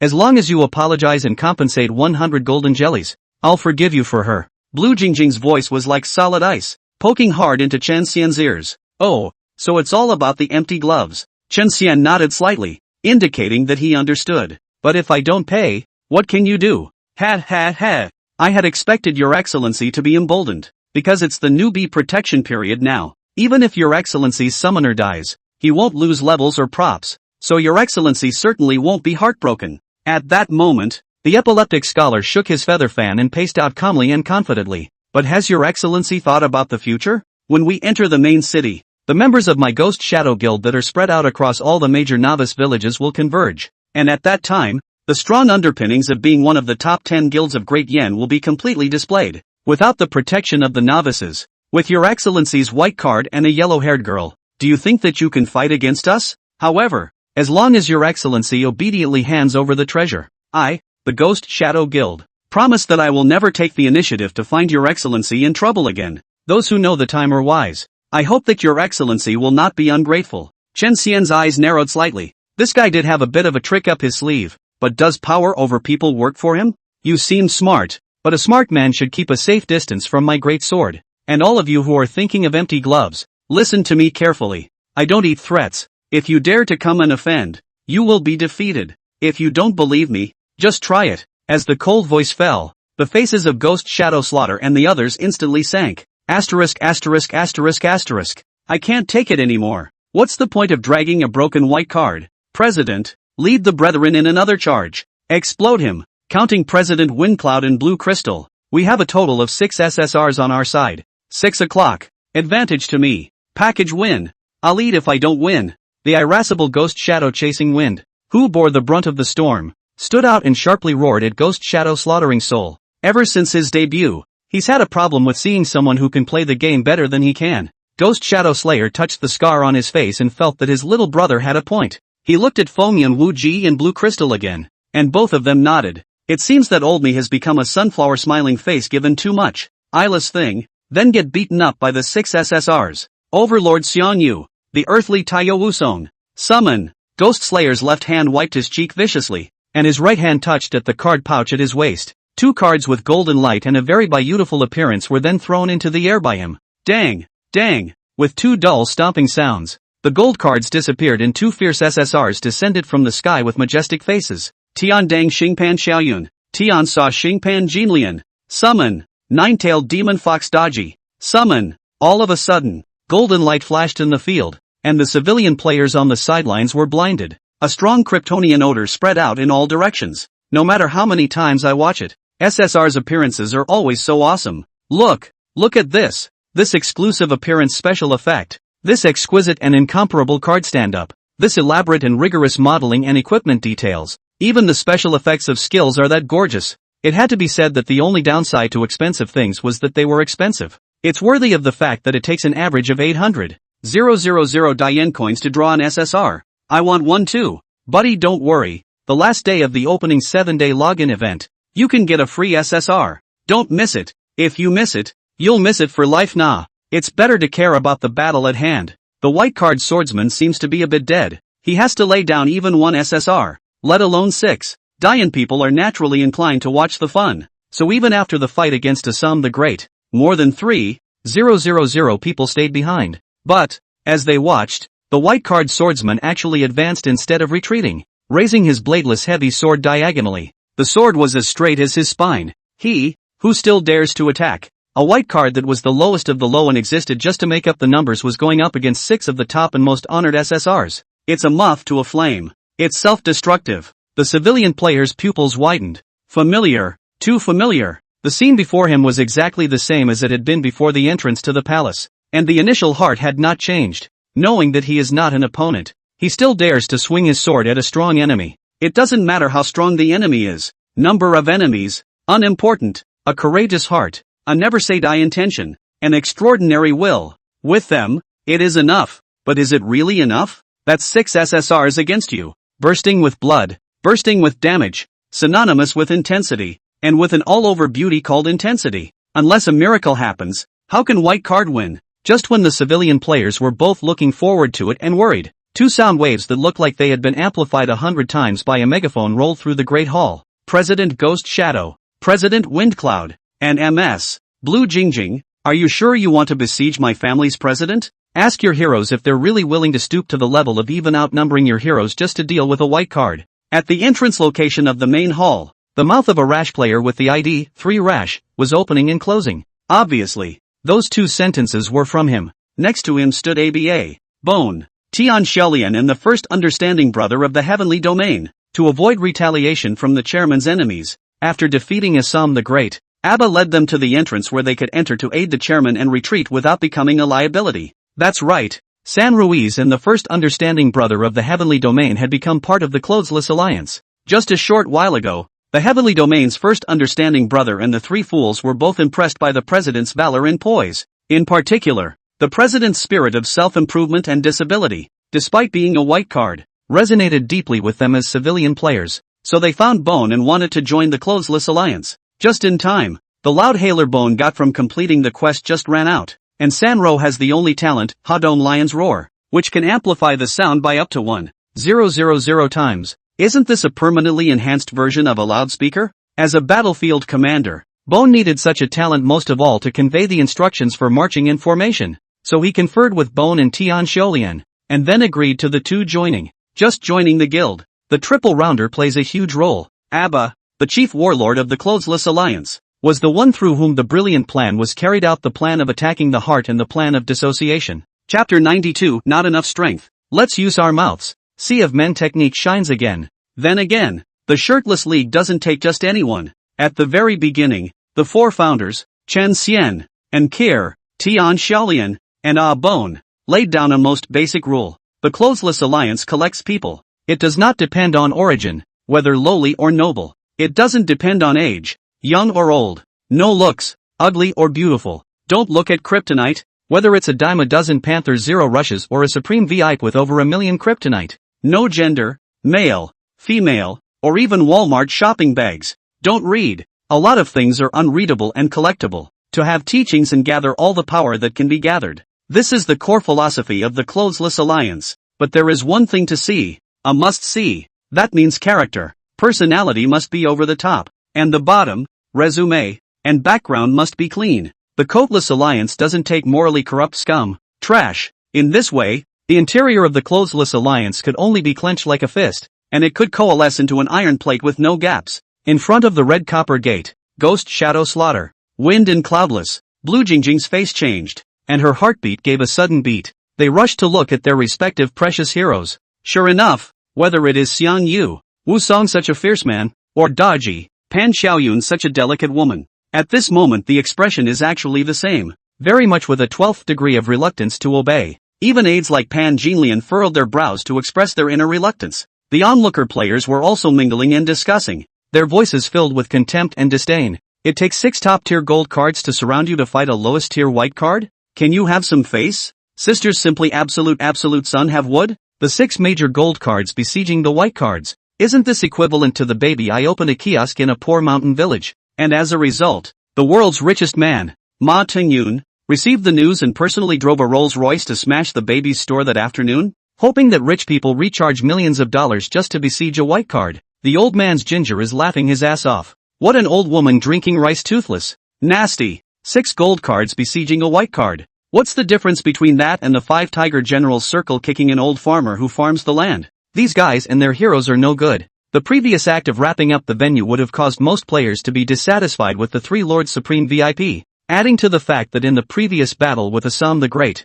it was ultimately the white card swordsman who saved the day. They were able to become the envy of the other novice villages. And what happened? Instead of being grateful, these people have been gracious. In public and in private, civilian players can't watch. Yes, in terms of strength, they are nowhere near SSR. But when it comes to the power of speech, when it comes to the skill of spraying people, not to mention SSRs, even if Zhuge is reborn, can he alone spray more than the 3,000 civilians present? I can't beat you, but I can't spray you? The venomous tongue of the Great Inferno was hammered out under the unparalleled horrors of life's pressures. What's more, they are also graduates of the Zhuan Specialized Zone, in that place where keyboard warriors are like clouds and godly spammers are everywhere. If you don't have some skills in your mouth, you won't be able to keep both your parents and your genealogy. The 3 major kryptonite players had lost yet again, and lost big and badly, to the verbal abuse of 3,000 civilian players. They can only be scolded honestly and do not even dare to make a move to kill,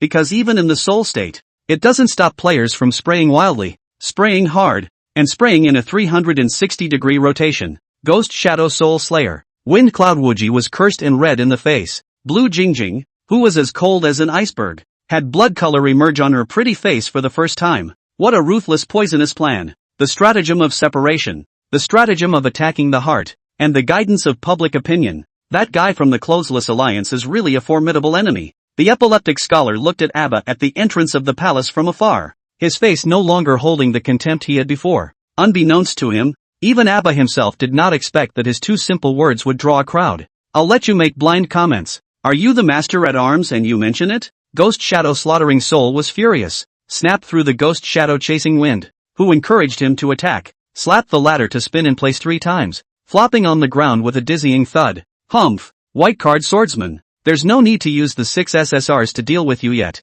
Old me's Overlord Xiang Yu is enough. After the Ghost Shadow Butcher Soul took 2 deep breaths to calm down, he gritted his teeth and said to Chen Xian. Both Wind Cloud Wuji and Blue Crystal also had no problem recognizing a fair 1v1 match between Overlord Xiang Yu and Heavy Swordsman. They succumbed, not to public opinion, but to the ties that bind them to their heroes. They can accept being scolded themselves, but they can never accept a hero being abused because of their poor decision-making. The relationship between players and heroes in Skyrim is very delicate, as heroes have independent souls and consciousnesses, so it's impossible to treat them as mere toolmen. Almost all players respect their heroes. Even the coarse and vulgar Ghost Shadow Slayer, who spoke of his old man, had never said those 2 words to his hero. On the other side, Chen Xian had likewise not expected that over 3,000 civilian players, almost all of whom were on his side. Why is that? Chen Xian wondered. Everything he does is from his own point of view, and he doesn't deliberately cater to anyone, right? Forget it. I don't want to think about all this, whether it was a single fight or a group fight. He was all for it. Overlord Xiang Yu. Let's fight then. Wait. The epileptic scholar suddenly called a halt to the battle that was about to be drawn out, and made a finger-twisting gesture towards Ghost Slaughter. "You're on top of it, Chairman. We're not fighting for the sake of battle, but for the very best equipment. Before the battle, open the system bet." Only then did Ghost Shadow Slaughter realize this, and even vigorously kicked Ghost Shadow Chasing Wind, who was lying on the ground pretending to be dead in a vain attempt to evade his responsibility. "Look, it's still the warlord who counts. Learn more." Then he glared harshly at Chen Xian, his gaze falling to Enkir beside Chen Xian. "Little girl, I've sent you a system bet, so hurry up and receive it neatly. Then place your Slime Queen crown in the betting column. My side is ready." After Ghost Shadow Slayer finished speaking, Chen Xian glanced at the bet he had sent to Enkir. At this look, he almost laughed in exasperation. "Cloud vertical miles of white cloud haze, fake? President Ghost Shadow, you're taking a gold-ranked cloak and you want to bet on an epic-ranked hat? This is treating my summoner like a little cutie. How about bullying? The most I'll bet with you is this Dragon Slayer. An epic hat. Don't even think about it." The little trick was recognized, but Ghost Shadow Slayer was not annoyed. Instead, after seeing Chen Xian unloading the dragon-slaying sword that was on display, his eyes glistened. Wasn't this the precious sword he'd fallen in love with at first sight, only to have it snatched away by Lori after she'd stolen his waist? No problem. The precious sword is worthy of a hero, and now it can finally return to my hands. Ghost Shadow Slayer simply agreed and quickly signed a system bet with Enkir. Thus, a battle with a huge gap between the two sides and a seemingly uncontested victory. Pulling the plug. Chapter 93 Unprecedented. A head-to-head match between a white card and an SSR. The battle is drawn out and the field is set. A group of enthusiastic players organize themselves to clear away the rubble from the central area of the palace, move the broken corridors, and clean and tidy the floor.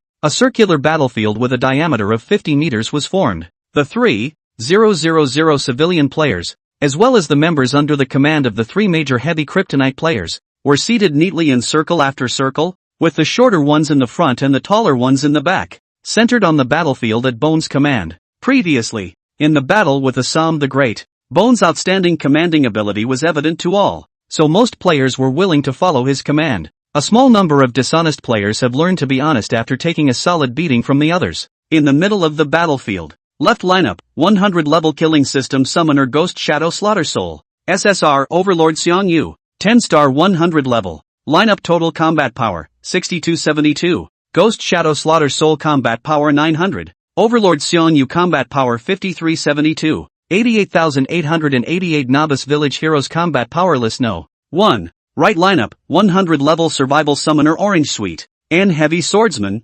10-star 100 level. Lineup total combat power 3,398, Summoner combat power 1164, Heavy Swordsman combat power 2234, not on the list. The battle strength information of both sides was also presented to everyone's eyes through the light blue system panel over the battlefield. Other information skimmed at a glance. The point is that Overlord Xiang Yu's combat power is almost 5 times that of a white card swordsman. The players here breathed a sigh of relief. Is the white card swordsman, who has repeatedly performed miracles, going to stop here this time? Anyway, this princess thinks it's hopeless. Even if we don't talk about the combat power, Overlord Xiang Yu is an SSR. The white card swordsman is just an N card. Both sides' talents and the strength of their skills are not at the same level. Alas, although the white card swordsman's combat power is higher than the average purple card, there's simply no comparison between a purple card and an SSR.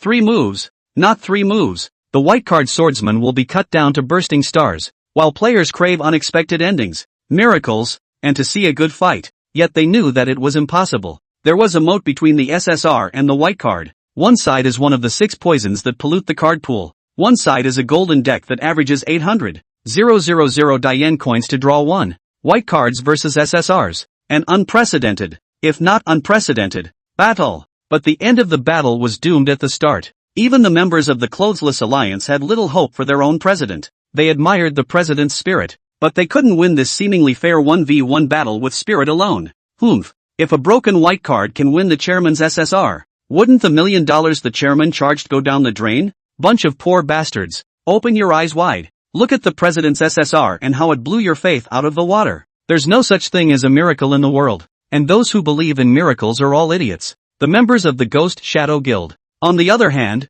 all hated the chairman's SSR and one moved to kill that lousy white card that was always against them. In the main hall of the central palace, there was a chorus of disapproval and a full house. No player thought that Qin Xian could win because they were too familiar with this black-hearted kryptonite game. Those who charged money were just going to be better than those who didn't. But, yet there are those who believe from start to finish that her heroes are the strongest, whether they are charged or not. This belief is blind, yet unshakable. Go for it, big cans. Down with the big guy across the street. You can, because you're the best hero ever. Go Ducks, come on, come on. In the mountainous tsunami of skepticism, only Nkir exerted all her strength, reddened her little face, and desperately cried out for Qin Xian. If there was no trustor, then she would be the one and only trustor. If there was no screamer, then she would be the one and only screamer. Her big cans are the best. Big cans are not wasteful white cards. Big cans are not dog food that can only be broken down. Big cans are emperors. It's a miracle. But her voice alone was too small, drowned out in the flood of skepticism and pessimism. No one believes him. Will the big can be sad? No way. A glint of determination flashed in Ankiel's large eyes as she reached her small hands inside her clothes, fumbling twice before catching the sleeping Eve directly out. Who? Summoner, what can I do for you? Eve mumbled half asleep, snot bubbles even hanging from her little nose. Pixie, come with me and cheer for the big can. Rooting for that lousy Iron Man? Upon hearing that abominable name, Eve instantly sobered up. She wanted to reject Ankiel, but after seeing the latter's begging eyes, her heart still softened. Okay, go for it, go for it. Ahead of the two, Qin Xian suddenly turned around, looking at the red-faced Ankiel, and Eve who waved her slender arms. Both of them were tiny ones, but they were inclined to fight against the torrent of questioning, and became his most solid backing. At this moment, Qin Xian was slightly touched inwardly. Don't worry, Summoner and Pokemon. The gap between white card and SSR, I'll cross it. When I return to this position again, I will have the glory of victory draped over my back. After saying that, Qin Xian turned resolutely, gripping his heavy bladeless sword tightly as he stomped away. Overlord Xiangyu, clad in his ebony armor and carrying his heavenly dragon city-breaking spear upside down, also walked towards Qin Xian face to face. The distance between the two rapidly shortened. 30 meters, 20 meters, 15 meters. Formation breaking overlord gun. Instant prison flying thunder god. Both sides launched their skills almost simultaneously. The heavy, mountainous, and dense gun shadows spread over the 15-meter cone in front of Qin Xian in the blink of an eye. But he is safe and sound. Instant prison flying thunder god's 3 consecutive displacements brought about by the vaporization perfectly evaded damage. The last paragraph, moreover, allowed Qin Xian to penetrate through in front of Overlord Xiangyu and come behind him. -9366, strike. -368, undying grip blitz. 2 damage numbers, 1 red and 1 blue, floated out from the top of Xiangyu's head. The skepticism around them instantly dropped quite a bit. Asterisk. What the hell kind of damage is this? A skill nearly 10,000? My purple card Zhanzhao is only 4,000 blood. If I take a hit, I'll still owe a tube of blood. Isn't he a white card? I've also checked on the official website, and without exception, the skills of the 6 most toxic white cards are all garbage with more negatives than positives. Where did he get such powerful skills? Strong skills don't mean numerical strength is really strong. Our boss's Xiangyu's blood count is over 120,000. So what if he eats 10 more skills? Just wait and see. That broken white card will soon be stabbed to death by a few shots from the boss's Xiangyu. Behind Xiangyu, Qin Xian looked a bit gloomy. With a whopping 9,000 plus damage, it didn't even knock out 10% of Xiangyu's blood. Is this the SSR that you have to draw for nearly 1,000,000 Dian coins? Simply the perfect blend of kryptonite and intensity. Especially the blood quantity, which had reached 30 times that of a purple card of the same star and level. Not to mention the purple card, a normal boss of the same level, with a quality below gold, didn't even have a thicker blood count than him. Well, white card swordsman, get desperate. Ha ha ha ha ha ha. Feel that? This is the power of charging money. The game experience of charging money really makes me feel good to the point of explosion. Lao Tzu declares, Heaven's Domain is the most fun game in the world. Not far away, Ghost Shadow Slayer had begun to get carried away. Yes, Qin Xian, however, smiled non-committally. Next, then we'll see if charging is stronger, or if 100% stiffness is stronger. Chapter 94, 4 Seasoned Sword Techniques First Battle, breaking the myth of SSR's unbeatability. Qin Xian tightened his grip on the bladeless heavy sword and flung his arm out. Dang! The sword slapped heavily on Xiangyu's back. -476, strike combo, lucky combo, x4. Qin Xian landed a general attack that triggered a combo and a lucky combo first. The combo triggers another lucky combo. As a result, 4 pitch black sword shadows, almost in no particular order, were presented to the player's eyes. Chen Xian. However, his eyes slightly condensed. The damage is somewhat scratchy. Equipped with the dragon slaying sword, his attack power was as high as 721 points, plus the 100 points of armor breaking from the dragon slaying sword, and the 300 points of defense reduction from the LV3 crackle passive. Backwards, Xiang Yu's defense actually had a terrifying 900 points, which was more than twice that of the gold level boss Assam the Great. Counting that super thick blood bar of 120,000.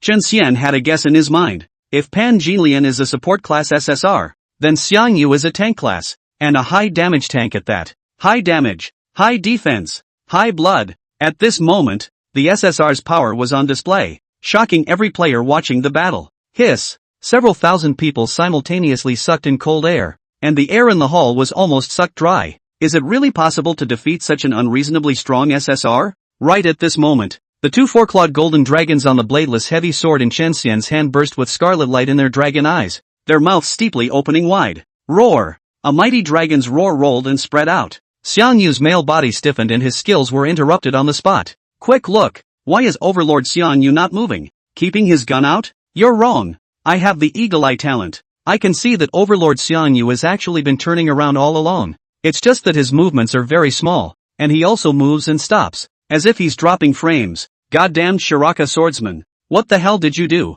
Move. Hurry up and move. Overlord Xiang Yu. Where's the enemy behind you? Players saw this and had different expressions. Some with jaws dropped, others with faces redder than a monkey's but in a hurry. Xiang Yu is indeed very hard to bear. He only feels that his body is stiff as a puppet, and he does not listen to his orders at all. Powerful control skills. That's what you're challenging me with? Unbeknownst to him, what Chen Xian relied on was not skill at all. Dragon Might, pseudo 8% chance of triggering Dragon's Roar during a normal attack. The Dragon's Might from the roar will shock targets within a 3-meter radius, causing them to freeze for 0.2 seconds. Remarks, creatures have stiffness resistance, and the more stiffness they receive in a battle, the shorter the duration of the subsequent stiffness. Next, it's my turn. Chen Xian's eyes glazed over as he launched a furious storm of attacks. Xia Changjin, with a decisive momentum, the bladeless heavy sword aimed at Xiang Yu's spine, swiftly picking from bottom to top. This sword speaks of the wonders of summer grass and trees growing wild.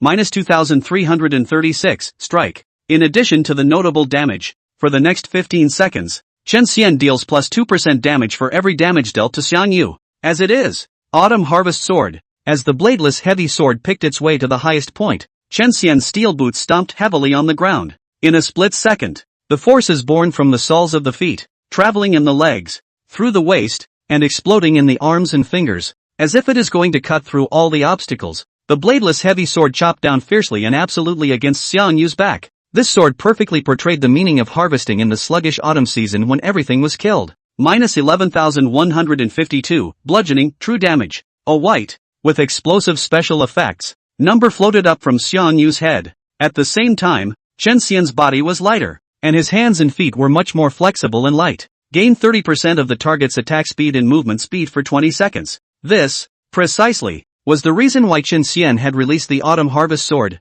a major killing move, in advance. At the moment, his attack speed had reached 2.5. Relentless streak. Minus 534, strike. Minus 544, strike. Minus 554, strike. In an instant, 8 damage numbers swish swish swish floated out from Xiang Yu's head, and with the increase of the summer rapier, one was higher than the other. It's not enough. Chen Xian switched from a one-handed grip on the sword to a two-handed one, then counter-twisted his waist and violently maneuvered back again. Hoo. In an instant, Chen Xian transformed into a 5-speed electric fan, spinning madly in place. Minus 1,000, strike. Minus 1,018, strike. Minus 1,034, strike. Compared to Xiang Yu's thick blood, Chen Xian's single damage was scraping the bottom of the barrel. But if you scrape fast enough, then it's not scraping, it's scraping the bone. The players watching the battle were mesmerized. The white-card swordsman's offense is so smooth and silky. One move, one style,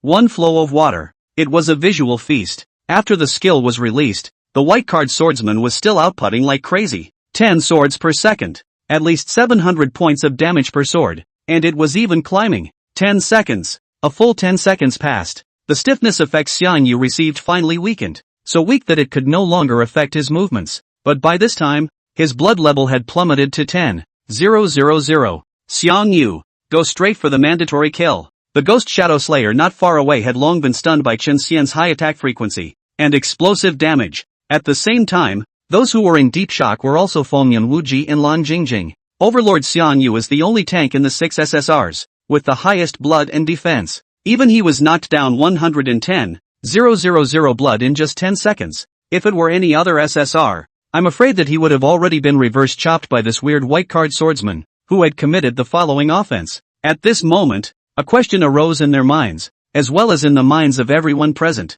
It's just a lowest level white card. Why is it so strong? It's not possible that he's really turned on, is it? But whoever it was, the feelings were not as strong as Xiang Yu's. The first time he had seen the white card swordsman was in the Spirit Plant Valley Secret Realm, where the other party was not even qualified to participate in the competition for the Jilan herb, and could only watch from afar, and was even scared by Daji to the point of fleeing. The second time, it was at the entrance to the outer wall of the palace, where the other party had grown in strength and had also dealt him broken defense damage with the body of a white card. The third time, which was now, the other party had grown to the point where he couldn't understand it, and even brought about a life and death crisis. The opponent's growth rate was too rapid. For a moment, Xiang Yu wondered if the other party was an SSR and white card skin, but let's call it a day. Yu Ruwashi Naihag Gaisha blood battle, breaking the cauldron, exterminating the Qin hegemony. First, there were two super strong auxiliary skills that were opened at the same time. For 8 seconds after opening, his attacks not only deal a huge increase in damage, but also, are bound to hit. Next up, his strongest must-have move, Heavenly Light Catalyzing City Gun. Xiang Yu violently turned around, stomped his feet and leapt up high. His robust right arm clutched his lance, and the tip of the lance vigorously slammed towards the pure white palace floor. Boom! In an instant, the ground shook, and some of the players sitting dozens of meters away were shaken to the ground. Obviously, this shot wrapped in a city-destroying momentum had a wide range of control effects attached to it. Minus 48,769. A terrifying and unparalleled damage figure floated out from Chen Xian's head, far exceeding his life cap of 25,771. It's just unconscionable. 48,000 damage? I can't even hit that number with my blue card heroic knife with its curled blade. The dust has settled, and the white card swordsman has lost. Ugh, isn't that normal? What was I expecting? Nope. Why won't he go down? Once again, the players blew up, only to see that the white card swordsman actually stood still,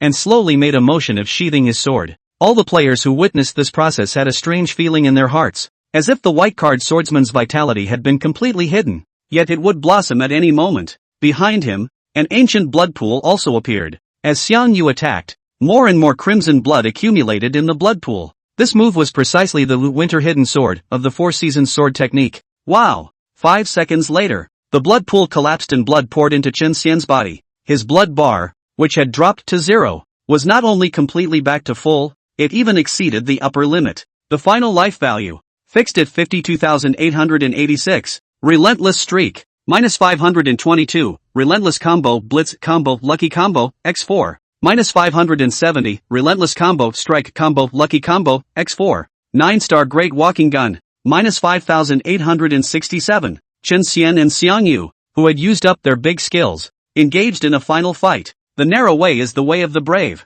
Neither wanted to be the coward who backed down. One side has a fast attack speed and the other side has high damage. Who is going to die? Overlord Xiang Yu only has 10,000 blood left. Chen Xian has 50,000 blood and still has 10 swords a second. Toward the end of the battle, the two began a pure blood exchange. Minus 476, strike combo, lucky combo, x4. In less than 3 seconds, the bladeless heavy sword penetrated through the thick ebony armor, taking away the last ounce of life from this Shishu overlord. This unprecedented battle between a white card and an SSR ends here. The winner is white card Chan. At the same time, Overlord Xiang Yu's body began to change. Chapter 95, The White Clouds of the 10,000 Miles of Clouds. Buzz. Overlord Xiang Yu's sturdy and strong body then twisted and swung from side to side like water waves, and, increasingly illusory, under the attention of 1,000 people, Overlord Xiang Yu's human form quickly disappeared cleanly, replaced by a card suspended in mid-air. The card's stand-up is of a square-eyed,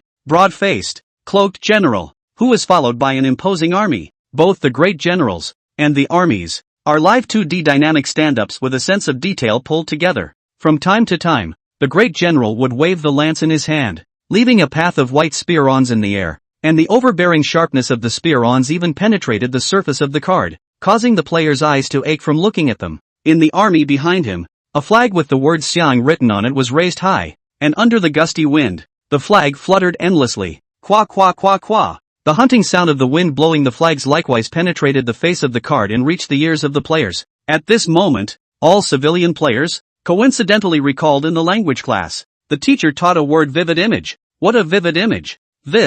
It's vivid imagery. With such a stand-up, it can be said that even the guy who likes to look for bones and eggs can't pick the slightest fault. In addition to the painting, the edges of the cards are also encrusted with gold wire, and the golden light flows back and forth, showing the dignity and luxury. It's the SSR's deck proper, and every bit of the design is so ingenious that it's a masterpiece. The players looked on with a rush, and the ordinary heroes looked on with envy. But it's such a sought-after SSR, one that's seen as synonymous with strength and a collection of thousands of favorites, only to lose to a white card of the lowest order. Bang! Behind the luxurious golden card, a golden star quivered twice and abruptly exploded into nothingness. The loud explosion also woke up the crowd. Exploded. The stars exploded. It's the SSR Overlord Xiang Yu's star that exploded, not the white card swordsman's. How is that possible? Did he, really, with the weakest white card, go against the grain and defeat the SSR at the top of the strength pyramid? The civilian players' mouths were wide open,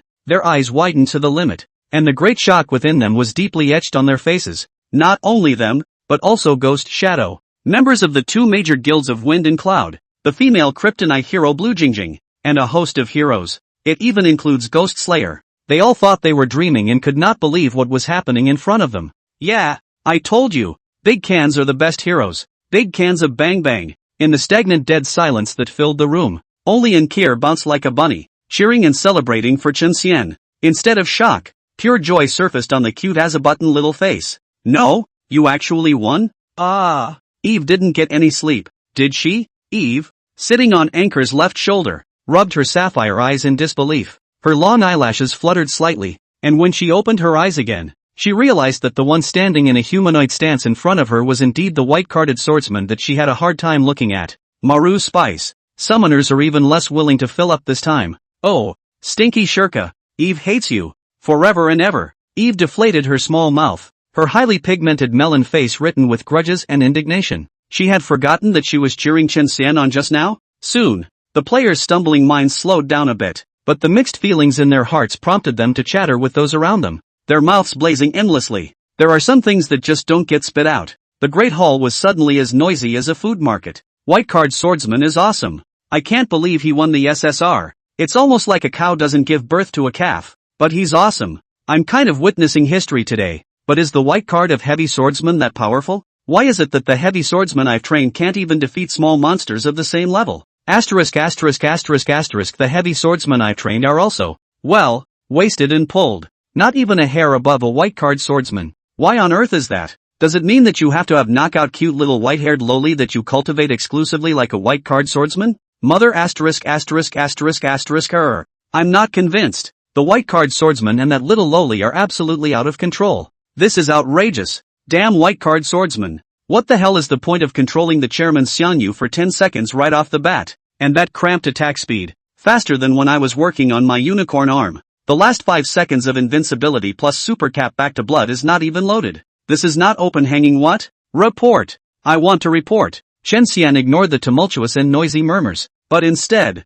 with his bladeless heavy sword slung over his shoulder, he walked to Nkir in a triumphant manner. Summoner, I said, when I return to this position again, it must be clothed in the glory of victory. Chen Xian's tone was ancient, as if the victory in this battle had been expected of him. Aha, I believe you. Nkir nodded seriously, then took out a golden jelly from her backpack and stood on her tiptoes, holding it up in her small hands and handing it to Chen Xian. Big can. You're exhausted blah blah blah. Eat the jelly. Chen Xian was not polite either. His spiritual energy had indeed not been replenished for quite some time. Chew. It's not bad for a gold-level jelly. It's bouncy, soft and delicious, and you can't get enough of it. In the viewing gallery, Daji watched as Chen Xian ate the jelly, craving it so much that the corners of her lips seethed with crystal liquid. But that little mongrel. No, now it should be called the big mongrel. It's so strong that you can't get jelly out of him the hard way. So what should you do? Daji wiggled her furry fox tail, her fine eyebrows knitting slightly as she thought of ideas.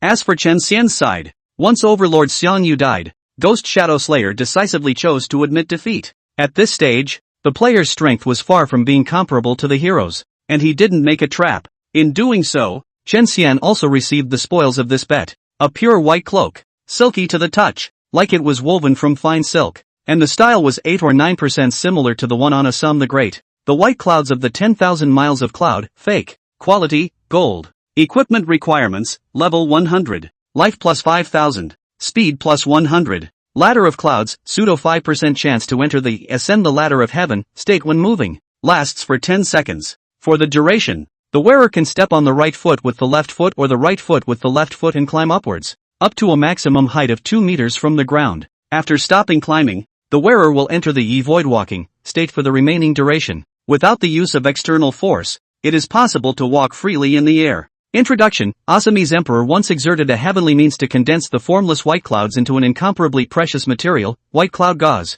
He also used his extraordinary power to collect the first ray of afterglow at sunset and the first piece of morning sun at sunrise for 99 consecutive days, and finally used them to weave the real, white cloud gossamer cloak of cloud vertical 10,000 miles, for himself. Truly the white cloud haze of cloud verticality is divine. Once cloaked, the wearer would possess an extreme speed that ranked among the best within the entire heavenly domain great world. One step is a stone's throw away. 2 round trips are the 4 poles of heaven and earth. The wearer is free to come and go like the wind, and can easily traverse even those prohibitions, formations, dangerous places, and Jedi that are specialized in restricting movement. Later, Assam Maharaja passed it on to his 10th son. The cloak is a replica of the real, white cloud haze cloak of cloud vertical 10,000 miles, and although the quality is vastly different, it has inherited a trace of its power. What a fun outfit! Chen Xian's face was delighted as he put it on. With this wear, his attributes immediately changed drastically. Chapter 96, Left Foot on Right Foot? Just outrageous. The cloak is capable of increasing life by 50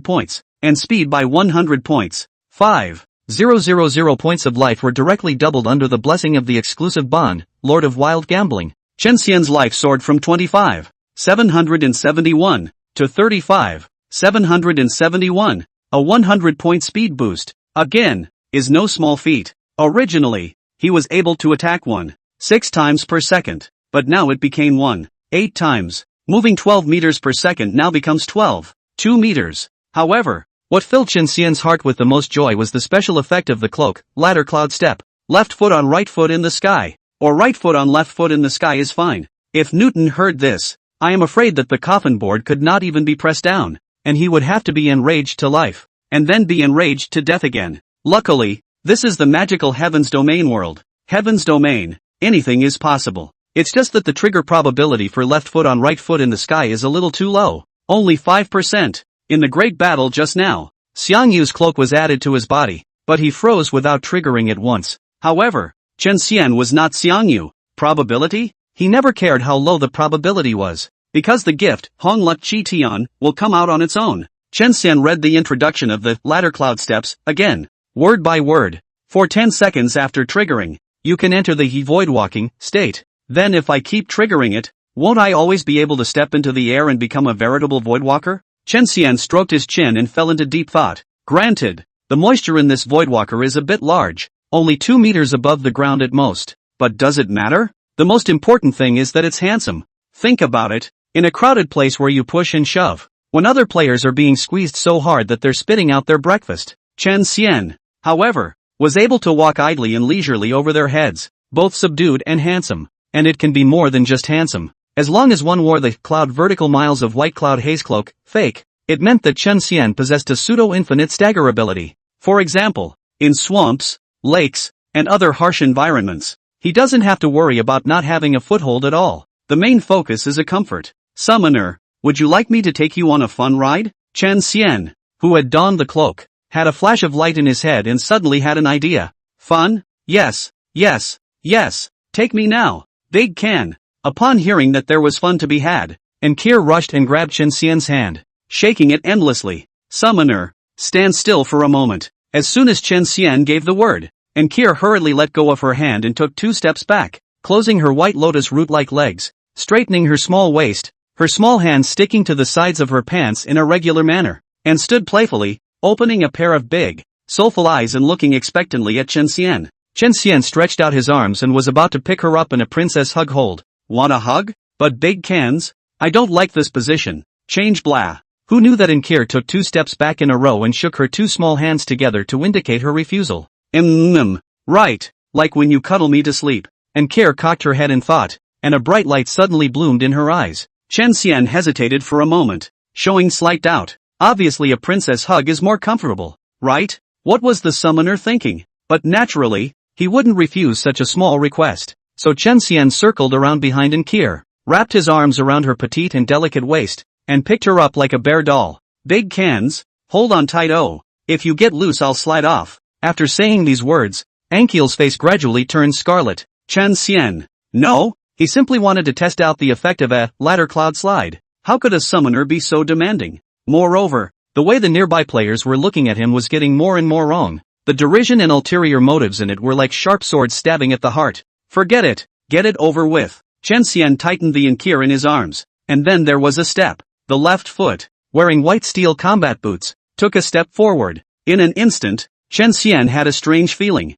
Space was no longer void and untouchable to him, but had become some kind of strange entity. The next scene, the players stared into the eyes of frogs, mouths cry impossible. Only Chen Xian's right foot stepped on his left foot. I'm surprised the right foot didn't drop when the left foot was drawn away. Instead, he stepped in the air. Thus, Chen Xian just stepped on his right foot with his left foot and his right foot with his left foot, ascending up to the sky step by step, and finally staying at a height of 2 meters. This Nima is outrageous. I've always thought that the left and right feet stepping on each other into the sky in TV dramas was a lie. And then you pulled this whole thing on the spot? Is this reasonable? What kind of strange skills did the white card swordsman learn? Even if you just fly, I don't bring this much surprise. You think it's easy to fly directly? Even though my purple hero, God's Way Daizone, can fly, it consumes mana every second. And I don't know how much mana is consumed by the skill of the white card swordsman. The players assumed that Chen Xian was able to vacate the air, relying on his skills. There was only one exception,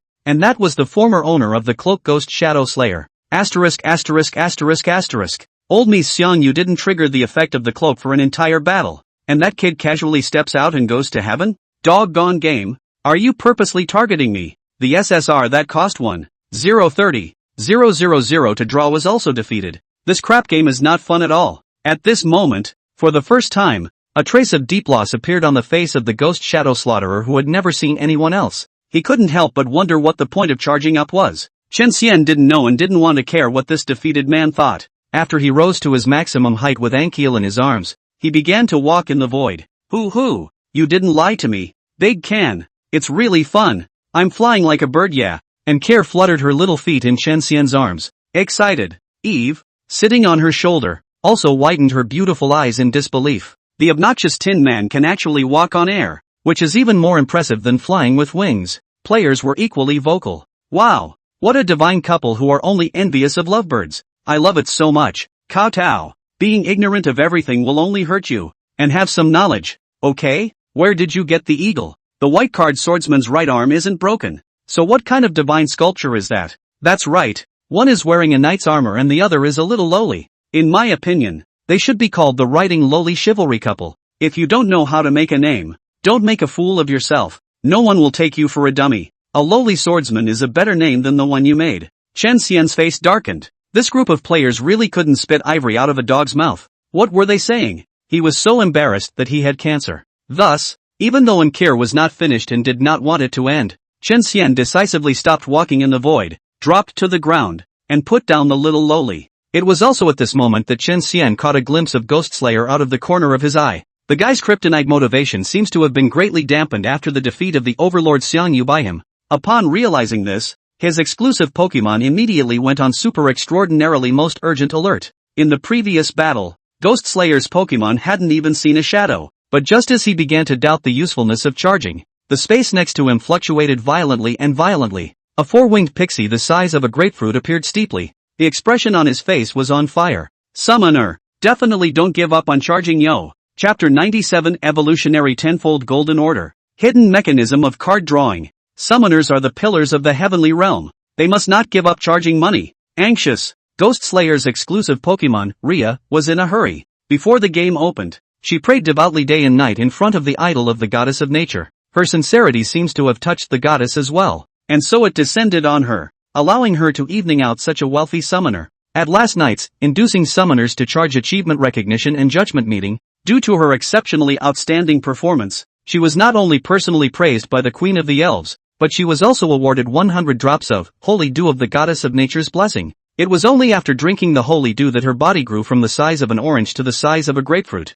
The elf Rhea was happy because she saw a bright and grand future. And the credit for all of this is the great injustice. No, the great benefactor, the Ghost Slayer. If he stops charging, won't his desire to keep growing up go out the window? Can't you see that the Eve royal daughter, who has the strongest talent and purest bloodline the elves have ever seen, hasn't grown up at all until now just because her summoner is a poor loli? Now, the summoner is going to give up charging? Don't even think about it. The elf Rhea's gaze was unmistakable, but Ghost Slayer yelled at her at the top of his lungs, his face twisted in red. What's the use of charging money? I filled up $2 million or so and charged it to become a human supreme VIP. What's the result? The SSR drawn at a sky-high price was defeated by a broken white card from a zero kryptonite little girl. My lungs are bursting. Refund. Give me my money back. The voice was full of anger and broken defense. This voice was loud. Swish, swish, swish. The players then remembered that there was still a failed man, so they all turned their heads to gaze towards the paralyzed Ghost Slayer. Summoner, Rhea knows you're angry, but don't be. Rhea warmly comforted Ghost Slayer. She, who usually hid in a separate space, also took in the battle just now. The white card next to Queen Eve was indeed too strong to be true, and it took her by surprise. Summoner breaks defense. Extenuating circumstances, but it's not a drop without continuing to fill it up. In this moment, Rhea's mind was spinning faster than a centrifuge. There it is. Only her eyes lit up as she flapped her little wings and flew to Ghost Slayer. Summoner, victory or defeat is supposed to be a matter of military affairs, so don't get too caught up in it. Moreover, Rhea has a way to turn your defeat into a victory. Once these words came out, not only did Ghost Slayer's expression slow down slightly, the players also slightly strained their ears. Even Shen Xian had a few moments of curiosity in his heart. Rhea continued. Summoner, look, you have defeated Assam the Great and unlocked the path of evolution, so when you return to the village, you will be able to evolve. Your current SSR, upon evolution, will officially step onto the first of the 10 golden steps. That is to say, it is metamorphosed from an ordinary golden deck into a dark gold deck where the golden light is precipitated and concentrated, and the strength is further condensed. And that white card swordsman, after evolving, is nothing more than a green card. Not worth mentioning. Lei also knows about the 10 golden steps. Every time you go up a layer, there will be an explosive increase in strength, and you will also be able to obtain the unique might of the golden steps. Yo! A gold card evolving into a dark gold card is a much bigger boost than a white card evolving into a green card. You'll definitely be able to make a clean break after the evolution. Summoner, Rhea's encouragement was obvious. Ghost Slayer's hands propped up on the ground and fiercely stood up. His face energized and his fighting spirit rekindled in his eyes. Shen Xian also wore a contemplative expression. 10 golden steps, 1 leap per step? This evolved heaven and earth was even more vast and magnificent than he had imagined. He had thought that the SSR with the highest initial rank should be near the end of its evolution. I didn't realize that it wasn't even a starting point. Thinking about this, Shen Xian's heart was on fire. The heavens and earth in front of him were vast enough for him to strut his stuff. Without a doubt, this never-ending path of evolution was the greatest blessing for the multitudes within the heavenly domain great world. It was not known if this path existed naturally, or if some great and powerful person had paid countless prices to fight for all beings. The change in Ghost Slayer also made the elf Rhea grin. Good, the plan is halfway there. She seized the good opportunity to strike while the iron was hot. Summoner, after your hero evolves, your own level can exceed 100, at which time you will unlock a third battle position. When 3 heroes with the same bond battle at the same time, you can unlock the minimum number of required combination bonds, greatly increasing the hero's combat power. However, this time, after hearing Leia's words, Ghost Slayer frowned. 3 heroes with the same bonds? There are thousands of SSRs in the card pool. How can I guarantee that the SSRs I draw will have the same bonds? Ghost Shadow Slaughter's question also asked the hearts of all the players present. Yeah, this black-hearted game. Card draws are so expensive it's like kidnapping their wallets. And SSRs are even harder to draw. What's the point of expecting the same bond when you can just draw it? The elf Leia looked at Ghost Slayer and then at the players around her, and then raised her voice level several times. Don't worry, summoners, the card pool was arranged a long time ago. After having the first SSR, the next SSR you obtain in any way must have the same bond as the first one until the SSRs of that bond are drawn. For example, my summoners Xiang Yu, Wu Song, both possess the bond, human male. That male summoner's Pan Jinlian Pan Xiaoyun. Both possessed the bond, Red Apricot, as well as that Frost Beauty summoner's Daji, the White Fox of Qingxiu. Both possessed the bond, Fox Clan. Pixie Ria's clear voice resonated throughout the room. So, summoners, listen to Ria and charge up your money. Charge with confidence and boldness. Pixies won't harm you. What bad thoughts could a pixie have? Once this word came out, the players with slightly weaker determination, their eyes were hard, their teeth were clenched, and they opened the charge on the spot. It's not exactly dehumanizing to have a black heart in Horizon. Support must be strongly supported. Pixie, your words speak to my heart. It's decided. I'll charge him another 2 million tonight overnight. Seeing Ghost Slayer's desire to charge up motivation was finally mobilized. The elf Ria was also relieved. She then gently snapped her fingers, and a green light flashed continuously around her, teleporting her back to her exclusive space. White card swordsman. You won't be able to bounce around for 2 days. After I evolve my gold card into a dark gold card and gather my bonds, I'll come back to get back today. Ghost Slayer puffed out his chest, rubbing his thumb across the bridge of his nose with a crooked grin. Seeing that this fellow was back to his old untamed self,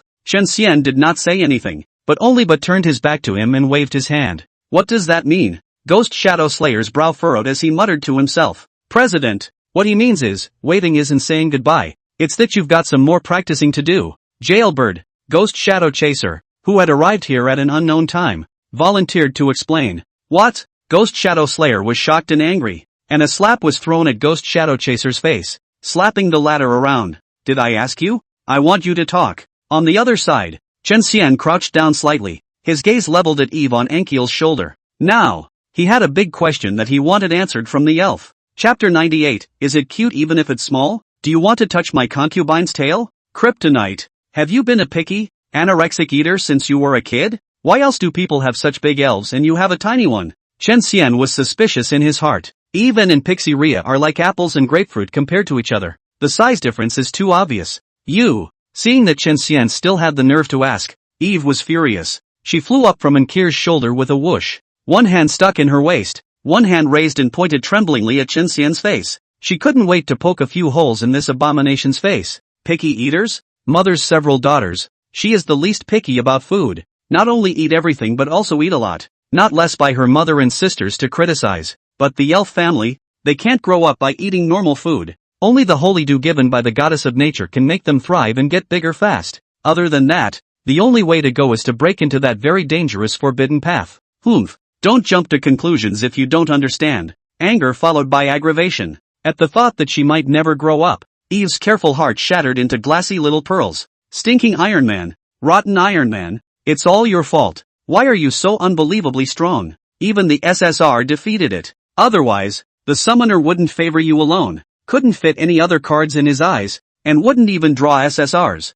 let alone charge them. It's all your fault. Eve's resentment was almost materializing. Chen Xian and Ankir, who felt this resentment, simultaneously scratched their heads in shame. It does seem a bit right, but isn't there any other way to grow up? Chen Xian asked undeterred. There is, but, what is Eve doing talking to you about this? The queen said that when you guys leave the novice village and enter the main city, the Eliminate Zero Kryptonite program will be officially launched, and at that time, you guys will definitely obediently charge up your money. Eve arrogantly threw a big blank stare at Chen Xian, her head slightly raised, her face full of confidence. Suddenly, a small white hand reached behind her and caught her. Don't be sad, little Eve. Encore brought Eve to her face and gently stroked her head comfortingly. Summoner is right. Tiny does look cute. Eve, don't be too obsessed with growing up. Neither the summoner nor I will mind you. Chen Xian also couldn't help but reach out and touch Ankir's head. Summoner, isn't it a tiny one? Who knew that this statement would instantly set off Eve's dynamite bucket?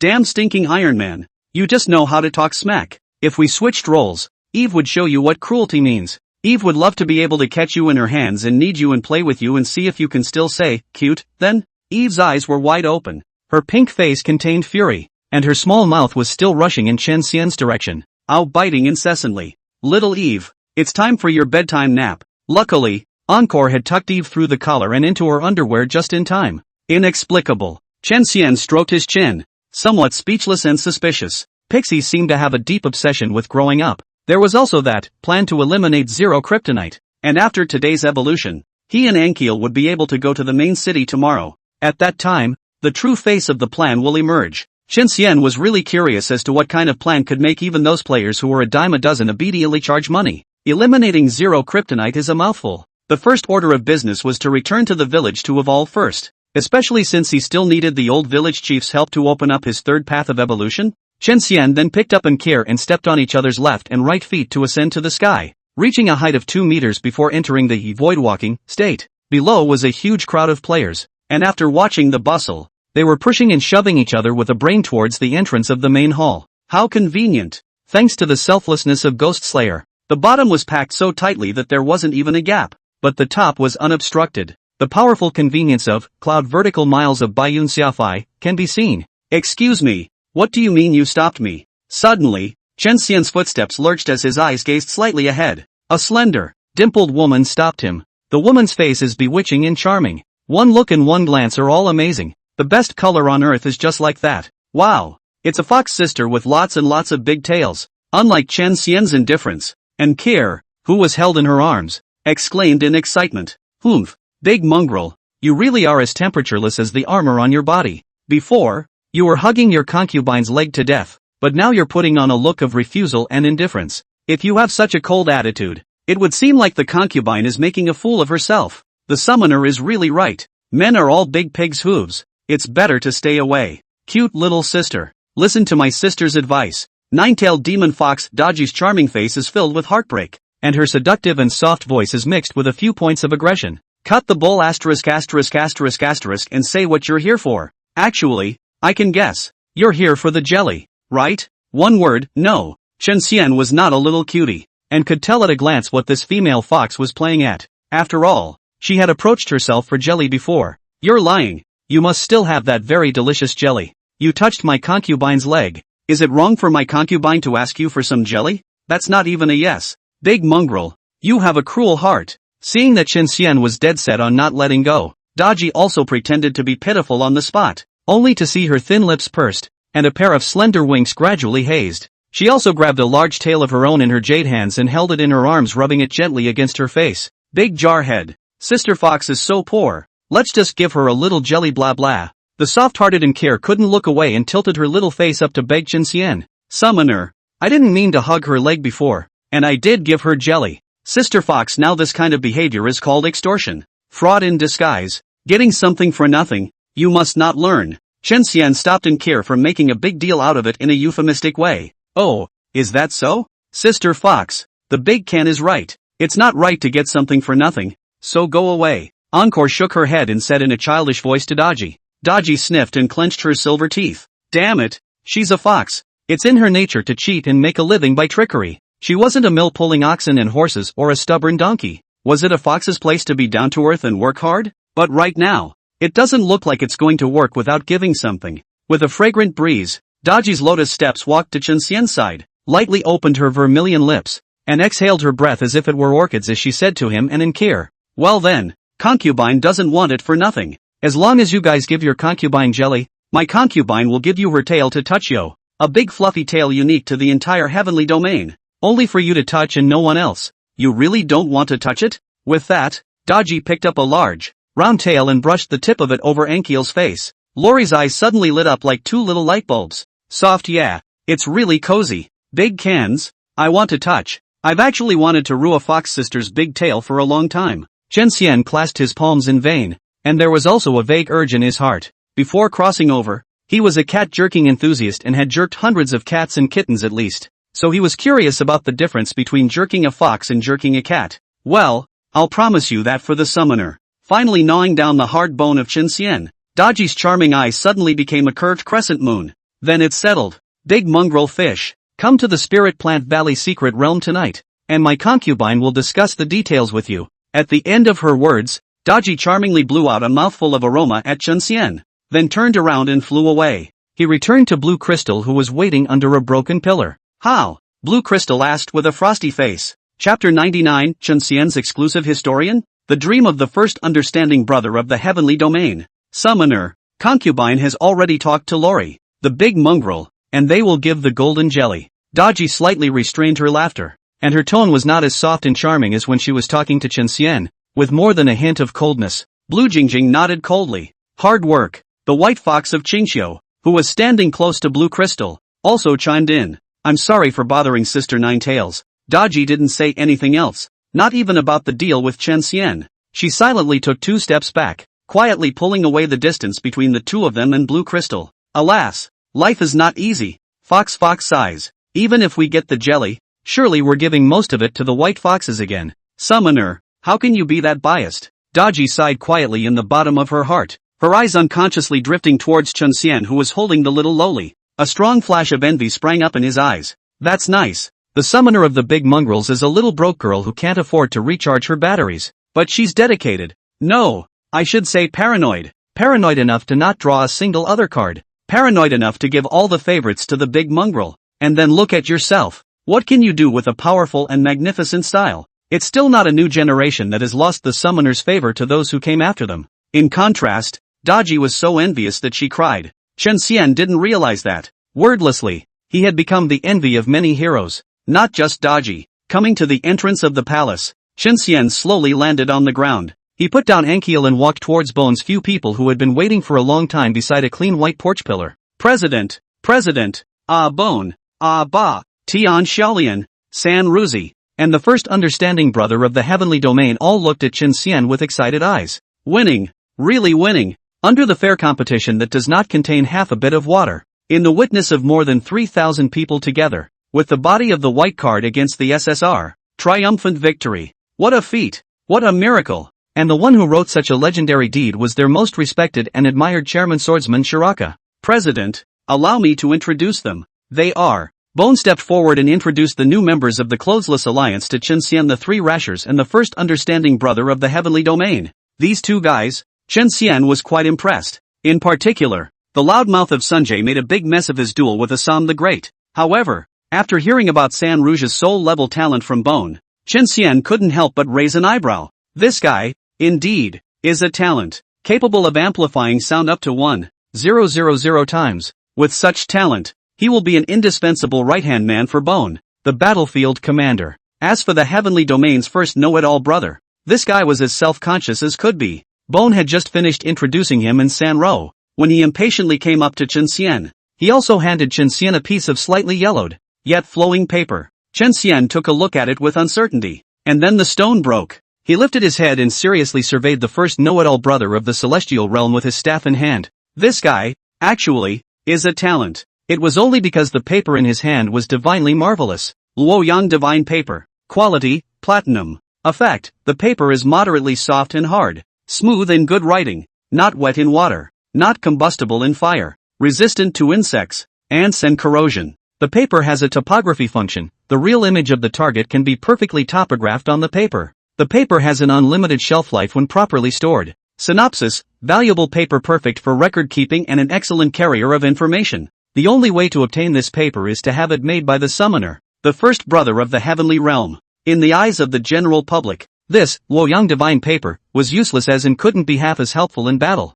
But Chen Xian didn't think so. He read up on the paper. On the 3rd day of the service, from 5:20 p.m. to 5:30 p.m., in the main hall of the royal palace at the Slime Emperor's Fall ruins, President, Heavy Swordsman, with more than 3,000 summoners watching the battle, fearlessly faced off against the powerful foe, SSR Hegemon Xiangyu, with the body of a white card. With the same 10-star level 100, the strong enemy's combat power is 2.4 times that of the chairman, and those watching the battle are lopsidedly not in favor of the chairman. However, the president utilized a divine sword technique that shocked the ghosts and gods, powerfully cutting down the strongest enemy and triumphantly winning a great victory that shook the entire audience. The white card cut the SSR against all odds, and thus, the miracle has been realized. The chairman has also taken the first step in creating an immortal myth and legend. This is The Legend of the White Card Swordsman, Chapter 1, Part 1. On the front of this Luoyang divine paper, it was Chen Xian's deeds that were written, and on the back, a scene of his battle with Overlord Xiangyu was topographed. Chen Xian watched in amazement, as the pattern that came out of the topography was even clearer than that captured by the high-definition camera. Well, President, I heard from Bone, the Minister of Military Affairs, that our Clothesless Alliance has a 3-province, 6-ministry system. In my other world, I was a graduate student in history, so allow me to grossly nominate myself as our guild's historian. I will record all of your legendary deeds and glorious history. President, on the Luoyang divine paper, let it be perpetuated, so that posterity may look upon it for all eternity. The first know-it-all brother of heavenly domain very straight bawled out his wishes, aspirations, ideals. Chen Xian's eyes glanced oddly at the heavenly domain's first understanding brother. Like bone. This guy is a bit of a hothead. He then shook his head. Chairman, are you rejecting me? The heavenly domain's first understanding brother covered his chest and retreated 2 steps in a row with extreme injury. The expression on his face was bleak to the core. He really wanted to be the historian of the Clothesless Alliance Guild. At a very young age, he was fascinated by history. After the college entrance examination, he even chose to major in history and studied it diligently day and night. In the end, the emperor did not disappoint. He managed to get into a graduate school of history at one of the top universities in the country of Dian. But his greatest desire in life was not to make much of a dent in the history that already existed. Instead, he became the exclusive historian of an emerging great emperor, writing the legends and myths of his life. This wish can't be accomplished in reality. So the first understanding brother of the heavenly domain can only settle for the next best thing, searching for characters that might become legends in the game. It was the biggest reason why he had joined the Clothesless Alliance. Because in his opinion, Chen Xian was the legend, although it is not an emperor, and deviates from the psychological expectations. But recording his legendary deeds can be considered to fulfill his greatest wish. But right now, that wish seems to be going out the window. That legend rejected him. President. Seeing this, several of Bone's people were a little too happy to do so. It was because not only were San Ruiz and the first understanding brother of the heavenly domain 2 talented people, but they also had straight characters and nesses of character. They don't want to see such a talented person who can't realize his or her aspirations. Chen Xian waved his hand to stop a few people and said indifferently, "Who said, I'm going to say no?" Upon hearing these words, the heavenly domain's first understanding brother was like a withered tree springing to life and a dry seedling catching the rain as he staggered over and hugged Chen Xian's right leg. He said with a sniffle, "President, you didn't refuse me to be yours. To be the historian of our guild?" Chen Xian kicked this guy away with great disgust.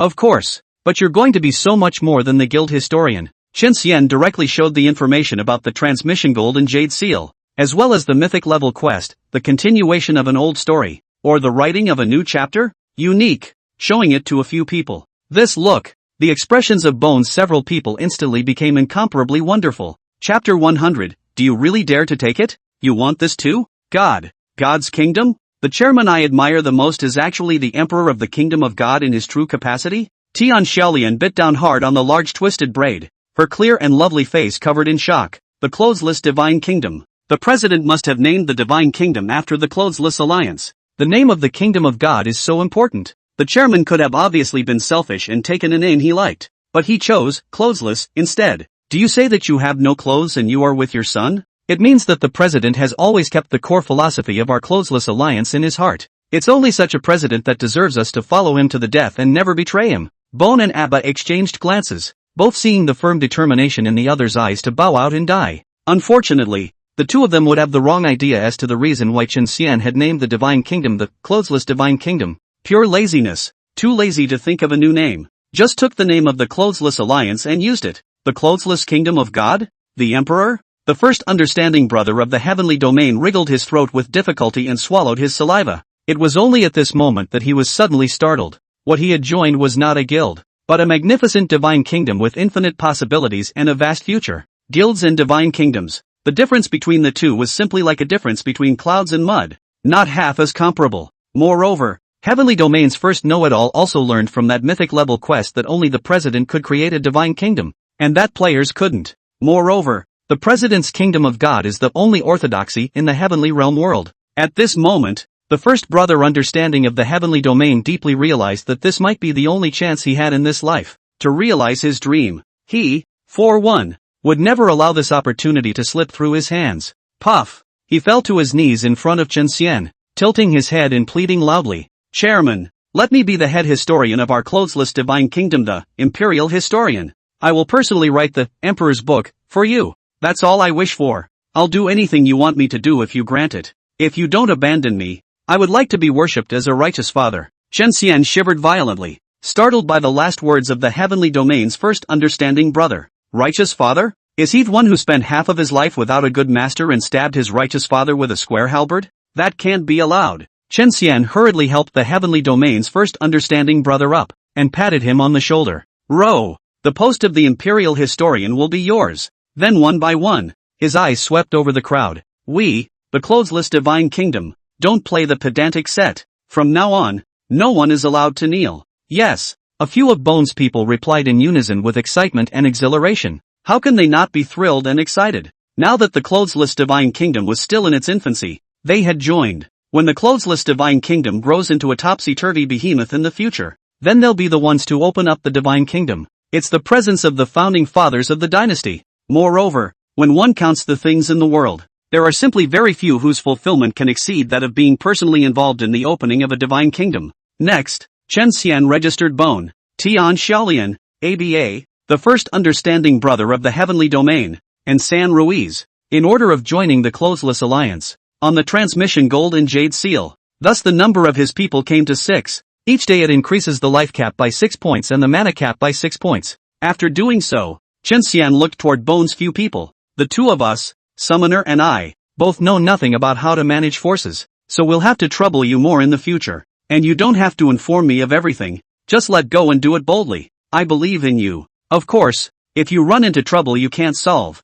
be sure to let me know. After speaking, several of Bones' men blurted out in unison. Yes, Chen Xian nodded slightly and exhaled. Now that everything was taken care of, it was finally time to go back to the novice village and evolve. Wait a minute, Chairman. I want to ask you for something. Just as Chen Xian was about to take Kir away, Tian Xiaolian called out to him. Say, what is it? I'll give what I can. Tian Xiaolian looked around. Her slender hand grasped the soft hair tied in a twisted braid. Her teeth knocked lightly on her lower lip, and her voice said in a twisted manner, President, can you come with me alone for a moment? There are too many people here. Bone and the others had odd faces, and Chen Xian scratched his head. You just want something? Why all the secrecy and hiding? But then, Chen Xian had always been quite accommodating, and immediately led Kir towards Tian Xiaolian. President, you're the only one. Tian Xiaolian spoke again, and even emphasized the tone of the word alone. Chen Xian's face jumped slightly, his eyes growing more and more suspicious.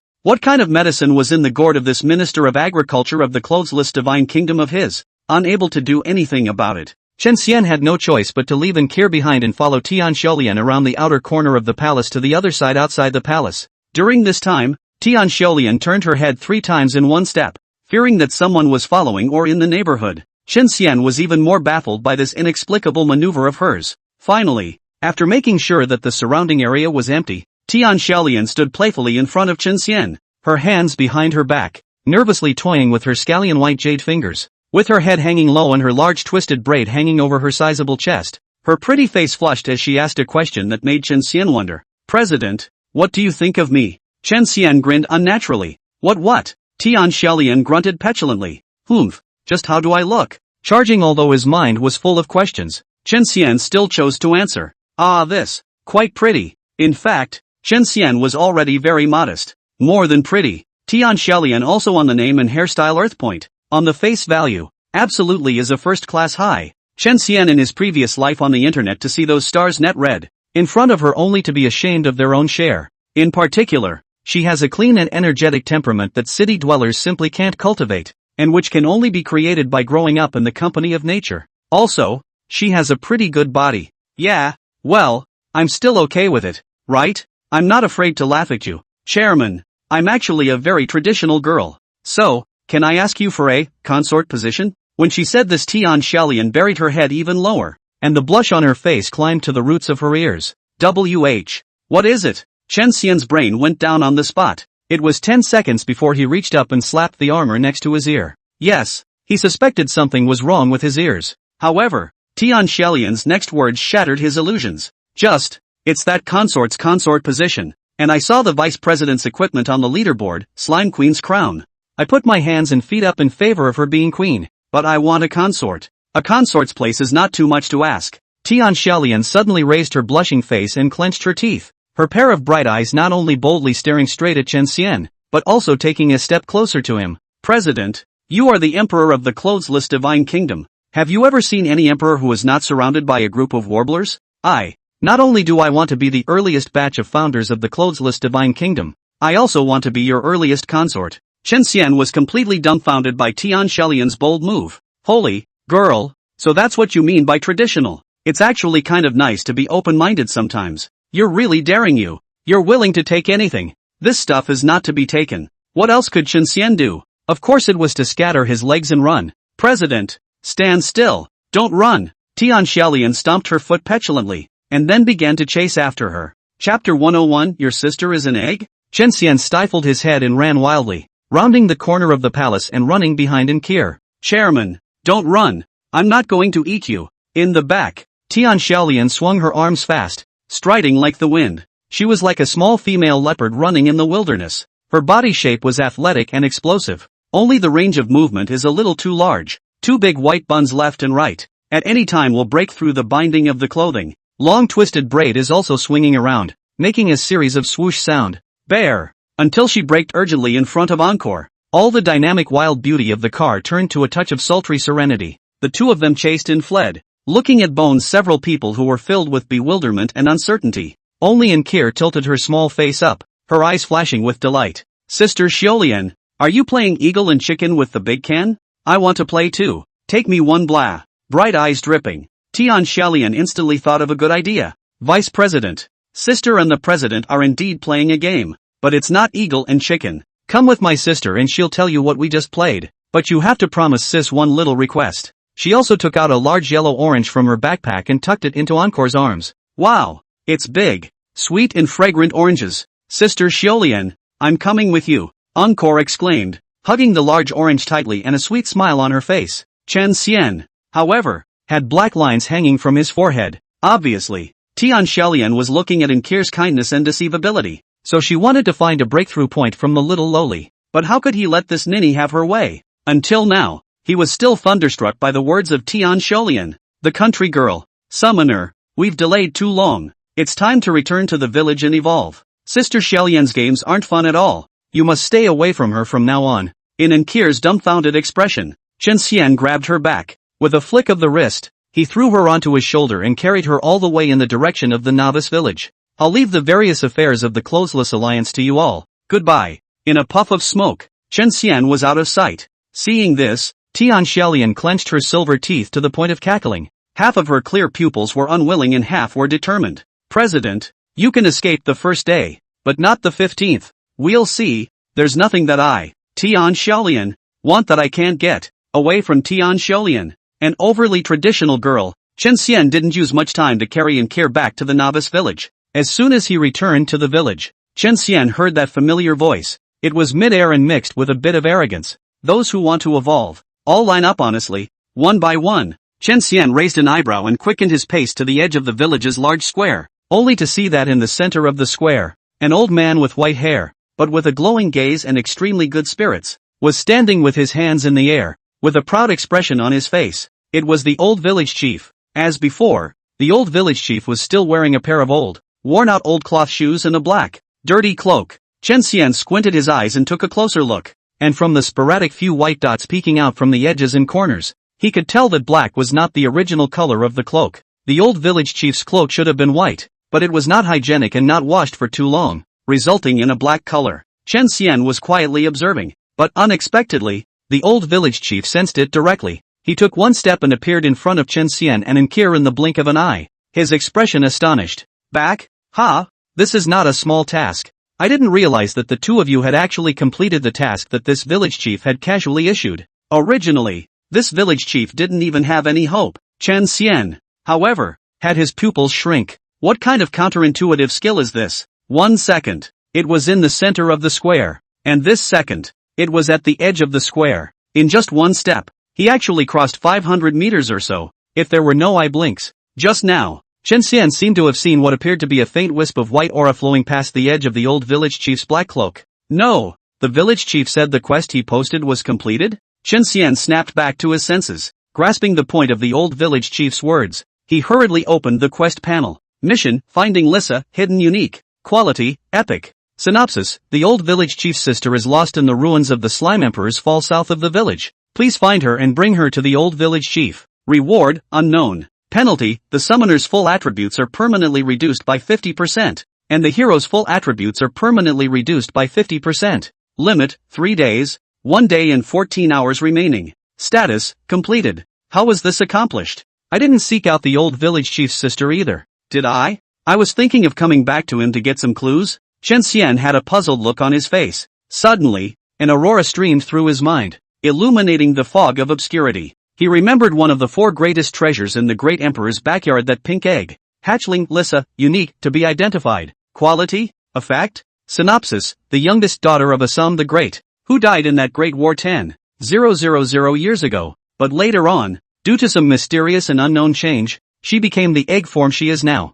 Only special people can authenticate the prop. Chen Xian's face suddenly twitched very unnaturally. His expression strange. Old village chief. His tone shocked. Your sister is an egg? The old village chief's face darkened as he flexed his dry right index finger and clunked Chen Xian's steel forehead protector. -10,000. Shut up if you can't talk. Brat! Glaring fiercely at Chen Xian, the old village chief turned his body around and stepped into the air to walk back. If you want a reward, come with this village chief. Down below, the players lined up in a mosquito-scented circle, all rubbing their hands and shaking their feet in excitement. How could they not be excited and thrilled when their heroes would soon be able to evolve? Especially for players with purple heroes. Some of them were so excited that they were rolling on the ground. Purple heroes will transform into SSRs after evolving. The power of the SSR is there for all to see. No doubt about it. Now, everything is ready, except for the help of the old village chief. But right at this juncture, the players saw that the old village chief was actually leading the white card swordsman, gradually moving away from the square. This immediately aroused their discontent. Old village chief, didn't you say you were going to help us evolve? Where are you going? That's right, the queue is all lined up. We can't let this young lady wait, right? My lady's time is very precious, and I still have to go to the essential oil spa with my sisters later? Look, nah. The white card swordsman followed the old village chief. Did he receive a hidden quest? Alas, I'm tired of saying the word envy. Voices of doubt, discontent, and complaint were heard. The old village chief, however, did not look back, his tone as nonchalant as ever. If you want to evolve, wait honestly. If you don't have the patience, mellow out. In just 2 sentences, the players held their breath. Damn you, dang, you're a good one. Do you really think you're something? Do you really think you're indispensable to evolution? Humph, just wait. Who's afraid of who? On the other hand, Chen Xian and Ankir followed the old village chief to his home. His humble abode, a thatched hut. It's the ugly room and the leaky room, because there was a triple thatch on the thatched roof that had all been blown away by the wind. The light of day shone through the gap-filled roof, illuminating the interior of the house. The house was in shambles. Rotten wooden tables, rotten wooden chairs, rotten wooden beds. The few pieces of furniture were all made of rotten wood. The sharp-eyed Chen Xian also saw that there was even a termite crawling around in the rotten wood, gnawing the already tattered furniture to make it even more mangled and fragile. However, he didn't care about that. He was only curious as to what the mission's mysterious reward would be. Chapter 102. Are you saying this armor was hatched from an egg? Inside the thatched hut, there was a pitted round wooden table with 3 of its 4 legs broken, but fortunately there were a few bricks to cushion the bottom, barely maintaining balance. Chen Xian and the old village chief, each sat on the left and right sides of the round wooden table. Bring out the sister of the head of this village, the old village chief said with a hint of sadness sweeping through his eyes. The childish Ankiel, who was squatting next to her and watching intently as the termites moved the food, immediately stood up obediently when she heard the village chief's words, and took out the hatchling Lissa from her backpack, and carefully placed it on the round wooden table. The old village chief reached out his withered palm, trembling yet gently caressing the giant pink egg on the table. Originally, his pair of eyes were shining with essence and arrogance. Now, it is filled with biting guilt and deep memories. 10,000 years ago, not long after you were born, you lost your life in that great battle. Luckily, God had mercy on you, and your corpse absorbed some kind of mysterious substance by chance, and as a result, it was transformed into an egg, retaining a trace of life. After that, Father gave you to me to guard you well and wait for you to successfully hatch and truly resurrect. I just hate that I trusted the wrong people. After my father's fall, the empire was torn apart by the workings of ambitious people, and our imperial sons were targeted by many powerful enemies. In order to protect you, I chose to hide temporarily. However, I didn't expect that the traitor beside me would leak my whereabouts, thus inviting strong enemies. Although I killed all of the strong enemies, I also accidentally lost you in the battle, and I couldn't find you later anyhow. I am ashamed of my father's trust. Imperial traitor Count Maple, you're already on your way to death. The last few words were spat out by the old village chief through gritted teeth. The guilt in his eyes was gone, replaced by blood hatred and monstrous killing intent. Chen Xian and Ankir's bodies went cold and shivered at the same time. Click, click, click. The temperature inside the thatched hut plummeted. and the termites in the rotten wood were instantly frozen into ice sculptures, devoid of life. Ankiel's lips were also frozen black and blue, and her short, ear-to-ear apple hair, as well as her light eyebrows, and her long eyelashes, were gradually tinted with white ice crystals. Phew! Luckily, the old village chief let out a long breath and collected his emotions, and the killing intent in the room receded like a tidal wave. The freezing cold temperature also returned to normal. He glanced at Chen Xian and then at Ankir, a flash of approval in his eyes. Young men, thanks to you, this village chief was able to reunite with his sister who was accidentally separated. It's just a pity that after tens of thousands of years have passed, my sister still hasn't managed to hatch and truly resurrect. It seems that by leaving it with this village chief, it will not be able to obtain a resurrection opportunity. Moreover, this village chief has also deserved his father's trust because of his lack of knowledge. Young men, this village chief will entrust his sister to you, and as payment for your help in reuniting this village chief with his sister. After hearing the old village chief's words, Chen Xian was secretly staggered. From the profile of the pink dome, it is known that the dome was created after the death of Assam the Great's youngest daughter. Since the old village chief was the elder brother of the pink giant egg, wouldn't he be the son of a great emperor? The father he spoke of was, no doubt, Assam the Great. Chen Xian felt a little surprised. From the strength displayed by the old village chief, he had guessed that his identity was extraordinary, but he had not expected that it was still greatly underestimated. Ding! You have discovered the true identity of the old village chief. Your favorability with him has risen by 200 points. Little reminder, the higher the favorability with the aborigine, the easier it is to trigger the quests on him, and the easier it is to learn the skills he has mastered. When the goodwill reaches the 10th rank, you can ask to apply for an examination from the aborigine. After passing the examination, that aborigine will become your loyal supporter or follower. Current level of goodwill with Aram, 3rd order, gentlemanly. A system prompt sounded, and Chen Xian and Ankir slowly opened their eyes wide. For to their amazement, the old village chief's name had changed. It went from 3 words to a very long string. Tower Keeper of the 10th Tower of Evolution, 10th son of Assam the Great, Miles of God's Might Aram, the 10th son of the Great Emperor, the million-mile divine walking mum? Chen Xian's mind was jolted as he suddenly recalled the introduction of the cloud vertical 10,000 miles of white cloud haze cloak, fake, on his body, and that it was the original authentic version of this equipment that Assam the Great had passed down to his 10th son. Chen Xian could not help but take one more look at the blackened cloak behind the old village chief. Who would have thought that such a dirty cloak would be a supreme treasure that the great emperor had once created out of rare materials? Now Chen Xian finally understood why the old village chief could possess that extreme speed in the world. But what the hell was the mission reward the old village chief was talking about? The mission reward is the mission objective? The problem was that even if he returned the pink giant egg, he was still blinded by both eyes and unable to do anything about it. Because if the pink dome isn't appraised, it's purely and simply a decoration that takes up a backpack compartment. However, the old village chief's next action dispelled Chen Xian's doubts. He was seen stretching out his pale, dry, thin hands and gently hugging the sides of the giant pink egg. Immediately after that, every part of the giant egg shell began to emit a faint pink light. 1 second, 5 seconds, 10 seconds. As time passed, the pink light emanating from the giant egg became more and more intense, and even the muddy ground, the rotten wooden tables and benches, as well as the walls made of withered thatch were illuminated and rendered pink by the blinding light. Chen Xian and Ankir held their breath, not daring to breathe a single breath as they stared intently at the giant pink egg. Click, click, click. A succession of crisp sounds came out, and the two of them saw the eggshell of the pink egg, cracked with a line of slender vertical and horizontal, but dense and incomparable lines. It's going to hatch. It's going to hatch. What could it be? A cute chick? Or a cute cat? Well, it could also be a round slime. Ankiel blinked her big, clear, pure eyes as her head was filled with speculations. The curiosity in Chen Xian's heart was no less than Ankir's. In anticipation of both of them, the shell of the giant pink egg fell apart as the cracks spread. With a bang, the eggshell exploded. A fist-sized, crystal-clear pink liquid was completely revealed. The pink liquid had an odd, jelly-like gel-like texture, and its shape was still changing from moment to moment. One moment round, one moment flat, one moment convex, one moment concave, full of spirituality and life. What is it? Seeing that what hatched from the egg was actually a mass of liquid, Chen Xian couldn't help but look surprised. Is this Horizon, where anything is possible? Duong. Just as Chen Xian was carefully observing, the pink liquid actually suddenly bounced up and landed on his head. In the next moment, it turned into a pink stream of water that flowed from the eye socket area on the helmet, into the armor, and clung to the surface of Chen Xian's body. Ding! The special equipment, Adaptive Living Armor Lissa, wants to bind with you.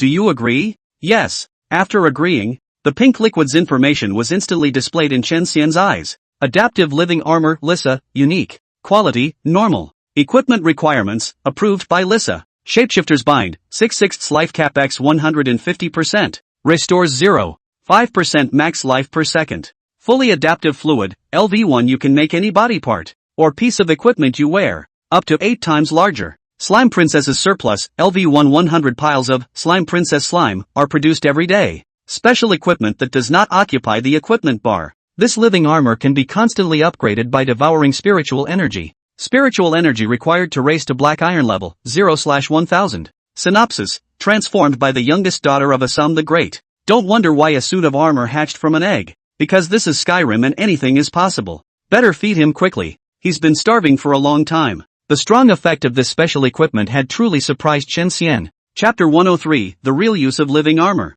This piece of living armor comes up with a 6 Changeling Masters combo hold. Not only does it add life cap, but it also adds percentage back. Chen Xian's maximum life immediately skyrocketed from 35,771 points to 53,566 points. It's more than 10 times as much as a purple card of the same star and level. It's not as good as the top tanking deck, SSR Overlord Xian use 100,000 blood, but the gap narrows with the naked eye. Progress is good. Thus benefiting from this, there was also the 4-season sword technique of the Spring Life Sword. With a sweep of the sword, Chen Xian was able to recover over 5,000 blood. In Skyrim, heroes restore life mainly by the following methods. Most commonly, it is to drink life potions freely. However, this method is both a waste of petty cash and disrupts the pace of combat when used in battle. The second, a small dark room sitting in a cell, returns both blood and blue. That's right, after a hero is collected by a player in a card pack, not only will their spirit power consumption stop, but their blood and blue levels will gradually recover. The disadvantage is that in the card state, the hero can speak, eyes can see, ears can hear, but cannot move. Surrounded by darkness and no light, the hero retains consciousness, but also cannot feel the passage of time. With a prison to describe it is not too much. And then there's the blood-sucking. The fight doesn't stop. The blood-sucking doesn't stop. But if there's no attack target nearby, it just blows up. The best is still the automatic blood return. No consumption, no limitations, and the main one is a saving grace. Take Chen Xian for example. With the LV3 Winds of Recovery talent, and the 6 Shapeshifters bond, he is able to return 2% of his maximum life per second. That's 1071 points of blood. With this horrifying amount of blood return, even when faced with more than a dozen purple heroes surrounding him, Chen Xian was still fearless. The only thing that could be a threat to him would be a SSR worth millions of dollars. And increasing the life cap and percentage of blood return is just one of the 3 main effects of living armor. The second effect also caused the joy on Chen Xian's face to be concealed. Slime is a necessary ingredient for making jelly, and the armor produces another 100 piles of Princess Slime every day. It meant that Chen Xian didn't have to dedicate time to killing slimes. The key thing is that Princess Slime is different from normal slime. Princess Slime, quality, normal. Effect, can be used to raise a hero's star level, only valid until the first evolution. The addition of this mucilage results in a more flavorful and tasty jelly, and plus 5% psychic power. Synopsis, this slime can only be produced by Adaptive Living Armor, Lissa, unique. Each pile of slime contained Lissa's full of passion, which she had worked very hard to squeeze out. So make sure you cherish it, use it well, and don't waste it. Yo! The quality of the slime increases along with the quality of the armor. Chen Xian was quite satisfied with the effect of the slime. But, squeeze out? Chen Xian's eyebrows throbbed slightly, and the word squeeze was very subtle. Feeling the cool, tight touch of the living armor over the surface of his skin, Chen Xian shook his head without thinking further. Instead, he tested the last effect of the living armor. Any part of it could be made up to 8 times larger. This effect might not seem like a half-hearted increase in strength, but Chen Xian was most interested. Da. Chen Xian gazed at his left arm as the thoughts in his head repeated themselves. As a result, a strand of divine energy surged from the living armor to his left arm. Chen Xian was dumbfounded to see that his left arm was actually really expanding like a balloon. He, who was essentially a card, had a physical body that was one with his armor. So the armor that encased his left arm expanded in tandem with it and did not burst. Soon, Chen Xian's entire left arm swelled to its limit, as if it was the arm of the Hulk, and when compared to the original right arm, it immediately created a very strong sense of visual impact. It's done. Quite a fun look. Chen Xian had novelty written all over his face. But he couldn't be happy for more than 3 seconds before Chen Xian's feet stumbled and his body fell unbalanced to the left. Dang! Casserole large fist smashed heavily on the wooden floor of the hut. This is a broken floor, which can withstand this kind of destruction. Wood shavings shot in all directions and splashed. On the spot was smashed out of a big hole. The old village chief's eyes widened in anger at the situation. His fists clenched, and he instantly wanted to give this impudent brat a fat beating. That's just it. This kid helped this village chief retrieve his sister. His credit is not small. Let's spare him for now. The big deal is that when it rains, there will be an extra puddle in the house. Not a big deal. Besides, this village chief is no longer the 10th prince of the slime-fighting Sky Empire, so it's a loss of status and temperament to see eye to eye with a junior. After thinking about it, the old village chief loosened his clenched fists and chose to be strict with himself and lenient with others. Unlike his silence, Ankir was amused by Chen Xian's awkwardness. She curled up and held her hands to her stomach, grinning like a little fat chirp. You're so cute, oh big cans. Oh he, like a fiddler crab on the beach. One hand is so big. The other hand is tiny again. Fun. One more hole. And Kir clapped her little hands with a leaping expression and asked Chen Xian to perform once more. Chen Idol pulled at the corner of his mouth. Black lines hanging from his forehead. It's so embarrassing. It seems that this ability to grow larger, if not used properly, instead of being helpful, would become a liability and a drag. With a thought from Chen Xian, the divine energy that filled his left arm retreated as much as it could and flowed back into the living armor. With his left arm back to normal, Chen Xian did a carp flip and stood up from the ground in style. Then he rubbed his chin in deep thought. Living armor can only make one part 8 times larger. The arms are not working. They will unbalance the body. Neither can his legs, unless he wants to turn into a golden chicken wonder. But it's sure to make people laugh when you walk out. What about making your head bigger? Become a big-headed son? Or a bigger body? Bigger body, smaller limbs, then you're an asshole? No. Chen Xian thought of several body parts in a row and realized that getting bigger was a side effect.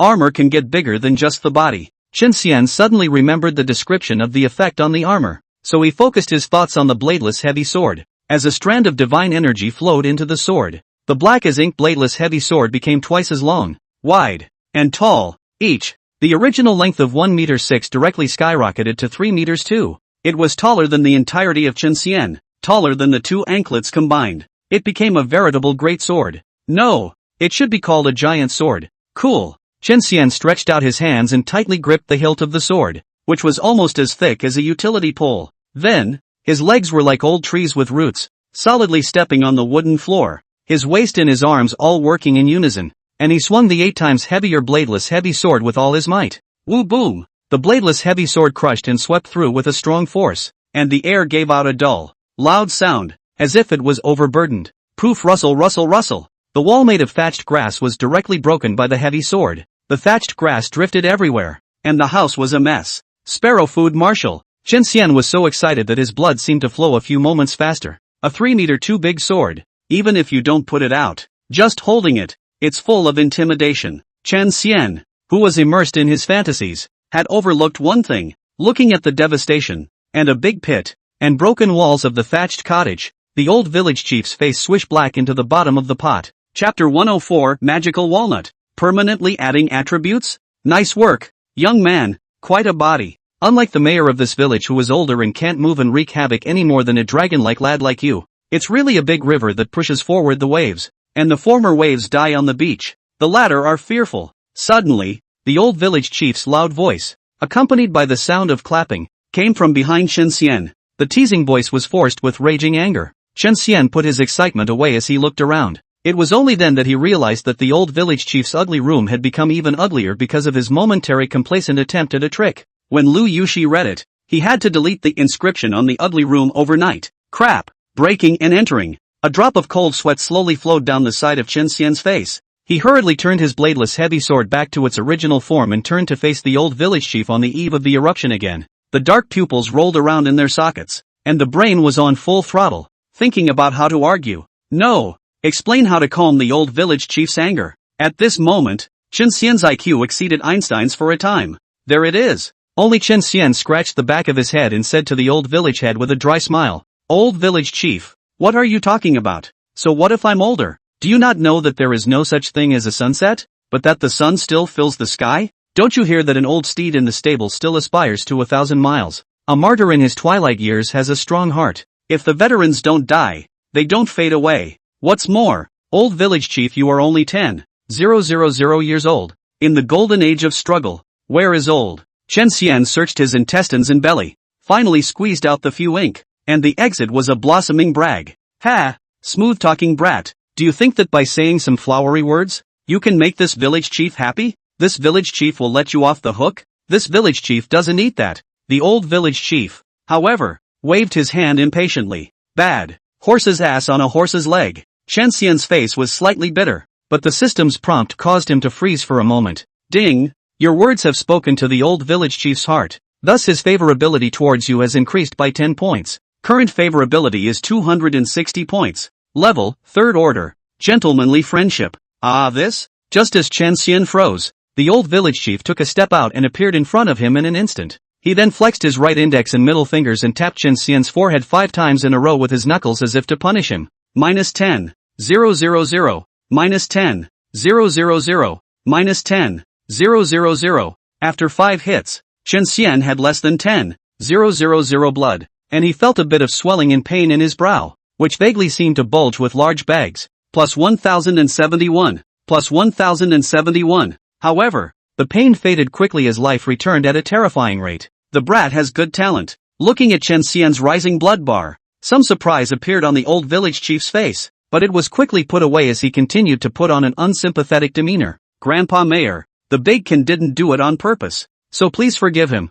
okay? Grandpa Mayor, I love listening to your stories. The story you told me last time was so wonderful and interesting. I want to hear you tell a story again, can I? Seeing that Chen Xian had taken a beating, but the old village chief still had lingering anger, and Kier was instantly anxious. As the saying goes, wisdom comes out of haste, and Lori immediately thought of using a distraction to make the old village chief demoralize, and the move did work. The powdery-looking, well-behaved Nkor reminded the old village chief of his sister's appearance before she was born. The unsmiling look on his face turned into one of cordiality and amiability, and even his voice was much more kind, not too far removed from that of an ordinary old man. Ha ha, yes, of course, little ninja. Sit down obediently. This village chief will tell you a story about how this village chief was once like a heavenly god descending 1v5. So the old village chief Anankol sat on the bench next to the round table, and Kier propped up the tabletop with a pair of slender white arms, cupped her chin with both hands, and stared unblinkingly at the old village chief with her big eyes,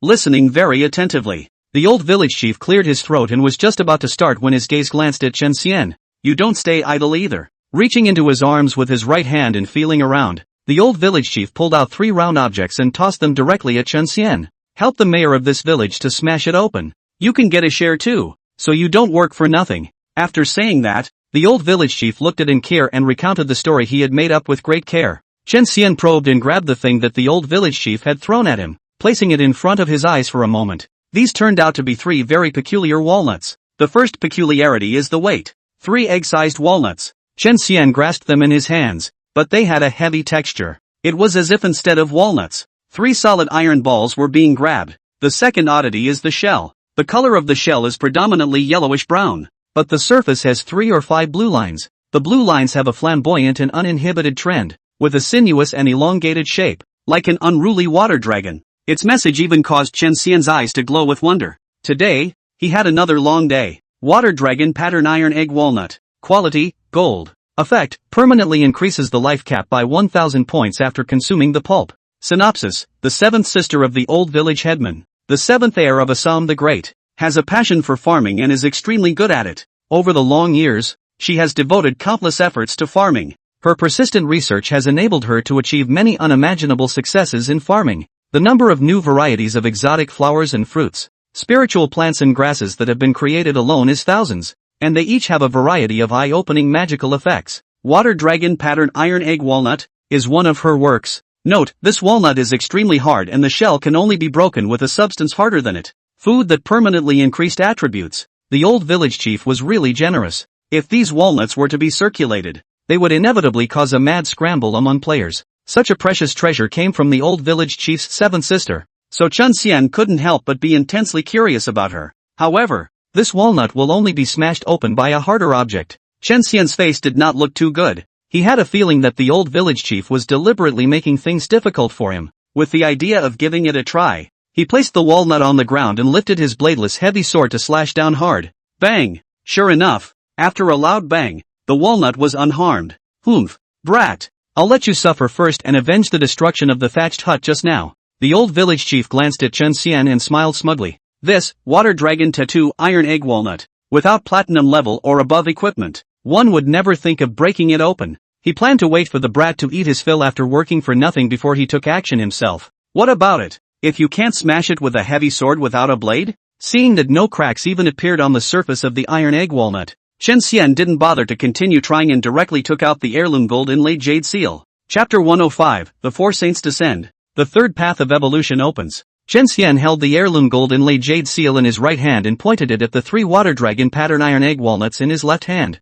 3 smashes in a row. Ka-ching! Ka-ching! Ka-ching! Only 3 crunching sounds were heard, and the shell that even the bladeless heavy sword couldn't damage in the slightest, easily ruptured at this moment. If the heirloom gold and jade seal can't even be smashed open by a few walnuts in the area, that's too much to say. Such an outcome did not surprise Chen Xian. He discarded the shell, which had crumbled into remnants, leaving only the pale blue walnut kernel in his palm. The walnuts emitted a light and exotic aroma, causing his fingers to move. There was even a desire originating from instinct that urged him to eat all 3 walnuts. Chen Xian forcibly restrained the desire and was about to hand over the walnuts to the old village chief for distribution. However, he realized that at some point, the latter had stopped telling the story, and his eyes were dead set on the heirloom gold and jade seal in his hand. The expression on the old village chief's face was extremely complicated. There was disbelief, shock, doubt, and even undisguised killing intent. Your heirloom gold and jade seal, how did you get it? The old village chief's voice was like the cold wind in the winter months, so cold that it could soak into the bone marrow, and there was a reason for his reaction. Back then, after the fall of his father, the whereabouts of the golden inlaid jade seal for the transmission of the state was also unknown. This disappearance was for a full 10,000 years. During this period, within the heavenly domain great world, all parties of supreme powerhouses, super experts, hidden old monsters, and lord kings, hadn't stopped searching for the heirloom gold inlaid jade seal. They, the 10 children of Assam Maharaja, did likewise. However, although both are trying to find the heirloom gold and jade seals, the motives of the two sides are very different. The absolute powerhouses of all parties, and the lords of the top powers, valued the appeal and influence of the transmission gold and jade seal, and presumed to use it to realize their ambitious ambitions, or even to unify the heavenly domain great world, establish a second flourishing slime-fighting sky empire, and ascend to the pinnacle of power. In order to do this, the gold and jade seal of the state is essential, because it represents the orthodoxy of the heavenly realm and is the symbol of the common lord of the heavenly realm. As for the old village chief and other children of the great emperor, the reason for searching for the transmission gold and jade seal was that they were unwilling to let their father's relics go out into the world, especially if they were obtained by people with bad intentions, for that would be a bloody, apocalyptic disaster for the multitudes. The old village chief never thought that the heirloom gold inlaid jade seal, which had searched for him for thousands of times, would suddenly appear in front of him. It is still owned by a descendant who is so weak that he has no eyes to see. The reason why the old village chief revealed his killing intent was because he suspected that this junior had used some dirty and despicable means to find the jade seal. There was a reason for him to guess like this. After all, that many powerful people, a full 10,000 years of searching, but not even the shadow of the jade seal was seen. Then it was highly likely that it was properly arranged by father, since it was arranged that it wouldn't come out of the world. And now that it had suddenly appeared, the old village chief had every reason to suspect Chen Xian. As the son of a great emperor, he would never allow the golden and jade-encrusted seal of the kingdom to fall into the hands of a despicable person. Once he found out that the jade seal of the person in front of him was not from the right source, he would not only take it back, but would also give him an unforgettable lesson. In response to the old village chief's questioning, Chen Xian chose to tell the truth. What? You're saying that the jade seal was handed down to you by father himself after you passed father's test? After receiving the answer, the old village chief was instead even more shocked. And even his pitch rose several points. How could he not be surprised? Father did not choose their group of emperor sons and daughters with amazing natural talent and extraordinary strength as their successors. Instead, he chose an outsider, a weak scion of a foreign race. Father, what was he thinking? Grandpa Mayor, I testify that the bigkin is not lying, because I was there at the time, and the jade seal was really passed down from the great emperor to the great jarhead. Seeing that the old village chief was still skeptical, and Kier hurriedly stood up and raised her small hand to testify for Chen Xian. Old village chief, I no longer care to explain, read them and you will understand. Without any nonsense, Chen Xian directly practiced the four-season sword technique on the spot. As the four swords of spring born, summer growing, autumn harvesting, and winter hidden were made in turn, the old village chief froze, followed by his lips trembling and his body trembling. It's father's four-season sword technique, all right. It's also the diamond grade four-season sword technique that has been deduced to the highest level. I didn't expect to see father's four-season sword technique after more than 10,000 years. It's quick and fast. Letter up. The old village chief was thoroughly convinced. The jade seal might be obtained by underhanded means, but father's exclusive four-season sword technique could only be mastered by someone who had gained his approval and personally taught him. In other words, the white qualified armored swordsman in front of him was really the successor, the inheritor, designated by father. Thinking of this, the old village chief nimbly fished out a purple jade talisman from his pocket and brought it to his mouth. All four seniors, come over here. Father's heirloom gold and jade seal has reappeared in the world, and he has personally appointed an inheritor. It didn't take long for the old village chief to finish, for doors of space suddenly appeared within the thatched hut, and four figures with different images walked out from it. Two of them, Chen Xian, were very familiar with, and were precisely the toad immortals guarding the Spirit Plant Valley's secret realm, as well as the old sweeping monk who guarded the secret realm of the hidden scriptures. There were two people left, one of which was a tall warrior wearing golden armor and a red tasseled helmet, holding a 2-meter-long golden half-moon halberd. The other person was a woman, wearing a long black classical printed dress, with a stunningly beautiful appearance, showing elegance and purity between her hands and feet. Their names are, Golden Armored Warrior, Black Swan Fairy. The rest of the information, except for the name, is in question marks. Tell the poor monks a good deal about what's going on. Old Monk Sweeper inquired about the old village chief while nibbling on the spicy and flavorful Jayan Pepper secret chicken claws. A circle of red oil stained the side of his mouth. Here's the deal. In streamlined language, the old village chief quickly explained everything while introducing the people present to each other. Both Immortal Toad and Old Monk Sweeper had an impression of Chen Xian,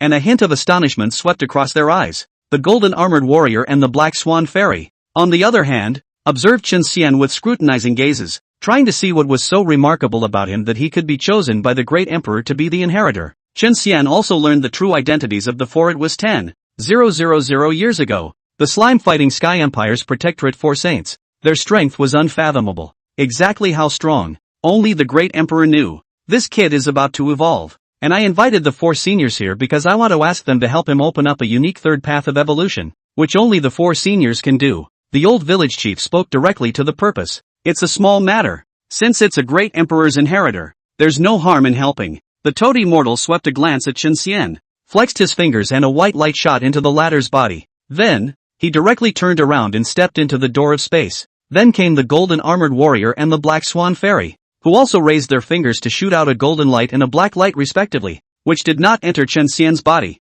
After doing so, they both left without saying a word. And finally, there is the old sweeper. Little monk, the path is blazed for you, but how far you can go depends on you. After he flexed his fingers and shot a gray light into Chen Xian's brow, he then returned to the secret realm as well. Chen Xian, who had 4 rays of light entering his body, only felt that something deep within his body seemed to be constantly breaking and reorganizing. He had a magical feeling that his evolutionary potential was getting higher and higher as he shattered and reorganized, until the changes stopped and his third evolutionary route was completely fixed. Evolutionary route, Giant Sword Warrior. Rarity, N+.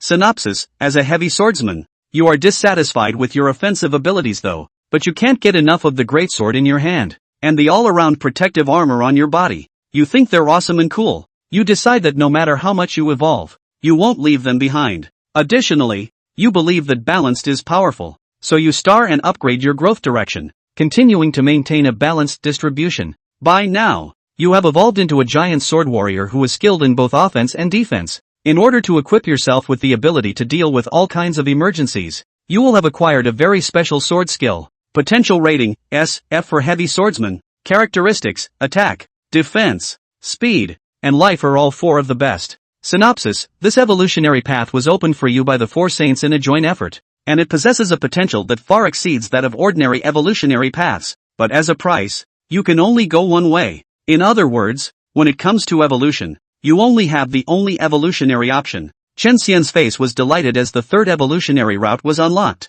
Now everything is ready to evolve at last. Chapter 106, 10th Tower of Evolution. Descent. The third evolutionary route was most to Chen Xian's liking. It's not just that the potential rating is as high as S, far exceeding the E of the first two lines of Iron-Armored Guardsman and Mad Swordsman, even more so because of his iconic greatsword in full body armor, both of which have been preserved. Crooked Regard, giant sword wielder, Chen Xian muttered, anticipation rising in his eyes. A moment later, he returned to his senses and handed the old village headman the 3 water dragon patterned iron egg walnuts.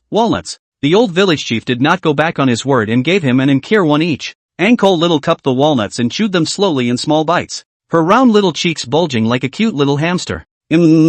Smells good. Good times. Seeing the summoner's brow arched, delicious to the point of wobbling Giorgio. The whole thing smelled like a daze. Chen Xian looked skeptical. Was it really that good? He flicked the movable facial armor piece upwards to reveal a slit and dropped the walnut into his mouth. Chew. With this chewing, Chen Xian's pupils suddenly shrunk, followed by a revitalized spirit and a radiant glow. Summoner is right. Walnuts are not only crunchy and tender, the flavor is distinct. Gently bite, there is a rich and mellow aroma all over the mouth. Chen Xian's sleeping taste buds on the tongue at this moment was completely awakened. Deliciousness is now on par with golden jelly. It was that the portion was too small, and after eating it in 3 or 2 bites, Chen Xian was not satisfied and was very unenjoyable. He smacked his lips and braced himself to say to the old village chief, "Old village chief, it's not that the juniors are deliberately talking about you. You are at least the 10th prince of the slime-fighting Sky Empire. How can you be so stingy with your hand? 1 walnut per person. Just a little bit. Enough for who?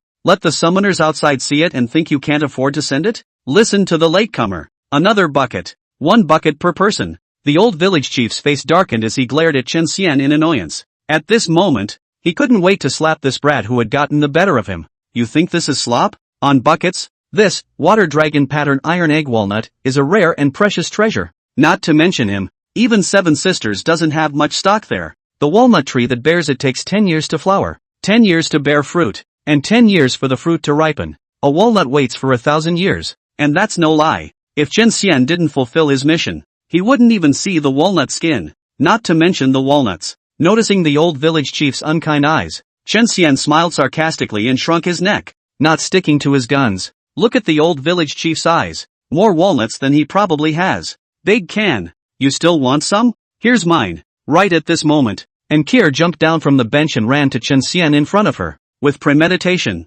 she held up the uneaten walnut with her little paw, her eyes full of anticipation, signaling Chen Xian to eat it. Perhaps it was because Encore's mouth was so small and she was a slow eater, so she still had a large portion of walnuts left. Chen Xian shook his head repeatedly, adamant that he didn't want it. Let's not talk about the fact that grabbing a snack from a little loli is a bit of a real shame. Just the little bits of shiny drool that stained the walnuts made him unable to get his mouth off of them. Ha! You sure you don't want to eat it? Big can. And Kier asked again without dying. Chen Xian did not say anything, just shook his head once. The plan failed? The anticipation in Ankir's eyes dissipated, and a few more strands of loss appeared. She had no choice but to sulk and eat the rest of the walnuts alone. After eating it, Encore's life cap increased by 500 points, and her total life broke through to a staggering 50 points, which was 3 times that of an ordinary player. Chen Xian's life cap was raised even more, a full 3,000 points. He had taken another small step on the path of the bloody bull.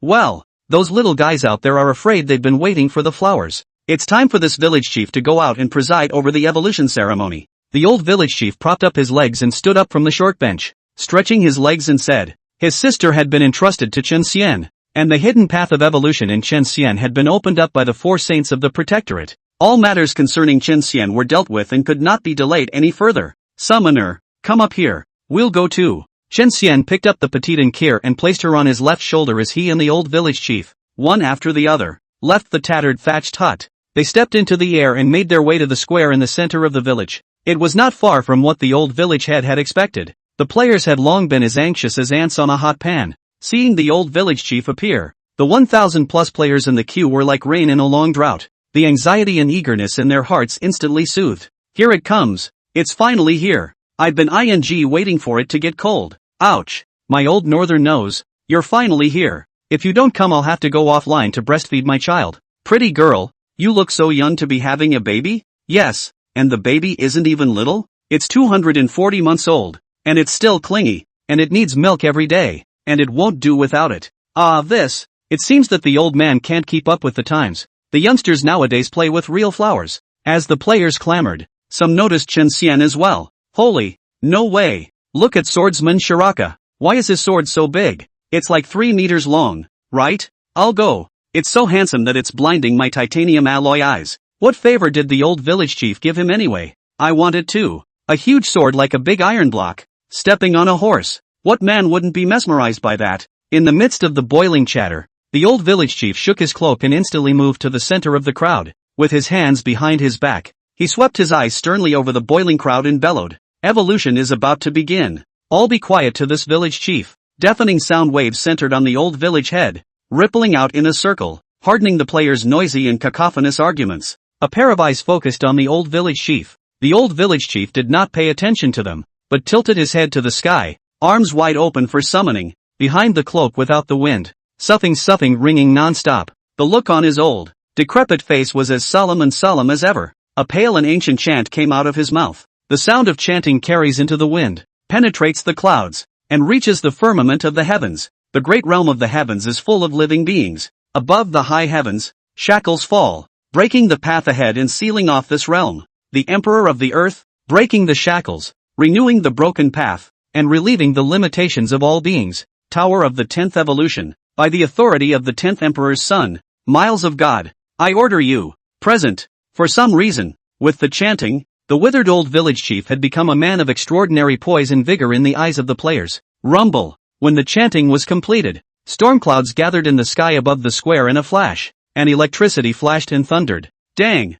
A white tower descended from the sky, cutting through the howling gale, the surging clouds, and crashing straight down into the clearing in front of the old village chief. The white tower is made of unknown material, with a simple and ancient shape, pointed up and rounded down, divided into 10 layers, with the base occupying an area of 10 meters in circumference. On its right side, there was also a giant white stone monument erected. The stone monument was 20 meters tall and 5 meters wide, with a smooth and even surface without the slightest trace. It was actually an unmarked tablet, and I don't know what it was for. The White Tower's information was also presented to all the players. 10th Tower of Evolution, Void, Quality, Mythic. Effect, the 10th Tower of Evolution is made of white limit-breaking stone. 10-star level 100 heroes will release white limit-breaking aurora inside the tower when they enter it. This aurora raises the hero's life level, breaks the hero's star and level limitations, and expands the hero's potential, thus helping the hero to complete his or her first evolution. Introduction. Assam Emperor had spent a huge amount of resources and treasures, casting 10 towers of evolution, through which any species of living beings can enhance their qualifications and raise their upper limits, and this tower is one of them. Later, the great emperor gave each of the 10 evolutionary towers to his 10 emperor sons and daughters to guard on their behalf. At this moment, the tower doors of the 10th Tower of Evolution are wide open, waiting for the first hero. Heroes who fulfill the evolution conditions. You may enter the tower in order. The old village chief stood with his hands on the right side of the tower door and said in a voice like a bell. Chapter 107, New Features After Evolution. Bright dog tags and battle aid system? Not long ago, the players had lined up early under the order of the old village chief. There were a total of 10,000 players in Novice Village 88888, but there weren't even 1,000 people who had heroes under their command who had risen to 10 stars and 100 levels. As a result, the line is not long. In spite of this, the square in the center of the village was still crowded with people. Even if the heroes under their command couldn't meet the evolution requirements, many summoners still couldn't hold back their curiosity, so they rushed over to see what evolution was all about. Nowadays, out of the hundreds of thousands of newbie villages across the game, they were the only ones who had unlocked the qualifications for evolution. This is a godsend. Some players with flexible brains and a keen sense of smell had long since turned on the in-game video function, ready to record this first-hand evolutionary information. Prepare to take it offline and play with it, or start a paid video thread on a gaming forum to make a killing and rake in the cash. I have to say, these guys are pretty smart, but they're not the smartest. And for smarts, who's better than the black-hearted game of Skyrim itself? That's right, everything is a black-hearted game of reckoning. Didn't think so. There is a charge for the in-game video recording feature. Moreover, it has implemented a model similar to the step tariffs and long-distance roaming calls. A single player, with less than 10 minutes of video recording in a 24-hour period, consumes 1,000 starstones, or 100 Dian coins, per minute. The video is 10 minutes to 1 hour long and consumes 5,000 starstones, or 500 Dian coins, per minute. The video is 1 hour to 12 hours long and consumes 10,000 starstones per minute, which is equivalent to 1,000 greater yen coins. The video is 12 hours to 24 hours long and consumes 20,000 starstones per minute, which is equivalent to 2,000 greater yen coins. Also, there is a charge for taking pictures, but it was cheaper than the video, and regardless of the quantity, each one only charged 500 starstones, or 50 greater yen coins. In short, the game of Skyrim wants money with its little hands, reaching out to all corners. This time, make sure you make your money back. There is no doubt that a portion of the players who started videotaping, they admitted that they had an element of gambling. The first person to appear in their shots was a bald player at the forefront of the group. I did as I shampoo my hair with Puffy. Finally, you can evolve. Let's just let the old man see what's going on here. The old line shampooed with a Pontola tap on the waist card pouch, only to see the blue light flashing wildly. A big man in black armor with a robust physique and holding a battle axe appeared in front of him. Admiral Zeroling Xing Daorong. Go! Start evolving. Xing Daorong's rough face revealed a look of delight before he turned around and walked towards the Tower of Evolution. As soon as he stepped into the tower, the 2-meter-high, 1-meter-wide door closed with a loud thud. All sight of the outside world was blocked. What are you doing? Why are you closing the door? That's right. I was planning to record the details of the evolution. Alas, that's a shame. What's the point of closing the door properly? Ugh, it's a bust. The wish to see Fox-sama's evolution is a bust. Despite the players being quite vocal, the old village headman ignored them and instead raised his head, his gaze ghostly looking towards the 2nd to 10th floors of the White Tower. Buzz, buzz, buzz. Xing Daorong entered the tower for only less than 10 seconds, and the first 2 or 3 floors of the White Tower, in turn, emitted a humming sound of increasing volume, and their color, from white to a sea-like blue. The 4th story of the White Tower, from bottom to top, and a 10th of the way up, was also colored azure. Just as the players were astonished by this change, the area-based system announcements suddenly rang out. Congratulations to player Laodicean Shampoo with Puffy. You're our card hero. Zeroling Admiral Xing Daorong has successfully evolved to SR. After the settlement, we have learned that Zeroling Admiral Xing Daorong's combat power during his R-card period exceeded 31% of the R-cards ever created in the great world of Heaven's domain. The Blue Glory Tri-Winged Evolution Medal is hereby awarded. Currently, Zeroing Admiral Xing Daorong is located in first place on the ancient tablet list of competitive ancient tablets of the same level. Heroes who are located in the top 10,000 on the peer competition ancient tablet list. The heavenly domain great world will forever remember your honor. The system announcement ended and the players looked at the huge stone monument on the right side of the White Tower. And sure enough, Xing Daorong's name appeared at the top. Suddenly, the door of the tower opened and Xing Daorong strutted out from inside.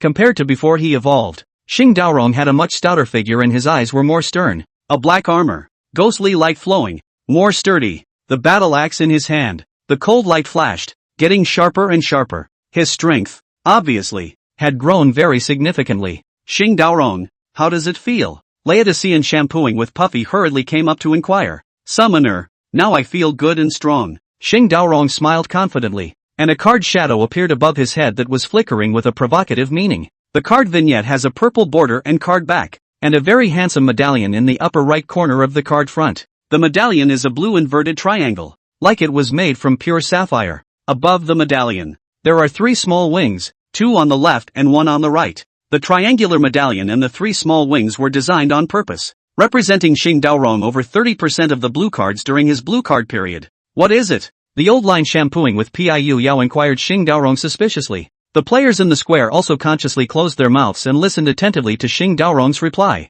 Summoner, after the first evolution, the hero will unlock 2 major functions. For one thing, it's this flashing of cards that has no real meaning, only provocation. Secondly, it's the helper system, aiding and abetting system. The players and heroes, including Chen Xian, were all very curious about these 4 words. However, Xing Daorong didn't continue, but sold the story. After you evolve, you'll know what the helper system is for. All the changes in Xing Daorong's body made the players in the queue itchy, so they hurriedly let their heroes enter the White Tower in order. For a while, system announcements rang out. R-card hero, Shining Servant Jia Baoyu, successfully evolved to SR. More than 30% of the R-cards ever made in the great world of Skyrim. The Blue Glory Tri-Winged Evolution Medal is hereby awarded. Currently, Godding Servant Jia Baoyu is in second place on the ancient tablet ranking of competitive ancient tablets of the same level. SR Hero, Source of Plague, Tutu, successfully evolved to SSR. More than 45% of the SR cards ever made in the great world of Skyrim.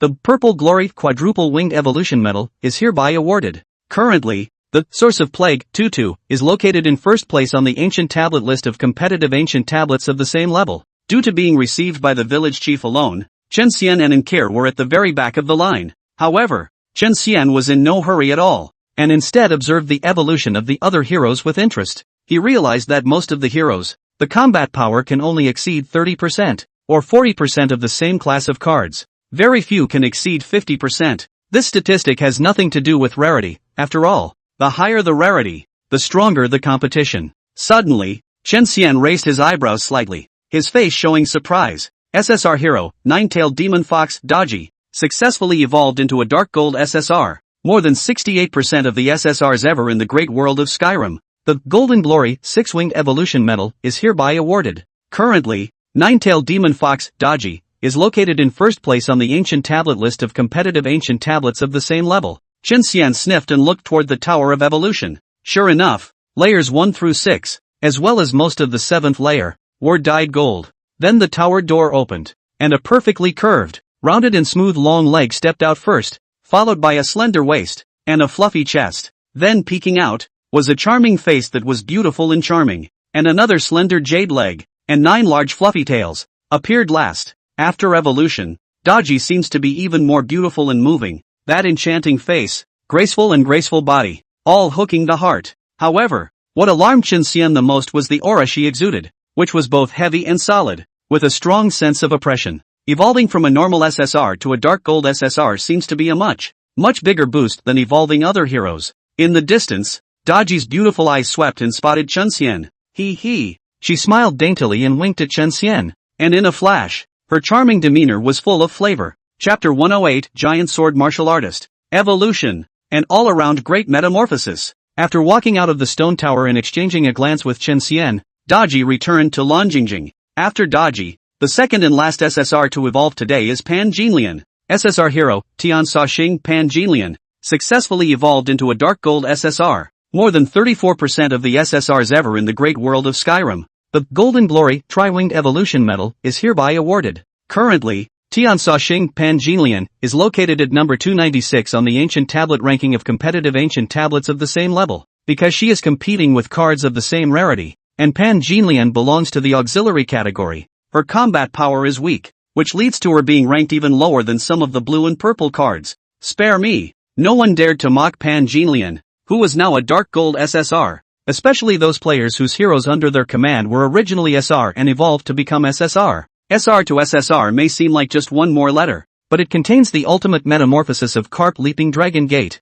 SR is nothing in front of SSR. That being the case, how big should the gap be between SSRs and Dark Gold SSRs? Keep in mind that the further back you go, the gap between two adjacent rarities is increasing. A lot of players can still remember. Ghostly Soul Slaying Elf had said, Dark Gold SSR is only on the road of evolution. That vital 10 heavy gold order of the first order. SSR even cannot even count the starting point. Speaking of Ghost Slayer, this guy's got a lot of cravings right now. Mard, if my overlord Xiong Yu didn't die, he should have evolved into a Dark Gold SSR. It could even surpass the little Thai Fox Daji and become number 1 on the list. Damn white card swordsman. I'm full of fire just thinking about him. In the upper right corner of the square, Ghost Slayer was leaning against a crooked neck tree with a dog's tail grass in his mouth, cursing. President rest his anger. You're Xiong Yu. Wusong's 2 major SSRs are at this moment in the Slime Emperor's fallen ruins fighting and upgrading monsters at full strength and collecting star ascension materials. At the most, tomorrow morning,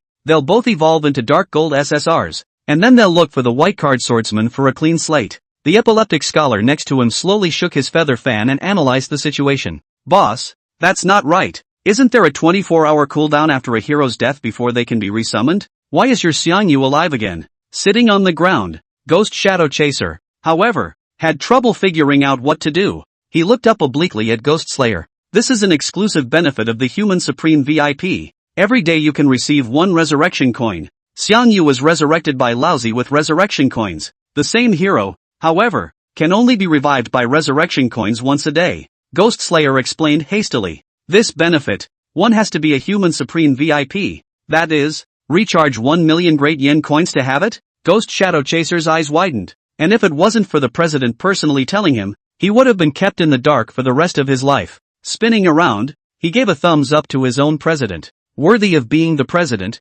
rich and generous. It's like a sparrow pecking a cow's butt. Bird food is awesome. Obviously it was a word of praise, but the more Ghost Shadow Slayer thought about it, the more unpleasant it became. Pop! He spat out his dog's tail, rolled up his sleeve, and slapped Ghost Shadow Chaser, knocking the latter to the ground once again. President? What is it this time? Ghost Shadow Chasing Wind covered his face and was aggrieved. He didn't do anything? By the way, soon, all the other 10-star, level 100 heroes had evolved, including the members of the Clothesless Alliance, Bone, Abba, and Tian Sholian. All three of their heroes had also evolved from our cards to SR. Now, it's just Shinxian. Ooh, big cans, it's finally our turn, yay. Ha. I wonder what the big can will look like when it evolves. Will it become a big can? Encore bit her finger and cocked her head, her eyes filled with longing. We'll see in a minute. Shinxian stroked Nkir's little brain and took a step straight toward the White Tower. Get in there,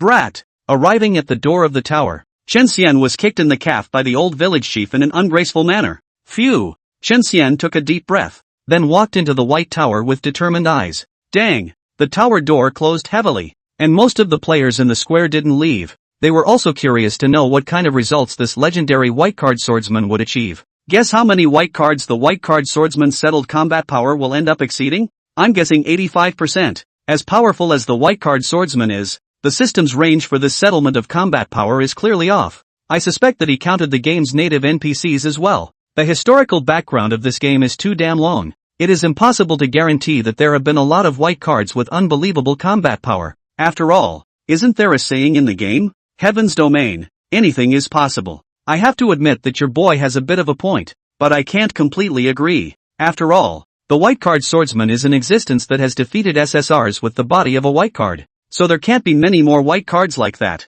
I guess 95%. It's not like we're going to get a dime out of this fight. Why don't I take the betting seat and open a handicap for the group? Just bet on how many of the same rank the white card swordsman's combat power settlement can exceed, and use starstones for the chips, and bet no less than 100 starstones. Big bets hurt. Small bets are fun. I'm in. I want it too. At this moment, no matter if it was ordinary players, members of the Clothesless Alliance, or Ghost Shadow Slaughterer, Wind Cloud Wuji, those guys who had trouble with Chen Xian, as well as Blue Jingjing and Daji, all of them were waiting for the results of his evolution. Inside the 10th Tower of Evolution, Chen Xian realized that he had come to a dark space, with nothing in every direction, up and down, dark and gloomy. The only one who emitted a faint white glow was himself. Swoosh, swoosh, swoosh. Suddenly, the dimly lit space was illuminated as a beam of white limit-breaking aurora came flying from nowhere, piercing through Chen Xian's body like a sharp sword. Chen Xian did not feel any pain, as if the target of the sharp sword was not him,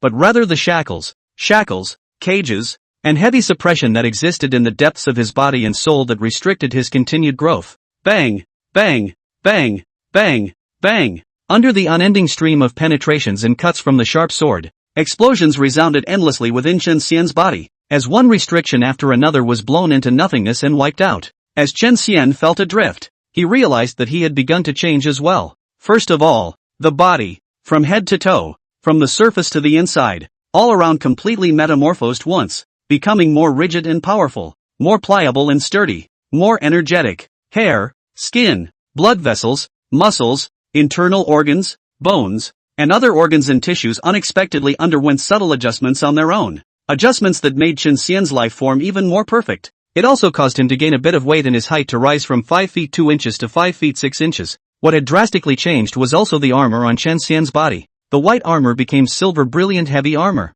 and the material was changed from the original steel to a tougher and more resistant secret silver. The shape is also less bulky and becomes more body-flattering with a streamlined aesthetic. Then there are the components. In addition to improving and optimizing the original chest armor, arm armor, hand armor, leg armor and helmet, there are now additional components such as the armed soft armor Uchimura, soft armor cap, chainmail hood, tight girdle, and locking armor. Nowadays, Chen Xian was truly armed to the teeth, and from head to toe, hardly any skin would be exposed. Finally, there are the weapons. It was too late to mourn the exit of the 1-meter-6 unarmed heavy sword. Now on the scene was the secret silver giant sword that was 1.5 meters long and nearly half a meter wide, with a glittering silver blade. The giant sword was as big as a door panel, plain and unassuming, yet extremely intimidating. Furthermore, whether it was the secret silver heavy armor or the secret silver giant sword, there was a light green pattern carved on it. beautifully detailed and very bright, corresponding to Chen Xian's green rarity.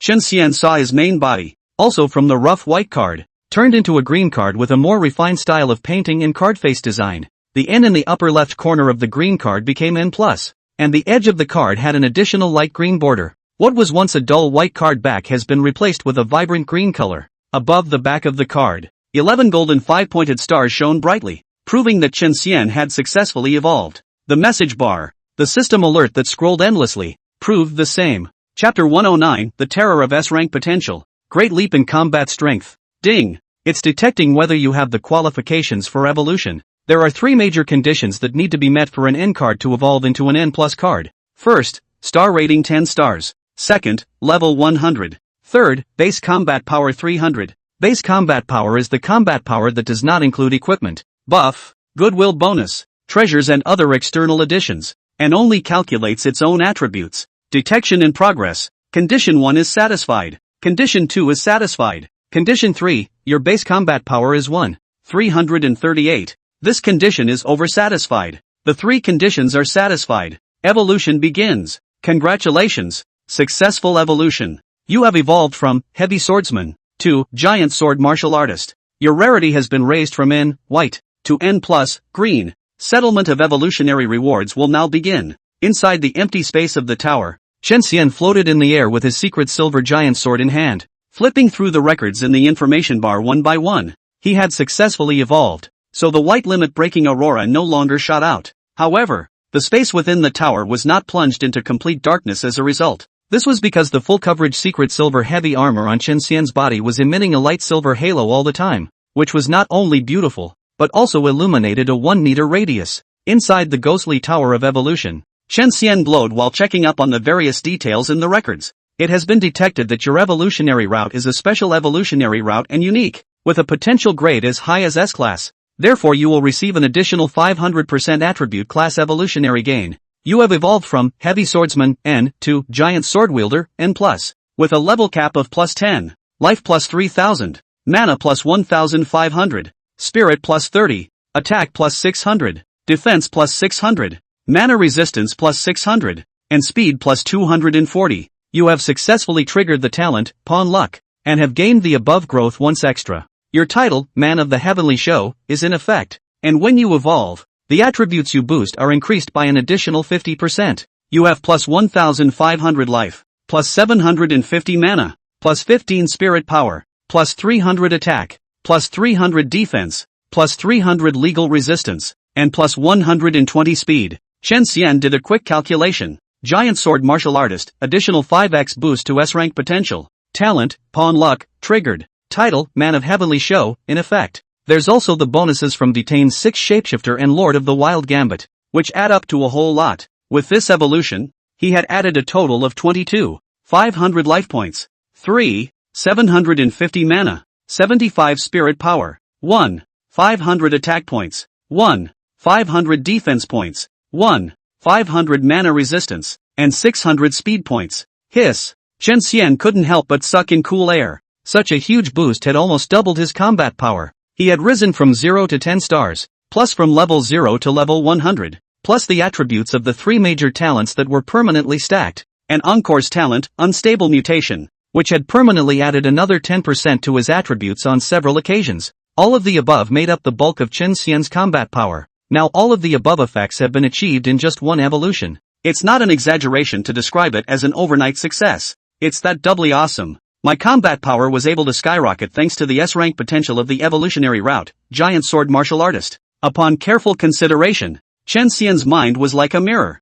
knowing the biggest reason for the leap in battle power. The huge 500% bonus to S-rank potential is nothing short of impressive. Although my potential has reached S-rank, it is only the starting point. It's a little cruel to say that this S-rank starting point is the end of a lot of Dex lifetimes, Chen Xian muttered, and there was a reason why he said that. In Heaven's domain, the potential of a card will directly determine how much the card will increase its attributes when it is upgraded, starred, and evolved. Cards with different rarity have different potential levels. N card, white, with F-rank potential and an additional 50% gain when evolving. N plus card, green card, with E potential and an additional 100% gain on evolution. R card, blue, with D rank potential and an additional 150% gain when evolving. SR card, purple card, with C rank potential and an additional 200% gain when evolving. Normal SSR cards, normal gold cards, with S rank potential and an additional 500% gain when evolving. That's right, SSR with a price tag of 800,000. The potential is the existence of a broken class, which can explain why other cards face SSR, such as a grain of ant to see the sky. Almost no resistance. Of course, although Chen Xian was now a green card, he was no longer inferior to an ordinary SSR in terms of potential, but it's going to pale in comparison to the dark gold SSRs. Potential is no less important to a deck than psychic power, if not more so. In Skyrim, cards are capable of infinite evolution, a statement that is not pie in the sky, but leans more towards a theoretical possibility. Just like buying a double color ball, it is possible to win the first prize, but in reality, the probability is so low that you want to win the lottery? It's not even enough to have smoke coming out of your ancestors' graves. The biggest roadblock to infinite evolution when placed on a deck is the base combat power requirement for the next rarity. Chen Xian didn't even need to think about it. This base combat power requirement would definitely get higher and higher and more perverted. In other words, the cards don't have enough potential, and upgrading, starring, and evolving adds less combat power. Then sooner or later they will get stuck. That is, bottlenecked. Perhaps even SSRs, whose initial rank is the highest right off the bat, can't evolve all the way. Chen Xian's eyes narrowed slightly, a wise light flowing endlessly in his pupils. Quickly, he frowned. If you want to evolve, you have to raise the potential of the card to fulfill the combat power requirement. But to enhance the potential of the deck, it needs to be advanced again. The corners of Chen Xian's mouth twitched incessantly. Wasn't this a dead-end cycle? It was just that I didn't know if there existed any other methods in the heavenly realm that could increase potential other than evolution. Wait. Suddenly, an aura flashed through Chen Xian's mind, and he said his eyes widened slightly. He suddenly reacted to the fact that the white card, the lowest of origins, might be a unique advantage. Think about it. The starting point is the SSR cards, and their potential rating is also S rank. But what about Chen Xian? His potential reached S rank at N card, and when he evolves to SSR, his potential will definitely be more than S rank. However, there's still a long way to go to evolve to SSR, so for now it's best to look at the other benefits of evolution. That's right, in addition to humanoid refinement, card optimization, and basic attribute enhancement, cards also have other benefits after evolution. By looking through the history, Chen Xian first discovered the first benefit, which was that by evolving from a white card to a green card, he had also learned 1.5 talents. Why do you say 1.5? Chen Xian opened the panel and checked up on the complete talent first. Steel skin, LV1 plus 5% double resistance. You can synchronize your body's sense of touch with the armor you wear. This function can be switched on and off freely. Chen Xian opened his mouth, his expression stagnant. He was truly amazed by this talent. It was almost as if it was made for him. The first is a percentage plus double resistance. Pure and simple jack of all trades. The later it gets, the more useful it becomes. Then there was the tactile synchronization, with which Chen Xian could feel, no longer 1,000 steel and steel coldness. From now on, no matter the gentle toughness of the grass, the wetness and looseness of the soil, the gentle coolness of the breeze, or the tender little face of the summoner, he would be able to feel it directly without the need to remove his armor. After all, the armor was born as one with him, and removing it would drop his defense.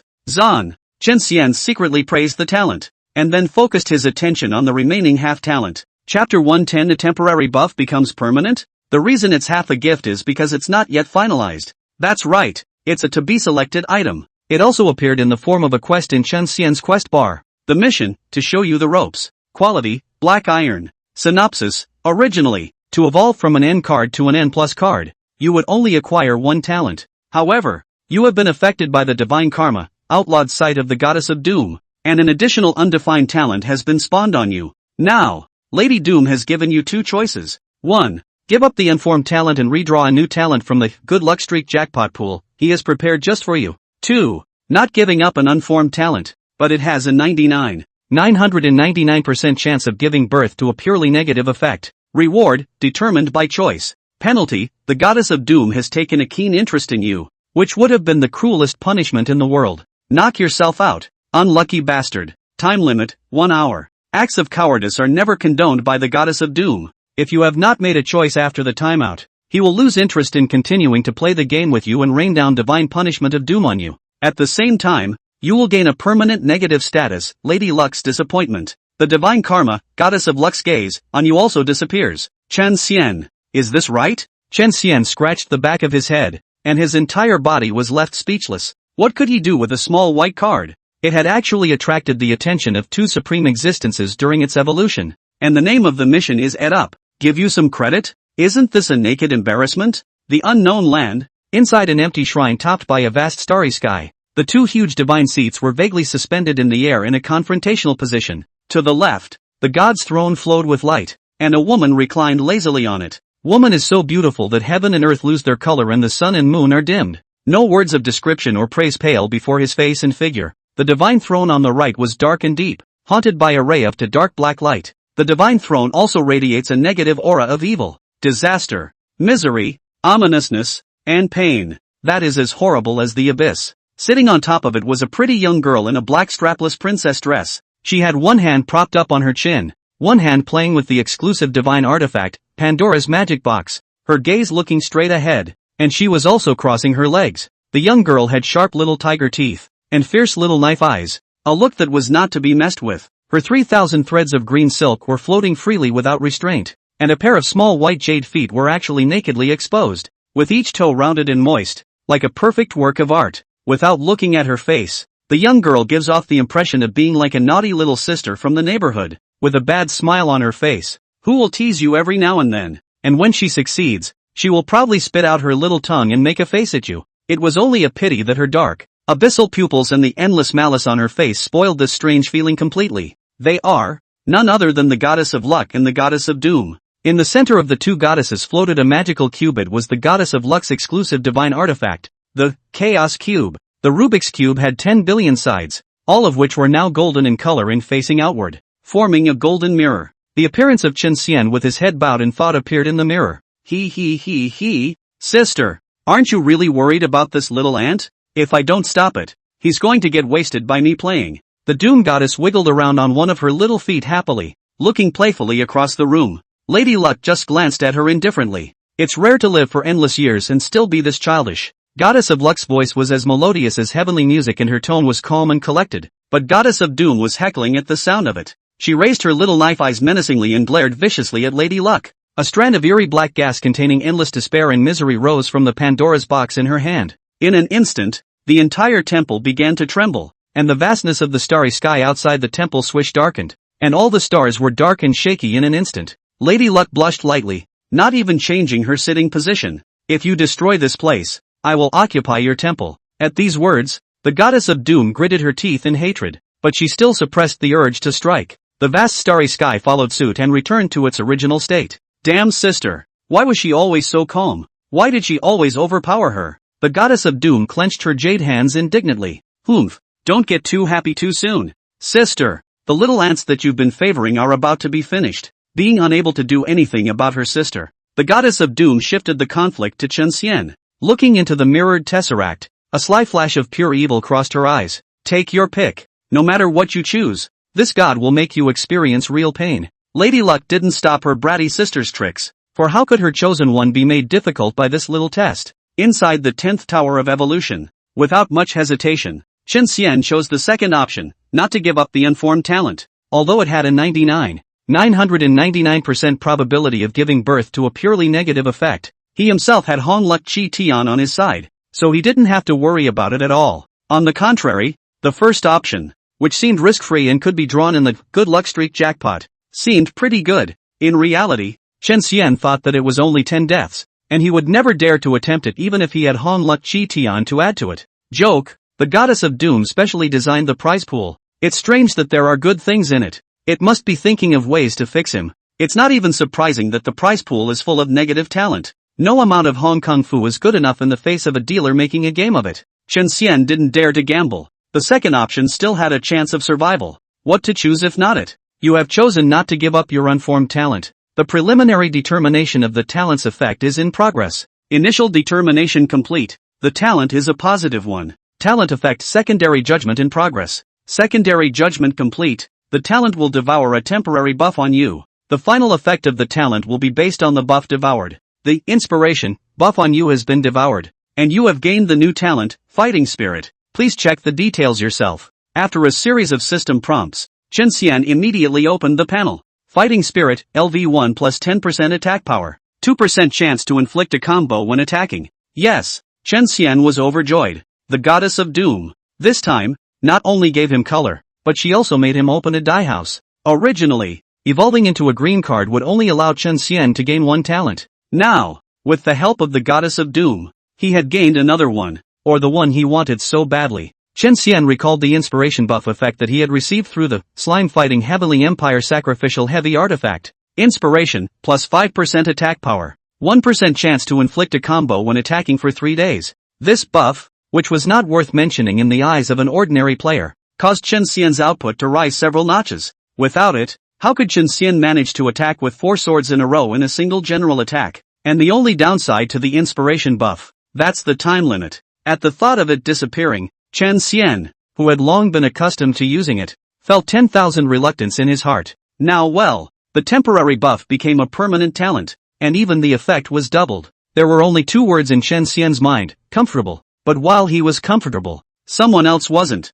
Chapter 111, Super Special Skill, 10 Square Sword Servant. Inside the Temple of Lady Luck, through the golden mirror that the Rubik's Cube had been transformed into, the Goddess of Doom could not help but feel a hint of surprise when she saw that Chen Xian had not chosen to draw the prize, but had instead chosen the second option. That's right, she had designed the Good Luck Streak Jackpot Pool, which contained either a variety of curses or all sorts of weird and wacky negative statuses, guaranteed to make her sister's little ants not squeak as soon as they drew one. However, my sister's little ants were quite clever and managed to avoid the bad ending. But does it work? The second option, as usual, has a 999% probability of having your sister's little ant fall into the pit. However, she had miscalculated, and her sister's little ant had even had the luck of the draw, triggering a positive effect with a probability of only 0.001%. Luck? Is that why you chose him, sister? The Goddess of Doom narrowed her eyes, a rakish look on her mischievous pretty face.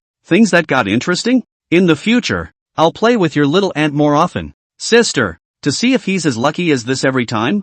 Goddess of Luck did not reply, but only stretched out her delicate hand and grabbed at the Chaos Demon Cube in the void. Shoo! The Chaos Cube trailed a white trailing flame and returned to Lady Luck. Seeing that her sister ignored her, the self-interested Goddess of Doom gritted her small tiger teeth in annoyance. Suddenly, it was as if she thought of something, and a quirky witticism surfaced in her dark magical pupils. Hee, sis. I know what you're going to do with the little ants, but you're too late. Destruction. Thunder. Nature, he's about to start a new round. You didn't participate last time, but this time, he won't allow you to stay out of it. Ha. The Goddess of Doom briskly wiggled her white jade feet, and her soulful and delicate voice was laced with a strong sense of schadenfreude. Don't bother. You have accomplished the purpose of your visit, and if you do not leave, do you want me to see off the guests myself? Lady Luck's beautiful eyes glanced at her faintly. Still with little mood swings. Humph. Goddess of Doom coldly grunted, and then her index finger lightly clasped, slightly flicked,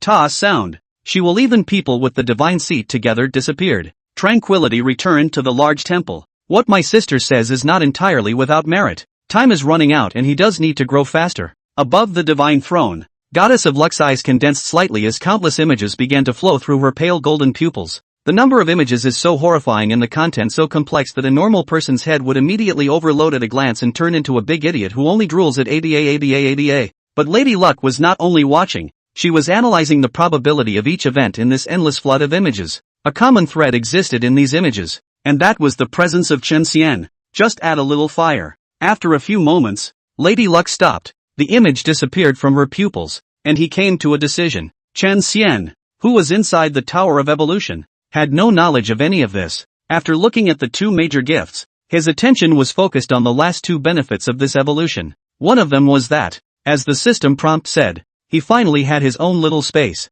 Congratulations on your successful evolution. During this evolution, 2 space grids have opened up in your body. Each space lattice can only store one type of item in an unlimited number. Due to your exceptionally magical and mysterious evolutionary route, which resulted in an incomparably solid and stronger carrying capacity of the space within your body, 2 additional space grids have been opened up. An independent storage space had long been on Chen Xian's mind and longed for. Still have to have their own little space to be able to do so, otherwise everything is put in the summoner. Access is really not very convenient. Chen Xian really hadn't expected that evolution would actually allow heroes to have independent storage space. That's unexpected. Only the 4 space compartments are so stretched that it seems they can only be used for essentials. The final benefit of evolution is skill. A very special skill. 10 Sword Squire, unique. Quality, gold. Level, LV1. Effect, this skill consists of 2 parts, passive and active. Passive, for every 100 levels in rank, you gain 1 Squire slot, with a cap of 10. The servant position can only be used to store a Servant of the Sword.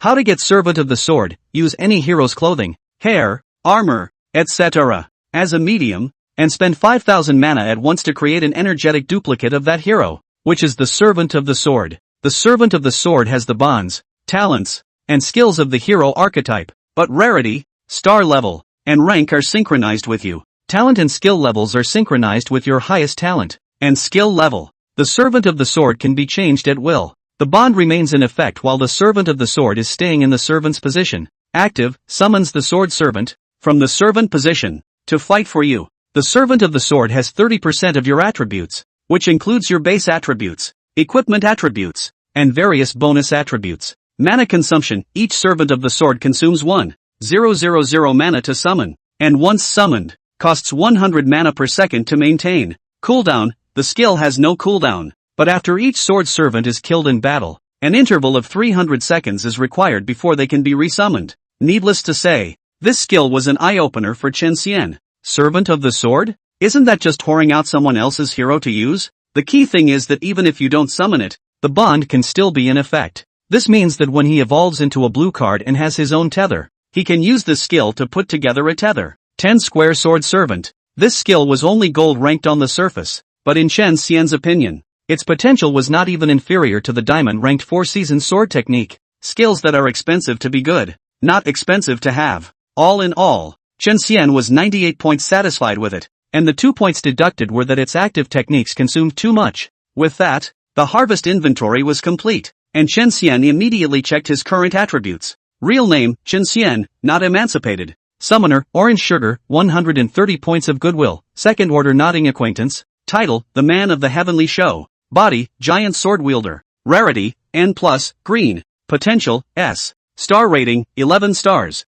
Level, 100. Life, 79066/79066. Mana, 6946/6946. Spiritual power, 36 of 147. Attack, 3543. FQ, 302. Defense, 2842. Legal resistance, 2564. Speed, 1102, 2. 6 attacks per second. 15. 2 meters of movement per second. Talents, Pawn Luck, Hidden Unique. Pawn Luck. Indestructible Grip, LV4. Practical Training, LV4. Learning to Spell, LV4. Winds of Recovery, LV3. Skin of Steel, LV1. Fighting Spirit, LV1. Skills, Earthshaking Chop, Ordinary, LV1. Instant Prison Flying Thunder God, Platinum, LV3. Polar Whirlwind Chop, Silver, LV3. Crack, Passive, Silver, LV3. Relentless Strike, Bronze, LV3. Springborn Sword, Diamond Grade, LV1. Summer Long Sword, Diamond Grade, LV1. Autumn Harvest Sword, Diamond Grade, LV1. Winter Hidden Sword, Diamond Grade, LV1. 10 Square Sword Servant, Gold Grade, LV1. Bindings, Lord of Wild Gambles, 1 out of 1. Shapeshifter, 6/6. Divine Karma, Lady Luck's Gaze. Lady Dune's Outlaw Look. Space Grid, 4. Equipment, Awaiting Restoration, Co-Lord of the Heavenly Realm, Imperial Hegemony of the 9 Heavens. 10 Earths, 8 Deserts. 7 Domains. 6 Continents. 5 Lakes. 3 Mountains. 2 Realms. And 1 Abyss. Heirloom Gold Inlaid Jade Seal, Unique. Adaptive Living Armor, Lissa, Unique. Black Iron. Dragon Slayer's Sword, Fake, Level 100, Gold. Clouds over 10,000 miles of White Clouds and Haze Cloak, Fake, Level 100, Gold. Sonic Face, Silt Bauble, Level 80, Silver. The Slime Horn Hat, Grade 60, Black Iron. Slime Black Bear Jacket, Grade 60, Black Iron. Slime Sheepskin Handguard, Grade 60, Black Iron. Slime Crocodile Leather Pants, Grade 60, Black Iron. Combat Power, 5695. At this look, even Chen Xian himself was slightly stunned. Chapter 112, Mythical Title Strongest White Card Ever. Chen Xian had fought with Overlord Xiangyu before, so he had a good idea of the SSR's attributes. He couldn't help but compare himself to SSR. The first is the nearly 80,000 life steal, which is already comparable to non-tank SSRs. Secondly, the 3000 plus attack, and 2000 plus defense mana resistance is more than SSR. There is no doubt about that, because the tank class SSR Overlord Xiangyu, at level 100, also has an attack of over 3000 and a defense of only 1900. There is also a whopping 695 combat points. Again, no less than an SSR. Even Overlord Xian Yu's combat power at level 100 is just over 300. Lastly, there's the S-rank potential that comes as standard with SSRs, which he also has. The main attributes, combat power, and potential all match or even exceed SSRs. In other words, today's self is a complete SSR in green card skin. Nice. Chen Xian was quite satisfied with the results of such an evolution. Unbeknownst to the outside world, a furor is brewing because of him. In the center square, it was as if the players had become fish stranded on the shore, their eyes staring so wide that they were about to pop out of their sockets. Their mouths were open and their bodies were wooden, as if they were statues. Intense shock and consternation were firmly welded to his face. All the disorientation comes from the 10th Tower of Evolution. Brighten up! The Tower of Evolution actually lit up the entire tower. From the 1st to the 10th layer, each layer emitted white millilight. The light is so pure white and flawless and dazzling that players and heroes are stimulated to tears from the corners of their eyes if they look even slightly straight ahead. Even so, they forced themselves to endure the discomfort in their eyes and gazed again and again toward the Tower of Evolution with its white light shining. Simply because, it's all so unbelievable. Autumn bean sacks. Is it just my eyes? Or is the Tower of Evolution broken? How is it possible that all 10 floors are glowing? Aborted life. From previous experience, each bright layer of the Tower of Evolution indicates that more than 10% of the cards of the same rank, 10 layers all bright, does not mean that the white card swordsman, oh my god, the baby is too timid to think about going on. You don't dare to think. I dare to think. Doesn't it mean that a white card swordsman is more than 100% white card? But is that possible? Just now I specifically went offline and checked on the official website. The Tower of Evolution counts more than just the player's heroes. It also includes the game's natives. Even the dead ones are counted. The best of them, the player's heroes, are hard to beat. The white card swordsmen are strong, but they're not even close to them. So the pack is having problems with the Tower of Evolution. Right. I've seen a history of the Heavenly Domain Great Realm on the official website, and the biography of the kings within it is dedicated to the record of the overwhelmingly powerful people that have appeared within the Heavenly Domain Great World. And among them, the chaotic ancient warlord, whose initial qualification is the same as that of the white card swordsman, is all white. Since his debut, because of his trashy qualifications, the chaotic ancient battle king couldn't beat anyone. From 10 defeats in 10 battles, to 100 defeats in 100 battles, to 10,000 defeats in 10,000 battles. Although he lost many battles and never gave up, and finally grew to become a king who dominated the area. Compared to him, the white card swordsman is just a piece of trash. So what makes him better than him? I think it's 80% that the Tower of Evolution has short-circuited. That's why all 10 floors are lit up. Soon, the shocked players gradually came to their senses and split into two factions. One school of thought thinks he's the strongest white card. The other thinks something is wrong with the Tower of Evolution. The two factions argued with each other, and even gradually became quarrelsome. At that moment, the system announcement suddenly rang out, crushing all controversy. Congratulations to player Orange Sweetness. Your N-card hero, Heavy Swordsman, has successfully evolved into the N+ card, Giant Sword Wielder. After the settlement, we have learned that the combat power of the Giant Sword Martial Artist during the N-card period exceeds 100% of the N-cards that have ever existed in the Heavenly Realm Great World.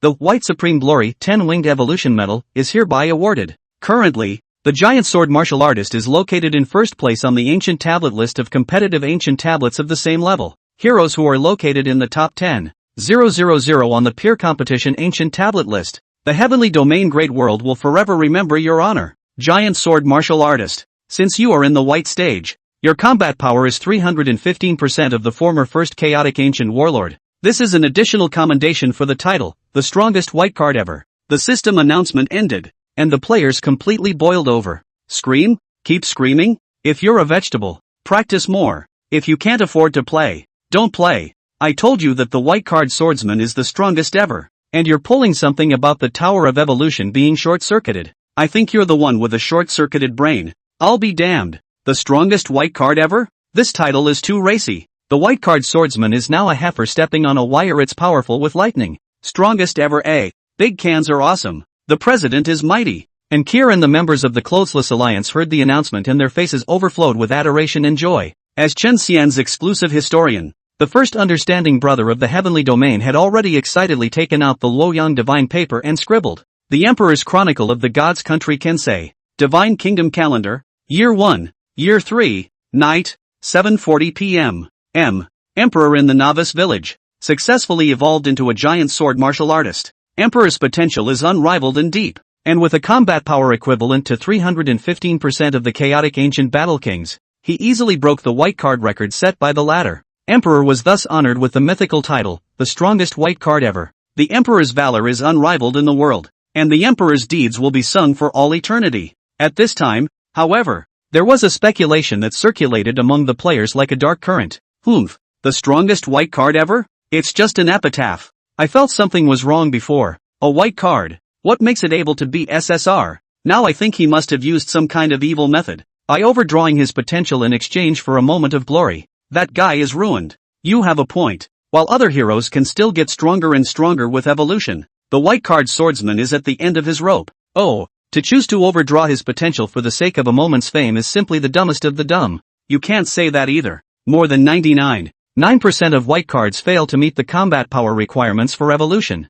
And although the white card swordsman used evil ways and overdraft his potential in future, at least he succeeded in his evolution. So it's not a loss, but it's also true that he's wasted. Jia. White card swordsman. The last time you killed me in the Spirit Plant Valley secret realm, I will never forget it. Now that you've emptied your potential and cut off your future, while old me has evolved from SR to SSR, tonight, you'd better not show up in the Spirit Plant Valley secret realm, or else I'll definitely let you taste the taste of the 10,000 souls devouring your body. Remote corner of the square. The black-robed, black-covered heron protector with a long, hawkish nose, hunched over in the shadows along the wall, revealed a grim smile. The system announcement spread widely, and Chen Xian inside the tower naturally heard it as well. The strongest white card ever? He raised an eyebrow slightly, checking up on his newly acquired title. The strongest white card ever, the only one. Quality, mythic. Effect, +1 top potential level. How to get it? More than 100% of the same rank in the white card stage of combat.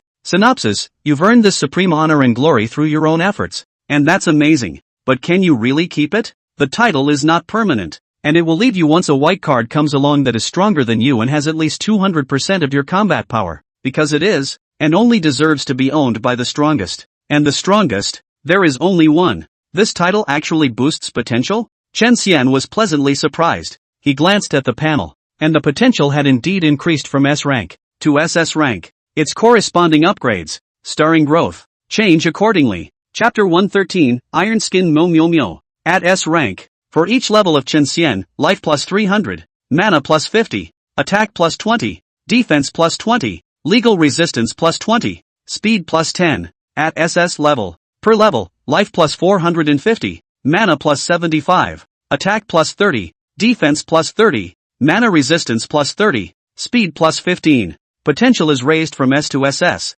with a 50% jump in upgrade gains. Chen Xian looked at Rising Star, and it was the same. Worthy of a mythical title, it's really powerful. Chen Xian exclaimed in admiration. As for whether he would lose that title, he pressed on. If you want to take away the title, you can't just exceed him in the white card stage of combat. You have to reach twice his strength, which is difficult to imagine. At the same time, Chen Xian's mind came alive. Since the strongest white card ever exists, will there be titles like strongest green card ever, strongest blue card ever, etc.? How high should his potential levels stack up if he gets his hands on each one? As of this moment, in addition to evolving into an SSR, and taking first place on the evolution ranking, Chen Xian had one more small goal. Evolution is complete, and it's time to get out. Chen Xian slung the 3-meter-6 long secret silver giant sword over his shoulder and walked out of the Tower of Evolution with a solid stride. That's right, Chen Xian had used the living armorless's ability to make the secret silver giant sword 8 times larger. Do this not only because it's handsome. What was more crucial was that an inch was an inch long, and as a physical melee class hero, how long the weapon was, how far Chen Xian's attack distance was. Just after exiting the tower door, Chen Xian realized that he had become the focal point of the player's sights. I'll go. What a handsome armor. This streamlined construction, this full coverage arm-to-the-teeth design, and this minimalist yet uncomplicated pattern. Every single thing grows on my aesthetic. The decision was made. I'll find someone to customize a set after it as well when I get off the line. I'll be damned. That big sword is cool, okay? It's taller than a floor. I'd love to have one. Fine dog. Just you? What if I give it to you? A huge sword of 3 meters 6. Can you hold it? White card swordsman isn't going to evolve. This is going to get a facelift, isn't it? Of all the heroes I've seen, he's the one who changed the most after evolving. Oh my god, too handsome. Ah, this auntie's heart bar was poked hard. White card swordsman. No, green card swordsman.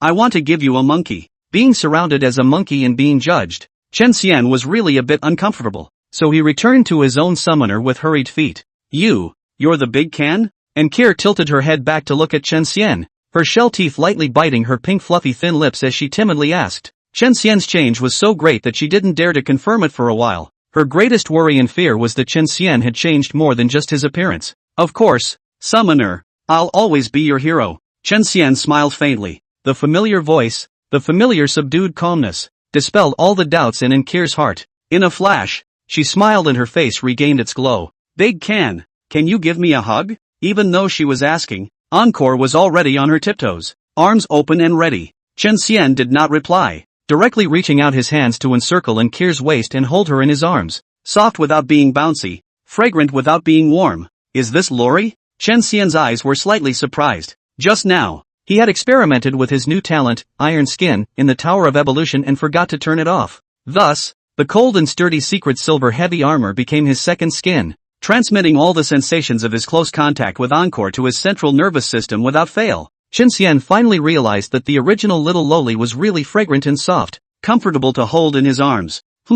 Suddenly, Chen Xian sensed something strange in his abdomen, and he immediately looked down. Only a small, white hand was roaming the small of his back, one moment stroking, one moment drawing circles, one moment pressing, tickling him. Hands off. Chen Xian slapped away Tian Shalian's badgering little hand without a good grace. Ha, President. A few wisps of embarrassment surfaced on Tian Shalian's blushing and slightly drunken pretty face. She was obviously moving very gently, so why was she still being noticed? But, President, you're biased. When the Vice President wants a hug, you hug without saying a word. You're not happy when I touch it a little bit. What kind of a person is you? I have to touch it. Tian Shalian glared indignantly at Chen Xian, and the ruthlessness in her heart came up. Today, she had to touch the president's abs to see if they were an 8-pack or not, only to see her pull up her left and right sleeves, lick her dry lips, and whoosh like a small wildcat. She made a swift pounce on Chen Xian. The two dragon-clawed hands went straight for Chen Xian's belly. Chen Xian had always been wary of this overly traditional girl. He dodged the pounce with an extremely fast dodge, and activated the ladder cloud zone again, walking to a height of 2 meters from the ground. Chairman, you don't play around like that. Come down here if you can and we'll fight it out. Tian Xiaolian pounced, turning around to look at Chen Xian grudgingly, her small mouth muttering endlessly. Chen Xian was just about to say something when the village chief's loud voice rolled out. Summoners, this village chief is getting old, and his old arms and legs can't afford to be tossed around. Therefore, only this one evolution ceremony will be held. What? The players' expressions instantly became incomparable, especially those players whose heroes under their command hadn't evolved yet. It was only held this one time. So who should they get to evolve their heroes? No, I'm not even in the car yet. Suddenly, an angry howl came from a corner of the square, and the players inclined their heads to look. It was the scarred-faced, reddened ghost slayer who was filled with resentment and suffocation. Many people were instantly psychologically balanced, and with this human supreme VIP touting their backs, it didn't seem to be so difficult. What are you all crying about?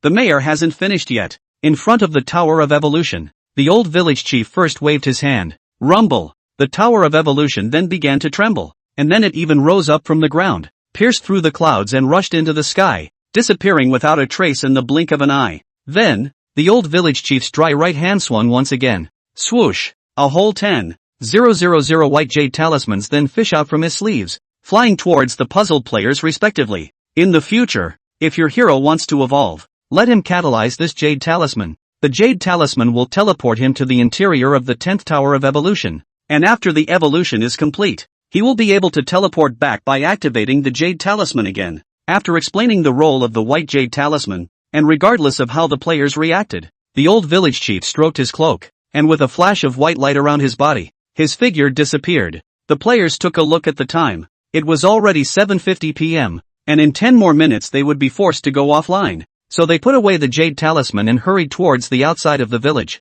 As the day draws to a close, it's time to send the heroes to the secret world. Chen Xian held Kir in his arms and also stepped in the air, walking towards the outside of the village. Suddenly, he caught a whiff of an ethereal fragrance that penetrated his lungs. To the left, a glimpse of the beautiful shadow of the world of independence into the eyes. The evening breeze brushed past, and the beautiful figure in the wind had a fluttering coat, as if she was waiting for him specifically. Big mongrel, concubine is waiting for you in the Spirit Plant Valley secret realm. You must come yo. Daji smiled coquettishly and extended an invitation to Chen Xian. Chapter 114 After Revolution. First Victory. Aha. Chen Xian gave a bashful promise. He. After receiving an affirmative answer, Daji then flew away with a smile on her face. Arriving with Ankir to the slime plains outside the village, Chen Xian found that Lori's interest was lackluster, and her head hung slightly listlessly. What's wrong, summoner? He asked in wonder. Big cans? This day has gone by so fast,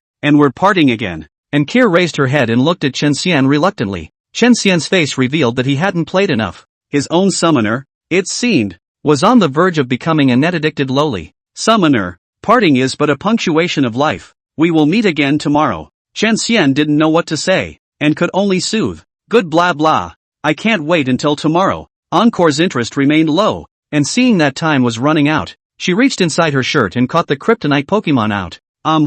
Is it getting dark? Eve's voice was slurred and her eyelids were fighting, as if she was still awake. Pixie, wake up. It's time to open the secret world. Encore shook her small hand gently, finally shaking Eve out of her hazy slumber. Who are you? Why do you have an annoying feeling? Waking up, Eve glanced at the refreshed Chen Xian, her eyes instantly wary. Pixie, he's a big can of acrid. Didn't recognize it. Hearing Encore's voice, Eve couldn't help but widen her beautiful eyes. Is this really that damn Iron Man? Why has he gotten so much better looking? Evolution worked? But isn't the probability of a successful evolution of a normal white card not even 0.1%? Well, Rotten Iron Man isn't a regular white card either. That shouldn't be a drastic change in appearance, or even a name change. Eve flew in front of Chen Xian, cocking her head, furrowing her willow brows and surveying, unable to figure it out. In her knowledge, no matter if it was a white card or an SSR, the details would be fine-tuned after evolution,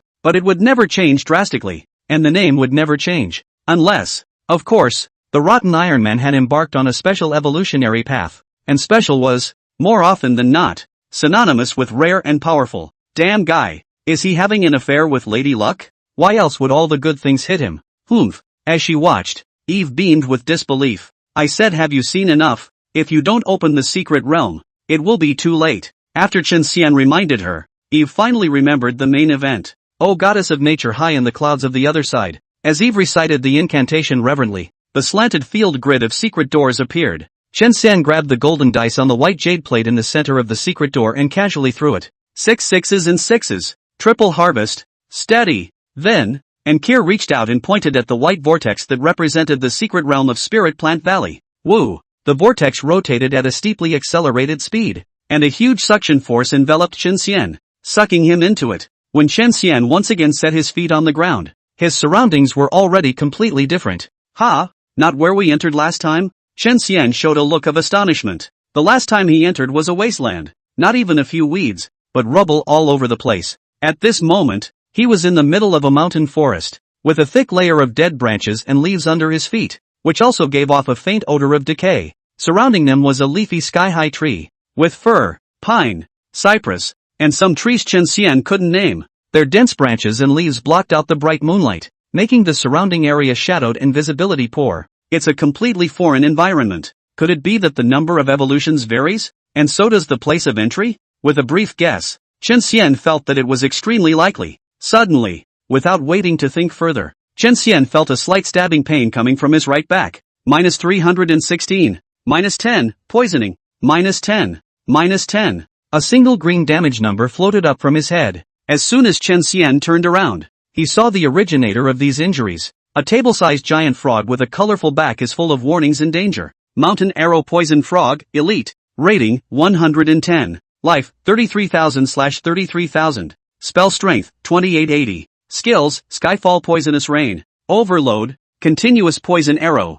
Synopsis, creatures that only exist in the second region of Spirit Plant Valley. Since their birth, they feed on centipedes, poisonous snakes, poisonous spiders, giant scorpions, and various other poisonous creatures. The more poisons they eat, the stronger the toxins deposited in their bodies and the more sustained poison damage is attached to any attack. This is a frog that can fly a kite, so please don't take it lightly. Just as Chen Xian was checking its information, the body of the mountain forest arrow poison frog suddenly swelled up by a large amount. and also became fire-like and red. Then it quickly opened and closed its bloody mouth, spraying 10 green poisonous arrows at Chen Xian in a row. -316 x 10. -10, poisoning. -10. Chen Xian raised an eyebrow. His mana resistance was as high as 500. Yet he was still knocked out of 3,000 blood. If he were an evolved purple card, he would have lost at least half a tube of blood from this shuttle. That's not bad damage for a frog, but that's as far as it goes. Instant prison flying thunder god.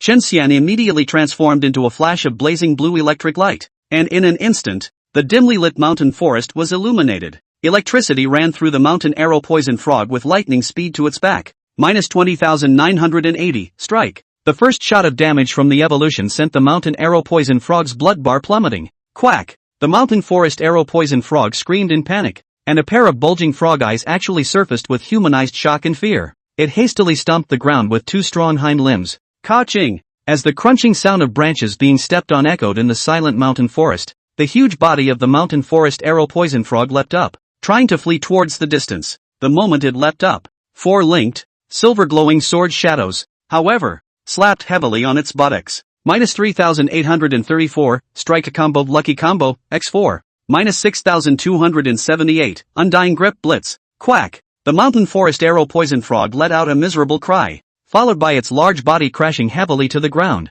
Its bloodstain emptied, and it completely lost its breath of life. You have killed the mountain arrow poison frog, level 110 elite, and gain 300 experience points. A single skill and a single pulse attack had eliminated an elite monster with more than 30,000 blood, and Chen Xian had a new understanding of his output ability. It was the undying grip that pleased him the most, finally being able to deal a sizable amount of damage as his lifesteal skyrocketed. +1,581, +1,581. The terrifying recovery of 2% of maximum life value per second also quickly replenished Chen Xian's blood level. Next, he picked up the items popped out by the mountain arrow poison frog. 2 bronze-level toadskins, 3 Qi-lan herbs, 2 delicate pink flowers, and a strange piece of equipment. Chen Xian picked up the toadskins first. His combat power had long exceeded 2,000. As long as he gathered 50 toadskins, he would be able to summon the toad immortal and raise his exclusive bonds. Then there's the 3 chiral herb plants, which become 9 plants with the 3x bonus.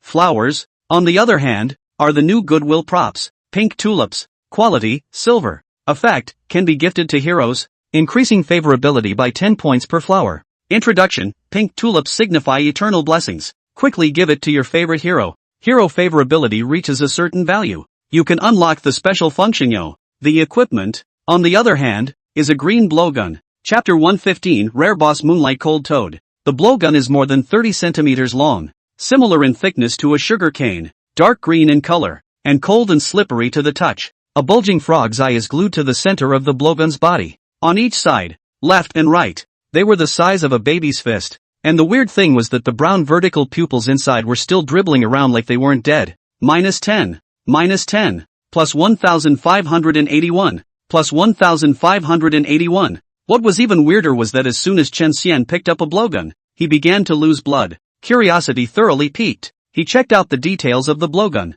Froggy blowing arrows. Quality, bronze. Equipment requirements, level 100. Strength +320. Mana +1,600. Range 20 meters. Drowsy arrow, every 80 seconds. A blowgun carrying a special arrowhead is automatically generated in the blowgun's barrel. This blowgun hits the target, dealing 280% of spell strength spell damage and putting the target to sleep for 3 seconds, sleep, unconsciousness, awakening from an attack or control. Synopsis, this blowgun is poisonous everywhere and does not discriminate between enemies. Upon contact, it loses 10 life points per second. The mouthpiece area is poisoned on top of the poison, and for every touch of the mouth, an additional 100 points of life are deducted, so please be careful when using it when you are bloodied. Not bad. Chen Xian's dark pupils glowed slightly. This froggy blow arrow came at just the right time to make up for his lack of long-range control skills. Dragon Slayer's stiffness can only be triggered by a melee attack. Froggy blow arrow's drowsy, but it can control enemies from 20 meters away, one far away and one close, complementing each other. His little combo was even better. As for the additional blood drop, Chen Xian directly ignored it, being able to restore 2% of his max life per second, not to mention only dropping 10 points, 100 points. So what if you drop 1,000 points? The first battle, which was very rewarding, is certainly a good sign. After picking up all the fallen items, Chen Xian explored this strange mountain forest with vigor. You have killed the giant belly bullfrog, level 110, and gained 650 experience points. You have killed the tiger tree frog, level 120, and gained 800 experience points. You have killed the blue-eyed golden-eyed toad, level 115, and gained 725 experience points. It was a pity that good fortune did not continue to favor Chen Xian as he made his way west, exploring the mountains and forests, killing frog-like monster after frog-like monster. But the second elite monster was slow to appear. The drops from normal monsters were also sparse, with toad skin being a must drop, and the occasional drop of the sesame herb. As for the goodwill props, not a single silver-level tulip was seen, and there were a handful of bronze-level roses. On the contrary, luckily, Chen Xian's experience kept rising. You have risen from level 100 to level 101 with plus 450 life, plus 75 mana, plus 30 attack, plus 30 defense, plus 30 mana resistance, and plus 15 speed. You have successfully triggered the talent, Pawn Luck, and gained the above growth one additional time. It only took less than 2 hours for him to go from level 100 to level 101. Chen Xian did a rough calculation, and although he had only raised his damage by 1 level, his damage had increased by nearly 2%, which was very impressive. In addition, while fighting monsters and upgrading his skills, Chen Xian hadn't forgotten the main purpose of his trip to obtain Jilan Vanilla. Being a mountain forest in the second region, the frequency of occurrence of the Chiroptera is quite a bit higher than that of the Shattered Rock Wasteland in the first region. On this journey he walked around and searched carefully. It really let him find quite a few mauve-colored Qilin herbs at the roots of the sky-high trees, or under the humus covered by the withered yellow branches and leaves. Counting the buff 6/6 bonus, that's a total of 45 plants. Made into jelly, it would allow him to maintain his human form for a full day. And that was just less than 2 hours worth of gains. The silver glittering heavy secret silver boots crushed through the thick and soft layer of fallen leaves, and continuously issued the sound of cha-cha-cha falling leaves cracking. Chen Xian walked while eating the soft and delicious golden jelly. Giggle. Chewy. After evolving, his spiritual power limit drew up to 147 points. Sparely, his range was not even 5 hours, so he had to eat a jelly every now and then to replenish his spiritual energy. Chen Xian had 4 space compartments, one of which was thunderously used to store jelly. Something's wrong. After eating the jelly, Chen Xian paused in his pace, his eyebrows containing doubts as he observed his surroundings. The moonlight was cool, the trees were in shadow, and there seemed to be nothing out of the ordinary. But no anomaly is the biggest anomaly of all. For the first hour and a half, every few minutes that Chen Xian walked, all sorts of frogs, or mangy babies, would pop out and launch suicide attacks at him in an unsuspecting manner. But for the last 20 minutes, he hadn't spotted a single monster. Have they all learned their lesson? Chen Xian rubbed his chin and guessed. If the monsters really knew what they were doing, then he would be depressed. Because it's only 3 toad skins away from him summoning Toad Immortal and boosting the exclusive tie. Look again. Chen Xian continued to walk to the west without dying. As he walked, he realized that not only was the monster nowhere to be seen, the space around him was getting brighter. This was the result of the lush forest gradually becoming thinner, the gaps between the trees becoming more open, and the moonlight coming in large swathes. After a few minutes, the forest completely disappeared, and Chen Xian stepped out of the mountains and appeared in a flat open area in front of him. Hoo. Cold mountain winds blew from the other end of a dark, 10,000-foot abyss. Yes, this is exactly the cliff. Above the cliff, the cold moon was like a hook, and the pale moonlight poured down, not only illuminating the ground as bright as a mirror, but also mirroring Chen Xian's silver armor, blending out a hazy and charming silver-white halo. However, Chen Xian's attention was not on this. As his eyes gazed faintly toward the 100 meters in front of him, there squatted a white toad the size of a small hill, with its back to him, looking up at the moon. Unlike normal toads, this guy's skin actually had no lumpy bumps on it, and was as smooth as white glaze. Chen Xian also saw that the nearby moonlight actually transformed into a single white light spot that merged into the toad's peculiar skin. Coo. Then the toad's hillock-sized body swelled a fraction more. As Chen Xian looked on in wonder, the white toad's message appeared in his eyes as well. Moonlight Cold Toad, Rare, Silver Boss. Grade, 120. Life, 510000/510000. Attack, 4200. Spell Strength, 5500. Talent, Cold Moon Physique, Control Effects reduced by 30%. Lunar Thirst, can grow by absorbing moonlight. Skills, Crescent Strike. Ice Field. Infinite Continuous Under the Moon. Pale Moon Blessing. Introduction, a powerful creature that only exists in the second region of the Spirit Plant Valley. with a trace of the bloodline of the divine beast, Moon Palace Sacred Toad, flowing in its body. Therefore, even though it is a silver-level boss, its strength is stronger than a normal gold-level boss. Every time night fell, it would find an open place, absorb and refine the essence of the moon, and continuously grow stronger. In order not to be disturbed, it will go ahead and slaughter all creatures within 500 meters. Stay away from it for the sake of your little life. It's actually a rare boss? Chen Xian was slightly surprised. In Heaven's domain, rare bosses are quite powerful than their counterparts,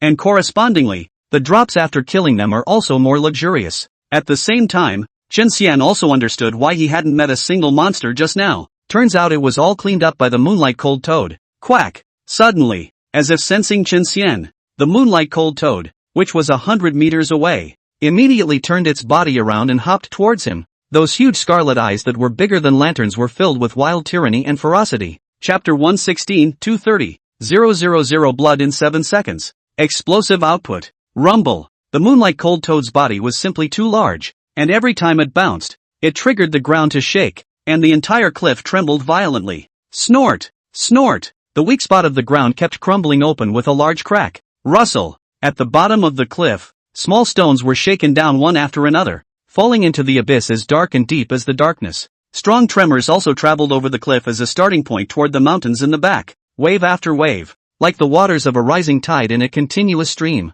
The unusual movement immediately drew the attention of the heroes around the mountain forest. What is it? An earthquake? The movement comes from the west, and the tremor has been going on for a long time. So I will go and find out what is going on. The heaven and earth are moving differently. There must be a chance for a treasure to appear. I'm going. Ha ha ha. Baby can only be mine. Flee on the drum, Timothy. Whoosh. In the rugged mountains and forests, a hero sped and ran as if he were walking on the ground. His target clearly being the cliff where Chen Xian was. But not for long. A shouting, begging, and screaming came out abruptly from the western part of the mountain forest. Ah! What kind of curmudgeon dares to sneak up on old me? Put! Please spare my life. I don't want the chance. I'll. Now no. Each voice fell quickly just as it was heard. Bang! Bang! Bang! Bang! Bang! The sounds of frightened and angry people were mixed with a series of explosions. The two sounds combined to break the silence of the night. Some eagle-eyed heroes saw that the guys who were faster and ran ahead were all emptied of their bloodstains and knocked back to their carded state.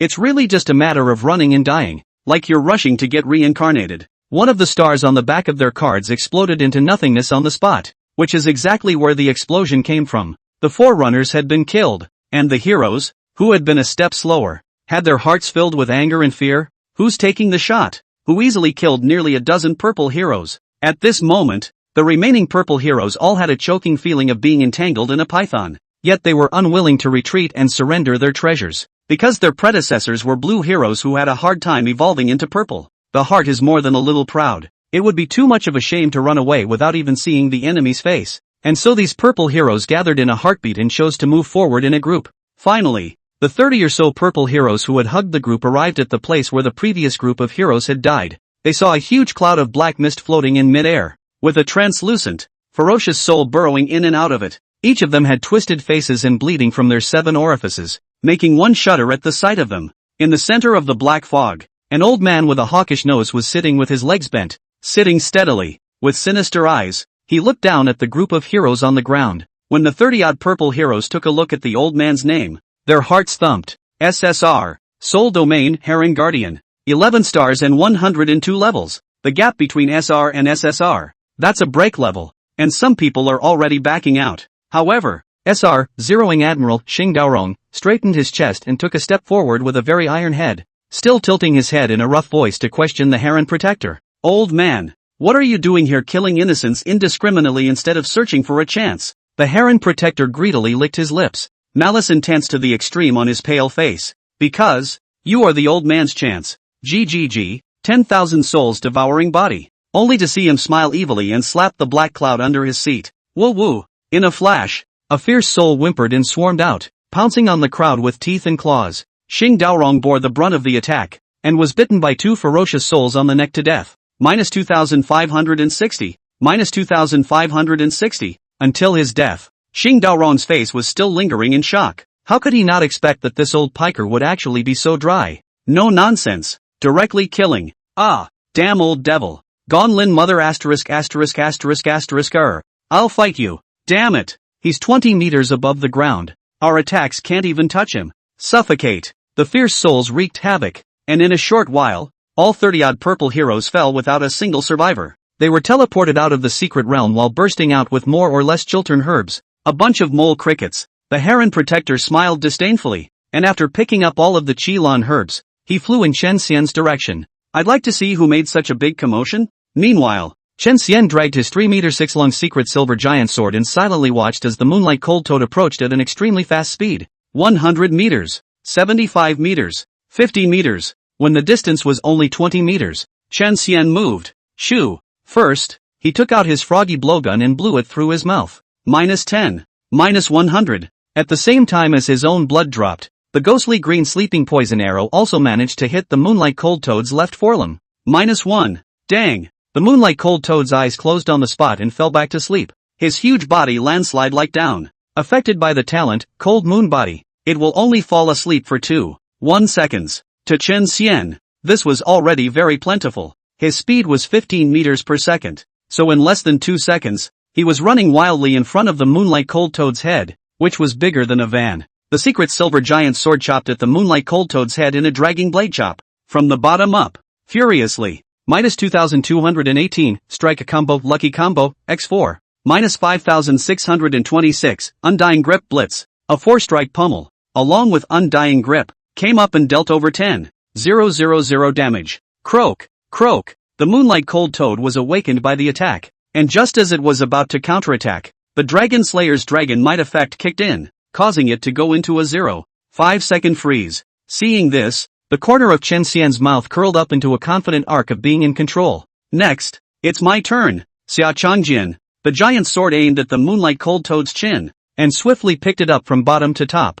like summer grasses and trees, saying the momentum of crazy growth. -5824, strike. At the end of the sword, Chen Xian entered a special state, gaining a 2% damage bonus for every damage dealt for 15 seconds. Autumn Harvest Sword. Immediately after that, the secret silver giant sword descended decisively, slashing at the Moonlight Cold Toad's big face in a stern and merciless manner. -21,654, strike. With this sword, not only did it deal a high amount of true damage, but it also stole 30% of attack speed movement speed. After that, interspersed with a few rounds of push attacks to make up for the control, Chen Xian unleashed Polar Whirlwind Chop, without stopping. He transformed into a silver-colored gyroscope, the secret silver giant sword and the Moonlight Cold Toad's glazed skin colliding rapidly, a single spark bursting out one after another, scorching the air. -2996, strike. -3054, strike. After the speed spike, that turn was a full 18 laps.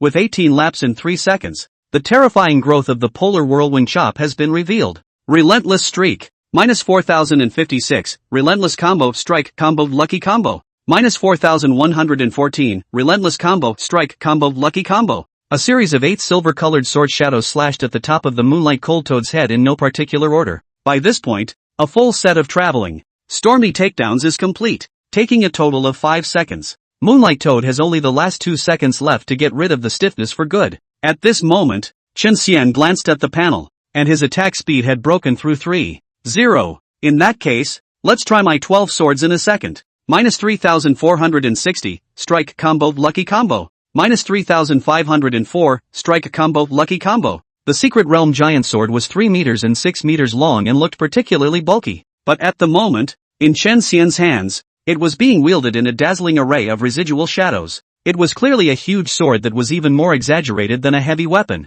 but its attack speed was even faster than the lightest dagger. Two completely opposite extremes were combined together, and the visual impact was directly pulled full circle. In the last 2 seconds, Chen Xian swung 24 swords in a row, furiously scraping 90,000 blood from the Moonlight Cold Toad, together with the seamless and perfect mini-sequences from before. In just 7 seconds, Chen Xian had actually knocked out a full 230,000 blood from the boss, almost half of its blood. The Moonlight Cold Toad, who did nothing and came up for a fat beating, also finally got rid of the effects of the stiffness. Quack! His huge scarlet eyes bulged almost to the point of popping out. Apparently, it had burst into a rage. Next, Chen Xian would face its undying revenge. Chapter 117, New Special Effect for Push Attack. Sword Blade Frenzy. The Moonlight Cold Toad's strong and powerful hind limbs violently stomped on the ground, and it leaped high into the air. It tilted up its huge head and gave a croak to the curved moon in the sky. Chen Xian stretched his neck slightly and stared with wide eyes.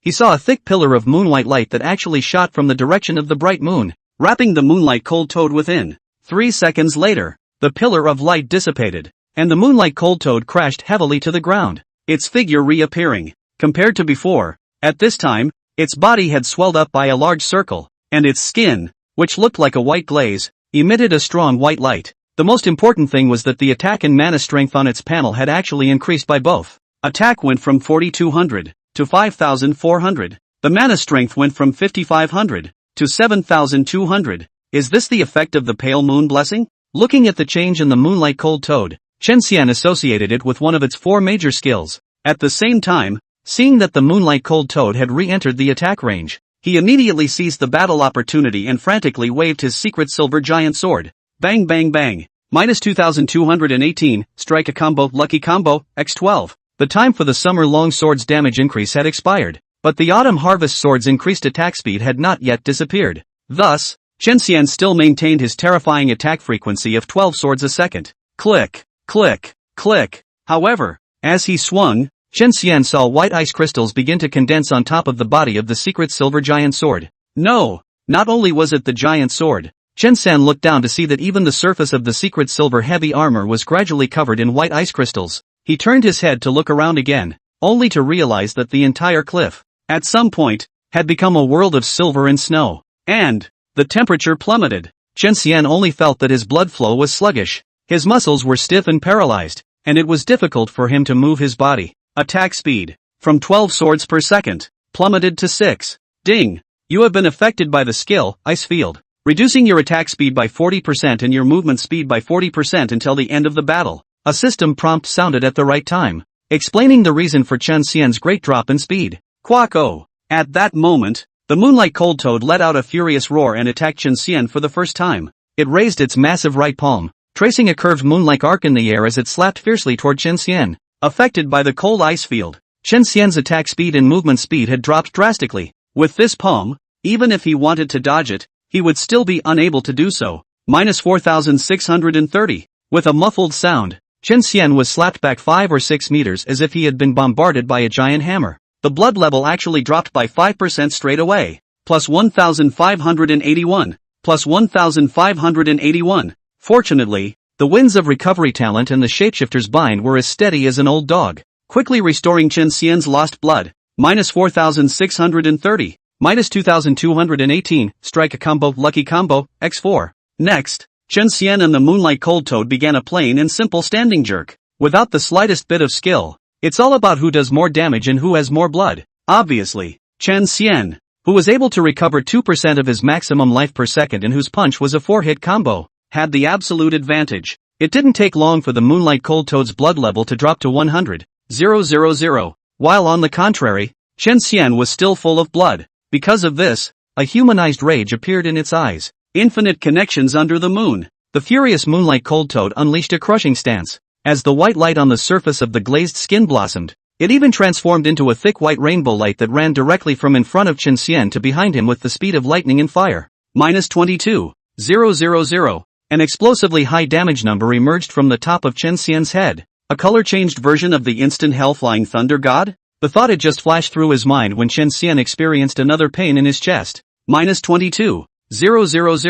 The white rainbow light actually ran from behind him, and then through to in front of him. Ha! Not right? Chen Xian suddenly found the blind spot. The blood level of the white rainbow light, or the moonlight cold toad, actually decreased from 100,000 to 80,000 after 2 penetrations. It turns out that the boss's infinite connections under the moon consumes life points. A flash of realization flashed across Chen Xian's face. In that case, he knew what to do. Winter Sword, activate. Chen Xian held the secret silver heavy sword and calmly made a motion of sheathing his sword. An ancient crimson pool of blood also emerged behind him. Minus 22,000. Minus 22,000. Minus 22,000. Within the 5-second duration of the winter hidden sword, the moonlight cold toad unleashed 5 consecutive infinite connections under the moon. After 5 times, the moonlight cold toad only had 30,000 life left. And what made it wonder was why that weird human hadn't died when his blood bar was clearly at 0.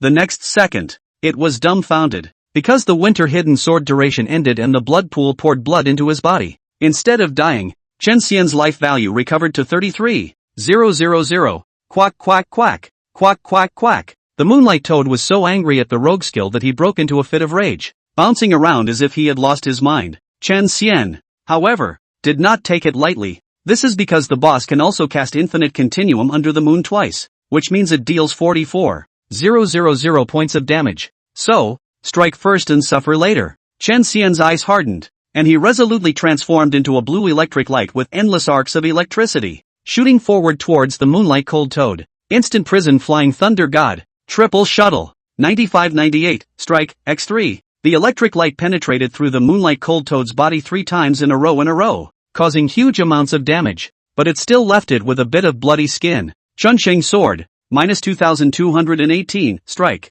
Chen Xian, who had come behind the Moonlight Cold Toad, turned back and struck a sweeping blow, taking away its last ounce of vitality. Plus 8176. It also restores 10% of your maximum life to yourself. Boo! Who knows? As soon as the Moonlight Cold Toad died, the small hill-sized corpse couldn't wait to explode. It was like a large landmine that blew up the cliff and shook it hard. -25,000. A huge red damage number floated up from the top of Chen Xian's head. Chen Xian's face instantly darkened like a pot. He's dead, and he's still trying to get under his skin. Is that so? However, for the sake of the Moonlight Cold Toad's dropped items, Chen Xian decided not to pursue the deceased, because a whole bunch of items clattered down in front of him. Chen Xian bent down and picked up a book with a golden cover and a faint golden halo from within. It was a gold-level skill book and the highest quality drop from the Moonlight Toad. Taking a look at the details, Chen Xian couldn't help but be delighted. It was actually a passive skill book. Swordblade Frenzy, passive skill, quality, gold,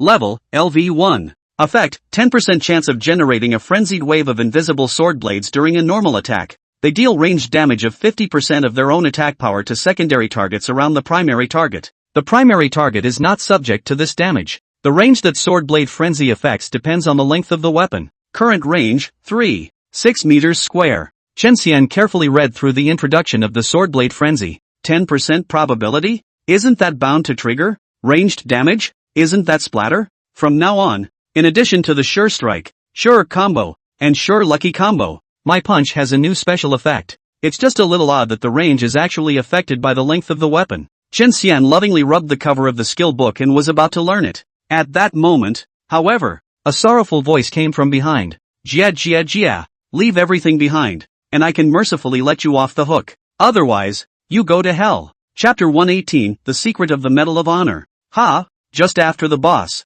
Here comes the peach picker. Who is it? Chen Xian took the Swordblade Frenzy skill book and turned backward. I saw a dark cloud floating in the sky at some point. The dark clouds were deep and shallow. A murderous spirit moved in and out, and above it sat an old man with a hawkish nose. The old man's eyes were contemptuous and his posture was condescending. Chen Xian instantly recognized this old deng who was trying to empty his gloves. It was the purple card, the Heron Protector, who had been violently beaten by him with the body of a white card last time he entered the secret realm of the Spirit Plant Valley. However, after 30 years, the Heron Protector of today is no longer the tiny purple card from back then. The name, it says it all. SSR, Soul Domain Heron Guardian. 11 stars and 102 levels. Evolving from a purple card to an SSR, the Heron Guardian's image hasn't changed much. The iconic hawk-hooked nose, the thick bony palms, and the dark clouds tumbling beneath his seat, along with a vicious soul, instantly tugged at Chen Xian's memories. This old deng, it seems, was going to rob him last time too? It's really unforgettable and dedicated. It's just a pity that he chose the wrong target and is not destined to get his wish. You want the skill book in my hand, and the treasure behind me? Chen Xian weighed the golden glittering skill book and pointed to the fallen objects on the ground, speaking in a frivolous tone. Kid, I advise you to be good and sensible. Less tricks. Don't grab medicine without a disease and ask for trouble. Times are different now, so what if you evolved into a green card? As an SSR, Lao Fu can easily crush you with a single finger. The Heron Protector's hoarse voice was laced with impatience and thick threats. Even if Chen Xian's image had changed drastically and he was even more powerful and handsome, the Heron Protector still recognized at once that he was the white card that had once put himself at a great disadvantage. Because looking at the entire 88888 novice village, there was simply no second white or green card that would be cultivated as a mainstay other than him. More critically, Chen Xian entered the Tower of Evolution in his original image and walked out in his current image. This process of change was clearly visible to the Harem Protector. Humph. If it weren't for the fact that direct kills couldn't pop out skill books,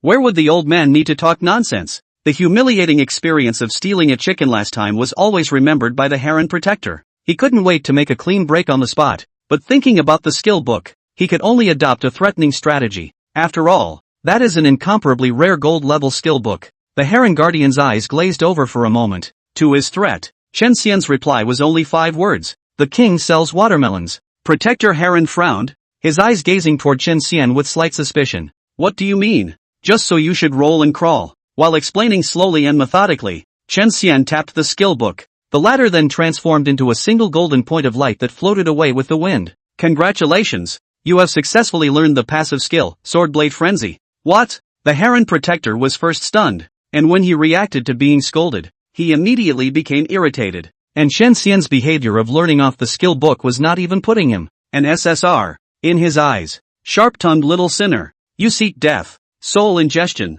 Harem Protector's face was livid, his chest rising and falling violently, obviously infuriated. He violently stretched out his right hand, curving it into an eagle's claw and aiming a distant grab at Chen Xian. Whoosh! Wisps of translucent black chi fish out from Chen Xian's Shinting acupoint at the top of his head. Minus 7,358. As the blue numbers floated up from the top of his head, Chen Xian could only feel his feet float and his entire body was weak, as if his body had been hollowed out. You have been hit by the negative status, Scattered Soul, you lose 9% of your life value. Your defense is reduced by 20%, and your mana resistance is reduced by 20% for 20 seconds. Then the Harem Protector slapped the black cloud, and the densely packed ferocious souls lunged and bit at Chen Xian. Little sinner, taste old man's 10,000 souls devouring body. GGG. Thinking of Chen Xian about to be torn to shreds by the multitude of souls, Harem Protector couldn't help but laugh evilly. But soon, he was like a duck with its neck pinched, completely unable to laugh. Minus 148,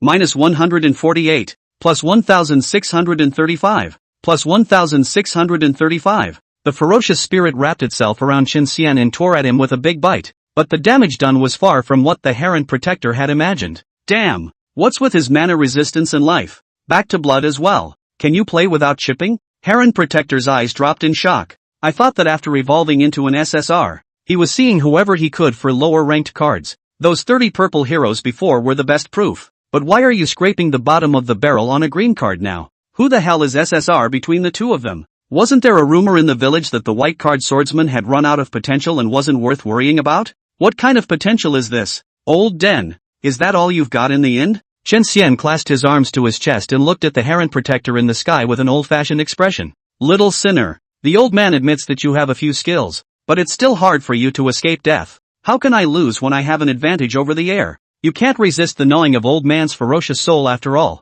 GGG. The Harem Protector couldn't stop laughing, his rampant laughter echoing in the night sky. Chen Xian's pupils stared. The Harem Guardian is located at a height of 20 meters and cannot be attacked by conventional means. The number of fierce souls that surrounded him was extremely high again, and his blood return was already beginning to be stretched. If he didn't do something about it, there was a real possibility that he would be slowly worn down. Wail! Scream miserably! Little sinner! The Harem Protector was so pleased with himself that he even raised a card shadow, flashing it at Chen Xian and provoking La Man. Old Pipsqueak! You opened the champagne too soon. Besides, it's not like you're the only one who can light up. Chen Xian shook his head and laughed coldly as his mind moved. And the silhouette of his main body's green deck also appeared above his head, its green light constantly bursting into flashes. Chen Xian's main body is about the size of a palm, with green gilt edges, and compared to when it was a white card, the risque drawing style is quite a bit more refined. Of course, the dynamic effects as well as the wall-breaking sound effects are exclusive to SSR, which he doesn't have, but he also had the same thing on his deck. And when Harem Protector, who was an SSR, saw it, jealousy was suddenly written all over his face. That would be the White Supreme Glory 10-winged evolution medal. Located in the upper right corner of Chen Xian's deck was a pure white, transparent, perfectly round gemstone with 5 small wings on each side of the gemstone. The small wings were also white and curved upward in a subtle arc, as if they were about to spread their wings at any moment. In Skyrim, cards earn a Glory Evolution medal every time they succeed. Prior to evolution, the medallion gained for fighting more than 30% of the same rank was the triangle with 3 small wings attached. Above 40% of the same rank, the medallion is a quad with 4 small wings attached, and so on. Chen Xian's circle, on the other hand, was synonymous with perfection. and there was only one scenario where it could occur, and that was exceeding 100% of its peers and being the strongest card at this stage. This means that gems of other shapes can be owned by multiple heroes at the same time. The perfect round gemstone, however, is unique, and he is the symbol of the strongest person at that stage. To possess several round gems is to be a several crown king. Today, Chen Xian is the king of one crown. The specialness of the round gemstone directly filled Chen Xian's forsagra. This was the reason why the Heron Protector was jealous. Its medallion was only a purple pentagon, so far from Chen Xian that it was hard to beat it. After lighting up his deck, Chen Xian stopped grinding. He stepped out and triggered the cloak special effect, Ladder Cloud Zone, then stepped on each other's left and right feet into the sky, coming to a height of 2 meters from the ground. Finally, remove the froggy blowgun and aim it at the Heron Guardian. Chapter 119 Cold Moon Blazed Shield. Summon Toad Immortal. Little sinner, you can actually take to the air? But what can a mere 2 meters do? Jia. After I evolved from a purple card to an SSR, my flying height has multiplied from the original 10 meters to 20 meters. You're a physical melee fighter and you want to take a hit from the old man? There's everything in a dream. The Heron Protector was getting carried away and taunting loudly when Chen Xian saw the right moment to take Froggy Blow Arrow by surprise. Shoo! The ghostly green arrow, through the cover of the night, ground through his open mouth, gave him a straight shot on the nucleic acid test. Hello? The Heron Protector instantly fell into a deep sleep, and the dark clouds under his seat collapsed and disappeared into nothingness. The bright moonlight was finally able to illuminate the earth. Sleeping soundly, the Heron Protector also completely lost control of his body. Thud sound planted on the rough cliff floor. Where was Chen Xian willing to let go of this good opportunity? He sprinted forward 3 steps to the Heron Protector, whirled his huge silver glittering sword, and without saying a word, slapped it on his sinister and cunning old face. Minus 3080, Relentless Combo, Strike Combo, Lucky Combo, X4. Minus 3360, Relentless Combo, Blitz Combo, Lucky Combo, X4. 8 swords in a row heavily slapped the sleeping mind of the Heron Protector awake. Where is this old man? The waking Heron Guardian is still a bit confused. He shouldn't be here. He should be in the clouds. Chen Xian, however, did not give him too much of a chance to think. Giant sword shining at the Heron Protector's melon. Is clang clang clang clap cucumber like a big slap. Minus 2800, Strike Combo, Lucky Combo, X10. With 10 swords in a second, along with the Relentless Combo, it directly knocked out over 50,000 blood from the Heron Protector. Seeing his blood level dipping wildly, with less than half remaining, the Heron Protector was finally creeped out. Deep trepidation, unspeakable shock, and intense disbelief were etched on his face altogether. Into the woodwork. Impossible. Absolutely impossible. I'm an SSR, synonymous with nobility and power. How could I possibly lose? Before evolving, I lost to the white card swordsman, and after evolving, I lost to him again. Then wouldn't the old man have evolved for nothing? At this moment, the Heron Protector was both unwilling and suffocated. Unwilling to be defeated again. Suffocating because his body was somehow stiff and incomparable. Unable to move a bit. You can only take a beating honestly. Little sinner, you wait for me. This isn't over today. The Heron Protector gritted his teeth and threatened. Chen Xian frowned. This old deng didn't look like he was being colorful. Did he still have any cards that weren't being used? Who cares? Just cut it and be done with it. Minus 2800, Strike Combo, Lucky Combo, X10. Minus 2800, Strike Combo, Lucky Combo, X10. 2 seconds passed before the Heron Protector lost his last ounce of life. But he's not dead. A light black eggshell-like shield appeared out of nowhere and wrapped him in it, purging away the stasis effect while absorbing the subsequent damage. In addition, 2 strands of black mist were wrapped around his feet area. The Heron Protector glared fiercely at Chen Xian, and immediately erupted into extraordinary speed, running furiously in the direction of the mountain forest. In a few blinks of an eye, he was harebrained and completely out of sight. This Laoden evolved into an SSR and got a life-preserving class-exclusive bind? Looking at Heron Protector's disappearing back, Chen Xian stroked his chin and thought. He was thinking of popping some sesame herb from this old den like last time?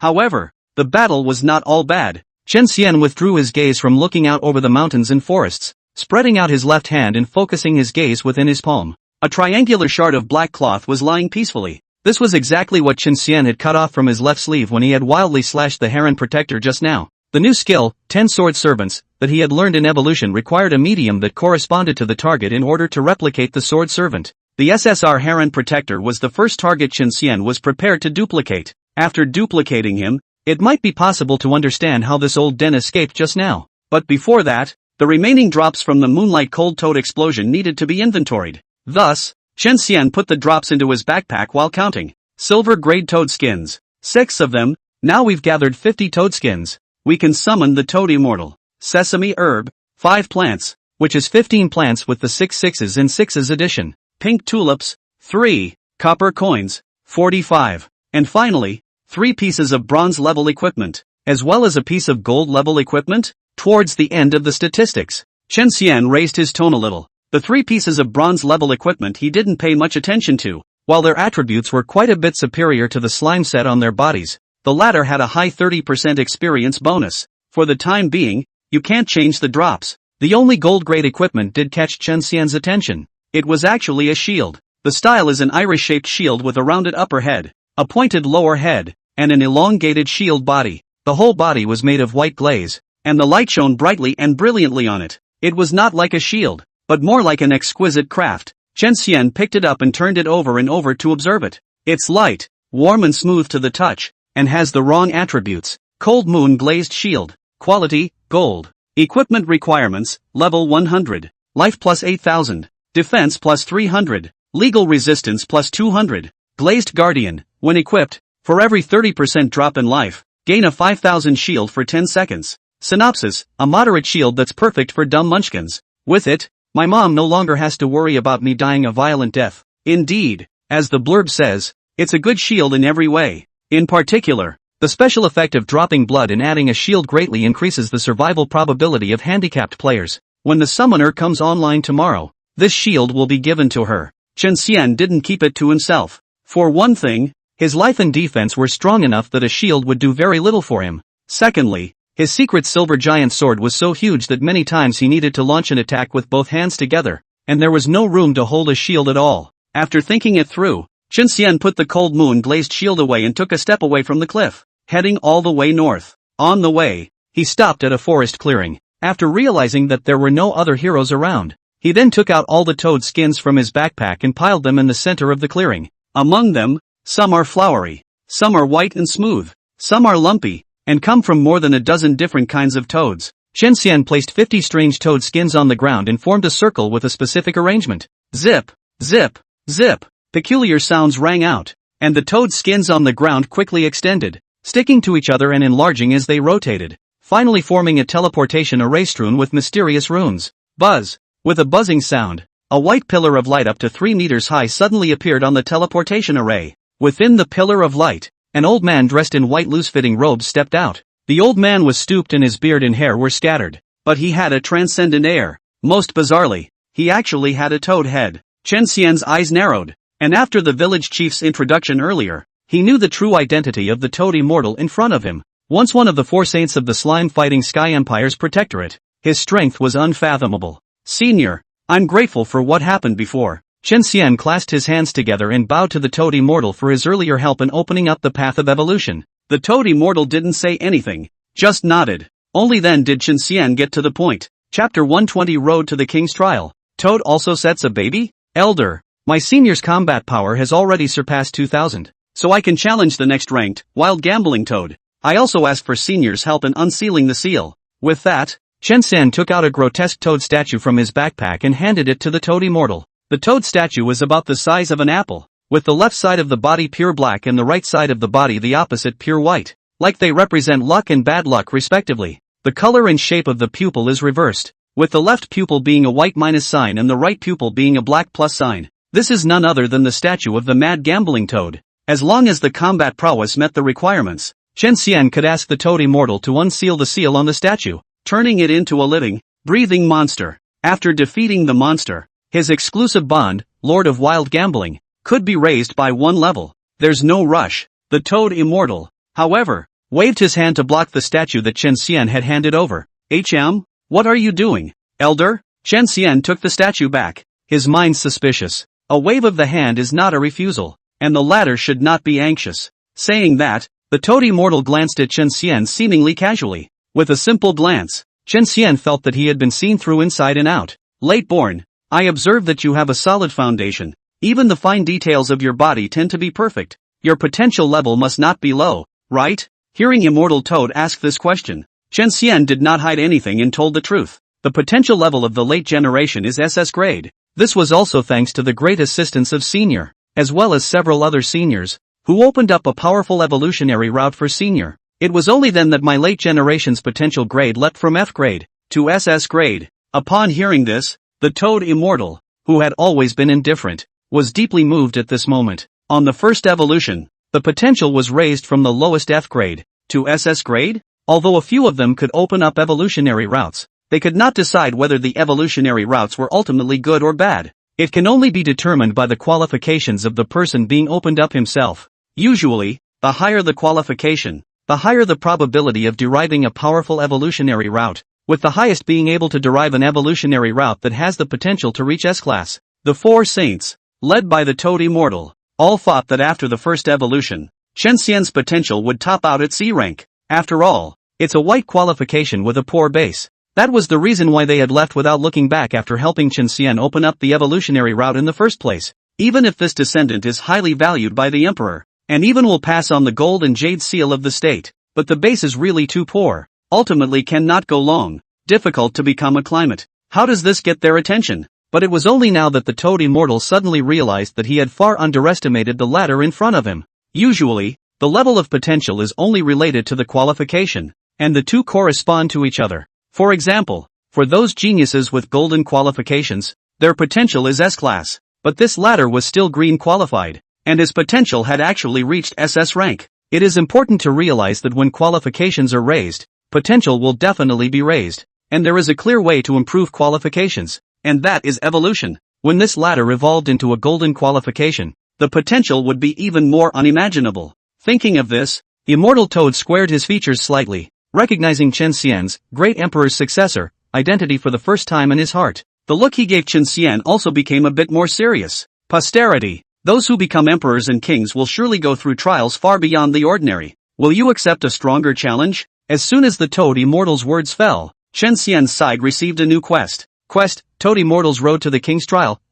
Quality, Emerald. Synopsis, because of your outstanding potential, you have gained the recognition of the Toad Immortal. He believes that the stronger you are, the more you should challenge yourself to higher levels of difficulty. Only by continuously climbing higher and higher lofty mountains time and time again can you reach the ultimate peak of the mountains and have a view of the mountains. For this next battle, you'll need to defeat an opponent of 3x the strength. A wild gambling toad, with a battle strength of 6,000. In order to raise the Lord of Wild Gambling, detention. Bonus, the effect of this new bond is increased by half. Penalty, failure prevents you from triggering this type of quest again. Time limit, 2 hours. Chen Xian's pupils shrunk slightly, and he hadn't expected to somehow trigger the quest. There seems to be more than one ring to this mission. Of course, he had even less reason to refuse. Elder, let your horse come over. The late generation is willing to accept a stronger challenge. Climb to the top of the mountains and look down on the world. The Toad Immortal nodded darkly. It is to be this kind of chest to hide the opportunity of the universe.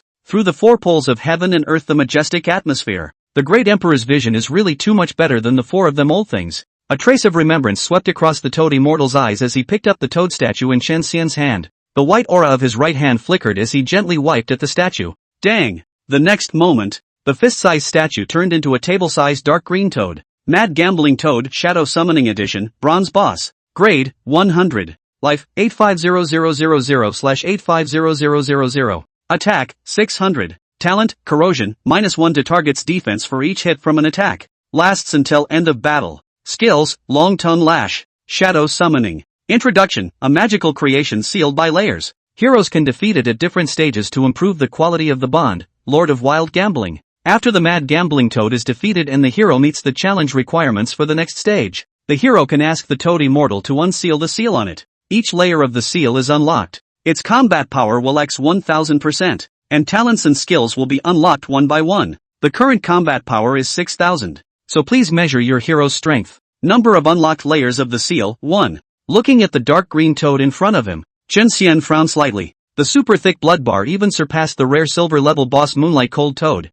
but the attack is so low it's blindingly obvious. District 600 points. Not to mention the current him, even the pre-evolutionary him couldn't break the defense. Is such a big sandbag really worthy of his trialist? Sure you're not here to deliver? His current combat power was 5700 out of 5,700, which seemed to be similar to the bronze level Mad Gambling Toad, but the gold content was completely different. The latter, Tai Fu, While Chen Xian was still analyzing his opponent's strength, the mad gambling toad had already begun releasing his skill shadow summoning. Quack quack quack quack. With every croak, a dark green miniature summoning spell the size of a plate would appear on the ground. What appeared in the summoning spell was a dark green mad gambling toad many times smaller. Then Chen Xian was dumbfounded to see only a few of the smaller, wildly betting toads lunged at him, and the vast majority of them croaked incessantly. All of a sudden, the frogs were heard in the forest clearing. After that, the number of miniature summoning spells skyrocketed. In the center of each summoning spell, a small, wildly betting toad squatted. Quack quack quack. A drop of cold sweat trickled down Chen Xian's forehead. Underestimated. He had completely underestimated the strength of the mad gambling toad. As it turns out, its power lies not in itself, but in the infinite set. -1, -1, -1. Chen Xian also discovered that the blood level of the small crazy gambling toad was only 1% of the mother's, which was 500 points. However, their attack power is not discounted and is also 600. And the Matrix's gift of corrosion, they inherited it as well. Under siege, Chen Xian's defense began to plummet. Chapter 121, Sword Blade Frenzy's Power. Trial passed. Forest clearing. No, you can't call it an open space anymore. If there were any secret terrorists here, they would definitely be scared out of their wits by the scene in front of them. Dense, dark green summoning spells spread out over 100-meter radius, like pustules sprouting from the earth. A dark green toad, the size of a rice bowl, popped out of the summoning spell like a pea. Quack quack quack. As soon as they came out, they drummed their sound sacs and let out bursts of frogs, making a lot of noise that distracted Chen Xian. Then they crowded to Chen Xian's feet, and some even jumped onto Chen Xian's helmet and shoulder armor. They spat out their wet and sticky green tongues and licked at Chen Xian with a 360-degree lick. As a result, Chen Xian's defense plummeted like a stock price diving. 3,071, 3,056, 3,033. Disgusting. The corners of Chen Xian's mouth tugged, and his face was one of blatant dislike. These toads are small but slobbery. In a short period of time, the shiny secret silver heavy armor on his body was contaminated with filthy stains from the saliva left behind by the toad's licking. It was also fortunate that he had turned off the tactile synchronization of his steel skin in time, or else he would have been truly disgusted. Die! Only a flash of thunderous sternness crossed Chen Xian's eyes. Then he gripped the secret silver giant sword with both hands, and his arms, waist and legs were powered up at the same time, spinning in place at an extremely high speed. The sound of the breaking air was incessant and deafening. Chen Xian had just become a silver-colored miniature tornado at the moment. It was the skill, Polar Whirlwind Slash. Chen Xian was a physical melee fighter, and how long the weapon was, how wide the attack range was. The secret silver giant sword was 3 meters and 6 meters long, so the range of his skill was directly over 7 meters. The toads within a 7-meter radius were all blown up by the powerful whirlwind, and were then slapped hard by the huge sword that whistled past. The explosions were endless, and large swathes of toads were slapped to burst their juice. Dark green juice shooting and splashing in all directions, intertwining and fusing with the silver dragon scrolls, with a great visual impact. The toad immortal, who stood on the side with his hands folded, quietly watching, couldn't help but narrow his eyes. This latter skill had a good range and was not weak. However, it alone won't pass the enhanced trial. -6,218, strike. -6,218, strike. Secret silver giant sword. 18 laps in 3 seconds.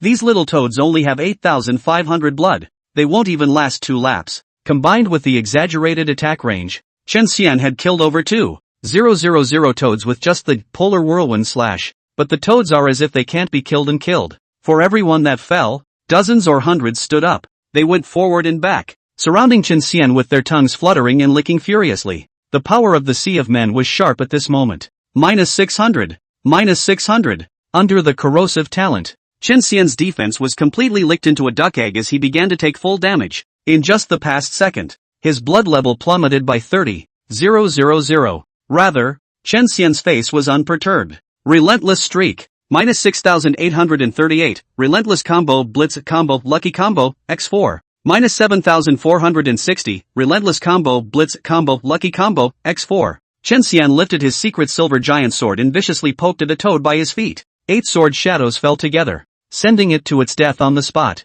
At the same time, with the point where the giant sword landed as the center, an invisible wave of sword chi was set off within a diameter of 3.6 meters. Wow! Chen Xian even heard the sound of waves lapping at the shore. -2068, Sword Blade Frenzy Blitz, x4. -2068, Sword Blade Frenzy Blitz, x4.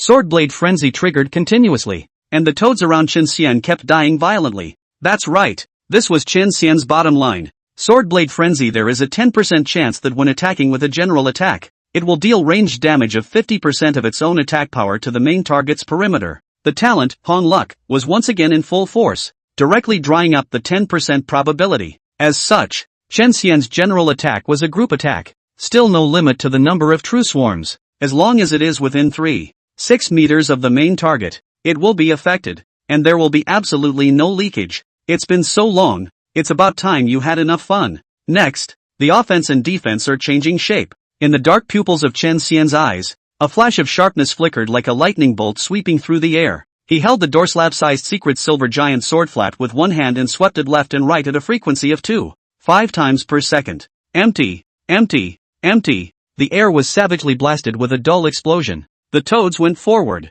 but the ambush was all over the place. The 3-6 meters around Chen Xian completely became a field of death. With steady steps, he stepped in front of the mother of all wild bedding toads. Then, Summer Rapier starts with a damage opening stack. The Autumn Harvest Sword articulates, and the attack speed skyrockets. Up to this point, Chen Xian had entered the 12 swords in 1 second frenzied slashing mode. -7208, strike combo lucky combo. -7304, strike combo lucky combo. Compared to the previous Moonlight Cold Toad, the Mad Gambling Toad's mother's defense was much lower. The result was Chen Xian's 90,000 damage in 1 second. Moreover, 99% of the strength of the Mad Gambling Toad's mother was in the child, and its own aggression was pathetically weak. Nowadays, the subbody was a delusion to even get close to Chen Xian, not to mention causing damage to him. In isolation, 850,000 blood. It was only a matter of 9 seconds under Chen Xian's sword.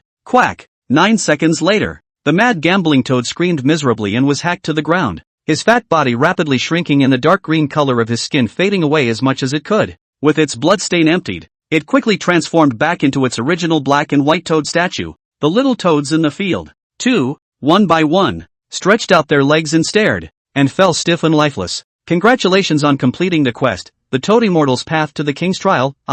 You have unlocked a new quest, the Toad Immortal's Path to the King's Trial. Chen Xian opened the quest bar and scanned it. The content of the mandate remains largely unchanged. Only the requirements have been raised. Next time, he needed to reach 20,000 combat power and defeat an opponent of 4 times the strength. The 80,000 combat power Mad Gambling Toad. 20,000 combat power. Expected to be reached only by evolving into a blue card. Let's put the mission to one side. Or let's collect the reward for this time. Chen Xian shook his head and closed the quest bar, his eyes gazing towards the Toad Immortal. Backwoods. You're pretty good. In the heavenly domain world, even many 10,000 battles geniuses have lost to the shadow summoning version of the Toad, yet you won with over 5,000 combat power, which is truly rare. Immortal Toad praised Chen Xian twice before raising his hand and making a move towards the statue on the ground. The statue flew into his hands at once. His other hand lightly points statue head, with the fingertips of a circle of invisible ripples spread over.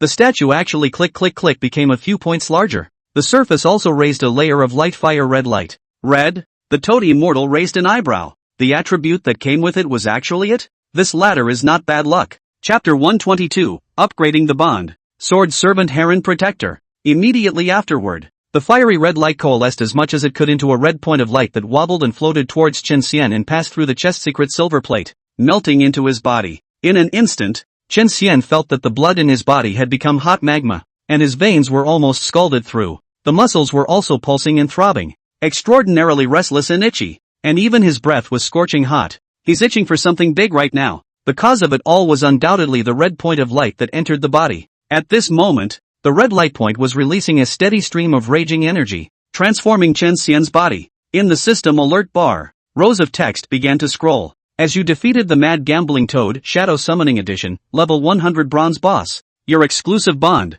Lord of Wild Gambling, has been upgraded from black iron to bronze, and has unlocked the new wild gambling option. The new wild gamble option is, there is a 999% chance of a 20% decrease in bludgeoning damage and a 0.001% chance of a 20% increase in judgment. End of judgment, 20% increase in bludgeoning damage. The moment the judgment was successful, Chen Xian's tiger body shook as a circle of red ripples spread rapidly from him. sweeping down large swathes of leaves as they made their way to the edge of the clearing. At this moment, Chen Xian had a distinct feeling that his punches and kicks would explode with even more astonishing power. So he opened the panel and looked at the upgraded exclusive ties. Lord of Wild Gambling, 1 out of 1. Quality, Black Iron Bronze. Abilities, plus 50% to life cap, plus 50% to life cap, plus 30% to bludgeoning damage, new. Synopsis, each level of quality of this bond increases an ability at random. The ability has a 999% chance of being negative and a 0.001% chance of being positive. The one that came with it was actually bludgeoning damage? Chen Xian was startled by the snack, and then his face couldn't hide his joy. It fits so well. The new abilities added are simply a perfect fit for him, because he had Hong Luck Chi Tian, but if there was a little bit of bludgeoning rate, then the damage dealt would be 100% bound to bludgeon, regardless of whether it was a general attack or a skill. Even the special effect damage attached to the talent, Indestructible Grip, Sword Blade Frenzy, was no exception. In other words, the same storm damage was increased from 200% to 230%, and Chen Xian's overall strength was permanently increased by 15%. Others didn't have as much, as they couldn't do the knife blasts to get every attack to eat the blast damage bonus. Chen Xian also realized that the system information was showing plus 20% bludgeoning damage, but it was actually plus 30%. I think this is the reward received after completing Toad Immortal's quest, this new ability, the effect of which has been increased by half. This time the harvest was really good. As soon as Immortal Toad took a look at the red ripples on Chen Xian's body, he knew that the latter had triggered a positive effect with a probability of only 0.001%, but there wasn't much surprise on his face. Last time, he could tell that this latter was involved with that high and mighty goddess of fortune, all hooked up with Lady Luck, and a billion points of luck is justifiable. The matter is not surprising. Late born, wait until your combat power reaches 20,000 before summoning the old man. The Toad Immortal stroked his white beard that hung almost to the ground and calmly said to Chen Xian. Then he waved his long sleeve. Wow! The space in front of him was suddenly like a heavy blow, shattered like a mirror. Sharp spatial fragments fell into the vast emptiness of darkness, and a white portal was created out of nothing. Standing in the irregular black hole formed by spatial fragmentation, the Toad Immortal flung his sleeve robe in an immortal manner and lifted his foot to walk inside the teleportation door. Elder, I'll see you later. Chen Xian clasped his hands together and saluted in farewell. Boom! As soon as the Toad Immortal's figure disappeared, the portal left behind collapsed with a bang, and the dark and deep spatial rupture quickly recovered. Calm was restored to the forest clearing. Chen Xian tilted his head slightly, looking towards the bright moon in the sky as he combed through his thoughts. Exclusive bond enhancement completed. The three major goals of entering the Spirit Plant Valley Secret Realm are considered to have accomplished one. There are two left. One is to gather as much sesame herb as possible, and the other is that the summoner wants to rue Adagi's tail, and I'll have to negotiate a price with this fox. After a quick comb through, Chen Xian's thoughts were clear.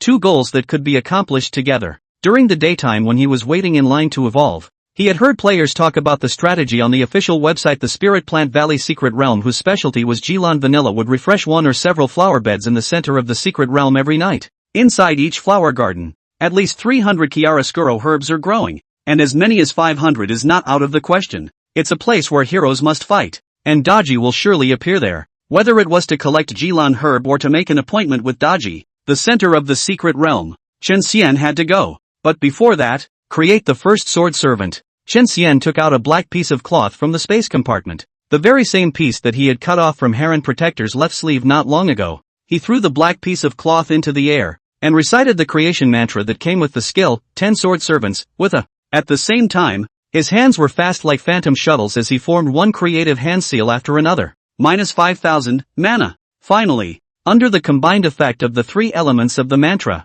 the hand seals, and the huge amount of mana consumption, the black piece of cloth transformed into a wisp of black mist. The black mist twisted crazily, expanding and changing rapidly, eventually coalescing into an old man with an eagle-hooked nose and a shadowy look 3 steps away from Chen Xian. It is the Heron Guardian. What's with the replicated Olden? How does it look like a man machine? However, suspicion clouded Chen Xian's brows. The Heron Protector in front of him didn't even seem to have the most basic spiritual intelligence. The eyes are hollow and expressionless, and there's none of the sinister air of the original. Come on, try a smile. Chen Xian began to test out the functions of the sword servant. Ha! Ha! Ha! The sword servant Heron Protector's mouth opened and closed, but what came out was mechanical and dry. Not at all like the laughter of a carbon-based creature. Chen Xian, I can't believe it's not Jia Jia Jia. no soul at all. Next, Chen Xian tested the sword servant's intelligence. How? I can't say it's not smart. I can only say it's pure and simple imbecility.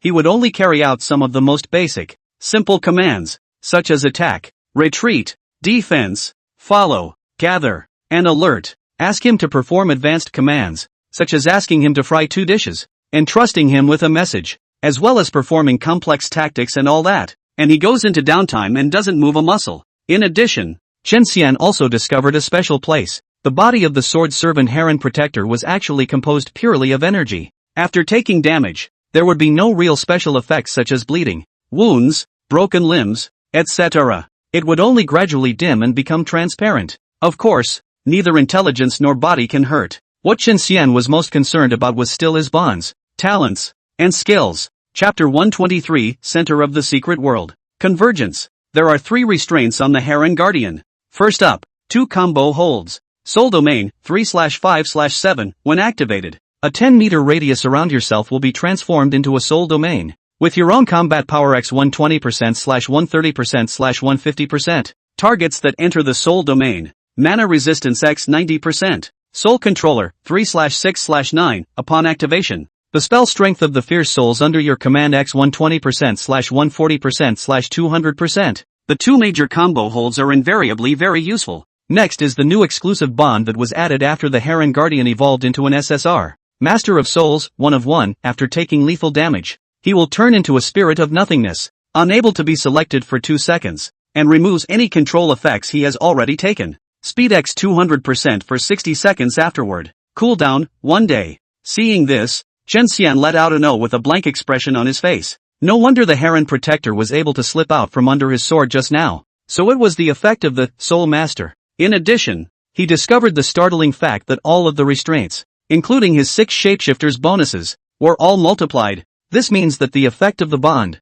will never be diluted. The value retention pulls full. Not in vain activation conditions are that harsh. The number of heroes required by the bond must be in play in order to activate the corresponding effect. Summoners can play a maximum of 2 heroes initially, and can only gain 1 additional qualification every 100 levels. Damn black-hearted game. Aren't white and green cards people? By what right do they have no bonds? Not even names. Damn you. Looking at it, Chen Xian became depressed and did not vomit. He had to evolve into a blue card as soon as possible so that his true name could be liberated. Only after having a name of his own would he gain his first bond. Otherwise, you're a nameless, faceless pawn who no one else knows. So where's the hold up? The Heron Protector's bonds had opened Chen Xian's eyes, but his talents and skills were mediocre. The only thing that could make Chen Xian raise his interest was the talent, Soul Do Yun, and the skill, 10,000 Souls Devouring Body. The Soul Fighting Cloud allows the Heron Protector to raise a ferocious spirit in the cloud, as well as to fly on the cloud at a height of 20 meters from the ground.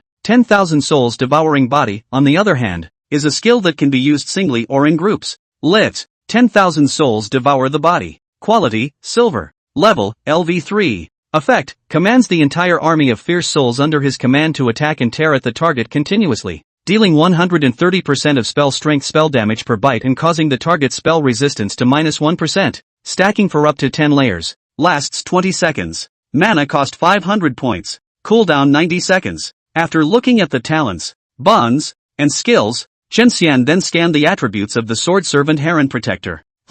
More crotch pulling. Aside from a whopping 25,000 blood, the other attributes were dismal. After all, he had only inherited 30% of his own attributes. By this point, Chen Xian also understood the true purpose of the 10 Sword Servants skill. Until the skill level rises up, the Sword Servant isn't much use in a frontal battlefield. It can only be used for scouting, guarding, and other duties. It's still most useful for putting together bonds, and the Sword Servant can have his bonds in effect even if he doesn't fight and is placed in the servant position. When I evolve into a blue card and get the added bonds, I can copy heroes who have the same bonds as me, rounding up the numbers and eating the bonuses. After figuring it out, Chen Xian did not put away the Sword Servant Heron Protector, but instead gave him an order search for Jilan Herb. That's right, 2 people searching together can be much more efficient than 1. Not to mention that the Heron Guardian has an aerial advantage and a wider field of view. Upon hearing this, the Sword Servant Heron Protector, who only had the most basic intelligence and no semblance of self-awareness, honestly summoned a black cloud. Then he took to the sky on a cloud and began his inspection. In this manner, Chen Xian and Heron Protector hurried towards the center of the secret realm while collecting the Qilin herbs along the way. Occasionally, a toad would pop out and launch a sneak attack on Chen Xian. Chen Xian had nothing to say about these experience packs that were given for nothing and took them all. You have killed Garlic Toad, level 120, and gained 1,800 experience points. You have killed the gastrically pregnant giant frog, level 100, and gained 1,500 experience points. You have killed the purple spotted frog, level 110, and gained 1,650 experience points. With the slime experience set and silk bauble necklace, Chen Xian's experience bonus was as high as 50%, so after only 2 hours, he had risen from level 102 to 103. You have risen from level 101 to level 102 with plus 450 life, plus 75 mana, plus 30 attack, plus 30 defense, plus 30 mana resistance, and plus 15 speed.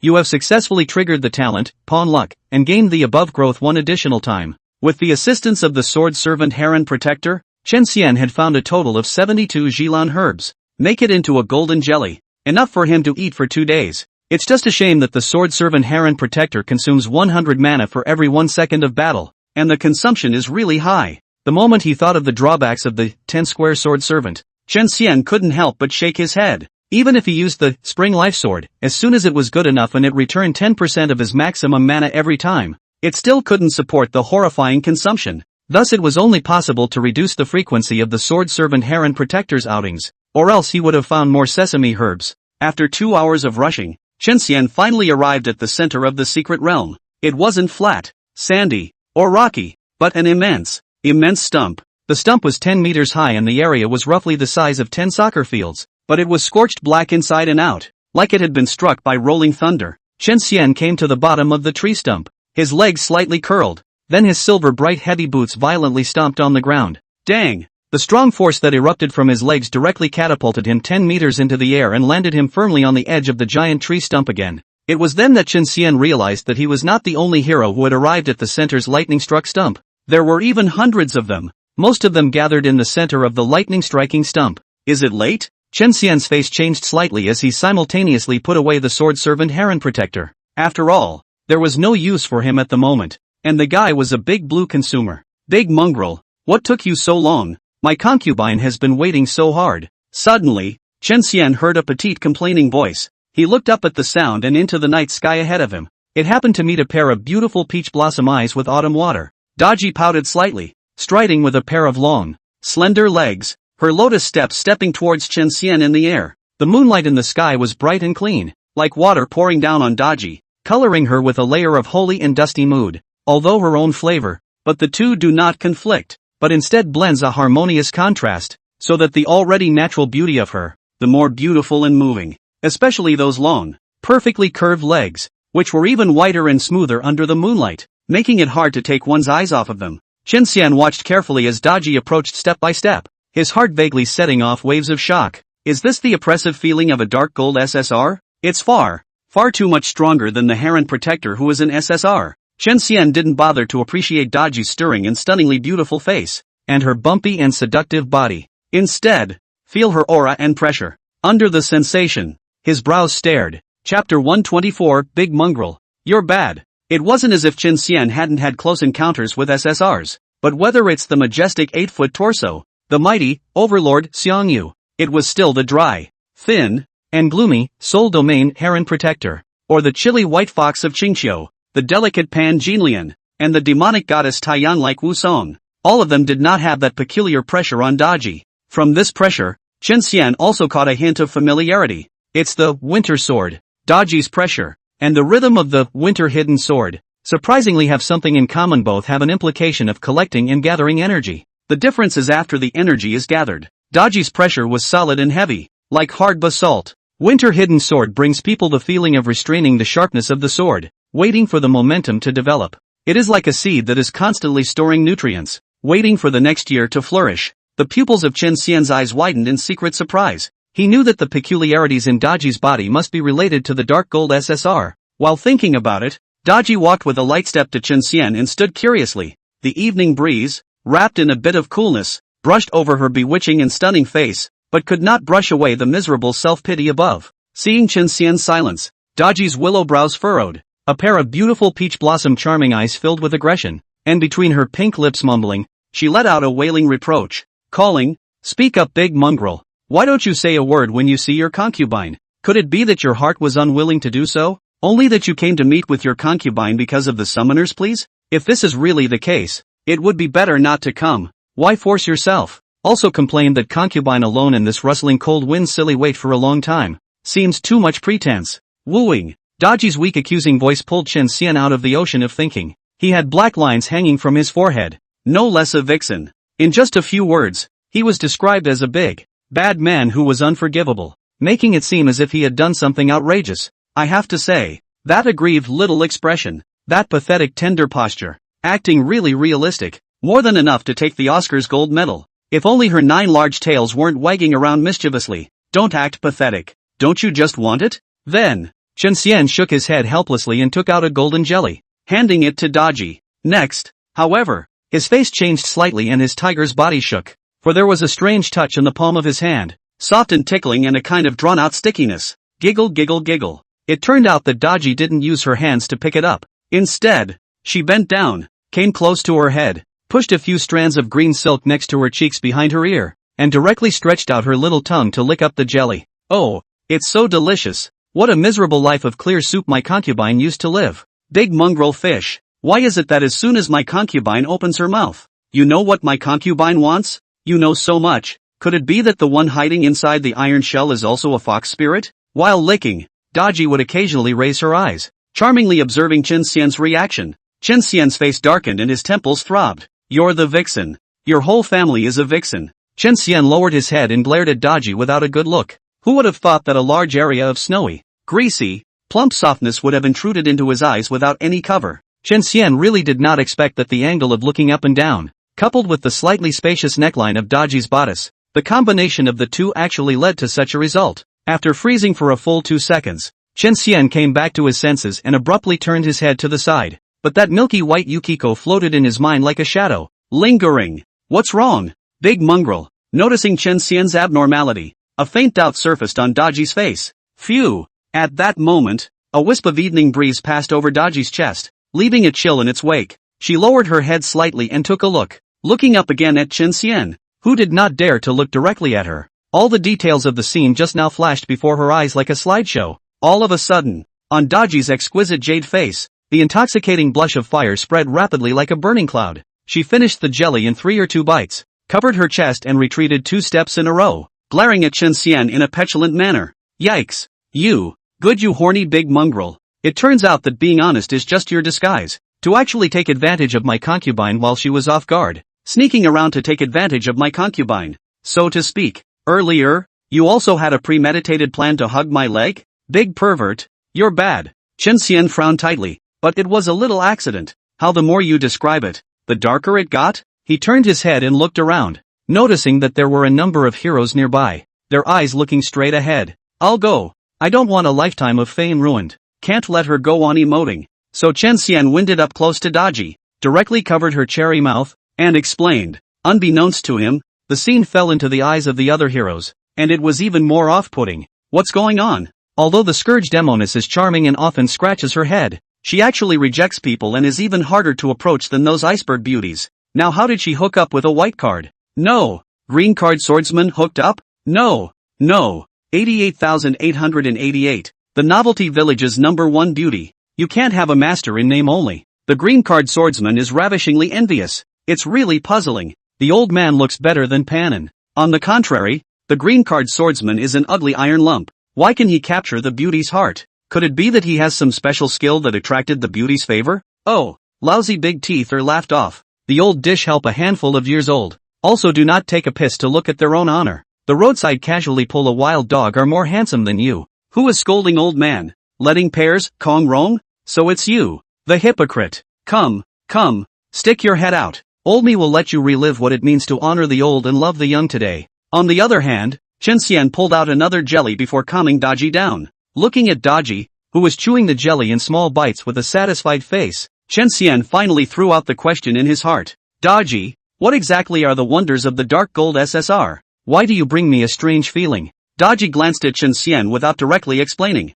After finishing her jello and licking her lips uninterestedly, she extended her right hand and snapped her fingers tada. A golden card shadow then leapt out above her head. Chen Xian fixed his eyes on it. Sure enough, like Xiang Yu, Daji's stand-up is dynamic and pulled together with a sense of detail. Daji, in the picture, has a beautiful face and a graceful body, standing in the night sky with a full moon behind her. The thin pink shirt on her body danced like a butterfly as the night breeze blew by. 9 large, fluffy tails with fluffy hairs fluttering back and forth gently in the wind as well. The sound of the wind, the sound of the thin shirt dancing, and the sound of the fluffy hairs rubbing against each other as they slowly fluttered about, all came into Chen Xian's ears with incomparable clarity. That's a whopping 800,000 a piece SSR with the ultimate detail and beauty. Mood. Chen Xian was envious. When I evolve into an SSR, I'll be able to have handsome dynamics, realistic sound effects, and all sorts of details, secretly giving himself a boost. Chen Xian next focused on the real point of the deck,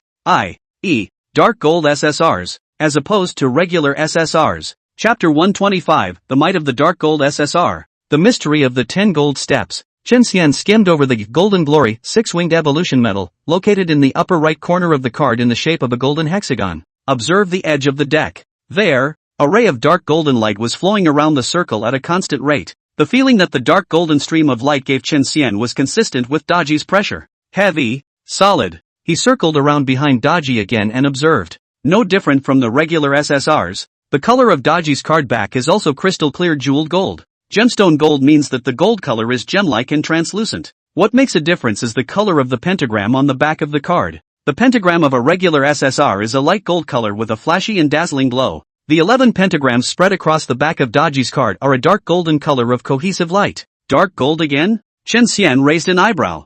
Big mongrel, are you done reading? Next, let the concubine explain it to you. Daji turned around, smiling coquettishly as she narrated to Chen Xian. Chen Xian nodded, looking serious and washing his ears. Big mongrel, you know, the initial rarity of cards is categorized from low to high, in order of N, N+, R, SR and the highest, SSR. Of course, that's just the initial rarity. Above that, it's the 10th golden rank, the SSR with the highest initial rarity. Its essence is ordinary gold and does not possess special might. Therefore it is not eligible to be included in the 10 heavy gold order. Only when the SSR evolves once and becomes a dark gold SSR with special might is it considered to have officially stepped onto the first of the 10 gold steps. Hearing this, Chen Xian's face clouded with suspicion and he couldn't help but interrupt with his voice. Daji, you've mentioned the 4 words 10 heavy golden steps several times. What the hell is it? Daji covered her mouth and let out a delicate laugh. Her jade finger was erected in front of her pink lips, making a shushing gesture to Chen Xian. Baby, don't interrupt the teacher's lecture. Oh, the teacher will talk here. Chen Xian smacked his lips, wanting to speak, stopping to speak, organizing his thoughts, not knowing what to say. After this period of time together, he can see that this fox is a spirit of work, especially like to work. Forget it, let her be, there's no need to bother with a fox. Seeing Chen Xian obediently obey, Daji's lips curved slightly as she smiled delicately. This smile brightened the air, stunning the red dust. It seems that even the 4 seasons of the heartland are forever fixed in the warm spring. Worthy of being a vixen, this power of seduction is absolute. Chen Xian secretly sighed before he heard Daji's soft voice continue to ring out. The 10th golden step. My concubine doesn't know much about it either. However, when my concubine evolved into a dark gold SSR, a message suddenly appeared in my brain. 10 golden steps. 1 step to the heavens, 10 steps to transcend the mortal world. After completing the 10 golden steps, you will gain the power of 3 eternities. Immortality of the flesh. For the first eternity. Immortality of the soul. For the second eternity. The consciousness is incorruptible. For the third eternity. Chen Xian's eyes widened steeply. Behind the 10 heavy golden steps, there was actually such a shocking secret hidden. At the same time, he felt like a dream. Skylanders, it seems, is becoming less and less like a mere game. Transcend the mortal world and testify to eternity. Is this something that should be in a normal game? Where did it all come from for him? With that said, Daji finally got to the point. Big mongrel, I'm sure you can feel the heaviness in my concubine's pressure, right? Chen Xian nodded. Daji smiled sweetly and continued. This is the mystery of the dark gold SSR, and the difference between it and a normal SSR. Normal SSR, also known as normal gold card. Its gold is a light gold that floats on the surface, with a gorgeous and dazzling golden light. But too much golden light is not a good thing, because gold is a flowing thing, and light is a flickering energy that cannot be stabilized for long.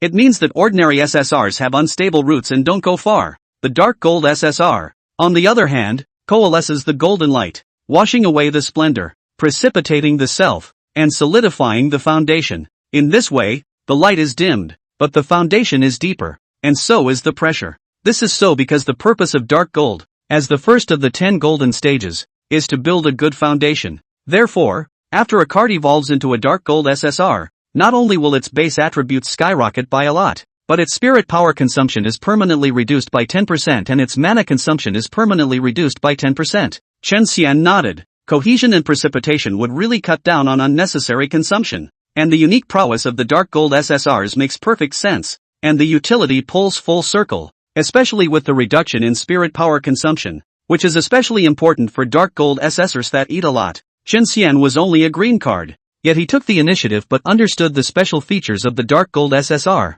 and it wasn't that he had nothing better to do with his time. Rather, it's just in case. It's not guaranteed that he'll be fighting a dark gold SSR later on, so it's good to know your enemy. All in all, 2 golden jellies for tuition. Worth it. Time's almost up. Big mongrel. Let's go. Suddenly, Daji stretched out her jade hand and lightly patted Chen Xian's shoulder. Go? Where to? Chen Xian was filled with confusion.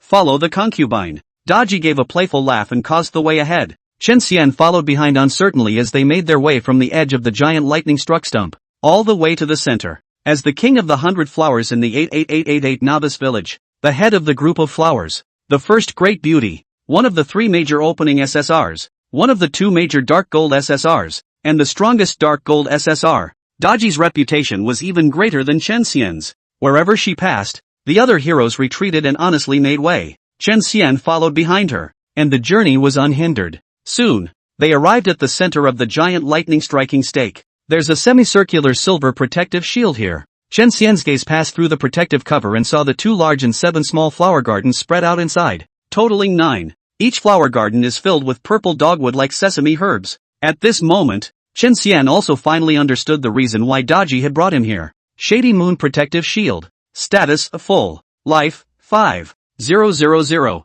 000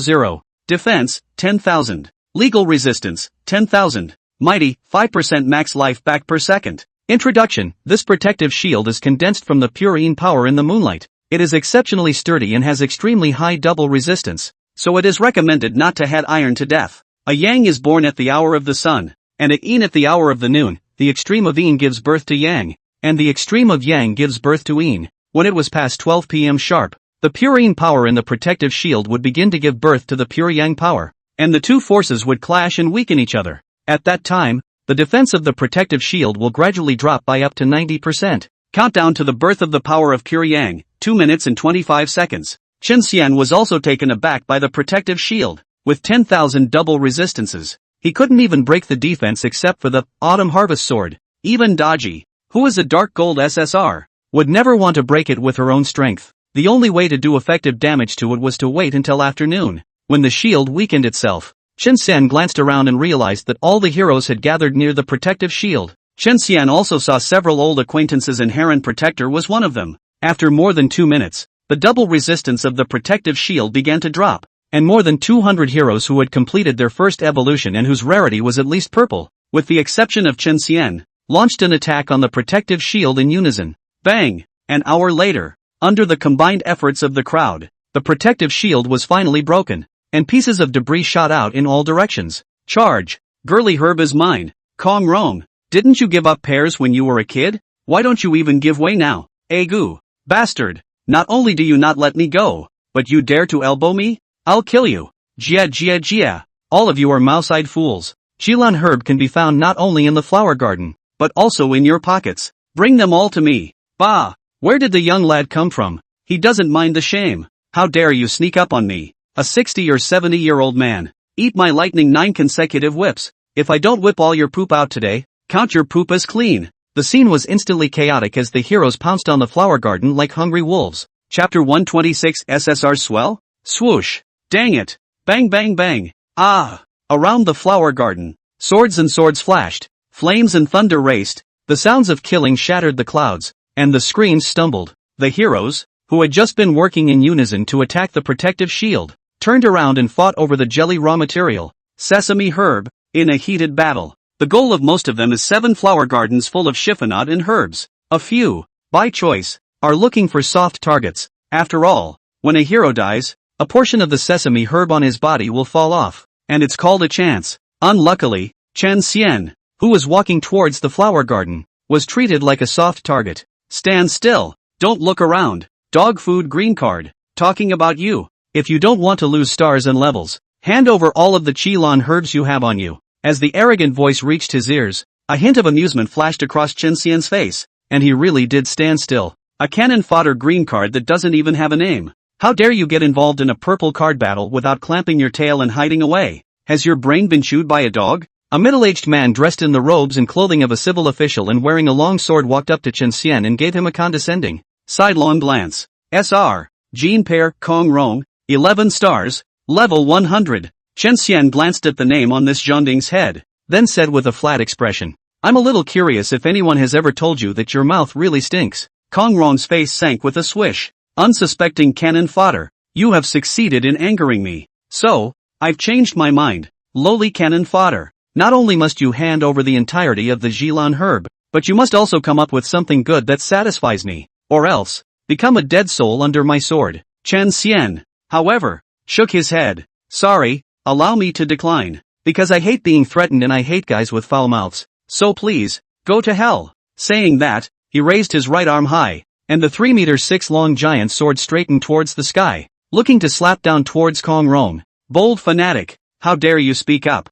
Sword drawing, Kong Rong sniffed and became furious. His right hand swiftly drew the long sword at his waist, and the brightly shining sword light flickered and slashed at Chen Xian's throat. A green card in the district, and dare to talk big, can die in my -1 second. Kong Rong was in a state of complacency, and the next he nearly bulged his eyes out violently. No defense? How is that possible? As he was shocked, Chen Xian's secret silver giant sword slapped him on top of his head with the force of 1,000 pounds. -6,612, strike a combo, lucky combo, x4. At 230% bludgeoning damage, Chen Xian's second damage broke through 25,000, emptying Kong Rong's blood bar on the spot. But he's not dead. Iced pear, the talent activated, and a giant snow pear appeared on Kong Rong's head, absorbing the lethal damage for him. Bang! After that, the snow pear burst open, the sweet juice splashing everywhere, while Kong Rong's robe had long been drenched in cold sweat. He's an SR. Why would he be forced out of his life-saving talent by a green card? During this period of time, he and the summoner had only been focusing on leveling, not listening to what was going on outside the window with both ears. So what exactly had they missed out on? But right now is not the time to think about that. Good man Rao. Before Kong Rong could finish his plea for mercy, the secret silver giant sword smashed down towards him like a dark cloud. Bang! Kong Rong was slammed straight back into his card state, and on the back of the card, a purple star exploded into powder like a firework. Stupid. This scene happened to fall into the eyes of the not-too-distant, wise star, Wu Yu, who sneered and shook his head. For Kong Rong, he didn't have the slightest sympathy. This was the price of being ill-informed. Did he really think that green card swordsman was a general low-level card? But to Chen Xian, he had even less good looks. After all, just a few days ago, he and Li Kuei had teamed up to fight more against less, to fight a high battle against a low battle, and yet they had still lost. It was a shame that stuck in his throat and he could never swallow it. Now that I've also evolved into an SSR, my strength has skyrocketed, so I might be able to find a chance to avenge that day. Wu Yu shook his feather fan, the light in his eyes flickering as he thought about the scheme. Chen Xian didn't notice him, but walked towards the flower garden. There are 7 flower beds for the 2 big and 5 small ones. The 5 smaller ones have long since been rendered bare by the handy heroes, who have plucked the chiffonade from them. The 2 big ones, however, were intact. Not only that, no hero even dared to come within 3 meters of the large flower garden. It was as if that was a minefield, and once it was overstepped, it would lead to the end of the world.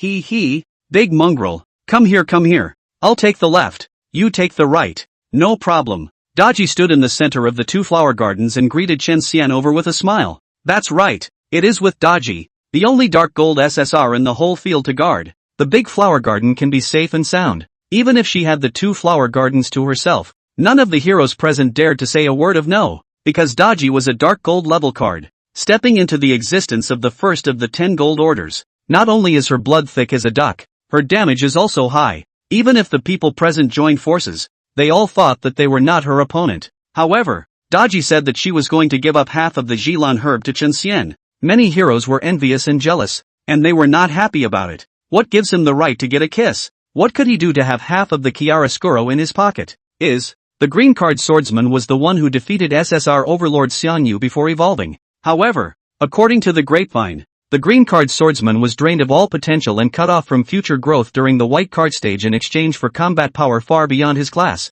The vast majority of people find this claim highly believable. After all, beyond that, what makes a white card beat an SSR? For such a person with no future, even if they were temporarily better than them, they despised them from the bottom of their hearts. In particular, the several SSRs on the scene, whose strength had skyrocketed after evolving, were not putting the green card swordsman in their eyes. Seeing Chen Xian walk to Daji's side, he stood shoulder to shoulder with her. Wu Yu, who had already evolved into an SSR and had a grudge against Chen Xian, was the first to stand out and object. Daji, you alone sit on the two largest flower gardens, and Wu has no problem with that. But if the green card swordsman wants to occupy the flower garden by eating soft food instead of hard power, Wu will be the first to disobey. As soon as Wu Yu's words fell, another eerie and strange laugh resounded in the field. Jia jia jia. The old man doesn't agree either. Heron Protector looked toward Chen Xian, a thick provocation hanging on his wrinkled face. Little sinner, if you have the guts to come out and fight with me one-on-one,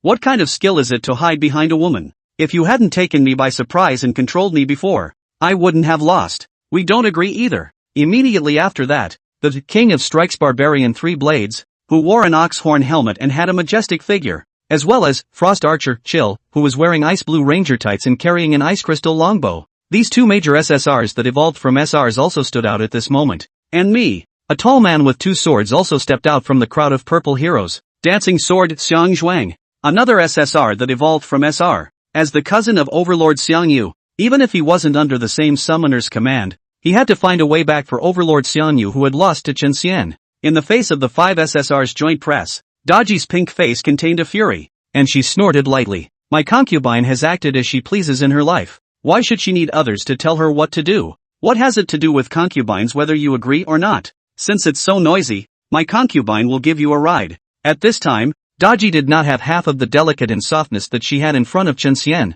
After the two words were said, the nine tails behind her rushed straight up into the sky in unison, a precursor to the soul fox flame being cast. Green card swordsman, do you want to hide behind a woman and be a coward for the rest of your life? Or do you want to fight a battle in a dignified manner and gain everyone's recognition by your strength? You choose for yourself. Wu Yu looked toward Chen Xian, who hadn't made a sound, and made a move to retreat. Ha, it seems that evolving into SSRs has inflated you all a lot. Good. I'll play with you guys then. You guys get together, because I'm in a hurry. Chen Xian did not refuse and waved his hand to stop Daji's attack, the corner of his mouth lifting a cold arc as he looked toward the five SSRs. It's all a gift of chiaroscuro. Don't take it for nothing. Chapter 127, Solo Battle Against 5 Major SSRs. You're the one who calls yourself the King of Strikes? Together?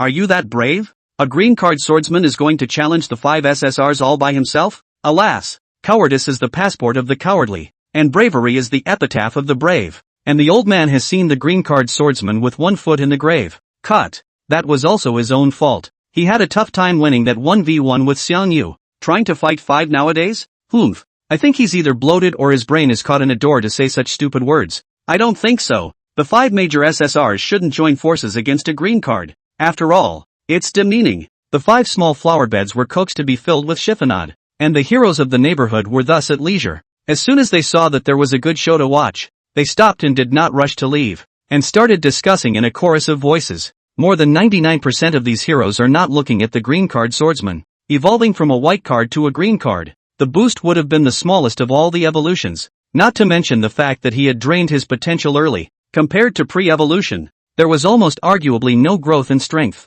but the opponents have gone from 1 to 5. It's a wonder they can win. Daji was the only one who was willing to believe in this swordsman who had worked miracles along the way. Big mongrel, hurry up and finish the fight. It's time for the two of you and your concubine next. She picked up a large, soft tail and mischievously brushed the tip of it gently against Chen Xian's cheek, cheering him on in this special way. The beauty is thoughtful and warm. Seeing this scene, all the nearby heroes were so envious that their eyes turned red and they beat their chests. On the other hand, Wu Yi revealed a sinister smile of triumph in his scheme. It's true. Young people are still too angry. A little excitement. They cannot calm down. It was just what he wanted. Good. Since you want to show off your heroism by being outnumbered, then Wu will be a man of honor. As a military counselor, Wu has only victory in his eyes. Why fight alone when you can fight in a group? So he traveled between the 4 major SSRs, pulling strings and skillfully persuading them to let go of their prideful self-possession and stature as SSRs, and choosing to make a joint attack.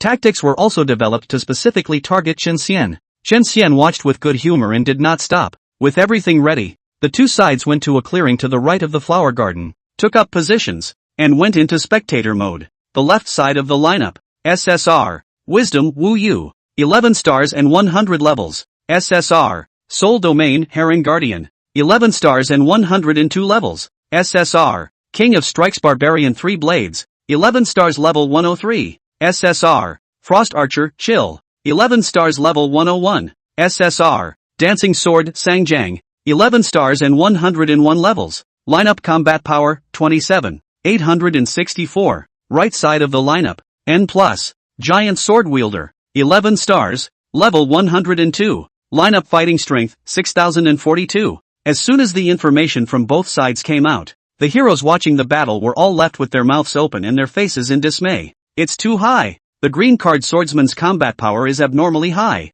even surpassing any SSR in the opposite lineup. Wu Yu's expression was grave as he realized that he seemed to have greatly underestimated his opponent. On the faces of the other 4 SSRs, looks of astonishment also surfaced. Don't panic. Follow Wu's plan. Upon hearing this, Heron Protector, Barbarian 3 Blades, Cold Ice, and Xiang Zhuang spread out in a strange formation. Barbarian 3 Blades and Xiang Zhuang, the 2 major physical melee fighters, were the first to kill towards Chen Xian. Cold Ice, the physical long range, retreated to just the extreme distance that would encompass Chen Xian within range before beginning to bend his bow and draw the string. Hoo. Endless cold currents, coming from all directions, converged at the center of the ice crystal longbow, and a huge blue ice arrow gradually took shape. Heron Protector, the sky spell telekinetic, sat on a black cloud at a height of 20 meters, smiled grimly, and snapped his dry hand claws. Woo, the 10,000 souls devouring body was unleashed, and the ferocious souls swarmed out,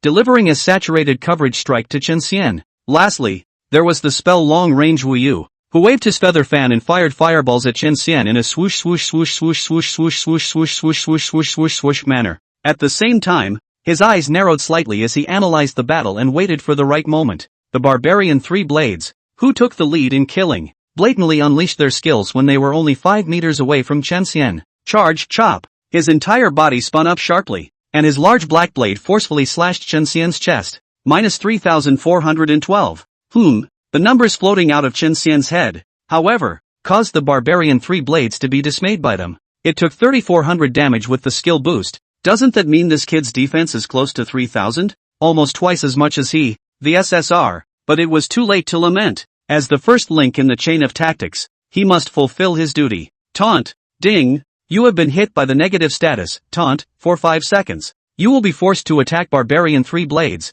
during which time you will not be able to change targets or stop attacking until he dies. Cluck da. Cluck da. The taunting mark of a white hen flapping its wings and running in panic appeared above Chen Xian's head, and the secret silver giant sword slapped at the Barbarian 3 Blades in a controlled manner. At that moment, Sagittarius, who had arrived a step behind, had already unleashed his skills. He leaned down slightly with his face toward Chen Xian, his dual swords in his hands raised diagonally like white cranes lighting up their wings, and a blood-red rectangular frame steeply surfaced on the ground, connecting between him and Chen Xian. Double sword slide chop. Xiang Zhuang transformed into a blood-colored phantom and stabbed along the rectangular frame directly behind Chen Xian. Minus 4,385. Under the 2 major skills, Chen Xian's blood directly vaporized by 10%. Plus 1,689. Plus 1,689. Percentage back to blood-stabilized play, and the door slab-sized secret silver giant sword also finally ruthlessly slapped on top of Barbarian 3 Blades' head. Minus 5,692, strike combo lucky combo, x4. Bang! With this sword, not only did it knock out close to 30% of Barbarian 3rd Blade's blood, the force was so terrifying that it also slapped his legs deep into the lightning strike stake. In the blink of an eye, wood chips, spikes, and shavings flew and exploded. However, Barbarian 3rd Blade's rage bar filled up as a result. For the next 10 seconds, he would be immune to controls and his blitz rate increased by 50%. Green card swordsman, you've completely angered me. Taste the power of the King of Strikes. The barbarian three blades were furious and swung their greatswords to furiously slash Chen Xian. -424, strike. -212. -424, strike. Just this? It deserves to be called the King of Blasters? Watch and learn. I'll teach you what a real blitz is. Ignoring the slashes of the barbarian three blades, Chen Xian twisted his neck as the secret silver giant sword was raised high and slapped down heavily once more. -6536, relentless combo, strike combo, lucky combo, x4. -7383, relentless combo, strike combo, lucky combo, x4. 8 swords in a row. Sword blasts. It directly emptied the barbarian three blades blood bar. What? Barbarian three knives full of disbelief. People are almost hit crazy. How is it possible that someone sword storm off? Thanks to the title of King of Blasters in his name. Now it's bull ***** in comparison. Your death. It is coming. Seeing the barbarian third blade's bloodstain clear, Chen Xian's giant sword was slung over his shoulder as he said in a clear and breezy manner. Who knew that the barbarian third blade would actually growl madly at Chen Xian? Me. Can't fall yet. I must not fall. I will fight. I will fight again. SSR exclusive bind invincible rage. Help me kill the strongest enemy. Boom boom boom. With the roar, the barbarian third blade's body actually lit up with a blazing blood-colored fighting flame. As if the warrior's fury of unwillingness to fall. Chen Xian frowned and slapped 2 more swords, realizing that he was actually temporarily immune to death. Brute. Nice hold. You can stand down. At that moment,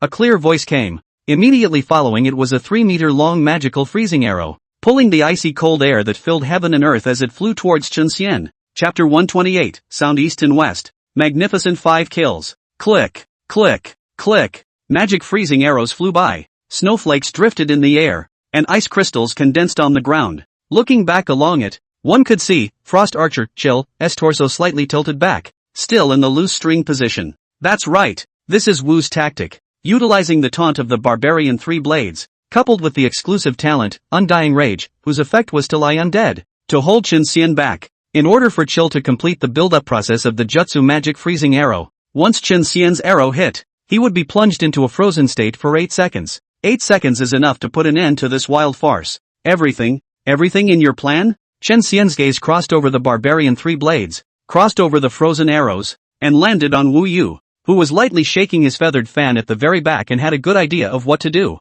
The military counselor of Liangshan Pa is a two-timer. During this time just now, his blood level had dropped to just over 30,000 under the siege of the 5 SSRs. If you get hit by a freezing arrow, it's really all over. Shoo! In the blink of an eye, the magical freezing arrows were shot in front of Chen Xian, while the detente effect on him was just a little bit short of the last time before it ended. This arrow, inescapable, is it? In the nick of time, Chen Xian was like a chestnut in a fire, displaying a wonderful control of timing. Instant prison flying thunder god. Launch! He looked at the punctual machine and turned into electric light, using the short-lived vaporization effect in the electric light state to perfectly circumvent the magical freezing arrow. The frozen arrow penetrated the electric light without causing the slightest reaction or being blocked. After passing through Chen Xian, it hit an unlucky person who was watching and steeply exploded into countless crystalline fragments. Bang! -8,905. In the explosion, the unlucky man turned into a frozen corpse. Dense fragments of ice crystals spread out in a radial pattern, forming a beautiful and shocking background. The main character in the background, on the other hand, is a stalwart, silver-armored warrior. He carried a huge sword on his shoulder in an imposing manner, and he was clad in silver armor that shone brightly. At this moment, he was the brightest presence in the entire battlefield. The heroes watching the battle were breathless. Handsome. So handsome. How can anyone be so handsome? What a charming big mongrel. My concubine is a bit aroused? Daji stared at Chen Xian with a scarlet face, her beautiful eyes vaguely flooded with autumn waves. Chen Xian, however, did not care about the surrounding movements as he gazed at the cold ice with cold eyes. The first SSR to die in battle. Let's start with you. Murmurs fell, heavy boots violently stepped on the ground, and Chen Xian's entire person was like an arrow off the string, shooting out violently towards the cold ice. Nah, green card swordsman, come at me if you can. Let go of Chill. Chill, I'll guard you. Barbarian third blade's roar came from behind him. When Chen Xian looked back, he saw the barbarian three daggers charging in like mad. In response, he coldly spat out 2 words. Sorry, you can't guard anything. Kill Chill, and you're next. Turning back, Chen Xian continued to run wildly towards the cold ice. -474, -102, minus 338, minus 338. During this process, Wu Yu, Shell, and Heron Protector's attacks were non-stop for a moment, and Chen Xian's blood level gradually dropped. During this time, although Cold Ice had been retreating backwards, the distance between her and Chen Xian was getting closer and closer. It's a given. All things being equal, long range just moves slower than melee. Soon, Chen Xian rushed to within 10 meters of the Cold Ice. Die! A cold light flashed in Chen Xian's eyes. Green card swordsman, you're too reckless. With Wu here, you can't kill anyone. At this time, Wu Yu stroked his long beard, his expression triumphant, and gently waved his feathered fan. Poi po!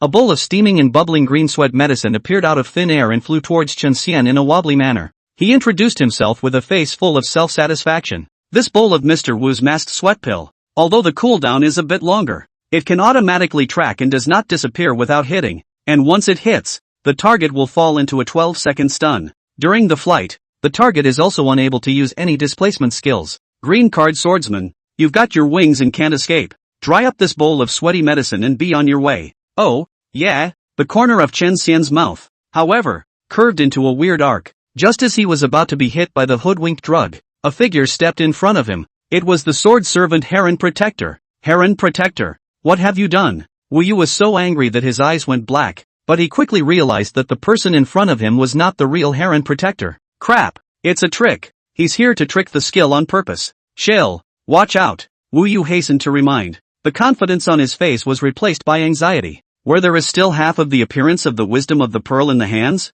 Late. Chen Xian is on the rampage. Instant prison flying thunder god. Double connections activated. Froggy blows an arrow and strikes out. Target. Heron Protector. That's right. Only to see Chen Xian's body transform into electric light. He actually flickered towards the sky, closing the distance between him and the Heron Protector in an instant. Then the Heron Protector, who was sitting on top of a black cloud, suddenly fell for some reason. The audience was shocked. What a great trick to hide the truth from the world. Everyone hadn't expected that Chen Xian's target wasn't cold ice or cheat skill, but Heron Protector who had the advantage over the air. As soon as Heron Protector landed on the ground, the secret silver giant sword was slammed against his head. Slap him out of his slumber. You old six, pissed off old me. The Heron Protector, who had woken up, was so angry that he blew his beard and eyes out and cursed. In order to prevent a repeat like last time, he had been careful and marginalized OB, but he hadn't expected to still fall for this little sinner's way. Old Den, go back to your little dark room and breathe.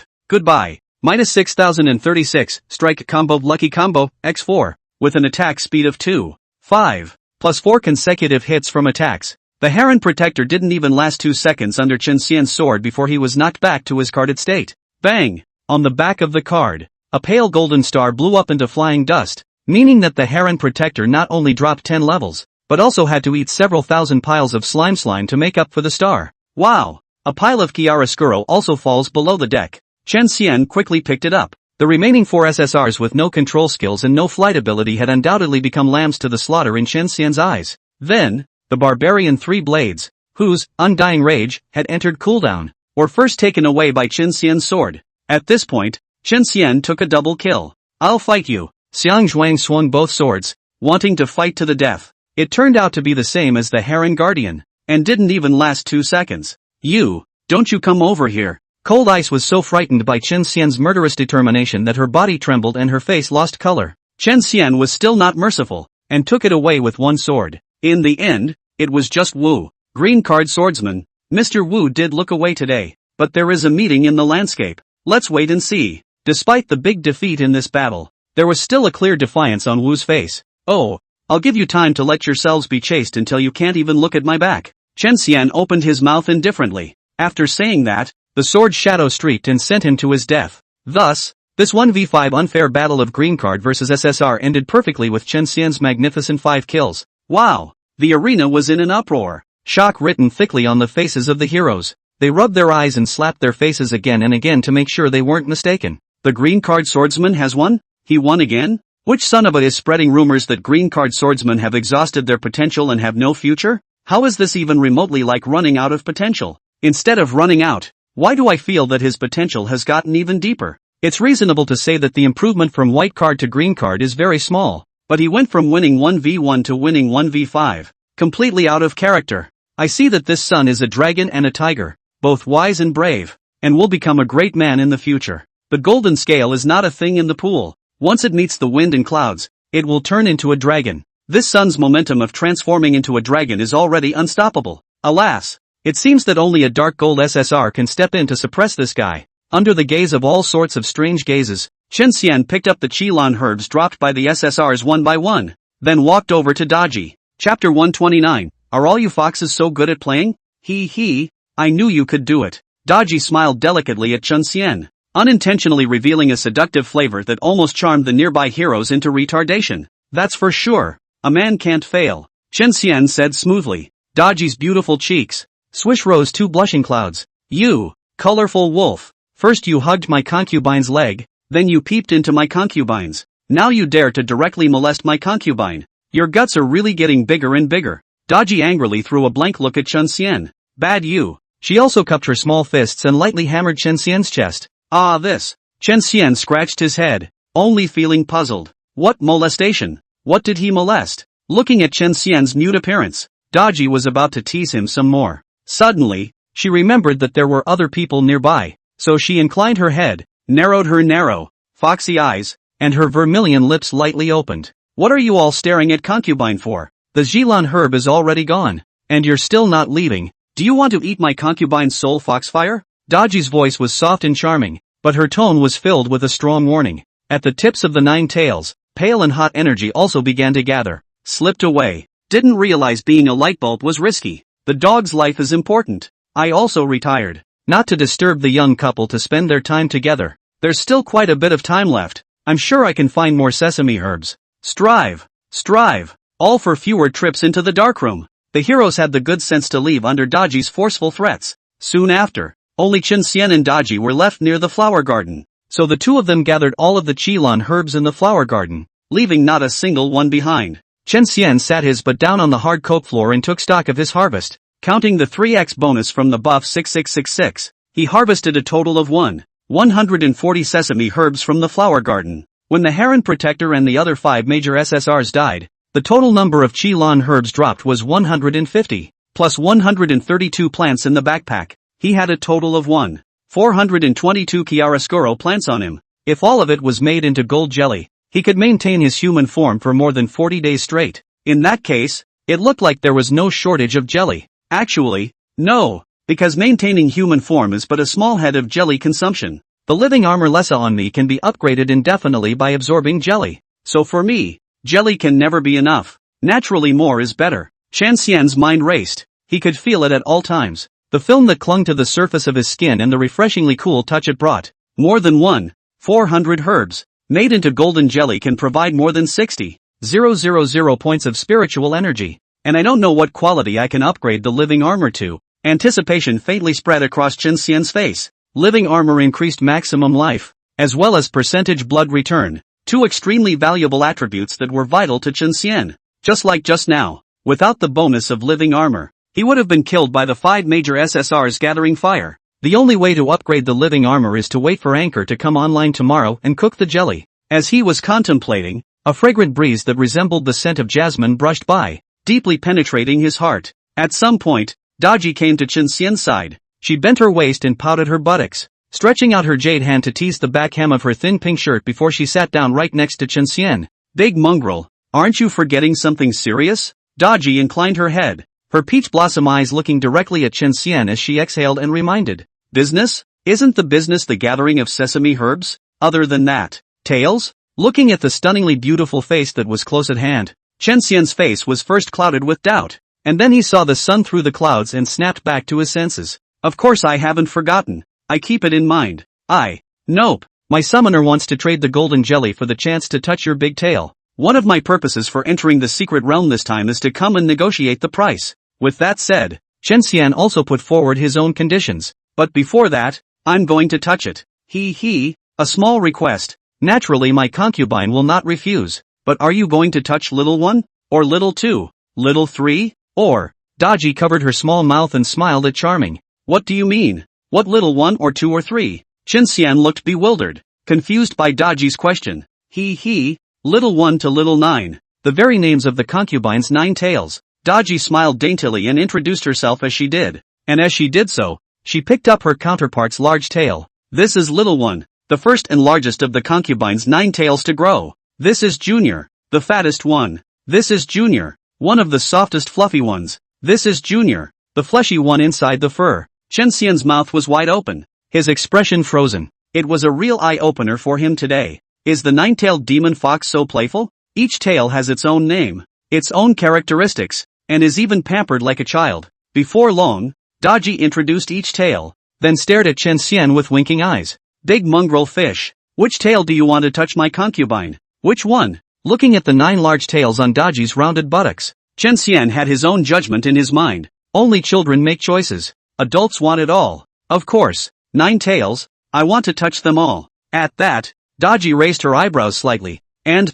laughed. Fine, touch them all. At the end, she added a word of caution. Be gentle. Oh, don't hurt my concubine. Chen Xian nodded and couldn't wait to reach out and catch a large tail. He jerked the cat as he had done before he crossed over, gently jerking it for a moment, rubbing it for a moment, and then squeezing it again. Then the eyes grew brighter. It's so cozy, it's so stress-relieving. How in the world could there be such a big, fluffy, soft, round tail? Whether it was the fluffy texture or the light and silky fluff, they were all perfect and impeccable, especially when the tip of the tail gently scratched the skin. The delicate itch left behind was even more mesmerizing to Chen Xian. In addition, probably due to the tail feeling too good in his hands, Chen Xian actually felt tiredness coming up as he touched it, and his eyelids began to fight. Well, Chen Xian hastily shook his head and steeled his nerves, putting down this one in his hand and touching the other tails. What he didn't notice was that with the stroking, Daji's teeth bit her thin lips tightly, and her face became more and more flushed.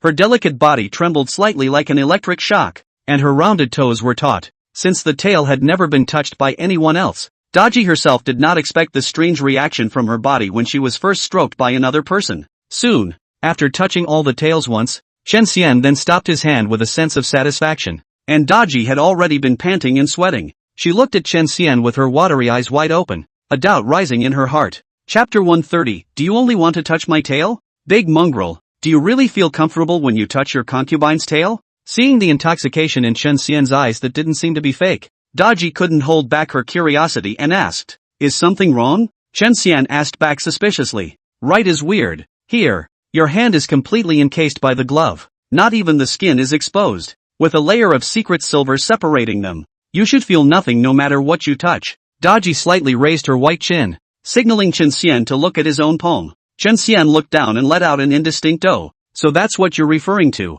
To tell you the truth, I got a gift after I evolved. He then revealed the effects of the skin of steel to Daji and the others. Humph. After hearing this, Daji let out a light snort and clasped her hands to her chest, her slender charming eyes glancing at Chen Xian with a hint of contempt. Big mongrel, honestly, have you been planning to use this talent to take advantage of the girls for a long time? Since you're covered in armor and won't be in direct contact, their guard will be easily lowered and you'll have a chance to extend your claws. Won't you? Flamboyant big mongrel. Isn't my concubine's tail enough to touch? Bugger. Chen Xian stiffly opened and closed his mouth. Breaking his head, he couldn't imagine that talent could still be played like this. What kind of demonic workmanship had created this clear-cut brain circuit of hers? Little fox, life is supposed to be colorful. You can't get stuck on yellow. Several seconds passed before Chen Xian stepped out of Daji's brain circuit. Big fish, you've gone too far. If I am right, I will admit it, and I won't do anything to you. Why are you slandering my innocence? I'm not a Shibuya fox. Seeing Daji make another aggrieved gesture, Chen Xian couldn't stand it and waved his hand to stop. Stop. Okay. You're not an astringent fox. You're a gluttonous fox. Back on topic. Say, how much jelly do I have to pay to touch my tail? Hearing the word jelly, Daji's eyes brightened, and she couldn't help but stick out her little tongue and lick her lips. 10. Touch 10 for 1 minute. And don't want the ordinary ones. Concubine wants the kind of gold jelly that smells really good. A black line hung down from Chen Xian's forehead. 10 a minute. Why don't you go grab them? Is your tail made of gold? I'll say a number. 1 in 10 minutes. Daji pouted in displeasure. Big mongrel, the concubine's tail isn't made of gold, but only you and your summoner can touch it. So this price isn't expensive at all. And can you make a draft before you cut the price? It takes 5 points of spiritual energy per minute for a concubine to maintain her human form. And your golden jelly provides 45 points of spiritual energy, which means it allows the concubine to maintain her human form for 9 minutes. Last minute. Go ahead and touch your concubine's deck. Chen Xian awkwardly rubbed his nose. He had indeed made a casual remark.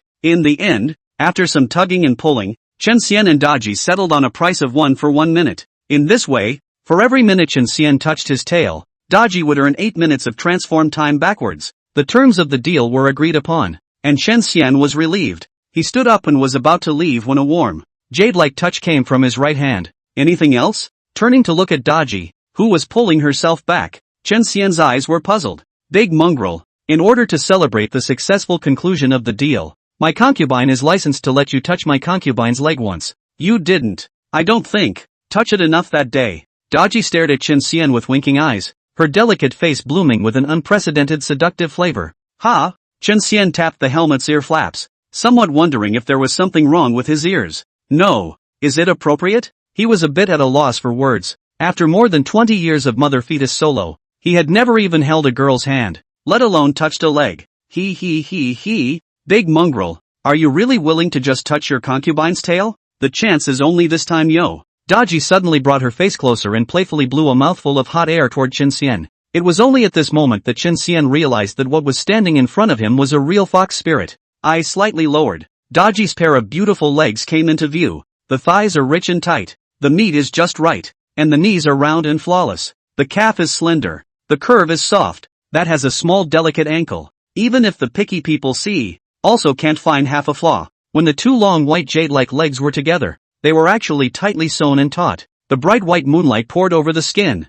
actually reflecting a faint soft light, with a thrilling beauty. What a great pair of legs! Chen Xian marveled from the bottom of his heart. A delicate smile suddenly surfaced on Daji's worldly face. But the next second, the smile froze. It's too bad you don't go pedaling on 3 wheels with such good legs. Daji lightly bit her silver teeth, then grabbed Chen Xian's right hand and tightly pressed it onto her stirring jade legs. My concubine has let you touch her. What's the point of dilly-dallying? Chen Xian was caught off guard, followed by a smooth, warm touch coming from his hand. A good long time. It's no fun. It doesn't even compare to Big Tail. Chen Xian pulled his hand away and said tastelessly. He did tell the truth. You. Seeing that Chen Xian had gotten the better of him, Daji angrily waved him off. By the way, how do I contact you in the future when Summoner and I want to touch our tails? Electricity flashed in Chen Xian's mind, and he suddenly remembered the most crucial question. Our summoner plus a friend, is it? Alas, concubine's tail. You touch and cherish it. At the end,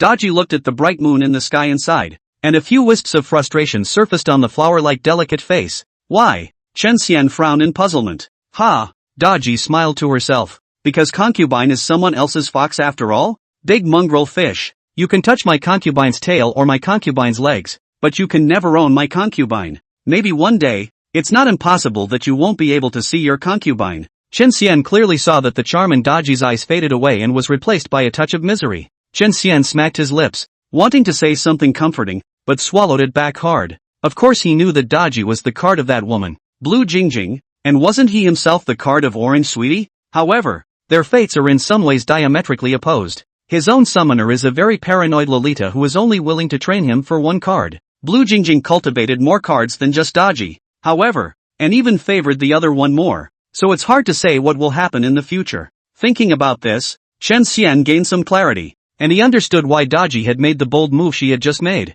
Big mongrel, my concubine is really glad to have met you. See you later. Daji smiled faintly at Chen Xian with a sincere smile. After that, she turned decisively and flew away. Looking at the slender figure that was rapidly moving away, Chen Xian felt something. Daji is a great friend, but can't be a partner. But you're wrong about one thing, your likeness can still be seen. Chen Xian yawned and spread out his left hand. In the center of his palm was lying a handful of light yellow tail fluff. Now, he's going to create the sword servant, 9-tailed demon fox, Daji. Chapter 131 New Sword Servant, 9-tailed demon fox. This handful of fluffy hair was exactly what Chen Xian had quietly gleaned when he stroked Daji's tail just now. With a single upward flick of his hand, the soft tail fluff was tossed into the air and began to wiggle its way down. At the same time, Chen Xian's lips fluttered rhythmically and continuously as he recited a beatbox-like incantation. Hands threaded through flowers and butterflies and made seals. Minus 5,000, mana. With the huge consumption of mana, the tail fluff twisted crazily,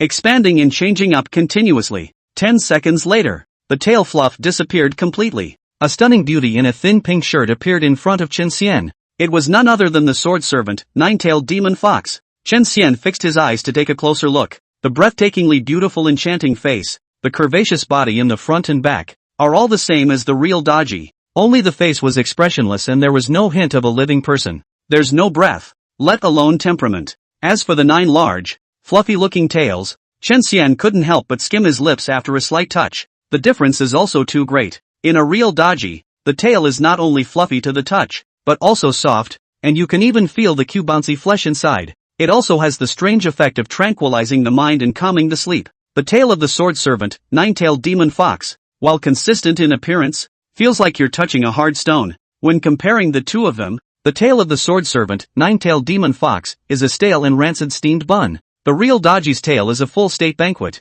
After all, it's purely coalesced from energy, extenuating circumstances, just enough to assist in battle. Thinking of this, Chen Xian rubbed his hands together excitedly. The secret silver plate in his palm rubbed extremely fast, and even rubbed out sparks, making a beep beep beep sound. At the moment, he couldn't stop his heart from pounding at all. He had long wanted to learn about the talents, buns, and skills of Daji. The No. 1 SSR in Novice Village 88888. Decisively opened the panel of the sword servant, 9-tailed demon fox. 9-tailed demon fox Daji. Rank, 11 stars and 102 levels, synchronized giant sword wielder. Rarity, dark gold SSR, golden glory, 6-winged evolution medal. Bindings, Tianmei demon fox, exclusive. Fox clan, 3/6/9. Red mage, 3/5/7/10. Talent, 9-tailed renewal. Woeful demoness. Elegance never goes out of style. Skills, soul foxfire, gold unique. Lady steps, fox shadow,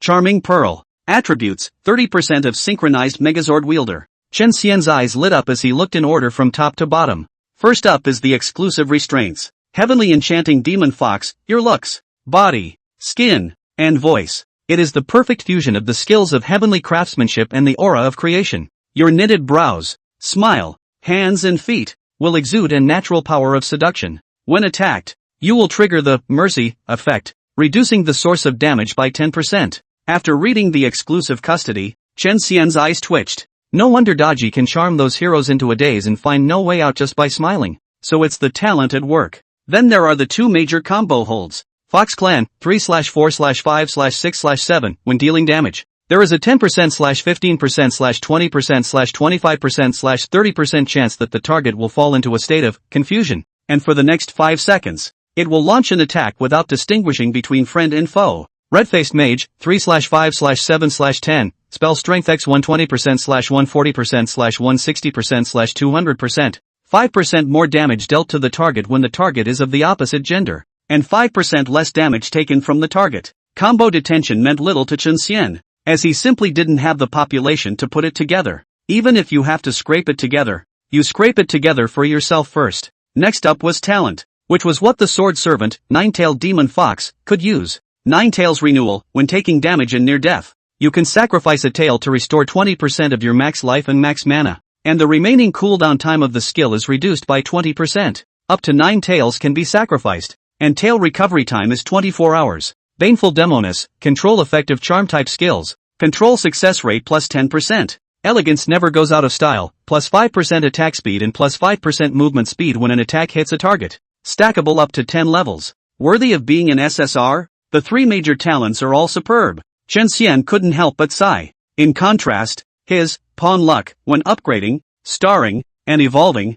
there is a 0.1% probability of growing in additional time. It's almost like pulling in your pants. Fortunately, there is a Hong Luck Chi Tian. Otherwise, small soldier lucky, single go is 100 degrees of boiling water, pure boiling matter. Finally, the skills. Daji's other skills Chen Xian did not care. However, the iconic Soul Foxfire, and another skill, Charming Treasure Pearl, greatly aroused his interest. Soul Foxfire, only, quality, gold, level, LV3, effect, prompts mana within the body, causing it to split into 9 and flow into each of the 9 tails. After the mana condenses into a pale white Soul Foxfire within the tails, it can be continuously ejected through the tips of the tails. Once the skill starts, the caster will slowly lift off. A total of 330 Soul Foxfires can currently be coalesced, each dealing 45% of spell strength spell damage to enemies in a 33-meter radius. If Soul Foxfire hits the same target, the subsequent damage will continue to decay. Mana cost 1300 points, cooldown 77 seconds. Bejeweled, quality, gold, level, LV3, Effect: activate mana to coalesce a pink pearl in front of your body and shoot it at great speed at a target within 18 meters. Upon hitting, it will deal 180% of spell strength spell damage to the target and has a 50% chance of putting it in the charm state. On a successful charm, the target will walk towards you for 8 seconds. Mana cost 230 points. Cooldown 47 seconds. Soul Foxfire was undoubtedly a super lethal skill that Chen Xian had repeatedly seen Daji use. When the skill is cast, it is like the east wind releasing thousands of flowers at night, and the night is like day with starry flames. It can be described as a perfect combination of gorgeous and shocking and powerful and terrifying. Then there's the Charming Pearl. Counting the talent, Baneful Demonis, that's a 60% charm success rate. As of this moment, Chen Xian had another control skill. There was also a skill, Lady's Step, that allowed Daji to fly low. However, like Heron Protector's Black Cloud, it requires mana to be consumed to maintain. Unfortunately, Daji's skills are all mana bonus. My mana strength is only 300 points out, so I can't utilize it at all. Chen Xian shook his head, and with a single move of his hand, he took the Sword Servant Nine-Tailed Demon Fox into the servant position. The original Sword Servant Heron Protector was naturally ruthlessly destroyed by Chen Xian. It's a bunch of energy anyway, guilty of heartache. Besides, functionally, the Nine-Tailed Demon Fox is kind of the perfect up-tempo replacement for the Heron Guardian. They can both fly and both do spell damage. However, the Nine-Tailed Demon Fox's survival, control, and damage were too much stronger than the Heron Protector. The bottom line is that the flowery Daji is undoubtedly much more eye-catching compared to an evil old den with a hawkish nose. There are still 8 hours left until the player comes online, so continue to collect the sesame herb during this time. Chen Xian looked at the time and randomly found a direction to rabbit out of the hat. Meanwhile, in the real world, the headquarters of Pegasus Games. Inside a high-end conference room on the top floor, a high-level meeting was being held about the game Heaven's Domain. Chapter 132, Yan Huang Heavenly Palace. Inside the conference room, very few people were seated, numbering just over 50. Because of the high profile of this meeting, only 2 kinds of people are eligible to attend. First, members of the company whose positions are at the level of deputy manager and above. The second is the Special Assistance Commissioner sent by the Great Yen official. The presiding officer of this meeting was clearly Ma Tongyun, the chief executive officer of Pegasus Games and the richest man in the Great Yen country. At that moment, a picture was clearly hitting the white curtain at the very front of the conference room through the latest model of projector. Ma Tongyun, holding a red dot explanatory pen, explained the contents of the picture to the people present with a hint of joy on his face. Through the monitoring department's constant all-round monitoring and observation day and night, it has finally been discovered that out of a total of 203, 958 novice villages in Dayan, one novice village has already defeated Assam the Great and the first batch of evolved heroes have appeared. It is the 88888 novice village. These pictures of heroes evolving are proof of that. The executives seated below, the commissioner listened to them with expressions of mixed surprise. I'm amazed that there are actually newbie villages that unlock evolution and access to the main city so quickly. As far as they knew, the players from other countries, all of whom had been stopped by their respective guarding bosses, were fretting. The happy one was Novice Village 88888, the first novice village in the world to defeat the guarding boss, which belonged to their Great Yen country. President Ma, may I ask how Novice Village 88888 defeated Assam the Great? How come there are no pictures on the PowerPoint about how the battle went? At that moment, a balding executive stood up and inquired curiously. The others felt the same way, and their eyes filled with suspicion gazed at Ma Tongyun. Let me explain. After obtaining Ma Tongyun's authorization, the manager of the monitoring department stood up with a bitter smile on his face and spread his hands helplessly. Because although our department can monitor the game of Skyrim, we have extremely low permissions and can't view more than 99.9% of the area. This includes the interior of the Pure White Palace where Novice Village 88888 fought Assam the Great. Upon hearing this, the crowd was a bit regretful. They were still thinking of finding out the winning method of Novice Village 88888 and seeing if other novice villages could follow suit. Right now, that idea is fizzling out. Just then, Zhuo Rong, the deputy manager of the market research department, stood up. He pushed the gold-framed glasses on the bridge of his nose with his middle finger in a gentlemanly manner and looked around the crowd before speaking. An employee in our department, on the contrary, found some information about it on the internet. Oh, tell me about it? The crowd instantly came to life. Bodies leaning forward, necks stretched out, and ears quietly perked up. Even Ma Tongyun's eyes showed a few moments of curiosity. What exactly is the reason for the 88888 novice village, which has come out on top of the nearly 10 million novice villages around the world? Ahem. Zoran cleared his throat without beating around the bush. Some players on the internet who claimed to be from Novice Village 88888 broke the news that they were all set to be defeated and were going to be destroyed by the boss group. In the end, they relied on a white card to come forward and save the day, before defeating the boss and laying down the victory. By the way, the news on the internet also says that it's not a normal white card, but a white card that can beat an SSR head on 1v1. Upon hearing this, all the bigwigs here couldn't help but laugh out loud. Xiao Zhua, didn't I teach you when I brought you up? Online news must be carefully screened. Not just any rumor. Rumors are believed. Now how to forget. Ha ha ha, white card defeats SSR. That's the funniest joke I've heard this year. Ouch. Laughing makes my stomach hurt. The super boss that is difficult to defeat in more than 800 countries around the world, totaling more than 100 billion players, is actually defeated by a lowest level white card. This isn't sci-fi. It's metaphysical. Not a single person here believed Zoron's explanation. Zoron was not chagrined, and he sat down gracefully. He was only conveying the information he had collected, which was his duty as the deputy manager of the market research department. Whether others believe it or not is irrelevant to him. Oh, what's everyone laughing at? Suddenly, a resounding voice came into the conference room. The crowd turned their heads to the door. A tall, white-haired old man with an unsmiling face was squeezing out a hard smile. Tap tap tap. He walked into the conference room at a steady, rhythmic pace. In an instant, everyone smelled a stern, ironic aura. Old war god you. The people in the audience rose and bowed respectfully. Told you not to be formal. I'm late with a delay. Pony, report on the meeting. Yu Zhantian shook his head before looking at Ma Tingyun. Old war god you. It's like this. Ma Tingyun walked up to Yu Zhantian and explained it one by one, not even half omitting Zoron's investigation. 88888 Novice Village? Well done. You have stepped up your observation efforts to identify the outstanding talents in Novice Village 88888. Well, keep an eye out for that white card summoner too. If there is truly a talent and it performs well subsequently, I can recommend it to move into the Yan Huang Heavenly Palace. After listening, Yu Wentian narrowed his eyes and commanded,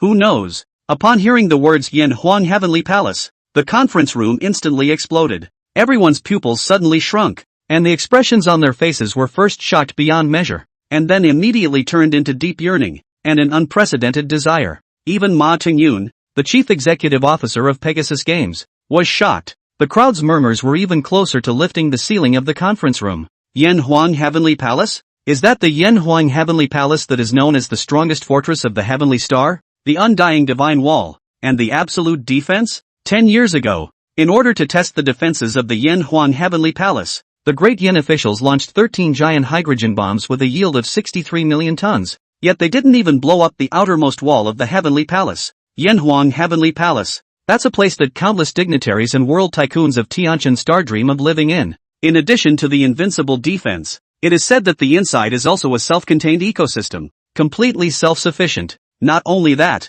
there is also the Skynet intelligence system inside, and countless intelligent mechanical combat guards. They don't accept any orders, and their only duty is to protect the occupants in the Yan Huang Heavenly Palace around the clock from any harm. It seems like the Great Yin official is paying a lot of attention to the Heavenly Domain game. It's amazing that they're even willing to take out the qualifications for staying at the Yan Huang Heavenly Palace. You have to know that in the past, wanting to stay in the Yan Huang Heavenly Palace would be more difficult than winning the double colorball jackpot. I know. The prerequisites for staying in the Yan Huang Heavenly Palace must be native-born, have a pure Yan Huang bloodline, and have a nationality that is also from the Great Yan's Great Yin country. Secondly, counting upwards against the genealogy, at least 8 generations of people must have a clean bottom, a clean background, and no experience of committing crimes. After meeting this condition, the Great Yin official will also specially send people to investigate and audit. Anyone who has a single blemish in their life from childhood to adulthood will be forever disqualified from staying in the Yan Huang Heavenly Palace.